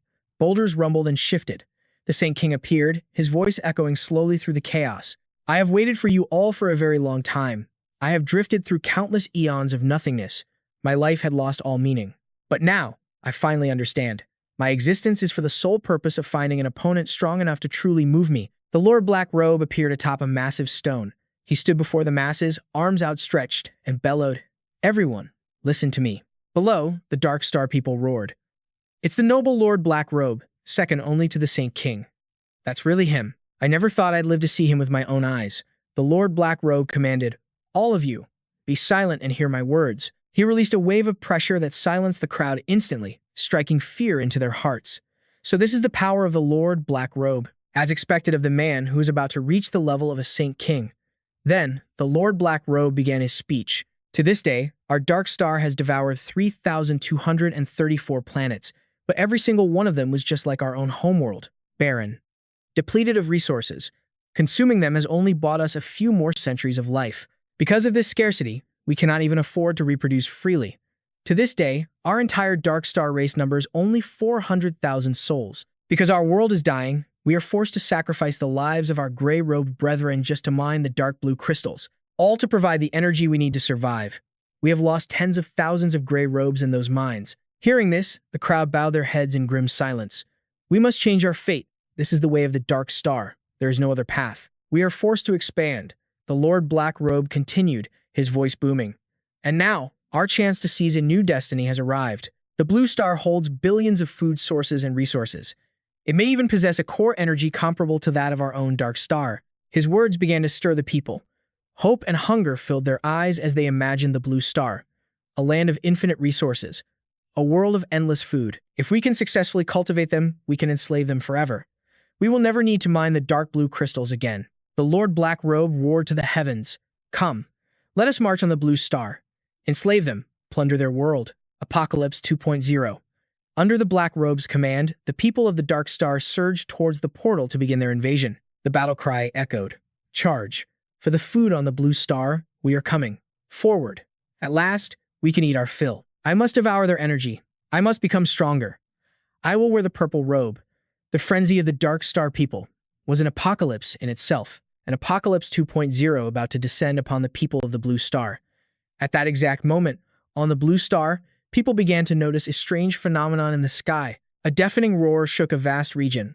A halo of light appeared in the heavens, capturing the attention of millions below. At a military headquarters, Major General Lee Yoon raised his binoculars to observe the strange object. He had no idea what it was, but a chilling premonition washed over him. He gave a command to his subordinate. Old Yu, reinforce all defensive positions. Now, a strange phenomenon. I fear another rain of dark seeds is about to fall. Advisor Chu Fei stepped forward. Commander Lee, another dark seed event means every civilian in this fortress will turn into a zombie. The risk is we should abandon the civilians. Take the food and weapons and hide in the mountains. Li Yun turned, his eyes firm and his voice severe. If we cannot protect our people, then what meaning does this fortress even have? As the commander of this base, it's my duty to protect every single citizen, even if it costs me my own life. Abandoning our people to flee in a time of crisis is not the way of the Huaxia military. To die for the people. That is what a soldier of Huaxia is meant to do. Meanwhile, in a mountain bandit stronghold, the leader Zhao Ying stood by a window, slowly exhaling a cloud of smoke. Dressed in a long red gown, her face was cold and proud, marked by a long scar over one eye. With her blonde hair pinned up, she sighed. What in the world is happening to this planet? Behind her, two subordinates waited for orders. Hearing her, they asked anxiously, Boss, it looks like something big is coming. Should we head into the city to gather more resources, and maybe do some scouting? Zhao Ying glanced at them and spoke softly, no need. Notify everyone. Lock and load, and stay on high alert. If any strange phenomena appear, you have unlimited authorization. In the Western Eagle Kingdom, people looked to the sky and began to scream. Someone shouted, Look at the sky. Oh, my God, what is that? Is hell descending upon us? Lord, please protect us. Don't let another disaster fall. The president of the Federal X-Base in the Eagle Kingdom watched the scene, his weathered face hardening. It seems another storm of blood is about to break. Here, in the Black Continent, the leader of the Yifei tribe looked up and lamented. The evil god has appeared. May the spirits protect us. At that moment, in Haitian City, Bai Ziying saw the crack in the sky and cried out, It's happening again. That's the rift. The same rift that swallowed Yang Fan has reappeared. Then, to her horror, she saw robed figures emerging from the opening. We're done for. Humanity is finished. Musu and Sinan were terrified. Trying to run might just get us killed even faster. What's our plan? Chu Xiaoyun tried to calm them. I will protect everyone. The power the boss gave me was meant for this very moment. The robed figures had appeared at the mouth of the rift, bathed in a blinding light. They roared, Blue Star, we have arrived. Food, energy, we want it all. We will finally eat our fill. Yayue and Duemu Di were horrified. How can this be? There are so many of them. What's going on? Sinan, seeing everyone's terrified expressions, asked, What are you all seeing? I'm only a rank 2. My vision can't reach that far. Chen Yinghui answered, They're people from another world, dressed just like that gray-robed man. And I fear the power of most of those teeming masses is even greater than his. A green-robed figure, rank 7, number 172, flew a circle to survey the situation. The scent of delicious food is so strong. Looks like my luck isn't half bad. Nan-Juaed, watching through binoculars, suddenly cried out, This is bad. Sinan quickly asked, What is it? What's wrong now? Chen Yinghui calmly said, Don't rush. Observe carefully, then speak. Nan-Yuet reported with a worried tone. One of the green-robed figures is flying towards Haitian City. I think he's already spotted us. Get ready, it's time to fight. Mushu cursed, damn it. So soon? Let's take them on. Sinan volunteered, I'm with you. Liu Zixi shouted, These desperate fools actually dare to come. We'll smash their heads in. Chu Xiaoyun was also resolute. No matter what happens, we fight until the very last moment. Chen Yinghui clenched his fists, speaking cautiously. Everyone here is wounded to some degree. Until Lin Miaochen fully recovers, We can't cause her any more trouble. So, no. Yao Yue looked at him and asked, "Do you have a plan?" Chen Yinghui nodded. The green-robed man had already sniffed out the most delicious prey in Haitian City. He hovered in the air, a monstrous, giant mouth and countless smaller ones pulsing ominously behind him. He laughed arrogantly, shouting, "Listen up, you rats in that metal shell. You are completely surrounded by me. Ha ha ha. Bare your necks and prepare to become energy for this god." Inside the shelter, panic began to spread. What on earth is happening? Why do those things screaming outside want to kill us? What has this world come to? A young mother held her baby, who suddenly burst into tears. Wah! The mother quickly tried to soothe him. "Don't cry. It's okay, it's okay." A blond young man next to her panicked. He roared, still crying, "Is it trying to get us all killed?" An old man saw this and said, "You're just scared. Why take your anger out on a child? Do you really think bullying a baby will make your own fear disappear?" The young man lunged forward, grabbing the old man by the collar and snarling, "You're lying. Shut your mouth, old man, or else." Just then, Chi Ruan approached. A voice asked, "What are you really afraid of?" He mumbled, "What am I afraid of?" Then he spun around and roared, "What else could it be? It's the monsters out there, the zombies, the scumbags who destroyed our city and our nation." Chi Ruan replied, "But the people outside aren't afraid. The ones fighting for us aren't afraid. The ones who call themselves Starfire aren't afraid. Our great city lord isn't afraid either." Hearing her words, the blonde-haired man fell into a stunned silence. Chi Ruan continued, "They are still fighting a war for us. We should be doing something. Anything other than fighting, bullying the weak, or just waiting for death." An old man turned to the young blonde, his voice gentle. "I'm sorry, young man. I shouldn't have mocked you. In truth, we're all equally terrified." The young man suddenly collapsed to his knees and broke down, sobbing uncontrollably. "I'm sorry. I'm so sorry. I'm just so scared." A single thought rippled through the crowd. That's right. What are we really so afraid of? Even the city lord himself is fighting for us. So what right do we have to give up? Chi Ruan's crystal-clear voice began to sing softly. "O brightest star in the night sky, do you notice me? Are you waiting for the sun to rise, or for a twist of fate? I would rather keep all this sorrow in my heart than ever forget the look in your eyes. Give me the courage to believe one more time, to push past the lies and embrace you." The people's spirits ignited with newfound hope. "We will believe in our city, Lord. We will trust in the Starfire team. We will believe that humanity will live on. We will survive this. Our civilization and everything we stand for will endure." Chi Ruan bowed her head. She, too, hoped everything would be okay. Mo-O, sitting nearby, suddenly spoke up. "Is it really necessary for you to do all this? Technically speaking, aren't we their enemy?" Chi Ruan offered a faint smile, her eyes sparkling. "And what if we are enemies? If the world is destroyed and all hope is lost? If even we cease to exist, then who is left to be an enemy?" Mo-O nodded, impressed. "Well said. Until this world is safe, the invaders who want to destroy our race and annihilate our civilization are our only true enemies." Outside, Chen Yinghui led his team to confront the invader. He blocked his path, declaring, "From this moment on, you will not take another step forward." Yan Yue's voice was like ice. "Not unless you step over our corpses." Green Robe casually raised a hand and replied with 2 words. "How arrogant." "Disperse." "Ability. Simulation." He exclaimed in surprise. "Your abilities. Have they all been nullified?"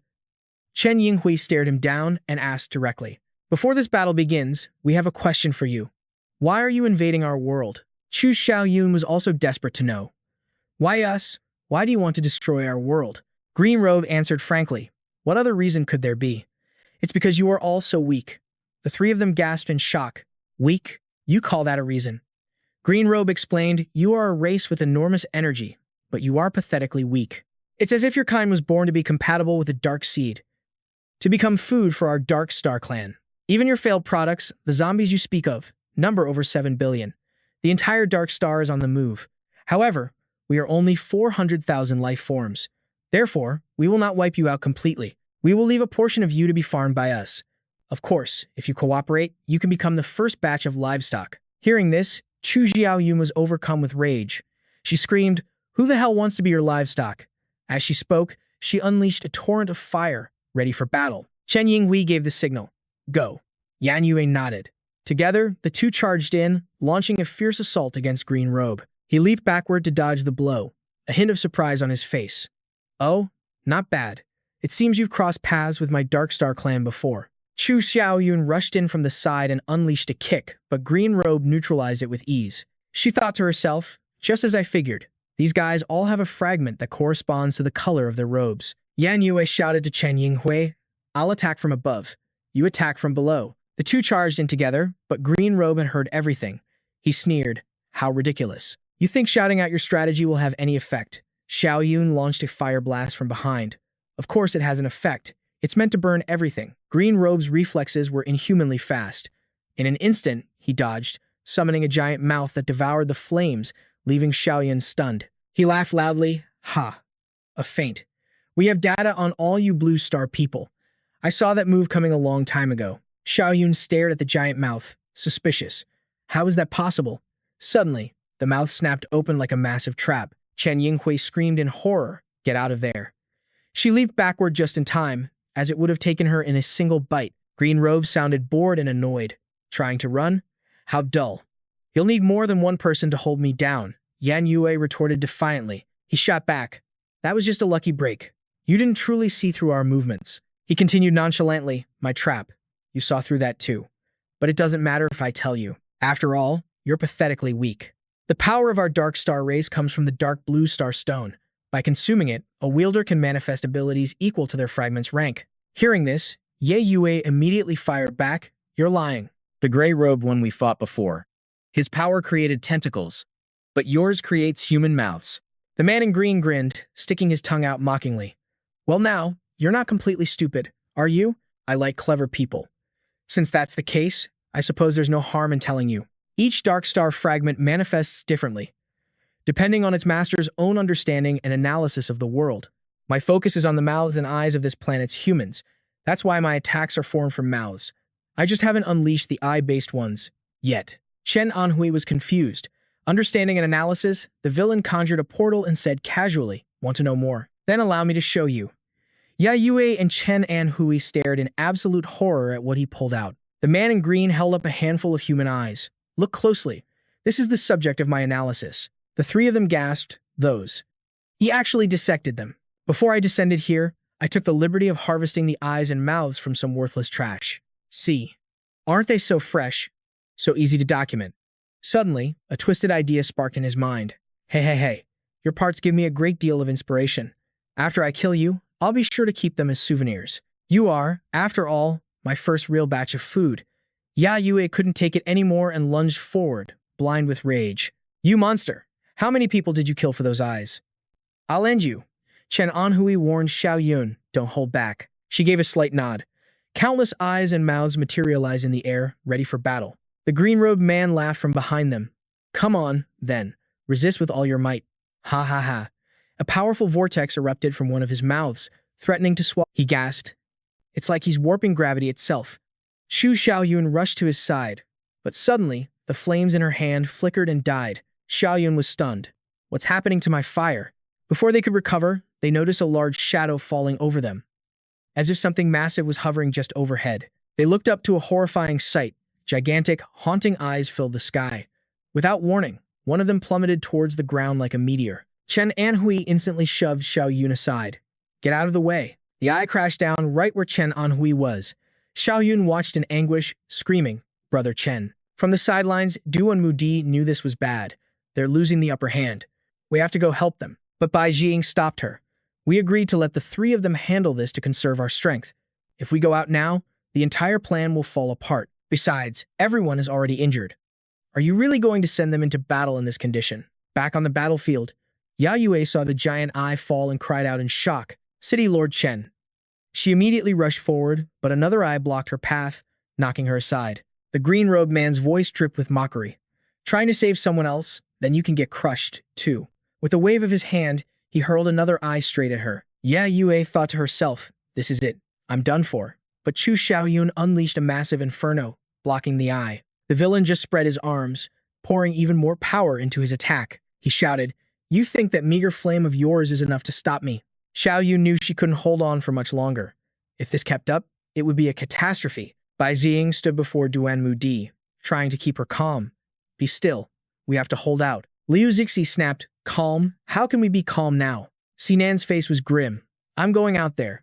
Even without my powers, I have to fight. I can't just stand here while the women fight for us. Duan Mudi replied to Bai Jiying, conserving strength is not the same as cowering in fear. With that, the group grabbed their guns and charged forward. Uncle Mew led the charge, shouting, "Let's go. Kill him. Concentrate all fire on the eye, attacking Xiao Yun." The green-robed man scoffed, "Ridiculous. Did you really think I couldn't feel you hiding there? Your bodies still carry the simulation abilities we intentionally created." Suddenly, the giant eye shattered, breaking apart into countless smaller ones. The villain controlled them with a slight flick of his wrists. He uttered a single, chilling command, "Go." A swarm of eyeballs shot towards the group, piercing their bodies and causing them to scream in agony. Arge, hearing their cries, Ye Yu worriedly shouted out their names. Bai Ziying was frozen in shock. Why did they have to act so rashly? The team was now under his control, each one struggling to get up. One member, clutching a wound in his stomach, tried to help Duan Mudi. He whispered, "I had to do something. This kid was still alive. After all, when did Liu Zixi pass out beside me?" Bai Ziying could only stare, speechless at the scene of utter chaos before her. She thought of her fallen comrades. "Xiao Fu, Bai Yu. Is this how you felt when you were protecting me?" With a new resolve, Bai Jiying drew her sword, readying her stance. "Forgive me, everyone," she thought. "For once, I want to be reckless too." The green-robed man saw they still had some fight left and sneered. "Not dead yet? Then let the final execution begin." The moment he finished speaking, the massive eyeballs surged toward the survivors once more. Exhausted and overwhelmed, all they could do was watch helplessly as the attack descended upon them. But just then, someone launched a stealth attack on the green-robed man. He was utterly shocked to realize his assailant was Bai Jiying. Before the creature could even process it, she seized the opening, swinging her sword to intercept him. With defiant resolve, Bai Jiying declared in her heart, "For my comrades, I would even kill a god." Her blade sliced across the green-robed man's stomach. He erupted in a furious rage, roaring a curse. "Damn it, you're just a tiny piece of food, yet you dare to injure me?" With that, the robed man unleashed his technique. He summoned a pair of monstrously thick lips and bellowed, "Die for me." As that foul mouth opened wide, preparing to devour her, Bai Jiying could only stand frozen in place. That last attack used up all my reserves. It's over. I can't dodge this. Liu Zixi struggled to sit up, screaming, "Sister Bai." Witnessing this, the others finally understood. We were wrong about her. It turns out Sister Bai was never afraid to die. From a distance, seeing the desperate situation, Yan Yue urged, "Xiao Yun, save Bai Jiying. Attack that green-robed monster, now." Xiao Yun hesitated. "Sister Yan Yue, if I release you, you'll be crushed by that giant eye. I can't leave you." Yan Yue knew she was only worried for her safety and quickly reassured her. "Don't worry, I'll be fine. My physique is already at the 6th stage. Even if a massive boulder fell on me, I wouldn't be seriously injured." Looking at the unfolding crisis, Yan Yue pressed on. "Besides, this is our only chance to kill him. If we miss it, our entire squad will be wiped out for good." Hearing this, Xiao Yun's resolve hardened. "Sister Yan Yue, I understand."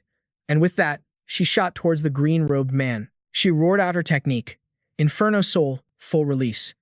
At her call, a colossal boulder flew through the air. From behind, Yan Yue could only pray. "Xiao Yun, it's all up to you." The boulder slammed into the ground, creating a powerful shockwave.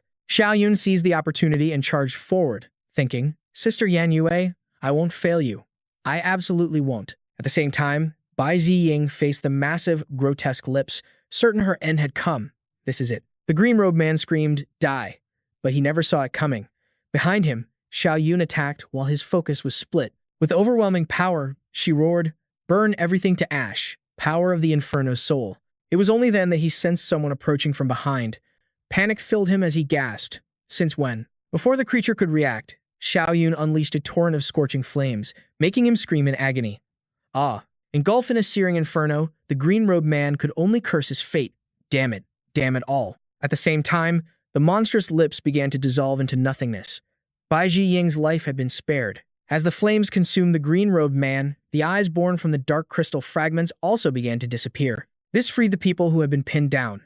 Nearby, Brother Chen was still dazed from his own narrow escape from death. After defeating the robed man, Chu Xiao Yun didn't even have a moment to breathe before she desperately searched for Yan Yue. Panting heavily, she called out, "Sister Yan. Yan Yue. Sister Yan Yue." Then she saw her, lying motionless in the distance. Though covered in wounds, Yan Yue forced a weak smile. I'm okay." Sinan, Chu Xiao Wan, and Liu Zixi saw Yan Yue's battered state from afar and gasped in horror. "Oh my god, Sister Yan! Sister Yan Yue!" Suddenly, 3 streaks of light shot from the horizon, slamming into the ground with immense, earth-shaking force. The impact sent Bai Zhiying and Chu Xiaoyun flying, letting out cries of pain as they were thrown back. Ah! From within the thick cloud of dust created by the landing, 3 robed figures slowly emerged. One, wearing an orange robe, had a grim expression and held a human head in each hand, trophies from his latest hunt. He took a deep sniff of the air and sneered. So this is where the appetizing scent is coming from. The man in the yellow robe nodded. It seems this place is filled with food. The final man, in a green robe, looked like a glutton, chewing on a head as he added, "This food is all ours." Just as he declared, "Then I'll offer you all as a sacrifice to the great green robe." It was out of the frying pan and into the fire. After defeating one, 3 more appeared like a bolt from the blue. Sinan cried out in terror. How can this be happening? Beside him, Xu Xiaowen was frozen, stunned by their sudden appearance. "It's over," she whispered. "This time, it's really the end." Liu Zixi's face was etched with dread as she said, "To think." 3 more appeared all at once. While everyone stood paralyzed with fear, the 3 robed figures began to divide their prey. They moved with a chilling casualness, as if strolling through a supermarket to pick out tonight's dinner. The one in the yellow robe headed straight for Brother Chen and Yan Yue, who were still lying motionless from the earlier battle. He spoke, as if to confirm the greedy words of the man in green. He claimed his prize first. "I'll take those 2 broken ones. Their scent isn't half bad." The orange-robed figure ambled towards Liu Zixi's group, telling his comrades, "I'm feeling greedy. I'll take that entire side." The man in green had also chosen his meal. He advanced on Chu Xiaoyun and Bai Ziying, who were struggling to recover from the aftershock, and made his final choice. "Then I will devour these 2, the ones with the richest flavor." As the situation crashed down on her, Xu Xiaoyun felt completely drained and thought, "It's over. I've used every last." Yan Yue could feel her own death approaching. In her final moments, her mind drifted to her wedding day with Yang Fan. She thought to herself, "Fan, thank you. In this life, I have no regrets." Her eyes were filled with despair and regret, but a gentle smile for the man she loved still graced her lips. She whispered his name one last time, "Fan." The green-robed monster drew closer, looking down at her pathetic state with a sneer of disgust. "SAS key, already broken into such a pathetic state." He took another sniff and then admitted, "Although, the scent is quite fragrant. Now then, where should I start biting?" But just as he was about to begin his gruesome feast, a massive surge of power descended upon Yan Yu, pouring directly into her body. The blinding light forced the man in yellow to shield his eyes and stagger back. He growled in annoyance. "Huh? What is this? It's too bright." But the one enveloped in that power felt a sense of familiarity in the light. Yan Yue guessed its source, Miao Xuan. As the energy completely fused with her being, she was stunned to realize her 159th ability was being restored. From a distance, a group of 5 figures slowly approached. Their arrival was like that of heroes, appearing just in time to save Yan Yue's group from certain doom. Just as Yan Yue had guessed, the light that helped her restore her ability came from Miao Xuan, one of the 5 heroes who had just appeared. Miao Xuan led the group, her right hand still raised as she channeled her power. She shouted, "Don't be afraid, everyone, we're here." Following close behind were Bai Yu and Chu Fei, with Qi Renroen pushing Mo-O in a wheelchair. But one could never underestimate the swift reactions of the robed figures from the motherland. The moment he sensed Miao Xuan's group pose a threat, the yellow-robed man thought, "Trouble. I need to end this now." He decisively unleashed his dark spirit fragment, a colossal golden fist. Almost at the same instant, the orange-robed man also sensed the danger. He thought to himself, "No more playing around. It's time to feast." He clasped his hands before his chest, unleashing a massive shark's head from his back and shouting the name of his technique, Giant Shark Head. The green-robed figure quickly took a stance to release his own power, yelling, "Combination, my giant nail." At his command, a massive nail materialized in midair. He cursed inwardly, "I hate giving you insects even a sliver of a chance." He then thrust his hand forward, sending the nail hurtling through the air and declaring arrogantly, "I'll destroy your bodies. All I need is your pure energy." The man in yellow aimed his giant fist down at the barely breathing Brother Chen. He roared with the full force of his power, "I will crush you completely." As the man in orange bellowed, "Tear them apart. Strike." His shark head shot directly toward Duanmu Di, Liu Zixi, and Sinan. Without a moment's hesitation, Miao Xuan waved her hand, signaling the other 4. "Save them." Bai Yu swiftly moved to intercept, using her ability to block the green robe's giant nail. A smirk played on her lips. Not bad power, but that's all it is. Seeing his attack blocked so easily, The green-robed man was stunned for a moment, but he quickly recovered, taking a defensive stance and cursing under his breath. Damn it! How could a mere morsel of food block my power? But the scent released from Bayu's block was intoxicatingly fragrant. He couldn't help but marvel internally. Is this a primordial ability from this blue star? This fragrance is incredible. One of these is worth more than 100 of the others. Witnessing Bayu's divine intervention, a shocked Bai Jing asked, Bayu, your ability. It's restored. Chu Xiaoyan, sitting beside her, was just as astonished. You've recovered too, she asked. Clashing blades with the blue-robed figure, Jade shouted over the chaos. Yeah, but I have no idea what's going on. You're just as shocked as I am, right? Jade quickly explained. Just 10 minutes ago, I suddenly felt my shadow essence returning. Her mind flashed back to her sickbed, when a pillar of light suddenly descended from the heavens, bathing her in its glow. She recalled its comforting warmth. It didn't just awaken me, she continued. It granted me an even greater power than before. With unshakable confidence, Jade declared, I'm stronger now than I've ever been. A thunderous crash erupted from Jax's direction. He was locked in a one-on-one duel, fist against the might of the yellow robe. The impact of their powers collided like twin sledgehammers, sending a massive cloud of dust billowing into the air. Watching the raw display of force, Yana was stunned. So he's one of the white-haired girl's underlings. Elsewhere, another battle raged with equal intensity, but facing the orange-robed shark head construct was a gigantic bear. Or rather, it was Tilly's power made manifest. A small smile played on her lips as she commanded the beast from behind. Trying to bully Tilly's friends? I don't think so. Seeing that smug expression, Serena couldn't help but ask with irritation. Tilly, how did you get your powers back too? But while she was still processing this, Diana suddenly noticed her own fingertips beginning to glow. She quickly called out, Wait, everyone, look. Leo stared in shock at the light on her hand. Diana, are your powers? He couldn't even finish the sentence before Serena, standing beside them, erupted with joy for her comrade. Diana's powers are back too. Suddenly, a rustling sound came from inside Diana's shirt as something began to poke out. It startled her, and she cried out in embarrassed alarm. There's something in my shirt. A moment later, a small tree cat poked its head out from right between her ample assets. Once Diana saw what it was, tears of joy welled in her eyes as she cried out its name. Sprout. On the other side of the battlefield, a wave of excitement was spreading. By some miracle, everyone's powers were returning. Seeing his blade finally rematerialize, Uncle Mako exclaimed, The blade the boss gave me. It's back. Leo eagerly showed off his own returning energy. My miracle ability is coming back, too.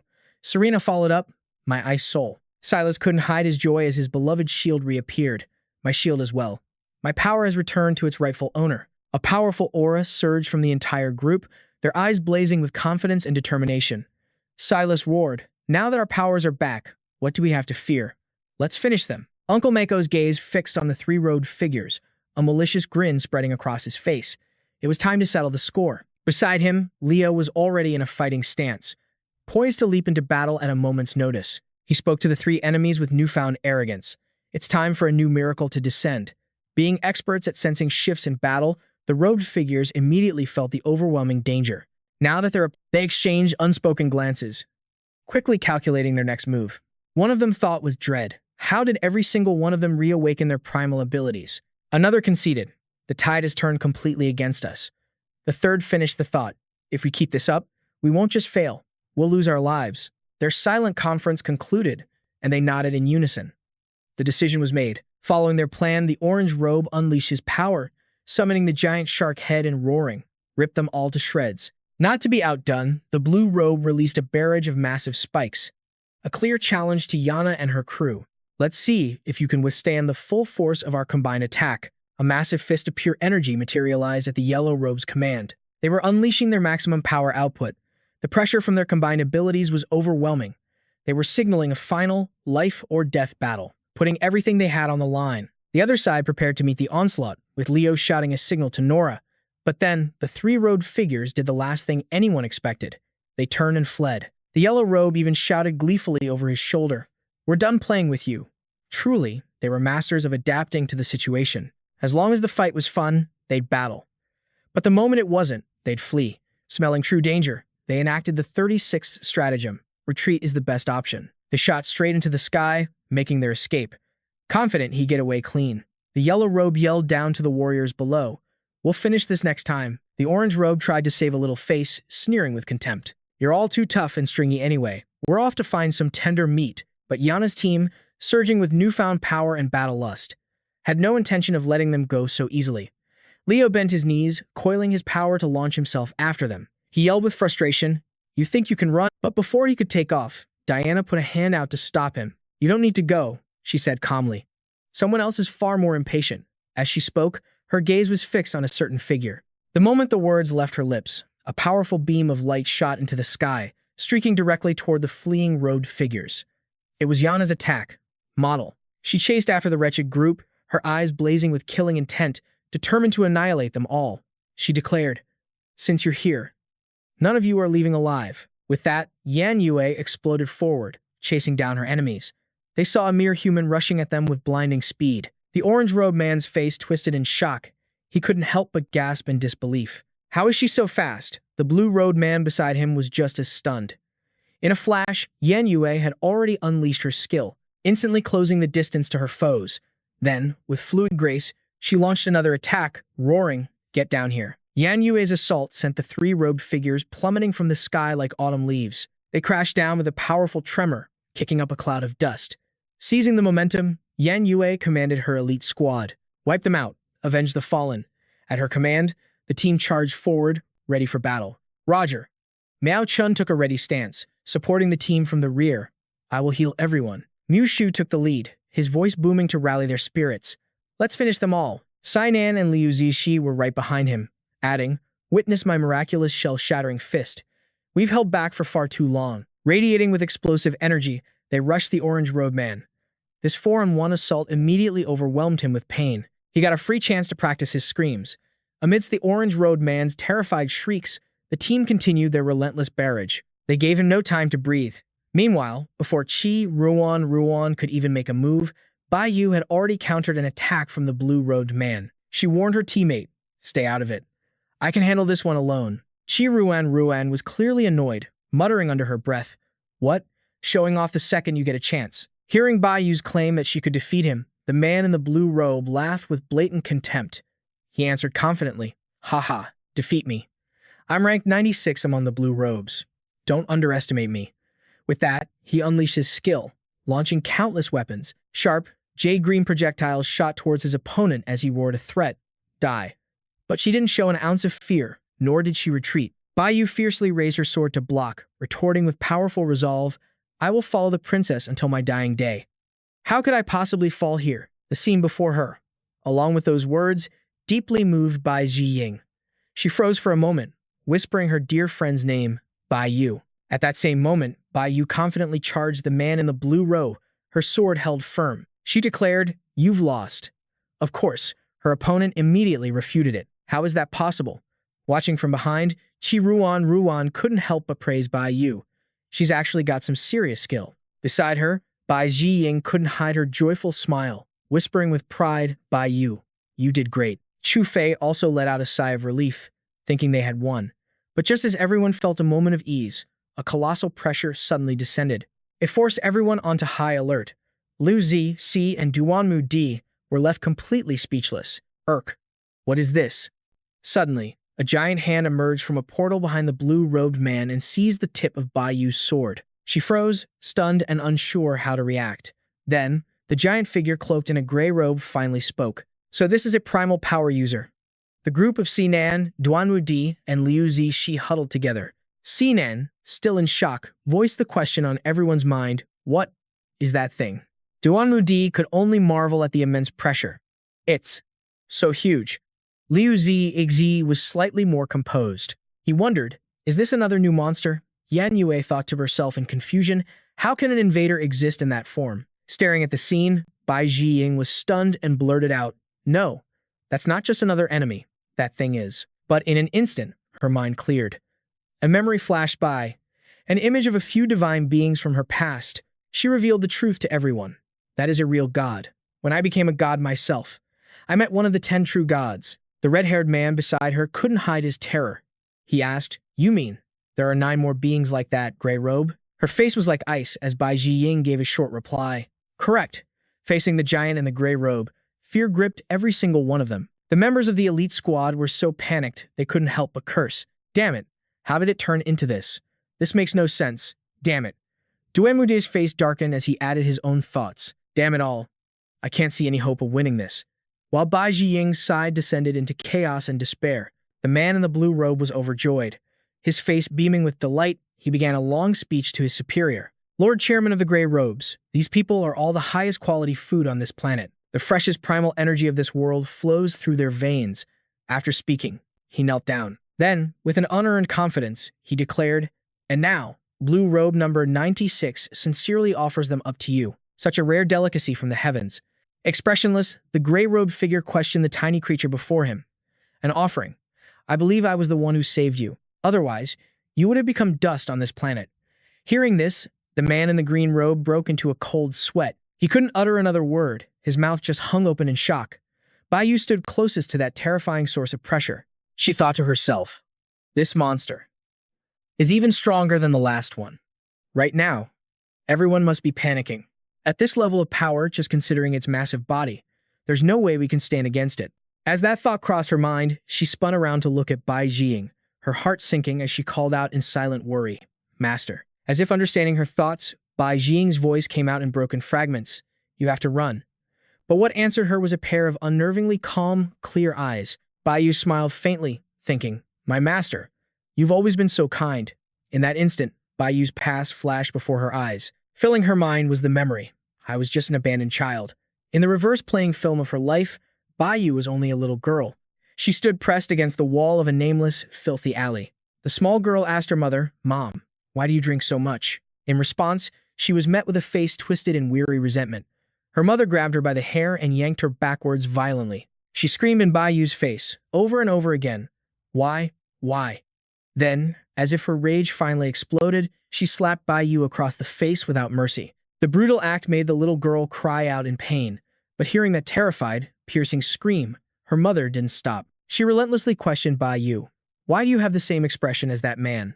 Are you trying to fool me?" Even though it wasn't her fault, her mother kept hitting her, venting all her frustrations. "He said he liked children, but why did he leave the moment he saw you were a girl? Why?" Baiyu was beaten until she collapsed onto the ground, lifting her tear-streaked, pained face. Through choked sobs, she tried to stop her mother. "Mom, cough, cough. Please don't." But before she could finish, her mother lunged forward, getting right in her face. She gripped Baiyu's head tightly and continued her endless tirade. "It's all your fault. It's because you're a girl. It's all your fault." As if she'd lost her sanity, she spewed these insane words at the innocent child. "If you had been a boy, he never would have abandoned me. He wouldn't have left. I just need to kill you. If I just kill you, he'll come back to me." Her eyes turned crazed as she screamed in Baiyu's face, "I just have to kill you. Then I'll finally be a rich man's wife. I won't have to pour drinks for disgusting men anymore. I won't have to endure them." Faced with her mother's terrifying threats and accusations, Baiyu could only whimper and beg for her life. "Mommy, please don't. Don't kill me. Please."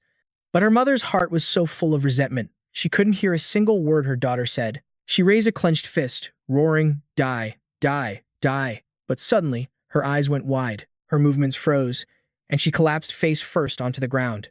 As her mother's body fell, Baiyu was stunned and terrified. The culprit appeared from behind, another girl, just as ragged as Baiyu, holding an iron bar with a look of absolute panic in her eyes. Baiyu coughed violently, calling out for her mother in a fragile voice, "Cough, cough, mommy." Bai Jiying still gripped the iron bar, now dripping with the woman's blood. She was panting heavily. Bai Jiying herself was in shock at her own sudden actions. I killed someone," she gasped. Seeing the other girl crying with her face in her hands, Bai Jiying suddenly held out a hand and asked, "Do you want to come with me?" Baiyu looked up in a daze, innocently asking her new friend, "Where are we going?" Bai Jiying replied, "I don't know either, but I'll protect you." The two lonely, lost children clasped hands tightly, becoming companions from that moment on. Time snaps back to the present. Baiyu plants her feet firmly, thinking, "From that day forward, my life has belonged to you, Jiying." Then, with her resolve set, she shouted her battle plan to Bai Jiying, who stood behind her. "Master, get everyone out of here. I'll cover the rear." Bai Jiying yelled in horror, "Baiyu, what are you doing?" Baiyu didn't answer. Instead, she coldly pointed the tip of her sword toward the gray-robed figure and said simply, "I'm going to cut you down." Mockingly, the creature just snorted, as if challenging her. Bai Yu had no intention of wasting more words. As she charged, she declared, "My mission is to destroy anything that poses a threat to my master's life." Channeling her inner energy, Bai Yu unleashed a powerful slash straight at the gray-robed figure's face, making it howl in agony. Arg. Instantly, Mushu and his team were in awe. She landed a hit. Her sword skills are as good as the White Demoness. A spark of hope ignited in Liu Zixi. She's so strong, that girl. But in the next second, her sword shattered into a million pieces. Duan Mu Yi's face remained cold, as if he'd already foreseen this outcome. The hope that had just appeared in Liu Zixi was instantly extinguished. How is that possible? The gray-robed creature immediately took off its hood, revealing a head marked with reddish-brown, cloud-like patterns. He clicked his tongue, mocking Bai Yu's naivety. Then, he unleashed his own technique, intending to capture his opponent. "Let me show you the vast difference between a mortal and a god." Bai Yu knew the situation was dire. She immediately spun around and ran for her life. However, the gray-robed man looked on with a twisted sort of pity, knowing it was already too late to escape. In the next instant, he slammed his palm into the earth. A cloud of dust erupted as a powerful tremor shook the ground. Seeing the scene before her, Bai Jiying nearly went mad with fear. She screamed Bai Yu's name, ready to throw everything away and charge forward. But Xu Xiaoyun at her side quickly stopped her. "Miss Bai, if you go now, it's a suicide mission." The gray-robed man stared down at Bai Yu with utter contempt. "An insect is still an insect. I wasn't even using my full strength. Are you dead already?" The man in the green robe played the part of a sycophant, loudly flattering his superior. As expected of the chairman. "Before your power, they're all just an easy meal." Lifting Bai Yu's entire body with just a few fingers, the gray-robed man spoke in a truly depraved tone. "The aroma of your energy is truly fragrant. Let me have a taste of what the great black robe desires so badly." With that, he opened his enormous jaw, poised to swallow Bai Yu whole. Inside that shockingly wide mouth were thousands of sharp teeth, growing in terrifying, circular rows. Faced with this life-or-death moment, Bai Jiying cried out her best friend's name in hopeless desperation. "Bai Yu! B.A.U.!" An old memory suddenly flooded her mind. On a day of pouring rain, under a bridge, a younger Bai Jiying sat huddled in the dark. Surrounded by plastic bottles and scattered trash, she sat quietly in a corner, contemplating her miserable life. Just then, a voice from the rain outside broke her concentration. Hey, can I come in there?" Startled, she turned to see another girl asking to take shelter from the downpour. The new girl started the conversation. "Did your mom kick you out, too?" Bai Jing remembered thinking, that was the first time I ever met her. She was clearly covered in bruises, but she had the most endearing smile on her face. The image of that small girl in an orange shirt, with long hair hiding her eyes and a tattered red umbrella, was forever seared into Bai Jiying's soul. Bai Jiying turned away indifferently and replied, "Whatever, if you don't mind how dirty it is." Hearing that, Bai Yu came over, sat down, and replied cheerfully, "That I won't be shy." Suddenly, a loud growl echoed from Bai Jiying's stomach, making her blush with deep embarrassment. Seeing this, Bai Yu smiled brightly and offered her a piece of bread. "Here, this is my dinner. I stole it, but I'll share it with you. Thanks for letting me sit here." Bai Jiying's eyes immediately lit up when she saw the bread in Bai Yu's hand. Her stomach was in knots, and her eyes were glued to the food, but a strange hesitation prevented her from reaching out to take it. An intense internal war was raging inside Bai Jiying, but in the end, unable to control her hunger any longer, she snatched the bread and began to eat it voraciously. Bai Yu smiled as she watched, reminding her, "Eat a little slower." Then her voice softened as she made a quiet wish. "Man, I wish I could just wander around like you. At least then I wouldn't get beaten by my mom every day." Bai Yu confided in her. "Lately, she's been hitting me more and more often." All Bai Jiying could do at that moment was keep scarfing down the bread, listening in silence as her new friend poured her heart out. Bai Yu slowly looked up at the dark sky above and wished aloud, "If only Dad would come back and take me away. I don't want to be hit anymore." Listening to her story, Bai Jiying felt an overwhelming sense of pity. She had no idea how to comfort her, but she hoped she could become someone to lean on. Bai Jiying recalled, "After that day, she came to visit me almost every day, and she always brought a small piece of bread for me. We gradually became friends. Despite the cold wind and rain outside, our newfound bond was incredibly warm, but Bai Jiying remembered it all too well. Until one rainy day, she didn't show up. I waited, growing more and more worried about my precious friend. Finally, I tried to find her house based on what she told me, but the sight that greeted me was a nightmare. Her mother was choking her, pinning Bai Yu down on the cold, hard floor. She raised her fist, ready to strike my friend's once bright face. In that moment, it felt like my own heart was being crushed. Trembling, I grabbed a nearby iron bar, my mind racing. I'm being reckless, but I'm terrified she's going to die. She's the only friend I have. A sickening crack echoed as the heavy bar slammed into her mother's head, making the woman freeze in place. The two terrified children immediately fled from that horrible scene. Bai Ziying remembered it like it was yesterday. I was so scared back then, and so was she, but she held my hand in a vice grip. Without saying a word, we both chose to trust one another. We held on for dear life, never once thinking of looking back. Two innocent children, sharing what little warmth they had, comforting each other to escape the trauma of the past, leaving the glamorous city lights far behind. After reliving that unforgettable time, her consciousness snapped back to the present. Bai Jian made a silent vow to herself, which is why I can't let her go now. With that, Bai Jian shot towards Bai Yu like an arrow, roaring at their opponent. Let my friend go. She completely ignored Xu Xiaoyun's frantic warnings. A devastating attack slammed down in front of her, but Bai Jian dodged with lightning speed. From the air, the green robe controlled shards of crystal to bombard Bai Jian, growling. If you want to bother the great chairman Grey Robe, you'll have to get through me first. High above, Bai Yu was trapped in the Grey Robe's clutches, her face battered and bruised. With the last of her strength, she pleaded with her dearest friend, just run. Get away from here. Watching from below, terror gripped Bai Jian's heart as she screamed, Bai Yu. A storm of attacks rained down on the Grey Robe's imposing figure, but he shrugged them off like they were nothing. Suddenly, a voice echoed from the distance, catching Bai Jian's attention. Starting a fight to the death without us? Yan Yue charged to the front, her voice full of power. Letting a comrade fight alone is not the Starfire way. Following her lead, the other members unleashed their auras and rushed forward. Duan Mudayan activated his forest technique.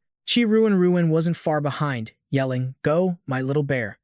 Zinin joined the fray, ordering everyone to charge together. Miao Chun then activated her own ability, Sacred Light Division, Power Amplification. All the ambient energy in the area immediately surged towards her. Bai Jian was deeply moved, her eyes glistening as she watched her teammates. Everyone. Seeing the Starfire team's all-out assault, the Green Robe was completely stunned. What's wrong with them? Have they all lost their minds? The Grey Robe spoke with calm disdain. As I thought, the minds of insects are impossible to comprehend. He held Bai Yu in one hand, while the other began chanting a spell. A god does not exist on the same plane as you mortals. Hearing this, the entire Starfire team froze in shock. They never imagined he possessed such an ability. A collective curse escaped their lips. Damn it! An earth-shattering explosion erupted right where the team stood, engulfing the area in a massive cloud of dust and smoke. As the smoke slowly cleared, everyone lay defeated on the ground. Only Miao Chun was struggling to get back to her feet. Bai Jian was already on the verge of death. A moment later, Miao Chun collapsed to the ground as well. She choked out, cough, cough. How can he be this strong? The Grey Robe looked down on the scene below, a sneer of contempt on his face. A pathetic swarm of insects. He didn't even spare a glance for his Green Robe subordinate, who was also lying defeated on the ground. With that, he turned and unhinged his jaw to a monstrous size, ready to devour Bai Yu whole. Inside his mouth were 2 rows of razor-sharp, saw-like teeth. He gripped her tightly and said, After I'm done with you, they're next. Watching this horror unfold, the weakened Starfire team could only curse in their hearts. You bastard. Damn you. But none of them could even sit up anymore. They could only watch helplessly as he lifted Bai Yu. She was slowly being lowered into his gaping maw. Yan Yue whispered in despair. How could it end like this? But then, a voice echoed from the distance, causing the Grey Robe to pause just as he was about to bite down on Bai Yu's head. It seems the main event is finally starting. At that moment, a brilliant golden light pierced the heavens. The Grey Robe stopped, his eyes locked on the sky. Everyone else stared, completely stunned by the sight. Yan Yue struggled to lift her head. What is? Beside her, a stunned Miao Chun breathed. Is that divine light? Then, a bolt of lightning descended, shaking the very earth. The Grey Robe below barely had time to scoff before it slammed directly into his face. He couldn't even react, only letting out a grunt of pain. In that instant, a massive explosion of dust and debris erupted on impact, and from within the chaos, Yang Fan emerged, looking completely unfazed. He offered a casual greeting, everyone doing okay. For the members of Starfire, seeing him was like a ray of hope in the darkness. In their hearts, they all cried out his name. Yang Fan, their leader. Even Mushu and Zinan, lying broken on the ground, pried their eyes open to see him. It felt like a dream as they unconsciously whispered, It really is, our leader. Blood dripped from Sinan's mouth as his voice trembled. Fan, you're finally back. Yang Fan smiled warmly. I missed you guys like crazy, too. His gaze then fell upon Bai Yu, lying on the ground. The lightning strike had forced the gray robe to let go, causing her to fall. Trembling, Bai Jian used her last ounce of strength to call out to her friend, Bai Yu. Then, she pleaded with everything she had. Leader of Starfire, please, I'm begging you, save her. Hearing her plea, Yang Fan gently agreed. Of course. He then flew down and helped Bai Yu to her feet. Behind Yang Fan, the gray robe raised his hands, his voice booming with menace. If you want to save someone, you better save yourself first. Seeing the situation, Liu Zixi's face paled. This is bad. Beside her, Sinan's eyes widened in terror. It's that power again. It's coming. Yan Yue shouted a desperate warning. Yang Fan, watch out. Consumed by fury, the gray robe slammed his staff down and roared, Die. Panic filled Duanmu Di's voice as he instinctively cried out, Leader. Everyone nearby scrambled to get clear of the blast zone. His face contorted in rage as he swore under his breath. Damn it. Just when a flicker of hope had returned, but Bai Jing saw that the situation wasn't completely hopeless. She yelled to rally their spirits. Wait, everyone, look over there. Just as she said, the gray-robed monster had unleashed a fatal strike, but its massive hand was stopped just inches from the ground. The creature itself was stunned, unable to comprehend what was happening. Yang Fan had arrived in the nick of time, with Bai Yu safely on his back. He summoned every ounce of his strength to block the creature's blow, and clicked his tongue, admitting this hand was ridiculously huge. Then, a smirk spread across Yang Fan's face. But it's just big, nothing more. To him, this so-called power was as insignificant as a swarm of gnats. Without a moment's hesitation, Yang Fan unleashed his own attack, aiming straight for the monster's palm. A massive hole was blasted clean through its hand. The creature shrieked in unbearable agony, Arg. While the monster was still reeling from the pain in its hand, Yang Fan seized the chance to carry Bai Yu back to safety. On his back, Bai Yu let out a weak groan. Hearing her, Yang Fan immediately reassured her, it's okay now. Reaching Bai Jing's group, he gave them instructions. Everyone, just hold on a little longer. I need to wake up Miao Xuan. Yan Yue was so exhausted she could barely open her eyes, but hearing the voice of Yang Fan, she managed a relieved smile and sighed peacefully. You're back. That's all that matters. He gently laid the critically injured Bai Yu on the ground and asked, Miao Xuan, can you still use your powers? Miao Xuan shook her head, her voice weak. I can't. My injuries are too severe. My body can't gather any energy. Hearing this, Yang Fan made a startling offer. Then I'll help you gather it. Miao Xuan was completely taken aback by his proposal. She immediately refused. That's impossible. Every person's energy signature is different. I've tried helping others before, but my energy can only restore physical bodies. Yang Fan simply paused and silently summoned a ball of pure energy. Staring at the energy in his hand, Miao Xuan couldn't believe her eyes. She stammered in astonishment. How? How is this possible? As he channeled the energy towards her, Yang Fan explained calmly, I'm not the same person I was before. Now, use this to heal yourself. Suddenly, a devastating explosion tore through the air, shattering their brief moment of peace. The gray-robed monster roared, its voice booming with fury. You wretched scum. A mere morsel from a weakling planet dares to harm my sacred form. I will annihilate you. Yang Fan entrusted the healing to Miao Xuan and instructed, heal everyone else after yourself. I have other business to attend to. I'm going ahead. With that, he shot towards the enemy like a bullet, a confident smirk on his lips. Perfect timing. I was just about to end you anyway. Watching Yang Fan vanish in the blink of an eye, Miao Xuan wondered, what in the world happened to our leader? And this is the purest form of sacred energy. She grasped the energy he had left for her mind racing. But no matter what's happened, he's still our leader. Seeing everyone struggle, Miao Xuan's resolve hardened. Right now, all we can do is trust him.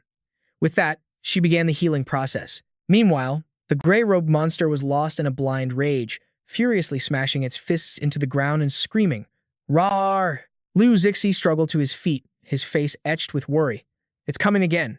His teammate beside him yelled, We have to find a way to dodge. At that exact moment, Sainan saw the monster's true target and screamed a warning. This is bad. It's going to crush Yan Yue.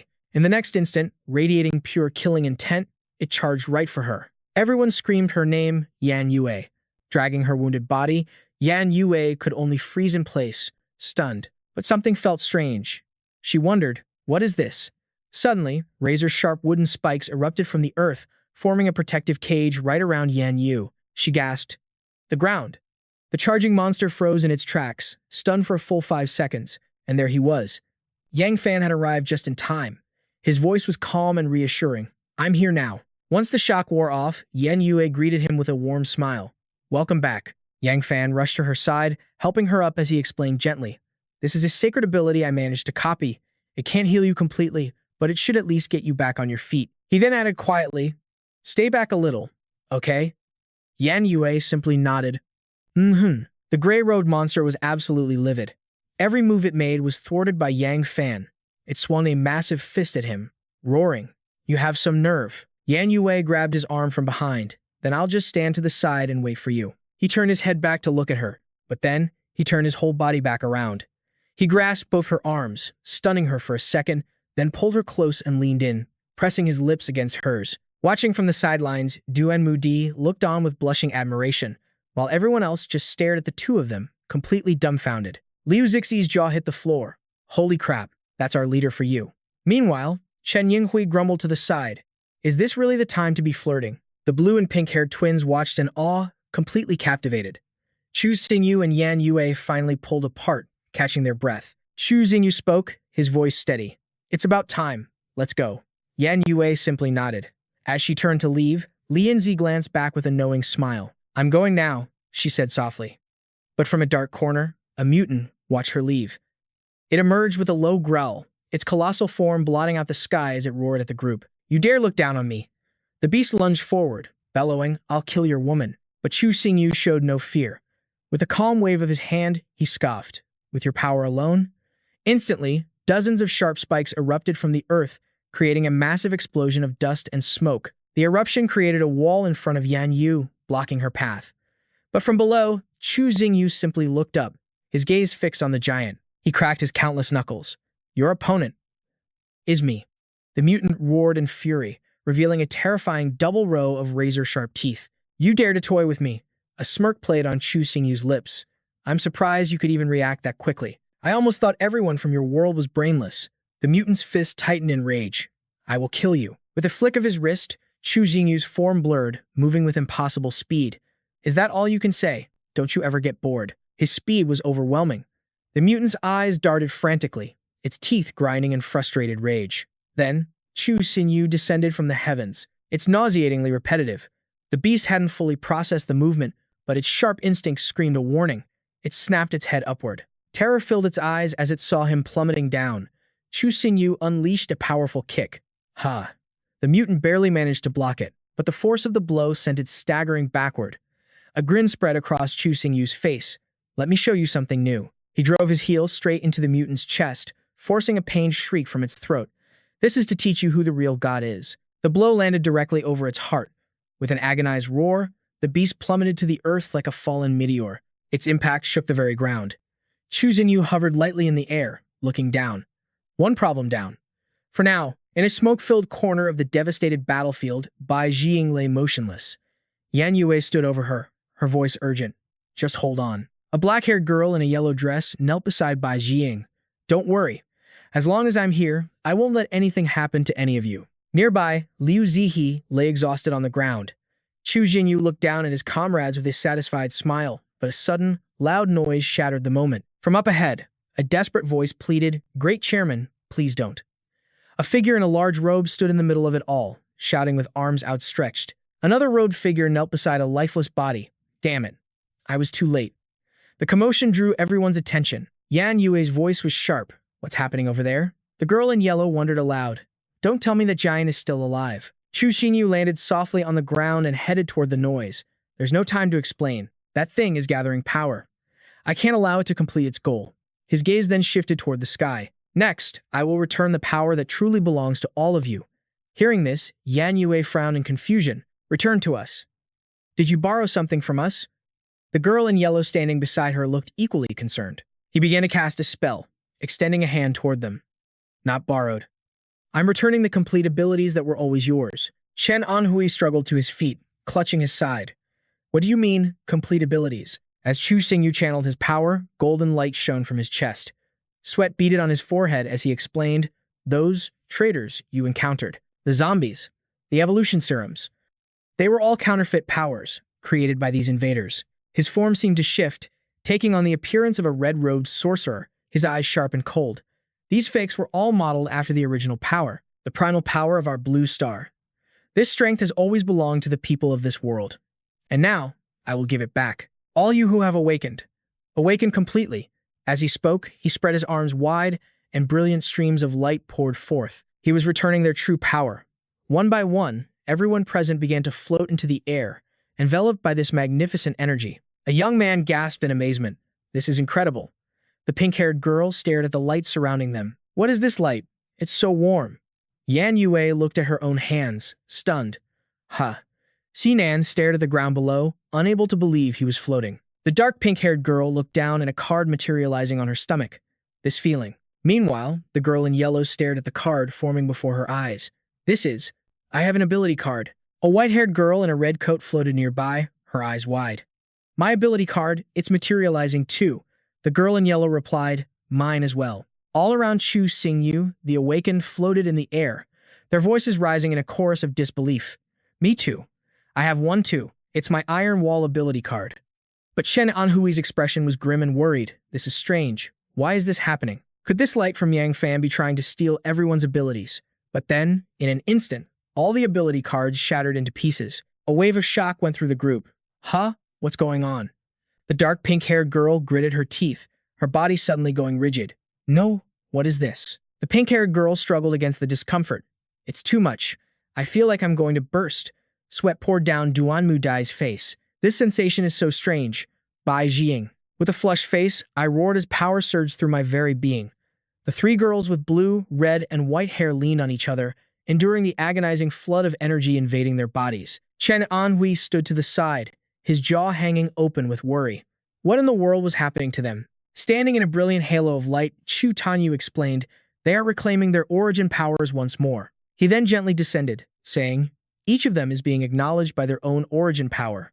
And this time, they are directly awakening as Pinnacle 9th stage users. As the others landed, he observed them closely.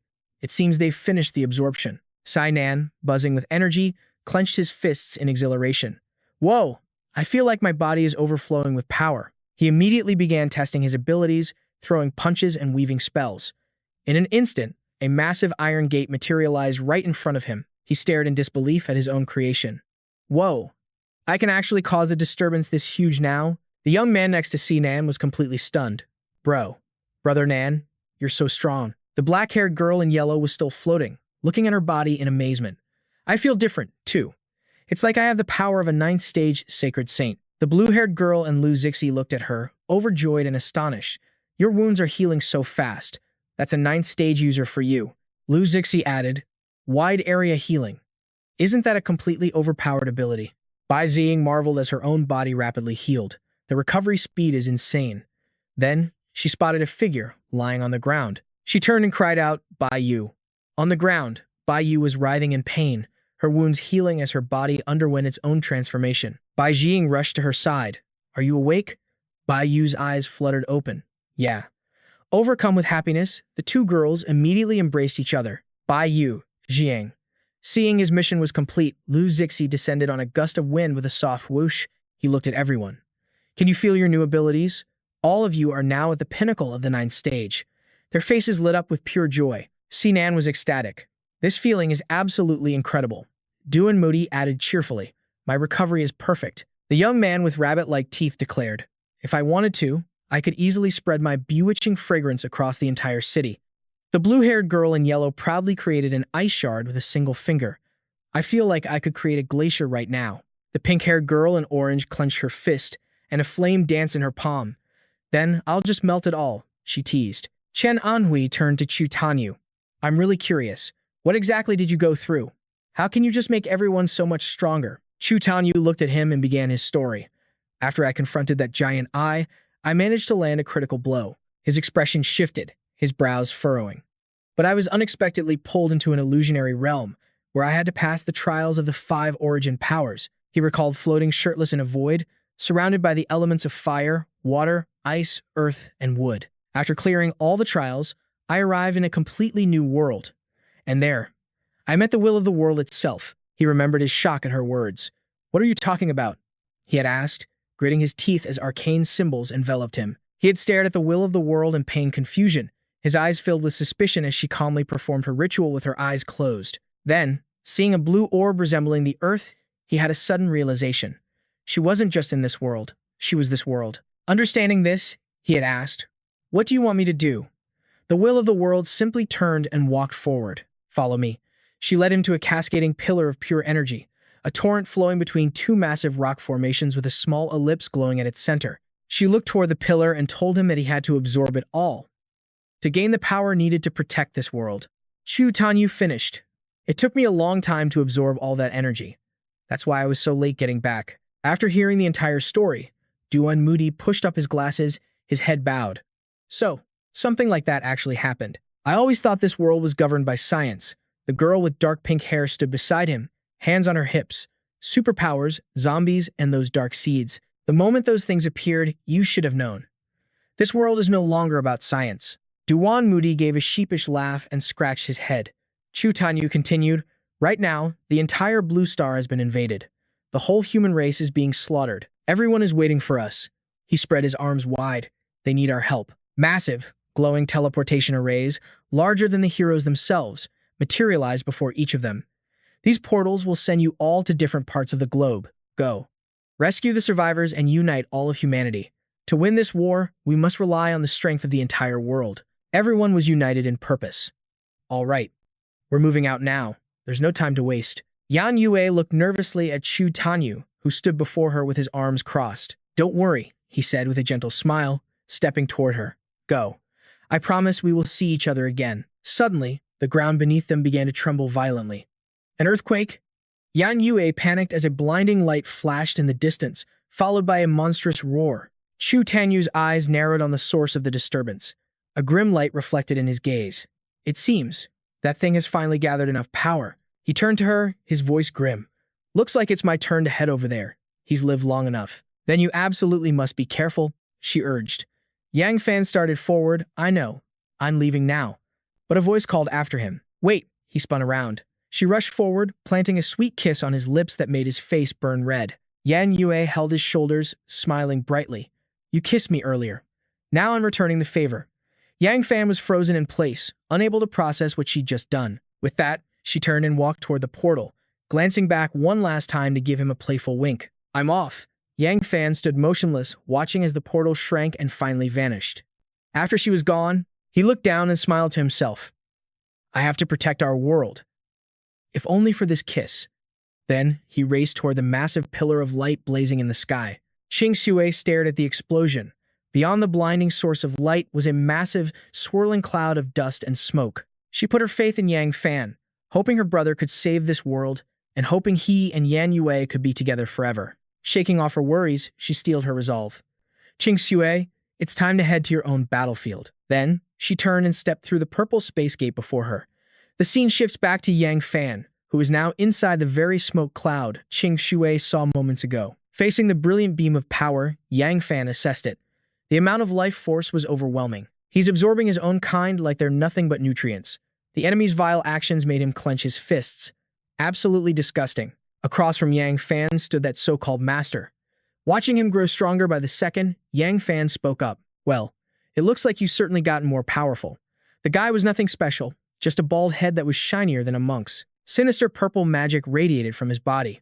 Veins bulged on his grotesque, bald head as he began to speak. "Insect, you finally arrived." In response, Yang Fan prepared for battle, launching himself into the air. The man quickly channeled his master's magic, his face twisting into a ferocious scowl as he glared up at Yang Fan. From the golden light he'd absorbed, he forged a razor-sharp sword. He pointed it at his opponent and declared, "Let me show you the true power of your chairman." From high above, Yang Fan looked down on him with utter contempt. "True power, your ability is no different from any of the other common invaders I've faced." Below, the villain was seething, his body twisting in rage. His silhouette stood out against the dark golden sky. Yang Fan taunted, "All you can do is copy others." But it seemed he had completely misunderstood the villain's power. The man gloated triumphantly.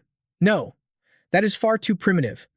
My ability is comprehension." Gaining momentum, he continued his monologue, "And I have already comprehended the most powerful thing on this planet of yours. And that is, you humans. Turns out this old master was smarter than he looked, actually using his brain unlike the mindless grunts from before." Brimming with confidence, he announced with a wicked grin, "Therefore, I will become your strongest martial artist." Who even asked for this guy's life story? Once again, he began absorbing power from the space around him, the golden aura growing even more intense. He wore the dignified robes of a cleric. Yet this master stood in such a ridiculous pose, it was almost unbearable to watch. How pathetic could he be? The moment he heard strongest martial artist, Yang Fan immediately thought of one person, the figure of Uncle Mew. And just as he predicted, the enemy began to transform into a demonic version of him. He performed several majestic sword swings. Do you see? This is perfect comprehension. The power to become that person entirely. Swinging the blade toward Yang Fan, he explained his attack. This isn't just a simple change in appearance, you know. I can even use his techniques with 100% accuracy. Relying on his own incredible agility, Yang Fan swiftly dodged the unexpected strike. But as his eyes followed the blade that had just sliced past him, he was stunned by its raw power. Ugh! The wind pressure is immense. Before he could react, the villain struck again, and again he dodged. Yang Fan analyzed the flawless copy ability. Again, he's so fast. The slash was quick, but the force it left in its wake was absolutely devastating. That single swing kicked up a storm of debris, carving a massive trench in the ground that extended all the way to the mountains in the distance. With zero mercy, the master's one attack had sliced the entire mountain range clean in two. His power was on a completely different level. Yang Fan was wary, trying to figure out how to counter this problem. Seeing him frozen in place, the villain laughed with delight. Ha ha ha. Stunned silly by my power, are you? This is the might of all the gray robes of the Dark Star. But Yang Fan had already figured it out. A grin spread across his face. Hee hee. You're right, that power is incredible. From above, the villain looked down, bewildered by the unexpected response coming from his opponent's mouth. Why? You're laughing? Are you looking down on my power? And the might of all the gray robes of the Dark Star model.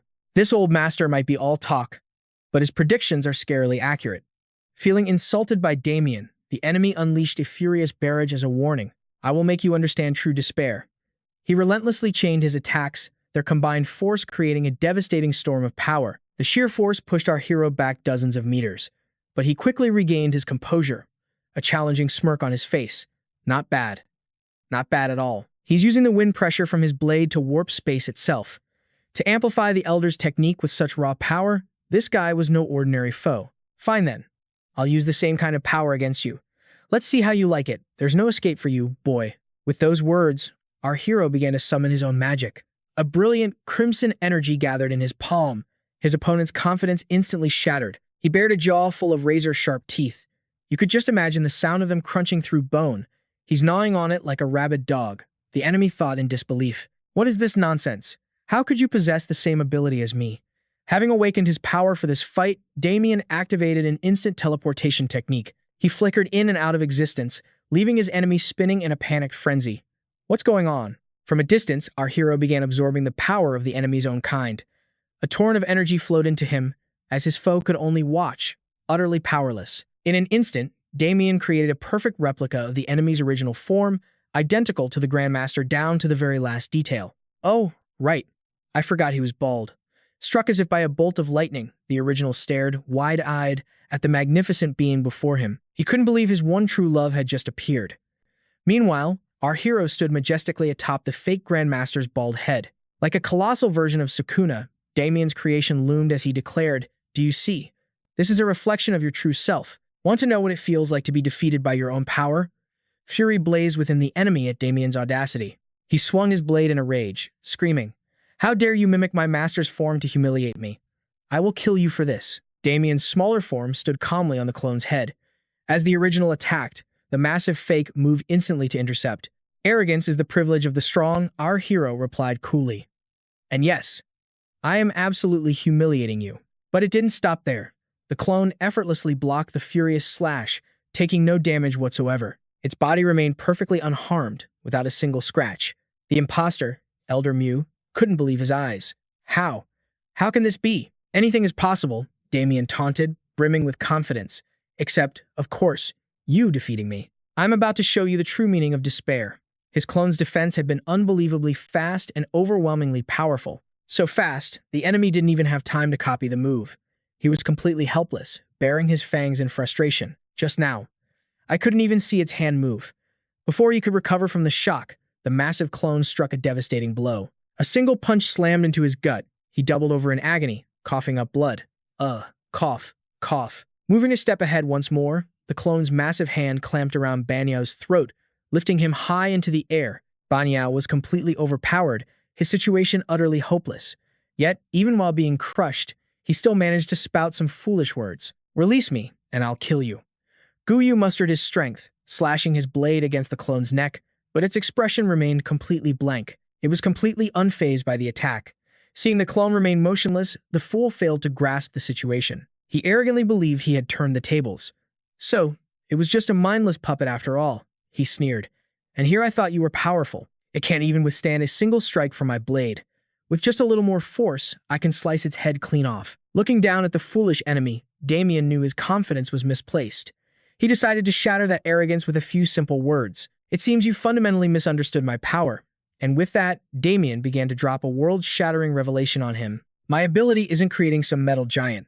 It's the absolute control over every metallic element in this world." Even as the clone's grip tightened around his neck, the enemy tried to console himself, refusing to believe the truth. "What nonsense are you spouting now?" he scoffed. "You're just a puny human. How dare you claim to control the elements of an entire planet?" Damien knew he thought it was a bluff. It was time for a demonstration. "Then open your eyes wide and watch, and see what a mere human is capable of." The blade pressed against the clone's neck began to glow red-hot. Realizing the terrifying shift in the situation, the enemy began to panic. Sweat poured down his face.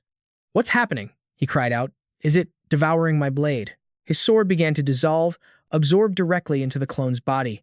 Damien announced, "There's almost nothing left of it now." It was time to make him understand. "Do you believe me now? A human can indeed wield the elemental power of a planet." The Grandmaster Imposter finally understood his predicament, but his mind refused to accept the reality. "Impossible. This is impossible. How can this be happening?" The intelligence reports were clear.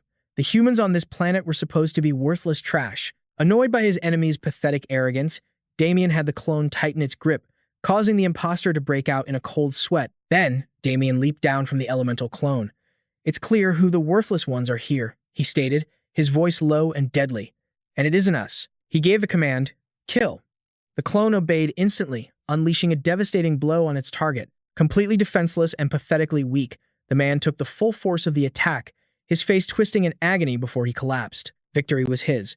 He didn't say a word, but his expression radiated pure, satisfying triumph. Then, Yang Fan summoned his virtual space, revealing a vibrant collection of power fragments. "This is my source energy," he thought. The leader had sealed away the strongest robed figure. The gray one should be finished now. But his collection was still incomplete. "There are still 9 of them left," he noted. "We'll be facing other powerful masters soon. I hope the others are all right." Returning to the desert city, he walked with calm purpose, already planning his next move. "First, I need to stabilize the civilians in this city." The scene shifts inside the walls, to a shelter he was fast approaching. The people huddled inside were growing restless, desperate to get out. "How much longer do we have to hide in here? I need to get out. It's suffocating. What's even happening out there? Did the city lord win? Is it over?" Yang Fan's parents were among the crowd. Seeing the first signs of a revolt, they grew deeply worried. Just as they feared, the long confinement was breaking people's spirits. A long-haired man spoke, his voice empty. "I think this is the end for us. Those things. They're creatures that humans can't possibly fight." The bald man next to him cracked, screaming, "Humanity is doomed." To reinforce his point, the long-haired man added, "It's been so long, and there's been no news at all. The city lord and the others. They must be dead, right?" Yang Fan's father finally spoke up, trying to calm the panic.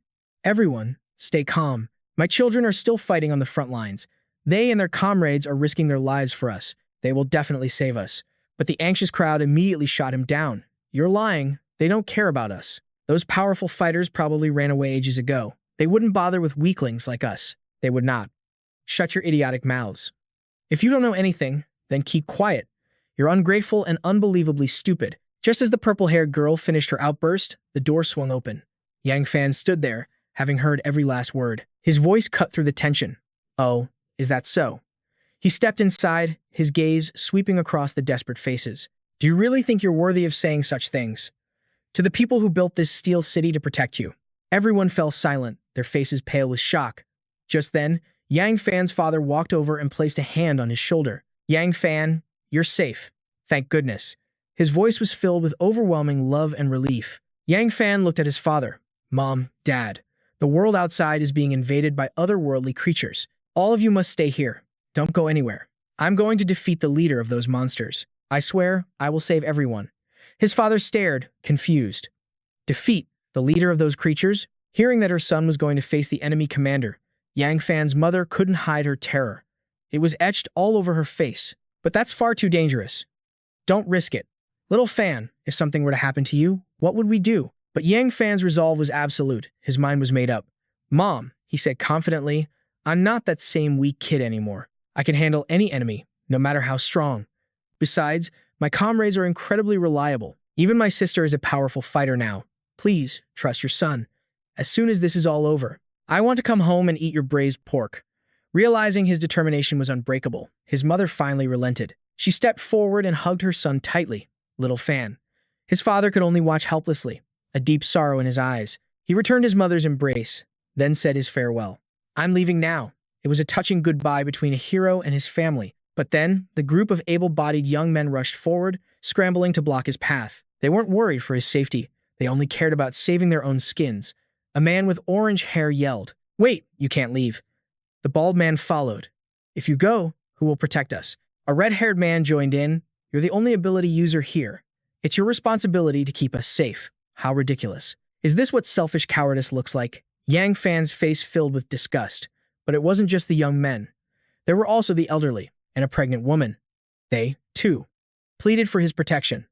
A frail old man begged, "Young man, you absolutely cannot leave." Gaunt faces stared at him. The pregnant woman clutched her stomach, sobbing. Through her tears, she looked at him. "For my child's sake, I'm begging you." Before she could finish, Yang Fan's parents stepped forward. They stood protectively in front of their son. "Stop causing more trouble for Little Fan," his father said, his voice sharp with anger. "He has to go defeat the enemy so that everyone can be saved." Yang Fan stepped forward, his expression perfectly calm. "Mom, Dad." Leo's parents watched, confused about his plan. He just smirked, and with a single snap of his fingers, bam! A colossal face suddenly materialized, blocking the doorway. Everyone inside gasped in pure terror. What? What in the world is that? None of them could comprehend what they were seeing. Fearing for their lives, they stammered. A monster. Even Leo's parents were frozen in fear. Leo turned to his parents to reassure them. "Mom, Dad, don't be afraid. He's my servant. I'm leaving him here to protect all of you. If he's ever attacked, I'll know instantly. And I'll be back in a flash." Then, he walked towards a darkened doorway across the room. "I'm leaving now. Wait for me." His mother's eyes followed him, her hand reaching out, wanting to pull him back. "Leo, honey." But a gentle hand held hers back. It was his father. He comforted his wife. "Let him go. Our son is a man now. It's his time to be a hero." Tears still welled up in his mother's eyes. The scene shifts to an industrial factory site. Leo knew his comrades could handle the weaker invaders. But there was one exception, the man in the black robe. He was on another level entirely. "He's all mine." Leo focused on his target, recalling the man's terrifying power. The aura that guy radiated was stronger than the other 9 invaders combined. Only I, as I am now, stand a chance against him. If I show even a hint of fear, it's over for everyone. Leo launched himself into the sky. But suddenly, a brilliant flash of light erupted behind him. He glanced back, seeing another power user clashing with an invader. "Who's that?" "No. I don't have time to worry about it now. I'm almost at my target's location." He ignored the battle behind him and focused on what lay ahead. As Leo soared through the air, a swirling blue vortex materialized before him. It looked like a misty galaxy, but something felt off. He instantly sensed a murderous aura, and from the vortex, an endless barrage of sword energy rained down on him. He dodged with incredible speed, but the blades of energy changed course, relentlessly pursuing him. He couldn't help but wonder, what is this power? They're tracking me? Leo masterfully evaded the mysterious blades of energy. They slammed into the ground, kicking up a massive cloud of dust. He thought to himself, this technique. It must be the silver sword. A voice echoed from the dust. "You are indeed powerful. The first person from Blue Star to survive my..." And from within that swirling cloud of debris, a figure in a green robe slowly emerged. Leo wasn't particularly surprised.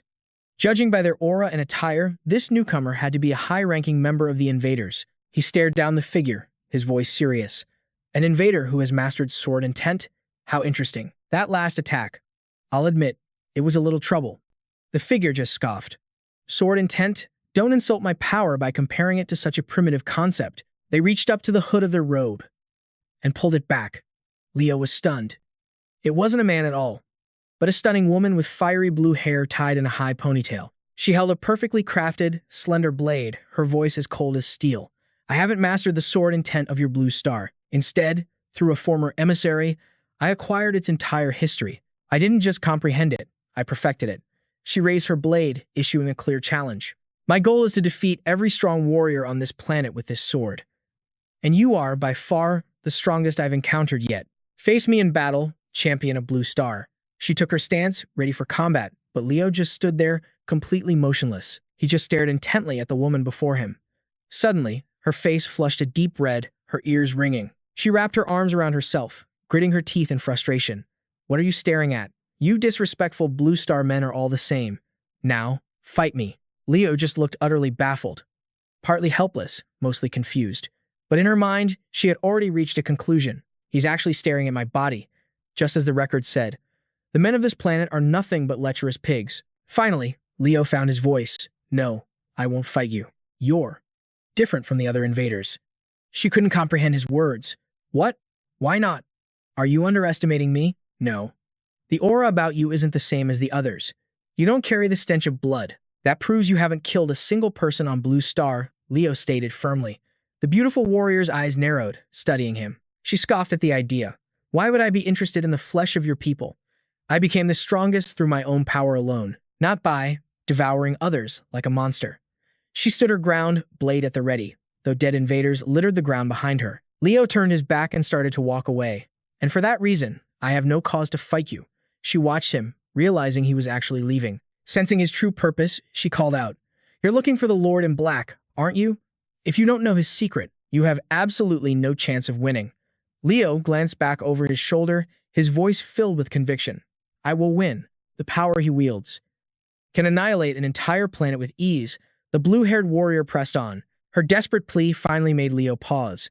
She raised her sword, stating her condition. Fight me. If you do, I will tell you everything about the Lord in Black and the ultimate secret of the Dark Star. Hearing this, he readied his stance again. Fine, I accept your duel. But I have a condition of my own. The green-robed warrior, annoyed, already had her sword raised. All right, spit it out. Yang Fan then stated his terms. One strike. Since you cherish your blades so much, let's settle this like true sword masters. A single attack will decide victory and defeat. I've already told you mine. You will tell me the secret of the dark treasure. Rhys-in accepted his condition. Done. But if you lose, you will become my slave for eternity. The green-robed warrior was utterly confident. There is absolutely no way I can lose. With the terms of their duel set, somewhere else, a figure in a blue robe appeared, riding a ferocious, three-headed monster. The beasts roared as they charged toward the civilians. And that wasn't all. The blue-robed man also commanded a stone giant to attack the people, the air filled with chaotic screams. Shouts urged everyone to flee. Run! Run, or you'll be devoured or crushed. Desperate cries for help echoed everywhere. SOS. SOS. Perched on his wicked beast, he watched the mayhem with sadistic glee. Ha ha ha. Go on and run. Your terrified bodies will make for a much better meal. Back at the duel site, Yang Fan and the green-robed woman witnessed the chaos unfolding. Together, they unleashed an attack toward the villain and his monsters. Go to hell. With just a single combined technique, they swiftly annihilated all of the beasts. The two stood heroically, like legendary warriors. The survivors behind them fell to their knees, thanking them profusely. Thank you, our saviors. Thanks to both of you for saving us. We would have been dead without you. In response to their gratitude, the green-robed beauty replied coldly, Get lost. Scram now, or I'll kill you all myself. That single sentence, combined with a glare radiating pure killing intent, sent everyone scattering in terror. Staring at Rhys-in, Yang Fan couldn't understand her actions. Why did you save them? She herself didn't seem to know why. She replied, I don't know. I just wanted to. She then gazed at the sword in her hand, speaking slowly. Do you want to know why I'm so fond of the swords from your blue star? It's because of a divine envoy. His name was Ouyang Ming Tai. He tried to curry favor with me by gifting me countless books from your world. As she spoke, the image of a meek and flattering Ming Tai flashed in her memory. And upon hearing the name, Yang Fan remembered. Ouyang Ming Tai. That's the guy I killed. At that moment, Rhys-in continued speaking, interrupting Yang Fan's thoughts. While reading those books, I developed a strange affection for your blue star. Furthermore, I grew to despise our method of devouring other planets to sustain ourselves. Perhaps I was looking for something to believe in. After all, I even despise myself. If we didn't invade other planets, I wouldn't even be alive today. After saying this, a deep melancholy fell over Rei Xin. After hearing her story, Yang Fan no longer had a reason to refuse their duel. He was ready to face a worthy opponent. I understand now. You are an opponent worthy of my full respect. Seeing Yang Fan take his stance, Rei Xin enthusiastically mirrored him. Preparing for battle, she said, "Good. Then let's begin." Yang Fan replied with a respectful gesture. "After you." Seeing Yang Fan's action, Rei Xin's perception of him shifted. On her dark star, such formal etiquette was completely unheard of. This blue star is even more interesting than I imagined. Then, Rei Xin imitated Yang Fan's respectful gesture and replied, "I invite you." She then began to channel her power into her blade, causing strange phenomena to warp the air around them. She roared, "Come on." Witnessing this spectacular display, Yang Fan's eyes widened in shock. This single sword strike is stronger than any technique I have ever seen. I can even feel the power to destroy an entire planet within it. Not letting him wait, Rei Xin gave him a taste of her true swordsmanship. Letting out a powerful battle cry, she unleashed all of her life's force into one mighty slash aimed directly at Yang Fan. Now, Yang Fan faced a terrifying power that was hurtling towards him at incredible speed. Staring at it, his eyes flew open. The sword's light is like a meteor incarnate. A technique of this level is just too powerful. Before this immense and horrifying power, Yang Fan felt as small as an ant, seemingly rooted to the spot, just waiting for death. He looked up at the colossal energy approaching him. This single strike is nearly on par with the power of that black-robed entity. If I can't block this, I'll be turned to dust. With that thought, Yang Fan's mind raced, desperately searching for a solution. Meanwhile, Rei Xin was completely drained from that one attack. Sweat dripped down her face as she wondered to herself, "This is the strongest strike I've accumulated over 1,000 years. Can you possibly withstand it?" On the other side, Yang Fan was gripped by extreme anxiety. He repeatedly told himself, "Calm down. I'm not the same person I was before." Then, he chanted the incantation, "Polarity Manifest." As he finished, a surge of power gathered in Yang Fan's hands. But he wasn't done yet. He continued, "Ice and fire." As the words were spoken, a torrent of power swirled to his left like a raging inferno, ready to incinerate everything in its path. And to his right, a massive wall of ice formed, able to both block the attack and freeze anything it touched. At that moment, Yang Fan thought, "The trial space within me. The original source ring has vanished completely. But I am the living embodiment of this planet's primordial power." At this thought, a new fire of determination ignited in his eyes. Yang Fan's will to fight blazed anew as he began to fuse ice and fire, two elements, forever locked in opposition. But in his hands, they merged into a perfect harmony, unleashing an incredible power. He roared, "So how can I possibly lose? I absolutely refuse to be defeated." And just like that, two colossal forces collided with devastating intensity, creating a shockwave so powerful that others thought the apocalypse was upon them. An earthquake. What's happening? But it didn't stop there. The impact spawned a monstrous, swirling vortex. Panic erupted as everyone scrambled for cover. The winds from the vortex were simply overwhelming. People desperately clung to tree trunks to avoid being swept away. "Quickly, grab onto a tree. Take my hand before you get blown away." Amidst the chaos, someone screamed in terror, "Look over there. What in the world is that? Is that a nuke?" Oh my god. It turned out what he was seeing was an explosion with the force of a nuclear weapon. The blast warped the very sky itself, blotting out everything in a blinding flash of fire and light. After a moment, the explosion subsided, leaving behind a massive, smoldering crater, with smoke billowing endlessly from its depths. From within the smoke, Lai Xin let out a sigh of relief. "Woo, it seems I've won." But suddenly, her eyes caught something. A human silhouette, slowly emerging from the smoke. It was Yang Fan. He stood there, completely unharmed, casually stating, "I've successfully blocked your sword technique." Seeing him, Lai Xin was utterly stunned. "No way. That's absolutely impossible. My blade has the power to cleave a planet in two. It's not a force a mere mortal can possibly withstand." Seeing her short-sightedness, Yang Fan slowly explained, "You are mistaken. Planetary power has its own hierarchy. And besides, you never earn the true recognition of this world's source energy." Yang Fan placed a hand on her shoulder, looking her straight in the eye. He continued with absolute confidence, "You've lost. You can no longer unleash an attack like that. But I still can."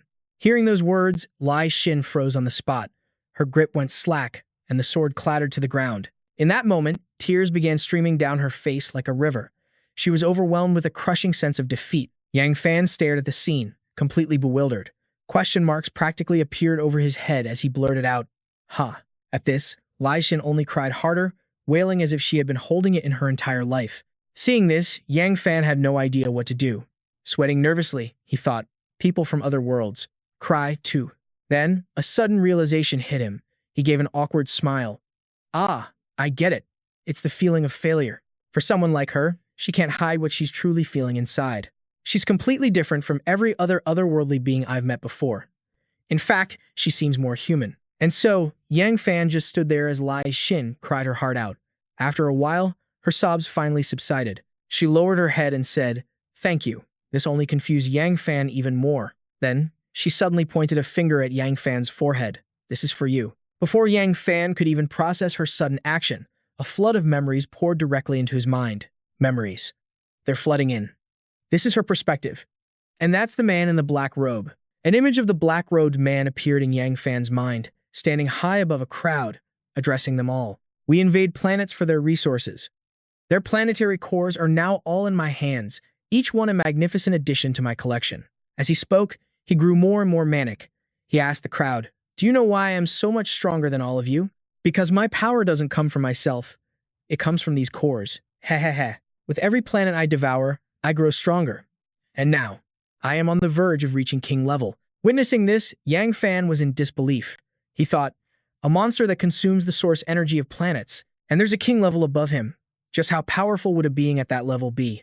Contemplating that mysterious and terrifying power, Yang Fan's expression turned deadly serious.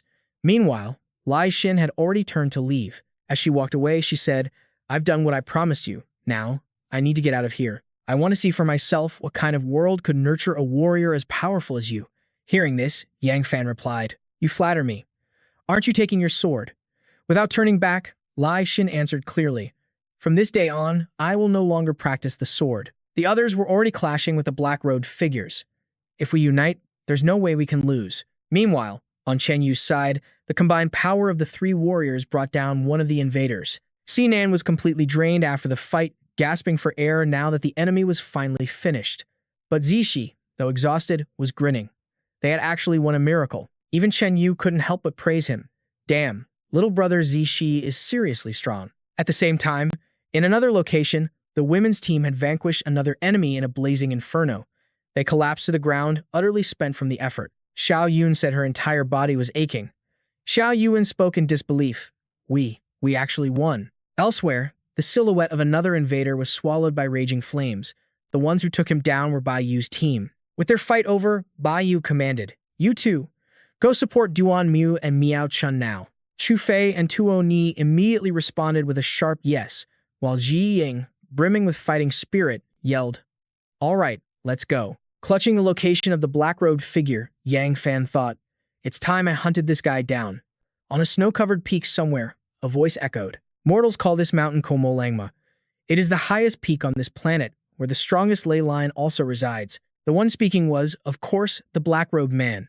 Though a furious blizzard raged around him, he pushed forward, enduring the storm to complete his planetary refinement. As the man reached the peak of blue stars, Mount Komolangma, he exclaimed with glee, "As long as I find the ley line here, I can seize the very lifeblood of this planet." But he never expected Yang Fan to arrive at that very moment. Landing behind him, Yang Fan said, "I've finally found you." The black-robed man glanced coldly at Yang Fan, then remarked, "I knew you would inevitably appear. From the moment I chose you as a divine emissary, I knew you were different, to have chosen the correct planet in this vast universe.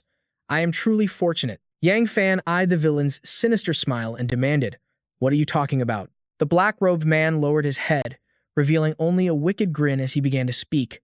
"The resources on this blue star are so rich it's enraging, yet the humans on this world are completely unworthy of them. But you are not like them." Yang Fan raised a hand toward him and said, "I don't want to hear you ramble. I came here to kill you." Instantly, Yang Fan gathered the molten rock of blue star, forming a colossal lava golem to crush his enemy. The moment its formation was complete, the lava giant moved with frightening speed, swinging its massive fist, ready to bring it crashing down on the black-robed man. But surprisingly, the man neither dodged nor counterattacked. He simply opened his arms wide, as if challenging the golem to strike. The lava giant's punch landed with devastating force, sending rock and dust flying everywhere. However, when the dust settled, the black-robed man stood unharmed inside a colorful shield, while the giant itself was slowly melting away. The sight struck Yang Fan like a bolt of lightning. He frantically thought that golem was made from the very essence of the earth. Not even a ninth stage ability should be able to break it. After effortlessly defending against the lava giant's attack, the man raised his hand and uttered a single word, darkness. In an instant, tendrils of dark power surged toward Yang Fan, who gasped in shock. It's spreading so fast. In less than a second, Yang Fan was completely engulfed by the sphere of darkness the villain had created. The black-robed man then spoke to him telepathically. Be patient. I am a benefactor to this planet that humanity has wasted. He raised his hands, proclaiming his intentions, to unleash its true potential, to let its light shine and awe the entire universe. Is that not the purest love for this planet? And yet you dare to oppose me, Blue Star's true savior. You are the sinner of the ages. At this, the man's eyes glinted as he looked at Yang Fan and made his offer. But I will forgive you. I want you to join my dark star. Become one of the 10 Road Ones. I can grant you supreme status if only you help me achieve one goal. But Yang Fan seemed to be ignoring his rambling speech. Stroking his chin, Yang Fan studied the dark sphere and offered a sarcastic compliment. Heh, interesting. What is this black stuff? It doesn't seem like ordinary matter. Seeing someone praise his power, the man eagerly explained, this is the Void, a power I obtained when a planet was devoured by a black hole. I used its planetary core to create this void. No one can escape it. Seeing Yang Fan's unconcerned expression, he continued, I know you're not fully convinced. A true powerhouse should be this way.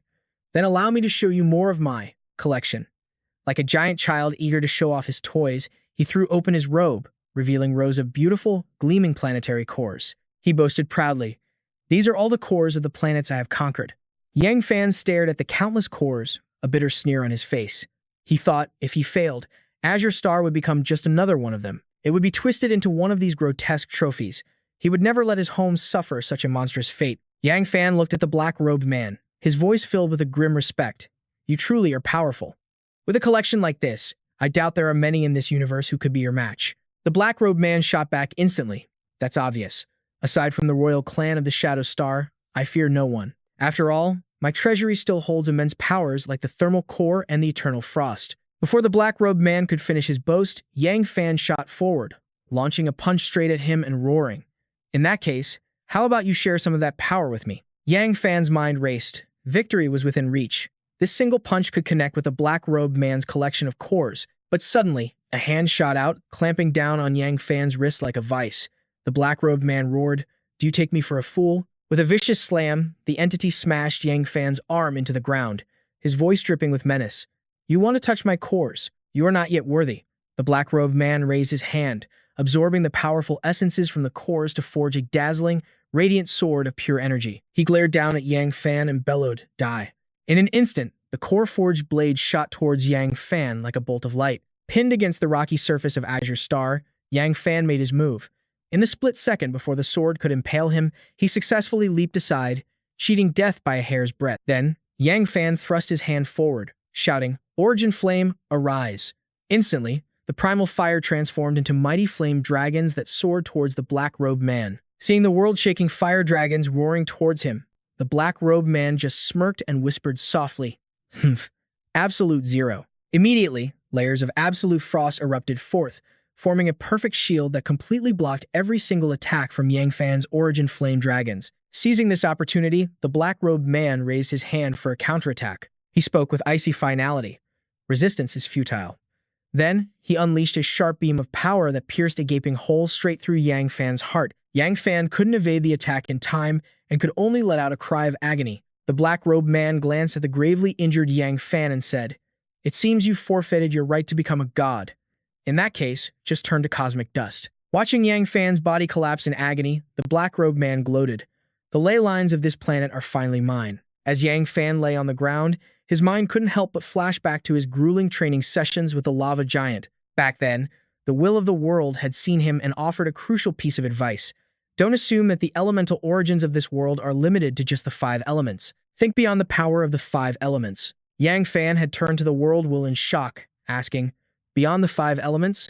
The world will had smiled brightly and replied, The 5 elemental powers can be fused together to become something far greater. Back in the present, the black-robed man was busy stretching out his senses to locate Azure Star's ley lines.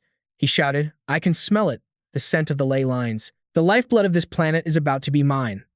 Although Yang Fan was awake, he remained perfectly still, secretly clenching his fists and waiting for the right moment. As the black-robed man was busy searching for the ley lines, a dimensional barrier suddenly materialized in the sky to stop him. The black-robed man raised his hand and scoffed. A dimensional barrier? Do you really think something this pathetic can stop me? Then he let out a powerful roar. Instantly, a massive black hole tore open, revealing the ley lines of Azure Star within. The black-robed man clenched his fist in excitement. This is it.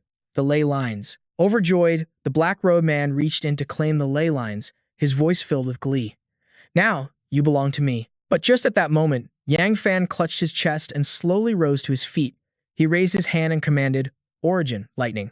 Thunder's roar. Immediately, the dimensional barrier fused with the origin lightning, unleashing a colossal lightning bolt that struck the black-robed man's position, causing a massive explosion. The black-robed man was caught in the center of the blast, his body convulsing as he screamed in agony. Arg! Only then did Yang Fan speak, his voice calm. You were far too arrogant. So what if you wield the power of star cores? Yang Fan raised his hand, channeling the origin holy light to heal his body. The origin lightning coursed through the black-robed man's body. He thought, damn it, I was too obsessed with the ley lines and got careless. Out loud, he began to beg for mercy. Erg, spare me. I won't touch the ley lines. Erg! Yang Fan watched calmly as the origin lightning tortured the black-robed man and replied softly, Is that so? I don't believe you. Then, with a grim expression, Yang Fan raised his hand to deliver the final judgment. Origin lightning. Purgatory bolt. Instantly, bolts of lightning amplified to their absolute peak crashed down upon the black-robed man, annihilating him completely. After successfully sending the black-robed man to his grave, Yang Fan looked at the colorful orbs scattered on the ground and wondered, are these the star cores? Suddenly, from within the star cores, childlike figures of various colors appeared. They smiled brightly at Yang Fan, filled with gratitude. Thank you for saving us. Thank you. Thank you so much. Yang Fan looked at these children and asked, are you the consciousness of the star cores? In that moment, he couldn't help but think of her. The world's consciousness, he wondered. Could she be the collective will of these planetary cores? Suddenly, the core consciousnesses cried out in terror. They shrieked, it's not good. The bad guy is back. Help us. Please, save us. Yang Fan was stunned by their cries and spun around. What greeted him was a colossal eye, staring down at him from the heavens. Yang Fan froze in place, his body rigid. He stammered, What is that thing? The eye merely widened a fraction, but the raw power it unleashed sent a wave of terror through Yang Fan. A horrifying realization dawned on him. That thing is incredibly strong, he thought. Even at my best, I don't stand a chance. All of you, run now. The small core spirits rushed over, looking at Yang Fan with worry. The green one spoke first. That being, you can't defeat it with origin power alone. The black core added, and if we don't win, we will never taste freedom. The group of core consciousnesses then turned to discuss a plan amongst themselves. The yellow core spirit spoke urgently. But just with our power, there's absolutely no way we can defeat him. After a moment of thought, the black core offered a desperate idea. But we can lend our power to him. Hearing this, Yang Fan asked in surprise, lend it. To me? Before he could even process it, the core spirits flew up, shouting, then we'll enter your body. Let's go together. And in an instant, all of them surged directly into Yang Fan's body. As the core consciousnesses entered him, Yang Fan felt every fiber of his being, every drop of blood, begin to boil with untamed energy. Pain racked his entire body as he thought, this power is surging, but it's the raw power of entire planets.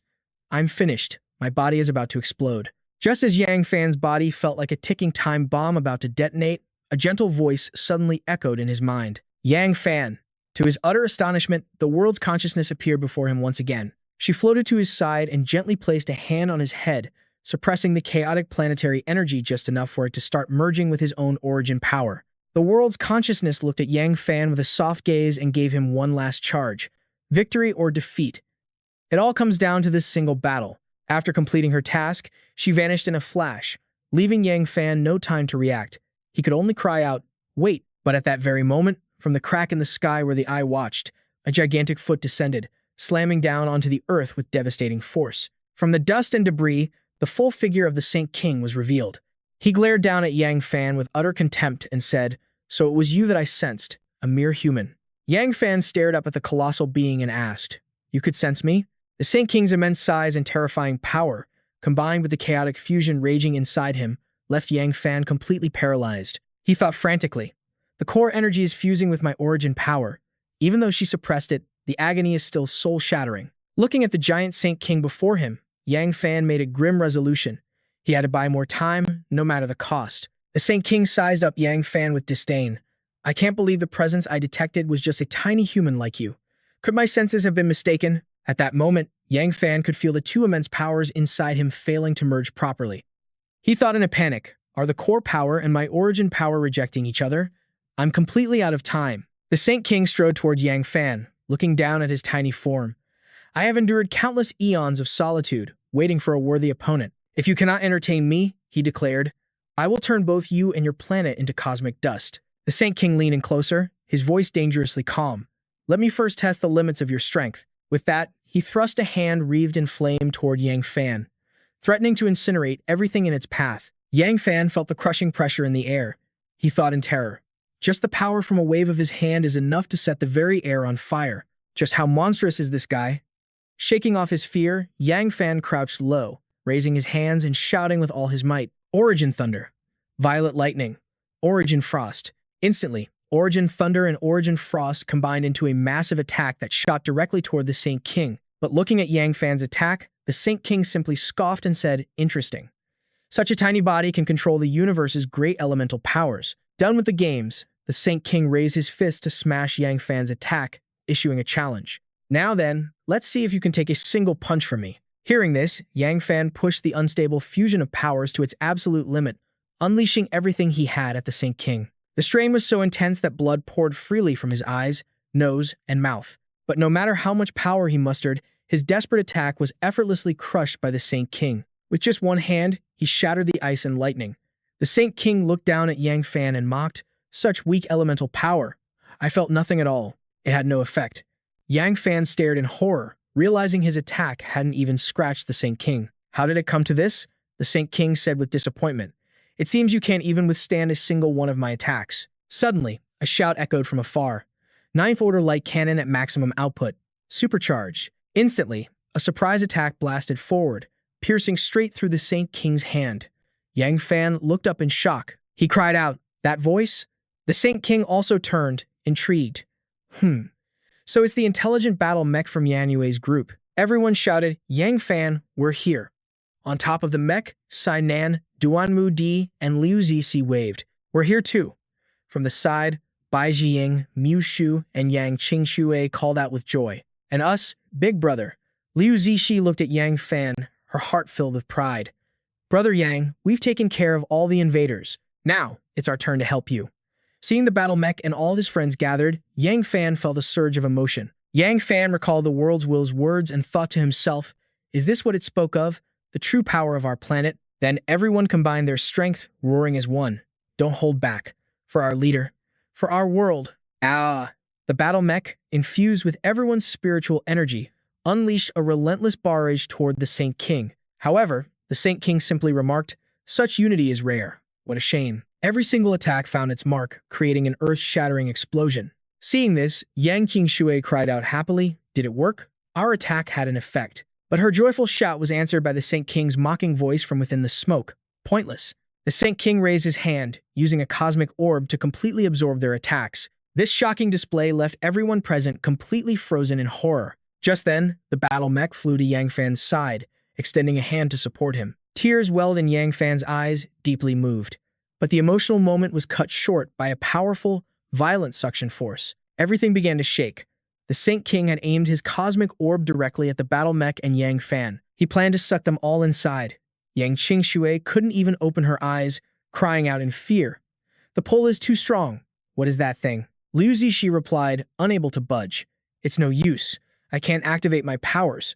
Beside her, Sinan struggled to say, this monster. At the Saint King's command, the orb's gravity intensified, pulling everyone and the battle mech completely inside the cosmic prison. The Saint King spoke coldly. If I don't get the answer I'm looking for, you will all sleep forever in this tomb I've created for you. Watching this unfold, Yang Fan screamed in agony, no. From within the mech, Yan Yue appeared and shouted out to him, you have to go. This isn't an enemy we can handle. Yang Fan roared in despair as he watched Yan Yue and the mech get swallowed whole. Yan Yu. But no matter how much pain was in his cries, Yan Yue and the battle mech were ultimately devoured by the cosmic orb. The Saint King looked down at the lone Yang Fan. So, The star core and the origin power have finally fused completely within your body, haven't they? Battered and terrified, Yang Fan stared back. You knew from the very beginning. The Saint King replied, I could sense the immense power sleeping within you. I only wanted to speed up the fusion process. I never expected all these tiny creatures to show up and lend you their aid. Hearing this, Yang Fan stammered, Are they still alive? The Saint King answered coldly, Defeat me, and you'll find out. He then asked, Are you still not going to show me your true origin form? At that moment, Yang Fan's power began to overflow. He declared, You want to see it? Fine. I will show you the true power of this world. Yang Fan then focused his mind, unleashing the entirety of the world's fused power from deep within his soul. The Saint King reveled in the moment, unable to hold back a wide grin. My prophesied rival, what glorious form will you finally take? The aura of the entire planet surged into Yang Fan. His hair turned a brilliant, shining white as he radiated a blinding light. On his face, the sigil representing the very life force of this world manifested. Like a world god made manifest, Yang Fan was a blinding beacon of power, looking down on the Saint King with absolute authority. Are you prepared to receive your judgment? He asked. The Saint King braced himself against the soul-crushing force radiating from Yang Fan. The oppressive feeling both thrilled and terrified him. What level of power is this?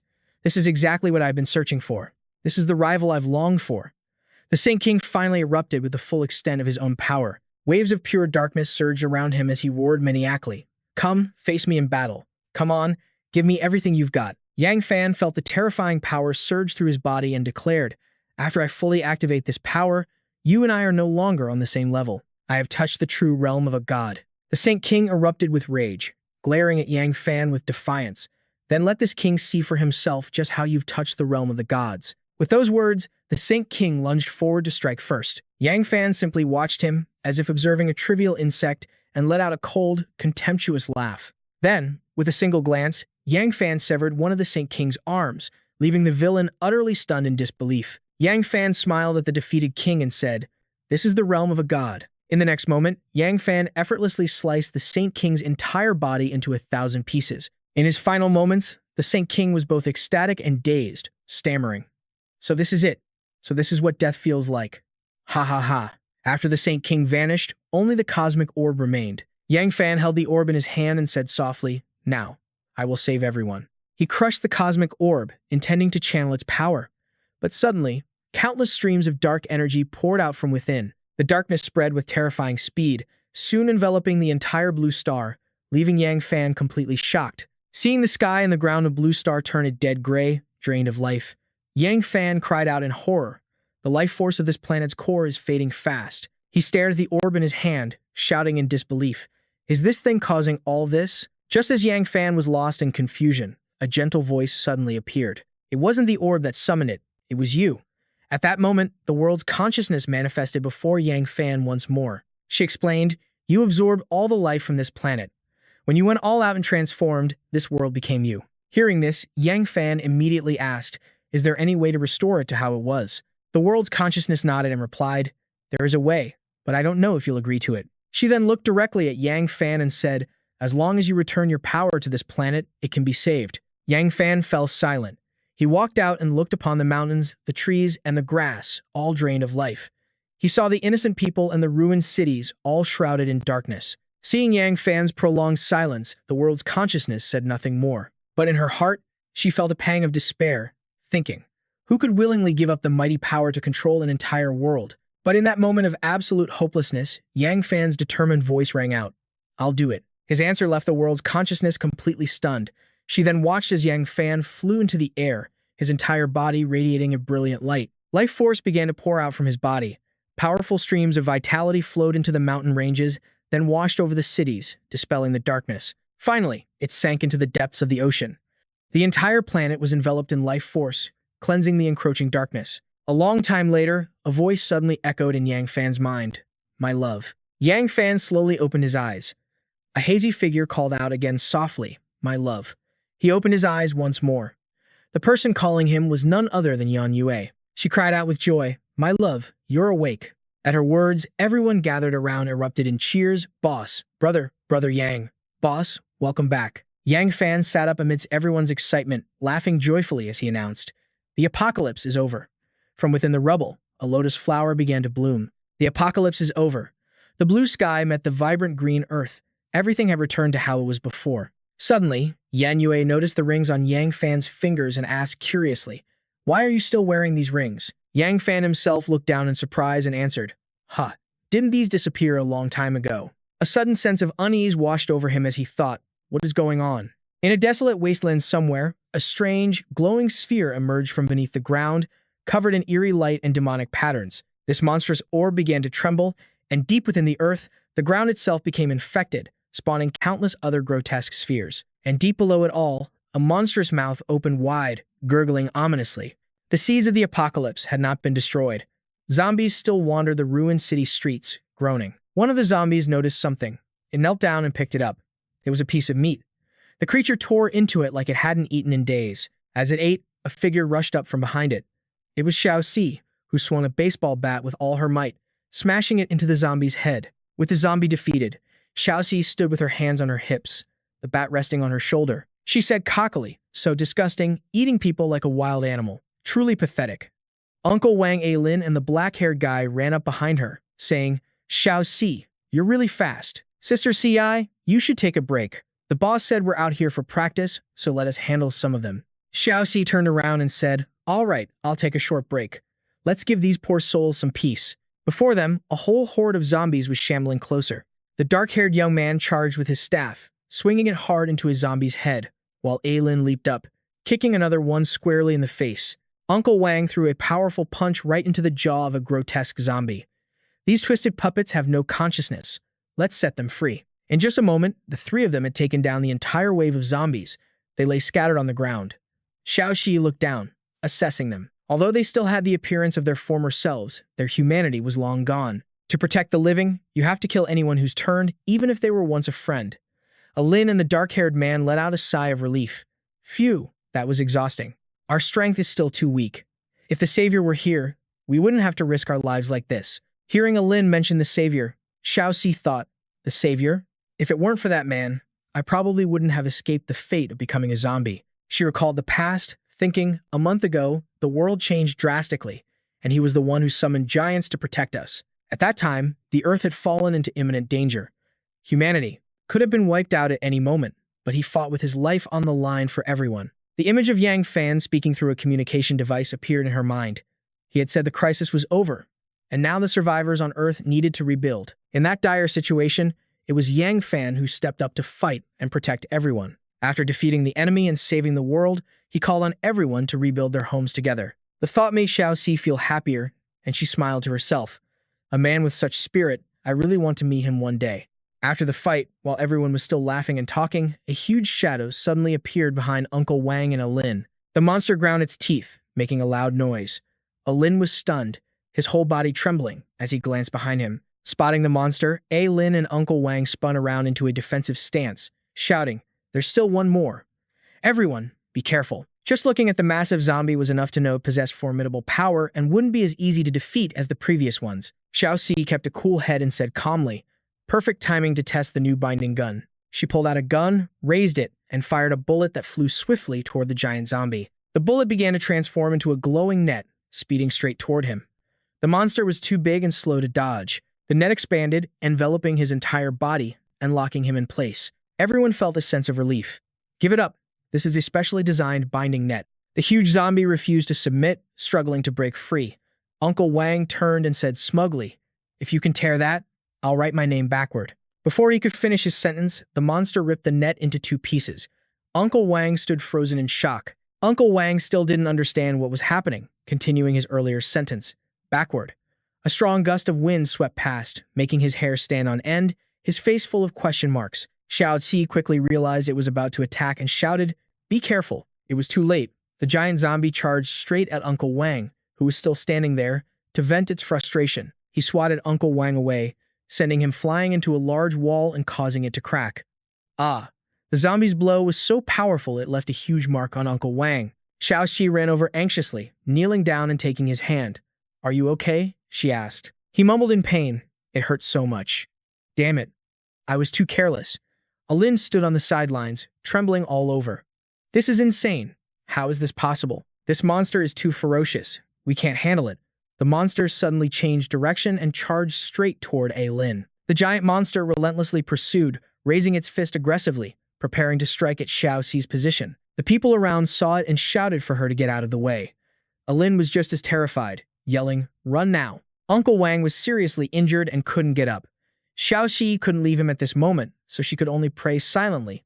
"Someone, please save us." Yang Fan, observing from a building, saw everything. He ordered his teammates, "Go quickly and rescue the people below." A dazzlingly bright yellow power was unleashed by the giant monster, creating a massive explosion. After its unerring punch, dust and smoke flew everywhere, obscuring the view. At that moment, only Xiao Qi's piercing scream could be heard. She coughed a few times and then slowly opened her eyes. Fortunately, heaven had been merciful. She was overjoyed to find herself still alive. What happened?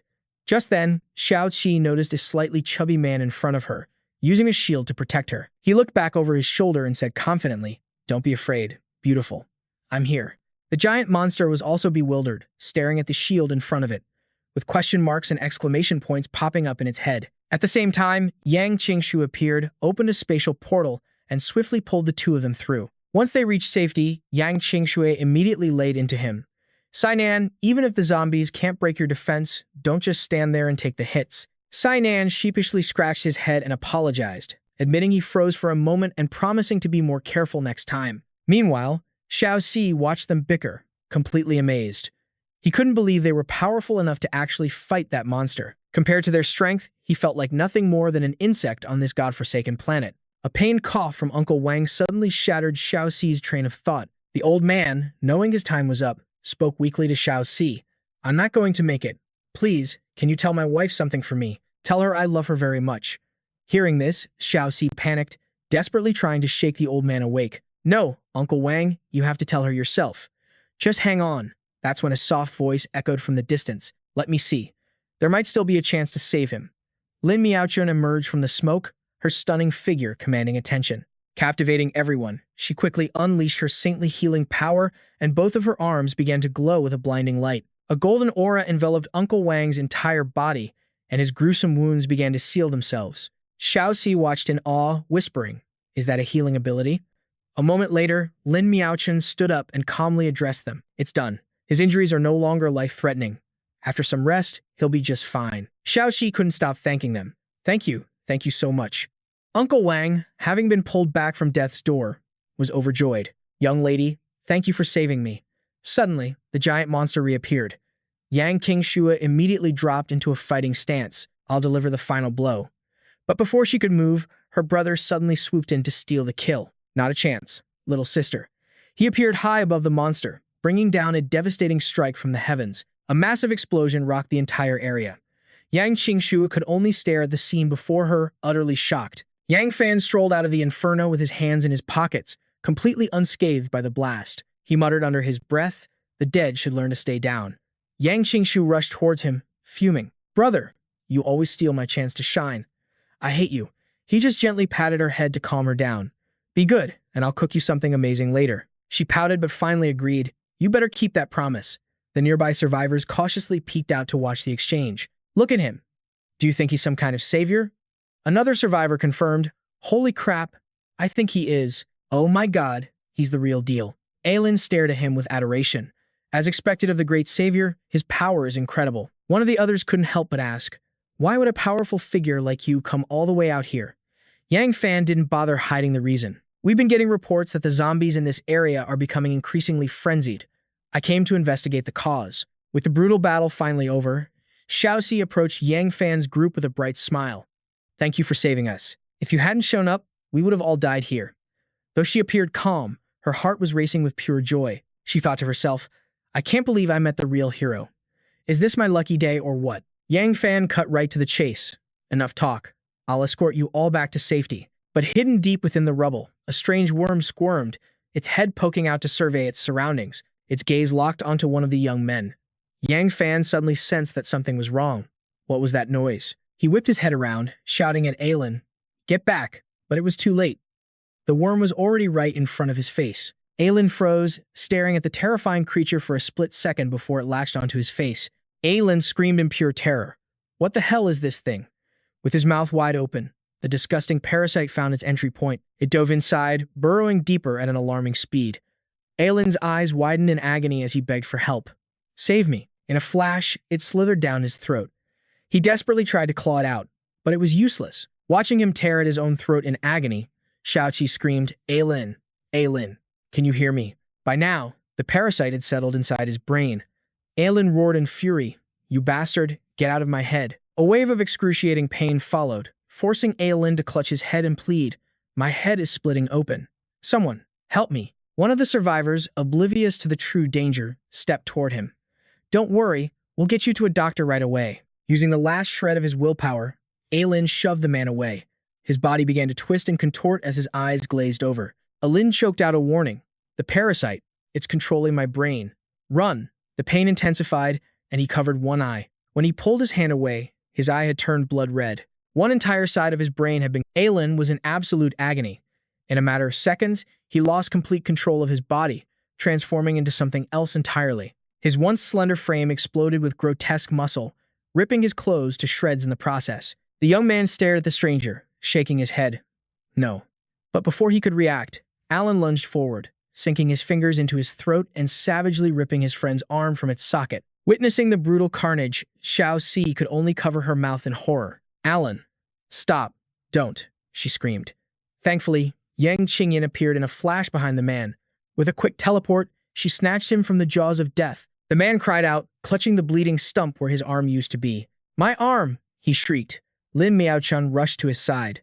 Don't move. Let me heal you, she said, immediately channeling her spiritual power into the wound. Oblivious to the terrifying change in Alan, Xiaoxi screamed foolishly. Alan, have you lost your mind? Why would you attack one of our own? But he didn't answer. She grew more frantic. What's happening to you? Just then, a hand gently rested on her shoulder. It was Yang Fan. Don't go near him, he warned. He's lost control. Alan, now completely feral, tossed the severed arm aside, letting out a terrifying, inhuman growl. Then, he shot forward like a bolt of lightning. The very ground cracked beneath his feet from the sheer force. The monster charged straight for Yang Fan. In that instant, it evolved further, sprouting vicious fangs and razor-sharp claws. But Yang Fan dodged each ferocious attack with ease. Even so, he realized something chilling. The creature's speed was far beyond human limits. I can't let this thing reach the city, he thought. Without a moment's hesitation, he unleashed a powerful kick, connecting squarely with its head. The monster was sent flying hundreds of meters back, carving a long, fiery trench in the earth as it skidded to a halt. The man with the missing arm cheered wildly. Holy crap, he's incredible, he yelled to Yang Fan, savior. You have to capture him. Bring him back to us. But Yang Fan sensed something was wrong. This wasn't right at all. Its body felt even more robust than a typical zombie's, just as he suspected. In the blink of an eye, the creature rose again. His devastating attack hadn't left a single scratch. The man who had just been cheering suddenly felt his blood run cold. His face fell in utter disbelief. How? How can this be? He stammered. Don't tell me even the savior can't stop this rampaging beast. Yang Fan quickly pieced it together. The source of its madness and incredible power. It had to be that parasite. Yang Fan's expression remained completely unfazed as he charged. If that's the case, he thought grimly, I'll just have to rip that parasite out by force. With his bare hands, he subdued the monster, slamming it face first into the ground. He then gathered all his strength, ready to deliver a crushing blow. The beast coughed up blood, unable to resist. Gritting his teeth, Yang Fan pinned it down, channeling the full force of his sacred power. His hands began to glow with a brilliant, overwhelming orange light. Let's see if you can withstand this purification, he thought. Smoke began to pour from the creature's body. It let out an ear-splitting shriek of pure agony. From the sidelines, Xiaoxi cried out, Alan, you have to fight it. Hang in there. Yang Qingtian, full of confidence in her brother, placed a reassuring hand on her shoulder. Don't worry, she said calmly. My brother never fails. The rest of the group shared her unwavering faith in Yang Fan. Relax, the boss will definitely handle this. Yeah, when the boss makes a move, it's a guaranteed win. But Xiaoxi was filled with dread, praying they were right. After what felt like an eternity, the monster finally went still, its strength completely exhausted. Yang Fan let out a breath. The parasite inside has gone dormant. It should be over now. But he hadn't even had 3 seconds to relax. When the creature beneath him stirred, thrashing more violently than ever before, Xiaoxi gasped in shock. But, I thought you cured him. What's happening? A sliver of Alan's consciousness seemed to return. He pleaded with a weak voice. Kill me, he begged. I don't want to be a monster. Please. Just kill me. The moment the words left his lips, His entire body suddenly erupted, riddled with grotesque holes. Yang Fan leaped back, observing the horror from above. Xiao Xi's heart shattered at the sight. Alan, no. Luckily, Sinan grabbed her, holding her back. Calm down. If you run over there now, you'll just be throwing your life away. The others looked to Yang Fan, bewildered. Boss, what's going on? Why did it suddenly go berserk? Alan's body was twisting and changing, warping into something no longer human. His teeth grew into sharp fangs, his eyes glowed a hellish red, and multiple insect-like legs burst from his torso. Sinan's face went pale. What? What is that thing? Even Yang Qingxian, so confident moments ago, was now trembling. It's hideous. I can't even look at it. Yang Fan held out an arm, shielding his teammates. Everyone, be on your guard. Don't make any sudden moves, he thought to himself. So the parasite can mutate a human into an insectoid. Is this a new species of monster entirely? Suddenly, the monster opened its gaping maw and unleashed a piercing, wide-range sonic scream. In response, hordes of monstrous insects crawled from the shadows. The entire team froze, their faces pale with terror. Sinan muttered in despair, "We're done for. We're so completely screwed." The young man behind him was shaking, about to piss his pants in fear. No, I don't want to die. One of them cried. Only Xiaoxi remained strangely calm, gripping her arm tightly. But where did all these creatures come from? A swarm of giant insects was now closing in on them. Sinan's voice was tense. Boss, these are all unknown monster types. He tilted his head slightly, his voice a steady anchor in the chaos. Everyone, stay calm. Their formation was in chaos. The survivors Yang Fan saved cried out, "Kid, don't worry about us." Another one yelled, "Go. Get out of here with the savior. You won't make it if you wait." Hearing this, Xiao Si stood firm. "No, we came as one, we'll leave as one. I'd rather die here than abandon you." A faint smile crossed Yang Fan's face as he watched. "They're just like my own team." He recalled Yan Yue, fighting with her life on the line. Leaving a comrade behind, she'd said, is not the Starfire way. The memory of their battle cries echoed in his mind. Snapping back to reality, he commanded Sinan, "Keep them safe." "Qing Shui," he added, "if anything gets past me, you get everyone out of here, safely." This was Sinan's moment to shine. He cracked his knuckles with a grin. "You can count on me, boss." Instantly, a protective barrier enveloped the survivors. Qing Shui looked on, worried. "But what about you?" He simply rolled his neck and cracked his knuckles. "These things are about to meet their maker.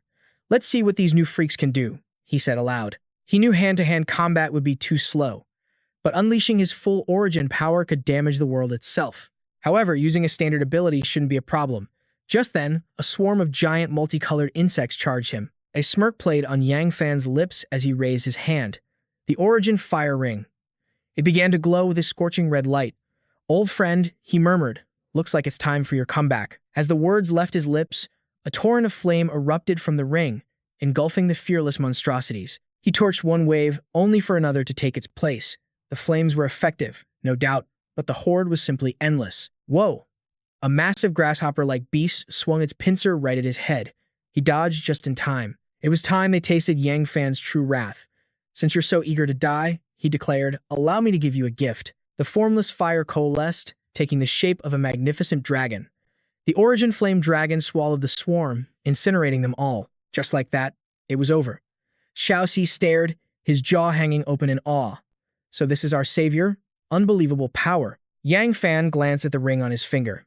Now that it was enhanced, the flames it produced could mimic his true origin fire, at least to some extent. Suddenly, his head snapped in another direction.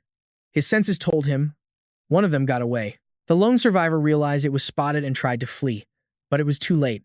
There was no escape. As it sprinted, a purple parasite emerged from its host's brain, glancing back at Yang Fan in terror. Yang Fan sneered at the sight. "Himph, you think you can run?" He closed the distance in an instant, sending the host flying with a single punch. Then he reached into the grotesque creature's head and ripped the parasite free. "Perfect," he said, holding it up. "A new specimen for my research." Lin Miaochun was already prepared with a specimen jar. "Boss, put the parasite in here." He dropped the squirming creature inside and sealed the lid. Miaochun smiled, satisfied. "That should hold it. No way it's escaping now." Xiaoxi and the others dropped to one knee in unison. "Our savior, thank you for saving our lives." Yang Fan quickly moved to help them up. "Please, stand. There's no need for that. It isn't safe here. I'll take you all back to the stronghold. And please, stop calling me savior. My name is Yang Fan." They immediately corrected themselves. Yes, thank you. Yang Fan. After guiding them to the stronghold, he wasted no time in taking his leave. All right, this is where we part ways, he announced. Ching Sui, get everyone home. She gave a casual wave. Got it. See you. And in a flash, his team vanished. The three survivors stood frozen, mouths agape. That ability. It's incredible. He's amazing, just as we thought. Xiaoxi remained silent, his eyes filled with reverence, staring at the spot where Yang Fan had just been. Everything he said was true, Xiaoxi thought. With him leading us, if we all unite and fight together, humanity can truly rebuild its home. Back at the main stronghold, Sea Sky City. The moment they appeared, two guards at the gate snapped to attention. The boss is back. Open the gates. Make way for the boss. Yang Fan greeted them with a respectful nod. You've worked hard. It's our duty, sir, they replied. Sinan eagerly stepped inside, taking it all in. Heh, feels good to be home, Sinan sighed. This last mission really took it out of me, Yang Fan agreed. Yeah, we're finally home. Seeing the incredible upgrades to the stronghold, Ching Sui's eyes lit up. Whoa, we were only gone for a few days. The whole place has completely transformed. Yang Fan explained, this was all part of the plan I laid out before we departed. Let me give you the tour. Lin Miaochen looked around, amazed. It feels like a totally different city. Sinan nodded in agreement. It's a night and day difference from how it was. Playing the part of a tour guide, Yang Fan led them through the stronghold. He pointed to a large mechanical system. See that? The internal circulation system is complete. That's going to save us a lot of headaches down the line. Ching Shui asked with a blank expression, so, does it make food? Amused by her simple question, he patiently pointed to another area. Of course, he chuckled. In this apocalypse, food is the most important thing of all. With these massive storehouses, our food supply is secure. But our biggest concern is power. Electricity is the lifeblood that keeps this place running. Its most critical function is powering the energy shield that protects our base. Sinam was in awe. This is incredible. Lin Miaochen agreed. If I wasn't seeing it with my own eyes, I never would have believed it. They finally stopped in front of a heavy, sealed door. Yang Fan continued. The network hub is also set up, but it's not fully complete yet, so for now, it's only for research purposes. Just then, the steel door hissed open. A voice called out, Duan Mu Dai, welcome back. Speak of the devil. Yang Fan reached into his coat. I was just about to find you, he said. I have something I need you to see. She asked him, what is it?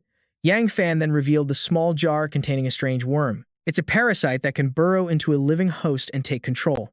I need you to study it. Duan Mudi watched the purple creature wriggle inside, her expression shifting to intense focus. Give it to me, she declared.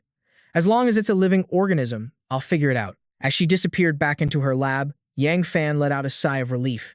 He knew that with Duan Mudi's skills, she could uncover the origins of this creature. With that handled, he turned to the others. All right, everyone's been on edge lately. Let's go get some rest. Ching Shui nearly jumped for joy. Sinam chimed in with a relieved. That sounds great, but just as everyone started to move, a frantic voice crackled through his earpiece. Yang Fan, do you copy? He immediately raised a hand to his ear. I'm here. What's the emergency? The caller was Yan Yue, and she was clearly in the middle of a battle. She immediately reported in. My patrol team encountered a new type of parasite, one we've never seen before. They can infect both zombies and mutated beasts, driving them into a frenzy. This is extremely dangerous.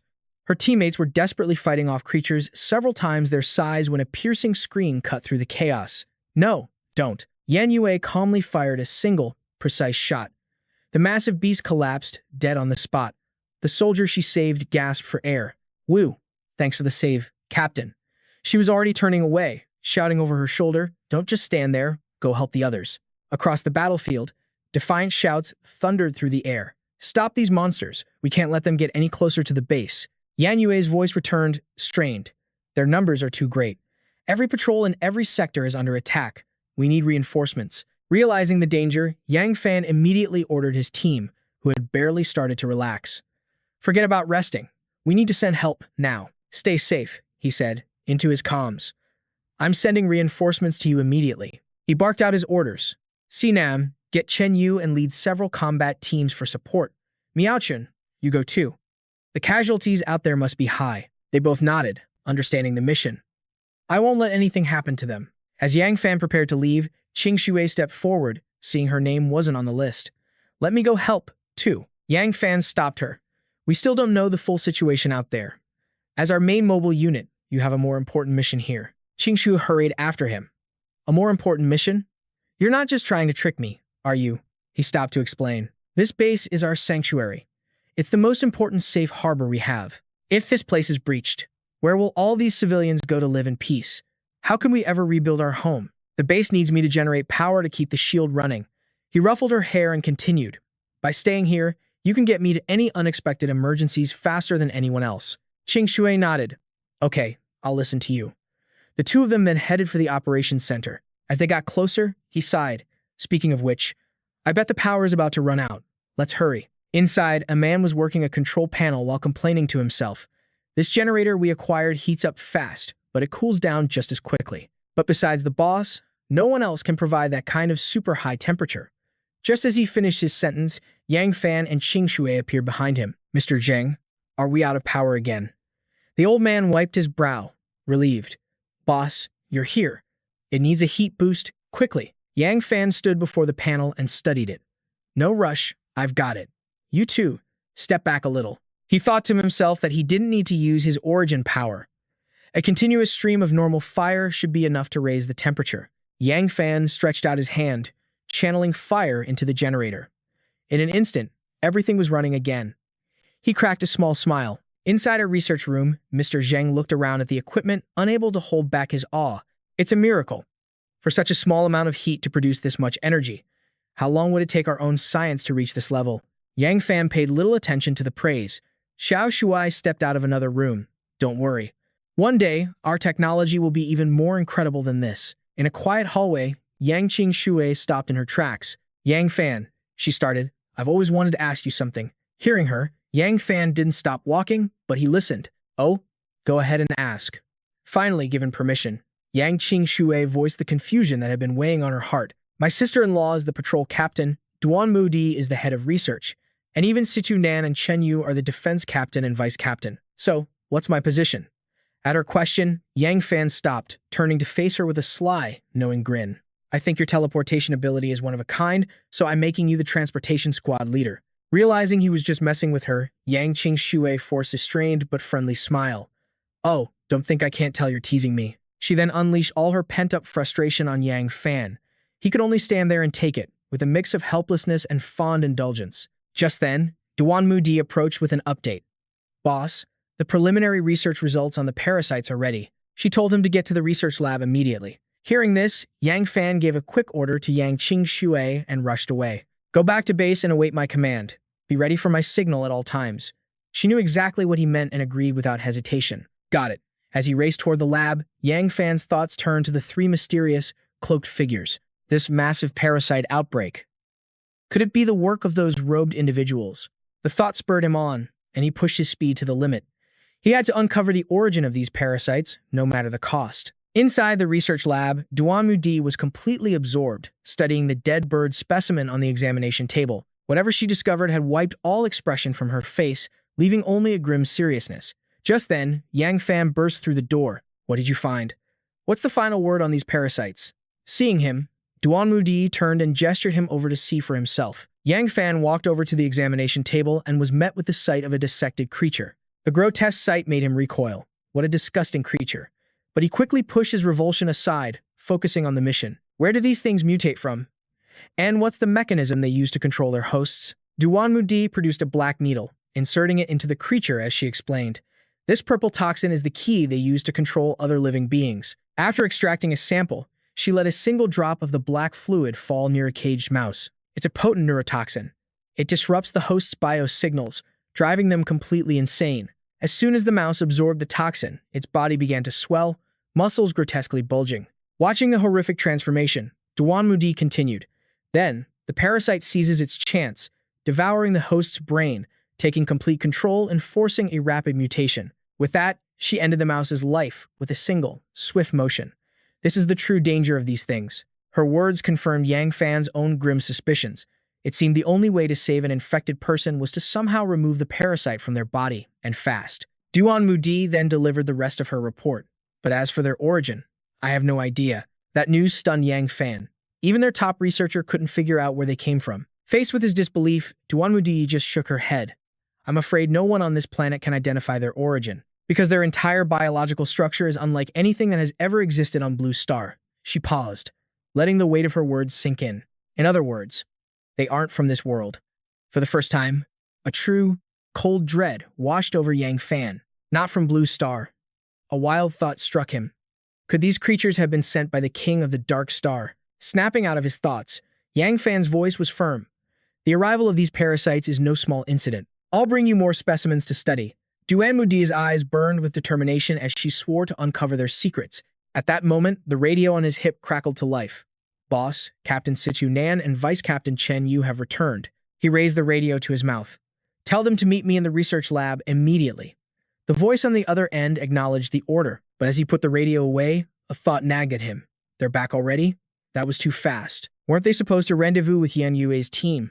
Suddenly, a violent tremor shook the entire lab, sending Duan Mudi stumbling to the ground. Yang Fan lunged forward to steady her. Careful. Once she was back on her feet, he grabbed his radio. Xing Shui, get to my position, now. Duan Mudi looked around, bewildered by the shaking. What was that? An explosion? Just then, obeying his command, Xing Shui teleported into the room. Brother, what was that noise? Yang Fan ignored her question, his mind on the crisis. Duan Mudai, stay here and protect the equipment. Xing Shui, take me outside. As the two of them vanished, Duan Mudi whispered a silent prayer. Boss, please be careful.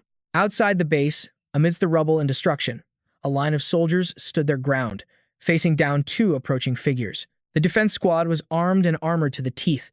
One soldier raised his rifle, shouting at the figures to halt. Another steeled his nerves, telling himself not to retreat. Hold the line.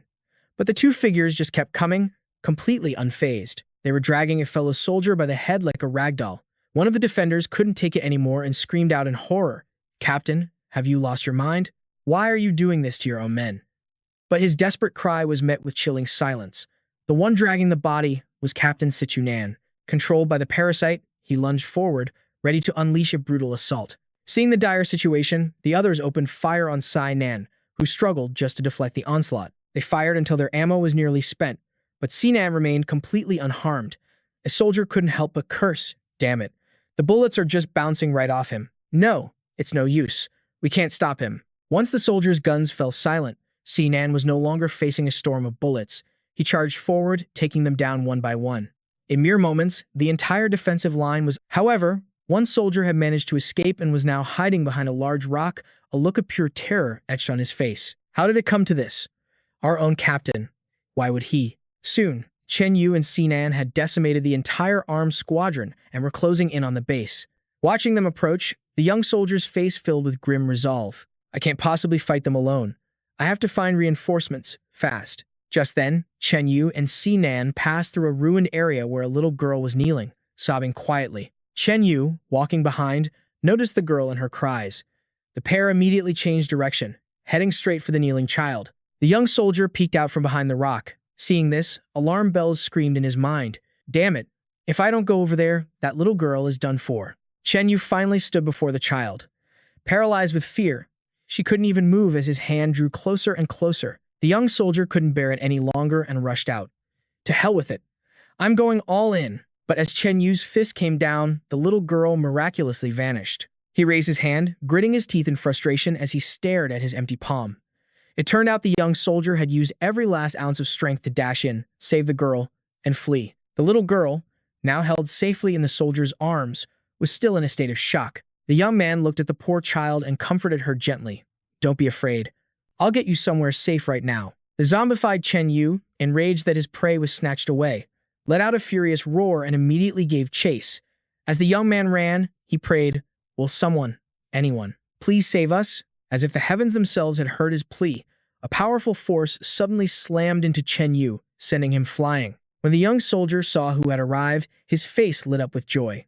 B-Boss. The newcomers were none other than Yang Fan and Yang Qingshu. She looked at the two infected men, completely bewildered. Brother Chen Yu and Sinan. What's wrong with them? Yang Fan didn't answer, simply ordering Qing Shui to take the others for medical treatment. At his word, a spatial gate materialized behind Yang Qingshu and the young soldier.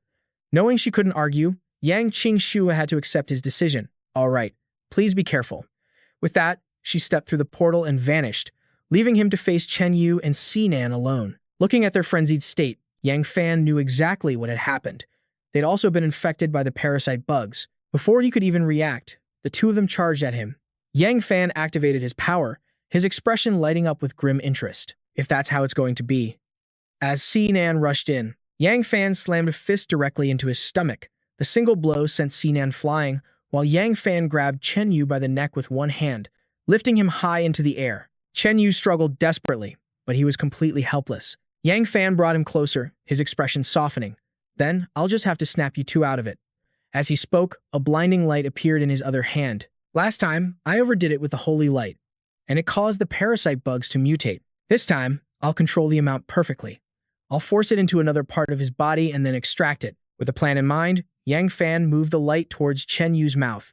Steam instantly billowed from his head as a blood-curdling scream tore from his throat. After a moment, Yang Fan released his grip, letting Chen Yu slump to the ground as he focused on the treatment. But then, something unbelievable happened.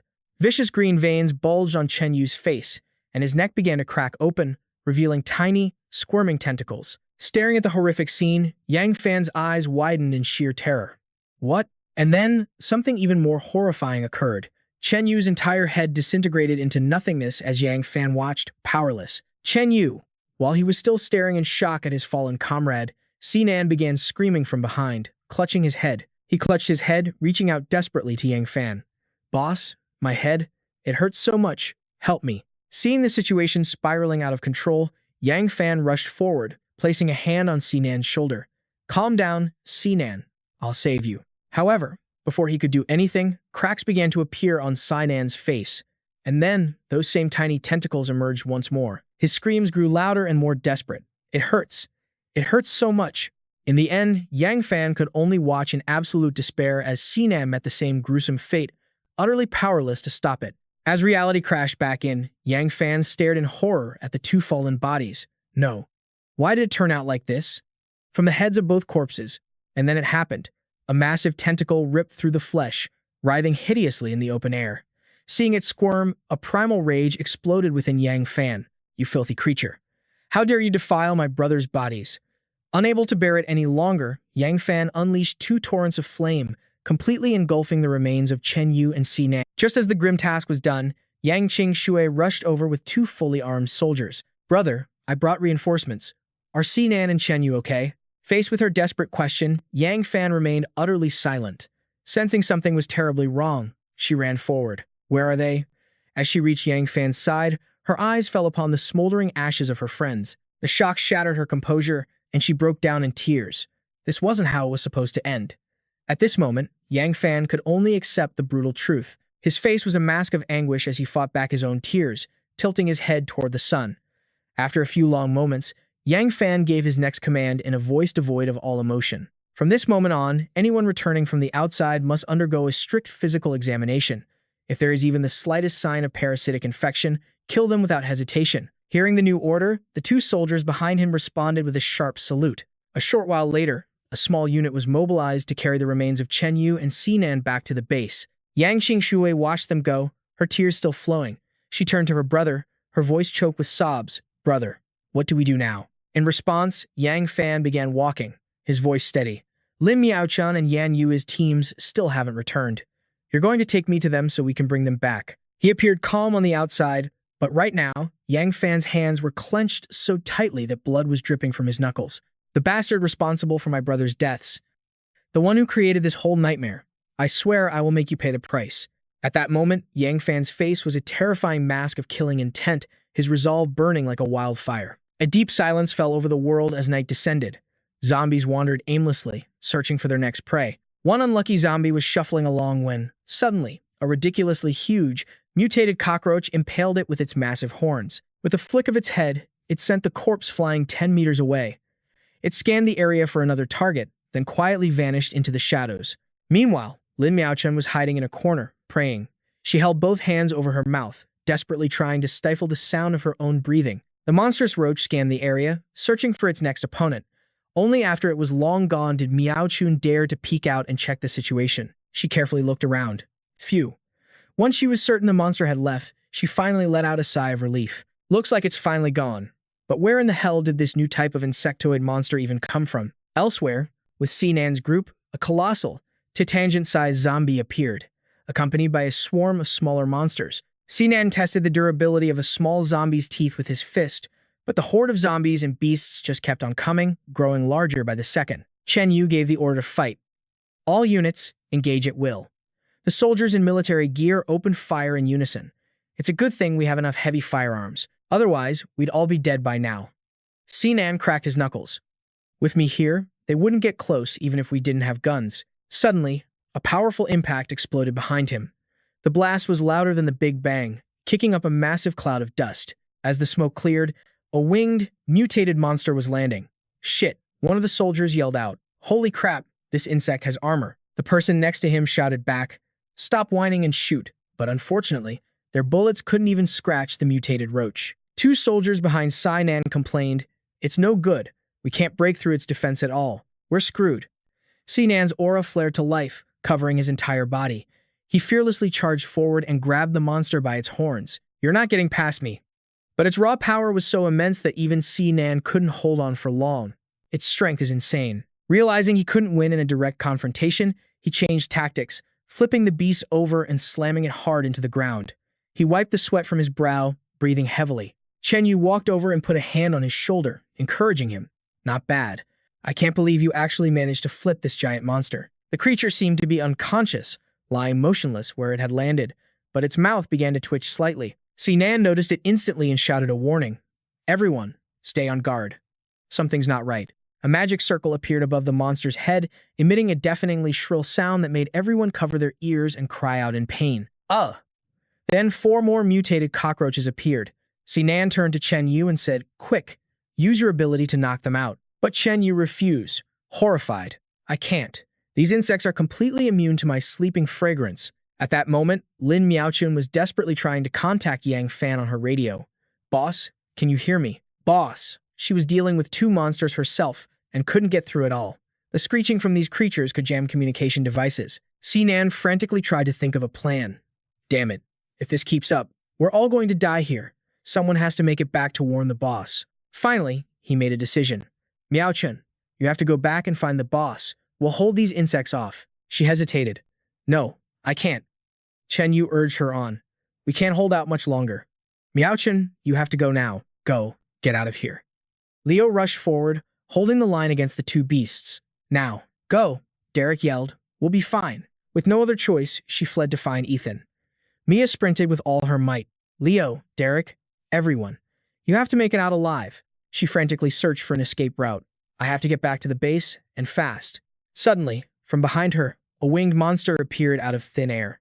Mia froze, completely stunned. They can fly? The creature dove in for the kill. Damn it. Mia knew it was over, raising her hands to shield her face. No, please. But in that instant, a blast of energy tore through the monster, obliterating it. A voice cut through the chaos. Are you all right? It was Ethan and Chloe. Sorry we're late. As they reached Mia, she gasped in relief. You're finally here. What about Leo and the others? Chloe ran to Mia, sobbing as she embraced her. It's okay now, Mia. Everything's going to be okay. Ethan's face was grim. I'll get revenge for all of you. First, we find Yuna. Mia immediately spoke up. I know where they are. Good, let's move. Meanwhile, Yuna's squad was locked in a brutal, desperate battle for survival. A soldier shouted, Captain, our signal's jammed. We have to break through their encirclement now. We can't hold out any longer. Yuna hesitated. But I promised your families. I promised I'd bring every one of you back alive. A young soldier with a severed arm replied, Captain, you have to go. Don't worry about us. I'll stay behind and hold them off. Another brave soldier, his eye wounded, agreed. It's been an honor fighting to the end with you, Captain. But she stood her ground, defiant. Enough talk. I, Yuna, would never abandon my team to save my own skin. If we die, we die. What the hell is there to be afraid of? Her unyielding words ignited a fire in their hearts. Let's show these monsters what we're made of. Just as their fighting spirit peaked, a pillar of fire erupted from the sky, crashing down on the swarm. Ethan emerged from the flames. I'm here now. No one else dies today. Hope lit up their faces. The boss is here. Thank God, we're saved.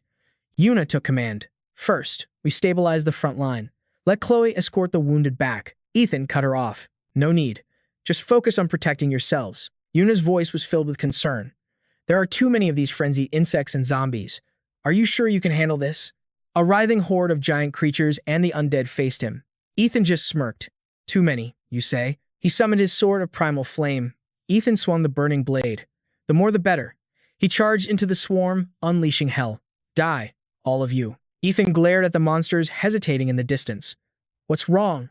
Feeling scared now, are you? He unleashed a torrent of fire, incinerating the grotesque swarm. The air filled with the sickening sizzle of their burning bodies. Filled with rage, he crushed a charred corpse under his boot. Only your complete annihilation can begin to soothe the ache of my loss. Yuna watched him, then turned to Chloe. What's wrong with Ethan? Chloe's voice trembled. Captain, Leo, and Derek. They were overwhelmed by the swarm. They didn't make it. Yuna was stunned. How could this happen? Her heart ached for Ethan. He must be in so much pain. I can't let this grief consume him. Yuna came up behind him, wrapping her arms around him. It's okay now. It's all over. Ethan remained silent. What a joke. People call me a savior. But I couldn't even save my own brothers. Yuna stood before him. No one knows what tomorrow will bring. That's why we have to live on. To honor the sacrifice they made for us. Ethan looked up, surprised, then a faint smile appeared. You're right. I can't stay lost in this pain. Too many people are still counting on us. He gave the order, everyone, pull it together and bring the corpses of these bastards. I need to find their weaknesses. Back at the heavily fortified base, a guard at the gate shouted, Halt! Everyone is subject to a mandatory physical inspection. Then, he recognized Ethan's team. Boss, I didn't realize it was you. I'll open the gate right away. But Ethan stopped him. No. You're doing your job. Everyone, myself included, will be inspected. The guard snapped to attention. Yes, sir. Medical team to the gate, now. Medics in white hazmat suits emerged with their kits. Ethan watched them, thinking, good thing we prepared for this. If even one of those parasites slipped through, the consequences would be unimaginable. To see your own brothers in arms transformed into monsters. No one could ever accept a fate like that.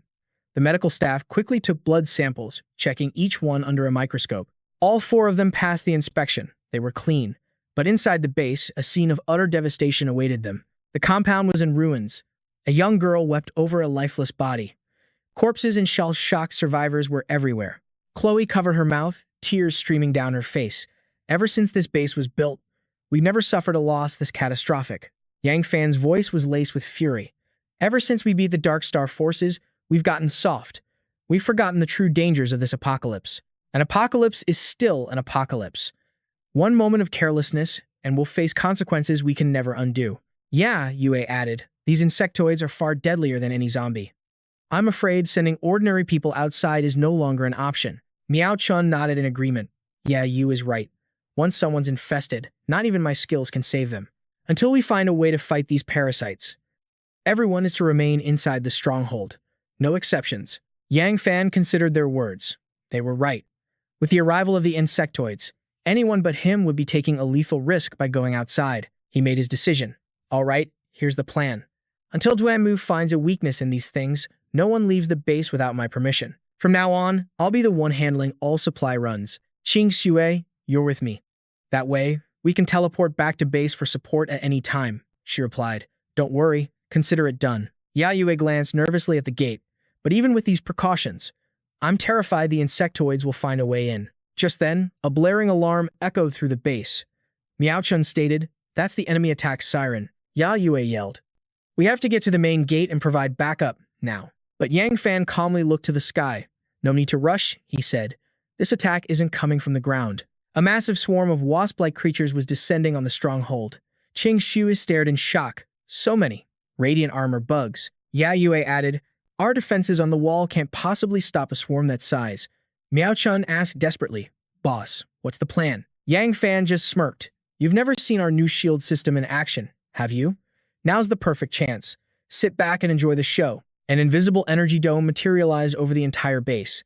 As the giant wasps slammed into it, they were instantly vaporized by a massive electrical current. Swarm after swarm turned to ash, and in moments, silence returned to the stronghold. Miao Chun was in awe. Incredible. As long as that shield holds, our base is impenetrable. Yang Fan remained serious. It's fine, as long as it keeps running. But a larger swarm would overload the system, and that would be catastrophic.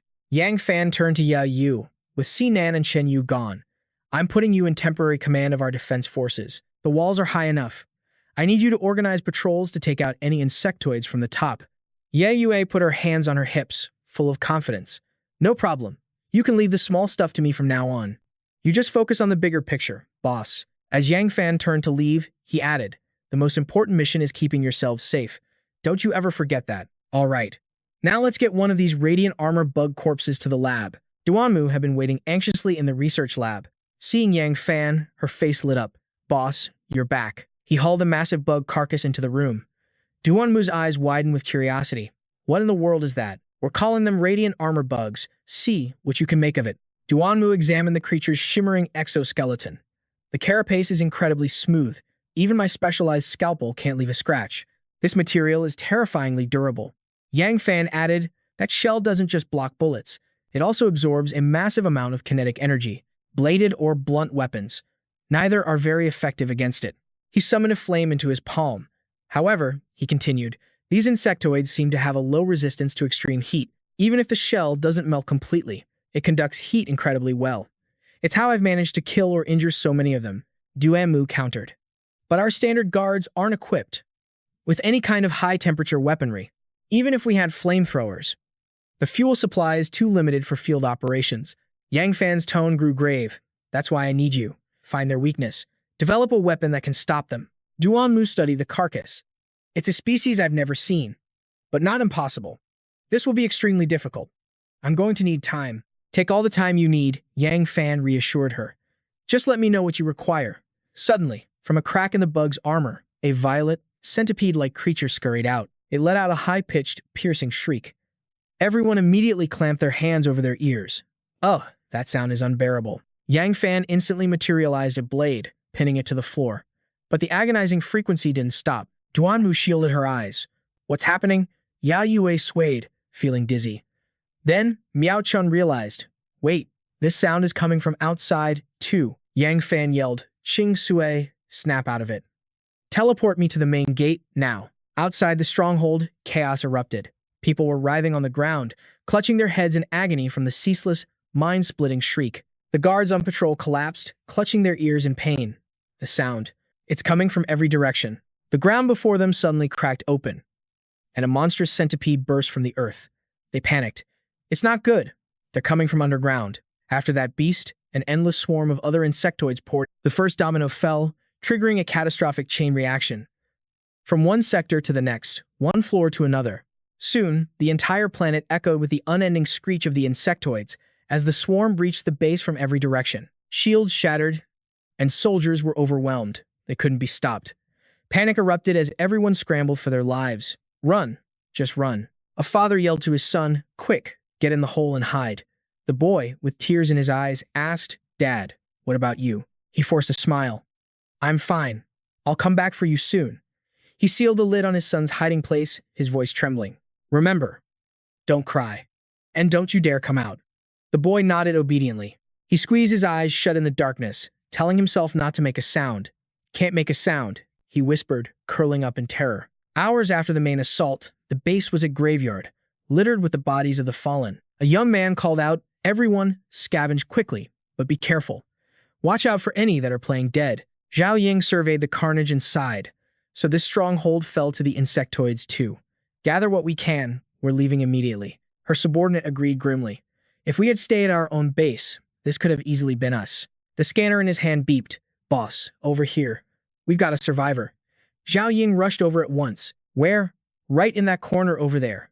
They approached a covered hole in the ground, and her subordinate noted it was a small, personal shelter. Zhao Ying lifted the cover, revealing the small boy left behind by his father.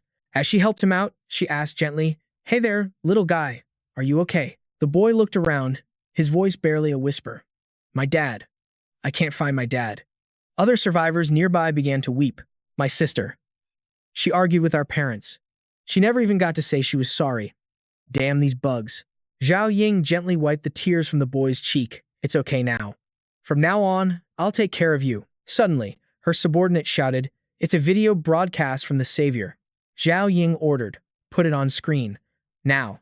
The image of Yang Fan appeared. Greetings, everyone, my fellow survivors. Not long ago, an unknown insectoid species attacked our home, killing our friends and our families. Their numbers are endless, their nature bloodthirsty. They are a threat far more terrifying than any zombie. Some of the few who remain have even given up resistance, believing we are doomed to become cosmic dust. But are we really going to surrender our hope like that? Let them devour us without a fight. No, we must fight back. For the homes we have lost, for the children and parents behind us, we will fight. For the very survival of the human race, we will fight. We will fight them to the bitter end, and we will never surrender. I, Yang Fan, will fight alongside all of you until my very last breath. The video feed cut out. Inspired by Yang Fan's words, the survivors with Zhao Ying felt their spirits ignite.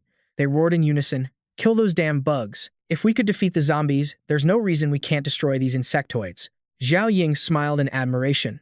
To rally everyone's morale with a single speech, that was the mark of a true leader. The little boy looked up at her. "Big sister, I want to fight the insectoids with them, too," she nodded. "All right, we'll fight together. We will defeat our enemies and rebuild our home." The scene shifts. A soldier approaches Yang Fan to give a report. "Boss, the final arrangements for the fallen have been made. The losses from this insectoid disaster were staggering. We still don't have an accurate count." Yang Fan stared out at the battered stronghold. "I know. You're dismissed." "Yes, sir." Yang Fan stood in silence. If it weren't for the personality metal deep underground, the casualties would have been far, far worse. Yan Yue appeared at his side. "You haven't slept in days. Come and get some rest for a while." He replied, "I can't sleep until I figure out where these insectoids came from." But Yan Yue wouldn't give up. "You can't just run your body into the ground." She stepped closer, embracing him. "Besides, we still haven't had any children yet." He looked embarrassed. "So that's what you're worried about, huh?" Yang Fan gently consoled her. "I know we've spent less time together recently, but right now, there's just no time. So many people are counting on me." She beamed with happiness. "That's the man I fell in love with. I love how responsible you are." Yang Fan stroked her hair. "Wait until this is over. I promise I'll make it up to you," she agreed cheerfully. "All right, then. When that time comes, I definitely won't let you off easy." Yang Fan watched her leave the room. He knew that for any chance at a peaceful future, he had to solve the insectoid crisis first.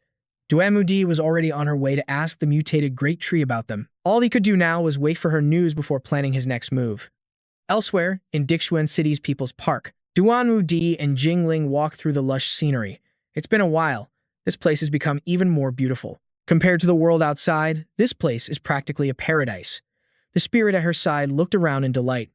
Duanmu turned and said, all right, we'll build one later." A spirit in a flowing green dress materialized before them. "Human, you have finally arrived. I have been waiting for a very long time." She stared in surprise. "You knew we were coming?" The spirit replied, "Only the threat of the insectoids would bring you to my domain." In the heart of the forest stood a colossal, ancient tree, a sanctuary of singing birds and fragrant blossoms. A deep voice emerged from it. "Human, approach me." "Ah, Duanmu Yi, have I changed so much that you no longer recognize me?" Its ancient branches trembled as it spoke. "When Yang Fan returned the primal power to the blue star, I too reaped immense benefits. But enough of that. We have more pressing matters to discuss." Duanmu Yi got straight to the point. "As you know, I'm here about the insectoids. Can you tell me, where did they come from?" The tree's voice grew grave. "These creatures, they first appeared after the king of the Dark Star perished. When a horde of their spawn invaded my territory, I devoured them whole. In doing so, I absorbed their fragmented memories, and every single one of those memories pointed to a single entity. A broodmother lurking deep within the earth. It is the source, the one that hatches the entire swarm." Duanmu Yi's eyes widened in horror. "You mean, all of these creatures are born from a single being?" "Indeed," the tree confirmed. "And based on their recent activity, the broodmother's reproductive power is growing stronger by the day. Soon, the entire blue star will be consumed by them." Duanmu Yi's mind raced. "Does that mean everyone is going to die?" She looked up, her resolve hardened. "Thank you for this information. I have to get this news back immediately." The great tree added a final, urgent warning. "You must tell Yang Fan to kill the broodmother, and quickly, before it is too late." Suddenly, a chilling voice cut through the air. "Give up on that pointless fantasy." A girl clad in insect-like armor emerged from the shadows. The forest fell silent. "Who are you?" Duanmu Yi demanded. The tree thought, "I couldn't sense her presence at all. She is dangerous." The girl announced her name with chilling pride, Bruto, of the Royal Insectoids. Duanmu Yi's hand discreetly moved toward a test tube on her back. "A Royal Insectoid? So you're the one commanding the swarm." Bruto extended his set of razor-sharp claws, her voice dripping with contempt. "The weak don't deserve to know anything. Now, die." In response, Duanmu Yi raised a vial filled with a menacing purple liquid. In your dreams, she yelled, hurling it to the ground. Instantly, a thick smoke erupted, engulfing Bruto completely. As the royal insectoid was swallowed by the violet mist, Duanmu Yi watched coldly. Let's see how you like my specially formulated insecticide. But the tree god, sensing her overconfidence, issued a warning. It's not right. She's not dead yet. As the purple haze cleared, Bruto stood completely unharmed, with one hand casually resting on her hip. With an explosive burst of power, Bruto launched herself forward, appearing before Duanmu Yi in a flash. The locust tree spirit screamed, "Get out of the way." The spirit desperately channeled its power to protect her. Just as Bruto's claws were about to connect, a shield of green light erupted to block the blow. Vines shot out from the great tree, pulling Duanmu Yi back to safety. "Thank you," she breathed. The tree god warned, "Do not lower your guard. Her speed is blinding." The locust tree spirit commanded the surrounding trees to attack Bruto, but she dismantled the assault with ease, striking the small spirit and sending it plummeting to the ground. Duanmu Yi dove and caught the falling spirit. "Little locust, are you okay?" she asked, her voice filled with concern. It could only manage a weak groan in response. She glared at Bruto, a sense of dread washing over her. This royal insectoid is too strong. The aura she's emitting is overwhelming. The tree god's voice was low and urgent. "Listen to me. You must all go now. I will hold this monster back." She hesitated, but massive roots erupted from the ground, blocking her path. "Stop wasting time.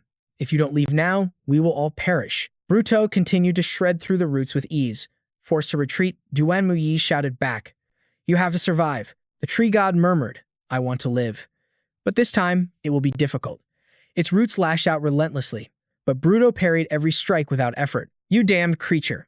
The tree god roared in frustration. Suddenly, golden beams of light shot out from the forest, encircling Bruto as the treants arrived. They trapped her within a sphere of golden energy. The tree god raged, determined to crush her into dust. He commanded the treants to compress the sphere and obliterate her. But from within, Bruto's mocking voice echoed, "Is this the extent of your power? With a single move, I can scatter your pathetic army." The sphere shattered, and she emerged completely unscathed. The tree god was so stunned it could barely speak. How? How is there not a single trace of an injury? Bruto simply sized it up. "You're not half bad." She then leaped into the air as a sphere of violet energy began to coalesce around her hands. She decided an opponent like the tree god was worthy of facing this technique. The sphere swelled to a colossal size, forcing her to support it with both hands. She roared out the name of her attack, Void Tempest. The tree god watched the torrent of violet energy hurtling toward it. It knew there was no escape and let out a final, mighty roar. "Yang Fan, avenge me." The blast collided with the tree god in a cataclysmic explosion, shattering the very earth around it. When the dust settled, only a massive crater remained. Bruto stood over it, sighing, "A pity.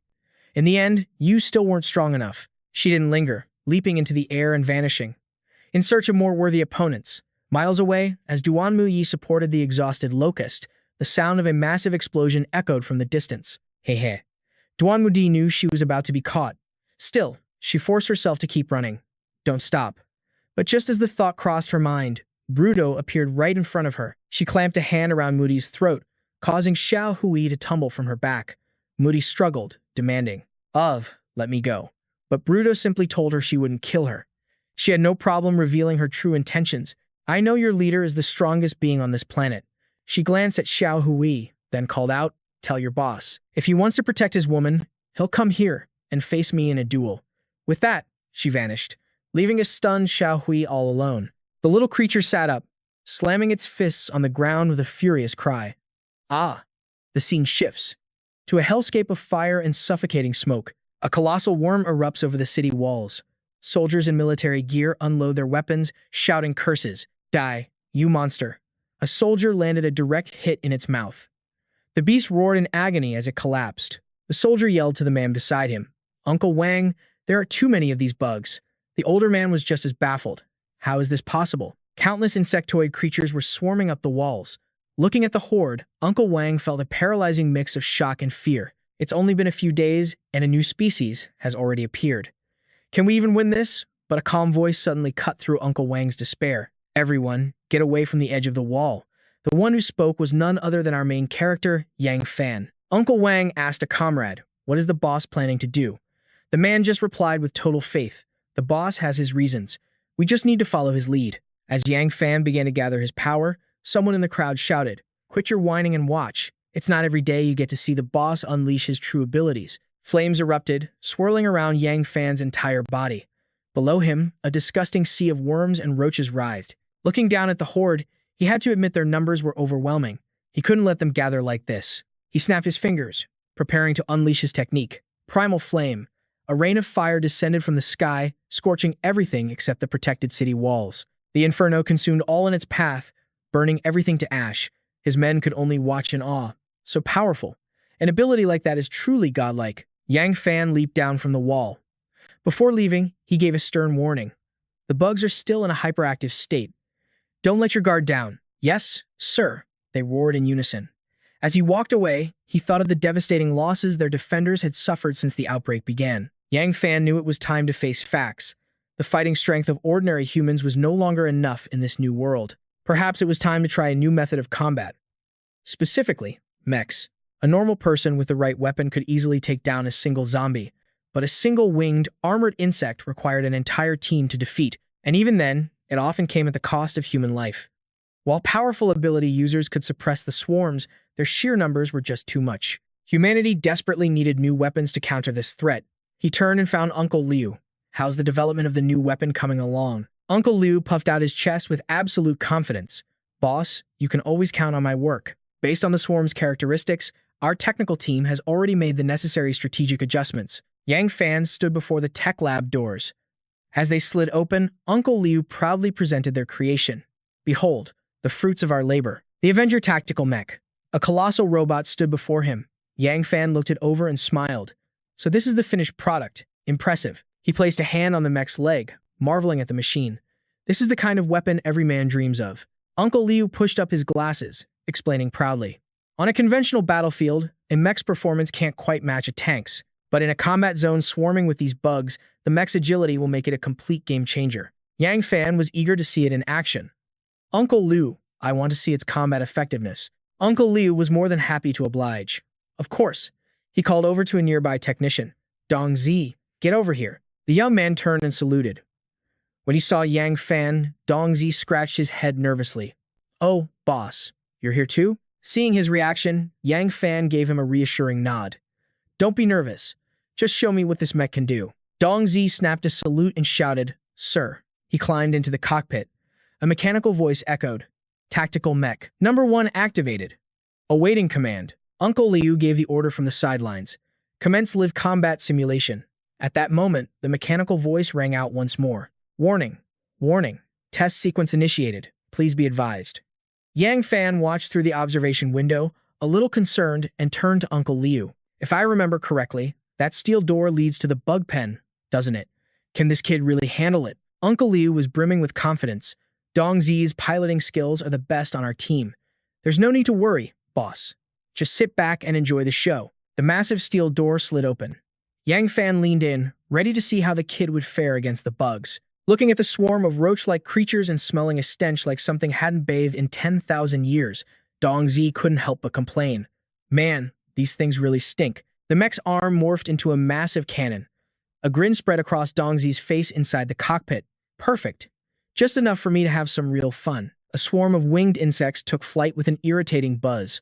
A blast of energy erupted from the mech's cannon, and 3 of the creatures were instantly vaporized. The winged creature dove toward the mech, whose right arm morphed into a massive blade, cleaving the monster in 2 with a single, clean strike. The mech had laid waste to the swarm, with only one final wave still approaching.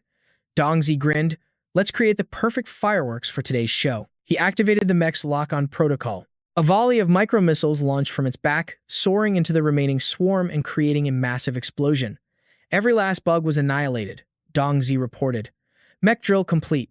Awaiting your orders, boss. Over the monitor, Yang Fan praised him. A flawless performance.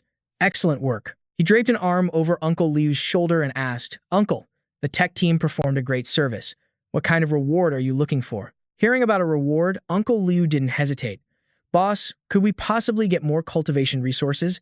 I still have quite a few upgrade plans in mind. Yang Fan felt the question was unnecessary. Of course he would. You don't even have to ask. I'm going to increase investment in this area. I need you all to speed up the progress and move the mechs into mass production as soon as possible. Uncle Liu was pleased to hear it.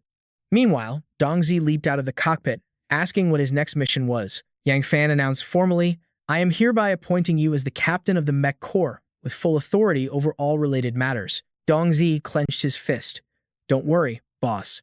I guarantee I will complete the mission. Suddenly, Qing Shui rushed in, panicked. Brother, there's a problem. The guards. Yang Fan calmed her down. Don't rush. Tell me slowly what happened. She reported that the outer guards had rescued a critically injured Xiao Huai, but Sister Mu Di was nowhere to be found. A wave of anxiety hit him. He quickly told Qing Sui to take him to Xiao Huai, and she nodded. At that moment, Xiao Huai was lying on a bed, severely wounded and only able to groan. Qing Sui and Yang Fan arrived through a spatial rift. Seeing the state he was in, she cried out, Xiao Huai, what happened to you? Where is Duan Mu Dai? He sat up, and Yang Fan, seeing his injuries, immediately began healing him. Don't move. I've got you. The boy could only make pain noises. Then, Yang Fan noticed a blue memory fragment materialize in his hand. He understood. The fragment held the story of what happened. As he accessed it, he saw Xiao Huai's memories, the People's Park, a mutated giant tree. So far, no problems. But then he saw the broodmother and realized it was the source of the insect horde. Duan Mu Di had been captured by her, and she was demanding a duel with him. He realized this creature, Bruto, was a bug with high intelligence. She called herself the Bug Queen, the mastermind behind this entire invasion. The situation was critical. He instructed Qing Shui, for the time being, I need you to take good care of Xiao Huai. If anything happens, discuss it with your sister-in-law. She asked, are you going to save Sister Mu Dai? Not only would he save her, he had to capture the Bug Queen as well. At that moment, Bruto stood on a high cliff. She watched warily as a spatial rift tore open below her. The one who emerged was Yang Fan. He called out, you must be Bruto. Where is my comrade? Bruto didn't answer. Instead, she made Mu Di appear, trapped within a bubble of her energy. Seeing this, Yang Fan knew the creature could communicate. He couldn't understand why it was so determined to fight him. Bruto remained silent, simply spreading her hand to signal the start of their battle. She launched herself off the cliff, closing the distance to Yang Fan in an instant. Bruto attacked with a powerful kick, which Yang Fan swiftly blocked. Seeing her refusal to speak, he thought, is this thing playing the silent master type? Their battle moved across the landscape in a blur. Yang Fan was eager to see if Bruto's skills were genuine. Fists met feet in a flurry of strikes. After their initial clash, a huge crater marred the ground. The two combatants lay on opposite sides, exhausted. Yang Fan stood up first, dusting himself off. She's not bad, he assessed. Barely able to keep up with my speed. You size me up, so I'll size you up. She commented, you are very strong. It seems I chose the right opponent. Yang Fan cleaned out his ear and mocked her. So a good beating finally taught you how to speak. You really are something else, she began to explain. Our swarm is divided into two castes, the common bugs and the royal bugs. Common bugs have no intelligence and are driven only by an endless hunger. But a royal bug possesses high, independent intellect and is a unique individual. He pressed for more information. What about the broodmother? What kind of existence is that? She growled. That is nothing but a mindless breeding machine, operating on instinct alone. He pressed further. So, does that make you the queen of the swarm? Bruto crushed a piece of cloth in her hand, her eyes filled with conviction. By killing the strongest expert on this blue planet, I will take one step closer to the true throne of the king. He was stunned. So that was the real reason for this fight. He still had questions about their connection to the Dark Star King. She refused to answer, instead unleashing her power. Defeat me, and I will tell you everything. Yang Fan easily caught both of her hands, taunting her. Have you still not realized it? He struck her with a merciless blow. She flew back 10 meters, completely unable to comprehend how this human had suddenly become so powerful. Before she could even recover from the fall, he was already behind her. The gap in their strength was enormous. With a single kick, Yang Fan sent her crashing from the sky to the ground. Bruto staggered to her feet, clutching her arm in disbelief. How could he be this much stronger? Me? Yang Fan replied, finding the question absurd. The man who killed the king of the Dark Star, afraid of a tiny insectoid like you. Yang Fan advised her, surrender now, and I might spare your life. Bruto clutched her wounded shoulder. You despicable human. I will never accept defeat. She decided to unleash a different technique, opening her mouth to gather dark energy. A black beam of power shot straight towards him. If Yang Fan hadn't blocked it, he would have been blown to bits. As she flew to a nearby cliff, his patience was already wearing thin. My patience has its limits. This is your final chance. But the battle was far from over. Bruto still had one last trick up her sleeve. A massive fireball appeared, pulsing with overwhelming power. Seeing this, Yang Fan actually found it a little interesting. He summoned his own energy into his palm, a gift in return. He decided it was time to try something new. Bruto was covered in sweat but announced her attack with pride. Behold, the Phase 2 Imperial Insectoid. One full-powered strike is enough to destroy an entire city. She hurled the sphere of fire towards Yang Fan, thinking if he couldn't block it, he and that woman would perish together. But he calmly unleashed a simple technique, the Primal Ice Shield formation. The fireball rocketed forward, just as his defense completed. Bruto was utterly confident. No one can block this attack. You're already dead. His voice echoed back. Oh, is that so? Staring at the scene below, she couldn't believe her eyes. What? How is this possible? Her massive energy ball was frozen solid. Bruto screamed in disbelief. Lies. How could this happen? He pointed a finger at her. I told you. You are no match for me. Come with me quietly. The frozen energy suddenly shot back towards Bruto. She cried out in terror. No. Stop. I will not be defeated. In a flash, a figure appeared before Bruto, shattering the ice attack with a single blow and roaring. That's enough. A man in a fur cloak appeared, demanding the powerful warrior to stand down. Bruto, completely broken, collapsed to the ground in fear. Yang Fan assessed the newcomer.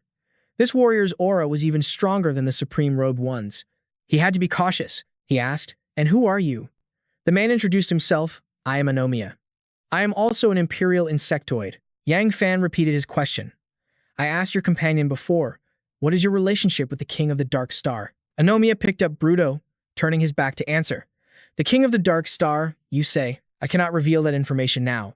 But when the time is right, I will tell you the entire truth. Anomia produced a small blue vial. This is the antidote, he said. Your comrade has been infected by a parasite. Yang Fan stared at the vial. Why should he trust this man? Before leaving with Bruto, he added, I am not like you humans. I don't enjoy deception. Is it the real antidote? Take it back and test it for yourself. Then you will know. Yang Fan watched them fly away. He knew this warrior was incredibly strong. Chasing them would only lead to a long, pointless battle. Remembering Duanmu Yi, he turned to save her first. But from another corner, a cloaked figure revealed a sinister smile. The mysterious figure muttered, that woman. All it took was a few words of provocation, and she attacked him for me. Such a useful tool. He glanced around. It's just a shame that Human wasn't even injured. I had no chance to get his blood. What a complete waste. Then the figure looked to the sky and laughed with satisfaction. However, I have now memorized your scents. No matter where you go, I will be able to hunt you down. The person pulled back their hood, revealing it was Scuderia. She smiled with delight. This girl is so interesting. You will be mine. In a hospital room, 3 people stood around Duan Muyi's bed. A doctor handed Yang Fan a vial, reporting, Chief, I've tested the solution you brought back. It's extremely effective against the parasite. Yang Fan had to be certain. Are there any harmful side effects on the body? The woman beside him replied, none at all. In fact, it's packed with nutrients. Hearing this, he felt relieved and gently began to feed Duan Muyi the medicine. Here, drink this and you'll be all right. She took a small sip, then suddenly gagged. Ugh. She covered her mouth, vomiting a parasite along with a mouthful of blood. Yang Fan grabbed her shoulders, worried. How do you feel? Was Duan Muyi okay? She gasped out. Ha. He called out in a panic. Doctor. Doctor. Check her again, quickly. But she placed a hand on his. No, there's no need. She gave him a radiant smile. Chief, I feel much better now. He gently stroked her head. For now, you need to rest and recover. The research can wait. He softly took her hand, and she spoke again. If being injured means you'll stay by my side like this, I'd rather never heal. Suddenly, the blare of an alarm echoed through the base. Yang Fan immediately let go of her hand as a soldier rushed in frantically, yelling, Chief, we have a massive problem. Yang Fan looked at him calmly. Don't panic. Breathe first. But the news the soldier brought was terrible. The insectoids. The insectoids have breached the main gate. A section of the base was engulfed in smoke and flames, filled with terrifying screams. Run, don't eat me. Everyone was desperately trying to hold their ground against the mutated swarms. We can't let them reach the residential area. The ferocious beasts charged forward relentlessly. One monster blurred past with impossible speed, draining the life force from everything it touched, leaving only skeletons behind. Stay back. Don't come near me. Yayu arrived just in the nick of time. With a single blast, she sent it flying. She gave the order. All forces were to annihilate the invading bugs. Mu Shu drew his blade, cutting one down. You pieces of trash. Just die already. Lu Zici aimed his fingers at the horde, firing with pinpoint accuracy. The only good bug is one that's been blown to bits. The red mech in the back wanted in on the action. After all, What's a monster hunt without a humanoid war machine? A six-barreled machine gun emerged from its shoulder, unleashing a relentless storm of bullets on the beasts. A mutated beast lunged at Yan Yue from behind. It struck, but she was faster, deftly blocking the attack. Behind the ice wall, Yang Fan was seeing red. They dare attack my base? These bastards must have a death wish. After Yan Yue's team finished off the monsters, she asked, Chu Xiaoyun, where are the others? What's their status? Liu Zishi approached, covering his nose. I just made contact. They're still handling the bugs deeper inside, but it's nothing to worry about. She thought to herself, that's good.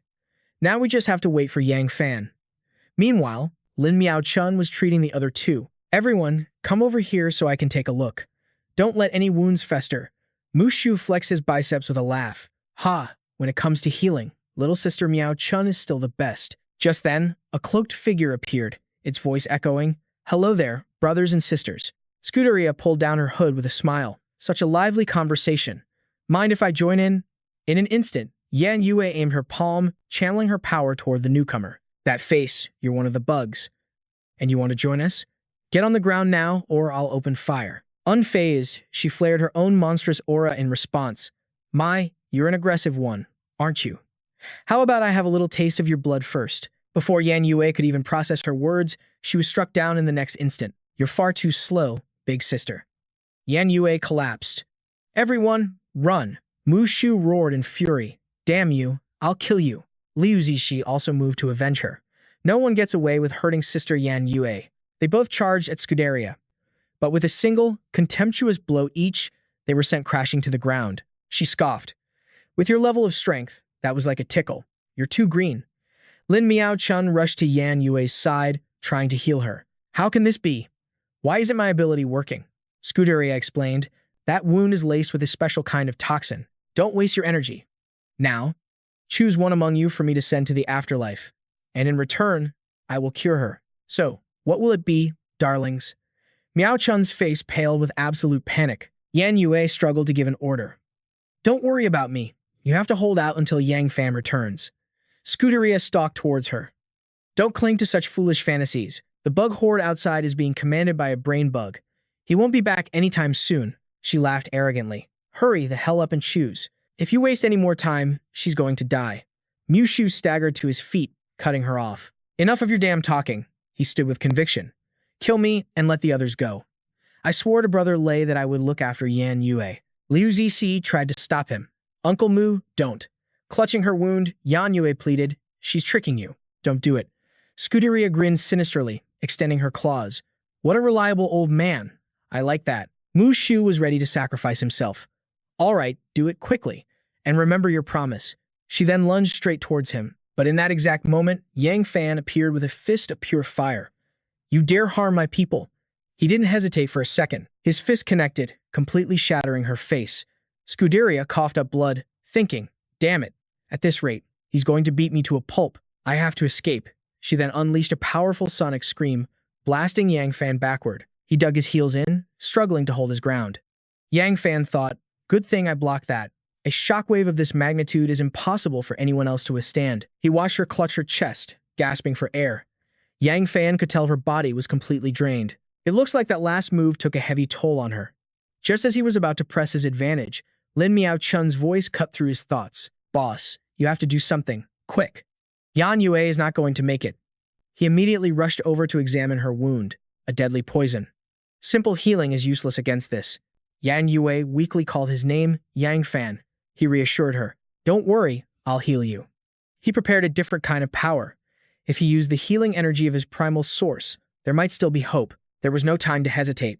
A few moments later, Yan Yue's gruesome wound vanished completely. She looked at Yang Fan with deep gratitude as the primal energy faded. He replied with relief, You seem much better now. Thank you. There's no need for thanks between us. Just be more careful from now on. Suddenly, Scuderia's voice shrieked, Yang Fan. She had already recovered, laughing with pure delight. Incredible. Unbelievably powerful.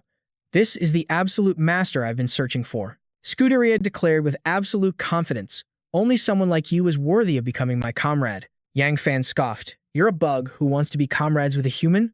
Are you brainless or just an idiot? She pressed on. In your eyes, is the difference between species really that important? The universe is vast, filled with countless hidden dangers. In the end, only strength matters for a human being. Survival is fundamentally impossible. He just crossed his arms, scoffing at her twisted logic. My dream is to unite all the strong, where everyone takes what they need and helps one another. Scuderia clasped her hands, her voice dripping with mockery. What a load of crap. That sounds real nice in theory, but in reality, you attacked my people. How the hell am I supposed to believe you? They're all just weaklings, destined to be purged by this cruel world. I'm merely speeding up the process. Yang Fan roared back. Cut the pretentious crap. The concept of weakness is relative. Every individual has their own unique strengths. True survival is about preserving a diverse gene pool, regardless of who is strong or weak. In that respect, your fellow Anomiya is far superior to you. She shrieked, "Don't you dare mention his name to me. Anomiya is nothing but a weak, pathetic brute. Cooperate with me, and we'll kill him together. I'll tell you anything you want to know." But Yang Fan just narrowed his eyes in disgust. To hell with that. I'd much rather deal with that so-called brute than a complete psycho like you. Scuderia sneered, unable to get her way. I thought you were special, but it turns out you're just another worthless mortal. She lunged at him again. Then you can just die. Yang Fan met her with a powerful fist. You dare fight me in close quarters. He slammed her head into the ground. You have a death wish. But as the dust cleared, she had vanished. What the hell? Did she escape? An afterimage. It's a movement ability. Suddenly, Scuderia reappeared, right behind Yang Fan. Where are you looking, sweetie?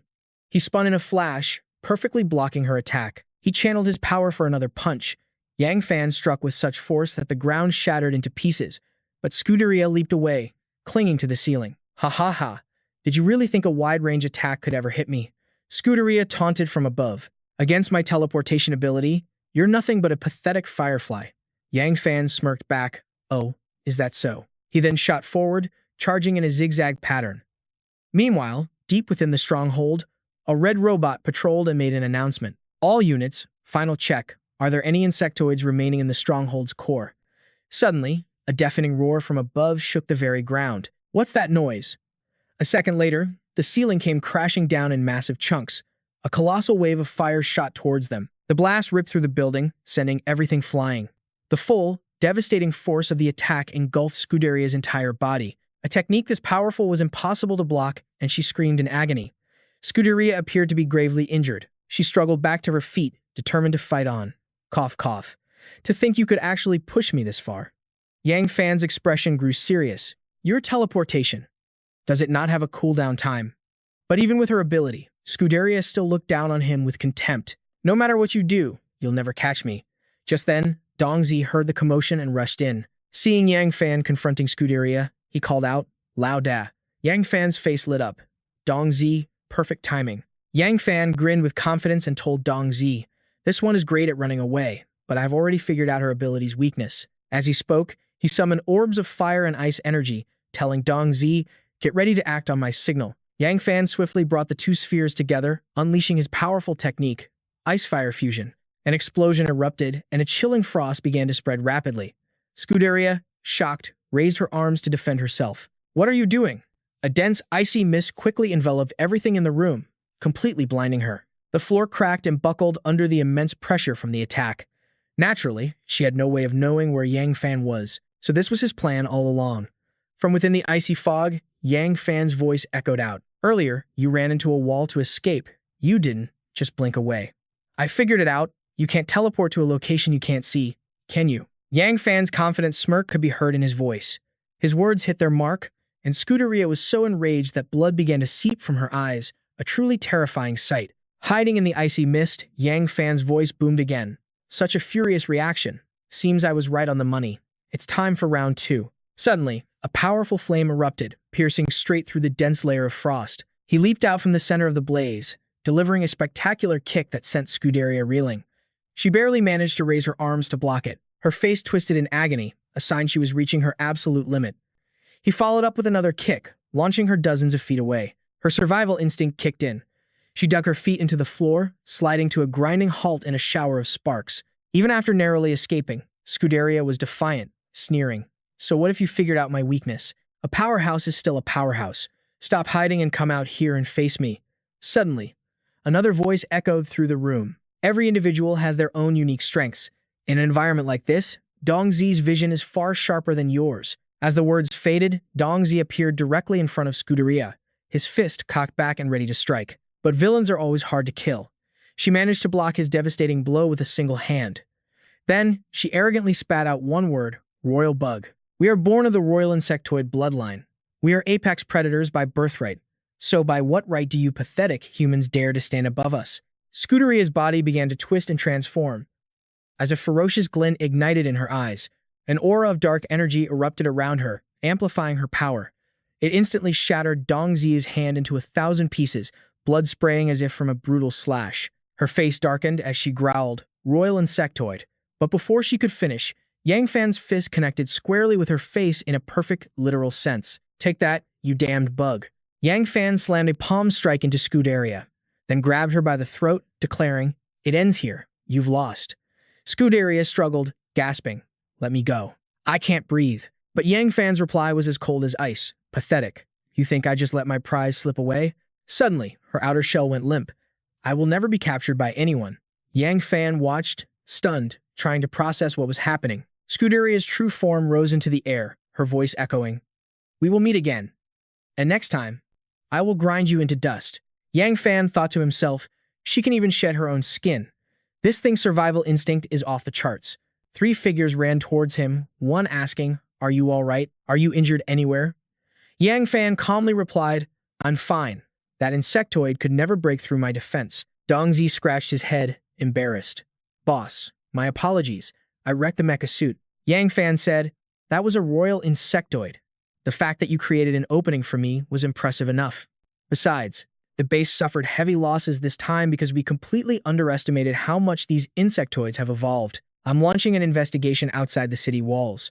1 week later, a scar-faced man urged his partner on. "Hurry up. We need to get this done before sunrise. Let's pick up the pace." A moment later, he sighed in relief. "Phew, finally done. I'm exhausted." The scar-faced man said to his partner, "Insectoid acid can melt solid steel in an instant. You really think this stuff can hold them off?" His partner replied, "This is a special anti-acid paint from the Research Institute. It's supposed to work like a charm." Scarface nodded. "Well, that's a relief. The Institute's tech has never failed us before." The man then asked, "By the way, have you heard the rumors about them recruiting new combat personnel?" His partner took a long drag from his cigarette. "Yeah, I heard.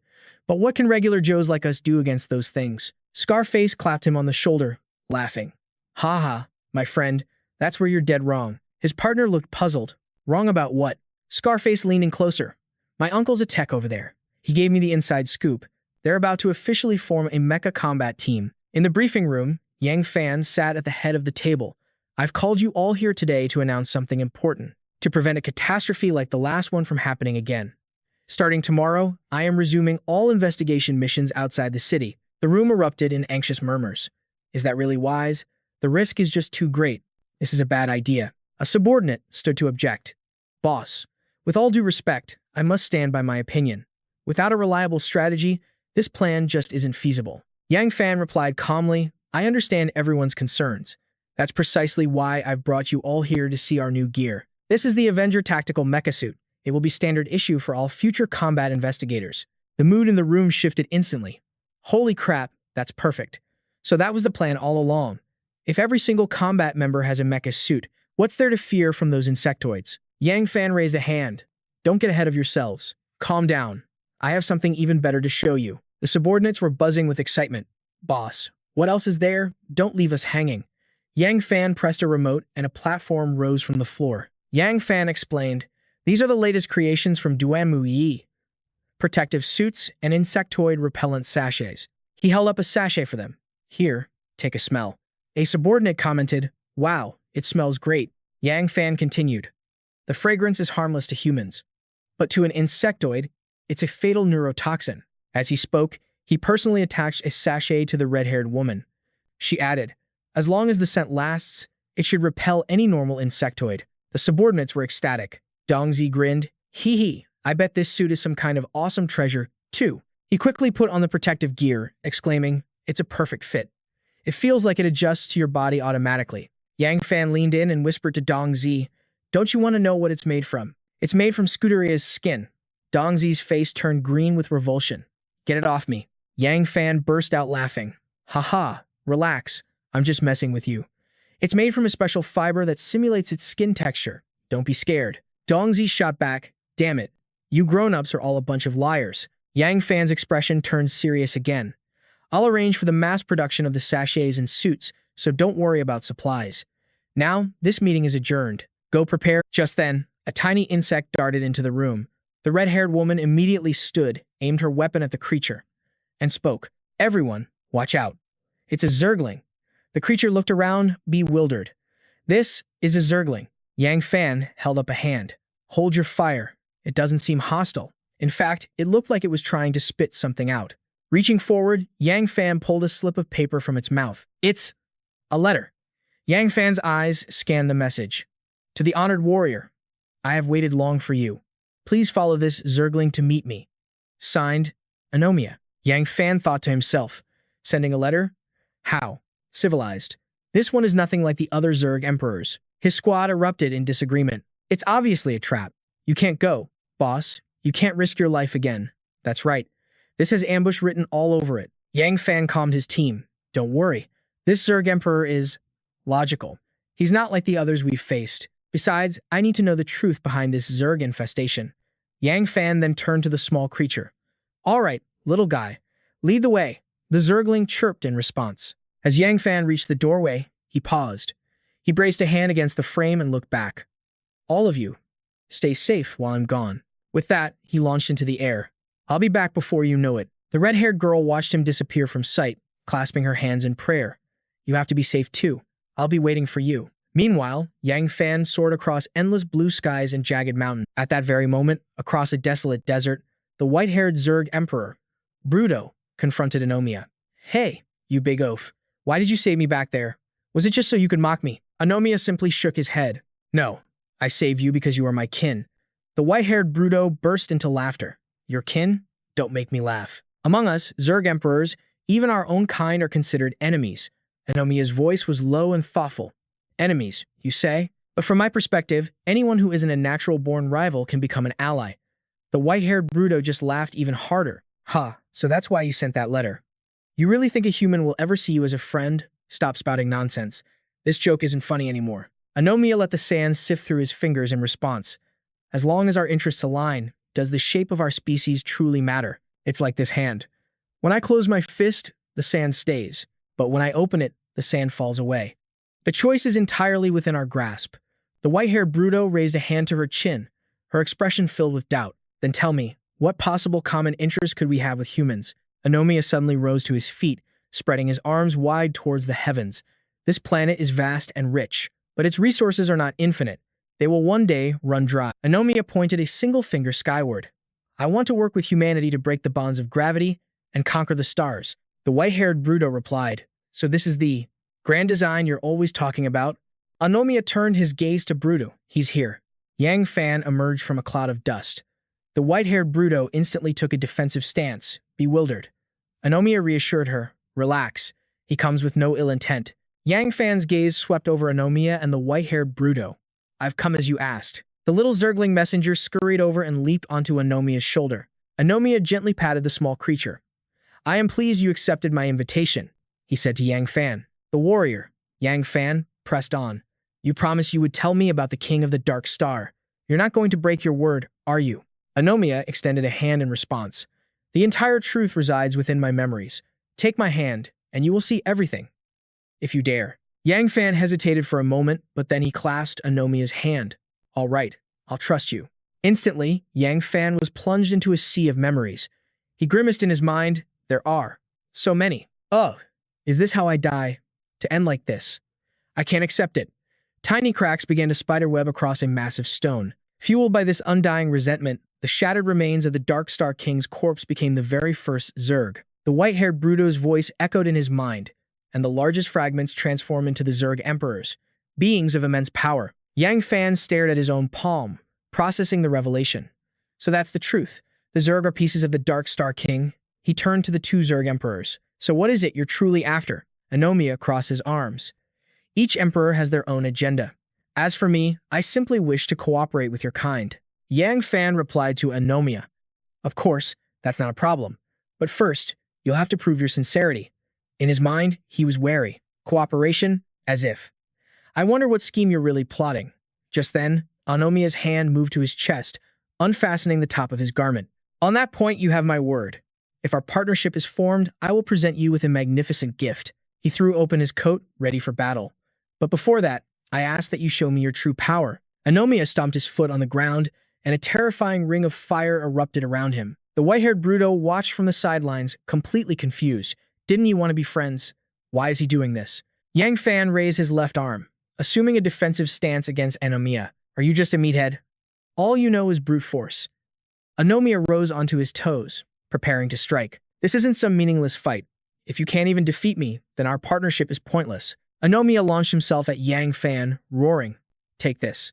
Unfazed, Yang Fan raised his own fist to meet the challenge. A brilliant golden light flared. A head-on collision. Just what they wanted. The fists of Yang Fan and Anomiya slammed into each other. A thunderous boom erupted, followed by crackling energy, creating a blinding flash of light between them. At that moment, Yang Fan clicked his tongue at Anomiya. "Damn, you're strong." The fight only grew more intense. Neither warrior was willing to give an inch. Anomiya exclaimed, "Yes, this is exhilarating." And Yang Fan was quick to reply, "Not many can match my raw power. You're one of the few." With that, Yang Fan launched himself into the air. Anomiya landed gracefully on the ground, calling out, "I knew it." The only way to truly grasp your supreme power is to face it head-on, but neither of them was satisfied. In perfect sync, they both roared, "Let's go again." Like two rockets, Yang Fan and Anomiya shot towards each other. Anomiya threw a punch packed with devastating force. On the other side, Yang Fan's aim was precise.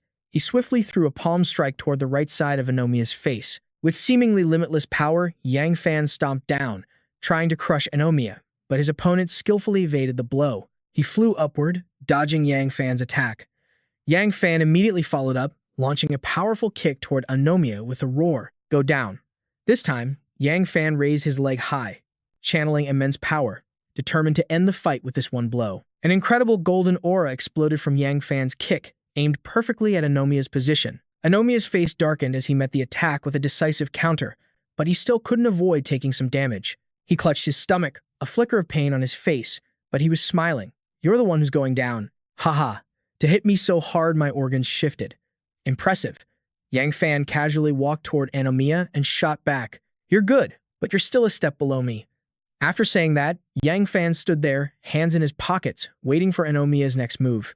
Anomiya got to his feet and said to Yang Fan, "You are very strong, but that alone won't be enough to defeat me." Yang Fan replied smugly, "You look like you've been beaten senseless. Stop trying to act tough." Anomiya flew into the air, preparing to fight again. He called down to Yang Fan with a newfound respect. "Then let me show you my true power." Seeing this, Yang Fan thought to himself, "Is he even listening to me?" Anomiya clenched his fist once more, readying his attack. "I possess no special abilities. Raw power is all I have, and you are an opponent worthy of my respect, worthy enough for me to use this technique." Anomiya soared higher, building momentum.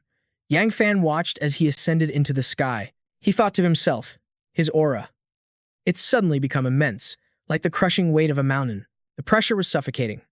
Anomiya looked down from above, his voice echoing to Yang Fan, "Be ready." From high above, Anomiya spiraled downward like a meteor, hurtling towards Yang Fan with terrifying speed and incredible power. Yang Fan raised both hands to block the attack, but Anomiya's force was overwhelming, driving him to one knee as he struggled to hold on. The situation was dire. "Damn it," Yang Fan thought, "his power is even greater than mine now." Anomiya unleashed the full extent of his power in a single strike, aimed right at Yang Fan. "Let's see you block this." The blow was so devastating it blasted Yang Fan straight through the ground, burying him deep beneath the desert sand. Yang Fan collapsed, clutching his stomach in agony. "Damn, my organs, they feel like they've ruptured." Anomiya descended into the crater after him, his voice booming, "We are not done yet." Rooted to the spot, Yang Fan watched Anomiya descend. Above ground, the white-haired Bruto cursed, "Damn it, they've taken the fight underground. I can't see a thing anymore." The white-haired Bruto then asked the small worm in his arms, "Little Chong, who do you think is going to win?" The little worm simply chirped back in response. Suddenly, Yang Fan was blasted out from beneath the ground. He was sent flying into a massive rock with brutal force, then slowly slid down. With what little strength he had left, Yang Fan clung to the side of the rock, urging himself on. "Move, Yang Fan. You can't fall here." He finally landed, one knee and one hand on the ground for support, as he spoke to Anomiya. "It's been a long time since I've been this badly injured. Looks like I have to get serious now. Anomia slowly floated over to Yang Fan's position. Is this all you have? A shame. This level of power is nowhere near enough to face the trials ahead. Yang Fan scowled, annoyed. Which one of your eyes told you I'm finished? Don't think you're the only one with a trump card. It has come to this, Yang Fan thought. I guess I have no choice but to use a little of my true power. This origin power floods the body with strength for a short time. It's a do-or-die gambit. Emperor Worm Anomiya watched Yang Fan ready himself again, a satisfied look on his face. Yes, even if it's just a sliver. This is the power I wanted to see. In a flash of icy blue light, Yang Fan shot toward Emperor Worm Anomiya. So, you pride yourself on strength? Then I will utterly defeat you in the area you excel at most. Emperor Worm Anomiya drew back a fist, eager for the clash. Haha, bring. Yang Fan and Emperor Worm Anomiya hurtled towards each other, their legendary battle resuming. Fire and light engulfed the two, making them impossible to see. The white-haired Emperor Worm Bruto shielded his face from the debris, thinking, if these two madmen keep fighting, this entire desert will be wiped. The white-haired Emperor Worm Bruto, still holding the small worm, continued to plot. Forget some flimsy cooperation. Now was the perfect chance to kill this human. With that, the white-haired Bruto placed the little worm on the ground and blasted off toward Yang Fan and Anomiya's location. The white-haired Emperor Worm Bruto prepared to strike Yang Fan from behind. Seeing this, Anomiya roared at his comrade. Stop. But the white-haired Bruto unleashed his attack anyway, shouting, Die for me. In an instant, Emperor Worm Anomiya blocked the devastating blow meant for Yang Fan. Standing protectively in front of Yang Fan, he glared at his comrade. Anomiya, what do you think you're doing? Anomiya's reply was cold. This is a battle between him and me. You will not interfere, unless you want me to knock you out first. Then, Emperor Worm Anomiya shoved Bruto's hand off his shoulder. The white-haired Emperor Worm Bruto seethed. You truly are a madman. A complete lunatic. Anomiya turned his back on Bruto and faced Yang Fan. We're fine now. Shall we continue? Yang Fan stared straight into Anomiya's eyes, realizing something. This Emperor Worm was truly different from the others. His offer to cooperate, it wasn't a lie. Yang Fan made a suggestion. Our strength is about equal. How about we settle this with one final attack? A grin spread across Anomiya's face. I was hoping you'd say that. Anomiya dug his feet into the ground, preparing a new technique. Yang Fan stood firm, his mind resolved. For the final truth, for all of humanity. I absolutely cannot be defeated. Anomiya thrust his fist forward. I hope you can take this punch of mine. Boom! A massive torrent of light and power slammed into the earth at Yang Fan's feet, shaking the very ground. Yang Fan was slightly surprised, but he quickly calmed himself and prepared his counter. He drew back his fist, unleashing a counterattack of his own glowing blue. Origin power. Ultimate strike. His attack instantly shattered Anomiya's powerful blow. Anomiya roared, break for me. But Yang Fan charged forward, landing a massive punch on Anomiya that sent dust flying everywhere. The white-haired Emperor Worm Bruto shielded his eyes from the blast and yelled, Anomiya, are you okay? Yang Fan aimed a final blow right for Anomiya's face, but hesitated at the last moment, letting the attack go wide and avoiding Anomiya's body. Anomiya was in awe. What incredible energy! Is this your true strength? Emperor Worm Anomiya knelt before Yang Fan. I have lost. Yang Fan reached out his hand to help Anomiya up, smiling encouragingly. That was a great fight. Now, it's your turn to keep your promise, partner. Emperor Worm Anomiya smiled back, of course. Yang Fan and Emperor Worm Anomiya began speaking in hushed tones. A little later, the white-haired Bruto was bandaging Anomiya's arm. Anomiya explained to Yang Fan, this is why I need your cooperation. Yang Fan stood with his chin in his hand, thinking, he wasn't wrong. If they kept fighting like this, they would only destroy each other. Joining forces was their best hope for survival. Yang Fan replied to Anomiya, all right, I agree to your terms. We can start a trial partnership at my base. Anomiya was pleased. Good. That's settled then. Yang Fan had to ask one more time. I'm still a little confused. With such a simple request, why did you need to fight me? Anomiya answered deliberately. Every Emperor Worm is born from the essence of the Shadow King. Because of that, we all carry an intense hatred for you. Although I've managed to suppress that killing intent, there are other, more powerful Emperor Worms who want to kill you. More powerful than you, I had to ensure that the person I partnered with was at least my equal, if not stronger. Only then can I guarantee that when I cooperate with humans, we can stand against our common, powerful enemy. The day of his awakening is approaching. If that powerful enemy is on par with the Shadow King, I'll have to use all of my origin power. But can Blue Star survive being wounded a second time? At the Song base, Yang Fan looked at the documents inside. Man, it's just one trouble after another. After their great battle, Anomiya had told Yang Fan, "I've been scouting recently. We've secured the perfect location for our new stronghold, a place where our people can thrive. Go now and prepare to fortify it. Once you're done, I'll have my scout insects relay the message." Yang Fan slumped back into his chair, sighing to the red-haired woman beside him. Finally finished. Dealing with all this paperwork is far more exhausting than any battle. The red-haired woman drew near, gently raising her hands to his temples. She began to massage them, her voice a soft whisper. "The news about relocating our base has been announced. I'm sure everyone will understand the necessity." Yan Yue's face flushed like a ripe tomato as she averted her eyes, nervously twisting a strand of hair. "As long as I can be of help to you, that's all that matters." With that, she moved to wrap her arms around his neck. He placed his hand over hers, tilting his head up to gaze at Yan Yue. "If everything proceeds smoothly, we can win this war for good. And once it's all over, when the world is finally at peace, I swear I'll make it all up to you." Hearing his words, Yan Yue tightened her embrace. She leaned in, her voice a gentle comfort. "Don't put so much pressure on yourself. Rebuilding our world won't happen in a single day." Yang Fan held her hand, a deep understanding in his eyes. "I know." But as they were lost in this rare, tender moment, an urgent transmission broke the silence. "Boss, there's an old man down here inciting the masses. You better get down here and see this for yourself." At this news, Yang Fan shot to his feet, turning to her as he rushed for the door. "I'll see what's happening. You're in charge while I'm gone." Yan Yue didn't try to stop him, only calling after him to be careful. As he raced toward the scene, Yang Fan's mind was churning. Stirring up the people? What could he possibly be planning? Near the construction project, a man in a white robe was preaching to the workers gathered below him. "I'm sure you've all heard the plan to move the base. Hear my words, you must not leave." The workers below began to murmur in confusion. What is this old man saying? How can he question the great leader's plan? Sensing their skepticism, he decided to prey on their deepest fears.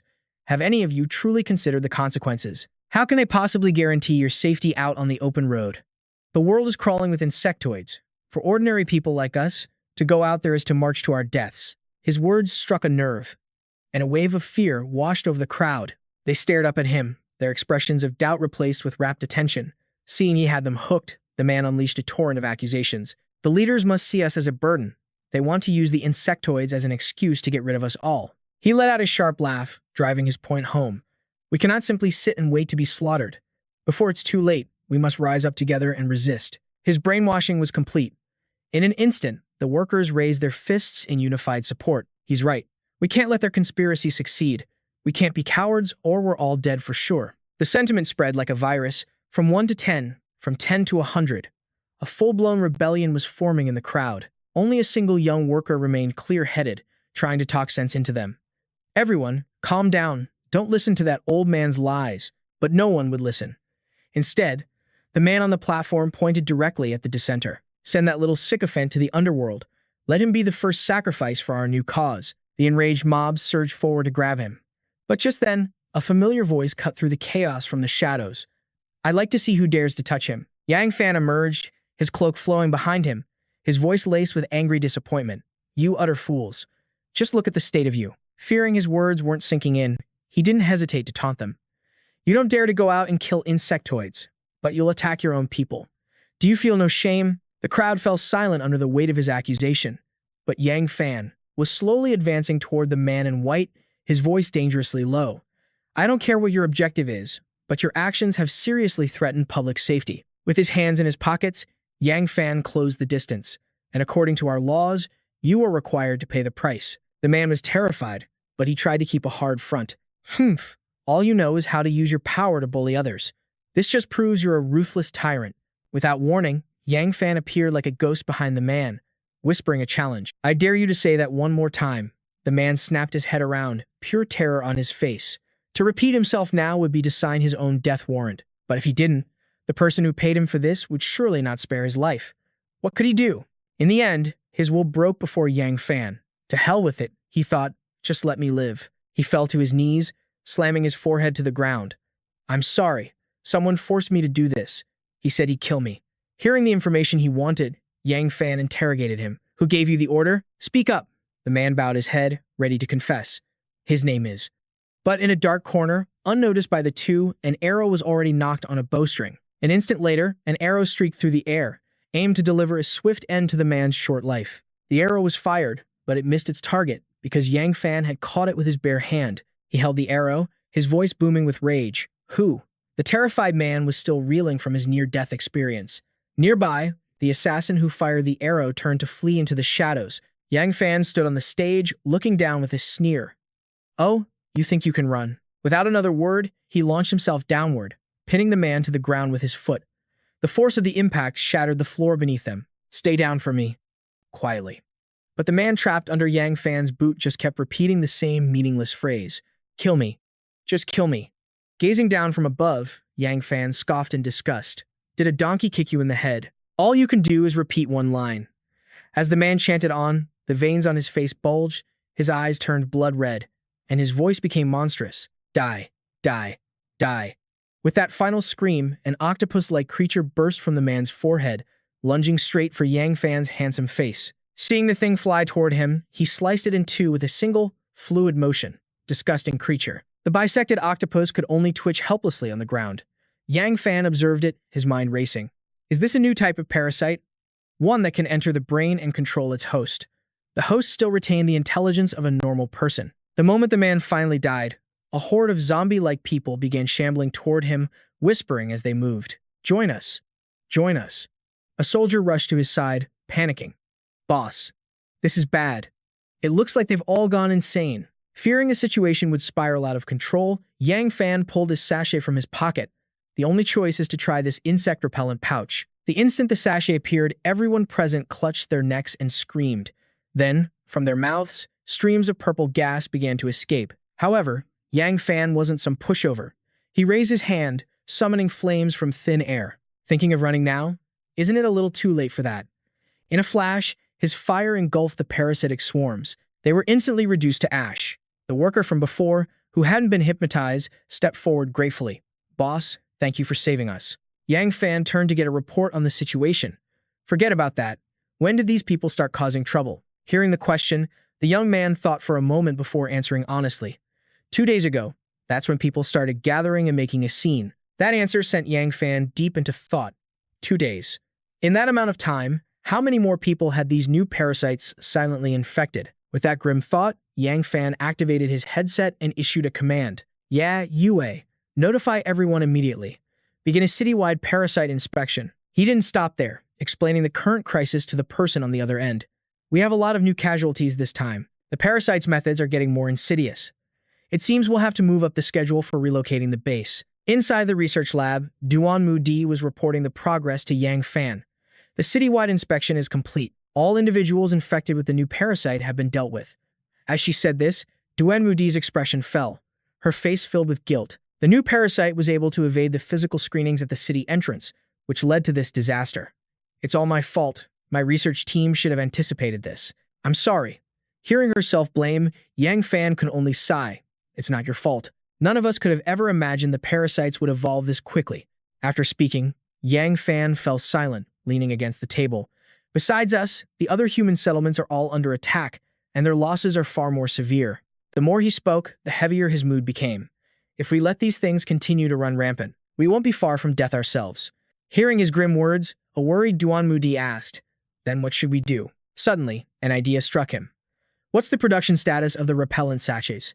Can we make enough for one per person? Faced with this request, Duan Di hesitated. The output isn't that high, but providing one for every household is possible. Hearing this, Yang Fan ran a hand through his hair in frustration. If this dragged on any longer, the base would fall sooner or later. Even if there are sacrifices, we have to act now. Yang Fan made his decision, a solution finally clear in his mind as he gave his orders. Duan Di, distribute the sachets, and at the same time, contact everyone in the settlement. We must get to Anoya as soon as possible. This sudden decision made Duan Di hesitate. So quickly? Isn't this a bit too rushed? But with things as they were, Yang Fan had no other choice. He explained as he began to move. We can't help it. We have to move now. Humanity is running out of time. The commander's voice boomed over the speakers. Everyone, maintain order. Use the daylight to get to the assembly point. A convoy of trucks obeyed the order, quickly moving to their designated positions. A soldier on a motorcycle called out, All positions, keep order. Move to the assembly point while we still have daylight. Hearing him, a man in the passenger seat of a large truck leaned out the window.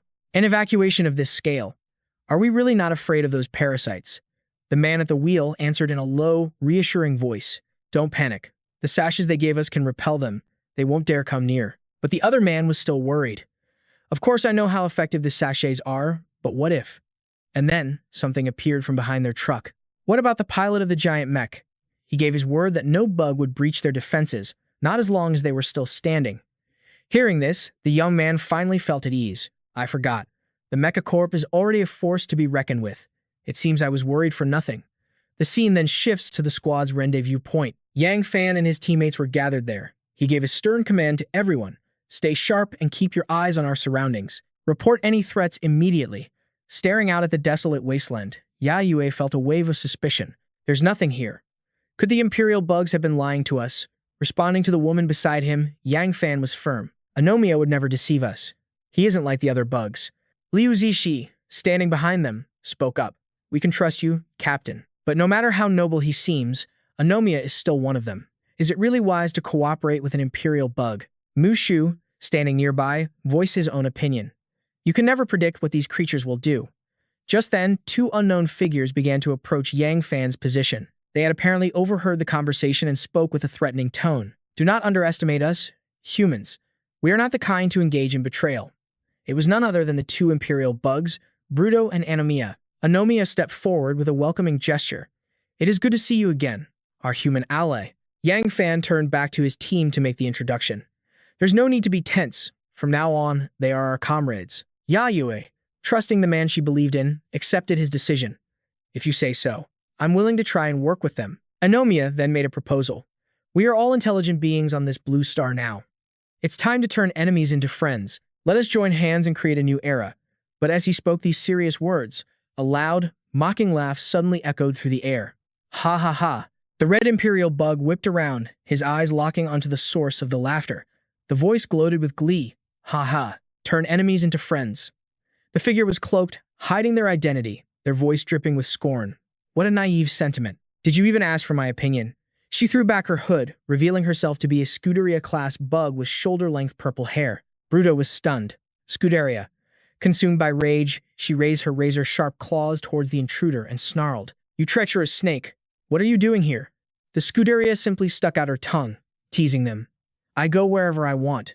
Can you stop me? The Imperial bug Bruto was beyond furious, lunging forward with her sharp claws to attack. She roared a threat at her nemesis. If you dared to come here, then you can die here. The Scuderia wanted to teach her a lesson quickly. She replied, It seems you still haven't learned your lesson, have you? Actions spoke louder than words. Her smooth, elegant hands instantly morphed into a set of deadly, sharp purple claws. Her nail artist deserved 100 points for that. With immense power, she swung her hand, clawing straight for the Imperial bug Bruto without a hint of mercy. The scene that followed was horrifying.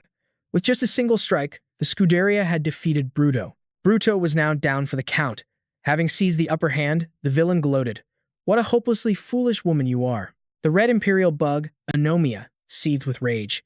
He let out a desperate cry. Bruto, no. Her sheer brutality was too much for even Yang Fan to just stand and watch. He threw a punch toward the Scuderia, yelling, You bastard. But the female Scuderia remained completely calm, tauntingly holding up 3 fingers. Oh, you want to fight? But I have a special gift prepared just for you. Let's start the countdown. She lowered one finger, her voice a soft whisper. But perhaps you should check the situation behind you first. A wicked smirk danced on her lips. He fell for it and followed her suggestion. Yang Fan spun around to look behind him.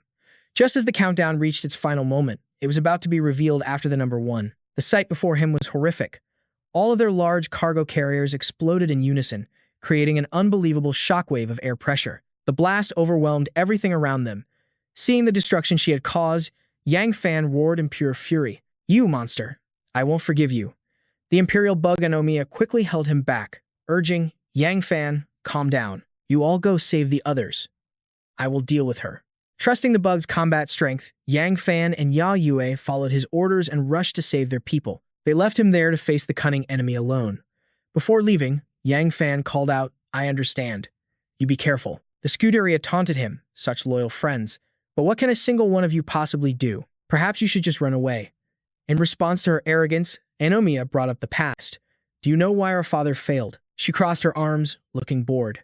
You're talking about the Dark Star King, isn't it obvious? He just wasn't strong enough, right? If he were truly powerful, how could he lose on this god-forsaken planet?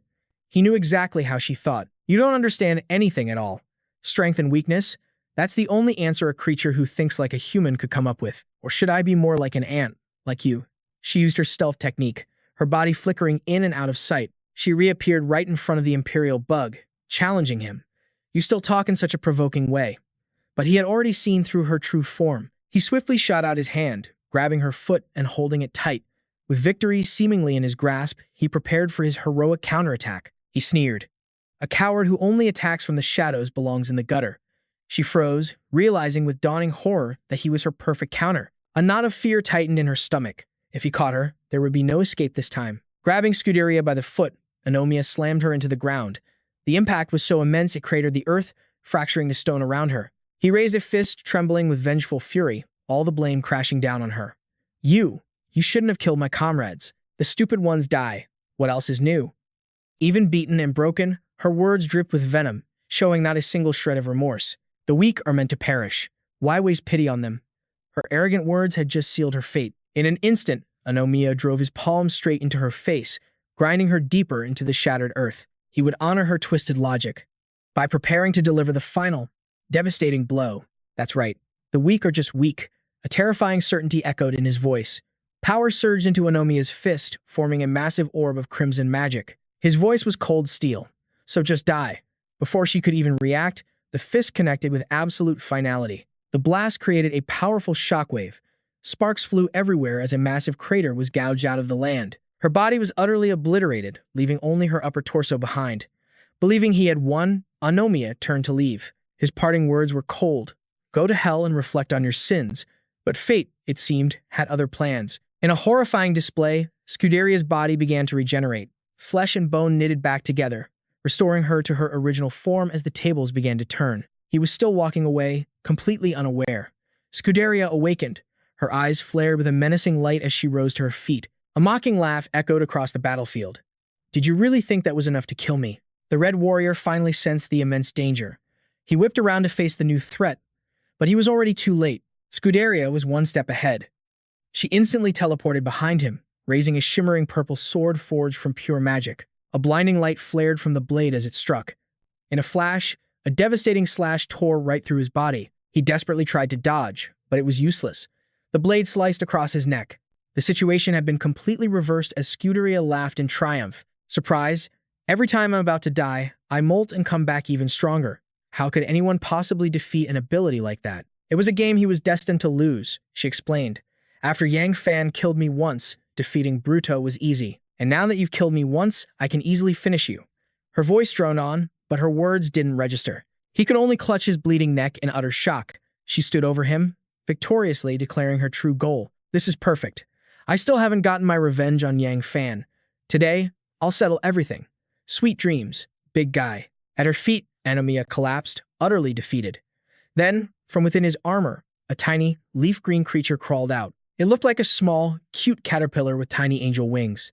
It stared up at her, its eyes burning with pure hatred. Helpless, it could only weep, its rage and sorrow bottled up inside.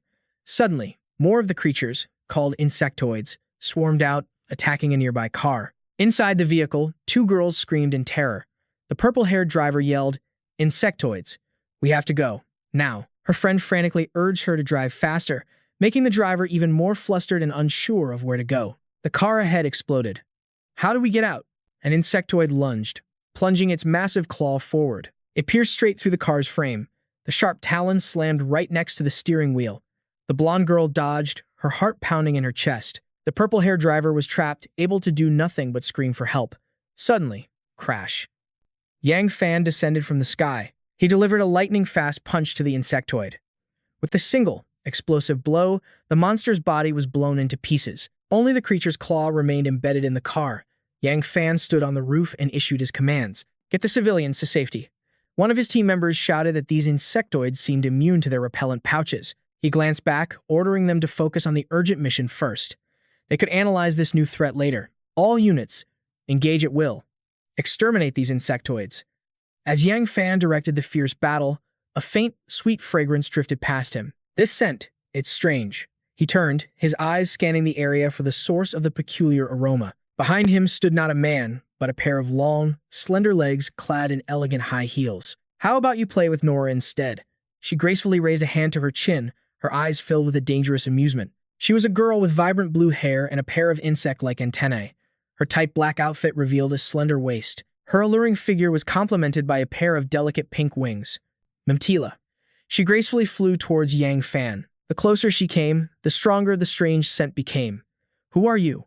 One more step and you're dead, Yang Fan threatened, on high alert. But suddenly, Yang Fan's head spun. His pupils constricted. Something was terribly wrong with this scent, and inhaling it made him unable to even stand, dropping to one knee. Drowsiness washed over him. What's happening to me? Yang Fan clutched his head, his body trembling as he fought to stay conscious.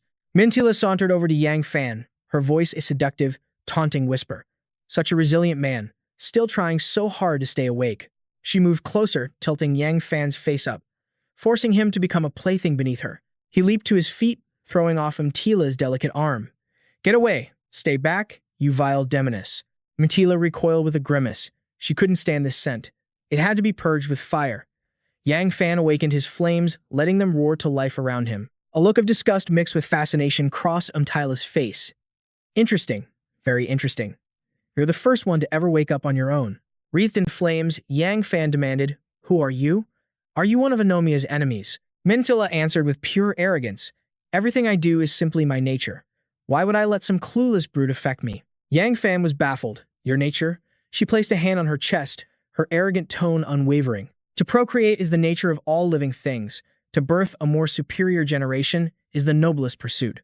My dream is to fill this entire blue star with my offspring. Her face twisted with smug desire. Yang Fan looked troubled. We're not stopping you from doing whatever that is, so why attack us? Mintila raised a finger to her lips. Her long tongue darted out, licking the tip, revealing sharp, demonic fangs. Only in the depths of despair do creatures unlock their true potential. The one who survives will be the man I choose. Somehow, Mtila was no longer on the ground, but perched atop a car. Yang Fan opened his palm, flames erupting from it. You're disgusting. I've had enough of your perversions. A freak like you is better off dead. Yang Fan's expression was cold, filled with loathing. He unleashed his flames, sending them surging toward Mtila. Amused, she effortlessly blocked the attack with a shield. So hot. This is the feeling. Seeing his flames were useless against the insect woman, Yang Fan summoned a blade of solid ice. This lunatic isn't afraid of high temperatures. Let's try the ice attribute. From behind, a purple, clawed hand grabbed him. Ha ha ha, I'd advise you not to be so hasty. Yang Fan glanced over. It was another insect woman, Scuderia. The insect woman, Scuderia, smiled menacingly at Yang Fan.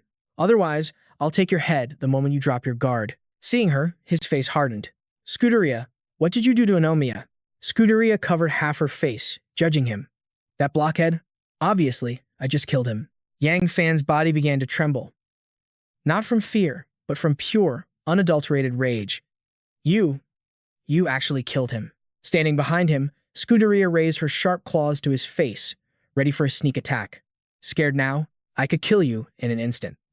Yang Fan's fists clenched. You're no different from him. You should know your place and stop dreaming. Then, flash. A bolt of fire shot past Scuderia's face without warning. Before she could even react, Yang Fan followed it with a brutal punch that caved in her face. That single punch sent Scuderia flying dozens of meters. The force of the blow kicked up a cloud of dust. Scuderia crashed hard into the ground. Yang Fan demanded, How could Anomia possibly lose to the likes of you? The ground where she landed was still smoldering from Yang Fan's flames. Suddenly, he realized something. His eyes grew wary. This insect woman before him. No, this was a metamorphosis. Her third one. Scuderia slowly rose to her feet. Pink sparks of light began to stitch her wounds closed. It seems you were holding back against that brute earlier. Let's see what you can do when you go all out. In a flash, Scuderia vanished. She reappeared right in front of Yang Fan, her fist hurtling toward his face. Without hesitation, he summoned his flames. Then you better show me what you've got. Scuderia's fist connected, but Yang Fan blocked it. The sheer force of the blow still sent him skidding backward. He landed gracefully, then froze. How did she get stronger? After taking a hit, she heals, and her power increases. Is that her ability? Yang Fan glanced between Scuderia and Mtila, who was still watching from the car. One is immune to fire, and the other gets stronger with every hit. This is a tough fight. Scuderia crossed her arms, taunting him. What's wrong? Is this too much for you already? And you call yourself a champion of Blue Star? Ntila watched the drama unfold in silence, her legs crossed elegantly. Yang Fan tensed. Why don't you come and find out? Inside his head, a plan was forming. I have to take one of them down. I can't let them surround me. Scuderia shot back, annoyed. You're asking for a beating. Just wait. After staying quiet, Ntila finally spoke up. She looked down at Scuderia. I have a more interesting idea. Yang Fan, you truly are strong. But this isn't your limit. Let me add a little. Spice. Mimtila's eyes were locked on Yang Fan. He stood his ground, returning her gaze with an unwavering stare. Then, Mtila glanced at her horde of monster underlings and gave the signal to attack. Let your comrades witness the true power of my swarm. A vast wasteland, with Yang Fan standing alone, surrounded by a horde of insectoid monsters. Mimtila wasted no more time on words. She commanded her spawn to slaughter the innocent civilians. Molted ones, go. Kill those humans. I want to see just how far you'll go, Yang Fan. To protect those weaklings, she cackled with pure delight. The molted insects began to scatter, carrying out Ntila's horrific command. You monster. Enraged, Yang Fan moved to intercept them. But just as he took a step, Scuderia flew down, blocking his path. In a flash, she was before him. Do you really have time to worry about others? Furious, Yang Fan threw a devastating punch at her. Get out of my way. But Scuderia was unfazed, catching his fist with ease and smiling with taunting satisfaction. Struck a nerve, did I? Don't worry. It'll be over soon. Every last one of your people will be slaughtered. Yang Fan gritted his teeth, his eyes blazing with murderous rage. Damn it. Elsewhere, a young man was pinned down by a massive black scorpion. It loomed over him, bringing its enormous pincers close to his head. From his perspective, the scorpion was a true monster. Its terrifying appearance made him scream. No, stay away. Suddenly, a red mech appeared in the distance. It was Dong Zi. The machine unleashed a hail of gunfire, shouting, Die, you disgusting bug. The black scorpion's body was riddled with bullets. The young man could only stare in shock, saved in the nick of time. The squad leader gave the order. All mech units, open fire at will. Behind the red mech, another blue one appeared. He gave a firm command. We must ensure everyone's safety. The words had barely left his lips when artillery shells launched into the sky, targeting bizarre, wasp-like creatures. The attacks inflicted massive damage on the flying monsters. Every shot was a direct hit, a perfect barrage.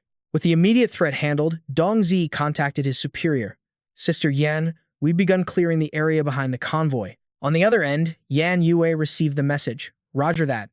Everything was proceeding smoothly, with no major issues. Yan Yue thought to herself, each of these mechs is like a super-powered individual with decent combat strength.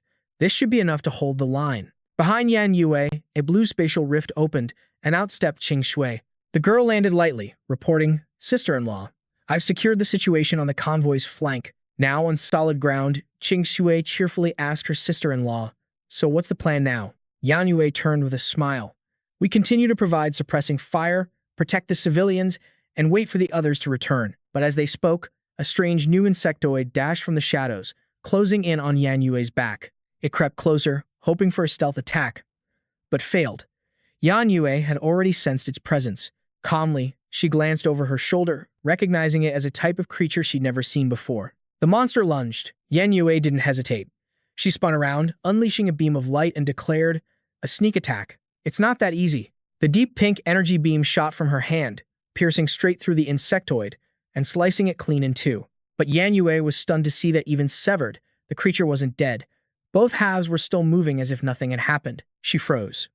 It's still alive. Seeing this, Yan Yue unleashed another attack, a blazing fireball. I refuse to believe you can survive fire. Her skills struck the lower half of the creature, and flames instantly engulfed its body. Believing the threat was finally neutralized, Yan Yue immediately contacted the others to warn them about this dangerous new enemy. She spoke into her comms. All units, be advised. A new insectoid with regenerative abilities has appeared. Incineration is mandatory. Suddenly, a strange noise erupted from her earpiece. It was a terrified scream from the other end of the line. Sister Yan, a new bug appeared. Ever since this monster showed up, The connection suddenly crackled with static. Yan Yue was startled. Hello? What did you say? The voice on the other end repeated. It can keep fighting with just one arm. Distracted by the horrifying report, Yan Yue didn't notice the top half of the insectoid was now hoisting a car above its head, preparing to crush her from above. Qing Xue saw the danger from a distance and yelled as she sprinted towards her. "Sister-in-law, look out." Yan Yue processed the terrifying words. It can fight with just one arm. That means the upper half that escaped earlier. By the time she realized the immediate danger, it was already too late to dodge. A massive explosion rocked the area, sending up clouds of smoke and dust. It seemed impossible for Yan Yue to have survived, but miraculously, Qing Xue had rescued her just in time, pulling her through one of her spatial portals. Qing Xue asked with concern, "Sister-in-law, are you okay?" Yan Yue, still shaken, replied, "I'm fine, thanks to your quick teleport. We need to contact the front lines. Now." Just then, her earpiece crackled back to life. Model. She knew Dong Zi was still reporting the situation, but his latest message was dire. Right now, Dong Zi was being hunted by swarms of bizarre creatures, giant scorpions and monstrous wasps, all unnaturally massive in size. Yue's heart sank. How could this be happening? She frantically tried to contact Yang Fan. "We need you. Come back now." At this moment, all their hopes rested on Yang Fan's shoulders. He was the only one who could defeat them. Meanwhile, Yang Fan unleashed a powerful fist aimed straight at the insectoid woman, Scuderia. But it was no use. She dodged it effortlessly. A strike that fast, that strong, and she evaded it like it was nothing. Yang Fan analyzed the situation. "She's gotten stronger. Almost my equal now. It seems I have no other choice but to release my true, primal power. Only then can I win." Scuderia smirked, licking a streak of Yang Fan's blood from her hand. "Such delicious fresh blood," she hissed. "I want more." A ravenous, bloodthirsty look filled her eyes. It was a truly grotesque sight. She spoke with absolute confidence. "I've already seen through your little act. Your abilities all come from those 2 rings, don't they? Once I take them from you, you're finished." Yang Fan glanced down at the ring on his finger, then looked back at Scuderia. "You really think so?" His tone shifted completely. "Fine, then I just won't use them." Then, he raised his hand, plucked the ring from his finger, and tossed it into his mouth.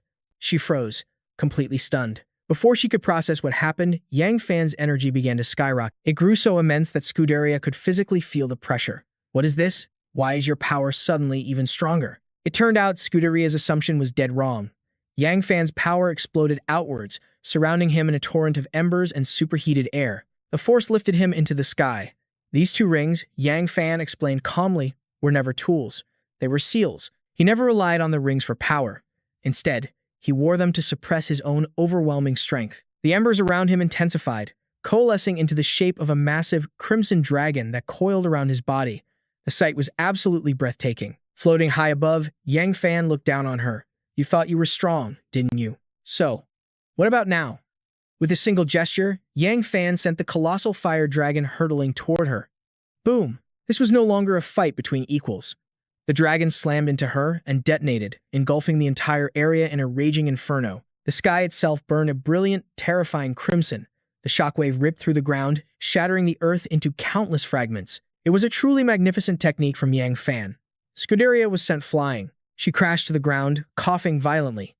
Damn it! Flames still blazed on her right arm, refusing to be extinguished. Her eyes filled with caution. "You almost finished me. Impressive. But as long as a single cell of mine remains, I can regenerate endlessly. You can't defeat me." Smoke billowed everywhere. Yang Fan appeared before her, lost in thought. "Just converting life force into primal power is too draining. I can't keep this up. I need a different approach. A way to win this quickly." Hovering in the air, Yang Fan searched for a solution. Primal power isn't just a single element. There has to be a deeper, more profound application. Then, he began to act. In his left hand, the energy of ice formed. In his right, the energy of fire. He raised his left hand. Ice freezes, stealing heat from all of creation. Then, he raised his right. Flames burn, bringing forth terrifying temperatures. Yang Fan began to merge the 2 opposing energies together. Normally, fire and water would simply neutralize each other, their power diminishing drastically. But as these 2 primal forces intertwined, a new, ethereal blue energy emerged. In concept, water and fire are opposites. But, Yang Fan explained to her, using primal power allows them to create an effect of mutual annihilation. Like matter and antimatter, they generate a massive energy explosion. The blue sphere in his hand pulsed with an unbelievably terrifying power. Yang Fan controlled the sphere with both hands. It defied all logic, but it was happening. Standing below, Scuderia couldn't comprehend his words. "What are you talking about?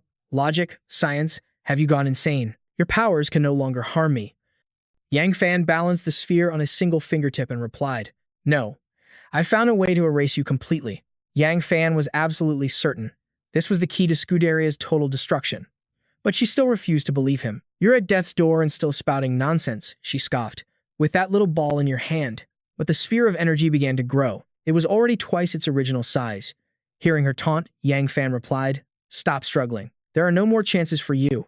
The sphere continued to expand with each passing second, now more than 3 times the size of Yang Fan's own body. This time, Scuderia was finished. "The end of the world?" He responded coldly. "To be honest, I'm not entirely sure myself." Scuderia, utterly repulsed, lashed out with its claws.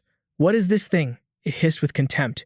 "Get away from me." From high above, Yang Fan stared down with chilling disdain and declared, "You deserve to die." His technique then erupted with overwhelming power, a devastating wave of energy surging directly towards Scuderia. The creature was stunned, unable to believe its eyes, only managing to choke out a single word, "No." A moment later, Yang Fan's attack detonated in a massive explosion that blew everything away.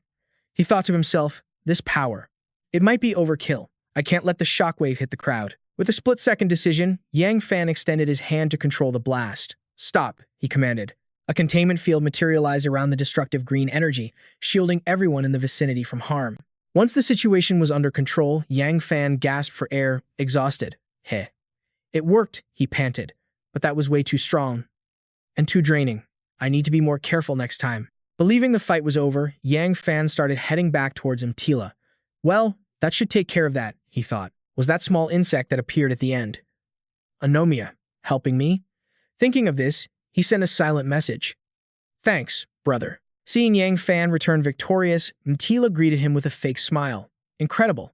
That was absolutely incredible." She continued to lavish praise on him. "You're more powerful than anyone I've ever encountered. I'm certain you are the strongest male of the human species." Hearing this, Yang Fan thought, "I don't have an ounce of strength left in my body right now. I have to stall for time." With that, he spoke bluntly to her. "You see my power. Surrender." Mtila began to taunt him. "But do you have the energy to launch another attack like that?" Yang Fan didn't hesitate with his comeback. "Why don't you come find out for yourself?" Suddenly, Mtila proposed a perfect deal. "There's no need for that. How about I stop my forest insects from attacking, and you and I have a talk?" With that, she snapped her fingers and gave her underlings a signal. "Stand down, my children." Meanwhile, Yan Yue's team was completely bewildered by the sudden change. Why did the bugs stop moving? She wondered aloud. Watching the swarm quietly turn and leave, Yan Yue was puzzled. They're retreating. Does that mean the boss won? Leaving her unanswered question hanging in the air, the bugs retreated on command. At that moment, Mtila spoke with a smug tone. "Your people are no longer in danger. Come over here." Yang Fan saw the formidable swarm before him, with 2 massive insects blocking his path. He simply scoffed, unimpressed. He glared at Mintila and demanded, "What is it you really want?" Mintila moved closer, her voice laced with insinuation. "Things have come this far. Are you still going to play dumb?" Then, with a feigned shyness, she revealed her true desire. "I want you and me to mate." Faced with this temptation, Yang Fan's expression remained ice-cold. "If you want to survive," he replied, "you can lead your remaining swarm to cooperate with humanity." Hearing this, Mtila sneered, claiming the weak don't deserve the right to survive. Only perfect individuals deserve to live on for eternity. Then, Mtila reached her hand out towards Yang Fan, offering, "Therefore, become my king. Together, we shall create a new world." She gazed at him with a look of intense desire and added, "Let our offspring become the rulers of this blue star." But contrary to her hopes, Yang Fan stared back at Mtila with an expression of pure disgust. To him, every single one of her words was a filthy proposition that made his stomach turn. Yang Fan sickeningly slapped her hand away and declared with absolute finality, "I would rather die than ever agree to your terms." Mintila's face twisted with rage.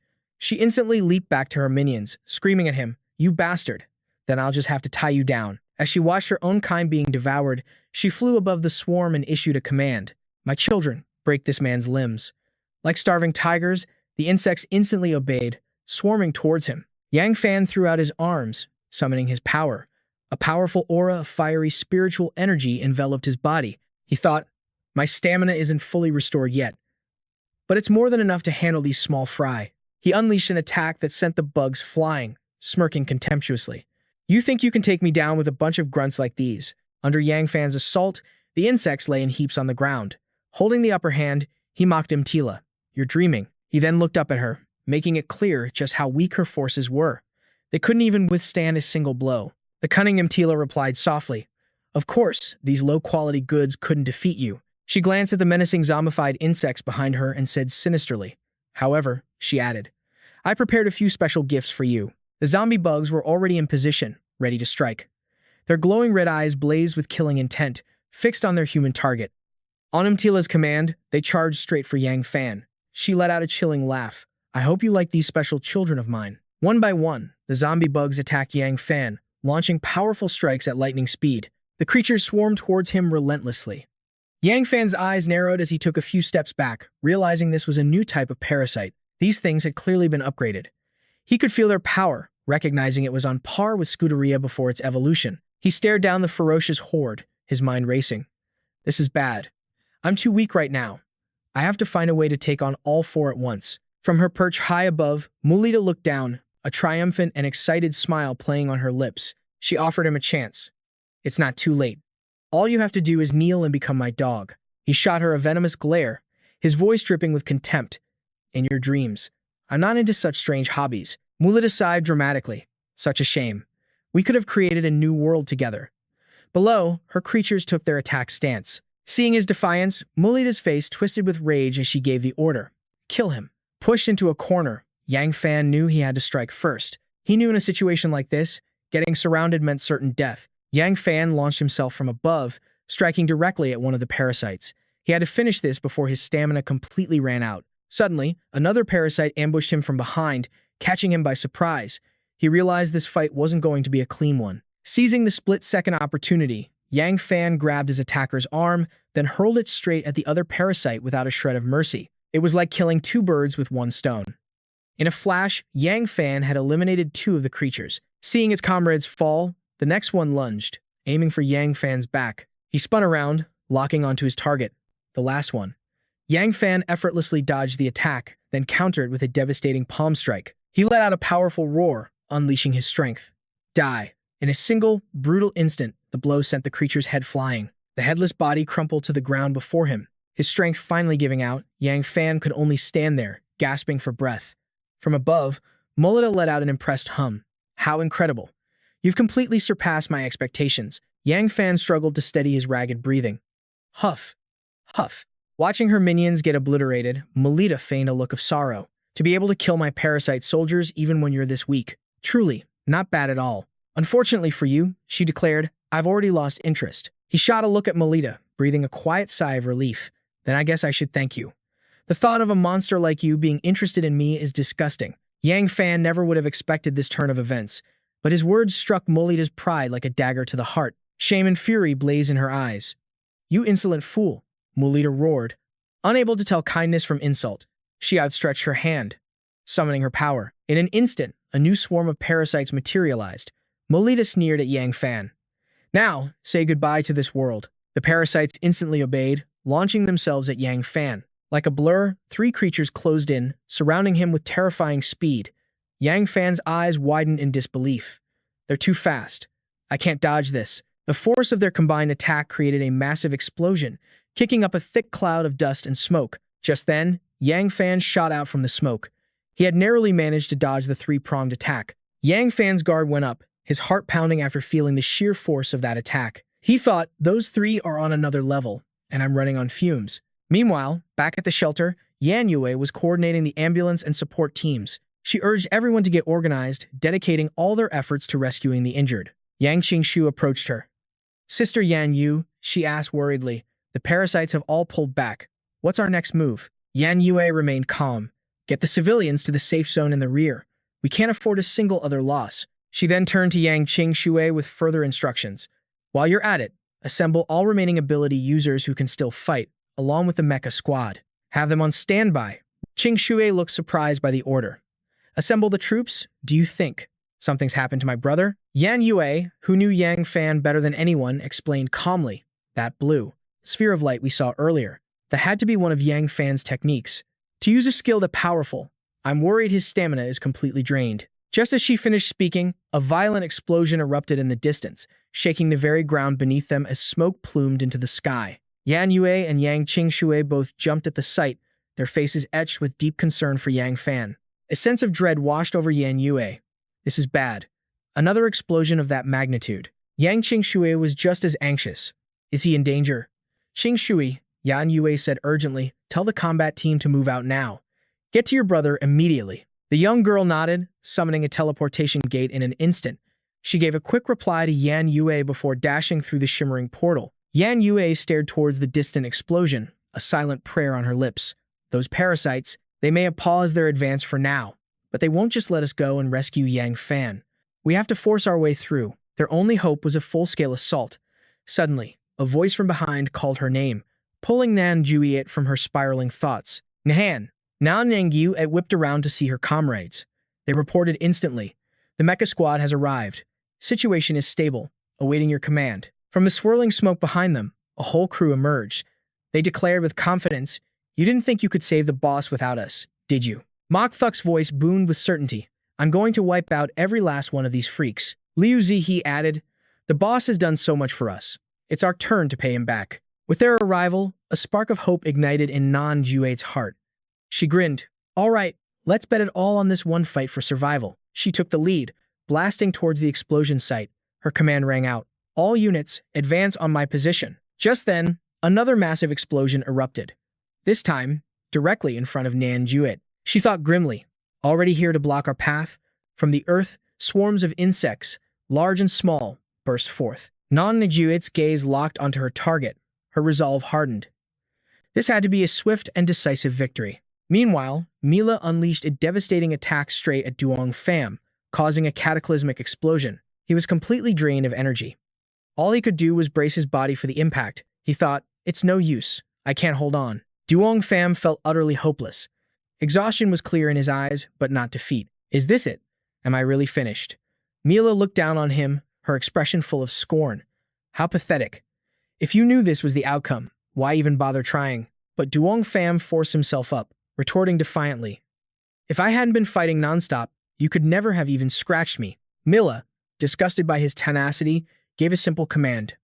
Insectoid. Finish him. The minion obeyed instantly, rushing Duong Pham. It clenched its fist, gathering a massive amount of energy for the final blow. But Duong Pham remained perfectly calm, his expression like ice. He waited for his enemy to close the distance, then unleashed a lightning-fast punch of his own. His fist cleaved the insectoid in two. Seeing this, Mila cursed her fallen minion, useless creature, and immediately unleashed a skill of her own. At that moment, Duong Pham whispered the name of the woman he loved, Nan Guet. His strength finally gave out, and he collapsed. But just in time, Nan Guet rushed in and caught him. She held him, gently reassuring him, it's okay now. It's okay. Duong Pham, we're here. As he regained some consciousness, Nan Juliet supported his weight. You don't have to fight alone anymore, she said softly. Nan Juliet's arrival was a beacon of hope for him. He managed to warn her, be careful. These things are dangerous. Nan Juliet quickly calmed his fears. Don't worry. The insectoids are being held back. Sure enough, their reinforcements had engaged the enemy. A fiery battle was already raging just behind them. Mila was now completely occupied with the army before her. Nan Juliet figured the insect queen wouldn't be free anytime soon. Seeing Duong Pham's grave injuries, Deep Xuan rushed to his side. Ignore everything else, she urged. Let me heal you first. As her energy flowed into him, Duong Pham's body began to rapidly recover, but he was still worried. Even though I'm not weak anymore, my raw power and my ice fire abilities alone aren't enough to beat her. Seeing his concern, Liu Zihe spoke up. Don't worry, boss. That's the exact problem I came here to solve. Duong Pham looked at him, confused. What can you do? That's when Liu Zihe began his explanation. Boss, your origin power is the strongest ability on planet Azure, and my miracle power can let you use it for a short time, with absolutely no backlash. At his words, a stream of power flowed from Liu Zihe into Duong Pham, enveloping him in a mystical, pale golden light. Feeling the immense spiritual energy course through him, Duong Pham was amazed. So this is the power of miracles. I can feel it converting directly into origin power. The transfer complete. Liu Zihe collapsed to the ground, exhausted. He looked up at Duong Pham. Boss, give it everything you've got.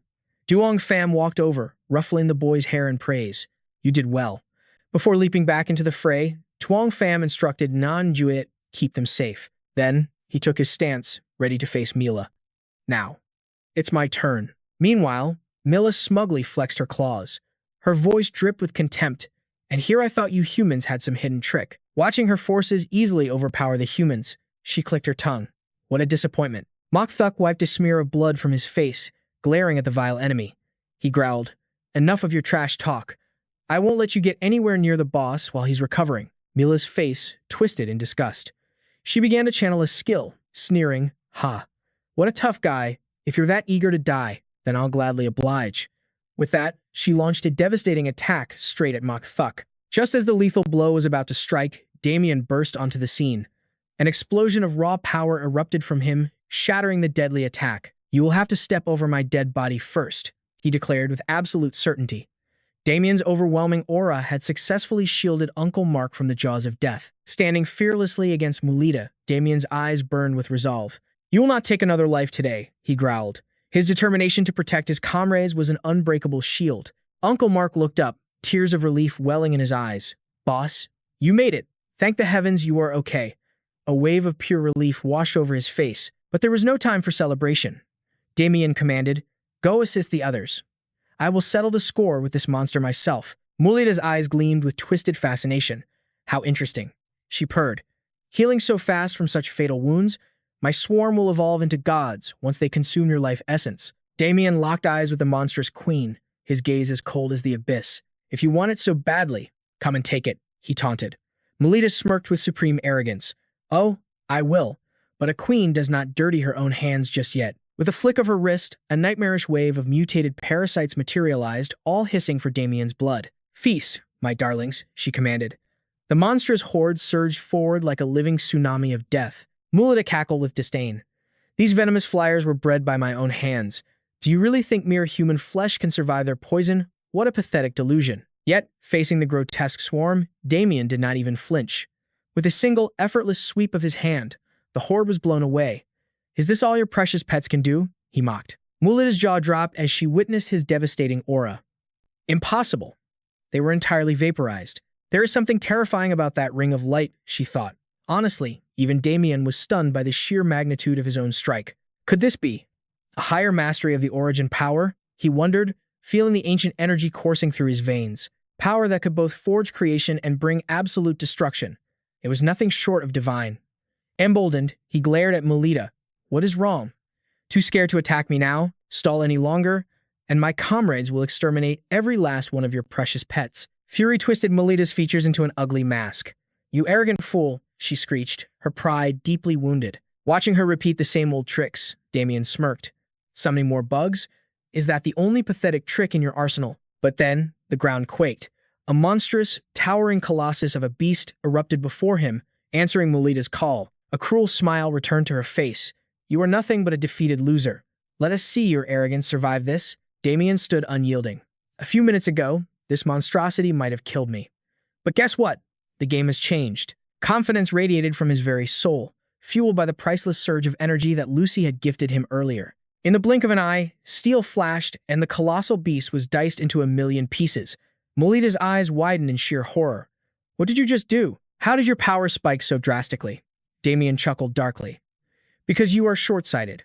A bug queen is still just a brainless insect at the end of the day." A cold chill of absolute dread ran down Melita's spine. Not good. That single second of hesitation was fatal. A blinding arc of light sliced through the air, severing her arm clean off. Clutching her bleeding stump, Melita panicked. That light bypassed all my defenses. If I take another direct hit, I am dead. Her mind raced into overdrive.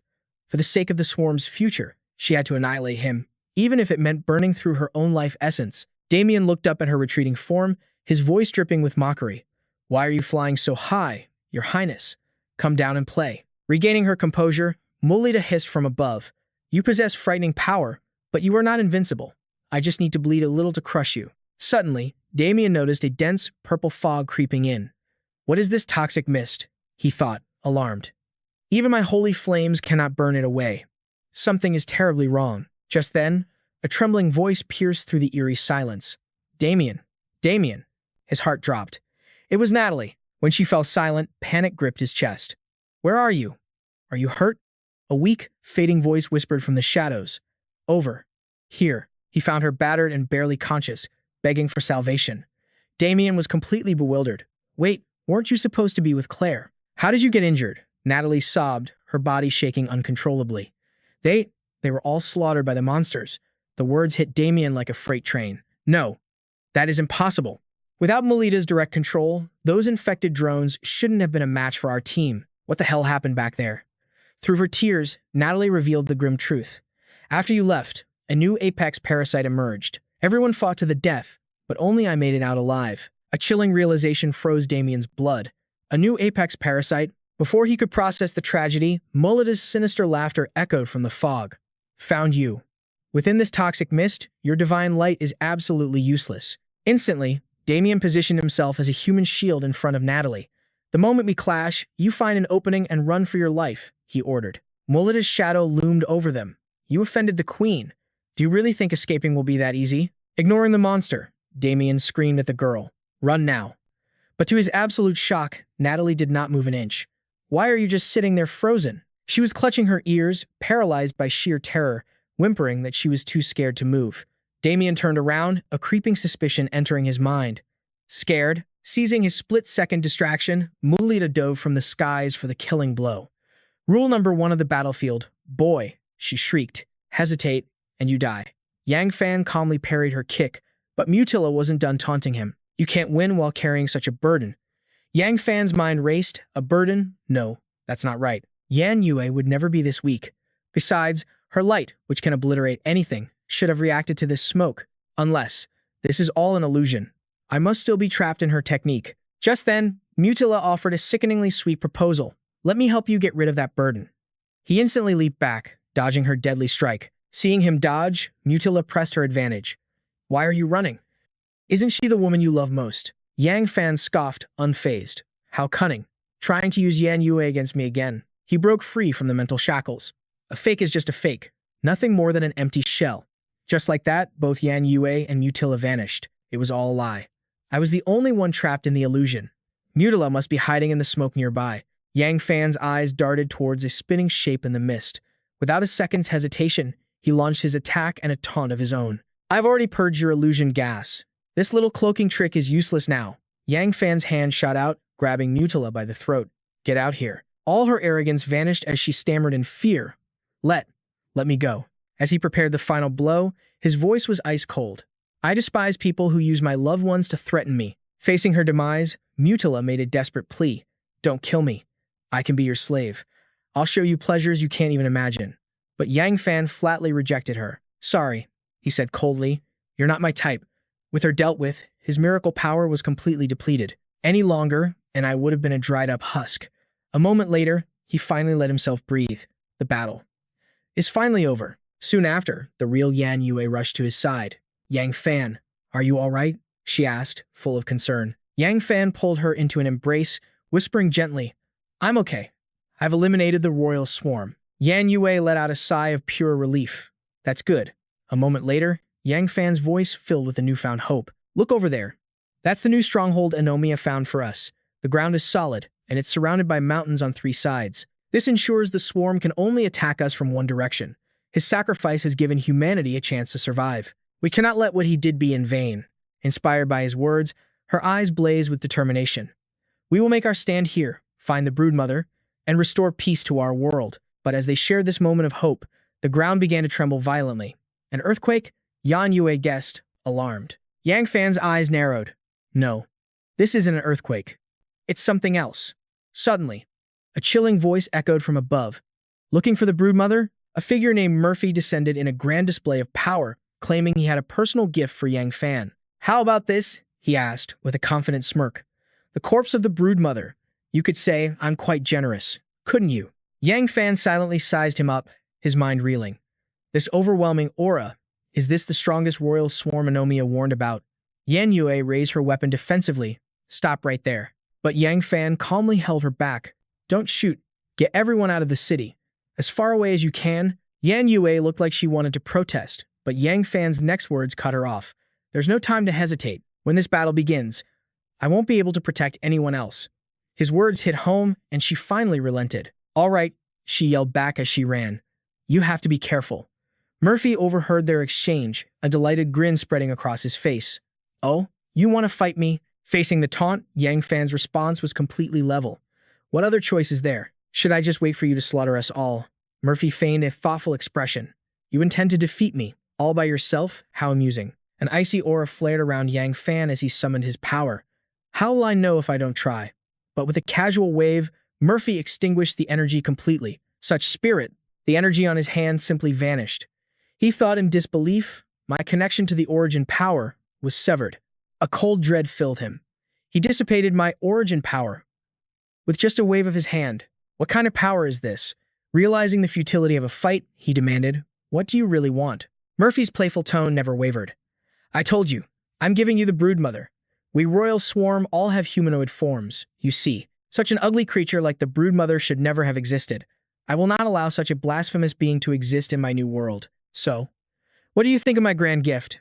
Yang Fan was stunned by the revelation. You killed the broodmother? Aren't you afraid of wiping out your entire race? Murphy answered with a casual shrug. That ugly, inferior creature, it's dead. Why should I care? You humans may be weak, but every single one of you has infinite potential. What I desire is for the swarm of the new era to become just like you. Hearing this, Yang Fan's resolve hardened. The odds are slim, but I have to try. Taking a breath, he began his counter-proposal. In that case, We have no deep-rooted conflict. So, why not try working together? his words ignited a furious rage. Cooperate with humans?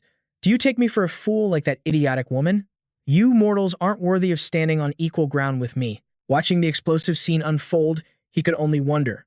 What is this madness now? Mo Fei's arrogant voice echoed. As the god of this new world, I hold the power to decide all fates. However, I'm about to unlock humanity's infinite potential. To give you a chance. A chance to With that, he pointed a finger to the heavens. Let's feel the sunlight. Together. Yang Fan's eyes widened in pure disbelief. That's impossible. Elsewhere, Xing Shui cried out to Yan Yue in shock. Oh my god. Sister Yan, you have to see the sun. Her voice trembled with dread. The sun. It's being blotted out. Yan Yue's face paled. This is bad. Something catastrophic is happening. Mo Fei's haughty voice boomed once more. Mankind needs an extreme environment to truly unleash its latent power. The skies of this world are now veiled by my countless butterflies, plunging it into an eternal night. He paused, a smirk in his voice. Still, something feels missing. I suppose this trash will have to do for now. The moment he finished, countless creatures swarmed in. It was a tide of nothing less than zombie insects. Witnessing the horror, Yang Fan roared with fury. You monster! I swear I'll take your head. Mo Fei answered with unnerving calm. I desire a battle between equals, not a one-sided slaughter. Right now, you humans are far too weak. Strive to grow stronger. I, Mo Fei, will be waiting for you, at the pinnacle of this world. I am your final adversary. Defeat me, and the world can return to what it once was. Don't disappoint me. And just like that, 1 month passed. Life continued at the newly built stronghold. Urgent shouts echoed through the base. Move it. We have to patch these holes before tonight's swarm attacks. Yang Fan began to strategize. Under the shroud of endless night, every action depended on artificial light. The children of this generation have seen the sun. But what about the next? Humanity wasn't meant to live in darkness. A voice suddenly shattered his train of thought. Chief, the new food source research. It's a success. You need to come see this. Hearing the news, Yang Fan replied instantly. I'm on my way. I never expected them to be this fast. It seems our days of working on empty stomachs are finally over. When he arrived, Mu Yi began her presentation. Chief, this is a genetically modified corn that thrives in low-light conditions. I've named it Jinkella No. 1. Yang Fan couldn't help but chuckle. Why that name? I almost choked hearing it. She answered with complete seriousness. The name might sound old-fashioned, but it represents the relentless pursuit of high-yield food sources. I believe it's the perfect name for this new corn. Yang Fan gazed at the new crop, a wave of emotion washing over him. If Su Huizong could see this, he'd be so happy it might just bring him back from the dead. Mu Yi looked at him, confused. Who's Su Huizong? He didn't answer, his focus shifting back to the problem at hand. The kernels are huge, but is the yield enough to feed everyone in the stronghold? Survivors are constantly arriving from the outside. We absolutely cannot afford a food crisis. Hearing his question, her shoulders slumped. It's enough to keep everyone from starving, that's not a problem. But our research into a meat source has stalled completely. What a shame. At that, Yang Fan's voice filled with understanding. The outside is crawling with inedible insect corpses. Finding a viable meat source was never going to be easy. In this apocalypse, just not starving to death is a huge victory. No one is going to blame you. She answered shyly, as long as I can help everyone. That's the greatest reward I could ask for. With that settled, he turned to leave. I'm leaving future production in your hands. I have other business to attend to. Mu Yi immediately straightened up. Don't worry, Chief, I'll manage the logistics perfectly. I won't cause you any more trouble. The scene shifts to a massive outdoor training ground. Uncle Mu swung his blade, offering a word of advice. Stay sharp. Xiao Wan spoke up cheerfully. Uncle Mu, that last swing lacked some punch. Just then, Xiao Yun charged forward, unleashing an attack. Watch and learn. Uncle Mu calmly watched her strike approach, a slight smile on his face. Excellent timing. Zi Shi, watching from the sidelines, couldn't help but be impressed. Incredible. It seems everyone's skills have improved by leaps and bounds. Uncle Mu replied with a grin. This month of hellish training was incredibly fruitful. I feel like I could take on that emperor bug from before, and I wouldn't lose. Xiao Wan chimed in excitedly. If we keep getting stronger, even mastering absolute zero won't be impossible. Hearing this, Xiao Yun added with confidence. Yeah, I'm not that far behind the chief anymore. Just then, Yang Fan's voice cut in as he approached. Not bad at all. This past month has truly been transformative for all of you. Seeing him, Uncle Mu looked surprised. Chief, what brings you here? But before he could answer, Xiao Yun proposed. Boss, since you rate us so highly, how about a little training match? Yang Fan replied casually, Oh, you really think you can defeat me? Uncle Mu, standing nearby, chimed in, You never know until you try. Hearing this, Zishi got fired up, cheering everyone on. Come on, just one round, please. Yang Fan couldn't bring himself to refuse, so he relented. All right, fine, but I'm in a hurry. All of you, come at me at once. A confused voice suddenly rang out. What do you think he's doing? I have no idea. Is he just bored? Xiao Yun offered a theory. Maybe, but I think he's testing everyone's combat potential. The other girl was surprised. Combat potential? She immediately replied, That's right. We can't just hide in here waiting to die forever. Sooner or later, we have to fight back and reclaim Azure City. And once we execute that plan, we need to be able to protect ourselves when he's not around. After hearing Xiao Yun's reasoning, Qing Shui finally understood. So that's what this is about. Looks like we're in for a good show. In the next second, Uncle Mu charged forward, ready to strike. Yang Fan leaped gracefully to dodge the blow. He countered instantly, taking Uncle Mu down. In the blink of an eye, Yang Fan suddenly felt something was off. He glanced over, blocking the incoming ice with his hand and declared, Good power. But your speed is still sorely lacking. Xiao Yun replied slowly, Of course, I haven't forgotten. You also taught me to learn from every encounter. A second later, half of Yang Fan's body was frozen solid. Seeing her chance, she turned to the others. He's all yours. Sis, I've been waiting for this. Xiao Yun replied as she gathered her power. With that, she unleashed her technique. World-burning flame calamity. Yang Fan watched the terrifying attack hurtling towards him and remarked, Impressive coordination. Zi Shi, standing nearby, added his own power, shouting, Barrier. He thought to himself, With this shield, I can compress all the damage right into the center. After launching her attack, Qing Shui began to worry. An assault that fierce. Will he be okay? But Yan Yue was brimming with confidence. A month ago, maybe. But now, they won't even scratch him. After, Yang Fan emerged completely unscathed. She asked proudly, See, I told you so, didn't I? Even so, he didn't hold back his praise to force me to use my source power. Your teamwork is truly excellent. Zi Shi looked utterly devastated. The boss is still the boss. Now he can unleash his source power so easily, even without a miracle. What chance do we even have? But Uncle Mu's spirit was unbroken as he declared, This is a true master. Xiao Liu, lend me a hand. Zi Shi instantly knew what he was planning and asked cautiously, Uncle Mu, are you sure? Using that move could leave you with permanent side effects. Uncle Mu just grinned. If I miss this chance, I'll regret it for the rest of my life. So help me create a miracle. Understanding his resolve, the boy immediately channeled his power to help. On the other side, Uncle Mu, empowered by his support, began fusing all of his blade aura into a single point. This is the feeling. Yang Fan thought, this power, it's just like that green-robed swordsman from before, but Uncle Mu's blade technique is on an even higher level. Uncle Mu was lost in the moment, muttering, even without an ability, taking swordsmanship to its absolute peak can shake the heavens and the earth. Boss, you must face this attack. A second later, Uncle Mu unleashed his heaven-shattering mad blade, straight at him. Faced with the threat, Yang Fan was unshaken as he raised a defensive shield. He analyzed. Such power. It's so strong, my light energy can't nullify it. I may have underestimated him. The next moment, Yang Fan was completely engulfed by the blade's energy. Xiao Wang could only guess, did he win? Xiao Yun asked in disbelief, did we actually defeat the boss? Zi Shi boasted. That's a move Uncle Mew and I practiced countless times. Even the boss couldn't have come out of that unharmed. But Uncle Mew suddenly shot him down. No, that attack was probably still not enough. Just as he spoke, Yang Fan's head appeared through the dust cloud. That was one hell of a slash. Uncle Mu, seeing him, Zi, Shi, and the others despaired. One hell of a slash? It felt like the boss was just toying with us. We gave it everything we had, and he still blocked Uncle Mu's ultimate attack. Uncle Mu spoke with great humility. There's no need to be shocked.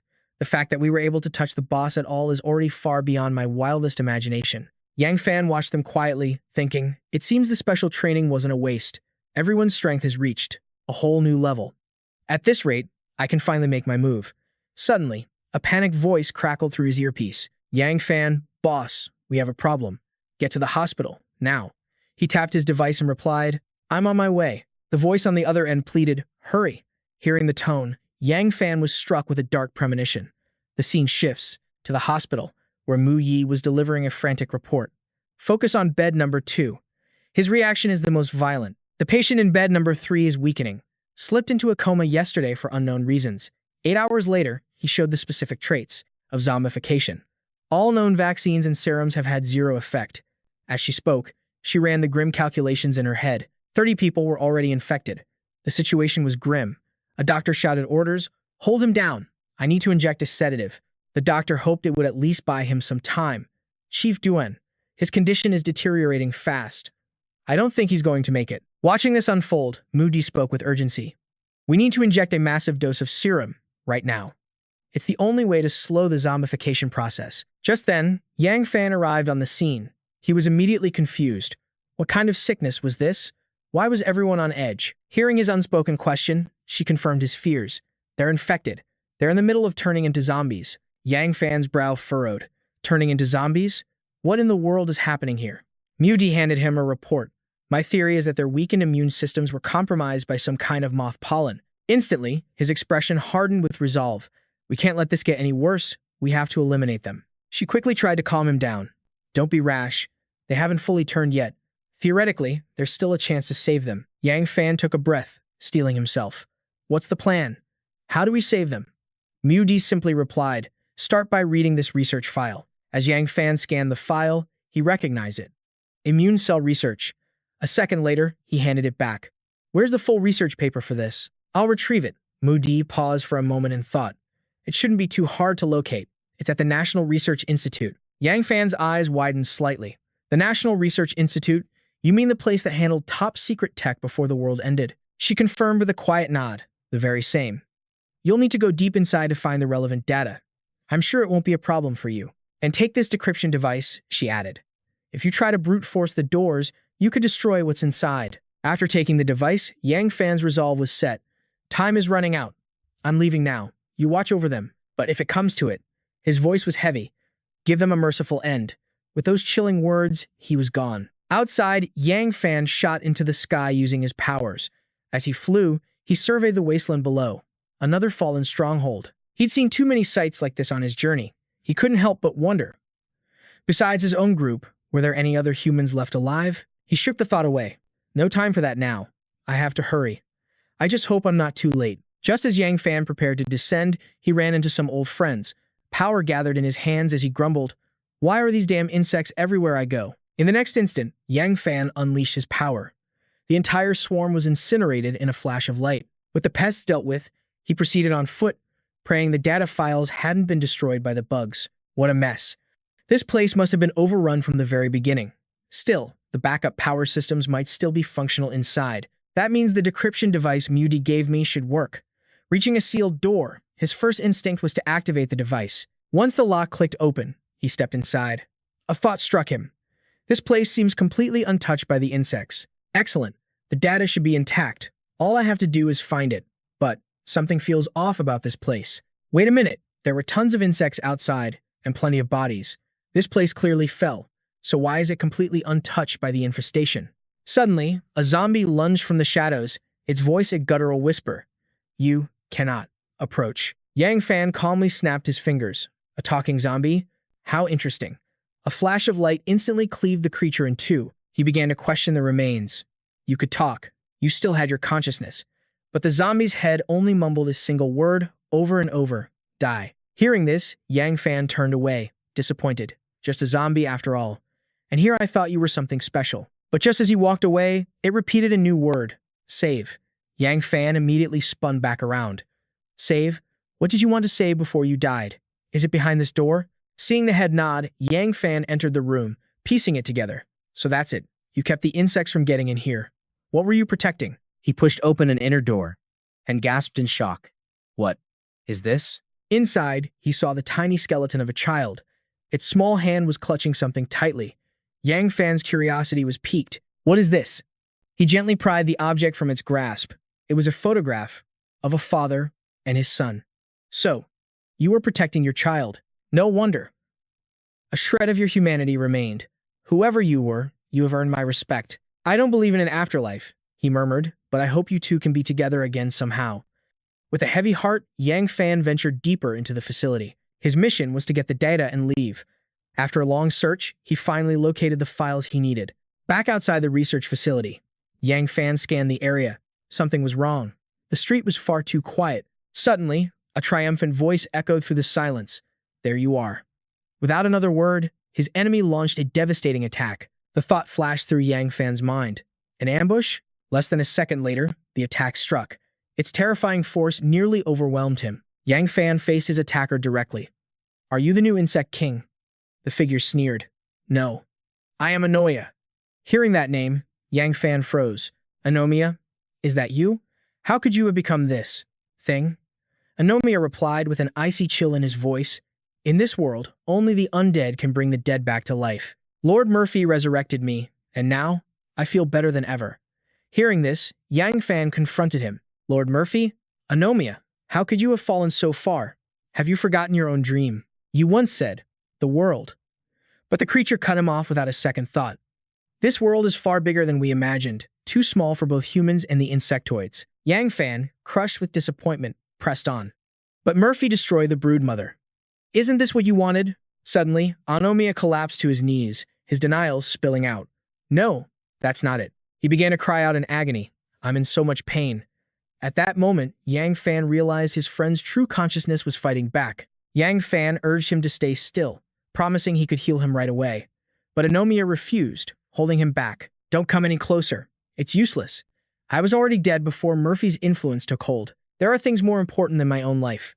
This is a new type of serum, designed to combat the zombie virus. In the next moment, Anomia tossed a vial to Yang Fan. This serum, it might be able to help you. Take it. But Yang Fan couldn't accept it. Come with me. There has to be a way to save you. Anomia's voice remained firm. No, my friend. Then the corrupted Anomia resurfaced. The weakling you once knew will die sooner or later, and you will die with him. With those words, a terrifying power erupted from him, aimed directly at Yang Fan. A single thought raced through Yang Fan's mind. This is bad. I can't let the serum be destroyed. And just like that, a massive explosion thundered through the sky, shaking the entire region. Anomia stared at the ruins before him, thinking this was the price for refusing Lord Murphy's offer. But just as he turned to leave, Yang Fan's voice cut through the dust. It seems the friend I once knew is truly dead. You're nothing but an empty shell. The creature just scoffed at his words. I am Anomia. I have completely abandoned the weak self I used to be. A furious rage erupted from Yang Fan. You're not worthy of my friend's name. This time, it was Anomia's turn to experience Yang Fan's true power. A moment later, Yang Fan's voice was low and dangerous. You're just a pathetic imposter. Don't move. I'm going to try and erase Murphy's influence from you. But the creature sneered back arrogantly. I refuse. Only Lord Murphy can create a brand new future for this world. I was saving this power to crush the last remnants of humanity. But this agonizing pain, this is the ultimate strength. Yang Fan took a defensive stance and questioned him. Aren't you disgusted by what you've become? You're a monster that has lost all of its humanity. But his words had no effect. Anomia's resolve only hardened. So what if I'm a monster? I'll do anything to keep living. Besides, there are things far more important than my own life. From a distance, Yang Fan could only come to a grim conclusion. It seems his consciousness is completely under control now. Just as he was about to leave, the creature lunged at him again. This time, I will kill you for sure. Yang Fan knew then. This thing was no longer anomia. There's no need to hold back anymore. With a single, fluid motion, the creature's body was instantly cleaved in two. Yang Fan rushed in, seeing this as the perfect opportunity. He unleashed a relentless assault on anomia. But then, he noticed something impossible. After taking a devastating blow, his body was completely unharmed. From across the battlefield, Anomia spoke with chilling arrogance. I won't fall for the same trick twice. In a flash, he launched an attack, grabbing both of Yang Fan's arms. Yang Fan immediately broke free, knowing he couldn't waste any more time. He had to get the serum back. As he retreated, Yang Fan's mind raced.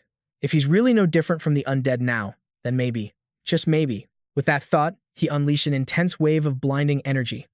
Holy light! As the light washed over him, Anomia cried out in despair. Yang Fan's voice was solemn. You were once a proud warrior, a resolute leader. You shouldn't be a puppet for Murphy, doing his evil bidding. As the light faded, Anomia's true consciousness returned, and he weakly called out Yang Fan's name. Seeing this, Yang Fan pleaded, Anomia, snap out of it. Can I still save you? But his friend's answer was grim. I'm beyond saving now. Even as his body began to disintegrate, he forced out his final words. Murphy. He destroyed the insectoids. He destroyed everything I cared about. I hope you can take good care of humanity. With that, Anomia vanished completely. Yang Fan watched the last of his friend turn to dust on the wind and whispered, I promise you, my friend. Back at the hospital, a doctor spoke with grave importance. Looking at the monitors, all vitals of the zombified patients have returned to normal. We have successfully cured the zombification. Mu Yi, standing nearby, chimed in happily. Boss, it's all thanks to the serum and the report you brought back. Otherwise, we might have faced a new zombie crisis. She went on excitedly, explaining how hundreds of infected people were recovering one after another, all because of the cure he had delivered. But just then, Yang Fan cut her off. Actually, he paused for a beat, then continued. The credit isn't mine. Mu Yi looked surprised. Not your credit? How could a cure just appear like that? Yang Fan answered solemnly, it was Anomia's final legacy. His ideals were noble, and he was a good friend. It's a shame I couldn't save him. Hearing this, she tried to lift his spirits. Boss, I heard the story. Anomia fought off the zombification to the very end, just to get that cure to you. I understand why he did it, because we all believe that you're the one who can defeat Murphy. Moody then grabbed his arm, stammering, you are. Shyly, she bestowed upon Yang Fan the title he had earned, their savior. Yang Fan began to awkwardly apologize, but Moody cut him short. The data. He froze, completely stunned by her words. She pressed a USB drive into his hand. Yan Yue wanted me to give this to you. It's the data, on how the bugs suddenly grew wings and became stronger. I should go now. Yan Yue is waiting for you at the wall. Don't keep her waiting. Moody hurried away, leaving him alone to stare at the drive. Meanwhile, at the fortress wall, a different scene was unfolding. Yan Yue began her report on the grim situation. The bug attacks have become relentless lately. Everyone is reaching their limit. They're exhausted. Worse, the zombified dust moths are harder to kill, and dealing with the aftermath is a nightmare every single time. Her voice fell. Over half of our forces are wounded. Yang Fan nodded grimly. I've seen the reports. Our numbers are dwindling, and we're stretched thin. Yan Yue quickly added, we can repair the walls. We can rebuild the mechs. But without soldiers, we've truly hit a dead end. He gently stroked her hair, his touch a small comfort. Don't worry so much. I've already figured out a way to end this. Yan Yue looked up, stunned. A way to end this? Yang Fan's voice was low and steady. I'm going to cross the ocean, find Murphy, and kill him. Her eyes widened. You're going to challenge that monster? Then I'm going with you. But Yang Fan immediately refused. I'm going alone. I know this is hard to hear, but besides me, no one stands a chance against Murphy. Besides, I need you all here. To protect our home. After a heavy silence, Yan Yue finally spoke. Or, you don't have to go at all. With your power, we could hold this place. And fight to the very end. He pulled her into an embrace, his voice firm. Don't talk like that. I don't want our child to grow up in a world of darkness. His words struck a chord, and her resistance crumbled. She sighed, a faint smile on her lips. There's just no arguing with you, is there? Fine. Do what you have to do. I won't stop you. But you'd better remember the vow we made. She paused, her gaze intense, before finishing the line. From this day forward, in life and in death, as if to drive the point home, she added one last warning. If you dare die out there, I swear I won't be living on my own for long. Yang Fan could only let out a helpless sigh. So now you've learned how to threaten me, huh? A few days later, at the Stronghold's flight deck, the preparations were complete. Zai Si sobbed uncontrollably. The boss is really leaving. Qing Shui jabbed him with her elbow. What are you blubbering about? You make it sound like my brother's already dead. Miao Chun appeared, a teasing smile on her face. You're not much better yourself, Qing Sui. Qing Shui's face flushed as she denied it. Miao Chun, I am not. Just as they were about to start bickering, Yang Fan appeared. What's all the commotion? Qing Shui immediately turned to him, her voice filled with worry. Brother, you have to promise you'll be careful. He gave her a reassuring smile. Don't worry. From saving you from the zombies to curing your eyes, through the Dark Star and the bug invasion, I've kept every promise I've ever made to you. This time, suddenly, Qing Shui held out her pinky. Then make me another promise. I don't care how the battle ends. Just promise me. You'll come back home safe. Yang Fan had no choice but to link his pinky with hers. All right, I promise. Now stop crying like a kid. Just then, a familiar voice called out, Yang Fan, we came to see you off, too. He turned, completely surprised. Mom, Dad, what are you doing here? His father smiled gently. Our son is leaving on a long journey. How could we not be here to see you go? His mother added, holding something out to him. Wear this jade pendant. It will keep you safe. Yang Fan reassured his parents, I'll be extremely careful on this trip. He then turned to Yan Yue, his eyes meeting hers. I'm leaving now, she replied with calm composure. Take care of yourself. Uncle Mu and the others chimed in, be safe on the road, boss. You have to be careful out there. Yang Fan gave one last wave. Don't worry, he called out. I won't let any of you down. The scene shifts to the outskirts of Washington, America. Mike took his position, shouting a warning. The bugs are coming up from below. He unleashed a torrent of gunfire, screaming, just die already. The monstrous bug took every single bullet, but it remained completely unharmed. No way, Mike yelled in disbelief. Suddenly, something slammed into the bug from the side, stunning it. A gruff voice cut through the chaos. Mike, don't just stand there gawking. Seeing his savior, the young man cried out in relief, Uncle William. Mike quickly reported the dire news. The bugs have breached the main gate. We can't hold them back. A look of alarm crossed William's face as he barked out orders. Get to the compound, now. Everyone else, the man asked in shock, break through. But that would kill so many people. William roared in fury. It's better than all of us waiting here to die. Now go. But just a few steps later, Mike cried out in panic. Wait, the ground is shaking. William ducked, dodging collapsing debris. It's a tremor, he grunted. He watched in horror as something massive began to claw its way up from beneath the earth.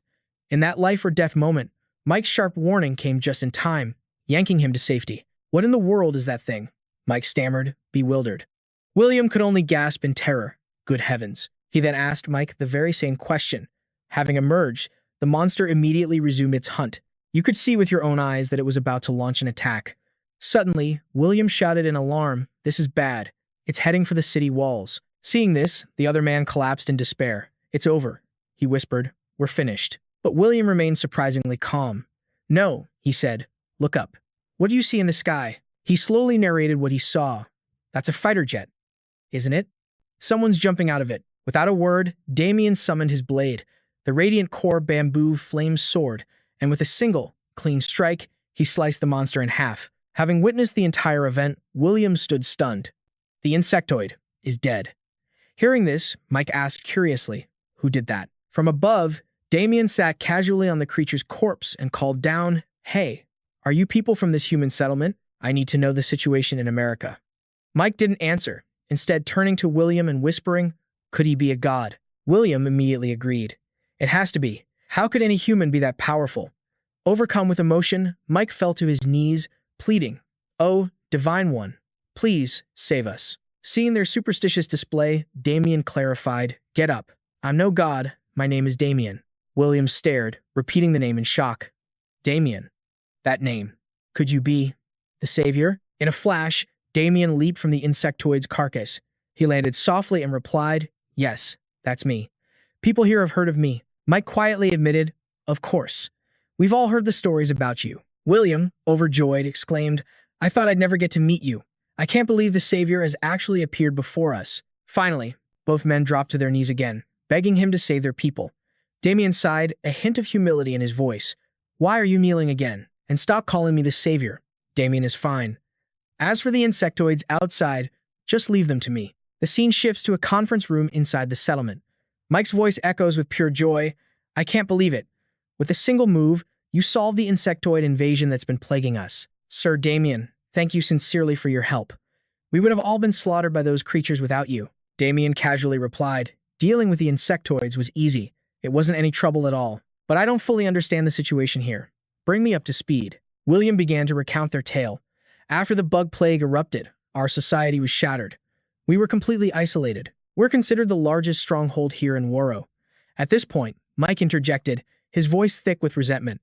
Our society was finally stabilizing, but then, the Eternal Night appeared. And with the Eternal Night came mutated insectoids. We were completely outmatched. After listening, Damien murmured thoughtfully, so it seems the continent hadn't faced any Hive Lord attacks before, other than Morpheus. Do you know about the Hive Lords? By now, one is probably inside the White House. William answered honestly, I don't know what a Hive Lord is, but there is indeed a terrifying presence in the White House. With a mere flap of its wings, it can annihilate an entire massive settlement in an instant. The sight was truly like something out of a mythological apocalypse. With enough information, Damien began his analysis. It seems Morpheus's power is already on par with my own. In a straight fight, I could probably, however, if he has already evolved, and gained the ability to sever my connection to my core power.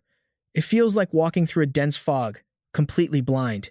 He's incredibly difficult to counter, a perfect weapon against me. These Hive Lords.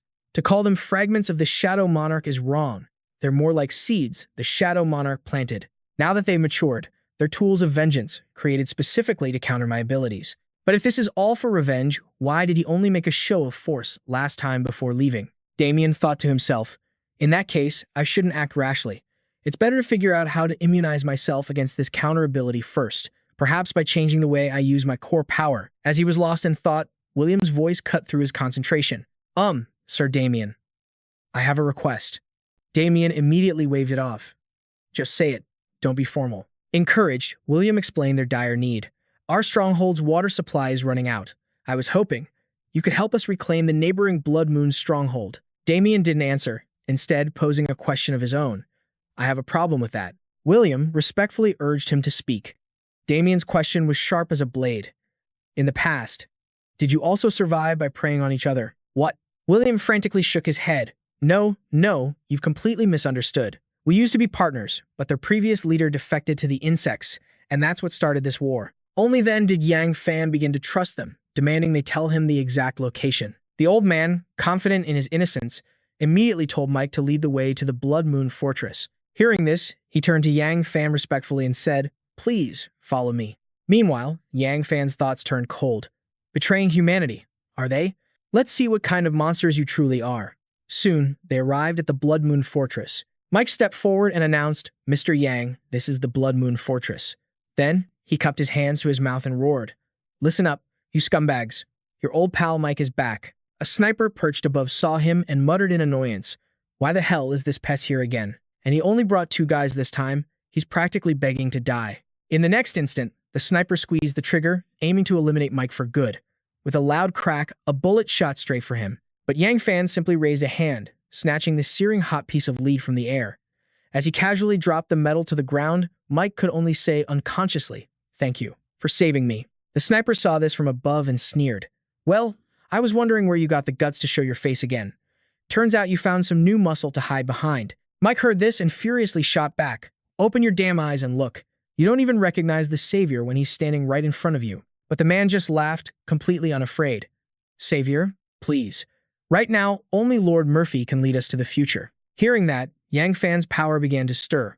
To think you'd pledge your loyalty to such an utter fool. If that's the case, then you don't deserve to live. The sniper propped a leg on the wall, threatening them. You dare blaspheme a god, I won't forgive you. But as he spoke, the very wall he was standing on exploded into rubble. At this point, the sniper could only stammer in pure terror. Monster. Yang Fan responded, his voice sharp with annoyance. Gods, monsters. I'm getting sick of hearing it. Realizing he was hopelessly outmatched, the sniper screamed for his allies. Enemy intrusion. I repeat, we are under attack. A faint smirk crossed Yang Fan's face. Now that's more like it. It's really hard to get motivated when they don't even try to fight back. He then turned to give an order. Mike, go hide. Try not to get caught in the crossfire. But Mike was too starstruck to care. Is the savior really this strong without even trying? After hearing the advice, he wisely replied, I'm gone. I'm out of here. These scumbags are completely finished tonight. As Mike vanished, chaos erupted within the Blood Moon Fortress. Snipers screamed from every direction. Fire! Fire! Kill him now. Yang Fan casually walked forward, looking bored. Still using guns? Are there no ability users in this place? A second later, he kindly gave them a taste of what it felt like to be on the receiving end of a real power. Afterward, he remarked with a touch of amusement, this feels like I'm back in a beginner's area. As he walked, Yang Fan suddenly noticed a tank hiding in the shadows. It had already taken aim, but he just asked calmly, You're still using this antique? As he finished speaking, the tank's cannon roared to life. Another soldier yelled with confidence, I dare you to block this. But as they celebrated, a large man suddenly appeared, his voice dripping with sarcasm. Nice shot. Too bad you didn't bother to see who you were shooting at. How dare you cause a disturbance in my territory? Yang Fan effortlessly plucked the cigarette from the man's hand, asking, Premium brand, you're living pretty comfortably, aren't you? The man was caught completely off guard, thinking in a panic. When did he get so close? Then, feigning curiosity, Yang Fan asked, I'm just wondering, how much blood did you have to trade to get your hands on this? Yang Fan's hand snapped out and grabbed the man's throat. His voice was like ice, unbelievable. While I was out there fighting the insects, parasites like you were just living it up. A traitor like you truly deserves to die. The fat man trembled with fear but still tried to threaten him through gritted teeth. Let me go. I am an envoy for the great Lord Murphy. You can't. Yang Fan cut him off, his voice flat and indifferent. Are you really that eager to be a dog for the insects? The fat man craned his neck and affirmed, As long as I can survive, I will do anything. Murphy is my god. Hearing this, Yang Fan sighed with disgust. What a pathetic, disgusting piece of trash. Just then, another sniper shouted, Stop right there. He threatened them fiercely. Let the boss go, or I'll blow this girl's head clean off. You're supposed to be the savior, right? Well, there are plenty more hostages just like her in this base. Yang Fan's face remained a mask of calm. Threatening me? Do you truly have the strength to back that up? The man, oblivious to the imminent danger, arrogantly replied, To survive, we'll do anything if you have the guts, then make your move. In the next instant, a bullet tore through the gunman's bicep. A perfect opportunity, Yang Fan thought as he attacked. In a flash, the sniper dropped the girl, but Yang Fan's power continued to assault him without mercy. A moment later, Yang Fan turned sharply to the girl and asked, That gunshot from before, was that you? Aren't you one of this pig's accomplices? The young woman replied with confidence, Our purpose is the same as yours. Hearing this, he asked in surprise, Ours? So it's not just you? What organization do you belong to? You don't believe in Murphy? The girl replied, her eyes firm. We are the resistance force within this base. We are the resistance. Others are already out there, saving the innocent. You don't have to worry. We never trusted Murphy, and we all have our own deep-seated hatred for this fat pig. Hearing this, Yang Fan's gaze shifted, landing squarely on the fat man. He thought to himself, of course, with so many people, a resistance was bound to rise up. This bastard's oppression was just too absolute. They never had a chance until I arrived. Then, Yang Fan shoved the man to the ground and said, All right then, this piece of trash is all yours. Instantly, her pistol was aimed at the fat man's head. Seeing this, the coward puffed out his chest, yelling, How dare you point a gun at me? I'm the one who's been protecting all of you. The young woman shot back in fury. Feeding people to those insects is what you call protection. Or have you forgotten that you force us to slaughter each other? Realizing his threats were useless, the man began to panic. It's over. I'm really going to die. Besides the kids, there's no one here I can overpower. That's it. The child, he thought. If I take her hostage again, I can buy myself more time. With that, he lunged toward the little girl, ordering, You're coming with me. In the next instant, the red-haired woman's gun fired once more. Witnessing this chaotic scene, Yang Fan thought, What a mess. But this whole ridiculous drama just made me realize something. Murphy plunged the world into this endless night, perhaps only to take humanity hostage, buying himself more time. Thinking this, Yang Fan started walking forward. Since I helped you get your revenge, shouldn't I receive some compensation? The young woman immediately bowed her head respectfully. On behalf of the resistance, thank you for everything you've done. Anything you desire is yours for the asking. A sly grin spread across his face as he replied, In that case, I'll just make my request. She thought to herself, could he be just another tyrant? But she maintained her composure. Please, tell us what you want. Yang Fan spoke calmly. It's simple. Restore the supply exchange channels with the other bases, especially the water source. The young woman looked completely bewildered. That's it, she asked. He answered bluntly. To be honest, I have absolutely no interest in the resources you have in this base. She silently watched his retreating back, wondering. He doesn't even have the desire to lead this place. He spoke without slowing down. My goal is to lead all of humanity in reclaiming our planet. Why would I get obsessed with a single base? The red-haired woman blushed, asking herself, so this is what a true leader is like. Then she remembered the little girl's plea. Can you tell me about the world? Back then, she had replied. I've already told you that story hundreds of times. The little girl's voice was full of sorrow. But I was only born after the disaster. I'm truly jealous of the world that came before. The red-haired woman gently stroked the girl's head, her voice filled with hope. One day, you'll have the chance to experience it yourself. I believe someone will eventually come to save us from all this. After recalling the memory, the young woman's voice became firm. I understand. The Blood Moon base. We'll do as you've said. But I personally have a request. As a way to repay your kindness. She hesitated, then declared, I want to follow you. Yang Fan was stunned and immediately refused. Don't bother. I can't take on any more people. I'm heading back. Someone will come later to handle the takeover. As soon as he stepped outside, a voice called out, Mr. Yang, are you okay? Yang Fan saw Mike hiding in the bushes and questioned, why are you hiding over there? What's the big deal? It was just a bunch of freaks. They couldn't hurt me. Seeing that everything was safe, Mike slowly emerged and said honestly, it looked like you were running away from something. Yang Fan brushed it off. That's not important. What matters is that the problem is solved. Hearing this, Mike's face lit up with hope. So, did they agree to give us the water supply? Yang Fan nodded in response. I killed the ones who relied on the insects. From now on, they'll cooperate fully with you. Mike immediately started flattering him. I knew you could handle it, sir. However, Yang Fan just warned him grimly. But our troubles have only just begun. I finally understand Murphy's goal. And your base is his next target. This is an emergency. You stay here. I'm returning to our base immediately. Mike heard this and wondered to himself, who's Murphy? Why is our savior in such a rush? Just then, Mike received a call from William. He asked blankly, Uncle, what's wrong? William's voice was frantic. Mike, get back here with Mr. Yang right now. We need help. Mike was horrified. What on earth is happening? He tried to ask if William could hear him, but only heard broken static coming through the phone. Since he couldn't get a clear answer, Mike's anxiety began to spiral. What in the world happened to the base? I hope everything's okay. The scene shifts back to their base, where the sounds of muffled sobbing echo through the air. It seemed a little boy couldn't find his parents and had burst into tears out of panic. William, while evacuating people, stumbled upon the scene. Kid, what are you doing here? He whispered. If you're scared, stay silent. Don't cry out loud. Outside, a sudden, violent tremor shook the entire compound. Moments later, Huang Chong was right on their heels.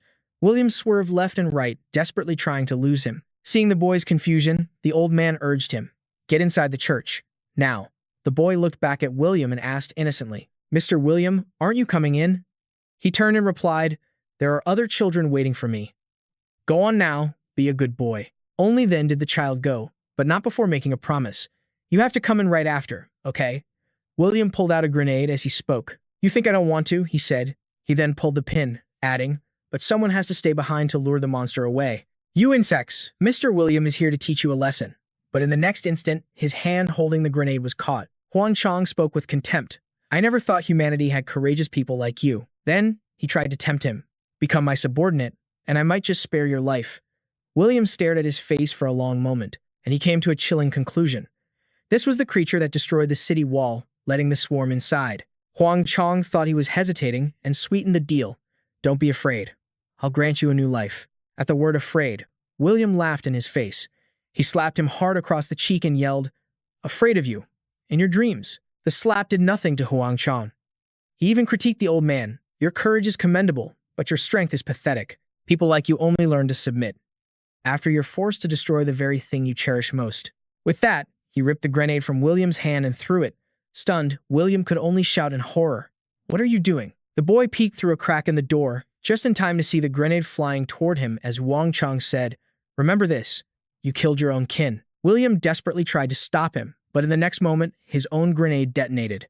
Witnessing the horror, William could only deny it over and over in sheer shock. He turned his eyes, burning with rage, toward the monster and screamed, You damn beast. Unfazed, Huang Chong made an offer. Do you like this power? Join me, and you can have it for yourself. At that moment, William snapped, lunging at the creature in a final, desperate attack. But Huang Chong sent him flying with a single kick. The monster scoffed, stubborn until the end. I don't understand you humans. You know resistance is futile, yet you insist on walking to your own deaths. As he gloated, a voice cut him off. That's a part of the human spirit I quite admire. Huang Chong spun around, annoyed, and demanded to know who was there. He turned to see Yang Fan holding the boy, then reassuring the old man. Relax, old-timer. The kid is completely unharmed. Seeing him, William cried out with joy, the savior. On the other side, Huang Chong panicked, thinking, it's Yang Fan.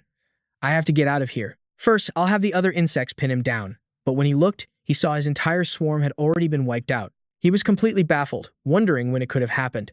But then, an idea sparked in Huang Chong's mind. That's right, he's carrying a normal child. To protect him, he can't fight at full power. He prepared to attack the child to force Yang Fan back. But before he could even move, Yang Fan had already greeted him. Huang Chong collapsed, his mind reeling. When did he attack? I didn't see a thing. Where's the child he was holding? Did he disappear? When he looked again, William was also gone. Just then, a voice called down from the church roof. Savior, we're up here. With just a glance, we suddenly appeared on the balcony. Yang Fan calmly reassured them. Don't worry. I'm the one who brought you up here. Wait until I deal with him, and I'll bring you back down. Huang Chong heard this and wondered, is this a new ability? I have to survive and report this to the Great One. He then arrogantly ordered, let me go. I am the messenger of Lord Morpheus. Hearing this, Yang Fan replied coldly, you don't have that right. Besides, I have nothing to say to Morpheus. He didn't expect such a reaction, so he tried another threat. The Great One will not forgive you. Yang Fan replied without a hint of concern. Don't worry. I have no intention of forgiving him either. Below, streams of red light enveloped Huang Chong's body as Yang Fan snapped his fingers and said, it's time for the final preparations. Suddenly, the old man and the boy reappeared, surprising Yang Fan. Why did you come back down? William immediately replied respectfully, thank you so much, Savior. A second later, Yang Fan got straight to the point. There's no time for small talk. Morpheus is slaughtering humanity, forcing me to rush everywhere and save people to stall for time. He's definitely preparing something massive. The old man said apologetically, I'm sorry. We wasted your precious time just to save us. But Yang Fan praised him without hesitation. Don't be. The world needs more people like you. If I save the world but there's no one left, it's all meaningless. After his words, Yang Fan gave them a final warning. I'm going to deal with the last of the insect leaders. You must prepare for the final day. William asked, confused, prepare for what? Yang Fan turned to leave. That's all. I'm heading out now. But a child's innocent voice stopped him in his tracks. Wait, big brother, why won't you hide with us? What if you don't make it back? Yang Fan paused, his voice filled with unwavering resolve. Because I refuse to let children like you live in the shadows. So if I don't return, it means I'm gone for good. With those final words, he vanished into thin air. The scene shifts to the Huadu White House, where an urgent report rings out. My lord, Yang Fan has saved Huadu City, and he's heading straight for us. Huang Chong knelt respectfully. What are your orders? Murphy replied with chilling calmness. There's no need to stall. I have finished absorbing the origin fragments of the other emperors. Then, a smirk played on his lips. So, you finally arrived. A voice echoed back, cold as steel. That's right. And I'm here for a kill. Only Huang Chong was left bewildered by the newcomer's identity. A split second later, Yang Fan shattered the door, striding in. His voice was laced with ice. The debt between us. It's time to settle the score. But even facing that burning rage, Murphy remained completely unfazed. Don't be so hostile. We can talk this out. Yang Fan let out a bitter laugh. Is there anything left for us to discuss? Instead of a direct answer, Murphy began a chilling explanation. The patterns on a butterfly's wings exist for one reason. To intimidate a more powerful predator. When we first met, my true strength was no match for yours. So I put on my strongest front, forcing you to be cautious. And in that moment of hesitation, I took the bodies of the other emperors. But now, I have devoured their origins. My power is absolute. Yang Fan understood the threat perfectly, but his confidence never wavered. The master of the Dark Star. I've killed him once. Absorbing all the origin fragments just means I'll have to kill him again. Murphy's calm facade shattered. Silence. I am Murphy, not the master of the Dark Star. I am my own being, not a mere fragment of another. Are humans not just pieces of flesh that fall from their mothers? Do you consider yourself a part of your mother? I admit, I inherited the swarm's feelings for you from him. The hatred and the fear. This feeling of being just a part of someone else. It disgusts me to my very core. But as my own power grows, that shadow's influence fades. So how about a deal? Give me your origin power. Help me break free from the master of the Dark Star's influence completely. And in return, I will spare all of humanity. Hearing this, Yang Fan's expression grew thoughtful. Then he asked, a sharp edge to his voice, "Are you out of your mind? To abandon my strength and foolishly place our fate in the hands of an enemy? To surrender my origin flame sword would be the ultimate betrayal of everyone who believes in me." Hearing this, Murphy's voice tinged with regret. In that case, I'll have to take it from you myself. In an instant, Murphy shifted into a battle stance. The air crackled with tension as they faced off, neither making the first move.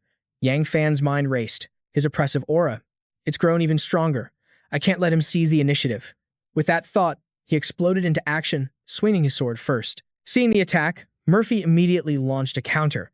Two colossal forces collided in a blinding flash, but Yang Fan's attack seemed to hold the upper hand, pushing back against the tide. Everything around them, except for the two combatants, was utterly obliterated by the shockwave.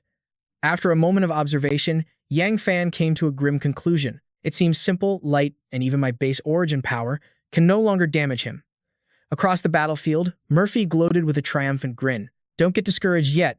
I have plenty of familiar tricks. The power of my law is concealment, or perhaps you'd call it darkness. With my law, I can fuse any type of energy together, simply by concealing the parts that don't harmonize. I can wield any power I choose. With that declaration, he unleashed a devastating attack straight at Yang Fan. A cataclysmic explosion tore through the landscape.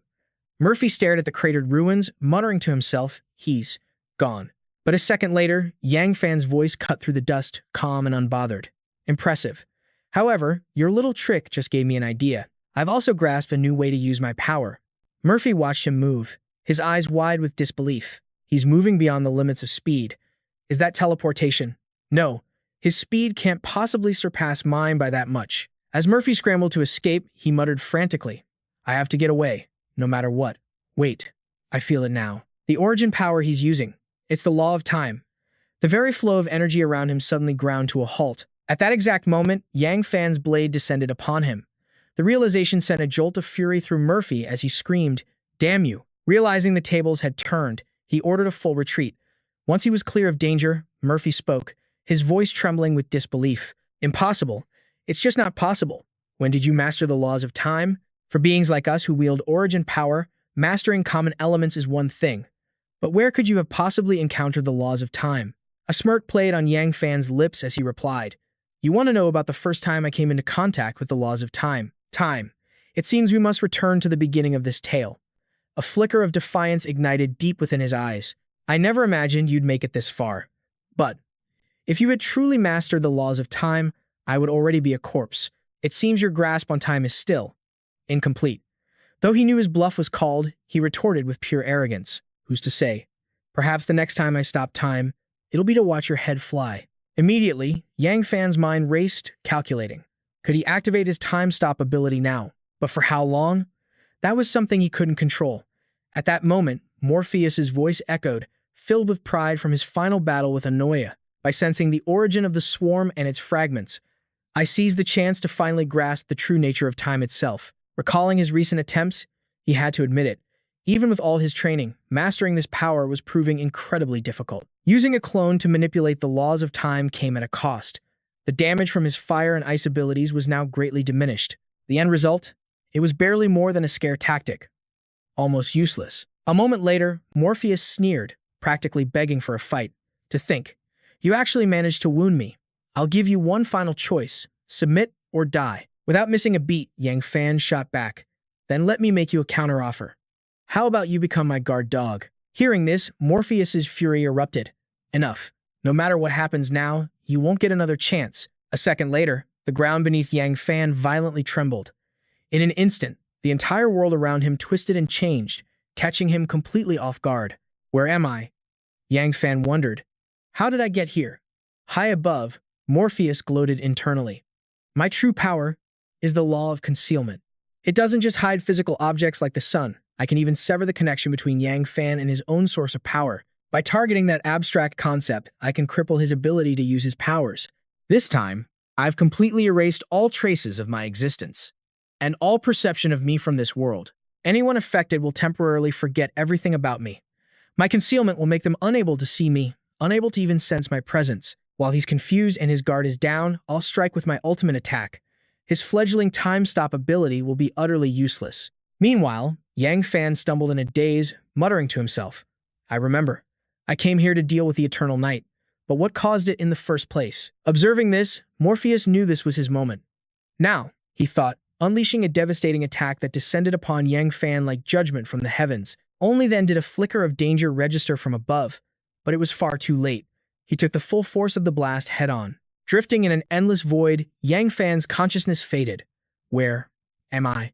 He even began to wonder if he was already dead. He felt strange vibrations in this new realm, asking himself again, is this the afterlife? No, I can't die here.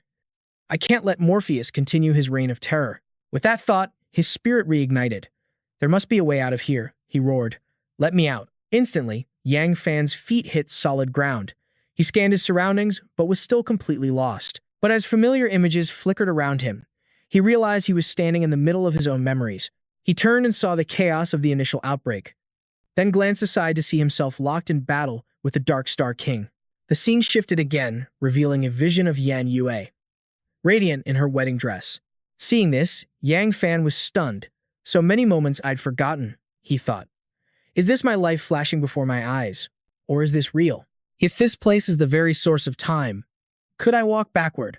Could I go back and change everything right from the start of the apocalypse? Just as he wavered, a voice called out, you have to move forward. Yang Fan was stunned to see who was speaking. Seeing her, he gasped. Xing Shui. No, you're the Xing Shui from the past. But then he questioned it. The Xing Shui of the past. Are you just a reflection in the river of time, or am I just hallucinating? He turned again, only to see Mu Yi. Yang Fan, we're here too. All of us. Then, Yan Yue appeared, her voice filled with hope. You promised you would come back to us. You can't turn back now. Witnessing this, Yang Fan stood frozen for a moment before it all clicked. So this is, I finally understand, whether this is my life flashing before my eyes or just a projection of time. Our struggles, our growth, all the changes we've endured, that is what defines our time. It's everything that made us who we are. And I'm not alone this time. I can't turn back now. So tell me, how do I get back? Hearing his resolve, Xing Shui smiled. The way back is through the very consciousness of time's origin. She paused, then pointed. Look ahead. The path before you is the future. It holds infinite possibilities. But right now, two paths are the most certain. One leads to the future you've fought for, while the other leads to the absolute extinction of all life. After your transmigration, this entire journey has been a trial for you. Every moment you've experienced will become the source of your power over time. And with that, reflections of the past like us will finally fade away. So she ended with one last, passionate command. Give it your all. In the next instant, streams of brilliant blue light enveloped Yang Fan's entire body. On his face, the ancient characters of the time stream began to appear. Yang Fan's form suddenly shifted as he spoke a quiet revelation. The origin body is merely a vessel built upon the foundation of time itself. It is time to return. In a flash, he was back on the battlefield where his duel with Mo Fei raged on. The villain was utterly shocked to see Yang Fan reappear. Utter disbelief and confusion swirled in the depths of Mo Fei's eyes. He stammered, What are you? Yang Fan replied with cold indifference, Sorry, but a beautiful future awaits me. I have no more words to waste on you. With that, he surged forward, unleashing a devastatingly powerful blow. Mo Fei was instantly sent flying with the force of a hurricane. Unable to accept this outcome, he cursed under his breath, Damn it, how can this be? Just then, Yang Fan brought time to a dead halt, then shot toward Mo Fei with the speed of light. Yang Fan thought to himself, Mo Fei, your grave is calling. Then, he unleashed his divine technique. His opponent was instantly sliced into countless pieces by his overwhelming power. The crown that once sat upon Mo Fei's head tumbled to the ground. Without mercy, Yang Fan crushed it beneath his foot, a clear testament to the villain's absolute and pathetic defeat. After dealing with Mo Fei, Yang Fan sighed, The sun rises, same as always. Everything is finally over. He gazed into the distance for a long moment, then spoke with deep emotion. It's time to go home. The scene shifts 10 years into the future, as a child's voice rings out, Daddy. Yang Fan opened his eyes to see two adorable little girls calling his name. He asked gently, Daddy is resting. Can you two play by yourselves for a while? The little girl in red replied, Daddy, Auntie told us to come get you. At that moment, Qing Shui appeared, saying, "It's already afternoon, and you're still this relaxed." Hearing this, Yang Fan offered an excuse. "Well, things are different now. I'm allowed to be a little lazy." She didn't want to argue, so she simply announced, "Everyone has come to pick you up." Before Yang Fan even saw them, he heard Mushu's group greeting him. "Boss, we're here." Yan Yue then said, "It's not early anymore. It's time to go to the celebration." Qing Shui was afraid his dawdling would get him left behind. She immediately urged him, "Brother, let's hurry." Yang Fan happily took his two children by the hand, and then replied, "All right, let's go." He took a slow step forward and thought to himself, "This is the very goal I fought for. This is the life I have always dreamed of. The new era for humanity has officially begun." Yeah, model.